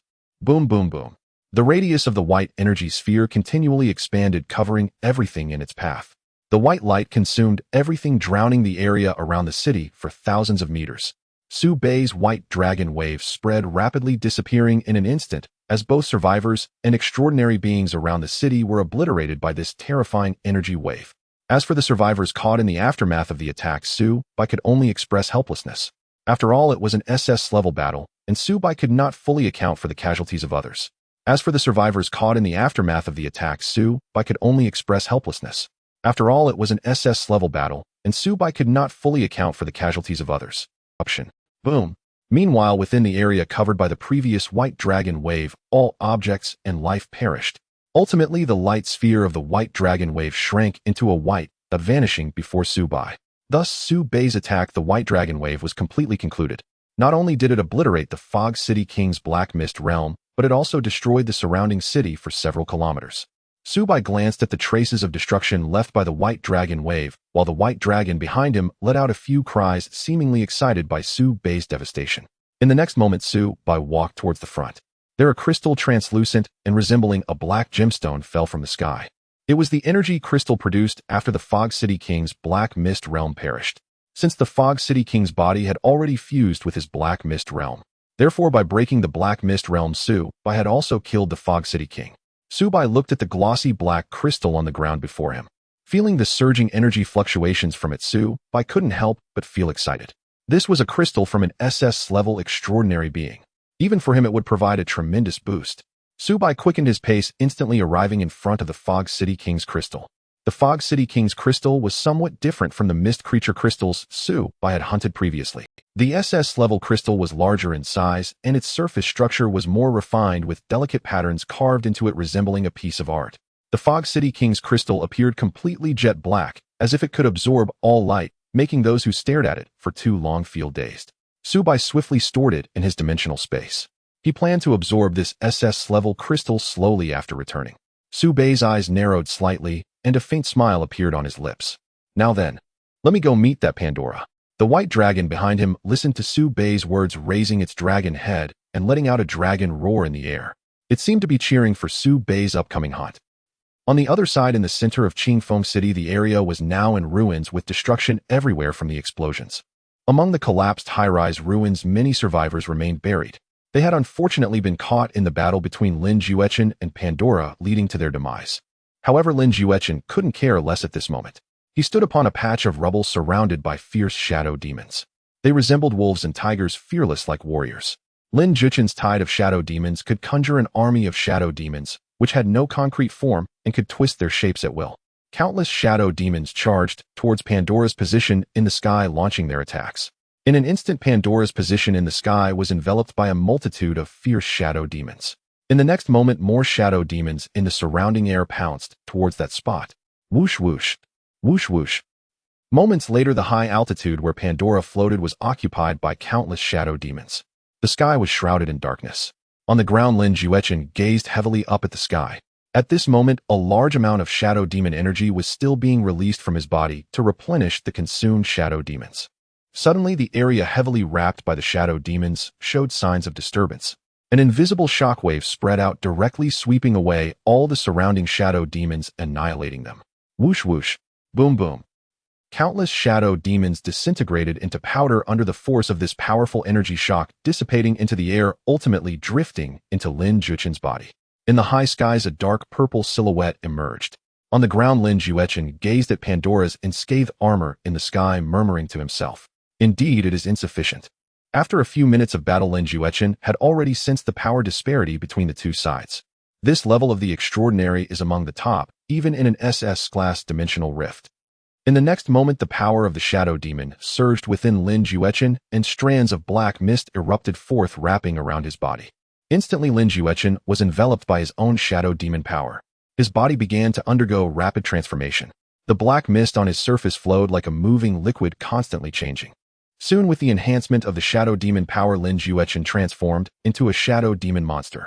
A towering black figure over 5 or 6 meters tall, its body was covered in sharp spikes resembling irregular rock armor. On Lin Juechen's arms, 2 giant sharp shadow demon blades appeared. They seemed to fuse with his arms, tightly adhering to the sides and back of his arms. Shadow demon form. Not only that, at this moment, a terrifying black energy surged throughout Lin Juechen's body. He looked more like a villain now. Having completed his transformation, Lin Juechen's back suddenly sprouted a pair of black wings. Without a moment's hesitation, he charged towards Pandora in the sky. The shadow demon wings flapped, creating a powerful gust of wind behind him that shattered the cement ground. Boom. Whooshed. In the next moment, Lin Juechen soared into the air, dashing towards Pandora's position. During the rapid flight, he extended one hand forward.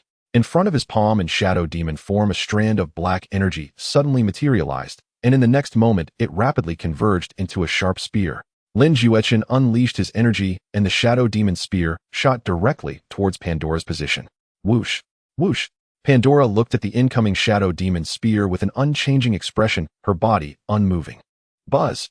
In the next moment, Lin Juchen's shadow demon spear approached, halting in midair before Pandora. At this moment, an invisible barrier appeared in the space before Pandora. The tip of the shadow demon spear pressed against it, creating a ripple in the invisible barrier. It was precisely because of this that Lin Juchen noticed it. In the high skies, Lin Juchen thought to himself as he continued his rapid approach. Defense capability. He knew very well the power of his shadow demon spear. Then how about this? Lin Juchen shouted loudly. He spread his hands wide, and at the same time a surge of shadow demon energy erupted from between his hands. Lin Juchen halted his flight, floating in the high skies. In the next moment, the shadow demon power in his hands transformed into countless sharp spears. In an instant, a dense array of shadow demon spears filled the space before him. Go for it, Lin Juchen shouted. As he propelled his hands forward, the shadow demon spears before him erupted forth at that moment. Whoosh, whoosh, whoosh. Countless shadow demon spears bearing an incredibly violent momentum shot towards Pandora in a terrifying display. However, when these shadow demon spears reached the space before Pandora, they suddenly stopped. Buzz, buzz, buzzed. It was as if time had been frozen around them, preventing them from advancing. Seeing this, Lin Juchen's gaze sharpened. Indeed, even this level of attack cannot break her defense. Human do not resist in vain. We are not of the same dimension. At this moment, Pandora's cold voice. Facing Lin Juchen's attack, she maintained an air of disdain and indifference the entire time. Lin Juchen felt displeased at her words, but he did not say anything. Strength reigns supreme. Lin Juchen thought to himself. I must stall this person waiting for the executor to assist. He had previously sent a message for his subordinate, the orderer, to notify the main district. Seeing Lin Juchen remaining silent, Pandora no longer wasted time.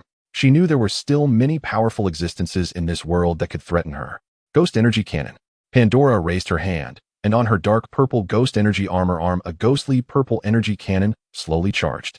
In the next instant, the purple energy cannon fired, shooting towards Lin Juchen's figure. Whoosh, boom, boom. Pandora's ghost energy cannon moved quickly, and almost the moment it was fired, the sound of the explosion rang out. Lin Juchen crossed his shadow demon arms in front of him, barely managing to block this strike. But when he lowered his arms and looked forward, he saw Pandora's figure had already vanished from her original spot. Lin Juchen's nerves instantly tensed, and in the next moment, he sensed a sense of crisis beside him. Without hesitation, Lin Juchen formed a shadow demon shield around himself. Bang, crack, crack. Boom, boom, boom.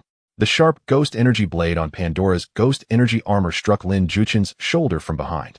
The shadow demon shield that Lin Juchen had transformed into shattered at that moment. In the next moment, Lin Juchen's figure plummeted downwards as if struck by a meteor. Boom, boom, boom, boom. The ground erupted with a shockwave and dust flew everywhere. Pandora's figure had suddenly appeared before Lin Juchen in the deep pit below. In the next moment, Pandora's foot came crashing down. The ghost energy armor on her foot glowed with a brilliant dark purple light, and the mechanical parts on it transformed in an extremely short time.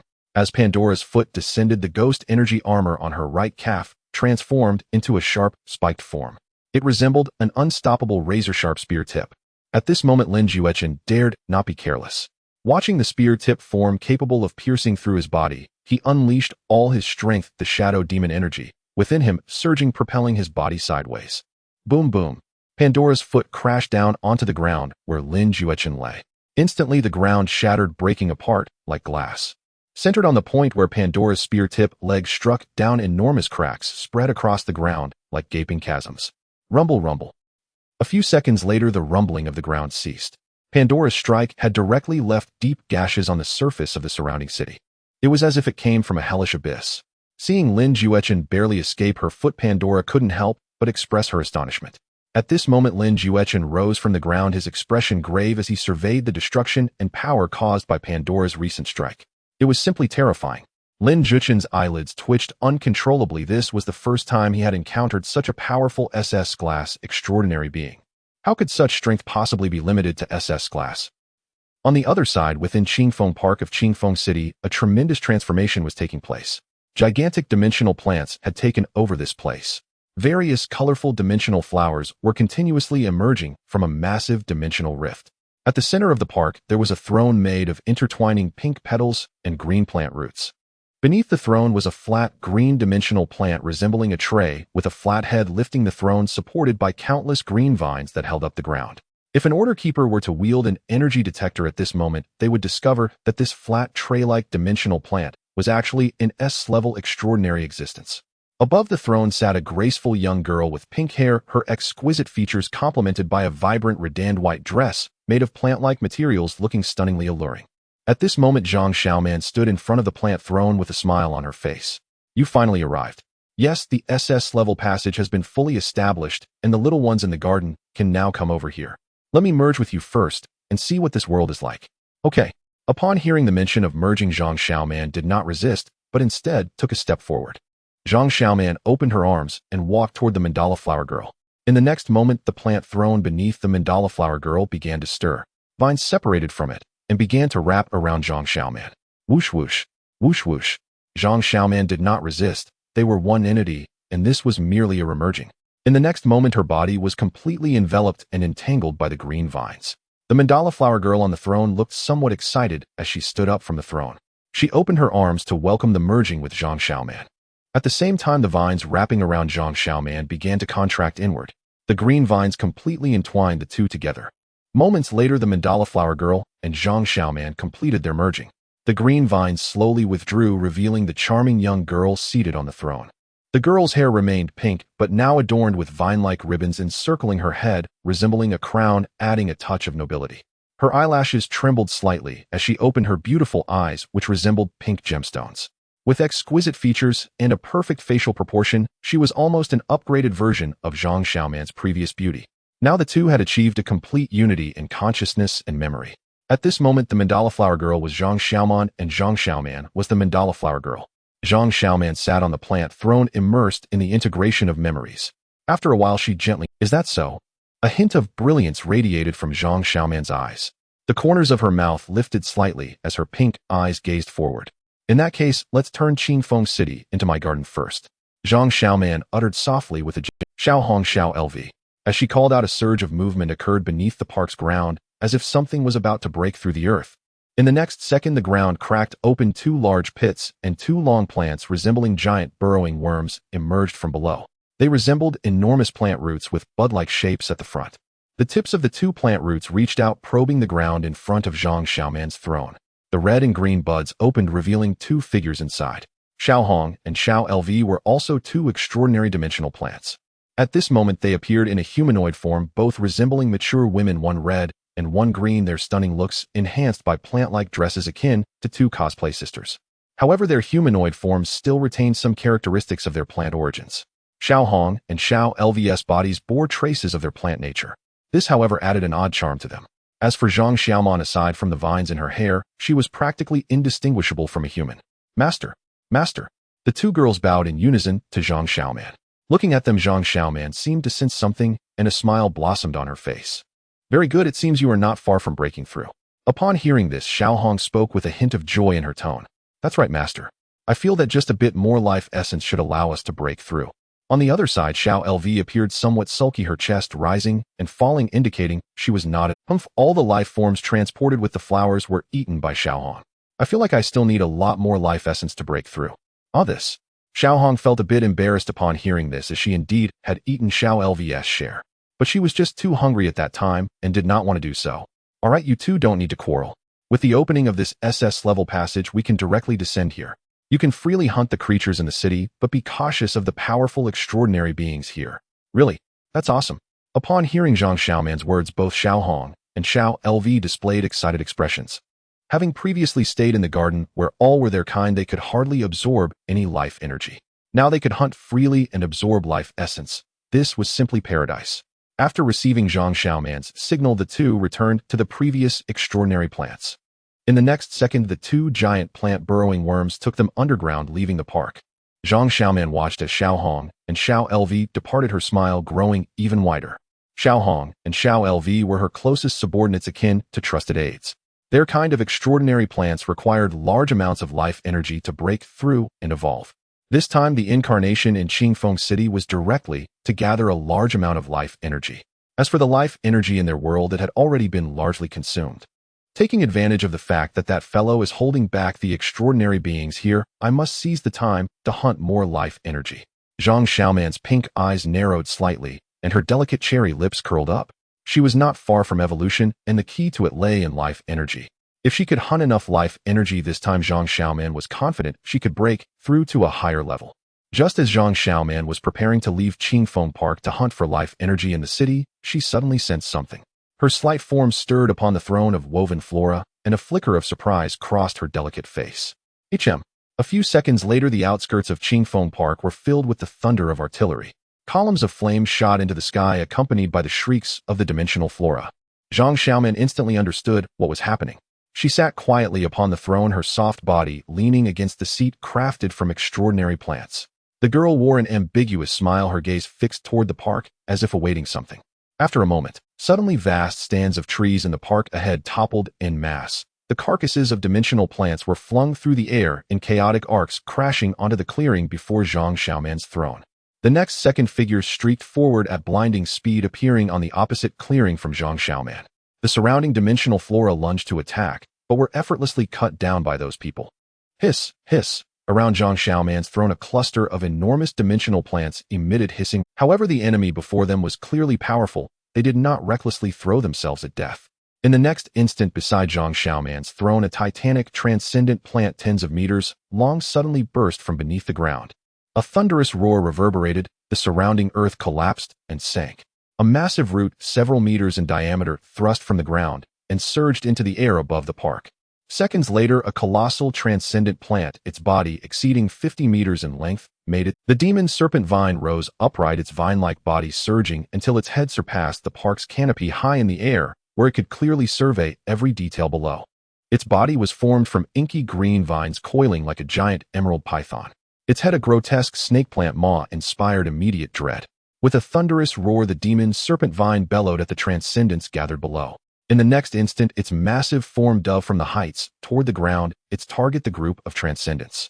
Thunder crashed. Get out of the way. As the demon serpent vine plunged, the dozen or so transcendents who had just charged in were shaken. They dared not take the assault of an S-level pinnacle creature lightly. Let me handle it.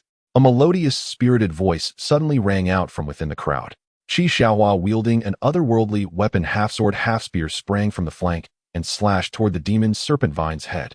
At the same time, a blade of energy erupted from her weapon. Boom! The demon serpent vine was struck by Qi Xiaohua's blow, yet its diving assault did not cease. Qi Xiaohua quickly evaded, unwilling to trade strength heated.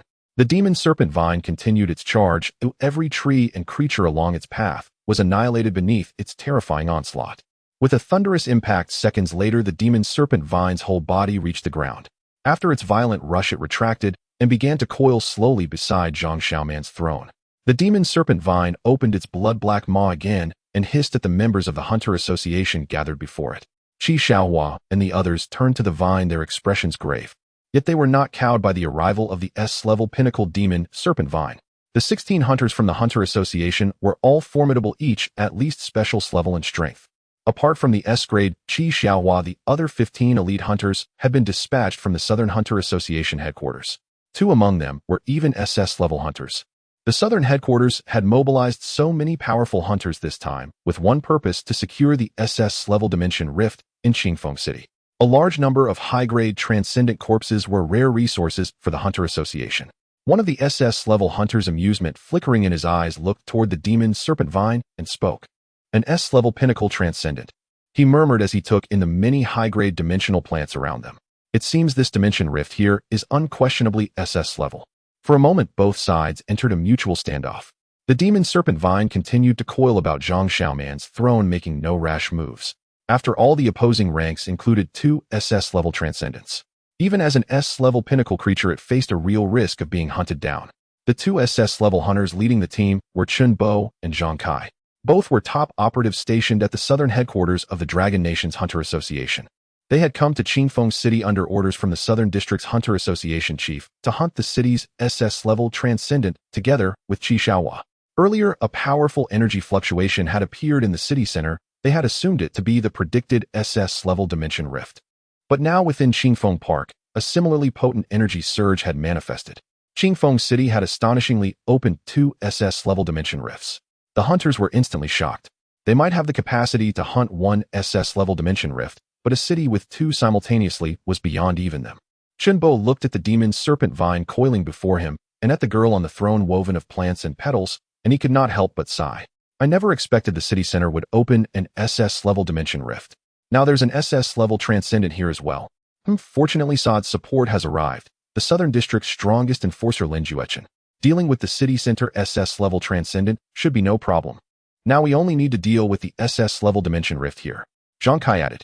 After all, their strength was limited. They could not hope to handle 2 SS-level rifts at once. Even facing SS-level Transcendents, the 2 men showed no panic. They were battle-hardened SS-level hunters. Though Chun Bo and Zhang Kai looked like men in their 20s or 30s. In truth, they were both over 50. Their youthful appearances were maintained by their formidable power and by special bodily enhancement elixirs. Chun Bo and Zhang Kai stepped forward, taking positions to the left and right as they assumed combat stances. They addressed the 14 powerful hunters behind them. You handle the transcendent creatures appearing around here first. Chun Bo set a peculiar confidence on his face, his tone insolent, as he looked at Zhang Xiaoman on the throne. You must be the king of this dimension rift, right? And you actually look like a tender little girl. Clearly Chun Bo had not grasped the seriousness of the situation. His words instantly enraged Zhang Xiaoman upon the throne. You're asking for death. A cold shout rang out as Zhang Xiaoman swung an arm sharply toward Chun Bo's position. The next moment, from the ground around her erupted a colossal plant root, its girth rivaling that of the nearby demon serpent vine. Under Zhang Xiaoman's control, the immense vine rocketed toward Chun Bo's position with such speed that those present hardly perceived its motion. In the next instant, boom, a thunderous explosion resounded. Qi Xiaohua and the others looked at the position where Chun Bo had stood, their expressions filled with suspicion. Seconds later, the smoke dissipated. A massive pit with a diameter of several dozen meters appeared in its place. At this moment, a disheveled figure of Chun Bo suddenly leaped back from the front. His original hunter's uniform had been torn apart by Zhang Xiaoman's recent strike. Now in tattered clothes and covered in dirt, Chun Bo resembled a beggar. As he landed, a cry of surprise escaped him. So powerful. Chun Bo's eyes lost their previous frivolity, now filled with solemnity, as he looked at Zhang Xiaoman. Qi Xiaohua and the others rushed forward to inquire about Chun Bo's condition. Fine just caught a scratch while dodging. Chun Bo waved his hand and then turned to Zhang Kai beside him. Old Zhang, if the two of us join forces, this guy is definitely not an ordinary SS-level extraordinary being. Zhang Kai also wore a serious expression. Although both he and Chun Bo were SS-level hunters, their strength was merely average among SS levels. In contrast, Zhang Xiaoman clearly appeared to be no ordinary SS-level extraordinary being. You all deal with the surrounding minions first, who'll leave the strongest one to us. Zhang Kai said to Qi Xiaohua, and the others then both turned their gaze towards Zhang Xiaoman, ready to strike. Hearing this, Qi Xiaohua and the others understood their combat strength, scattering to charge towards the S-level and special S-level extraordinary creatures around them. Hiss hiss. Roar. The powerful dimensional plants around the park emitted dangerous hissing sounds at Qi Xiaohua and the others. As the SS-level dimensional rift behind Zhang Xiaoman continued to open, an array of powerful extraordinary creatures surged forth. Among them were also special S-level and even more powerful existences. Upon witnessing this scene, the hunters' team displayed grave expressions. It was evident that the SS-level dimensional rift here exceeded their expectations. Seeing this, Zhang Kai no longer hesitated and whispered to Chun Bo next to him. Old Chun, let's go. In the next moment, the two figures instantly vanished, a strong gust of air swirling in their wake. Chun Bo and Zhang Kai appeared right in front of Zhang Xiaoman's throne. At this moment, Chun Bo held a biological weapon named Blast Kill, crafted from the corpse of an S-level peak extraordinary being. This heavy sword was so large that it even exceeded Chun Bo's height. The great sword was exquisitely crafted and heavy, resembling a divine weapon. The blade of the heavy sword Blast Kill glowed with streaks of red energy at this moment, and its patterns began to flow instantly, making the whole sword look as if it were ignited by flames effects at their peak. On the other side, Zhang Kai's extraordinary weapon was a pair of massive claws. These alloy claws resembled those of a monster, with sharp claw tips glinting coldly. They were also crafted from its level peak extraordinary being. The two wielding biological weapons unleashed their power towards Zhang Xiaoman. Chun Bo and Zhang Kai were both focused, not daring to be careless. After all, they had witnessed the power of Zhang Xiaoman's previous strike. Zhang Xiaoman on the throne snorted, her face displaying disdain. You think you can do anything with just you two? As she spoke, the plant throne beneath her suddenly stirred. Green vines suddenly separated from the plant throne like wild horses breaking free. They intertwined in midair, forming two gigantic menacing plant vines that lashed towards Chun Bo and Zhang Kai in midair. Swish swish. The vines from the throne attacked rapidly, almost instantaneously. In that moment, Chun Bo and Zhang Kai had no time to react, their forms suspended in midair, making evasion impossible. Bang bang. Bang. The two swung their extraordinary weapons to block in front of them, barely managing to withstand the lash of the throne's vines. Bang! Bang! Due to the attack from the throne's vines, their bodies were forced down from midair, landing before Zhang Xiaoman. Both Chen Bo and Zhang Kai felt a sense of dread. Just a single attack from the opponent's throne had forced down their offensive. Looking at the delicate pink-haired girl before them, they both sensed something ominous. Is that all? Zhang Xiaoman, perched upon the plant throne, wore a mocking expression, a playful smirk dancing on her lips as she taunted the two. Seeing this, Chen Bo and Zhang Kai's expressions were as if they had swallowed something bitter, yet they did not retort. In the next moment, little brat, I'm going to use your body to make an SS-level biological weapon. Chen Bo's tone was somewhat angry, clearly provoked by Zhang Xiaoman's taunt. Meanwhile, Zhang Kai beside him wore a cautious expression, advising Chen Bo to be careful. Blazing slash. Chen Bo swung blast kill in his hand, and the great sword radiated a brilliant fiery red light. In the next moment, Chen Bo's figure shot forward, attacking Zhang Xiaoman on the throne. Seeing this, Zhang Kai did not hesitate either. The two massive alloy claws in his hands glowed with brilliant white energy as he charged toward Zhang Xiaoman once again.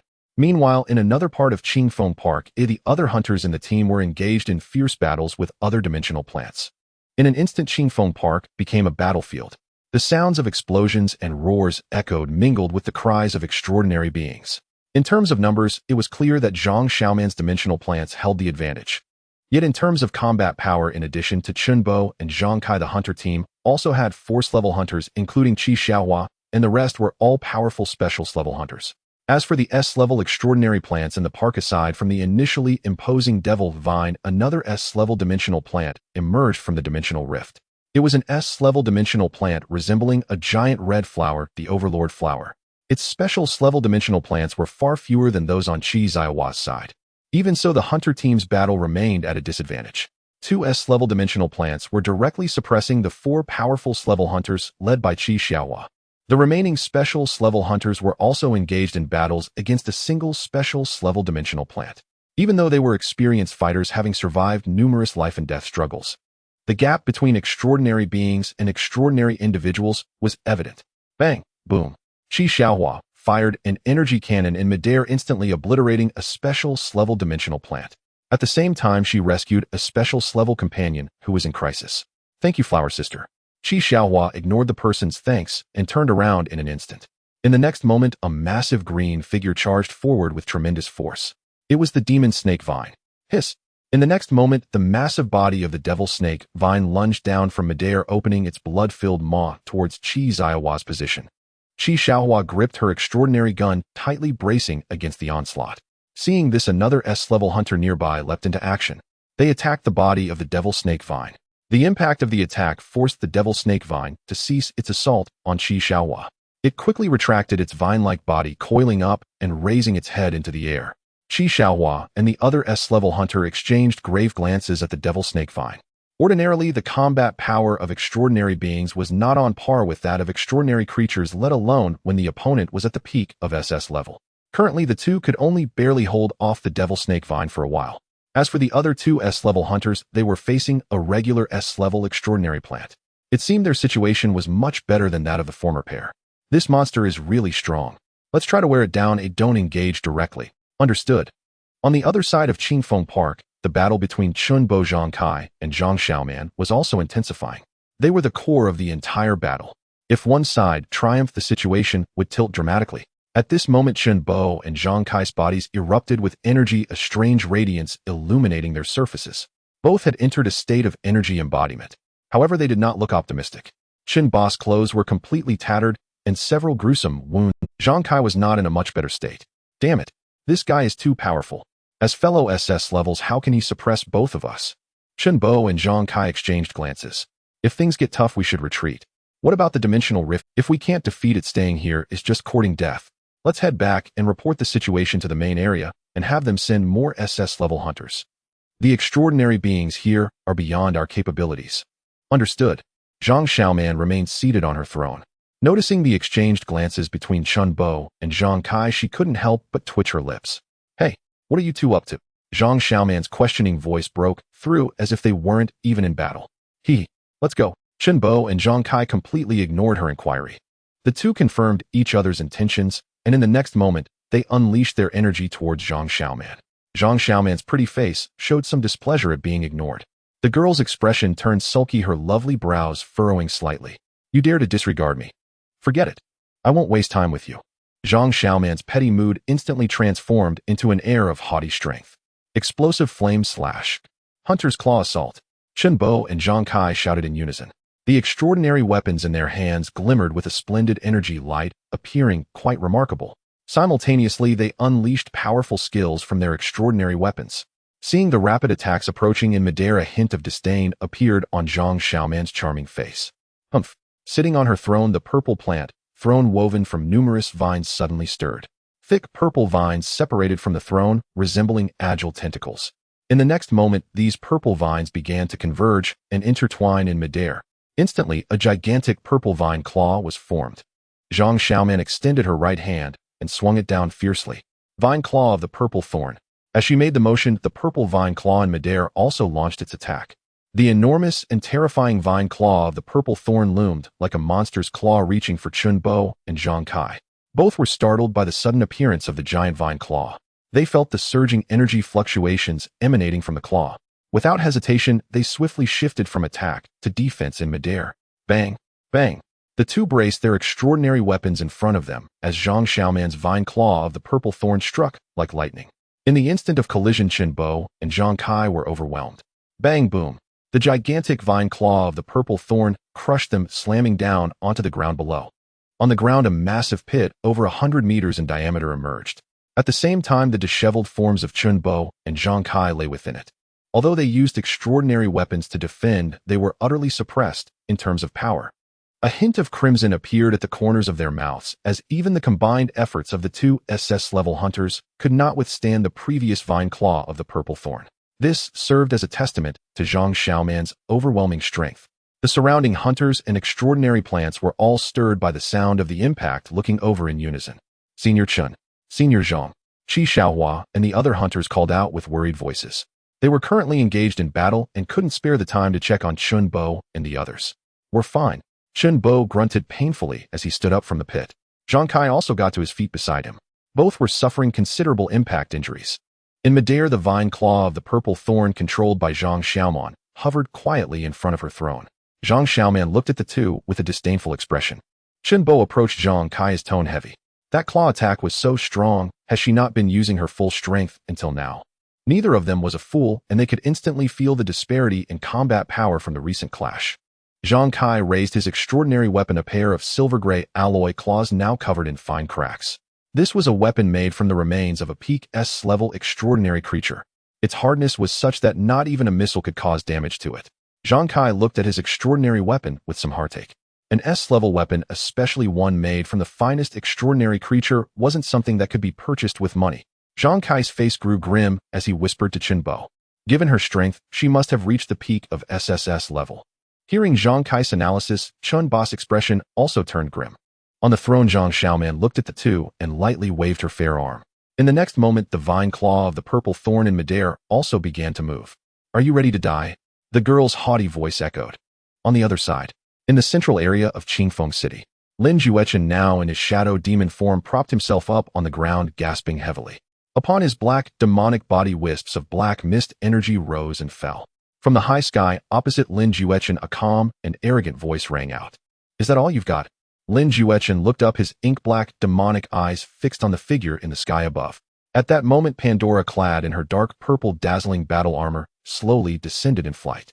Pandora's relaxed tone and nonchalant expression made the outcome of their battle abundantly clear. Lin Juechen stood on the ground, his gaze wary as he stared at Pandora, remaining silent. Pandora's power was undeniably formidable. His goal now was not to defeat her, but to delay as long as possible, awaiting the arrival of the executor. Did you think I would give you time to wait for reinforcements? Suddenly, Pandora's psionic battle armor erupted with a terrifying wave of energy. As a top-tier SS-level transcendent being, Pandora's intellect naturally discerned Lin Juechen's intentions. The next moment, her armored form instantly appeared before him. In Lin Juechen's shadow demon state, Pandora's mechanical wings unfurled behind her, gleaming with silver light, making her seem more like a righteous emissary. Whoosh! Pandora swung her arm, which had morphed into a blade of light, striking swiftly at Lin Juechen. Squelch! Bang! Lin Juechen's massive 5'6" monster form was easily sent flying by Pandora. His body crashed directly into a pile of rubble and lay still. Pandora hovered in midair looking down at Lin Juechen, whom she had casually blasted into the debris, and sneered. Human transcendence, nothing special after all.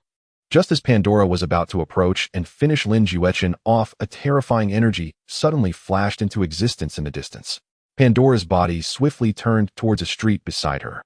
In her vision, a white beam of light instantly traversed thousands of meters to arrive before her.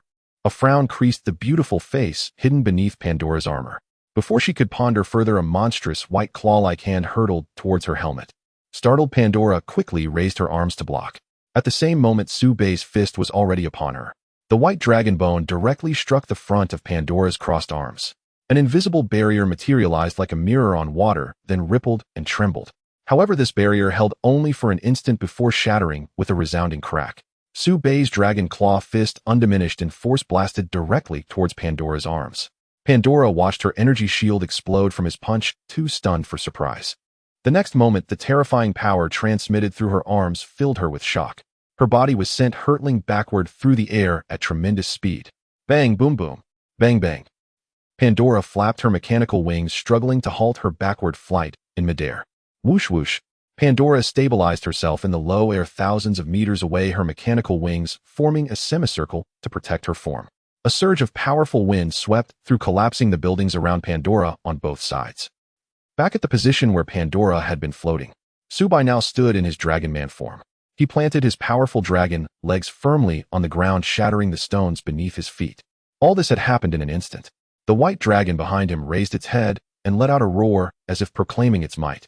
Su Bei looked towards the direction where he had punched Pandora and murmured softly, "Pandora, I've finally found you." A faint light swirled in Su Bei's pale golden vertical pupils as incredible data appeared in his vision, visible only to him. Name: Pandora. Category: Dimensional Being, Mist Species Pandora. Gender: Level SSS limit. Skills: Psionic Battle Armor. Shape: Change Mechanical Core. Current state: Surprise, Anger, Interest. Looking at the data displayed before him, Su Bei felt a surge of intense curiosity. SSS. Limit. System. What does limit mean? Post limit means its strength has fully reached the upper echelon of that level, yet it has not ascended to a high. Hearing the system's explanation, Su Bei fell into thought. Although he had absolute confidence in his own ability, it was clear that the Pandora before him was on a different level from the other SS-level transcendents he had encountered before. System: Can you analyze who is stronger, me or her? Host: Do not speak nonsense. This system is merely an auxiliary system, not an omniscient super system.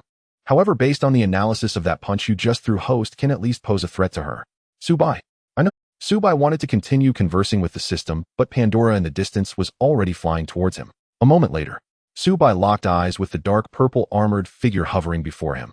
Pandora's sleek armored form floated in midair in front of Su Bei, staring at him without a word. Su Bei began to scrutinize Pandora carefully. Her actual body was probably less than 2 meters tall, but with the amplification of her psionic battle armor, she appeared at least 2.5 meters in height. The dark purple armor on her body was also completely different from the Pandora Derivative 5 he had encountered earlier. Pandora's authentic armor was far more dazzling, and its color was much deeper.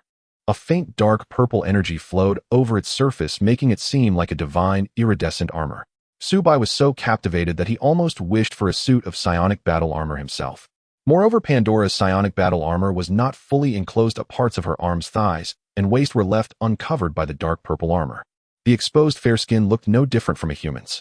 Not only that, but its smooth, fair complexion seemed almost like a work of art. Combined with the curve of her chest, she presented a visual impact of both power and majesty. Bang! Pandora hovered in midair for a moment, then suddenly dropped heavily to the ground. The ground around her instantly cracked as Pandora's armored feet touched down. She looked at Su Bei and a cool magnetic voice rang out. "Are you his backup?" Su Bei was slightly surprised by the question and did not answer. Pandora, however, took his silence as confirmation. "Can it actually break through my ethereal energy barrier?" Hearing a hint of admiration in Pandora's tone, "Is that the energy shield? It can't even withstand a normal punch from me." As Su Bei spoke, he waved his right. The white dragon bone claw shook towards Pandora. At that moment, Pandora also noticed something unusual about Su Bei. The cold light in Pandora's eyes, shrouded beneath her armor, flickered, revealing a hint of oddity. "It seems you are not an ordinary human transcendent." After a moment of mutual scrutiny, Pandora took the initiative and launched an attack at Su Bei. Pandora's armored figure suddenly soared from the ground, and a chilling voice followed. "In that case, you can die." Pandora had absolute confidence in her own strength. As her figure rose into the air, the dark purple ethereal energy armor began to emit a faint glow. The wings of the armor behind Pandora unfolded, energy flowing like flames. In the next moment, Pandora's figure dashed towards Su-bai at incredible speed. On the ground, Su-bai watched this scene, the corner of his mouth lifting slightly. An ultimate SS-level transcendent, I want to see where my limits lie. Facing Pandora's attack, Su-bai showed no intention of retreating. The next moment, Su-bai's figure flashed, and he charged towards Pandora at an extreme speed. The collision speed of the two instantly broke the sound barrier, leaving sonic booms in the air's trajectory. Boom, boom, boom. The surrounding airflow generated an inertial shock wave due to their excessive speed. A fierce wind swept through. In the next moment, a loud crash reverberated. Su-bai's dragon claw collided with Pandora's armored arm. Crash. Buzz. A visible energy collision occurred, and in the next second both figures retreated. Su-bai used the force to leap back, landing on the ground tens of meters behind. The powerful impact shattered the surrounding earth. Su-bai stood firmly on the ground, his dragon form exuding an overwhelming dominance. On the other side, Pandora's figure also flew backward into the air. Her mechanical wings fully unfurled with intricately connected mechanical components glowing with energy. Pandora halted in midair, her posture still proud, as she gazed at Su-bai below. In their recent collision, both were evenly matched in strength and speed. Su-bai activated the Eye of the White Dragon Emperor, secretly analyzing Pandora's true data. The Eye of the White Dragon Emperor not only provided basic data analysis of the target, but also possessed more abilities. At that moment, in Su-bai's sight, Pandora's body, hovering in midair, displayed various colored regions. These represented the current energy distribution within her body. Normally, the energy within a transcendent creature flows in real time and can be regulated. However, with the Eye of the White Dragon Emperor, Su-bai could capture the energy flow within his opponent at all times. Finding the area with the weakest energy distribution in Pandora's body, he prepared to attack. This is it, Su-bai murmured softly. In his view, the energy distribution at Pandora's left chest was the thinnest. Furthermore, the energy defense there was also the weakest. A slight, almost imperceptible smile appeared on Su-bai's lips. In the next moment, he leaped from his position, charging towards Pandora in the air. Though Su-bai couldn't fly at his level of strength, the difference between flying and not flying became negligible. In an instant, Su-bai appeared in front of Pandora. Su-bai swung his right dragon claw, aiming directly at Pandora. Naturally, Pandora did not hold back and retaliated. The ethereal energy armor of Pandora lit up as she extended her armored arm towards Su-bai's dragon claw. At the same time, Pandora channeled energy within her body to gather at the ethereal energy armor on her right arm. In the next second, the mechanical components of the ethereal energy armor began to undergo mechanical transformation. After a series of click-click-click transformations, Pandora's right arm armor instantly morphed into a mechanical blade over a meter long. The razor-sharp mechanical tip came crashing down towards Su-bai's dragon claw. Su-bai's eyes narrowed. This peculiar ability was something he had never encountered before. It can actually transform. What on earth is this, a mechanical life form or a flesh-and-blood life form? However, there was no time for Su-bai to ponder. In the next moment, Pandora's mechanical blade lunged forward with ferocity, seemingly unstoppable. Su-bai also mobilized energy within his body, gathering it to his right dragon claw. A faint white light enveloped the dragon bone claw, and the surging energy even startled Pandora. As a result, Pandora's thrust became even more violent. Whoosh! The attacks from both sides collided in an instant. Su-bai's dragon claw and Pandora's mechanical blade arm struck together. An invisible shockwave centered around their attack began to spread outward. Whoosh! Whoosh! The surging power erupted in the air, with tangible energy waves continuously surging from their bodies, clashing fiercely. In that moment, Su-bai and Pandora found themselves locked in a stalemate in midair, both unleashing their energy and strength without yielding. Pandora was secretly astonished, as she hadn't expected such a powerful transcendent being to exist in this city. Meanwhile, Su-bai was quietly activating the Eye of the White Dragon Emperor, observing Pandora's body. Through Su-bai's Eye of the White Dragon Emperor, he had an unobstructed view of the energy distribution within Pandora. Upon noticing the thinner energy density at her left chest, Su-bai's heart leaped with joy. He decided to attack, forcing Pandora to gather even more energy into her current mechanical blade arm. This was precisely Su-bai's opportunity. Without hesitation, energy rapidly gathered on his other white dragon claw. White energy light spots floated on Su-bai's left dragon claw. In the next instant, the white light intensified and the energy light spots coalesced into a 1-meter diameter dragon claw cannon. Dragon claw cannon. As Su-bai's left dragon claw gathered energy, it surged toward Pandora's left chest. The energy had coalesced, and the attack was already upon her. Pandora sensed the energy erupting from Su-bai. In the next moment, her ethereal energy shield unfolded in front of her, dismissing Su Bei's attack. Both were in an attacking stance, and Pandora naturally did not think Su Bei had much energy left to launch a surprise attack. Thus, she did not take Su Bei's sudden strike seriously. The next second, the light purple ethereal energy shield in front of Pandora instantly shattered. This was within her expectations. Even if her ethereal energy shield could not completely block the attack, it would still consume most of Su Bei's attacking power. However, in the next moment, Su Bei's dragon claw, initially aimed at her shoulder, suddenly changed direction. Su Bei swiftly turned his left dragon claw, unhesitatingly striking towards the left chest of Pandora. In that instant, the white light on Su Bei's left dragon claw suddenly intensified. What originally seemed like a trivial amount of weak energy to Pandora suddenly became overwhelming and turbulent. Buzz, buzz, clang. Exploding white dragon cannon. Su Bei growled deeply, simultaneously retracting his right dragon claw from the collision with Pandora's mechanical blade arm. He turned sideways in midair, and with a powerful thrust, his left dragon claw lunged forward.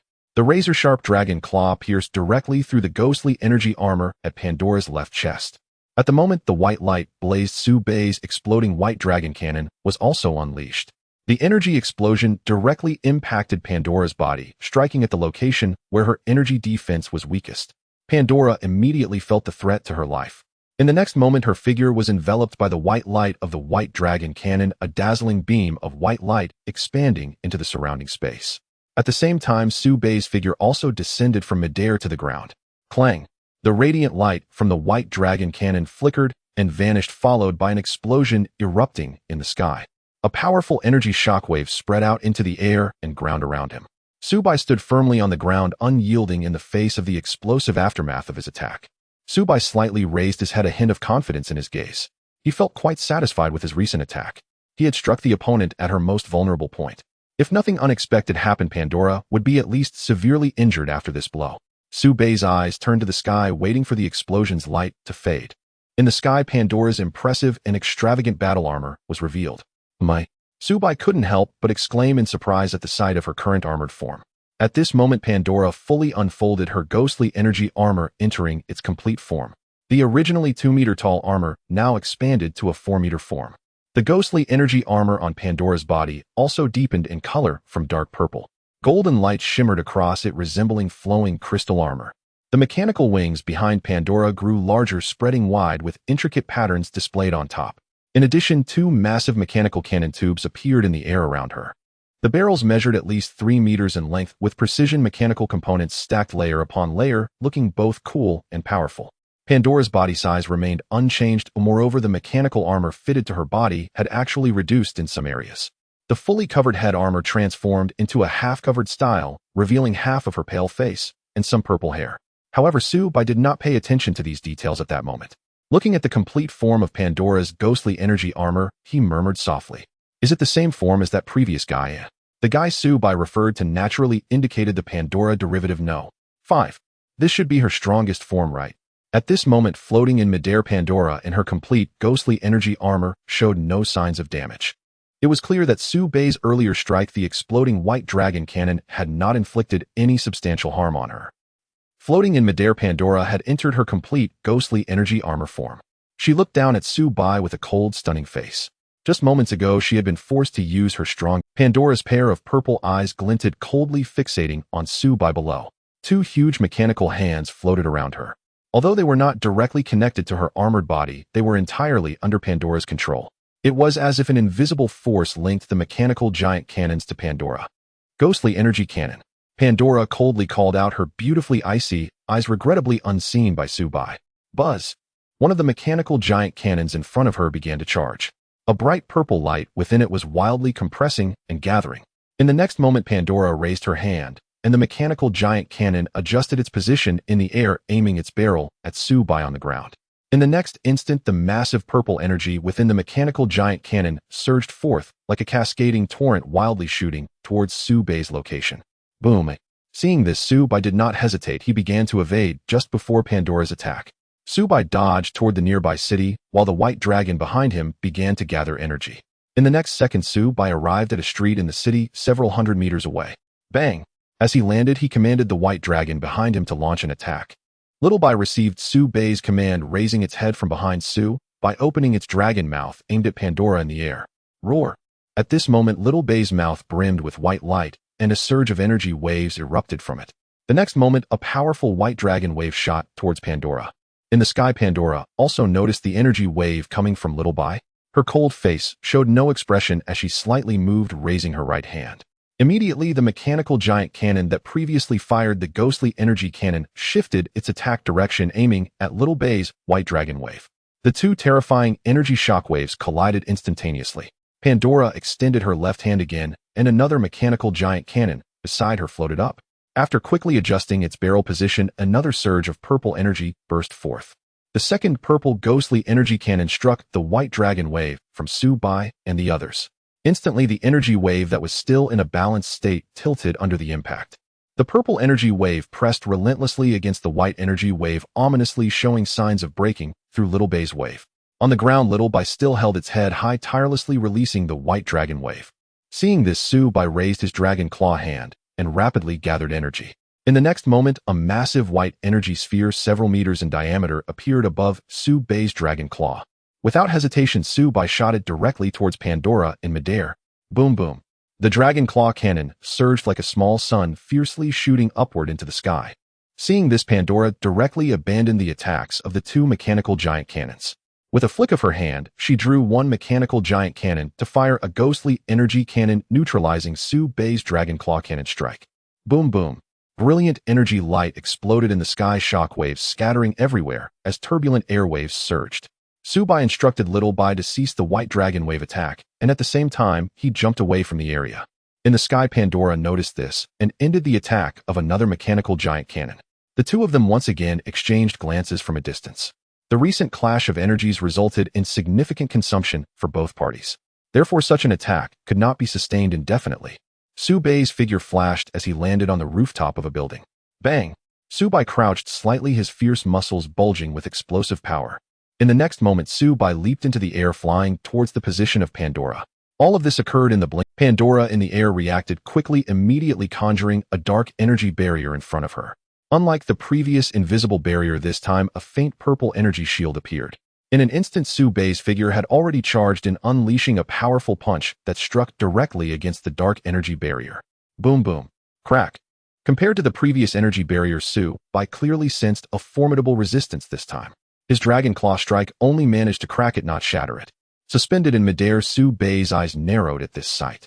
In the next moment, he utilized the recoil from the strike to retreat backward. Then in a fleeting instant, Su Bai exerted force again in the air. A brilliant white light flashed as he unleashed his dragon claw strike, once more slamming into the previous crack. Crack crack. Bang. The purple energy barrier in front of Pandora shattered like a fragile glass. However, the force of Su Bai's strike was nearly exhausted. As Su Bai ended his attack, his figure began to descend. Just when Pandora thought Su Bai had finished his assault, suddenly the white dragon behind him lunged forward rapidly, gathering a brilliant white energy wave in its mouth, and the next second a fierce white dragon wave was unleashed. Pandora, taken aback by the unexpected attack from the white dragon, was shocked. In the next moment, the white shockwave struck her battle armor. Boom boom boom. Without the defense of the dark energy barrier, Pandora's body was now vulnerable to attack. An explosion occurred, flames shooting into the sky. Pandora's battle armor was sent flying out from the explosion's smoke. At this moment, Pandora's dark energy armor appeared somewhat disheveled with signs of damage from the explosion, but it was not severe. Pandora pressed down with one hand, and the two mechanical cannons beside her floated forward. Pandora's voice came through, laced with anger. Dark energy bombardment. In the next moment, the cannon muzzles of the two mechanical cannons around Pandora began to flash with purple. Shells with a diameter of half a meter shot out from the mechanical cannons, targeting the nearly landing position of Su Bai. As soon as Su Bai landed, the white dragon behind him issued a warning. Su Bai looked up and saw the purple energy shells launched by Pandora. These cannons are a bit troublesome. Complaining, Su Bai's body did not dare to slow down. He dashed at high speed to evade on the ground. Although he could not sustain long flights, Su Bai's speed on the ground was astonishingly fast. Even the SS-class Pandora found it difficult to hit him from the sky. Su Bai moved like a flash of white lightning across the ground. Her dark energy shells were essentially unable to land a hit. Moreover, Pandora also had to be on guard against Su Bai's potential strikes. At this moment, even the usually proud Pandora could not help but exclaim in her heart, "This guy is truly troublesome. I wonder how the battle with number 1 is going." Suddenly, in Pandora's line of sight, her normally clear vision began to distort. In the next second, Pandora's perspective surprisingly split into 7. These were the shared perspectives of her derivatives. Through this, Pandora could see the battle on their side. Although the enemy had superior S-level powers, they were still at a disadvantage. From a combat standpoint, Pandora's derivatives completely overwhelmed Aotion and the others. At this moment, the battle of the derivatives was also nearing its conclusion. Quickly analyzing the battlefield situation, Pandora began to ponder. Continuing to fight Su-bai would make it difficult for her to resolve the situation quickly. As time passed, the enemy was likely to receive even more extraordinary reinforcements. Continuing like this would only be disadvantageous for her. Realizing this, Pandora decided not to continue battling Su-bai. She raised her 2 mechanical cannons, launching 2 fierce purple energy waves towards Su-bai's position. Virum, boom boom. Su-bai's figure kept moving on the ground, dodging. Meanwhile, Pandora continued her energy release. While Su-bai was sprinting at high speed on the ground, he was also continuously analyzing his countermeasures. This enemy was different from the extraordinary beings he had encountered before. Pandora was formidable, especially her energy attacks, which even Su-bai could not ignore. However, her shortcoming was evident. Her close combat ability was lacking. It seems I need to find an opportunity to engage her up close. Roar. The white dragon behind him resonated with Su-bai, letting out a roar to express its agreement. Su-bai smirked, and the ground beneath his feet suddenly sank and cracked. Okay, then let's use even stronger power to quickly finish her off. In the next moment, Su-bai slightly crouched and suddenly jumped, his body soaring into the air as he charged towards Pandora's position. Su-bai's sudden explosive attack took Pandora by surprise. Is he even faster now? She had no time to think further as she quickly unfolded the dark energy barrier in front of her. In the next instant, Su-bai's dragon claw cannon had already arrived. Su-bai infused energy into his dragon claws, and a pair of white dragon claws shimmered with a faint glow, looking radiant. Bang bang. The 2 dragon claws struck forcefully against Pandora's dark energy barrier, shattering it instantly. Has his power increased too? Pandora was once again astonished. In the next moment, Su-bai's dragon claws pierced through the broken energy barrier and lunged towards Pandora's body. Dragon claw split. Su-bai's aura erupted, and a torrent of surging energy waves erupted from within him. Pandora was instantly taken aback. She quickly maneuvered the 2 mechanical cannons around her, intending to block Su-bai's attack. However, in Su-bai's eyes, this was far too slow. With the bug-like ability of the Eye of the White Dragon, Emperor Su-bai could temporarily predict movements. He had already seen through Pandora's actions his attack was merely a feint. In the next moment, the white dragon behind Su-bai extended forward. Roar! What a... The white dragon wave that had been charged previously was unleashed all at once. Crash! Boom boom! The terrifying white light engulfed Pandora's figure. Bang! Su-bai's body descended from the sky, landing on the ground, causing debris to scatter beneath his feet. Roar! The white dragon hovered next to Su-bai's head, letting out an angry roar towards the sky, where the white dragon wave had exploded. A surge of high-temperature air waves rose, lingering in the air. The previous strike from the white dragon had gathered energy to its utmost limit. After this, even armor made of titanium alloy and diamond would be stripped of its layers. Above the sky, accompanied by the dissipating white mist, Pandora's figure suddenly fell from the heights. The armored form of Pandora crashed directly onto the ground, sending fragments of stone flying. Su-bai turned his head to look. At this moment, the dark purple ghost energy armor on Pandora had already been breached, with cracks appearing all over it. That last strike from the white dragon was no joke. Pandora struggled to support herself on the ground with 2 enormous mechanical cannons standing firmly beside her. With a crackling sound of metal breaking, a fissure formed on the ghost energy armor of her head. Pandora was shocked and enraged internally as she looked at Su-bai's figure. Su-bai's previous lightning-fast attack had far exceeded her limits. It was something she found difficult to withstand. So strong. Pandora dared not linger. She had not intended to continue fighting, and now that Su-bai had demonstrated even greater strength, she was not keen on prolonging the conflict. Whoosh! After stabilizing herself, Pandora quickly turned around and flew into the air behind her, intending to retreat. Seeing this, Su-bai's lips curled up. He wouldn't let her escape so easily. Xiaobai, let's go. Su-bai's transformed dragon leg exerted force, creating an invisible wave of energy beneath him, and in the next moment, his figure vanished from the spot. At that instant, Pandora, who was flying at high speed, suddenly felt a powerful energy fluctuation coming from behind her. There was no need to think to know it was Su-bai pursuing her. Damn it! Even the aloof Pandora couldn't help but curse inwardly. This time she had truly encountered an opponent. All along she had been invincible in her misty world. When had she ever had to flee in such a dire manner? Bastard! Pandora's rapidly flying figure paused for a moment, and in the next instant she adjusted her direction, aiming both mechanical cannons at Su Bei's position.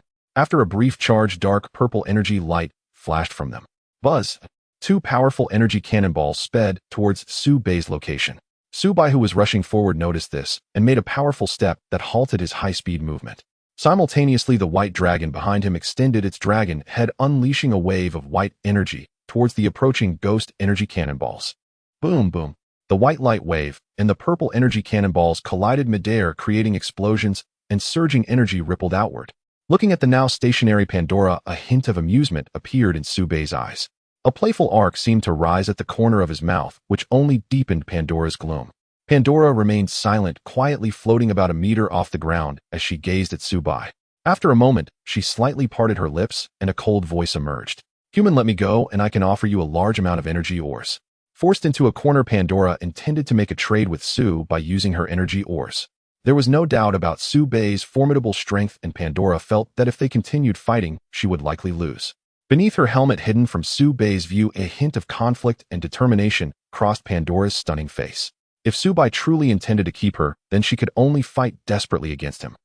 Su Bei's infinite consciousness perception was continuously active, and at this moment, he naturally also heard Pandora's thoughts. Self-destructing, the core essence taking us both down. Su Bei felt a surge of doubt in his heart. Is it an attack ability similar to that of the previous derivative? Su Bei did not immediately respond to Pandora's offer. Instead, he began to analyze rapidly in his mind. There was no way he could let Pandora escape. An SS-level extraordinary being was a rare find. Previously, he had intended to kill that king of the Fog City and then use his abilities to convert it into his subordinate. However, in the end, the king of the Fog City merged directly with his domain. Although Su Bei had killed him, he had not been able to retain his corpse. Without a physical corpse, Su Bei could not use his life and death control ability to resurrect him. Self-destructing the core. I wonder if my body can withstand it. Thinking of this, a hint of mockery unconsciously appeared on Su Bei's face. As the majestic white dragon, I once feared nothing, yet I should fear a mere self-destruct. With a serious expression, Su Bei looked at Pandora and declared, "Use your strongest attack." Seeing Su Bei's attitude, Pandora knew the outcome was sealed. Since that's the case, then let's die together. A glimmer of determination suddenly surfaced on her emotionless face. As the ruler of her misty world, the dignity of a powerful being could not be violated. Pandora's figure suddenly ascended, and at the same time the pair of mechanical wings behind her began to mechanically transform. In a series of mechanical twists and contractions, the mechanical wings detached from Pandora's back and moved to the front of her. In the next moment, Pandora's two mechanical cannons also began to float up, connecting to the mechanical wing. With a series of mechanical rotations and the sound of click-click, the mechanical wings and cannons perfectly fused together. A brand new mechanical wing cannon presented itself before Pandora. In midair, Pandora suddenly extended her hands to grasp the mechanical wing cannon. At the same time, her body began to undergo a transformation. The ghost energy armor that had covered her started to stretch and unfold, similar to the fifth derivative Su Bei had encountered before. As the dark purple ghost energy armor opened at Pandora's chest, it revealed the core, a dark purple energy crystal resembling a work of art. The instant Pandora's core was revealed, Su Bei felt a wave of terrifying energy that sent a chill down his spine.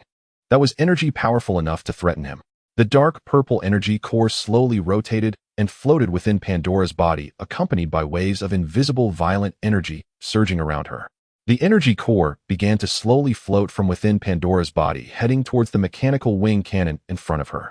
Meanwhile, without the energy core, the ghost energy armor that clung to Pandora began to crack. Click, click, click. A series of mechanical breaking sounds rang out, followed by the dark purple armor on Pandora shattering piece by piece. The ghost energy armor, which had already been cracked by Su Bei, began to collapse directly, without Pandora's core to sustain it. Shards of stunning dark purple armor transformed into specks of purple light drifting through the surrounding air. From her feet to her legs' waist, the ghost energy armor on Pandora began to shatter and dissipate from the bottom up, until the last piece of head armor completely shattered. A cascade of flowing purple hair began to dance with the surrounding airflow. Pandora's breathtaking beauty finally revealed itself to Su Bei. Unfortunately, the intense light emitted by the core energy obscured Pandora's perfect figure, preventing Su Bei from seeing the details. The surrounding space was filled with surging and ferocious energy, causing Pandora's purple hair to billow. Pandora's location was completely enveloped in a violet energy glow.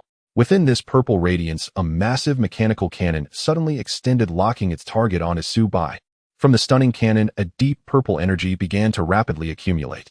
On the ground, Su-bai looked up at the cannon in the sky, his mood turning grave. He sensed the energy locking onto him, realizing he could not evade this strike. Nonetheless, Su-bai still showed no signs of fear. The strongest strike at the SSS level? I wonder how it compares to the strongest attack of a peak level 10 awakened. In the next moment, Su-bai stood firmly on the ground, his leg muscles suddenly exerting force, causing the earth beneath him to crack and cave in. At the same time, a layer of shimmering white light began to manifest on the surface of his body, buzzing as a series of explosive energy sounds erupted. The mechanical cannon in front of Pandora emitted an even more dazzling violet energy glow. When this purple hue reached its limit, suddenly a brilliant beam of deep purple energy shot forth. The prismatic energy beam reached Su-bai in an instant, leaving him no time to dodge. At that moment, Su-bai roared, raising two fierce dragon claws violently, with a shimmering white light adhering to them. Pandora's energy strike directly crashed into Su-bai's dragon claws. Boom, boom. In the next second, a terrifying pillar of purple energy completely engulfed Su-bai's form. Rumbling, the attack area of the purple energy beam began to expand. In the district where Su-bai stood, everything was engulfed by the violet energy glow. This strike would be Pandora's strongest. A few seconds later, the energy attack of the mechanical feather cannon ended, and the violet energy glow in the sky gradually weakened. In the next moment, Pandora's weakened form plummeted from the sky. She controlled the mechanical feather cannon to hover beneath her, preventing her body from crashing directly to the ground. Pandora lowered the mechanical feather cannon to the ground and leaned against it to rest, appearing somewhat listless. Unlike her derivatives, self-detonating her core would not lead to immediate death. Instead, she entered a state of extreme weakness where even an A-class extraordinary being could kill her. Therefore, one could say that once Pandora self-detonated her core, she was effectively in a near-death state. Unless absolutely necessary, Pandora would never resort to such an attack. Pandora remained on the mechanical feather cannon, gazing at the city road before her. Within a straight line of at least several kilometers in front of her, all objects had vanished into thin air. Waves of pale steam floated in the air. The extent of this destruction was still under Pandora's deliberate control of the attack's position, aimed directly at Su-bai. Otherwise, had it been a wide-area attack, the previous strike could have annihilated Qingfeng City. The ground ahead was gouged out by the recent self-detonation, creating a massive chasm over 100 meters deep, as if the earth had been split open. This kind of attack should. Pandora's muttering was abruptly interrupted as a white figure leaped out from the fissure before her. So it really didn't work? Upon seeing the figure, Pandora's face displayed a hint of astonishment. In truth, she had already guessed the outcome when launching this strike.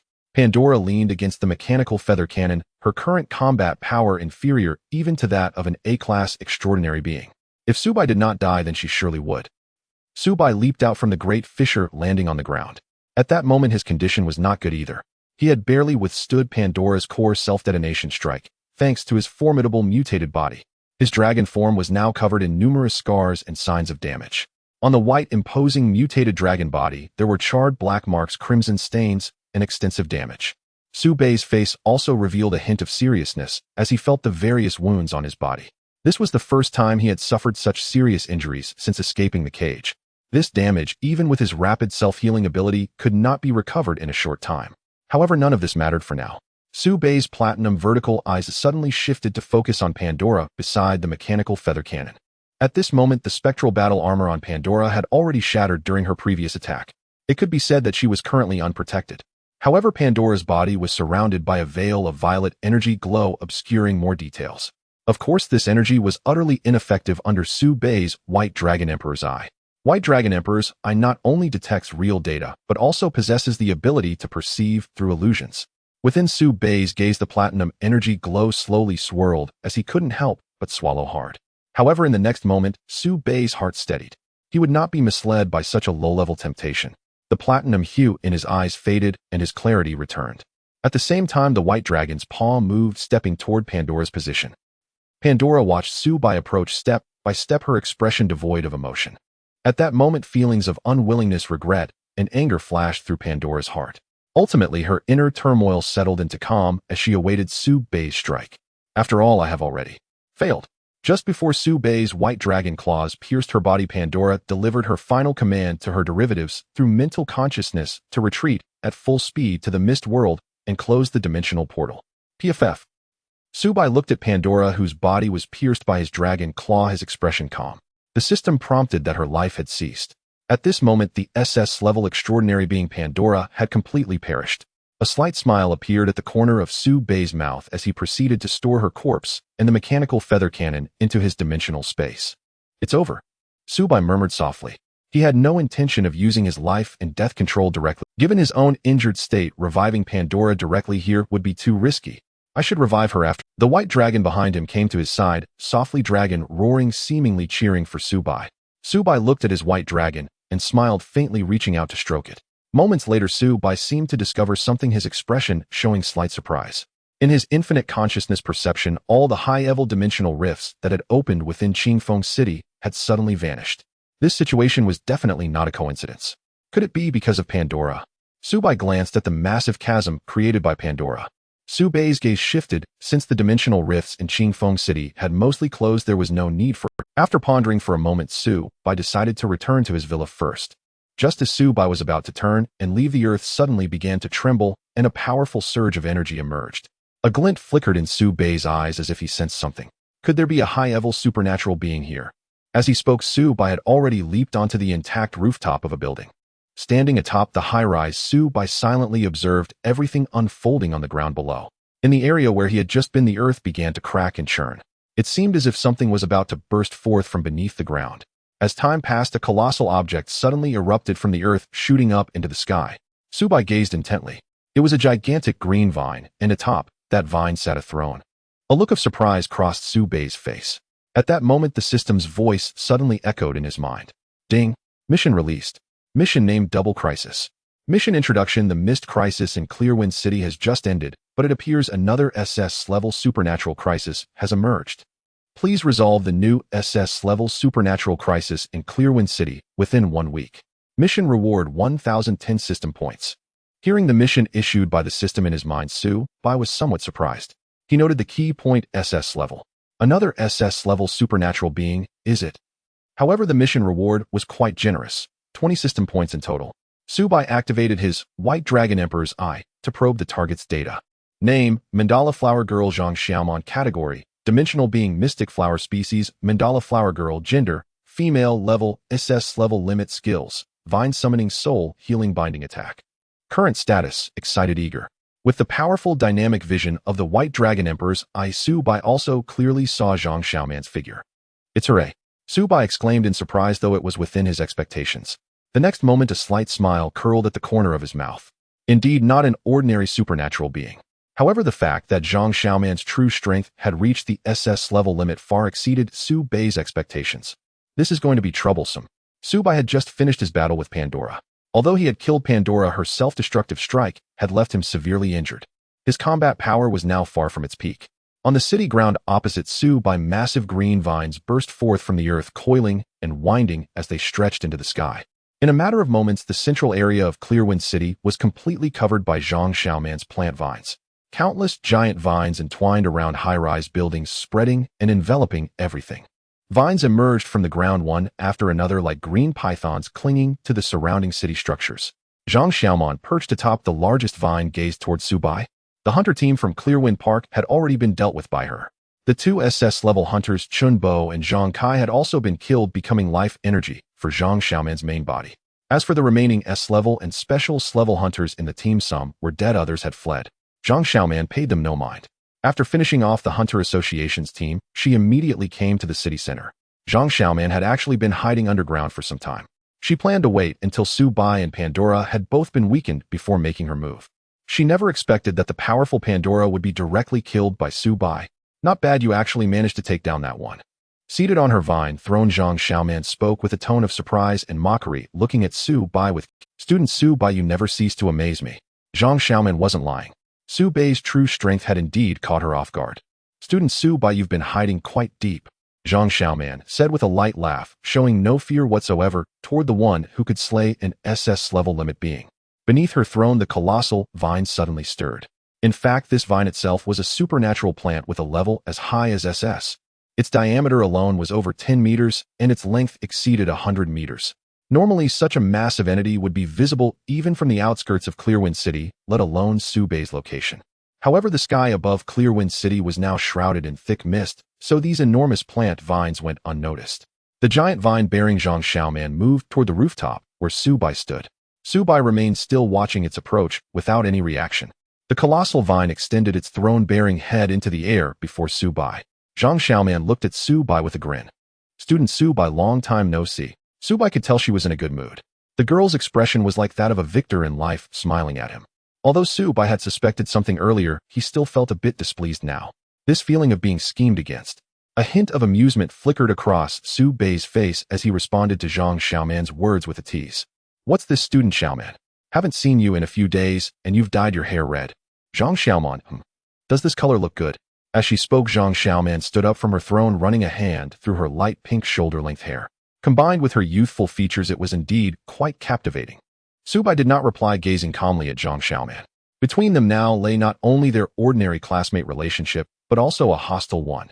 As an SS-level supernatural being, Zhang Xiaoman's appearance right after his battle with Pandora needed no explanation. As for Su Bai, the system had just issued a mission. He had no choice but to eliminate Zhang Xiaoman. Haha. Su Bai, I'm surprised you managed to kill Pandora. But your strength must be nearly depleted by now. Suddenly, Zhang Xiaoman sat back on her throne, and the giant vine beneath her swiftly retreated into the high sky. An excited expression took over Zhang Xiaoman's face. What a big surprise you've given me. I was originally going to turn you into my flower slave, but now I've changed my mind. From her throne, Zhang Xiaoman looked at Su Bai, her tone brimming with excitement. Su Bai'll give you a chance, form a soul contract with me, and I want to erase your consciousness. As long as you agree. On the rooftop, Su Bai listened to Zhang Xiaoman's delusions and was utterly exasperated. Stop. I won't form any soul contract with you, nor will I ever take orders from you. Zhang Xiaoman, don't mistake the situation. I have the power to kill Pandora, and I have the power to kill you too. Su Bai stood tall and straight, looking at Zhang Xiaoman in the distant sky, his tone proud and unyielding, turning him into a flower slave. What a ridiculous notion. Hearing Su Bai's firm refusal, Zhang Xiaoman, seated on her throne in the sky, was not angered. She replied with a sweet laugh. Although a flower slave loses its original consciousness, your face and body are more than enough for me. Upon hearing Zhang Xiaoman's words, Su Bai was certain that she was just a beauty enthusiast. If you want to turn me into a flower slave, you better have the strength for it. As Su Bai's voice fell, he leaped from the rooftop, charging towards Zhang Xiaoman, who was at the top of the vines in the sky. Seeing Su Bai's bravery, a more excited expression appeared on Zhang Xiaoman's face. Those previous guys were too weak. Oh, I hope you can make me take this seriously, Su Bai. A confident and proud demeanor emerged on Zhang Xiaoman's face. In terms of strength alone, she was no weaker than Pandora. In the sky, Su Bai's figure was already approaching, with a massive dragon claw reaching for Zhang Xiaoman. Dragon Claw Strike. Su Bai swung out his right dragon claw, its sharp claws glinting with a cold light, as if they were going to tear her apart. Seeing this, Zhang Xiaoman's expression remained unchanged as she let out a soft snort from her nose. Just before Su Bai's dragon claw made contact with her, suddenly numerous vine tendrils erupted from her throne. Puff, puff, puff. A large number of vines swiftly detached from the throne, weaving together in midair to form a giant green vine net in front of Zhang Xiaoman. Su Bai's dragon claw struck against it, as if grabbing onto a sponge. Although the vine net was deformed by his strike, it did not tear apart. In the next moment, Su Bai's body was rebounded backward by the elasticity of the vine protective net. At the same time, he felt a hint of surprise in his heart. The protective net formed by the vines was incredibly resilient. Su Bai considered his dragon claw to be extremely sharp, yet that last attack had failed to cut through the vines. Su Bai's body did not linger in the air. He controlled himself to descend towards the ground. Bang! Su Bai landed on the ground, squinting his eyes as he looked towards Zhang Xiaoman in the sky. The previous attack was merely a test from Su Bai. At this moment, the wounds inflicted on him by Pandora's self-destructing core were slowly healing. White flesh and blood tissues were continuously regenerating, and a faint white mist wafted up from the wounds. Su Bai paid no mind to his injuries. Although Pandora's final strike was powerful, it meant nothing more to him. The Zhang Xiaoman before him made Su Bai even more concerned. In the sky, a hint of mischief suddenly appeared on Zhang Xiaoman's lovely face. In the next moment, thick vines rose from the ground around Su Bai. Giant vine strangle. Bang bang. Boom. Numerous thick green vines several meters in diameter burst forth from the ground, seemingly alive, continuously crashing towards Su Bai. The entire ground around Su Bai collapsed, creating a pit as giant vines resembling earth dragons. Boom. A thick vine several meters in diameter charged violently towards Su Bai. In the next moment, Su Bai raised his dragon claw to collide with it. Bang. Boom. Instantly, the ground around Su Bai shattered under the terrifying impact, turning into a pile of rubble. Su Bai's eyes narrowed as the power in his dragon claw erupted. In the next moment, he forcefully pushed back the impact of the giant vine. Simultaneously behind him, Xiao Bai unleashed a dazzling white light. Boom! Bang! Puff!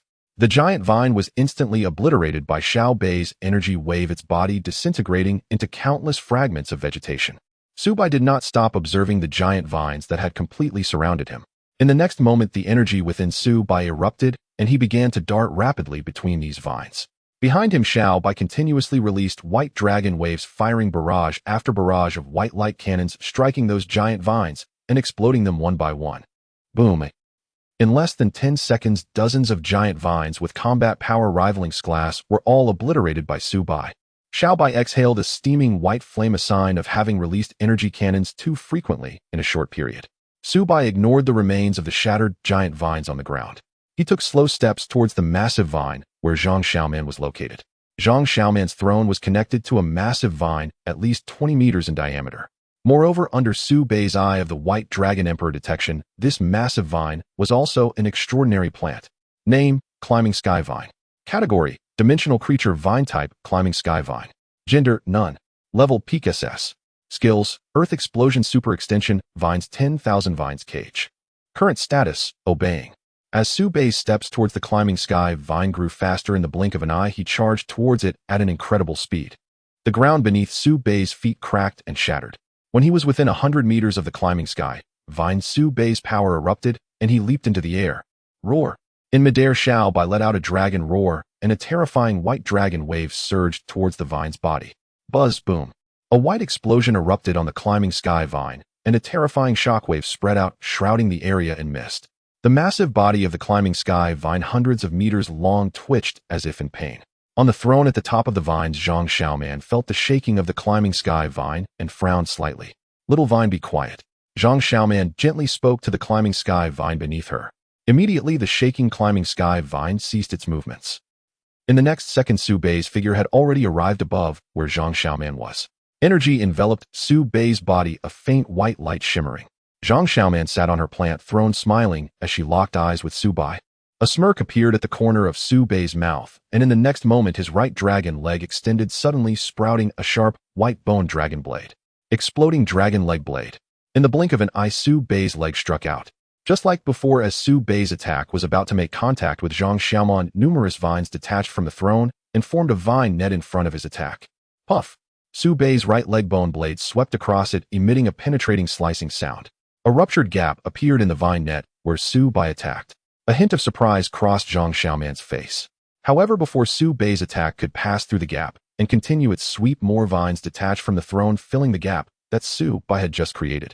Zhang Xiaoman sat upon the throne, her hands suddenly reaching towards Su Bai. In the next moment, numerous vines erupted from beneath her, launching toward the departing Su Bai. In the next second, Su Bai's over 5-meter mutated form was completely enveloped by the vines. On the other side of the vine sphere, countless vine roots connected to those detached from the throne. However, the next moment, Su Bai, bound by the vines, suddenly exerted his strength. With a series of pop sounds, the vines that entangled Su Bai instantly burst apart. A large number of vine fragments scattered in the air, and Su Bai's figure emerged from the midst. Zhang Xiaoman's upward curving mouth froze in place. In the next second, a trace of madness appeared on her face, and she began to feel excited. Such an SS-level extraordinary power, it seems I must take this seriously. Zhang Xiaoman's eyes sparkled with excitement. Su Bai's formidable strength didn't concern her, but rather exhilarated her. The girl jumped down from the throne and arrived at the top of the climbing vine. Zhang Xiaoman made a thrusting motion with her hands towards Su Bai's position. In the next moment, more vine branches extended from behind her, charging toward Su Bai in the sky. At the same time, Zhang Xiaoman shouted out, "Little vine!" The climbing vine below responded to the girl's command. In the next moment, its massive body began to move. On the hundreds of meters tall vine, a large number of thick vine branches suddenly sprouted. In an instant, in the high sky where Su Bai was, apart from the vines rushing at him from Zhang Xiaoman's back, there were also many vines striking from the climbing vine. The climbing vines blocked the space for Su Bai to retreat. Meanwhile, the vines controlled by Zhang Xiaoman were smaller in size, their tips sharp, clearly aiming to pierce Su Bai's body. Seeing his retreat blocked with Zhang Xiaoman's sharp vines attacking from the front, In the next moment, energy radiance enveloped Su Bai, and energy cannons began to gather on his dragon. At the same time, the little white behind him opened its dragon mouth and began to frantically bite at the attacking. Its razor-sharp dragon teeth easily pierced and shredded the vines. The vines that sought to attack Su Bai could not get close to him at all. With little white providing cover from behind, Su Bai could focus fully on his frontal attack. Su Bai moved directly, arriving in front of the vines controlled by Zhang Xiaoman. His right dragon claw extended, and a terrifying white light flared up. White dragon claw cannon. Boom, boom. The terrifying energy light encompassed the vines in front of Su Bai. In the next moment, as the white light faded, the vines rushing toward Zhang Xiaoman disintegrated into green fragments scattering in the air. Zhang Xiaoman at the top of the climbing vine trembled slightly. These vines attacking Su Bai were to some extent a part of her body. At that moment, all were eliminated by Su Bai in an instant, and a strange backlash coursed through her body. Of course, this backlash effect was very weak. Damn it. Zhang Xiaoman's beautiful brows furrowed slightly. Even after battling with Pandora, Su Bai's power still exceeded her expectations. This guy still has such strong power. On the other side, Su Bai simply abandoned his retreat and charged directly toward Zhang Xiaoman again. As Zhang Xiaoman's figure plummeted, Su Bai felt a sense of astonishment. But before he could ponder further, a terrifying wave of energy erupted from below. A violent tremor emanated from the top of the climbing sky vine, and Su Bai leaped away from its peak, ascending into the high skies. At that moment, he also discerned the source of that terrifying energy fluctuation. Su Bai couldn't help but exclaim, "What is that?" Below him on the city ground, a colossal pink flower was crazily growing. Giant branches of the flower emerged from beneath it, moving wildly towards the sky, like terrifying plant tentacles. In a moment, a gigantic flower body appeared, rivaling the size of the climbing sky vine. Su Bai activated the eye of the White Dragon Emperor to probe and saw the true data of the entity. Is this truly her real form? Indeed, in Su Bai's eye of the White Dragon Emperor, the enormous red flower before him was Zhang Xiaoman's true body, the mandala flower. At this moment, the innermost part of the mandala flower was in a closed bud state, surrounded by green companion leaves with thick roots below that were no less than the giant tendrils of the climbing sky vine. Zhang Xiaoman's mandala flower appeared to be the size of a small mountain. The climbing sky vine in front of the mandala flower resembled a mere vine-like tentacle. Su Bai was taken aback by this shocking scene. It was his first encounter with such a gigantic, extraordinary creature, and it was a plant species. At this moment, Su Bai remained high in the sky, endowed with SS-level energy, enabling his body to achieve a brief state of anti-gravity. Su Bai's expression turned serious as he stared intently at the mandala flower below. He was momentarily unsure where to begin his attack. Suddenly, the small white dragon behind him let out a dragon roar, reminding Su Bai to attack the flower body. Hearing the prompt, Su Bai's gaze shifted to the center of the mandala flower. Yes, attack its core directly. Destroying the core flower body should do the trick. Su Bai resolved in his mind and began to descend. The mandala flower below sensed Su Bai's actions. Whoosh, whoosh, whoosh. Thick mandala vines shot towards Su Bai's figure in the air. Each mandala vine roared towards Su Bai like a green dragon. Seeing this, Su Bai's eyes narrowed, and the white energy light gathered on his dragon claws. In the next moment, as a mandala vine lashed out, Su Bai released the energy cannon from his dragon claw. Dragon claw cannon. Su Bai struck out, and a horrifying energy explosion occurred, piercing a hole through the mandala vine. In the next moment, Su Bai's figure flew through the gap, continuing his charge towards the mandala flower below. Bang, bang, bang, bang, bang, bang. The mandala flower on the ground seemed to become agitated. Giant vines began to wildly lash out, indiscriminately attacking the surrounding city. The earth was shattered and collapsed under the assault of these terrifying vines. Su Bai, approaching the mandala flower, also suffered from the indiscriminate attacks of these vines. Crash. In midair, Su Bai was struck by a giant vine, his figure hurtling like a cannonball in the direction of the impact. Boom. Su Bai's body crashed into a pile of rubble on the ground, dust swirling up. The mandala flower suddenly directed all its vines towards Su Bai's landing spot. Bang, bang, bang. Giant vines took turns striking Su Bai's position. The surrounding ground continuously sank and cracked under the ferocious blows. After a while, the mandala flower ceased its vine attack, with the massive vines hovering in midair. The mandala flower also sensed Su Bai's aura. Suddenly, a white figure emerged from another direction in the city, racing towards the mandala flower. It was Su Bai had already left the area before the mandala flower's vines struck the ground. Thus, the recent attacks were merely random bombardments directed at the ground. Su Bai felt that in the form of the mandala flower, Zhang Xiaoman had become easier to handle. As he sped towards the ground, Su Bai's expression was relaxed. Although her size has increased, her reaction and agility have actually decreased. Rumble. As Su Bai reappeared, the previously hovering giant vines began to move. The giant vines searched for targets, frantically striking towards Su Bai's current position. However, on the ground, Su Bai's speed was even faster. The mandala flower's tentacle-like vines could not keep up with Su Bai's movement speed. After a flurry of strikes, they all missed. Eventually, Su Bai reached the core flower body of the mandala flower. All the vines in midair stopped their attacks. Continuing would risk injuring the mandala flower's own body. Su Bai leaped onto the gigantic bud-shaped core of the mandala flower. Looking at the closed bud before him, he felt somewhat surprised. Without further thought, Su Bai swung his dragon claw, and the sharp bone claw pierced through the pink flower bud. Puff! The white claw light surged, tearing apart the flower bud before Su Bai. You fell for it. Suddenly, a playful and delicate voice rang out. The moment Su Bai heard the voice, he sensed something was amiss. He wanted to quickly retreat. But before Su Bai could act, pink tendrils suddenly shot out from within the ruptured flower bud, wrapping around his body. Whoosh, whoosh, whoosh. The speed was so fast that Su Bai couldn't evade. The next moment, as Zhang Xiaoman pulled back, the pink vines instantly dragged Su Bai into the flower bud. On the body of the mandala flower, the companion leaves and giant vines began to retract. Soon the massive mandala flower closed into a giant spherical shape. At this moment, Su Bai's body was at the core of the mandala flower. Surrounded by dim pink hues, Su Bai could distinctly sense the energetic mist filling the space and a peculiar fragrance. Su Bai's eyes became vigilant as he activated the Eye of the White Dragon Emperor to survey his surroundings. Just then, Zhang Xiaoman's figure suddenly emerged from the dimness. Su Bai calmly fixed his gaze on her, and in the next moment, he exerted strength, breaking free from the binding of the pink vines. You didn't think such a level could trap me, did you? Seeing Su Bai easily break free from her Bodis vine restraints, Zhang Xiaoman was not surprised. After all, the purpose of pulling Su Bai in was not to trap him. Su Bai, you are indeed strong, but do you know what the strongest ability of the mandala flower is? Suddenly, a cunning smile appeared on Zhang Xiaoman's face as she looked at Su Bai. At this moment, Su Bai seemed to realize something, and his expression slightly changed. A faint pink mist surrounded Su Bai, subtly influencing his consciousness. This encroachment seemed to reach the depths of his soul. The most powerful ability of the mandala flower is its soul attack. Zhang Xiaoman lured him here specifically to launch a soul attack on Su Bai. Su Bai suddenly awakened. However, at this moment, the core of the flower body was already filled with the mental pollen released by Zhang Xiaoman. Su Bai remained motionless, seemingly trapped in a daze. The charming girl across from Su Bai watched him with great interest, waiting for the effect of her ability. Meanwhile, in Su Bai's spiritual world, a large amount of pink energy continuously invaded his consciousness. At this moment, Su Bai was resisting the pink energy with all his might. Just as he was struggling, a sudden voice from the system echoed. Host, don't you possess the ability of infinite consciousness?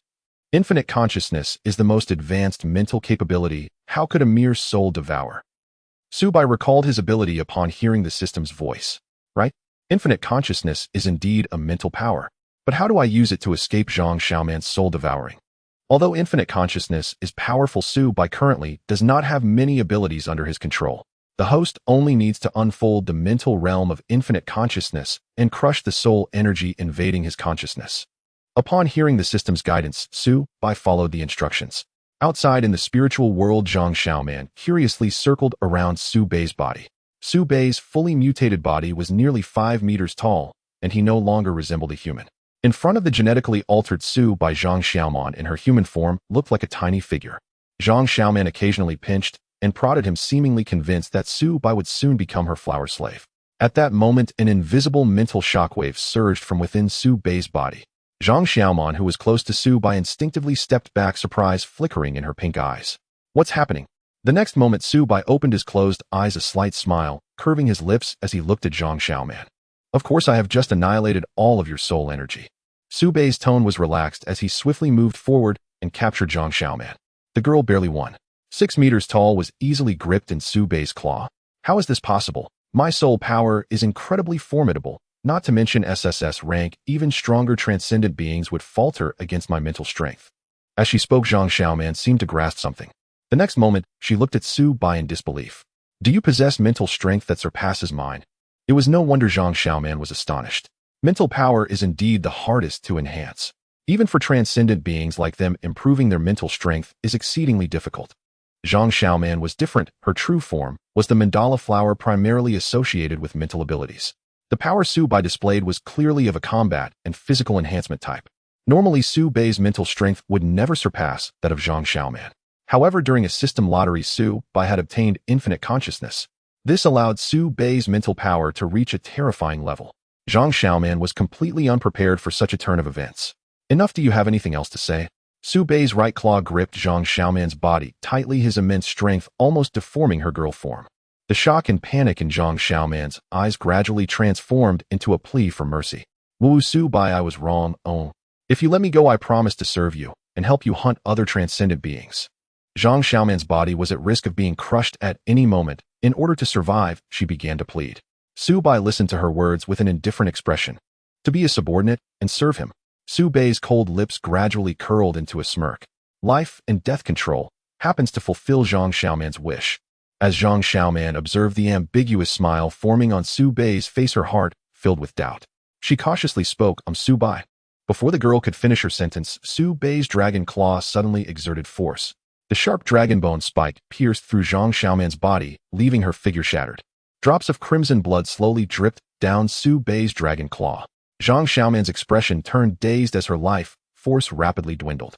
Zhang Xiaoman struggled desperately against Su Bai's claw, the intense pain and the loss of life, making her increasingly anxious.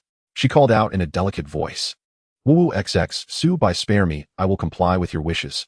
At the same time, red vines shot towards her from the surroundings. Su Bai ignored the vines and increased the pressure in his claw. Zhang Xiaoman's body was firmly grasped by Su Bai's dragon claw, leaving her unable to escape.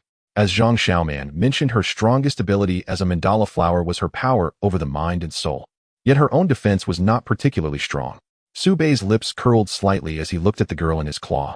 Did you not wish to be my subordinate? Then stop resisting. No. At this moment, Zhang Xiaoman's body was completely squeezed and pierced by the dragon claw, her voice becoming garbled. The rapidly shrinking pupils in her eyes reflected her current terror. The vine she controlled struck Su Bai, yet he remained unfazed. Zhang Xiaoman could only struggle against the force emanating from Su Bai's claw. As the energy from Su Bai's claw continued to be released, Zhang Xiaoman's body sustained severe damage. In the end, the girl's pink eyes lost their luster and her body grew weak. The red vines around her ceased their assault on Su Bai. Su Bai ruthlessly tossed the girl's body to the ground. Looking at Zhang Xiaoman's corpse, Su Bai felt a pang of emotion within himself. If it weren't for his powerful ability, infinite consciousness, perhaps he would have truly fallen into her trap and become her flower slave. If you still wish to turn me into a flower slave. Su Bai's lips curled mysteriously as he withdrew his dragon claw. In the next moment, a faint black energy surged from within him. Su Bai intended to directly use life and death control on Zhang Xiaoman's corpse here. The large mandala flower body provided perfect cover. Moments later, a steady stream of black energy poured from Su Bai's body into Zhang Xiaoman's corpse. As time passed, the wounds that had just been pierced by Su Bai began to heal at an astonishing speed. The originally dull eyes suddenly started to refocus. The girl's pink eyes gradually regained their luster, and at the same time the wounds previously pierced by Su Bai's dragon claw had already healed. Moments later, the black energy from Su Bai ceased to flow. He quietly looked at Zhang Xiaoman on the ground. Do you want to die again? Su Bai's voice resonated with Zhang Xiaoman's body on the ground remained motionless. A playful smile crept onto Su Bai's lips as he approached her, extending a sharp dragon claw. Don't. Suddenly, the girl's delicate body sprang up, instinctively retreating backward.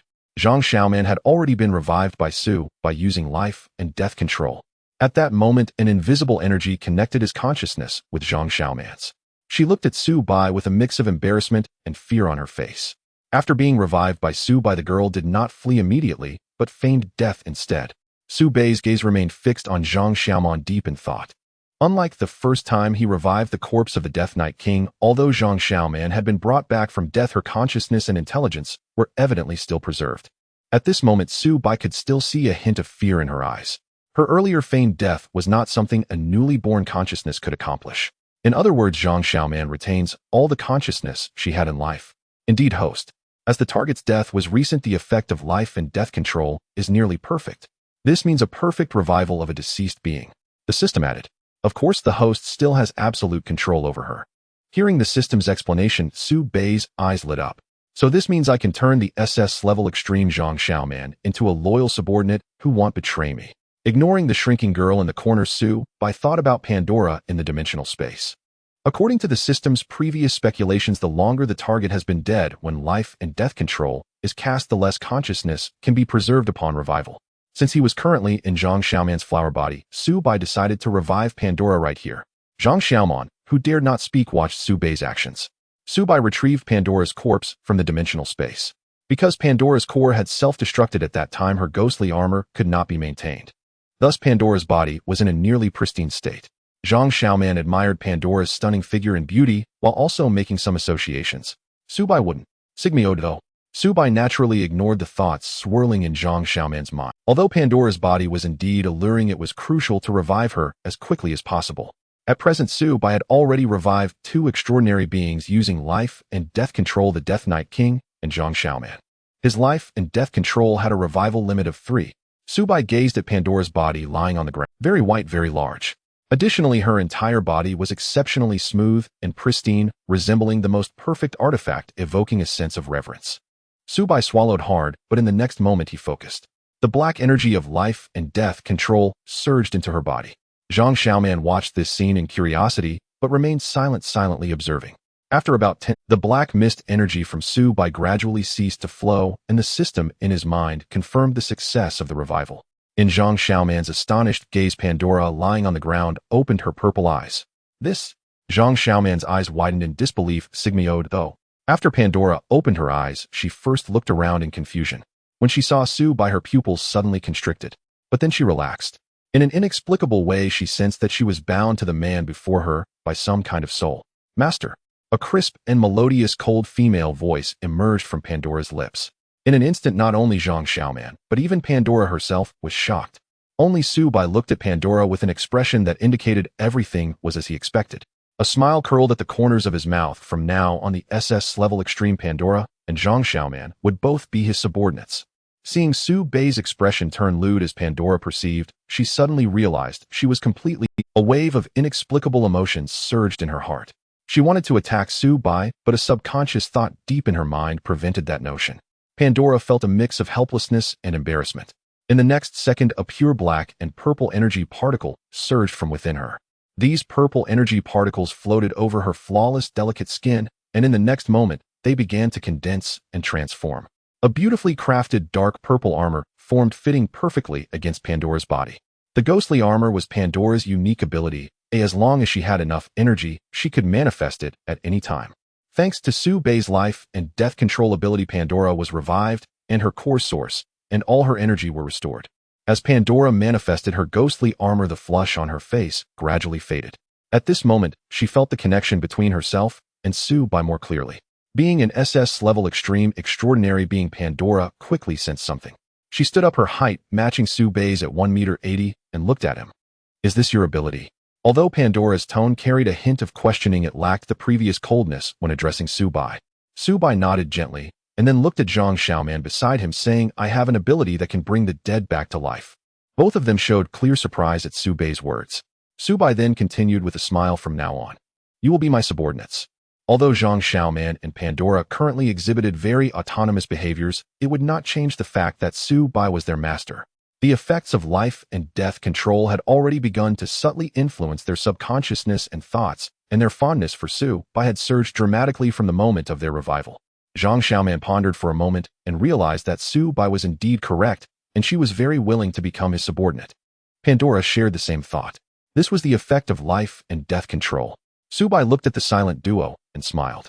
Very well then, let's leave this place. Xiaoman. Su Bai gently called out to Zhang Xiaoman. Upon hearing this, she waved her hand, and the core flower body they were in suddenly opened. Su Bai stepped out, followed closely by Zhang Xiaoman and Pandora. Suddenly, Su Bai paused his steps and turned to look at Zhang Xiaoman's figure. Zhang Xiaoman and Pandora, who were following behind, were slightly taken aback. Su, what's wrong with the master?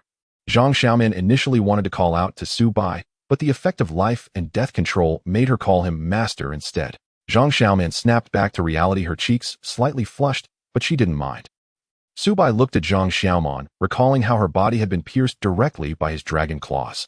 Moreover, Su Bai's dragon claws were quite large. At this moment, the pink and white dress that Zhang Xiaoman was wearing appeared somewhat tattered. Large patches of her fair skin were exposed, glimmering in the light. Following Su Bai's gaze, Zhang Xiaoman also noticed this, and a knowing expression appeared on her face. In the next moment, the girl's body was suddenly entwined by some pink vines. These pink vines climbed up Zhang Xiaoman's body as a strange, shimmering energy pulsed.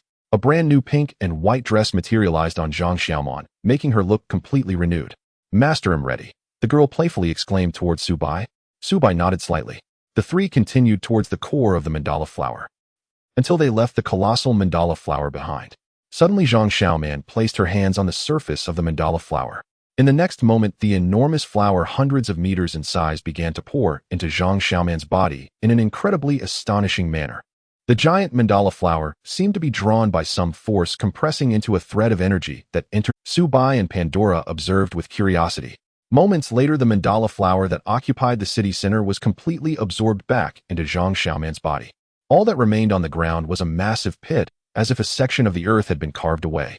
Upon seeing this, Su Bai seemed to recall something. Xiaomon, let all your extraordinary plants return. Zhang Xiaoman was not surprised to hear Su Bai's voice. Yes. She then stood in place, connecting her consciousness with her plant subordinates. Moments later, two massive plants suddenly erupted from the ground in front of Su Bai and the others.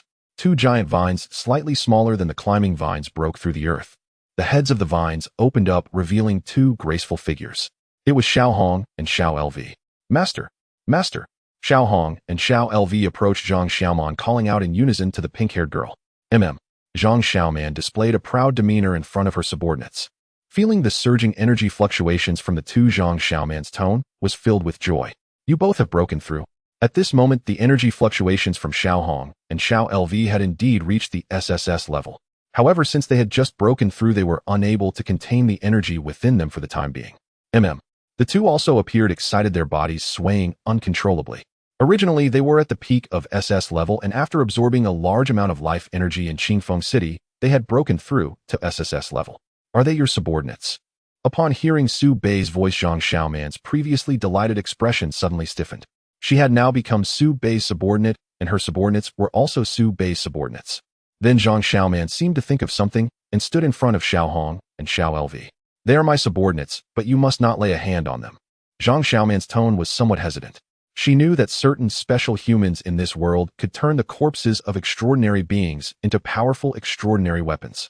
Zhang Xiaoman was worried that Su Bai would target Xiao Hong and Xiao LV. Seeing Zhang Xiaoman standing in front of them, Xiao Hong and Xiao LV also reacted. They began to carefully assess Su Bai and Pandora. The energy auras from the two had been suppressed to the utmost extent, making them almost imperceptible. Master! Xiao Hong and Xiao LV instantly assumed a battle stance, looking warily at Su Bai and Pandora. Seeing this, Su Bai smiled slightly. Don't worry, I have no interest in those extraordinary weapons made from extraordinary beings. Su Bai was not as a powerful genetic modifier. Once he entered a fully mutated state, his body was the strongest weapon. Seeing Su Bai's relaxed demeanor, Zhang Xiaoman also believed him. Just wait a moment, I need to talk to them, Zhang Xiaoman said to Su Bai, then walked over to Xiao Hong and Xiao LV to start communicating. Now that Zhang Xiaoman had become Su Bai's subordinate, she would not betray him. Thus, she naturally could not act as freely as before. However, the Flower Sea world needed a ruler, and the recently promoted SS level Xiao Hong and Xiao LV were just the right fit. Su Bai turned to Pandora and said, Don't you need to inform the beings from your dimension? Pandora replied expressionlessly. No need, our world is not like theirs, where the mist world respects the strong. When I leave, naturally other powerful extraordinary beings will take over there. At this point, Pandora seemed to recall something. No, I do need to return for a bit. Saying this, Pandora looked at Su Bai, requesting to leave for a while. Su Bai, having a connection with Pandora through life and death control, was not worried about her not returning. All right, you can go. After receiving Su Bai's consent, Pandora's ghostly energy armor gradually lit up. Her armor began to float slowly into the air, and in the next moment, she vanished from the sky. After about 10 minutes, Pandora returned. However, compared to when she left, her ghostly energy armor now bore several scars. Moreover, Su Bai could distinctly feel the chaotic aura emanating from Pandora, as if she had just experienced a battle. Seeing the puzzled looks from Su Bai and Zhang Xiaoman, Pandora in midair explained. I got into a fight with some extraordinary beings in the mist world while retrieving something. Her tone was relaxed, as if she didn't take them seriously at all. Su Bai's lips twitched, but he didn't inquire further. Since you all are done, let's head back. The three didn't linger around the city center. Now that the battle was over, the two SS-level extraordinary beings had been dealt with by him. With the mist from the dimensional rifts dissipating, the misty environment of Qingfeng City would soon return. By the way, Master, do we need to kill that SS-level extraordinary human? Pandora suddenly asked Su Bai, naturally referring to Lin Juechen. He should be an SOD supporter, right? Su Bai pondered for a moment, but still did not let Pandora deal. An SS-level extraordinary enforcer certainly held a high status in SOD. If he easily died among the extraordinary in Qingfeng City, SOD would definitely not let it go without a fight.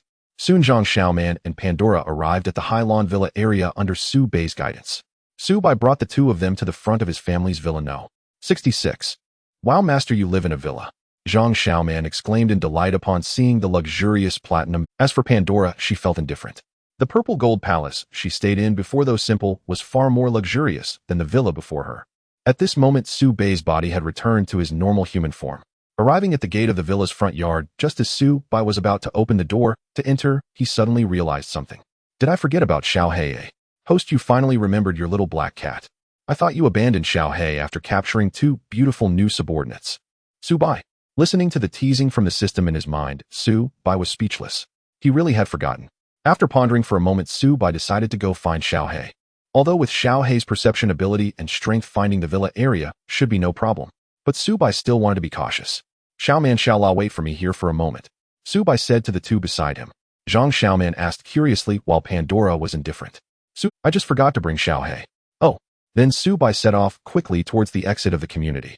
Although Zhang Xiaoman and Pandora, the two SS-level extraordinary beings in Qingfeng City, had already been captured by him. The mist of the extraordinary had been open for a long time, and the area of Qingfeng City was still shrouded in fog, where many mist creatures were hunting humans indiscriminately. If Xiao Hei encounters an especially level mist creature, it would be disastrous. Thinking of this, Su Bai quickened his pace, activating his infinite consciousness perception. After a few dozen seconds, Su Bai arrived at a location close to the city center of Qingfeng City. On a road that had turned into ruins, he discovered Xiao Hei. At this moment, Xiao Hei was fighting against several level mist creatures. Although they were all level, Xiao Hei had reached the peak of this level. However, the environment was shrouded in mist, and there were several similar creatures attacking Xiao Hei, putting her at a disadvantage in the battle. Xiao Hei and the few mist creatures that looked like monkeys noticed Su Bei's arrival. Meow. Upon seeing Su Bai, Xiao Hei couldn't help but let out a joyful meow. At the same time, she abandoned her confrontation with the mist creatures in front of her and ran towards Su Bai. The mist creatures naturally would not let Xiao Hei escape so easily. They roared and chased after Xiao Hei. Seeing this, Su Bei's eyes glinted with cold light. The next moment, his figure flashed directly in front of the mist creatures. Bang! With a punch thrown, a terrifying force transformed into an invisible wave of air rushing towards the mist creatures. Puff, puff, puff. Oh! The mist creatures let out anguished howls as the next second their figures were sent flying by Su Bei's fierce punch. Their bodies crashed into a pair of ruined buildings, and there was no more movement. At this moment, Xiao Hei also arrived in front of Su Bai. Meow. Master, you finally came. I thought you forgot about me. Su Bai. Su Bai admitted that he indeed forgot about her. Alright, let's go back. Did you take care of those monsters, master? You're the best, master. As they left, Su Bai made sure nothing was wasted and collected the corpses of the few level mist creatures. When they returned to the front yard gate of Villa No. 66 in the Highlawn community, Su Bai, who had been calm, suddenly sensed something. At this moment, the atmosphere at the entrance of his villa area seemed a bit off. Zhang Xiaoman and Pandora had already entered the front yard. Besides the two, there were also Su Shi and the Death Knight King standing in the yard. Su Shi was communicating with Zhang Xiaoman. Pandora's body was covered by an ethereal battle armor, though not entirely. It looked somewhat similar to the silence of the Death Knight King. The Death Knight King stood solemnly beside Su Shi, seemingly wary of Pandora. This was also the task Su Bai assigned to him before leaving to protect Su Shi. Su Bai pushed open the gate of the front yard, entering with Xiao Hei. Sensing Su Bei's return, Zhang Xiaoman, Pandora, Su Shi, and the Death Knight King all looked over. Brother, where did you run off to this morning? Upon seeing Su Bai return, Su Shi rushed towards him with an impatient. Su Bai helplessly pushed away the girl after a moment. Alright, Xiao Shi, I obviously went out to do important business. Su Shi looked at Zhang Xiaoman and Pandora. Is this what you call doing important business, brother? Zhang Xiaoman, hearing Su's eyes doubt, explained from the side. Xiao Shi, don't misunderstand the master. He indeed went out to do important business this morning. Master. Brother, why does Xiaoman call you master? At this explanation from Zhang Xiaoman, Su Shi became even more suspicious. At this moment, the Death Knight King unexpectedly spoke up. The Death Knight King slightly bowed his head with a serious expression towards Su Bai. Master, I sense a strong crisis from this purple fellow.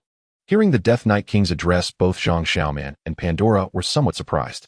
Although they couldn't clearly feel the SS-level energy fluctuation from the Death Knight King, they could Oh, Master, you actually captured an SS-level extraordinary being. Seeing the four of them with puzzled expressions, Su Bai sighed softly. It seems I need to explain it well. Meowed. Xiaohei at Su Bei's feet looked at Zhang Xiaoman and Pandora in front of her, and she seemed to react first. A little over 10 minutes later, Su Bei simply narrated the introductions of each of them and their current status to the Oh my! Su she couldn't help but exclaim after hearing. So that means Xiaoman and this big sister wrapped in armor are both SS-level extraordinary beings. Hearing Zhang Xiaoman's affirmative voice, Su she suddenly felt a little dejected. In that case, doesn't that mean I am the weakest in the house now? Meowed. Mistress, I am even weaker. Sushi. She almost forgot about Xiaohei. As night fell, 4 individuals and a cat were seated on the sofa in the living room of Villa District 66, with the Death Knight, King, still guarding the entrance. The 4 were discussing matters concerning Zhang Xiaoman and Pandora. By the way, Xiaoman, where did you live before? Sushi inquired of Zhang Xiaoman, while Su Bai also turned his attention towards her. Although Zhang Xiaoman was an extraordinary being from a dimensional world, she usually attended the same school as Su Bai. Upon hearing Su Zai's question, Zhang Xiaoman stammered a bit. Well, I used to be in. She abruptly changed. I was in the Flower Sea world. Seeing Su Bei's thoughtful expression, Zhang Xiaoman quickly explained, but the one who came here before was just a clone. The clone was only a rank, so creating an A-rank dimensional rift was quite easy. Now that my true self is here, I need to create an SS-level dimensional rift to return to the Flower Sea world. Creating an SS-level dimensional rift should be quite troublesome, right? Yes. Got it. Su Bai then turned his gaze to Pandora. At this moment, Pandora had removed her ghostly battle armor, as per Su Bei's request. Sushi had found her a comfortable outfit, a white t-shirt paired with blue shorts. The clothes were ordinary, but on Pandora they exuded a sense of elegance. She was intently watching a video on the tablet that Sushi had lent her. Noticing the gazes directed her way, Pandora nonchalantly said, "Since we've established a certain bond of the soul, I might as well stay here." While she said this, Pandora thought to herself, having fallen out with those guys from the Mist World, how could I possibly? With his infinite consciousness activated, Su Bai also heard her thoughts, stirring his curiosity. Those guys, eh? Isn't Pandora the most powerful being in the Mist World? She belongs to a. Curiosity led Su Bai to directly ask Pandora, "Shala, what kind of world is that Mist World you come from? Is the strongest extraordinary being there you?" Upon hearing Su Bai call her Shala, Pandora clearly showed some displeasure. However, due to the ability of life and death control, she couldn't feel any animosity towards Su Bai. Pandora set down the tablet and looked at Su Bai and the others seriously. The dimensional world I inhabit is vast. As for how vast, I'm not sure. I can only say that I am the most powerful being in my region. Moreover, even so, there are several beings that have reached SSS rank in my region, and they belong to the stronger category among SSS beings. Of course, I have them all under my thumb. Saying this, Pandora proudly raised her chin, adopting a queenly. Su Bai recalled previous events and continued to ask, "What did you go back for last time?" "Of course, to retrieve what belongs to me. Like this energy mind stone." As Pandora spoke, she produced a fist-sized purple energy stone from somewhere and tossed it to Su Bai. He reached out to catch it. The purple energy stone emitted a faint glow in Su Bei's hand, its surface gleaming and smooth. Moreover, Su Bai could sense that this purple stone contained a wave of pure energy. Is it an extraordinary item? In the next moment, Su Bai activated his White Dragon Emperor's eye to check the true data of the purple stone. Name: Purple Energy Mind Stone. Description: an energy mind stone birthed in a magnetic field abundant in energy, containing pure energy, along with a hint of lightning and electromagnetic properties. It can be used for energy replenishment or direct absorption. Looking at the true data from the White Dragon Emperor's eye, Su Bai pondered, a hint of lightning and electromagnetic properties. Previously, during his battle with Pandora, her energy attacks indeed contained considerable lightning and electromagnetic power. Su Bai continued to question Pandora. "Is this kind of thing very useful to you?" "Well, it's fine, or it can be used to replenish energy or to repair and upgrade my ghostly battle armor. Moreover, these purple energy mind stones are also helpful for my breakthroughs." As she spoke of breakthroughs, Pandora's expression grew serious. "In fact, this time, I led a large number of mist beings to descend into this world to hunt for the energy needed for my breakthroughs. Now my level has reached the limit of SSS rank, but to break through to a higher level, in addition to these purple energy mind stones, I also need a large quantity of extraordinary materials and some extraordinary energy." Listening to Pandora speak so confidently, Su Bai felt confused. Different extraordinary beings had different requirements for breakthroughs. Of course, aside from these specific breakthrough requirements, extraordinary beings looking to quickly ascend to higher levels would need to absorb energy, large amounts of pure energy. However, the latter requires a massive amount. The higher the level, the more energy must be absorbed. That's right, Master. My descent into this world from the Flower Sea world was actually to hunt for enough life energy for a breakthrough. Suddenly, Zhang Xiaoman, who was beside Su Bai, spoke up. Actually, I had discovered the existence of Sister Lala's mist world before. Upon hearing Zhang Xiaoman's words, everyone turned their gaze towards her. Master, do you remember when we went to school to look for that ghost? With the assistance of infinite consciousness, Su Bai quickly understood what happened that day. I see. Zhang Xiaoman continued somewhat shyly. That ghost was actually released by Sister Lala to scout this world in advance. I wanted to follow Sister Lala to open the passage and sneak in here. However, at that time my SS level passage still needed some time to establish, so I intended to delay Sister Lala a bit. The others once again turned their gaze to Pandora. At this moment Pandora was lounging with her legs crossed, arms wrapped around herself, leaning back on the sofa. Her cold and proud face displayed a hint of indifference, showing no concern for Zhang Xiaoman's words. Actually, I sensed your presence before, but I didn't pay much attention to it. All this, Su Bai could understand. Both of them possessed the peak power of SSS rank, and descending through an SS-level dimensional rift would certainly be noticeable. Alright, let's not dwell on that. Brother, where will they stay tonight? At this moment, Su Shi concluded the discussion among the three and asked Su Bai.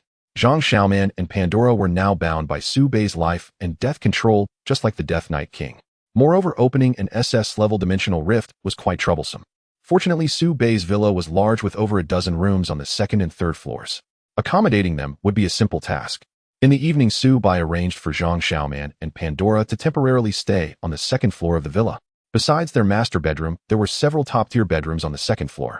Su Bai allowed the two of them to choose a temporary room. Although Su Shi was somewhat dissatisfied with their arrival, she did not voice her complaints. After all, Zhang Xiaoman and Pandora now belonged to Su Bai's faction, sharing the same status as the Death Knight King. Having two additional SS-level extraordinary partners was crucial for them in their fight against the Gene Modification Company. Su Bai had been busy all day. After everything was in order, he lay down on his large bed to rest. He had essentially resolved the two current system tasks, White Mist Crisis and Double Crisis. Now he just had to wait for that group from SOD to handle the aftermath in Qingfeng City. Meanwhile, on the other side of Qingfeng City, although the sky had darkened, there was still a considerable amount of mist swirling in the air. The visibility in the surrounding environment was dim.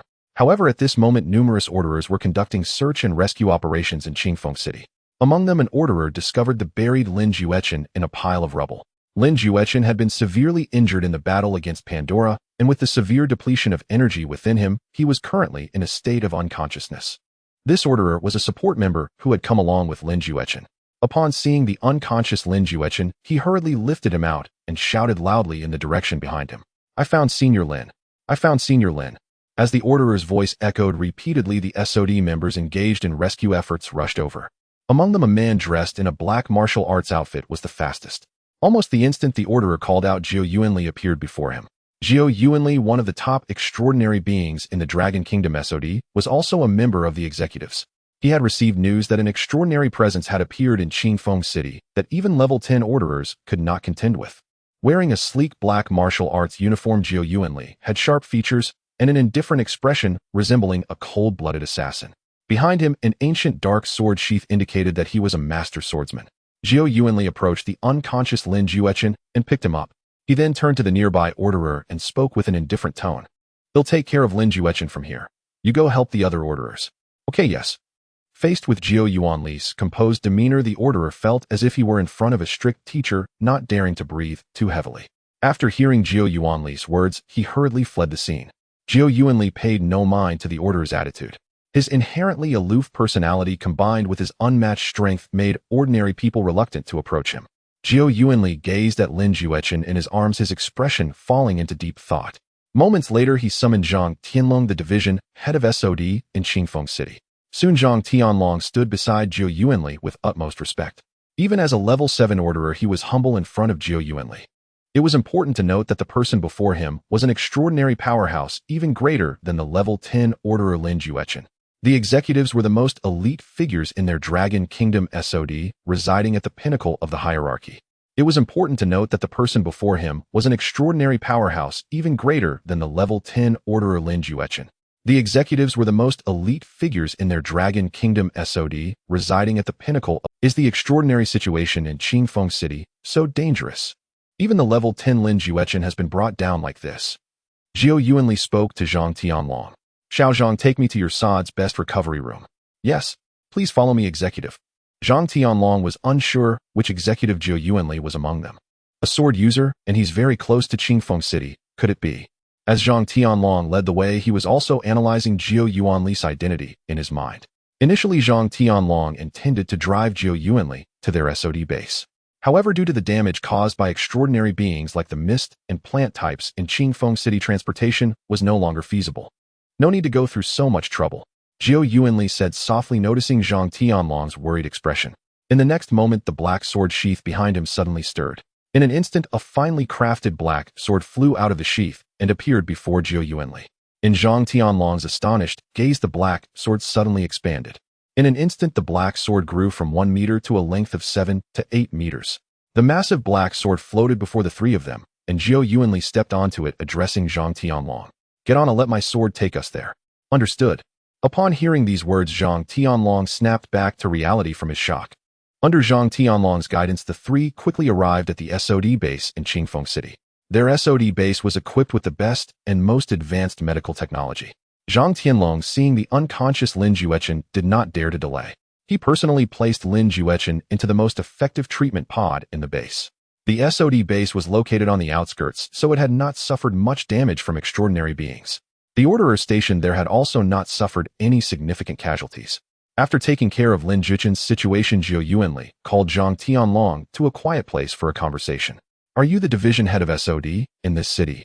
Zhang Tianlong, feeling somewhat constrained by Zhou Yuanli's question, replied with a serious tone, "Yes, executive. I am Zhang Tianlong, the division head of Qingfeng City SOD, a level 7 orderer." "Then tell me everything you know." Zhou Yuanli felt a mix of curiosity and confusion. He was puzzled as to why the extraordinary being who defeated Lin Juechen had not killed him outright. Additionally, when he received the orders and rushed over, the battle in the center of Qingfeng City had already concluded. Aside from various destruction resembling a natural disaster, he had not detected any powerful extraordinary energy fluctuations. Had the opponent fought and then fled? Or was there another reason? Zhang Tianlong began recounting the extraordinary white mist situation in Qingfeng City to Zhou Yuanli. As for the SS-level extraordinary flower sea that appeared later, Zhang Tianlong did not know much about it either. 10 minutes later, as Zhou Yuanli listened to Zhang Tianlong, he gained a general understanding of the extraordinary events in Qingfeng City. "So initially, your Qingfeng City SOD mistakenly classified the SS-level extraordinary as S-level.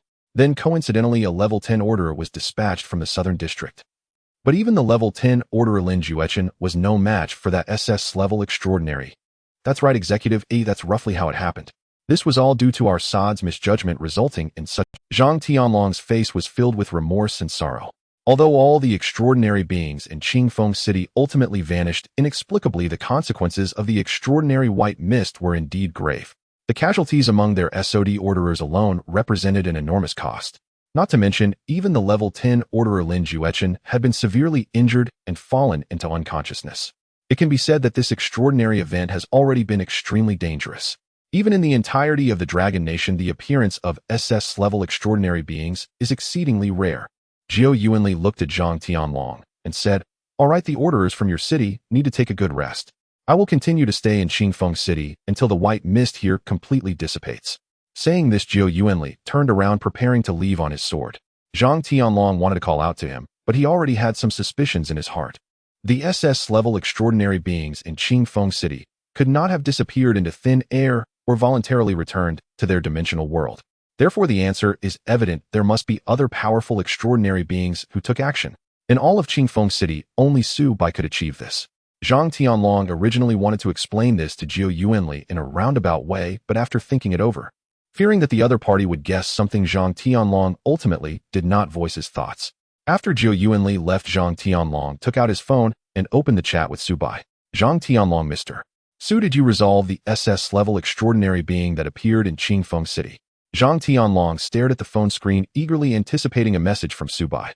After a moment, Su Bai, who was lying in bed, replied, "Su Bai, that's right, the SS-level extraordinary being in Qingfeng City has been resolved by me.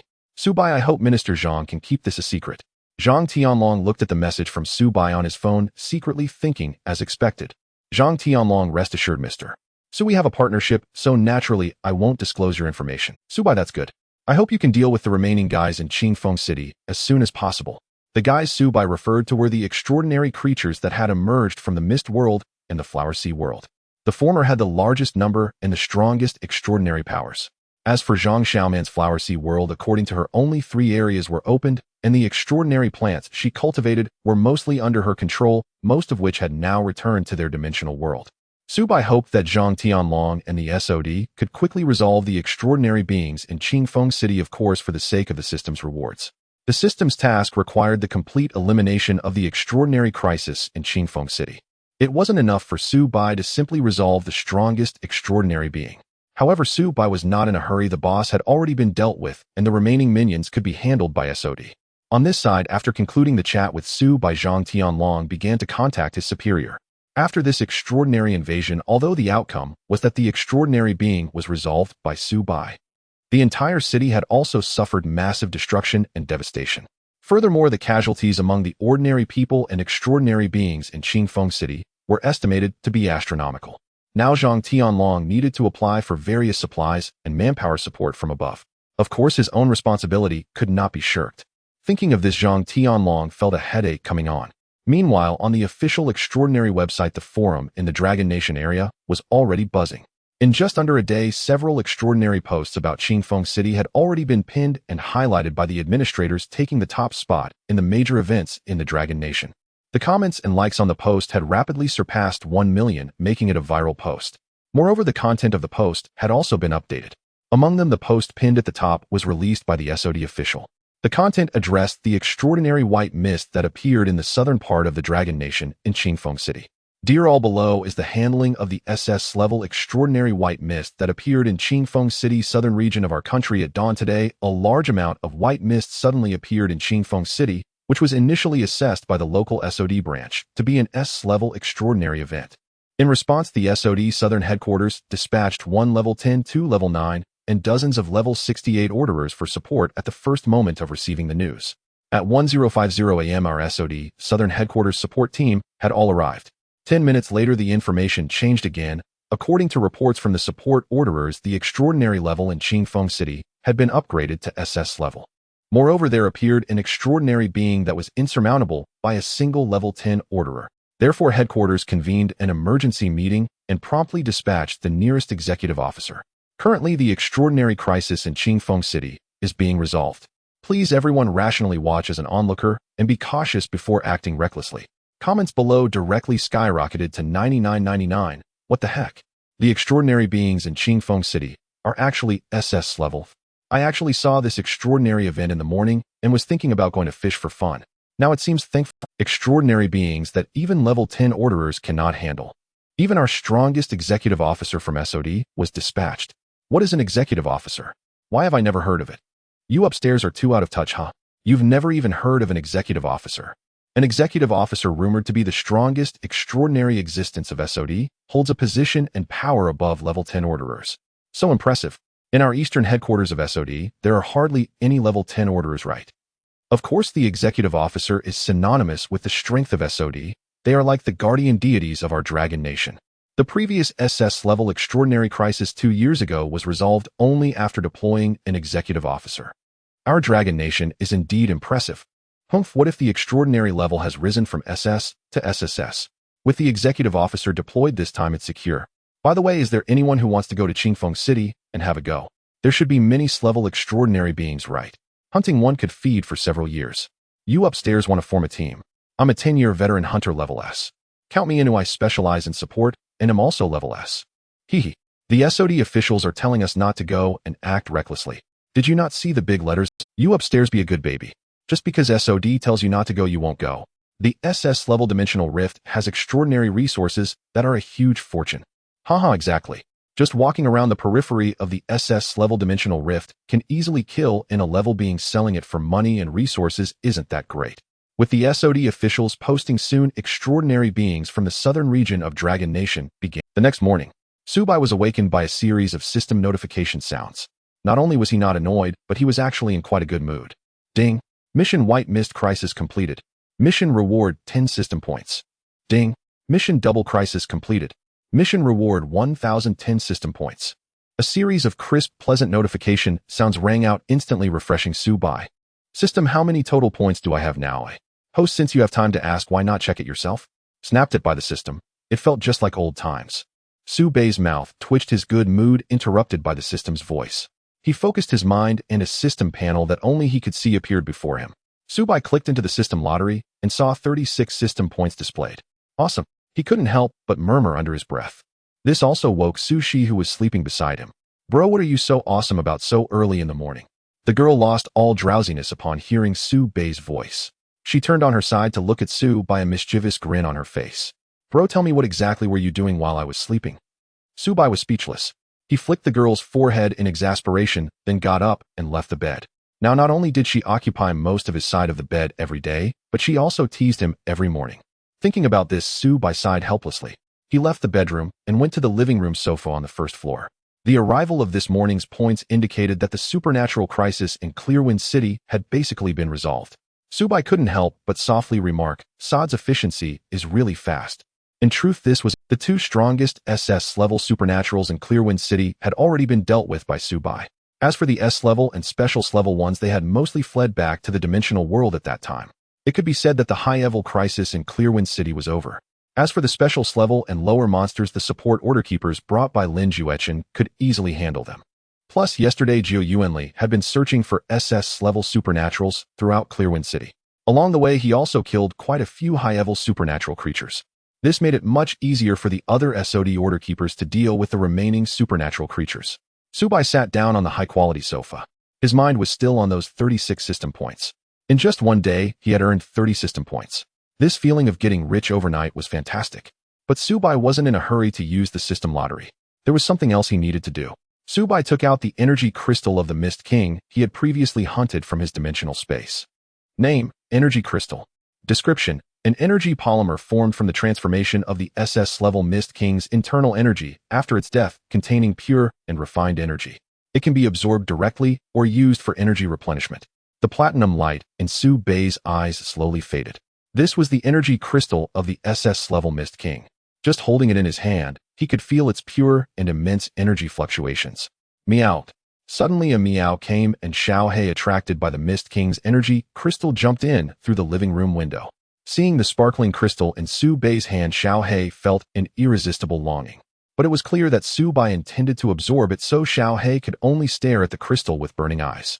Xiao He can't eat it, so we'll just look. Subai refocused on the crystal, preparing to continue absorption. Suddenly a delicate voice came. What is that?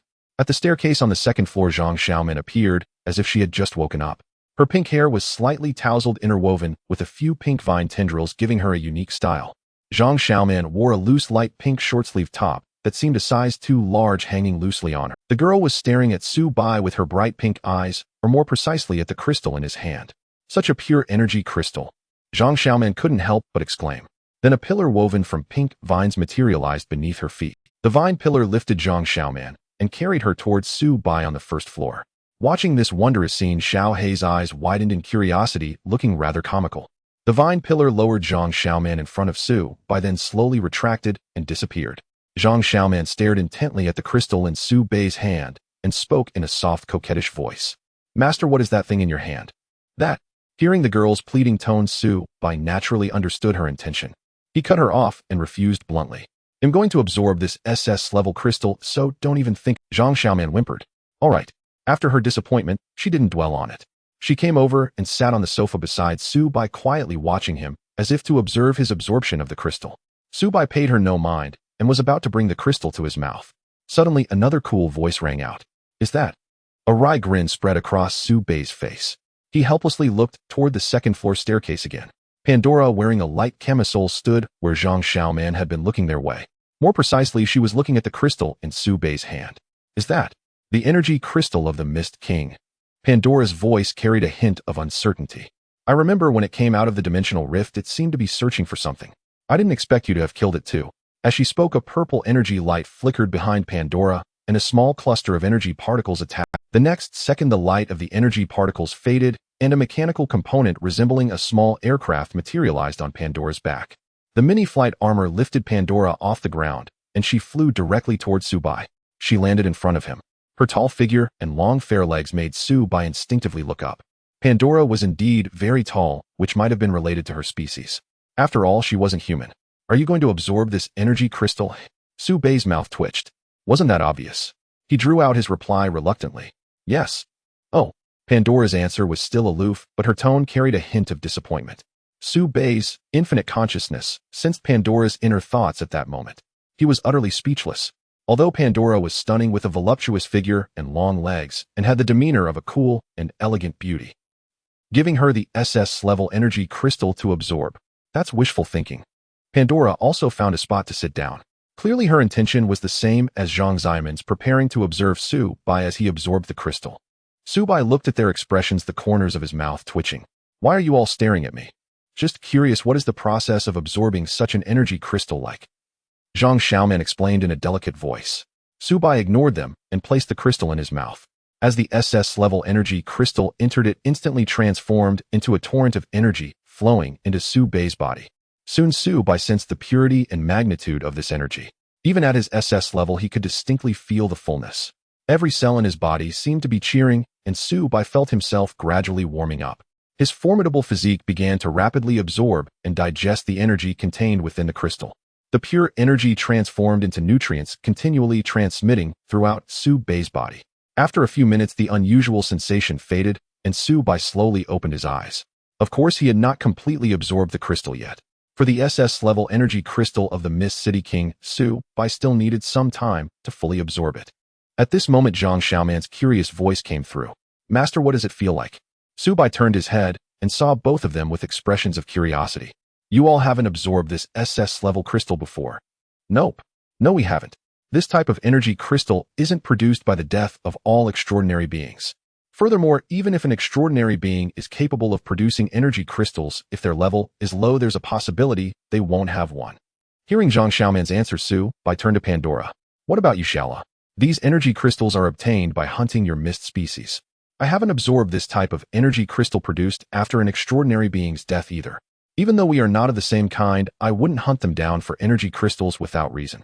Moreover, I possess a purple energy stone, which can also help enhance my strength. Saying this, Pandora took out a fist-sized purple energy stone again. Zhang Xiaoman glanced at the purple stone in Pandora's hand, her eyes lighting up slightly. Pandora regarded Zhang Xiaoman with some anticipation, lightly parting her red lips as she said, "It's a pity that this special energy stone only helps extraordinary beings with specific attributes. Thus it wouldn't have any effect on you or the master." With that, Pandora directly brought the purple energy stone to her mouth and began to crunch on it. It seemed as if eating the purple energy stone was as simple as eating candy. Su Bai looked at Zhang Xiaoman curiously and asked, "So Xiaoman, what do you usually do to enhance your strength?" "For me, as long as there is enough life energy, that will suffice." Life energy? Su Bai couldn't help but sound puzzled upon hearing this. Yes, the corpses of living beings or some objects infused with energy can be converted into life energy. By the way, Master, I previously killed 2 SS-level extraordinary humans at Qingfeng Park. Moi. Su Bai, Pandora, and Xiao He all looked at Zhang Xiaoman with surprise. SS-level extraordinary humans. Aside from that orderly being I fought with Xiaola, there are actually other SS-level beings in Qingfeng City. Yes, at that time I had just descended from the dimensional passage when they came looking for me. Zhang Xiaoman lightly tapped her finger on her lips as she spoke. It seems they were from the Hunter Association. Hunter Association. Su Bai immediately understood upon hearing Zhang Xiaoman's words. That makes sense since SOD has mobilized fully. The Hunter Association, being the second largest force in Qingfeng City, undoubtedly has formidable resources. With the appearance of SS-level extraordinary beings in Qingfeng City, they certainly wouldn't stand idly by. It's a pity that I didn't manage to capture them all back then. You didn't just eat them, did you? Su Bai was somewhat surprised, although he wouldn't mind Zhang Xiaoman consuming people. No, I merely placed their corpses into my main body. Their bodies will gradually transform into nutrients for my main body, providing me with life energy.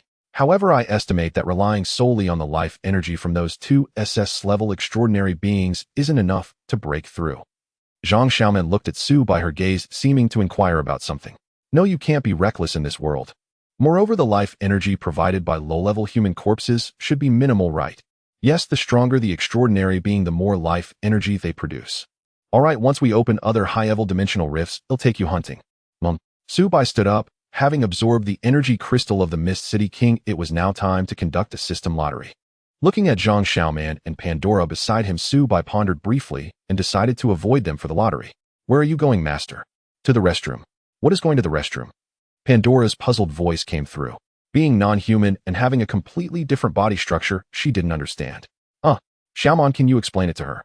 Subai was too lazy to explain. Right now conducting the lottery was the most important thing. Watching Subai hurriedly walk toward the restroom, Zhang Xiaoman was unsure how to explain it to Pandora. Left with an awkward Zhang Xiaoman and a confused Pandora, they exchanged glances. So what is going to the restroom? Subai arrived at the restroom to conduct the system lottery, doing so to avoid drawing the attention of the two.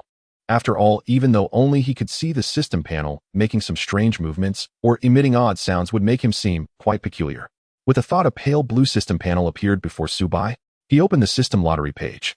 36 system points were displayed prominently in the center of the lottery wheel. Are you ready, host? With the sudden prompt from the system, Subai felt inexplicably nervous. With 36 system points, you can conduct 3 system lotteries. Filled with anticipation, Subai clicked on the first lottery. The dazzling golden lottery wheel began to slowly spin, with a variety of reward icons flashing rapidly across the wheel. Seconds later, the spinning of the wheel began to slow down. Following that, the system's prompt echoed in Subai's mind. Ding! The host has obtained the item Extreme Breakthrough Stone. The lottery item has been placed in the host's dimensional space. Oh, please check it. Hearing the system's prompt, Subai's spirit was shaken. Extreme Breakthrough Stone, it sounds like it should be related to enhancing strength, right? You're correct, host. The Extreme Breakthrough Stone can help the host's strength break through to a higher level. Hearing the system's voice, Subai could not help but feel a surge of joy. It can break through the limits of my power. That's right, host. According to this system's analysis, you previously absorbed an SS-grade energy crystal. If you also absorb this Jishin Tupo, sure Extreme Breakthrough Stone, there will be a very high probability of breaking through the level cap. Subai listened to the system's explanation and soon calmed. He retrieved the Jishin Tupo sure from the dimensional space. He activated Bailong Diji Yin to inspect the true data of the Jishin Tupo sure. Name Jishin Tupo sure SSS. Description: used to break through when a being's level has reached its limit. It contains an immense energy reserve, exhibits some resistance upon absorption, and offers a probabilistic chance of a successful breakthrough. Note 1. An SS-grade Jishin Tupo sure is intended for use by SS-grade beings. Note 2. The user must have reached their level ceiling, and the stronger the user, the higher the chance of success. Studying the data analysis from Bailong Diji Yin, Subai asked the system, the absorption of this Jishin Tupo sure does not guarantee 100% success. That is correct, host. However, based on this system's analysis of your physical constitution, the success rate for using this Jishin Tupo sure is over 90. Over 90.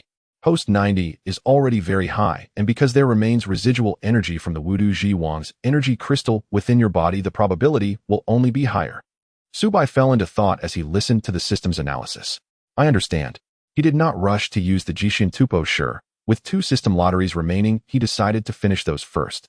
Subai casually returned the Jishin Tupo sure to the dimensional space, then looked at the system's lottery before. As Subai pressed with his finger, the lottery wheel spun again, dazzling rewards flashing before his eyes.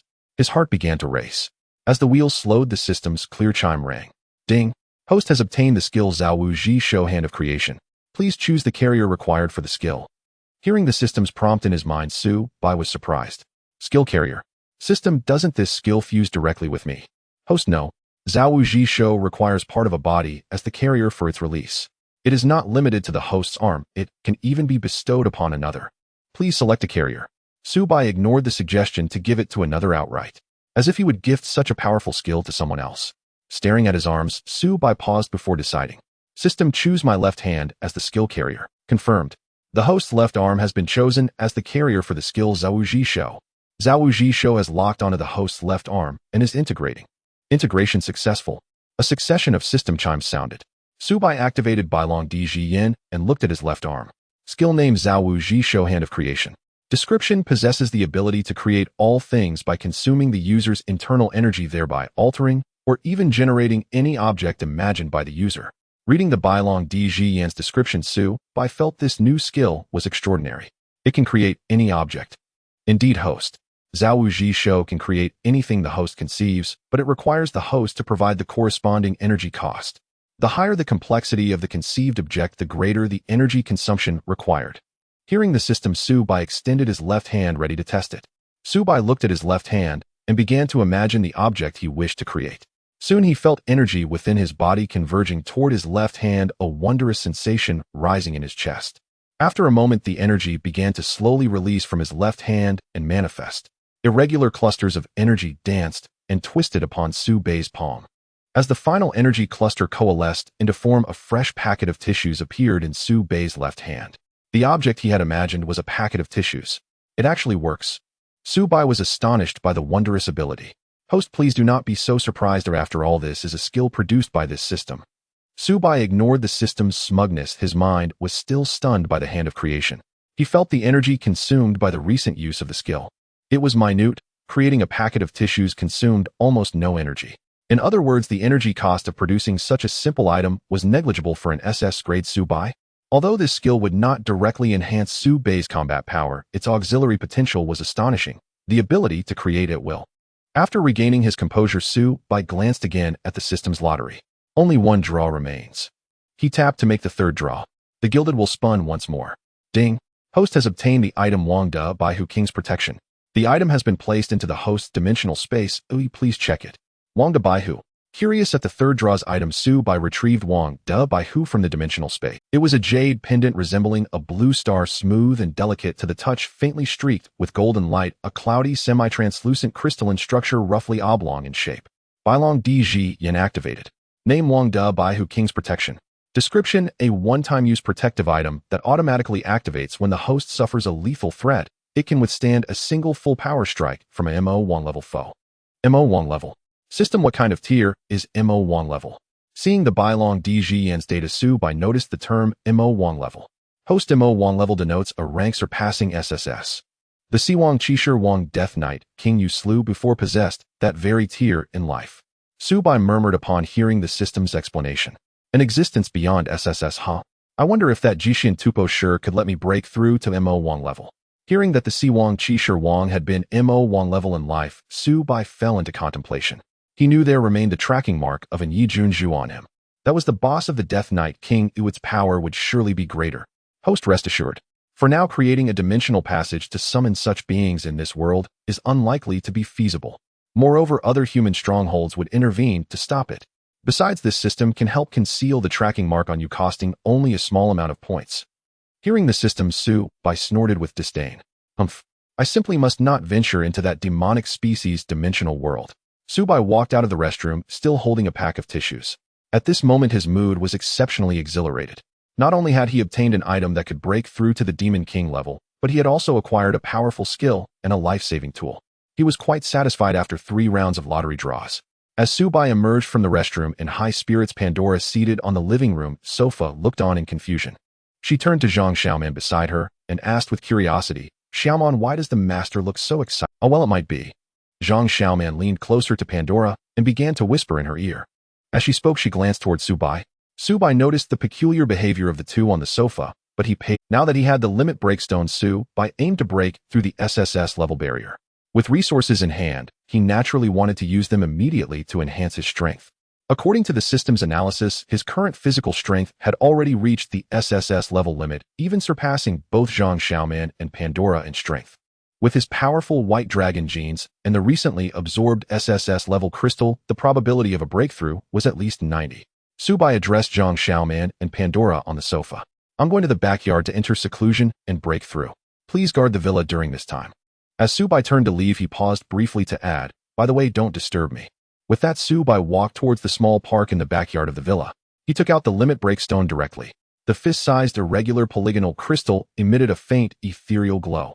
Unlike the energy crystals of the Fog City King, the energy within the limit breakstone was completely locked. Ordinary transcendent beings couldn't even sense the pure energy contained within. Su Bei inquired of the system in his mind, "How do I use this limit breakstone?" The host simply needs to swallow it.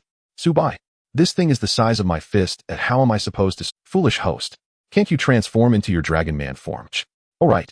With the system's reminder, he realized he could transform into Dragon Man form before swallowing the limit breakstone. "Okay." Su Bei smiled slightly, and in the next moment a surge of energy erupted from within him. An invisible wave of energy spread through the air, and Su Bei's body began to swell and grow. Moments later, Su Bei entered the complete transformation of the evil white dragon. He reigned in the energy fluctuations he was emitting. Thud! As he planted his legs on the grass of the park, the ground seemed like paper, instantly sinking several dozen centimeters. There was no way around it. Su Bei had suppressed his power to the utmost, but his towering dragon form, over 5 meters tall, was simply too heavy. Just standing on the grass generated several tons of pressure. Subai didn't care about the damaged grass. His platinum vertical eyes focused on the limit break stone in his hand. He tossed the limit break stone into his mouth and began to chew to accelerate the absorption. It had a crunchy taste. In his 5-meter white dragon form, eating the limit break stone felt like eating candy. Moments later, Subai crushed the limit break stone and swallowed it. Immediately, the fragments of the crystal he had bitten into began to release energy. Waves of exhilarating pure energy began to spread throughout Subai's body, filling him completely. Subai's body instantly arched as he bowed his head and stretched out his hands. The powerful energy was violently surging within him, as if countless rockets were crashing inside his body. The unbearable pain made Subai let out a low roar. Roar! In the living room, Zhang Xiaoman and Pandora, sitting on the sofa, heard the commotion and were somewhat moved. However, Subai had said not to disturb him when he left. Zhang Xiaoman, seated on the sofa, looked conflicted. Lala, should we go take a look? Pandora beside her was equally curious. The master just told us not to disturb him. Peeking shouldn't be a... As they exchanged glances, their thoughts aligned. Watching the two stand up and head towards the backyard, Little Black on the sofa followed suit. At this time, she had also gotten out of bed and was washing up on the second floor. Feeling the commotion coming from the villa's backyard, she was also somewhat curious. This wave of energy felt familiar to her. It was Subai's. Sushi, with foam still not rinsed from her mouth, mumbled indistinctly, "Brother Mumble, what are you doing?" The girl quickened her washing motions, preparing to head downstairs. In the villa's backyard, Subai was half kneeling on the grass, his expression contorted. It was clear that he was in immense pain. Zhang Xiaoman and Pandora, who arrived in the backyard to witness this scene, were somewhat touched. Zhang Xiaoman wanted to approach, but was pulled back by Pandora. "Xiaoman, have you forgotten what the master told us before?" "Oh." Zhang Xiaoman had just been anxious and forgot Subai's instructions. Pandora's deep purple eyes narrowed slightly, and she murmured softly, "It seems the master is about to break through to ST level." ST level. Zhang Xiaoman couldn't help but repeat. This was a being that surpassed the SSS. Zhang Xiaoman looked towards Subai with a mix of worry and envy. The ST level was also a higher realm they were pursuing. But is the master really okay like this? "Don't worry, the master is stronger than us. Even if he can't break through, he should be fine." Though she said this, a hint of concern flickered in Pandora's eyes. The two stood at the doorway of the backyard watching, and without realizing it, the Death Knight King quietly approached as the three of them, a cat and 2 humans, observed. At this moment, Subai felt as if his body was about to burst from the energy. He painfully inquired of this, "Why does breaking through with this limit break stone hurt so much?" "Host, please do not worry. This is a normal phenomenon. Everything is under the system's control. Please endure this pain. After all, this is the process of breaking through from SSS level to ST level, not from a level to AR level." Upon hearing that everything was under the system's control, Subai stopped listening to the system and began to focus entirely on enduring the pain. What Subai did not know was that normally breaking through from SSS to ST level should not involve such an... The reason was that the compatibility of the evil white dragon gene within Subai and the limit break stone was very low, leading to resistance from the white dragon gene. It should be noted that the method by which gene modifiers strengthen themselves typically involves devouring the genes of their kind or constantly pushing the limits of their physical bodies. Forcing a breakthrough through special extraordinary items would certainly trigger resistance from the genes within. As time passed, Subai gradually began to acclimate to this intense pain. Meanwhile, the energy of the limit break stone within him continued to surge through his limbs and bones. Strands of mist-like materialized energy seeped from Subai's body.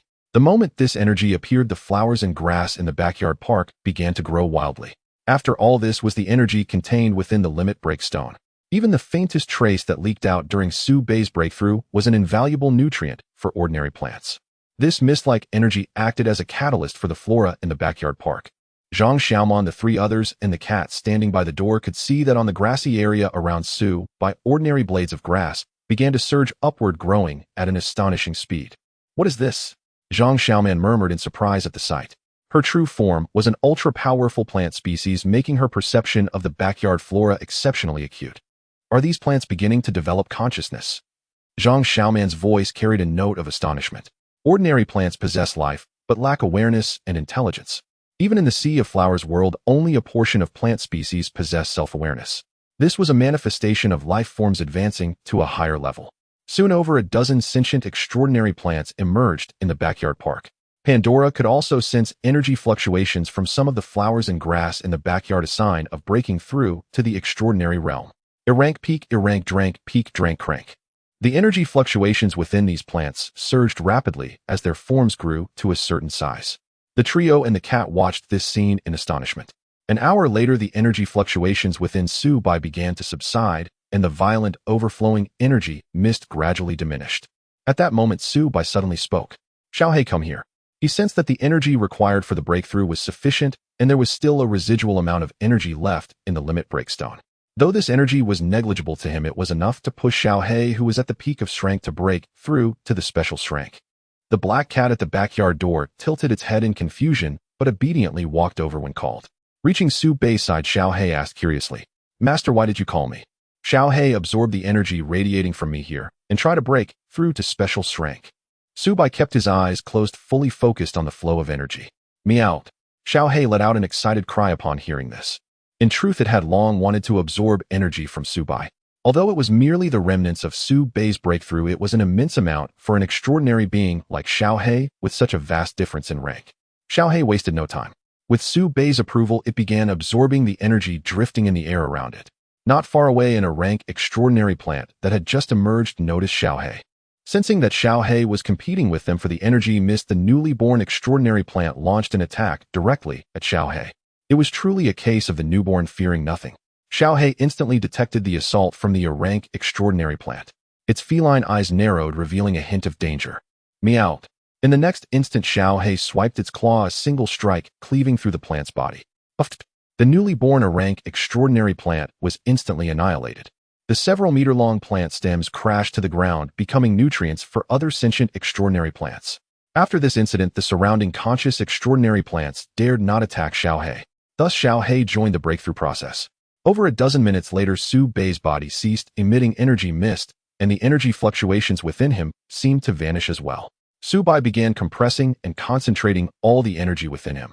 The next moment, a surging wave of energy erupted from his body.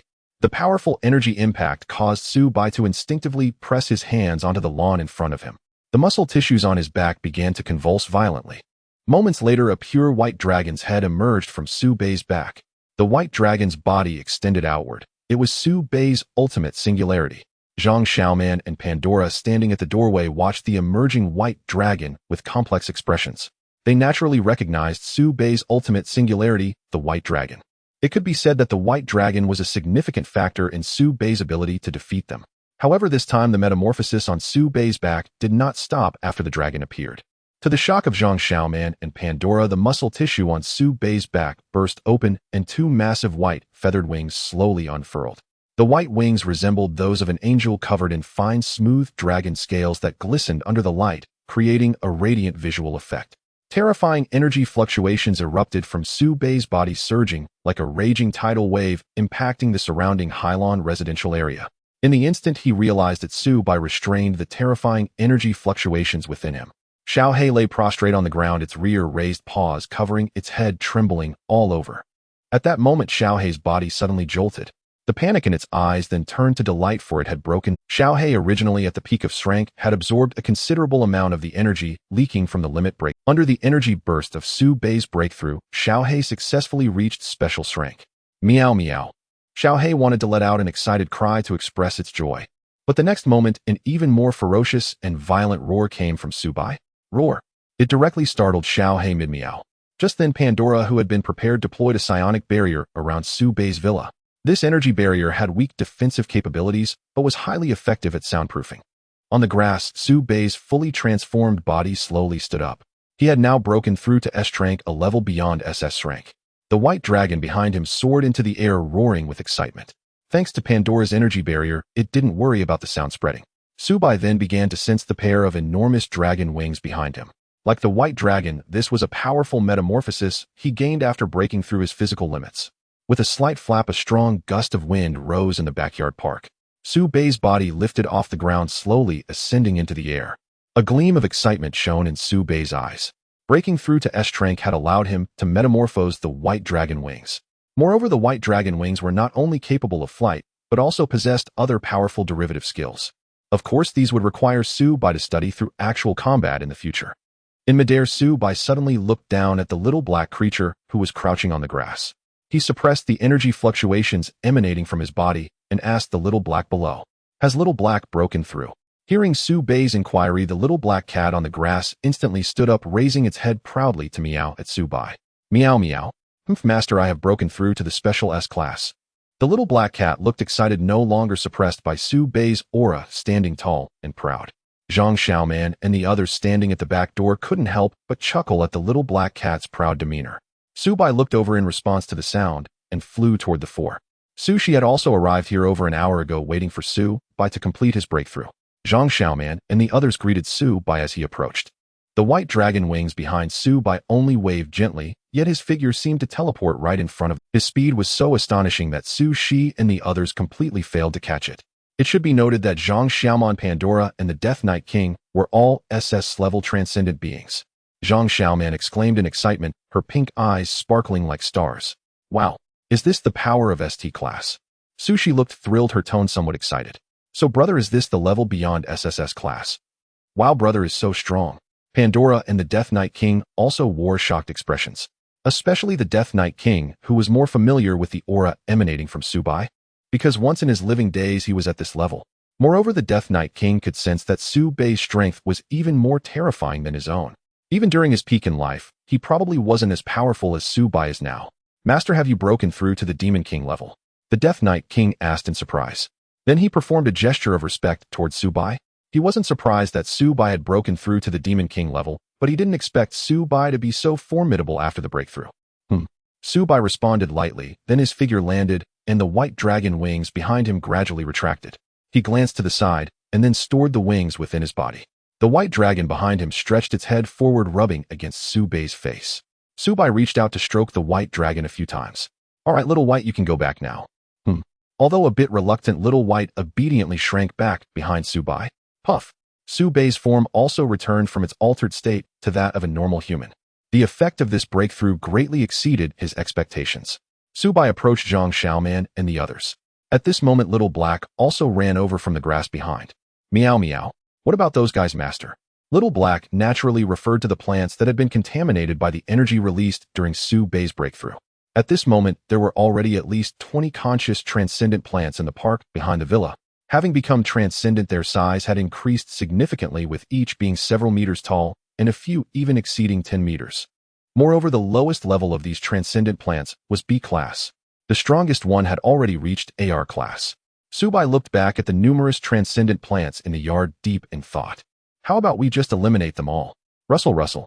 Hearing Su Bei's words, the already aware transcendent plants began to stir. They started panicking and moving, trying to escape. In the next moment, the powerful pressure of special S-class from Little Black enveloped the transcendent plants. Instantly, over 20 transcendent plants trembled in fear from Little Black's pressure, not daring to move. Little Black finally felt dignified in front of the weak transcendent plants. Feeling great while showing off in front of the weaker transcendent plants was quite enjoyable, just as Little Black was preparing to take down these weak transcendent plants. Wait, master. At that moment, Zhang Xiaoman's voice came through as she continued, master, my abilities happen to allow me to control these transcendent plants. Perhaps we can keep them as laborers. Zhang Xiaoman approached Su Bai, a mischievous smile on her face. Laborers? Su Bai furrowed his brows in confusion upon hearing this. Yes, master. The villa is so big and it definitely requires a lot of manpower for daily cleaning. I can control them to do housework for the villa and guard around the front and backyards to alert us of intruders. Upon hearing Zhang Xiaoman's suggestion, Su Bei's eyes lit up. His villa was indeed large and required regular cleaning. Moreover, since they were all transcendent beings and Su Bai had many secrets, it was obviously impossible to hire outsiders to clean. Ding. Mission issued. Mission name: Recruit Transcendence. Mission description: with such a large independent villa, how could we not have transcendent servants? Please recruit at least 10 transcendent beings within a week to serve as servants for the villa, handling daily cleaning and patrol. Mission reward 1 system point. Hearing the system's mission notification in his mind, Su Bei's expression brightened again. This was indeed a convenient way to earn points. Originally, he had intended to take in these transcendent plants for cleaning the villa. Then let's do it your way. Su Bai agreed with Zhang Xiaoman's idea. Okay. Zhang Xiaoman playfully responded, then walked towards the transcendent plants in the backyard park. Su Bai signaled Little Black to withdraw its pressure. Little Black retracted its aura and returned to Su Bei's side. Zhang Xiaoman approached the transcendent plants, a green shimmering energy radiating from her, which then spread toward the plants. The originally restless transcendent plants gradually became docile after being infused with Zhang Xiaoman's green energy. Zhang Xiaoman slightly closed her eyes, seemingly communicating with the transcendent plants using her mental energy. After a moment, she opened her eyes and said sweetly to Su by behind her master, "They are all ready now. I will have them dispersed to various positions around the villa to patrol." As Zhang Xiaoman's words fell, the transcendent plants on the park grass began to move. Over 20 colorful plants began to head toward the positions assigned by Zhang Xiaoman. 10 remained in the backyard park to patrol, while the other 10 went to the front yard lawn. The remaining 4 would handle daily cleaning and housework for the villa. Ding. Mission recruit transcendence completed. Mission reward 1 system point. The system's notification rang in his mind, and Su Bai felt delighted.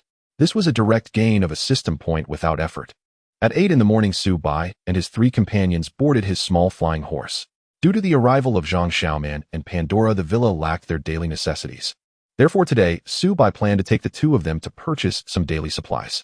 As the 4 got into the car, Xiao He suddenly leaped in through the window of the passenger seat. "Meow meow. Master, you left me behind." Watching Xiao He jump onto Su Bai's lap looking somewhat displeased, the others couldn't help but chuckle. Su Bai drove the small flying horse to a large shopping mall nearby. However, during the drive, he noticed a problem. The city of Qingfeng had just recently experienced 2 SS-level extraordinary crises. Although the crisis had now been resolved due to Pandora and Zhang Xiaoman's antics, the city had turned into a wasteland. Hey, what happened, bro? The expression on the co-pilot Su Bai's face was one of shock as she leaned her head out to check the situation on the roadside. Since she hadn't been involved in the extraordinary crisis in Qingfeng and had mostly stayed in the villa area yesterday, she was unaware of the extraordinary white mist and sea of flowers from the previous day. "Didn't I tell you yesterday? This mess was caused by Xiaoman and Lala." Su Bai directly shifted the blame onto the 2 in the back seat. Yesterday, Su Bai had only briefly introduced Zhang Xiaoman and Pandora's true identities, but she was not aware of the specific events and reasons. Upon hearing Su Bai's comment, the young girl instantly became intrigued. She leaned back to look at Zhang Xiaoman and Pandora, curiously asking, "Xiaoman, what exactly happened yesterday? Why does it seem like Qingfeng has gone through an apocalypse in just one day?" Seeing Su Bai's curious expression, Zhang Xiaoman felt a bit embarrassed. The transformation of Qingfeng into a city resembling an apocalyptic disaster was indeed all they're doing. "Well, it's like this, little she." Zhang Xiaoman began to explain to Su what had happened the day before. "So you and Lala are responsible for Qingfeng being in this state." Hearing Su Bai's somewhat surprised tone, Zhang Xiaoman corrected her. "It wasn't us directly, we just caused it. Isn't that still your fault?" As the 2 continued their discussion, the small flying horse soon came to a halt. Noticing the stopping motion, Su Bai's puzzled voice rang out. "Oh, did we arrive so soon?" It wasn't that Su Bai had reached their destination, but rather that the road ahead was blocked by a pile of collapsed debris. It seems driving through is not an option. Su Bai sighed helplessly, then parked the small flying horse in a relatively intact roadside parking space. The 4 of them, along with the cat, got out of the car planning to walk over. Now that Qingfeng had been ravaged by the extraordinary, Su Bai estimated that the shopping mall might no longer exist. However, since they were already out, Su Bai decided to treat it as a chance to relax. Looking at the piles of debris ahead, she cast a meaningful glance at Zhang Xiaoman and Pandora. The 2 felt a bit guilty being looked at like that. Although they hadn't caused the destruction directly, it was still related to the dimensional rift they had opened. Zhang Xiaoman changed the topic with a smile, saying, "Let's just treat it as a stroll. Maybe we can even get something for free." That's true. Given the current situation, it's unlikely anyone is working at the shopping mall. At this moment, Pandora, who had always been aloof, finally spoke up. "Actually, I don't really need those things," Pandora said expressionlessly, finding it somewhat difficult to change her long-maintained cold demeanor. Hearing this, Zhang Xiaoman responded, "Since Lala has come to this world to live, daily necessities are still required." Sushi chimed in beside her. "Exactly. If there are no spare clothes for bathing, then you can't wash up." "Bathing?" Pandora softly repeated the word after hearing their persuasion. Since Pandora had never been to this world before, she wasn't very familiar with life on Blue Star. Fortunately, extraordinary beings have a comprehension ability and mastery far superior to ordinary people. Just last night, Zhang Xiaoman and she had taught Pandora basic knowledge of Blue Star, like using the toilet and bathing. "Is bathing really as comfortable as you say?"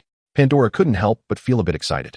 According to she and the others, humans on Blue Star bathe daily for cleanliness, but it also serves to relax and unwind. As for cleanliness, being a powerful extraordinary, Pandora could maintain energy around her, preventing dust from settling on her. She mainly cared about the relaxation aspect. She had previously stayed in the mist world where there were no such leisure activities. On the contrary, it was a very dangerous place. As they walked, Su Bai and the others observed the various traces of destruction caused by the extraordinary beings. Collapsed skyscrapers, crumbled houses, and cracks in the ground were everywhere. Additionally, human corpses were most prevalent, some of which had been devoured down to just skeletons. However, this horrific sight did not affect Su Bai and the others.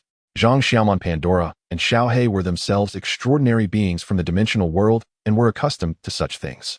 As for Su Bai and Su Shi, the two had experienced scenes far more horrific than this. The ruins and remains before them were relatively mild. Since all four of them and the cat were extraordinary beings, their walking speed was quite fast. In less than 10 minutes, they approached the vicinity of the shopping mall they intended to visit. Suddenly, a faint and somewhat drifting voice could be heard. "Help! Help me!" The sound was very subtle, but Su Bai and the others were not ordinary people and naturally caught the plea for help. The group paused momentarily. Su Shi and the others waited for Su Bai's decision. If it were up to them, they could completely ignore such matters. Su Bai continued moving forward, heading toward the shopping mall, his intention quite clear. There was no reason for them to save someone who was as weak as an ant. Rescuing survivors from the disaster was the job of the SOD and rescue organizations, having nothing to do with Su Bai and their group. Su Bai certainly would not waste their time on such matters. A billionaire would not buy a loaf of bread for an ant that was starving on the roadside. Xiao He softly meowed, then followed Su Bai and the others' footsteps. There were still many survivors in Qingfeng City who needed help, and Su Bai had no intention of becoming overly compassionate. Upon arriving at the shopping mall, Su Bai and his companions encountered several survivors in distress. These individuals had mostly been hiding inside the mall, unnoticed by the extraordinary creatures, yet buried beneath the collapsed buildings. Su Bai and the others ignored them. The extraordinary crisis in Qingfeng City had now been resolved, and the extraordinary beings had basically all been exterminated. The SOD rescue team was conducting large-scale search and rescue operations. Within Su Bai's perception, a rescue team was heading towards the mall to provide assistance. To avoid any trouble, Su Bai and his group needed to complete their shopping before the others arrived. It was more of a scavenging expedition for supplies among the ruins than shopping. The shopping mall was largely reduced to rubble, with the several-story shopping center transformed into a wasteland. Su Bai could have bought these daily necessities online. However, online shopping took time, and Zhang Xiaoman and the others needed these items immediately. The four of them arrived at a clothing store that had not been completely destroyed.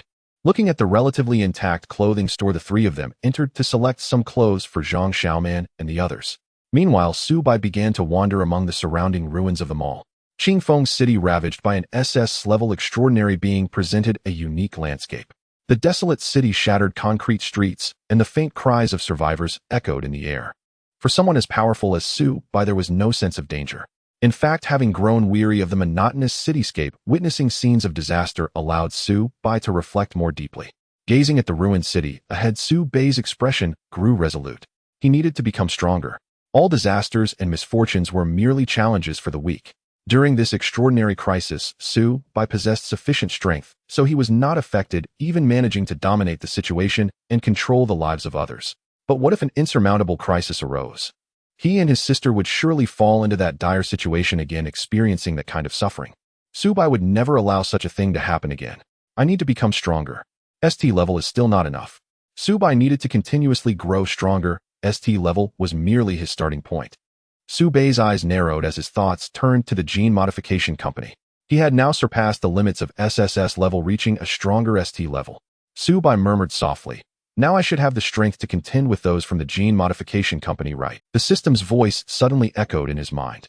"Host, it is not advisable for you to seek revenge against the gene modification company directly." Su Bai was slightly taken aback. "Why? Based on my observations and speculations of the extraordinary beings from Blue Star and the dimensional world over this period, this system believes the gene modification company may possess more than just ST level. They might also have even more powerful extraordinary combat capabilities." More powerful extraordinary combat capabilities. Indeed, host, there exist higher levels beyond it. However, as of now, aside from the suspected ST level surpasser known as the Night King, this system has not discovered any other beings above this level. Although the system has not found any, it does not mean there are no extraordinary beings on Blue Star surpassing ST level. Su Bai quietly responded to the system in his mind. "I understand. I must remain cautious. While my ST level strength is indeed formidable, the extraordinary beings in this world are certainly not as simple as they seem." Although Blue Star has not publicly disclosed the existence of extraordinary beings above SSS level, Su Bai knew for certain that ST level extraordinary beings undeniably existed. In fact, Su Bai did not plan to seek revenge against the gene modification company just yet. He intended to wait until school was out, then head to the south to the Magic City to pick up Xiao Tian and the others. Xiao Tian and the others were the 16th batch of modified beings who had escaped the gene modification company with Su Bai. Previously she had been with them resisting the pursuit of the gene modification company. Standing atop a massive stone in the ruins, Bai contemplated many things until a clear, delicate voice pulled him back to reality. Big brother, we're done. She and the three emerged from the clothing store and walked towards Bai.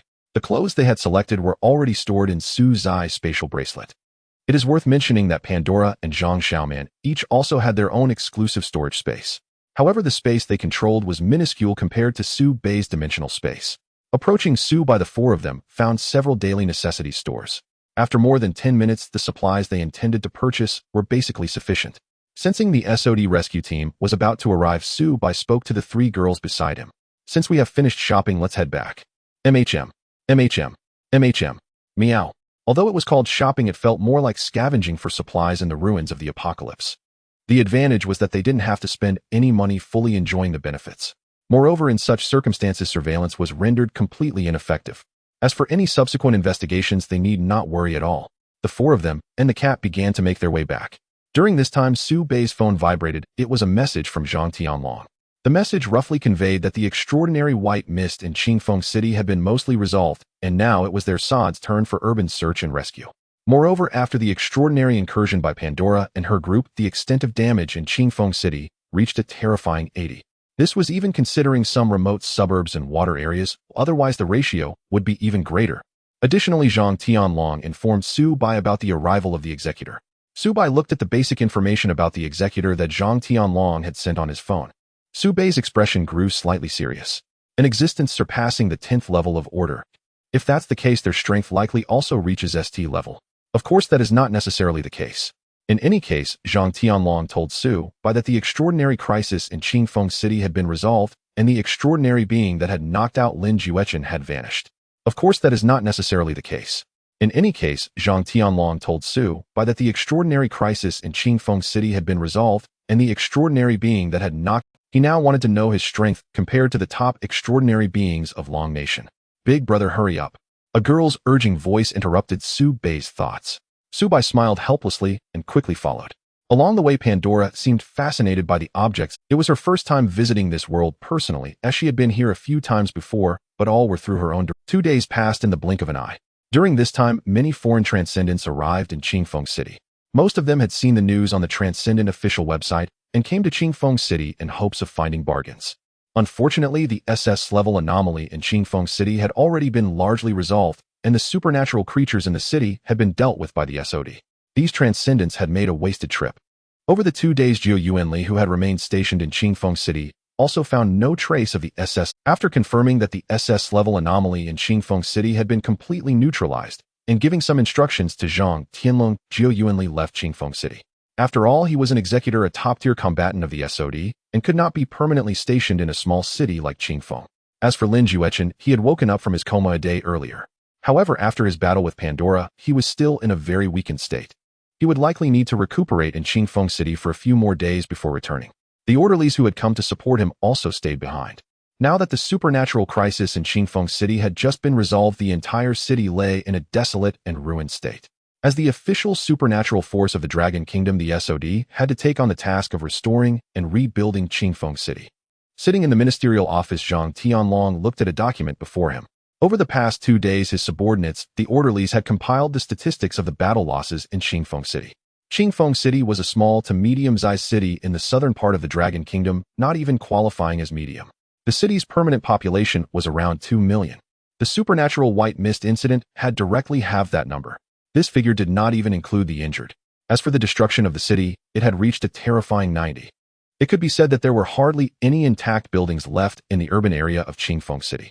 Of course, the Hailan district where Bai lived was relatively intact.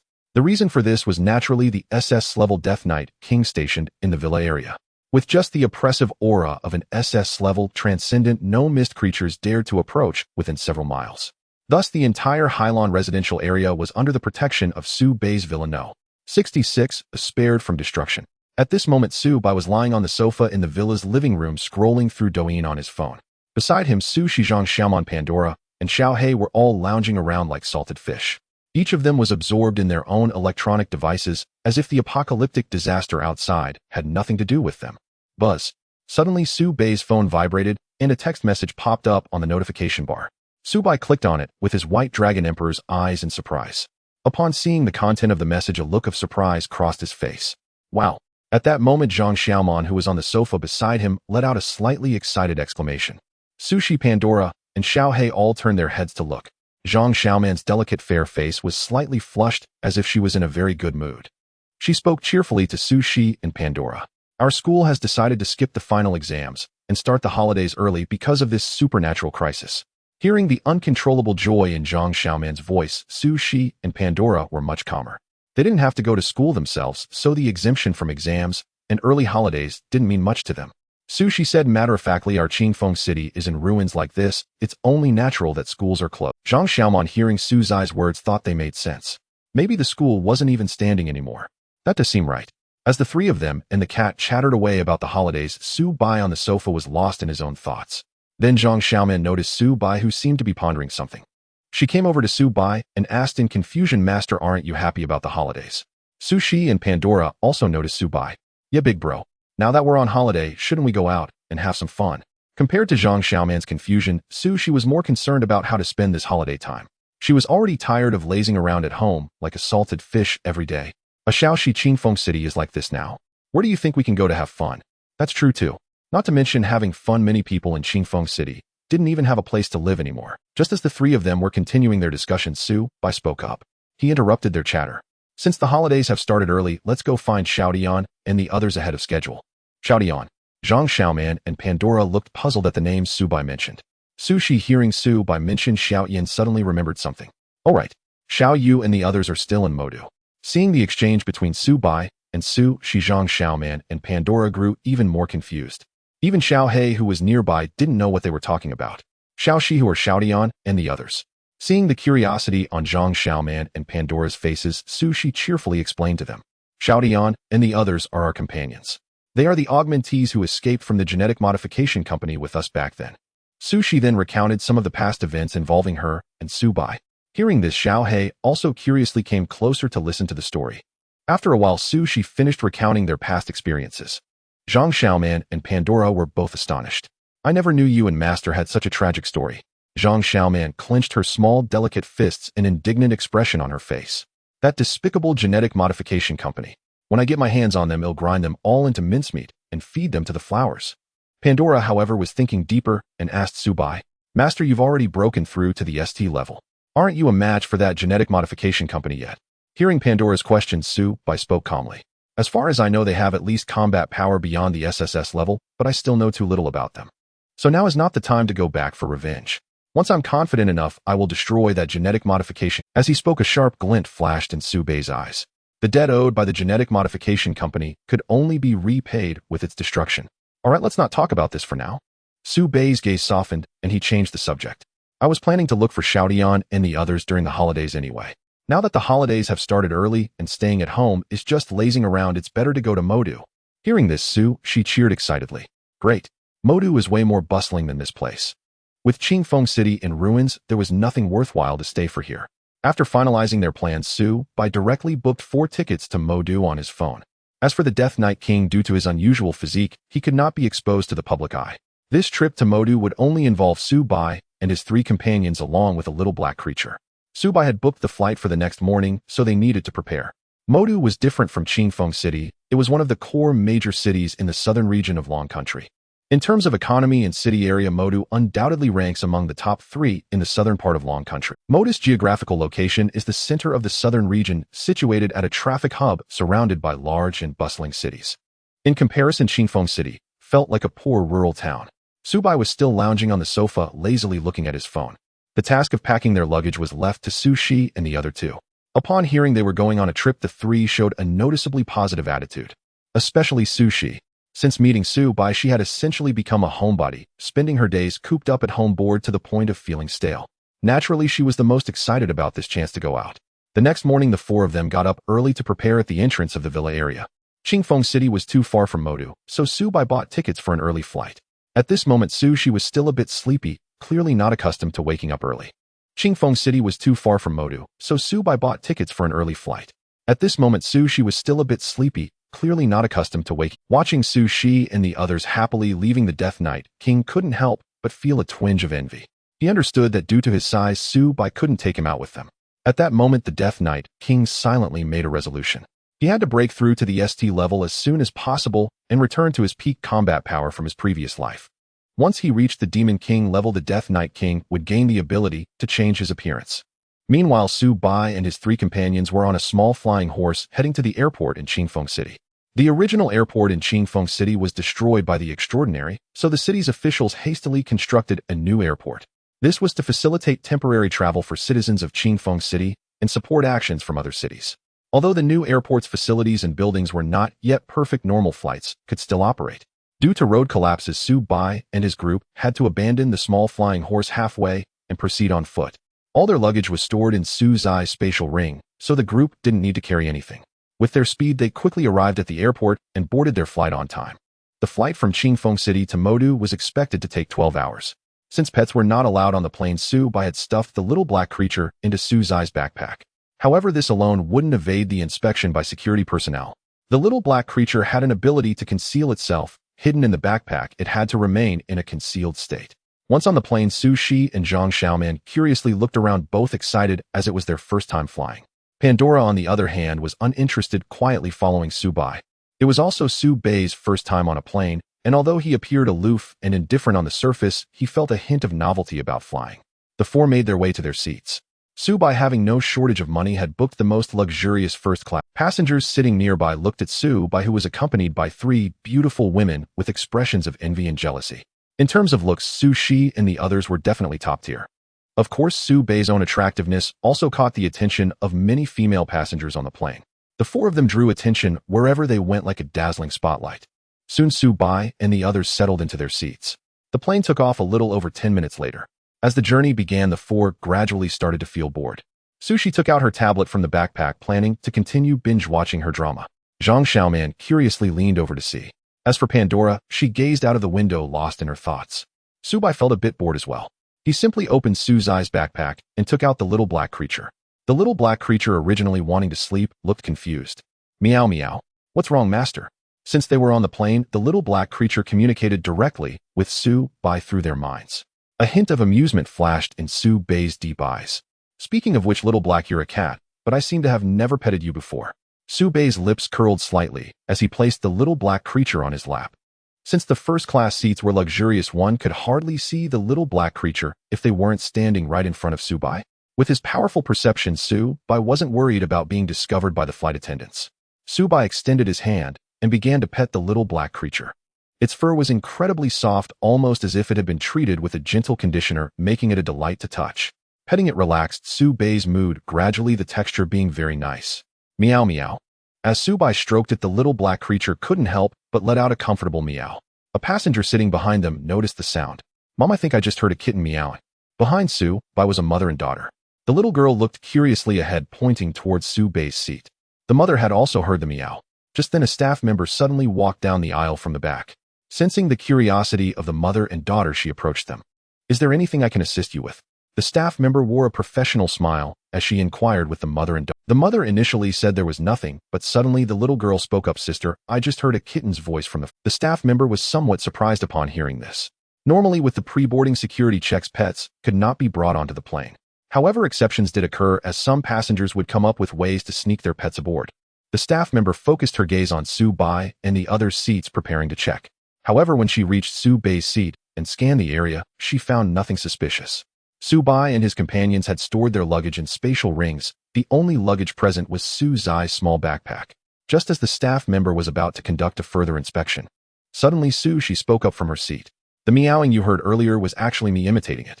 Not only the working lady stared blankly at Su-shi, but even Zhang Xiaoman beside her and Pandora, who was gazing out of the window, came to their senses and looked at Su-shi with curiosity.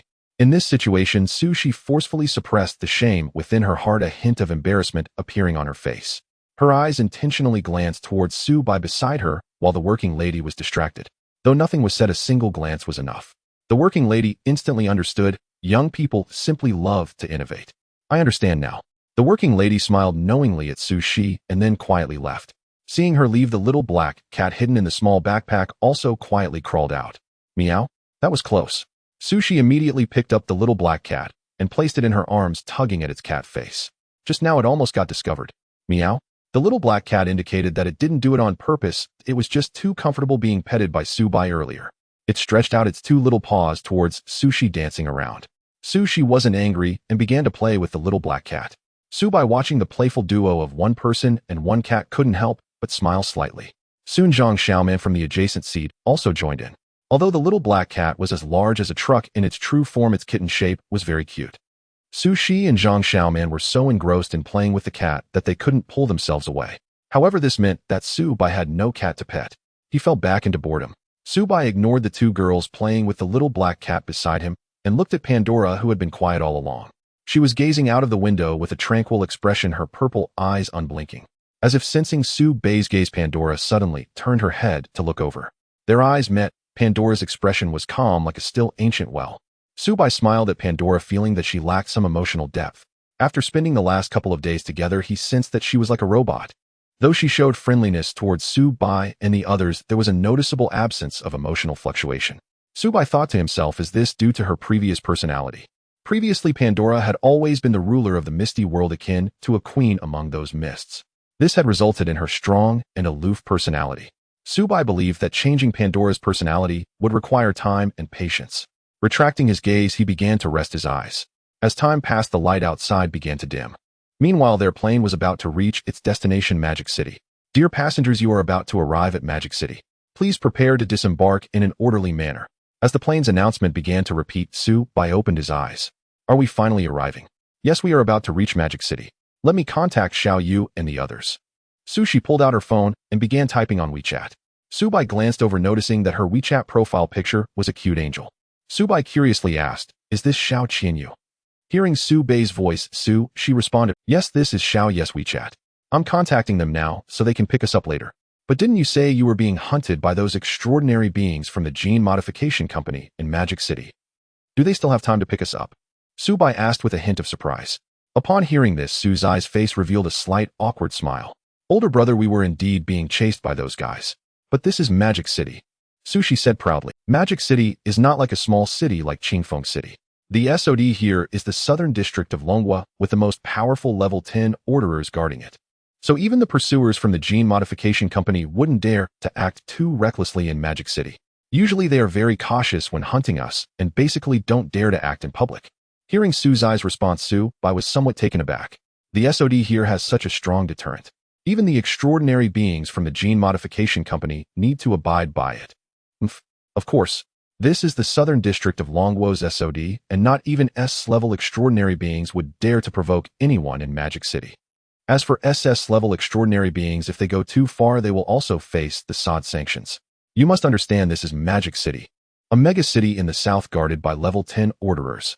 We initially escaped to Magic City to avoid being hunted by those gene modification company pursuers. As Sushi chatted with Subai, she was also typing on WeChat. Soon the other party replied to her message. Sure. Okay, Xiaoxi, when you get off the plane, don't leave first. Big brother is the best. Subai suddenly noticed Suzai's WeChat nickname, and the corners of his mouth twitched slightly. Older brother, don't peek at a girl's chat. Sushi noticed Subai looking at her phone and immediately turned to. Soon the plane arrived at its destination, and Subai and the others got up to disembark. Stepping out of the plane, they were greeted by a scene of throngs of people. Wow, there are so many people here. If we were to kill them all and convert them into life energy, haha. Zhang Xiaoman wore a greedy expression. The first half of her sentence seemed normal, but the latter half directly revealed her true nature. Hey Xiaoman, behave yourself here. This is the southern district of the SOD. There might even be S-level extraordinary beings present. Subai reminded the girl seriously. Upon hearing this, Zhang Xiaoman couldn't help but let out a playful laugh. Hee, I was just joking. As she spoke, Zhang Xiaoman tilted her head, her pink hair swaying and leaning to the side, playfully making a cute face at Subai. If one hadn't heard Zhang Xiaoman's previous statement, she would seem like an adorable young girl at this moment. Subai sighed helplessly and shifted his gaze forward. Magic City itself is a mega city with a population dozens or even hundreds of times that of Qingfeng City. Moreover, being located at the Magic City International Airport, the flow of people is quite high. Alright, older brother, stop looking around. Let's find a spot to wait for Xiao Yu and the others. Sushi suggested to Subai and the others.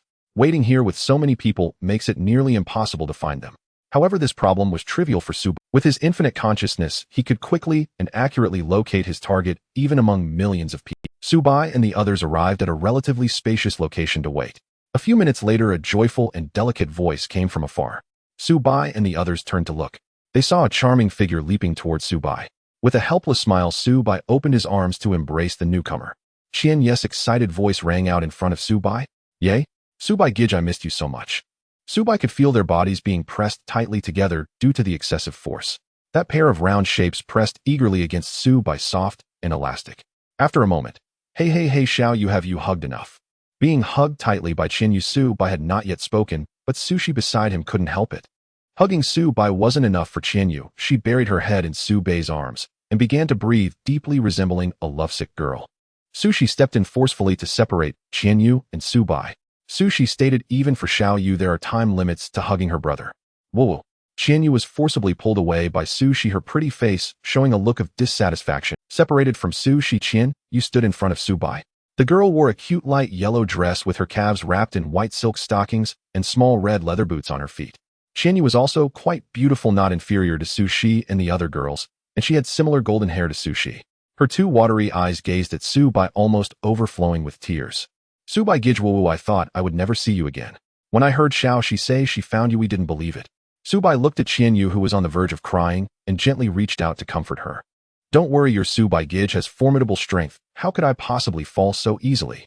Qian Yu, being patted on the head by Su Bai, acted very obediently, like a well-behaved little black cat. Little black meow meow, I feel offended. At that moment, several voices came from not far away. Xiao Yu really likes Su Gu so much. It's been a long time since we saw Su Gu. Su Bai turned his head to look. In the direction Qian Yu had come from, three people were walking towards Su Bai and the others. One was handsome and cool, another was burly, and the last appeared delicate and weak with a duckbill cap obscuring his face. All three had come to welcome Su Bai. Seeing this, Su Bai smiled and greeted the three.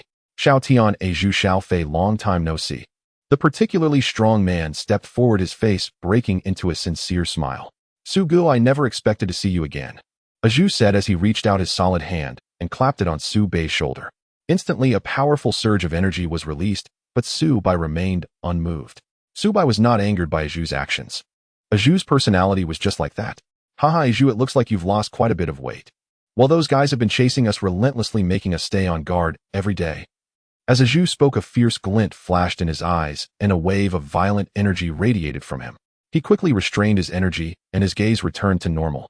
Let's not talk about those guys anymore. Su Gu, we must have a good feast today. Yes, Su Gu, we haven't determined a winner. Xiao Tian also stepped forward to speak to Su Bai.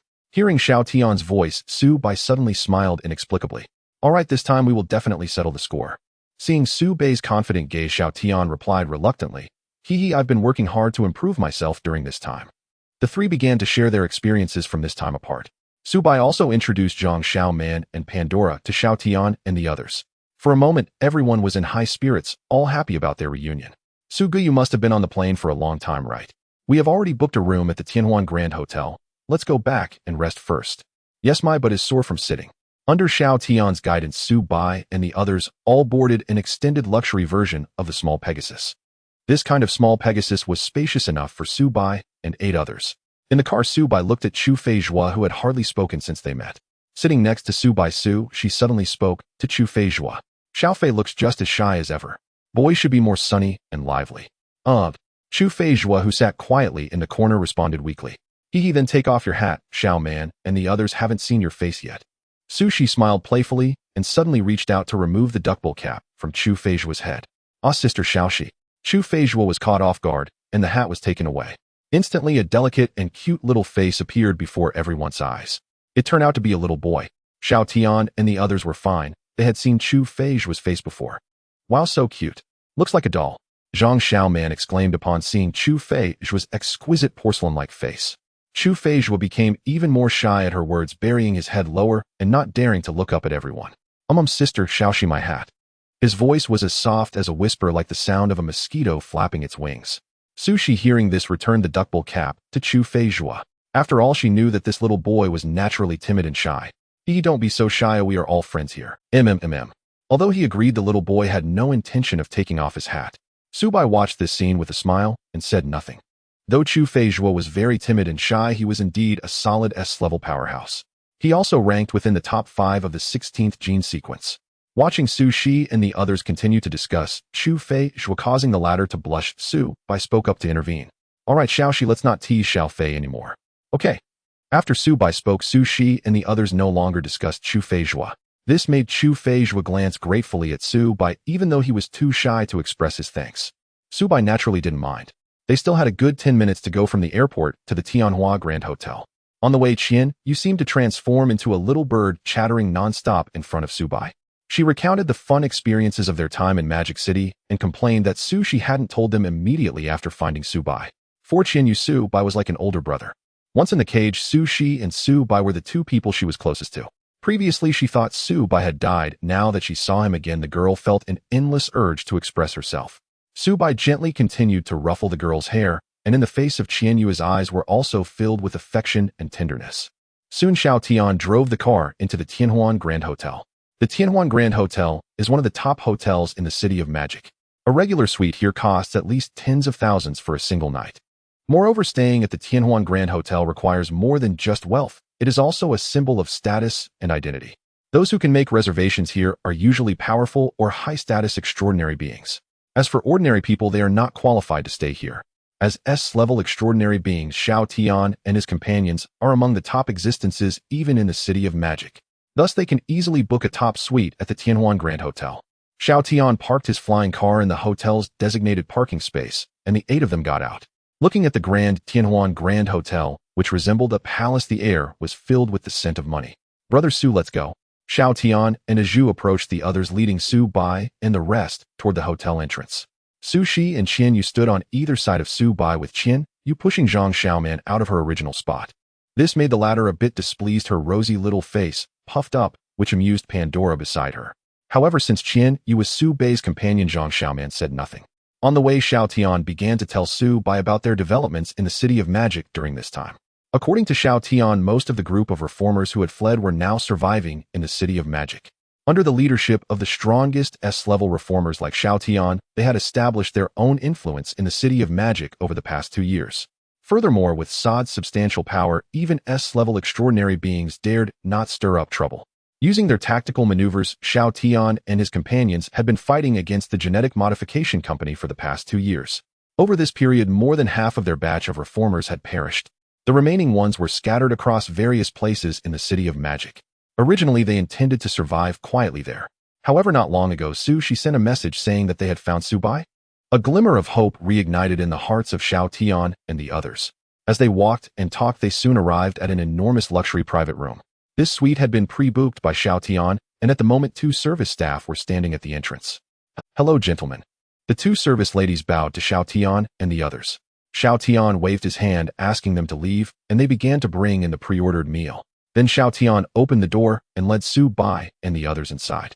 Having set off in the morning and taken a flight, they had spent most of the day traveling, and with the time difference, it was already evening in the City of Magic. It was just in time for dinner. Upon entering the suite, they were greeted by various dazzling decorations and furnishings. The spacious area and luxurious decor style were enough to prove the suite's high-end nature. Su Bai and the others found seats, and soon the service ladies began to bring in dinner. The dishes kept coming in, all extravagant delicacies. As everyone started eating, Su Bai spoke about the purpose of his visit this time. Looking at Xiao Tian, he said with a serious expression, "Xiao Tian, how many of the top 30 in your sequence ranking are left?" The sequence ranking Su Bai referred to was the ranking of their 16th batch of reformers. Xiao Tian was momentarily taken aback by the question, then began to ponder. "Including the 4 of us, there are still 10 left." As he spoke, his tone inevitably grew heavy. Initially, when they arrived in the City of Magic, there were more than 20 in the top 30 of the sequence ranking. In just 2 years, that number had been reduced to half. The ranking Su Bai mentioned included extraordinary beings with S-level power and above among the genetic reformers. Of course, some of them were not in the City of Magic. Without changing his expression, Su Bai continued to speak to Xiao Tian. Tomorrow, ask these people how many are willing to leave with us." Qian Yu, who was beside them, looked at Su Bai in surprise, puzzled. "Brother Su, are we leaving here?" "Yes." "Where are we going?" "To Qingfeng City." After a moment of thought, Su Bai replied to Qian Yu and the others. "I plan to take you to develop in Qingfeng City." Qingfeng City is located on the southern edge of the Dragon Country and recently experienced an SS-level extraordinary crisis. Currently, it is the most suitable place for Su Bai and the others to establish a base.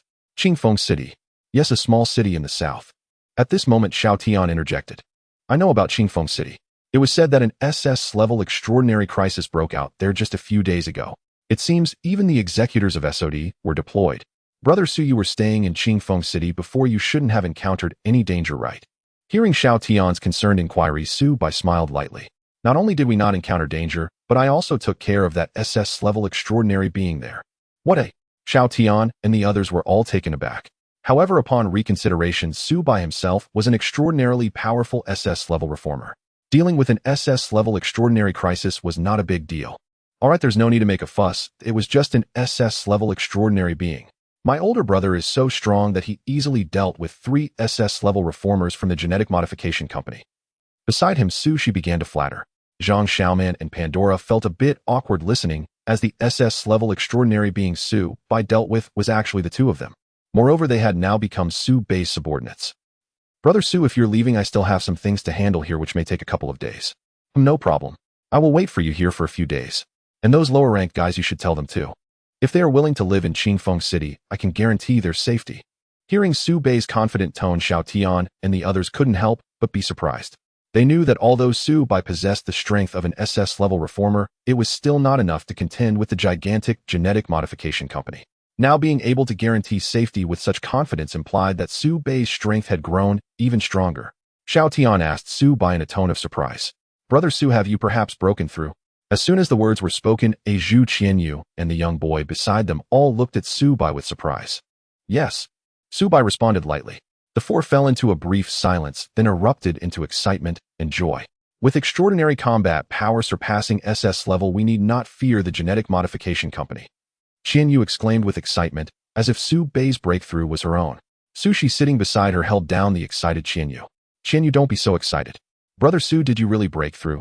Zhu reiterated Xiao Tian's question to confirm with Su Bai. Su Bai felt a bit helpless. I don't like to joke around. Su Bai's breakthrough in strength undoubtedly brought immense surprise to Xiao Tian and others. Brother Su, now that you've broken through to SSS level, those guys will surely be willing to accompany us to Qingfeng City. There's no need to force them. Take those who are willing and let the others be. Sushi, somewhat confused, asked Xiao Tian. With how strong my brother is, how could there be anyone unwilling to follow him? Xiao Tian looked at Su Shi and explained, after all, the SOD provides protection here in Magic City. As long as we are careful, it's difficult for those from the gene modification companies to make a move. Moreover, many have been living here for 2 years. Many have established lives and new identities in Magic City. Some have even changed their names and are pretending to be ordinary people living in Magic City. Not everyone will expose their identity as modifiers to leave with us. Hearing Xiao Tian's explanation, Su Bai nodded slightly. He had thought of this, which is why he asked Xiao Tian to first consult the opinions of those modifiers. His ST-level strength, while formidable, did not guarantee that the gene modification companies lacked the capability to contend with him. This was also Su Bai's cautious thought. He must continuously become stronger. Xiao Tian had already booked several adjacent suites in this hotel. After dinner, Su Shi and the others returned to their suites to rest, while Su Bai stayed behind to continue discussing with Xiao Tian and Zhu. Su Bai wanted to know what they had experienced in Magic City over the past 2 years, as well as the recent situation regarding the gene modification companies and their influence in Magic City. Now that Su Bai had gained greater strength, he could preliminarily retaliate against the gene modification companies. Brother Su, the gene modification company, currently has a branch in Magic City with 1 SSS level and several SS levels inside. However, due to the restrictions of SOD, that SSS level modifier doesn't easily take action against us. As for those SS level modifiers, we often engage in battles with them. Listening to Xiao Tian's account, Su Bai's expression was somewhat surprised.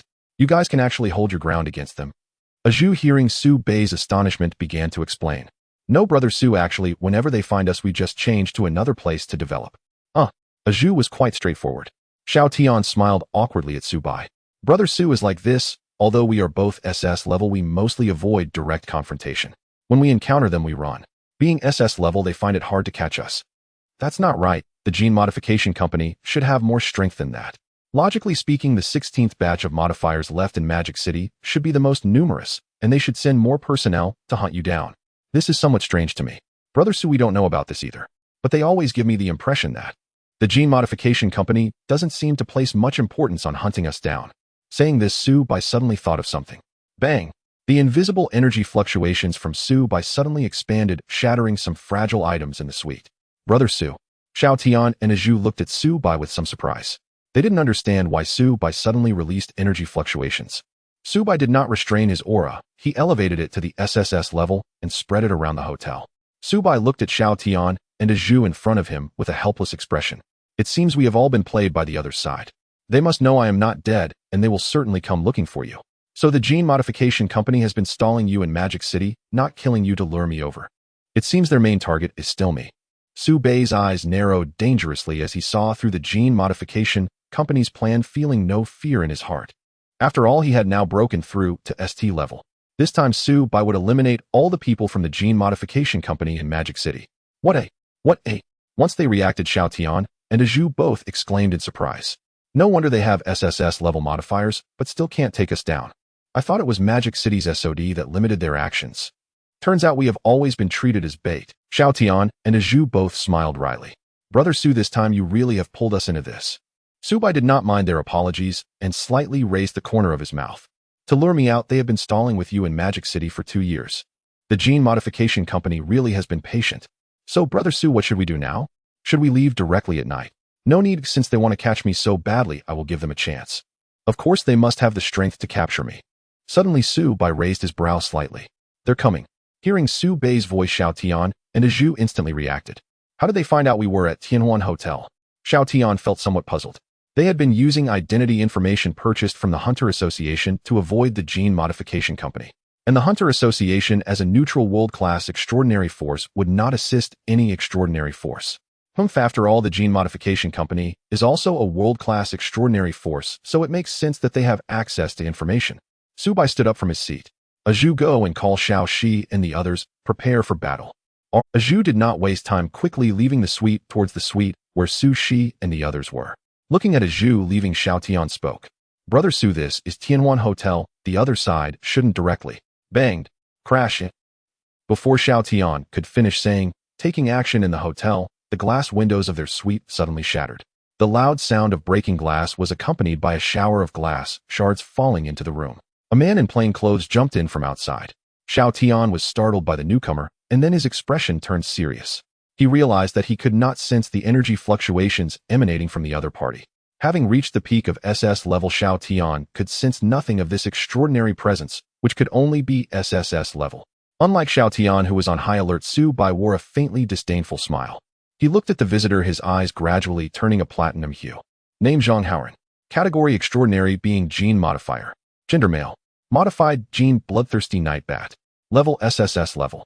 Skills nightfall bloodthirsty power blood eyes bat transformation super night seeing. Anomaly point. Current status contemptuous proud. Upon seeing the newcomer, Su Bei remained unfazed. An SS class genetic modifier was someone he could easily handle before his breakthrough, let alone now that he had advanced to S class. Are you the only one? Su Bei's indifferent voice rang out, causing Zhang Haoren to pause momentarily before bursting into laughter. Huh. As expected of the 16th batches, no. 1. The White Dragon of the Ultimate Era. It seems you don't hold me in any regard. Xiaoyan stepped back and regrouped with Xiao Shi and the others. Su Bei addressed Xiao Tian before him, then walked slowly toward Zhang Haoren. Call out all your people, or otherwise this battle will be far too dull. Su Bei's arrogant words ignited a flicker of rage within Zhang Haoren. Don't underestimate me.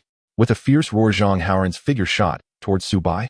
A pair of black wings, hideous and bat-like, sprouted from his back.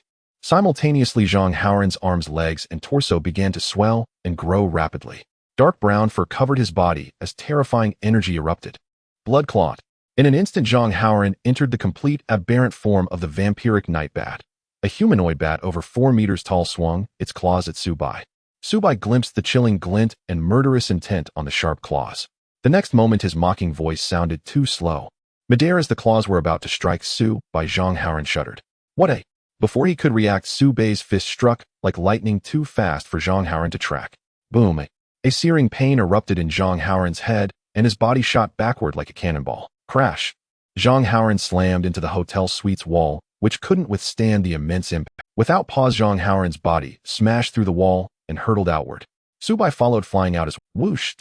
Outside the hotel suite, Su Bei unfurled his white dragon wings and hovered midair, gazing in the direction Zhang Haoren had been sent flying. After tumbling hundreds of meters, Zhang Haoren halted in the sky.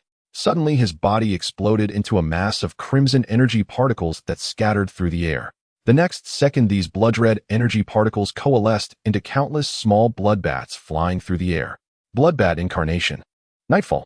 With Zhang Haoran's furious guttural roar, the sky around Su Bai abruptly darkened. Not only the area around Su Bai, but the entire region within several kilometers, including the Tianhuan Hotel, was plunged into pitch-black darkness. Panic spread among ordinary passers-by. Even the superhumans inside the Tianhuan Hotel were filled with fear and unease upon sensing the terrifying energy fluctuations. Someone began contacting the SOD of Magic City. High above the hotel, Su Bai observed Zhang Haoran's domain ability with a hint of intrigue. Another darkness-type domain ability. Su Bai activated the White Dragon Emperor's eye as platinum gold light swirled in his pupils. With the enhancement of the White Dragon Emperor's eye, this vision-obscuring ability was completely ineffective against him. It resembled the power of Gui Yi he had encountered before, but Zhang Haoran was clearly stronger. Moreover, their abilities differed significantly. Gui Yi's black curtain filled the surrounding space with dark energy to form his domain. In contrast, Zhang Haoran's Nightfall directly plunged the environment into extreme darkness without any energy flow in the air. If he were still at his previous strength, Su Bai might have needed some effort to break it. But now at S-Class, dispelling Zhang Haoran's Nightfall was effortless. However, Su Bai chose not to shatter the Nightfall immediately. A playful smirk curled at the corner of his mouth as he hovered in the air waiting for his opponent to strike. This attitude thoroughly enraged Zhang Haoran. He knew Su Bai was the strongest among the 16th batch of modifiers, far surpassing ordinary SS-class individuals. But as a fellow SS-class modifier, Su Bai's disdain was unbearable. Blood rush. Countless blood bats, transformed by Zhang Haoran, surged towards Su Bai. Though each bat was only palm sized, they radiated terrifying energy. With bloodshot eyes and sharp fangs, they charged at Su Bai. Su Bai sensed that these blood bats moved faster than Zhang Haoran's earlier attacks. Even so, they were still too slow in his eyes. As the swarm closed in, Su Bai's arms instantly transformed into white dragon claws. He swept his claws across the approaching bats, unleashing powerful white energy that blasted them apart. Splat! Splat! One by one, the blood bats were obliterated midair, turning into crimson energy mist. In less than a second, Su Bai annihilated all the bats. But the next instant, the blood mist began to mutate, coalescing into a massive figure high above. Die! In his blood rage state, Zhang Haoran attacked Su Bai with a colossal demonic claw like a scythe of death. Su Bai remained calm as the blood-red claw descended. Boom! His dragon claw collided with Zhang Haoran's blood claw, sending shockwaves rippling through the space. Su Bai hovered motionless while Zhang Haoran was stunned. No wonder he's the white dragon of the ultimate era. Even with Nightfall empowering me, I can't harm him. Realizing he was outmatched, Zhang Haoran withdrew his attack and prepared to flee. Boom! The massive blood monstrosity exploded, turning into a crimson mist that tried to escape. Su Bai sneered, "Do you think you can escape?" He flapped his white dragon wings and chased after the blood mist at a terrifying speed. What a... Zhang Haoran was shocked to see Su Bai blocking his path. Not only could Su Bai ignore the blinding effect of Nightfall, but his speed even surpassed the enhancement provided by Nightfall. Come, be prepared to leave your life behind. Su Bai's voice was calm. At the same time, an invisible aura of pressure enveloped Zhang Haoran's position. At this moment, the blood-red mist exhibited unusual fluctuations. Zhang Haoran was actually afraid. Such terrifying energy fluctuations, is this the ultimate white dragon? Zhang Haoran was somewhat regretful. He originally came to confirm whether Su Bai's identity information was erroneous. If he confirmed that the opponent was the ultimate white dragon, he would report back to headquarters immediately. However, in a reckless moment, he wanted to test Su Bai's strength. I am an SS-level enhancer from the Genetic Modification Company. If you kill me, the company will go to any lengths to hunt you down. Zhang Haoran attempted to intimidate Su Bai with the company's reputation. But Su Bai was unfazed. Genetic Modification Company. I will ensure they come down here to accompany you. Su Bai's cold voice resonated. He waved his white dragon wing, and a fierce wind suddenly surged in the surrounding air, producing a sonic boom at Su Bai's location. In the next moment, Su Bai had already appeared before the blood mist transformed by Zhang Haoran. Su Bai's eyes gleamed with a wicked charm, his lips slightly parted. Die! A brilliant white light suddenly emerged from his right dragon claw.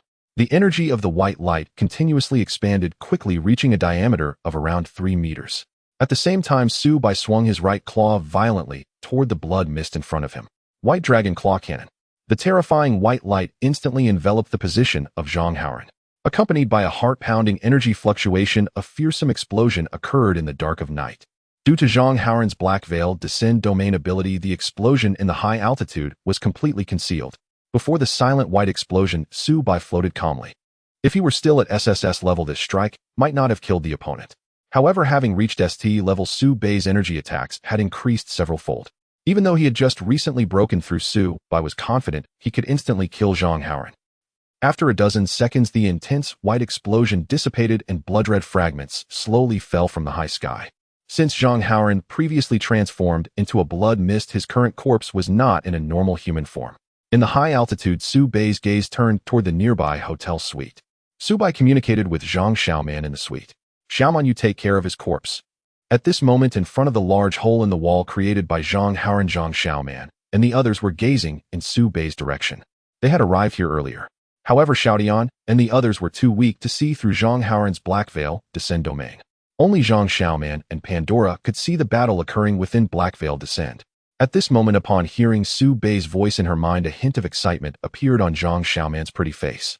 After all, Zhang Haoran was also an SS level extraordinary, and his corpse could convert a large amount of life energy for her. Without hesitation, a massive vine grew from the ground around her.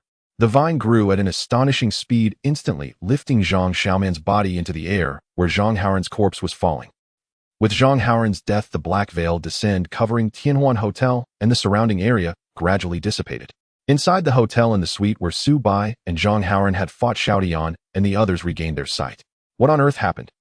As everyone was in shock and confusion, Su Bai and Zhang Xiaoman flew in through the wall of this suite. At this point, Su Bai had lifted the white dragon transformation, and he stood on the same vine as Zhang Xiaoman. The two descended the vine, and Zhang Xiaoman retracted the vine beneath her feet. "What just happened, bro? Aju said you urgently gathered us. Could it be that genetic modifiers from the genetic modification company are after us?" As everyone looked at each other curiously, Su Bai began to explain. "Indeed, genetic modifiers from the genetic modification company came looking for me, but I have already dealt with them. Now it's no longer safe here, we should leave." "What? They actually dared to act directly in Tianhuan Hotel?" Qian Ye's voice was somewhat shocked. "Aren't they afraid of SOD sanctions?" Hearing Qian Ye's puzzled voice, Xiaotian smiled wryly beside her. "Xiao Yu, we have all been played." Xiaotian repeated Su Bai's earlier analysis to Qian Yu and the others. After a pause, we were all used to lure out brother Su Bai." A look of surprise crossed Qian Ye's exquisite face, her eyes widening as she suddenly realized. Not only Qian Yu but Su Shi and the others also displayed expressions of shock. No one expected that the genetic modification company had delayed capturing them to lure out the big fish Su Bai. Now that they have come looking for us, the genetic modification company must have received news that brother Su is not dead. So what do we do now? Everyone turned their gaze towards Su Bai, awaiting his decision. Su Bai pondered for a moment, then spoke. "No need to panic, Xiaoyan. Didn't you say that the strongest force they currently have in Modu is only one SS level modifier?" "Yes, to my knowledge, the genetic modification company only has one SS level modifier stationed in Modu. In that case, you should follow the previous plan and handle your matters here first." "But brother Su." Su Bai directly interrupted Xiao Ocean's hesitations. "Don't worry, don't you trust me?" Since Su Bai is not afraid of the opponent, he naturally has his own confidence. "However, we can't stay here any longer. We should find another hotel to stay in. Otherwise, we might not even be able to sleep well tonight." Su Bai was not afraid of the genetic modification company or SOD's people coming after them. However, this meant that they would undoubtedly not be able to rest quietly tonight. "Alright, I'll contact my friends in Modu to arrange a place for us to stay." As for the issues with Tianhuan Hotel, Su Bai and the others were not concerned at all. After all, they were leaving here in a few days, and even if SOD's people came after them, they could just compensate. Xiaotian was also quick to act directly, taking out his phone to contact the hotel. As an SS-level extraordinary, Xiaotian had built up quite a network and connections during his 2 years in Modu. Soon, Xiaotian had successfully contacted a 5-star large hotel. Su Bai and the others were ready to leave. Of course, they were definitely not leaving through the front door. Given the commotion they had caused in their suite, they had certainly attracted the attention of the hotel staff. It's possible that the SOD orderlies in Modu were already heading this way. Su Bai and the others directly exited through the hole in the wall they had created earlier. With everyone at least having SS-level strength, it was easy for them to leave under the noses of the hotel staff. Su Bai and the others arrived at the location where Xiaotian had parked the vehicle. They quickly got in and sped away from the scene. After more than 10 minutes, Xiaotian drove his car into a city district. Though it was already around 11 or 12 at night, the streets were still bustling with people, and various sports cars zipped back and forth. Occasionally, a few beautiful young women passed by on the roadside. The warm yellow lights illuminated the street, making it feel as if night did not exist at all. Even an ordinary commercial street in the Magic City is livelier than the most bustling city center in Qingfeng City. This is the nightlife of a super metropolis. Under Xiaotian's lead, Su Bai and the others walked towards the largest building by the roadside. Hua Hotel. This was the five-star hotel that Xiao Tian had just reserved through someone. Although in terms of appearance and scale, it couldn't compare to the Tianhuan Grand Hotel, even so those who could enter were either extremely wealthy or powerful transcendents. In the Magic City, there are at least hundreds of five-star hotels like Hua Hotel. This does not mean that five-star hotels are worthless or commonplace. On the contrary, they represent the social ceiling for ordinary people. Following Xiao Tian, everyone entered the Hua Hotel. Inside, the decor was grand and resplendent, giving off an aura of high-end elegance. Xiao Tian approached the front desk and provided his identification information to the service staff to obtain the suite key. Upon seeing that Xiao Tian had reserved the top-tier diamond suites, the staff immediately displayed a respectful attitude and spoke humbly. Xiao Tian had booked a total of 8 diamond suites. Soon a staff member led them to the location of the suite. Su Bai arrived at his suite, first took a shower in the bathroom, then lay down on his soft bed. Just as he was about to take out his phone, the doorbell rang. Su Bai seemed to recall something and reluctantly went to open the door. Sure enough, standing at the door was Su, she wearing a smile. "Big brother, I came to accompany you to sleep." "No way." As he said this, Su Bai attempted to close the door. But Su, she quick as a flash, wedged her body against the door. "Whoa, big brother, please. Didn't you say we could sleep together?" Su's eyes face displayed a pitiful expression, resembling a small cat about to be abandoned by its owner. Small, pitiful, and helpless.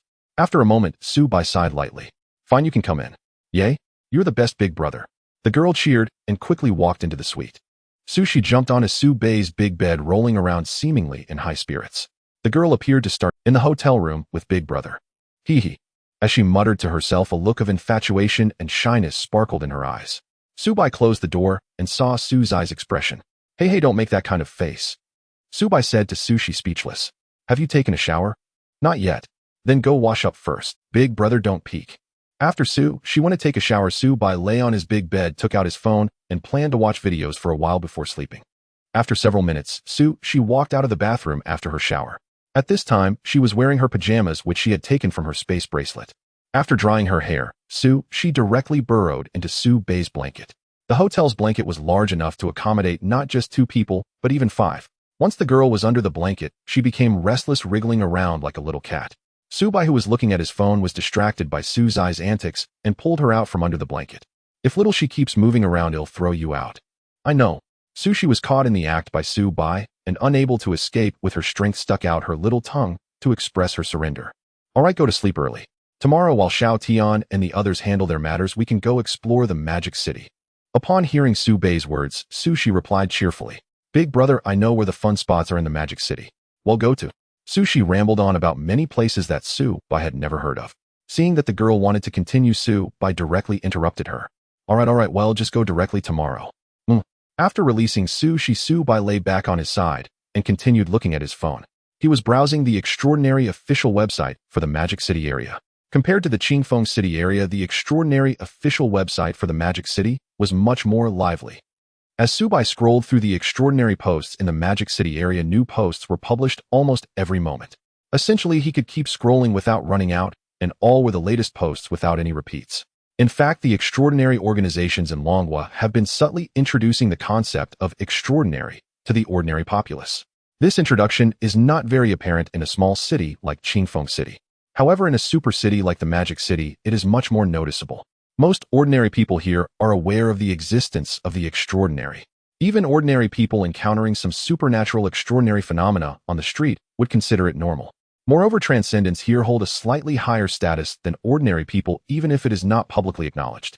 Looking at the extraordinary posts on his phone, Su Bai felt a surge of emotions. He wondered when extraordinary beings first appeared in this world. Perhaps it was hundreds of years ago or thousands of years ago, or maybe extraordinary beings have always existed in human life throughout history. And now, with the continuous development of technology, humanity has evolved extraordinary in many fields. Just like the genetic modification company Su Bai had previously worked at. That company was actually a secret organization focused on researching the genes of supernatural organisms. However, they used ordinary people's bodies for experiments, which is prohibited under SOD regulations.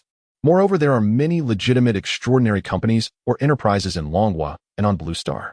Su Bai had seen numerous posts from legitimate extraordinary companies on the international section of the extraordinary official website. XX Pharmaceuticals successfully developed a black technology potion that can extend human lifespan. The company's CEO stated living another 20 years is easy. XX Aerospace Company's latest developed future fighter jet has tested a maximum flight speed exceeding 10 Mach and is expected to begin small-scale production by the end of this year. XX Deep Sea has reportedly detected a giant unknown creature. To ensure the safety of the surrounding coastal cities, various nations have dispatched aircraft carrier-level warships for exploration. XX Pharmaceutical Company successfully cracked the most difficult terminal illness in early July of this year. Latest-stage terminal illnesses will no longer be terrifying. These messages would undoubtedly shock and excite ordinary people. However, for Transcendence, this content had long been a part of their everyday life. The next morning, Subai woke up amidst a soft embrace. At this moment, she lay beside him in a disheveled state, seemingly lost in a beautiful dream, with a hint of dew at the corner of her mouth. Gently pushing aside the still sleeping Subai got out of bed. After tidying himself up, Subai and she prepared to leave the room. Today, Xiao Tian and the others were handling matters in the Demon City, allowing Subai and the others to have some freedom. The two of them arrived at the door, and Subai had just opened it. Standing at the doorway was a charming young girl. Qian seemed to have been waiting at Subai's door for quite some time. She wore a light yellow jacket adorned with cute cartoon patterns. Below, she sported a super short red plaid skirt, exuding youthful vibrance. The originally cheerful Qian's expression instantly shifted to one of surprise upon seeing she beside Subai. Xiaoxi, what are you doing in Subai's room? Hearing Qian's seemingly accusatory tone, she let out a soft hum beside Subai. Of course, what's wrong with that? Looking at the slight curve of Su's eyes smirk and a hint of pride, Qian stood silently, secretly thinking, damn, I didn't even think of a night raid. Seeing the standoffish atmosphere between Shi and Subai helplessly waved his hands. Alright, you two, why does it feel like you're about to fight right after meeting? Subai stepped out of the suite, and at that moment Zhang Xiaoman and Pandora had also emerged. Little Black, who had originally been in Su's suite, looked at Subai and the others with a curious expression. Meow. Zhang Xiaoman and the others gathered towards Subai. With 5 people and 1 cat assembled, Subai and the others headed downstairs. As they walked, Subai curiously asked Qianyu, Xiaoyu, don't you have anything to take care of? I don't have any friends or businesses to attend to in the Demon City, so I can leave whenever I want, she chimed in, as she heard Qian's interjection. Actually, my little sister Xiaoyu has just been freeloading off Xiao Tian and the others, and she rarely looks for things to do, not to mention any assets to handle. Hearing her secrets being revealed by Shi, a blush crept onto Qian's charming face. Xiaoxiu. If it were said in front of others, it wouldn't matter. But now that Subai was still by her side, her lovely image was exposed by Shi. Qianyu shifted from embarrassment to anger, directly pouncing on Shi and engaging in playful scuffles. The 5 of them left the Flower Hotel and arrived at the street outside. While Shi and the others were still planning their destination for the day, Subai noticed hidden energy fluctuations nearby. Subai activated his infinite consciousness perception field, gaining control over everything around the hotel. Not far from them, within a building, several strong auras were fluctuating. There are a total of 4 S-level extraordinary beings. Are they all modified beings from the genetic modification company? Subai pondered in his heart, realizing they had just changed hotels and were quickly located by the others. However, these modified beings did not launch an immediate attack. After all, being in the middle of the street, extraordinary beings would face SOD sanctions for recklessly provoking a fight. Moreover, with Subai's SS-level combat strength, the 4 S-level beings wouldn't dare to confront him head-on. At this time, within an office building across from the Flower Hotel, 4 men in casual clothes were hiding by a concealed window, observing Subai and the others. All 4 were S-level modified beings from the genetic modification company, and their task today was to monitor Subai's actions. One man holding a mini telescope turned to the person beside him. Liang Gu, is that guy the Extreme Generation White Dragon? At that moment, he was observing Subai and the 5 with his ultra-clear telescope, asking as he watched.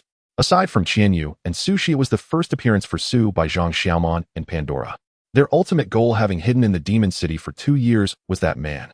The man referred to as Liang Gu had a scar on his face with a hint of weariness in his eyes, and he was the oldest among the 4, also serving as the leader of their small team. That's right, that man is our target. We've been lurking in the Demon City for 2 years, always wasting time with those under the sequence ranking NO. 2 to draw out the Extreme Generation White Dragon of NO. 1 from the 16th issue. Now that the target has appeared, what are we waiting for? Let's capture them all and return to headquarters to report. Looking at Zhang Xin's somewhat excited demeanor, Liang Gu admonished him, Xiao Xian, you're still too young. Liang Gu looked at the other 3 with a serious expression. If the Extreme Generation White Dragon were that easy to kill, the company would have done it long ago. Zhang Xian, although you are an S-level modified being, don't forget the Extreme Generation White Dragon is SS level.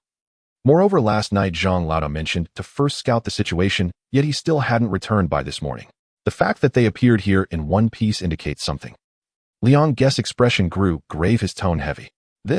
Last night their strongest modified being in the demon city Zhang Haoran had instructed them before leaving. He said to first verify whether the identity of the extreme generation white dragon was real and advised them not to act rashly. However, until this morning Zhang Haoran had still not returned. A thought rose in all four of their minds. Liang Gu spoke heavily. Indeed, Zhang Laodao is likely already gone. This morning I notified headquarters and mentioned that Zhang Laodao might have been eliminated. Dr. CS said he would send an extraordinary being surpassing SS level as quickly as possible. An extraordinary being surpassing SS level. The three of them couldn't help but exclaim in surprise upon hearing Liang Guest's words. That's right. Dr. CS said we must capture the extreme generation white dragon this time and absolutely cannot let them escape again.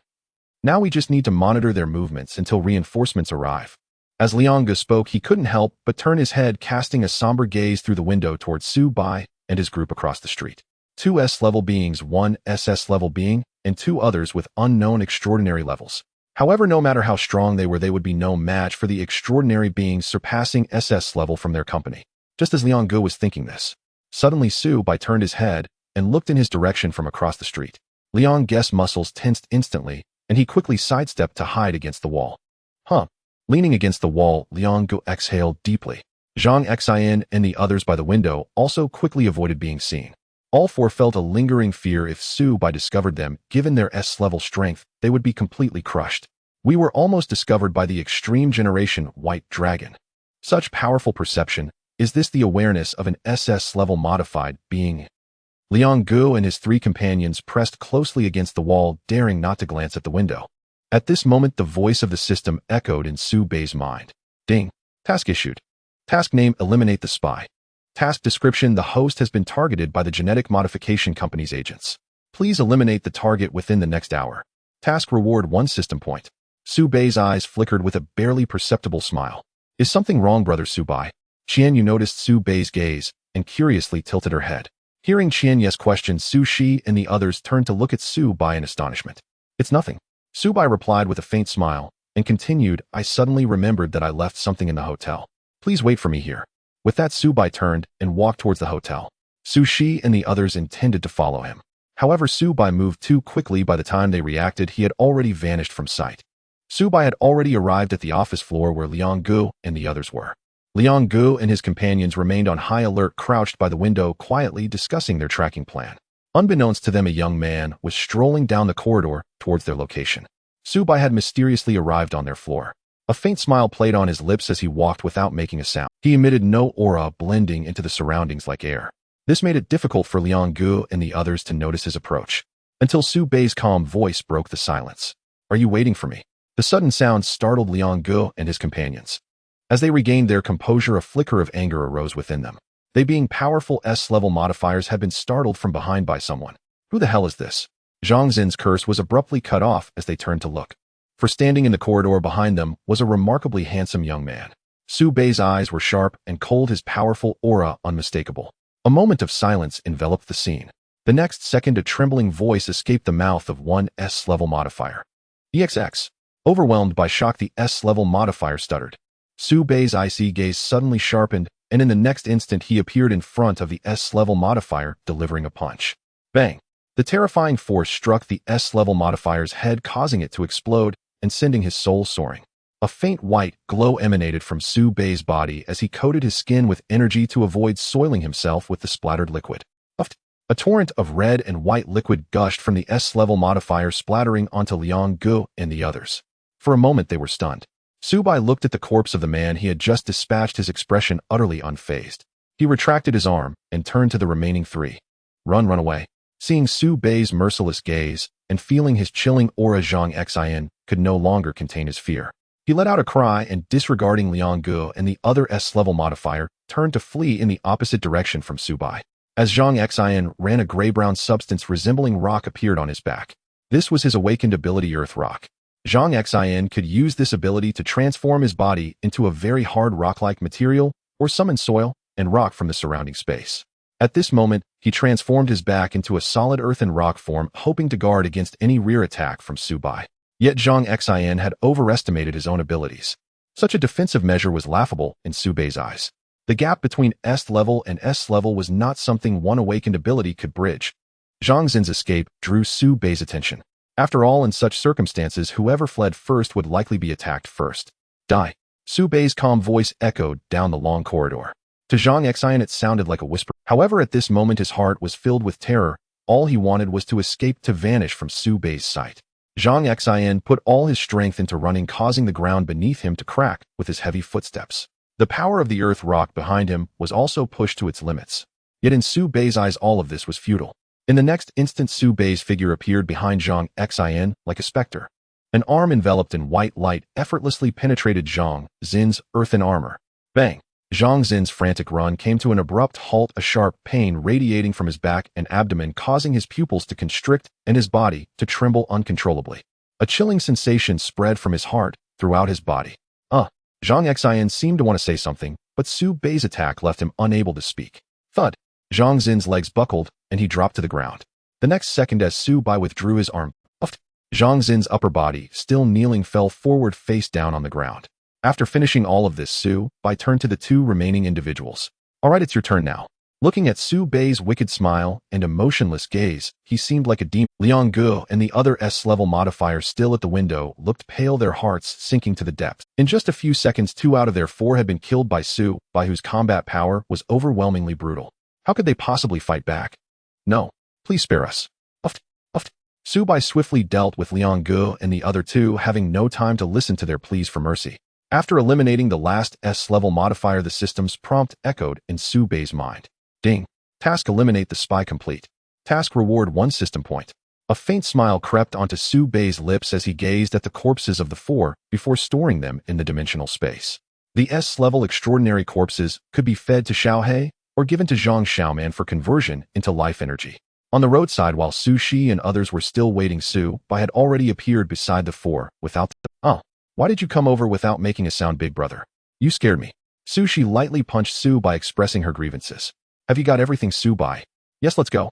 After dealing with the 4 S-level spies from the genetic modification company, Su Bei estimated that the other party would not send high-end forces to disturb them for a while. While Xiao Tian handled matters in Magic City, Su Bei took Su Shi and the others to explore the city. Although it was said that Su Bei was leading them, it was more accurate to say that Qian Yu was taking them out. After all, Qian Yu had spent 2 years in Magic City evading the pursuit of the genetic modification company, which made her more familiar with the place. Let's go to the Eye of Magic City to have some fun. Qian Yu smiled as she approached Su Bei and the others.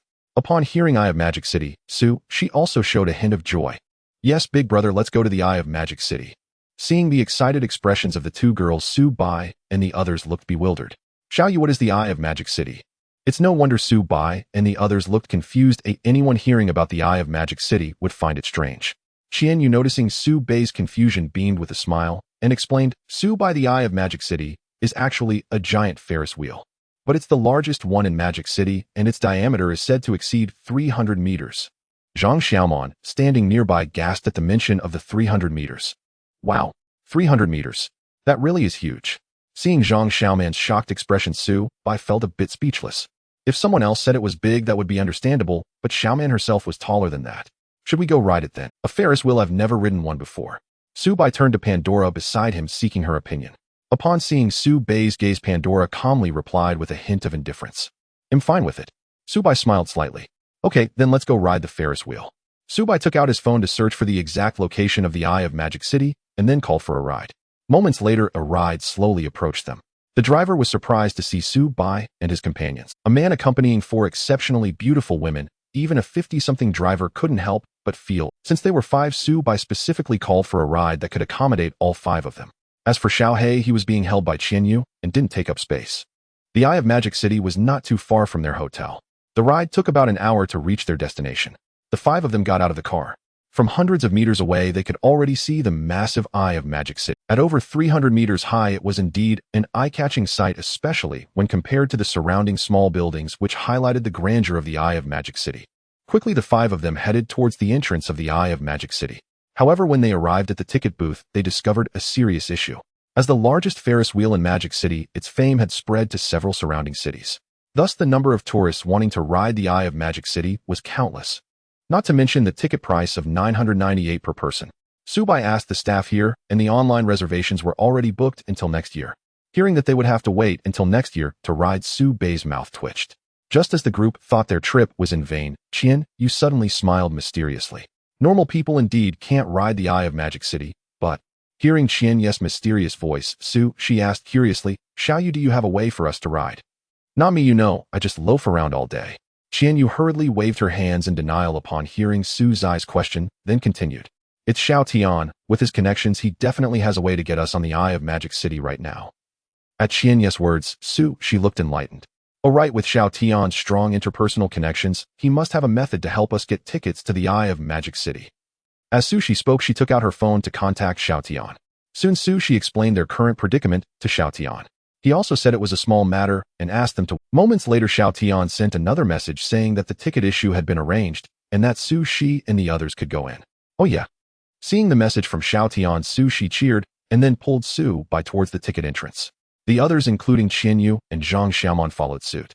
Su Bai was astonished at how Xiao Tian resolved the ticket issue for the Eye of Magic City in just a few minutes. Is Xiao Tian's network really that powerful? Yeah, over the past 2 years, Xiao Tian has met many top figures in Magic City due to his S-level extraordinary strength, giving him access to more green channels.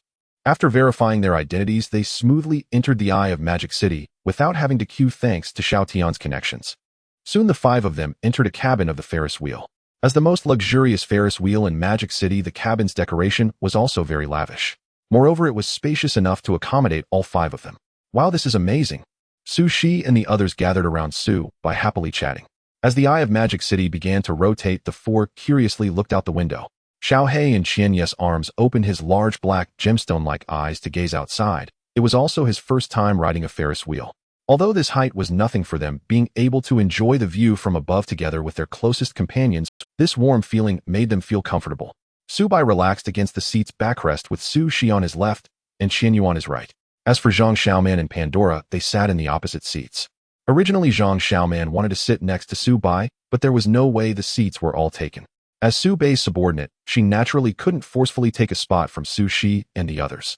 Zhang Xiaoman didn't pay attention to the gradually rising scenery outside the Ferris wheel. She rested her chin in her hands, stealing glances at Su Bai, gazing at his handsome face with infatuation. Zhang Xiaoman thought that the scenery outside couldn't compare to Su Bai sitting opposite her. After all, she was quite the face value fan. However, the 2 sitting beside Su Bai made her feel a twinge of envy. Damn it, I really want to sit next to the master too. Due to the enormous size of the Eye of Magic City, it took Su Bai and the others about half an hour to ascend in the Ferris wheel. Just as they reached the highest point of the Ferris wheel, an incident occurred. Suddenly, a black dot shot towards Su Bai and the others at an incredible speed. The velocity was so astonishing that even Zhang Xiaoman and her companions with their SS-level strength could only barely react. Shi and Qian Yu were utterly unaware of the bullet that was hurtling towards them. Indeed, within the perception field of Su Bai's infinite consciousness, what was flying towards them was a long conical black bullet. The shooting of the bullet happened in the blink of an eye. In the next moment, Su Bai extended a hand. Bang! A loud explosion resonated within the Ferris wheel, and a powerful gust of wind impacted Shi and the others inside. In an instant, even Qian Yu's skirt was lifted by the terrifying wind generated by the bullet, proving the incredible speed and power of the shot. Zhang Xiaoman and Pandora reacted immediately, rising from their seats and assuming defensive postures. They looked warily at Su Bai's hand. Between Su Bai's index and middle fingers, a black bullet was pinched. This bullet had a rather peculiar appearance. Unlike ordinary bullets, this black bullet had a layer of intricate patterns on its elongated conical body, resembling magical seals. Moreover, these patterns were not simple at all. At this moment, the bullet was enveloped in white energy emanating from Su Bai's fingertips. He sensed that as soon as he released his control over the energy, it would undoubtedly explode in an instant. This judgment was given to Su Bai by infinite consciousness, and the explosive power would be utterly terrifying. Of course, it wouldn't harm him directly, but it could potentially injure Shi and the others. Su Bai's eyes narrowed slightly as he began to analyze the situation. The sound of a system task being issued echoed in Su Bai's mind. Ding. Task issued. Task name: assassination. Task description: the host has been targeted by a powerful sniper who is currently in an unknown location attempting to assassinate the host. The opponent possesses extremely strong long-range killing abilities. Please locate and eliminate the target within the next hour. Task reward: 3 system points. Hearing the system's task description, Su Bai felt a bit astonished. A sniper? Could it be a pursuer from the gene modification company? It shouldn't be. The strongest extraordinary forces in Magic City should have been dealt with by now. Subai looked at the magical bullet held between his index and middle fingers. The owner of this bullet must be at least an SS-level extraordinary person, or even stronger. At this moment, Su Shi and Qian Yu, who had also reacted, stood up from their seats. Su Shi looked at the special bullet in Su Bei's hand and said in surprise, "This is an extraordinary weapon." Upon hearing the girl's voice, Su Bei nodded slightly. "That's right, an extraordinary being is using an extraordinary weapon to snipe us from a distance. What should we do? Master, should we leave right now?" Zhang Xiaoman suggested. She had the ability to manipulate vines and could summon giant vines to take them away from the top of the Eye of Magic City. No need. Since their attack method is bullet shooting, if we leave from such a height, we would become live. Then, just stay calm or I will flush that guy out. As he spoke, a dangerous glint flashed in Su Bei's eye. No matter who the assassin was, anyone daring to hunt him down must die. Xiaoman, Xiao you stay here to protect Xiaoxi and Xiaoyu. After all, both Zhang Xiaoman and her partner were at the peak of SS level strength, and even if the opponent had accomplices, they would be able to handle them with ease. Su Bei stood up, channeling energy to his surface. In the next second, a pair of white dragon wings unfurled behind him, and he flew out of the Ferris wheel. Whoosh! Su Bei's figure floated high in the air as the infinite consciousness perception field extended wildly around the Eye of Magic City. Soon Su Bei sensed a powerful energy fluctuation at a distant location. He looked up towards that direction, instinctively gauging the distance between them, and uttered in surprise, "That distance is a bit far." In Su Bei's infinite consciousness perception, the opponent was currently over 100 kilometers away from him. Even for an ordinary SS-level extraordinary being, attempting an assassination from such a distance would be extremely difficult.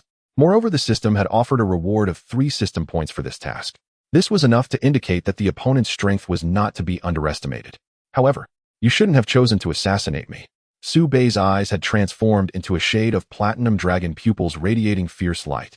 As the white dragon wings behind him began to flap vigorously, he shot towards the direction of the sniper at incredible speed. Meanwhile, at a dilapidated area in Magic City atop an abandoned building long deemed unfit for use, 4 figures stood. One of them was holding a black sniper rifle taller than himself, the very extraordinary being who had attempted to shoot Su Bei.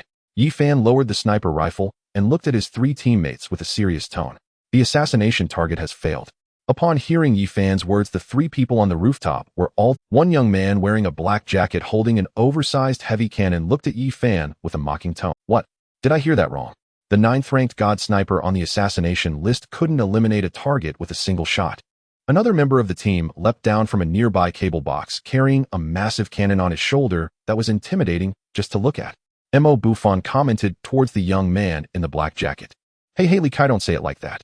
This assassination target is ranked 8th on the extraordinary hunting list, the ultimate white dragon. The opponent definitely possesses SS-level peak strength. Not only is their power formidable, but they're rumored to be quite good-looking as well." The last member of the group was a girl. Kaina raised the red long gun in her hand, which was crackling with blue arcs of electricity. The 4 of them were part of an extraordinary hunting team active internationally.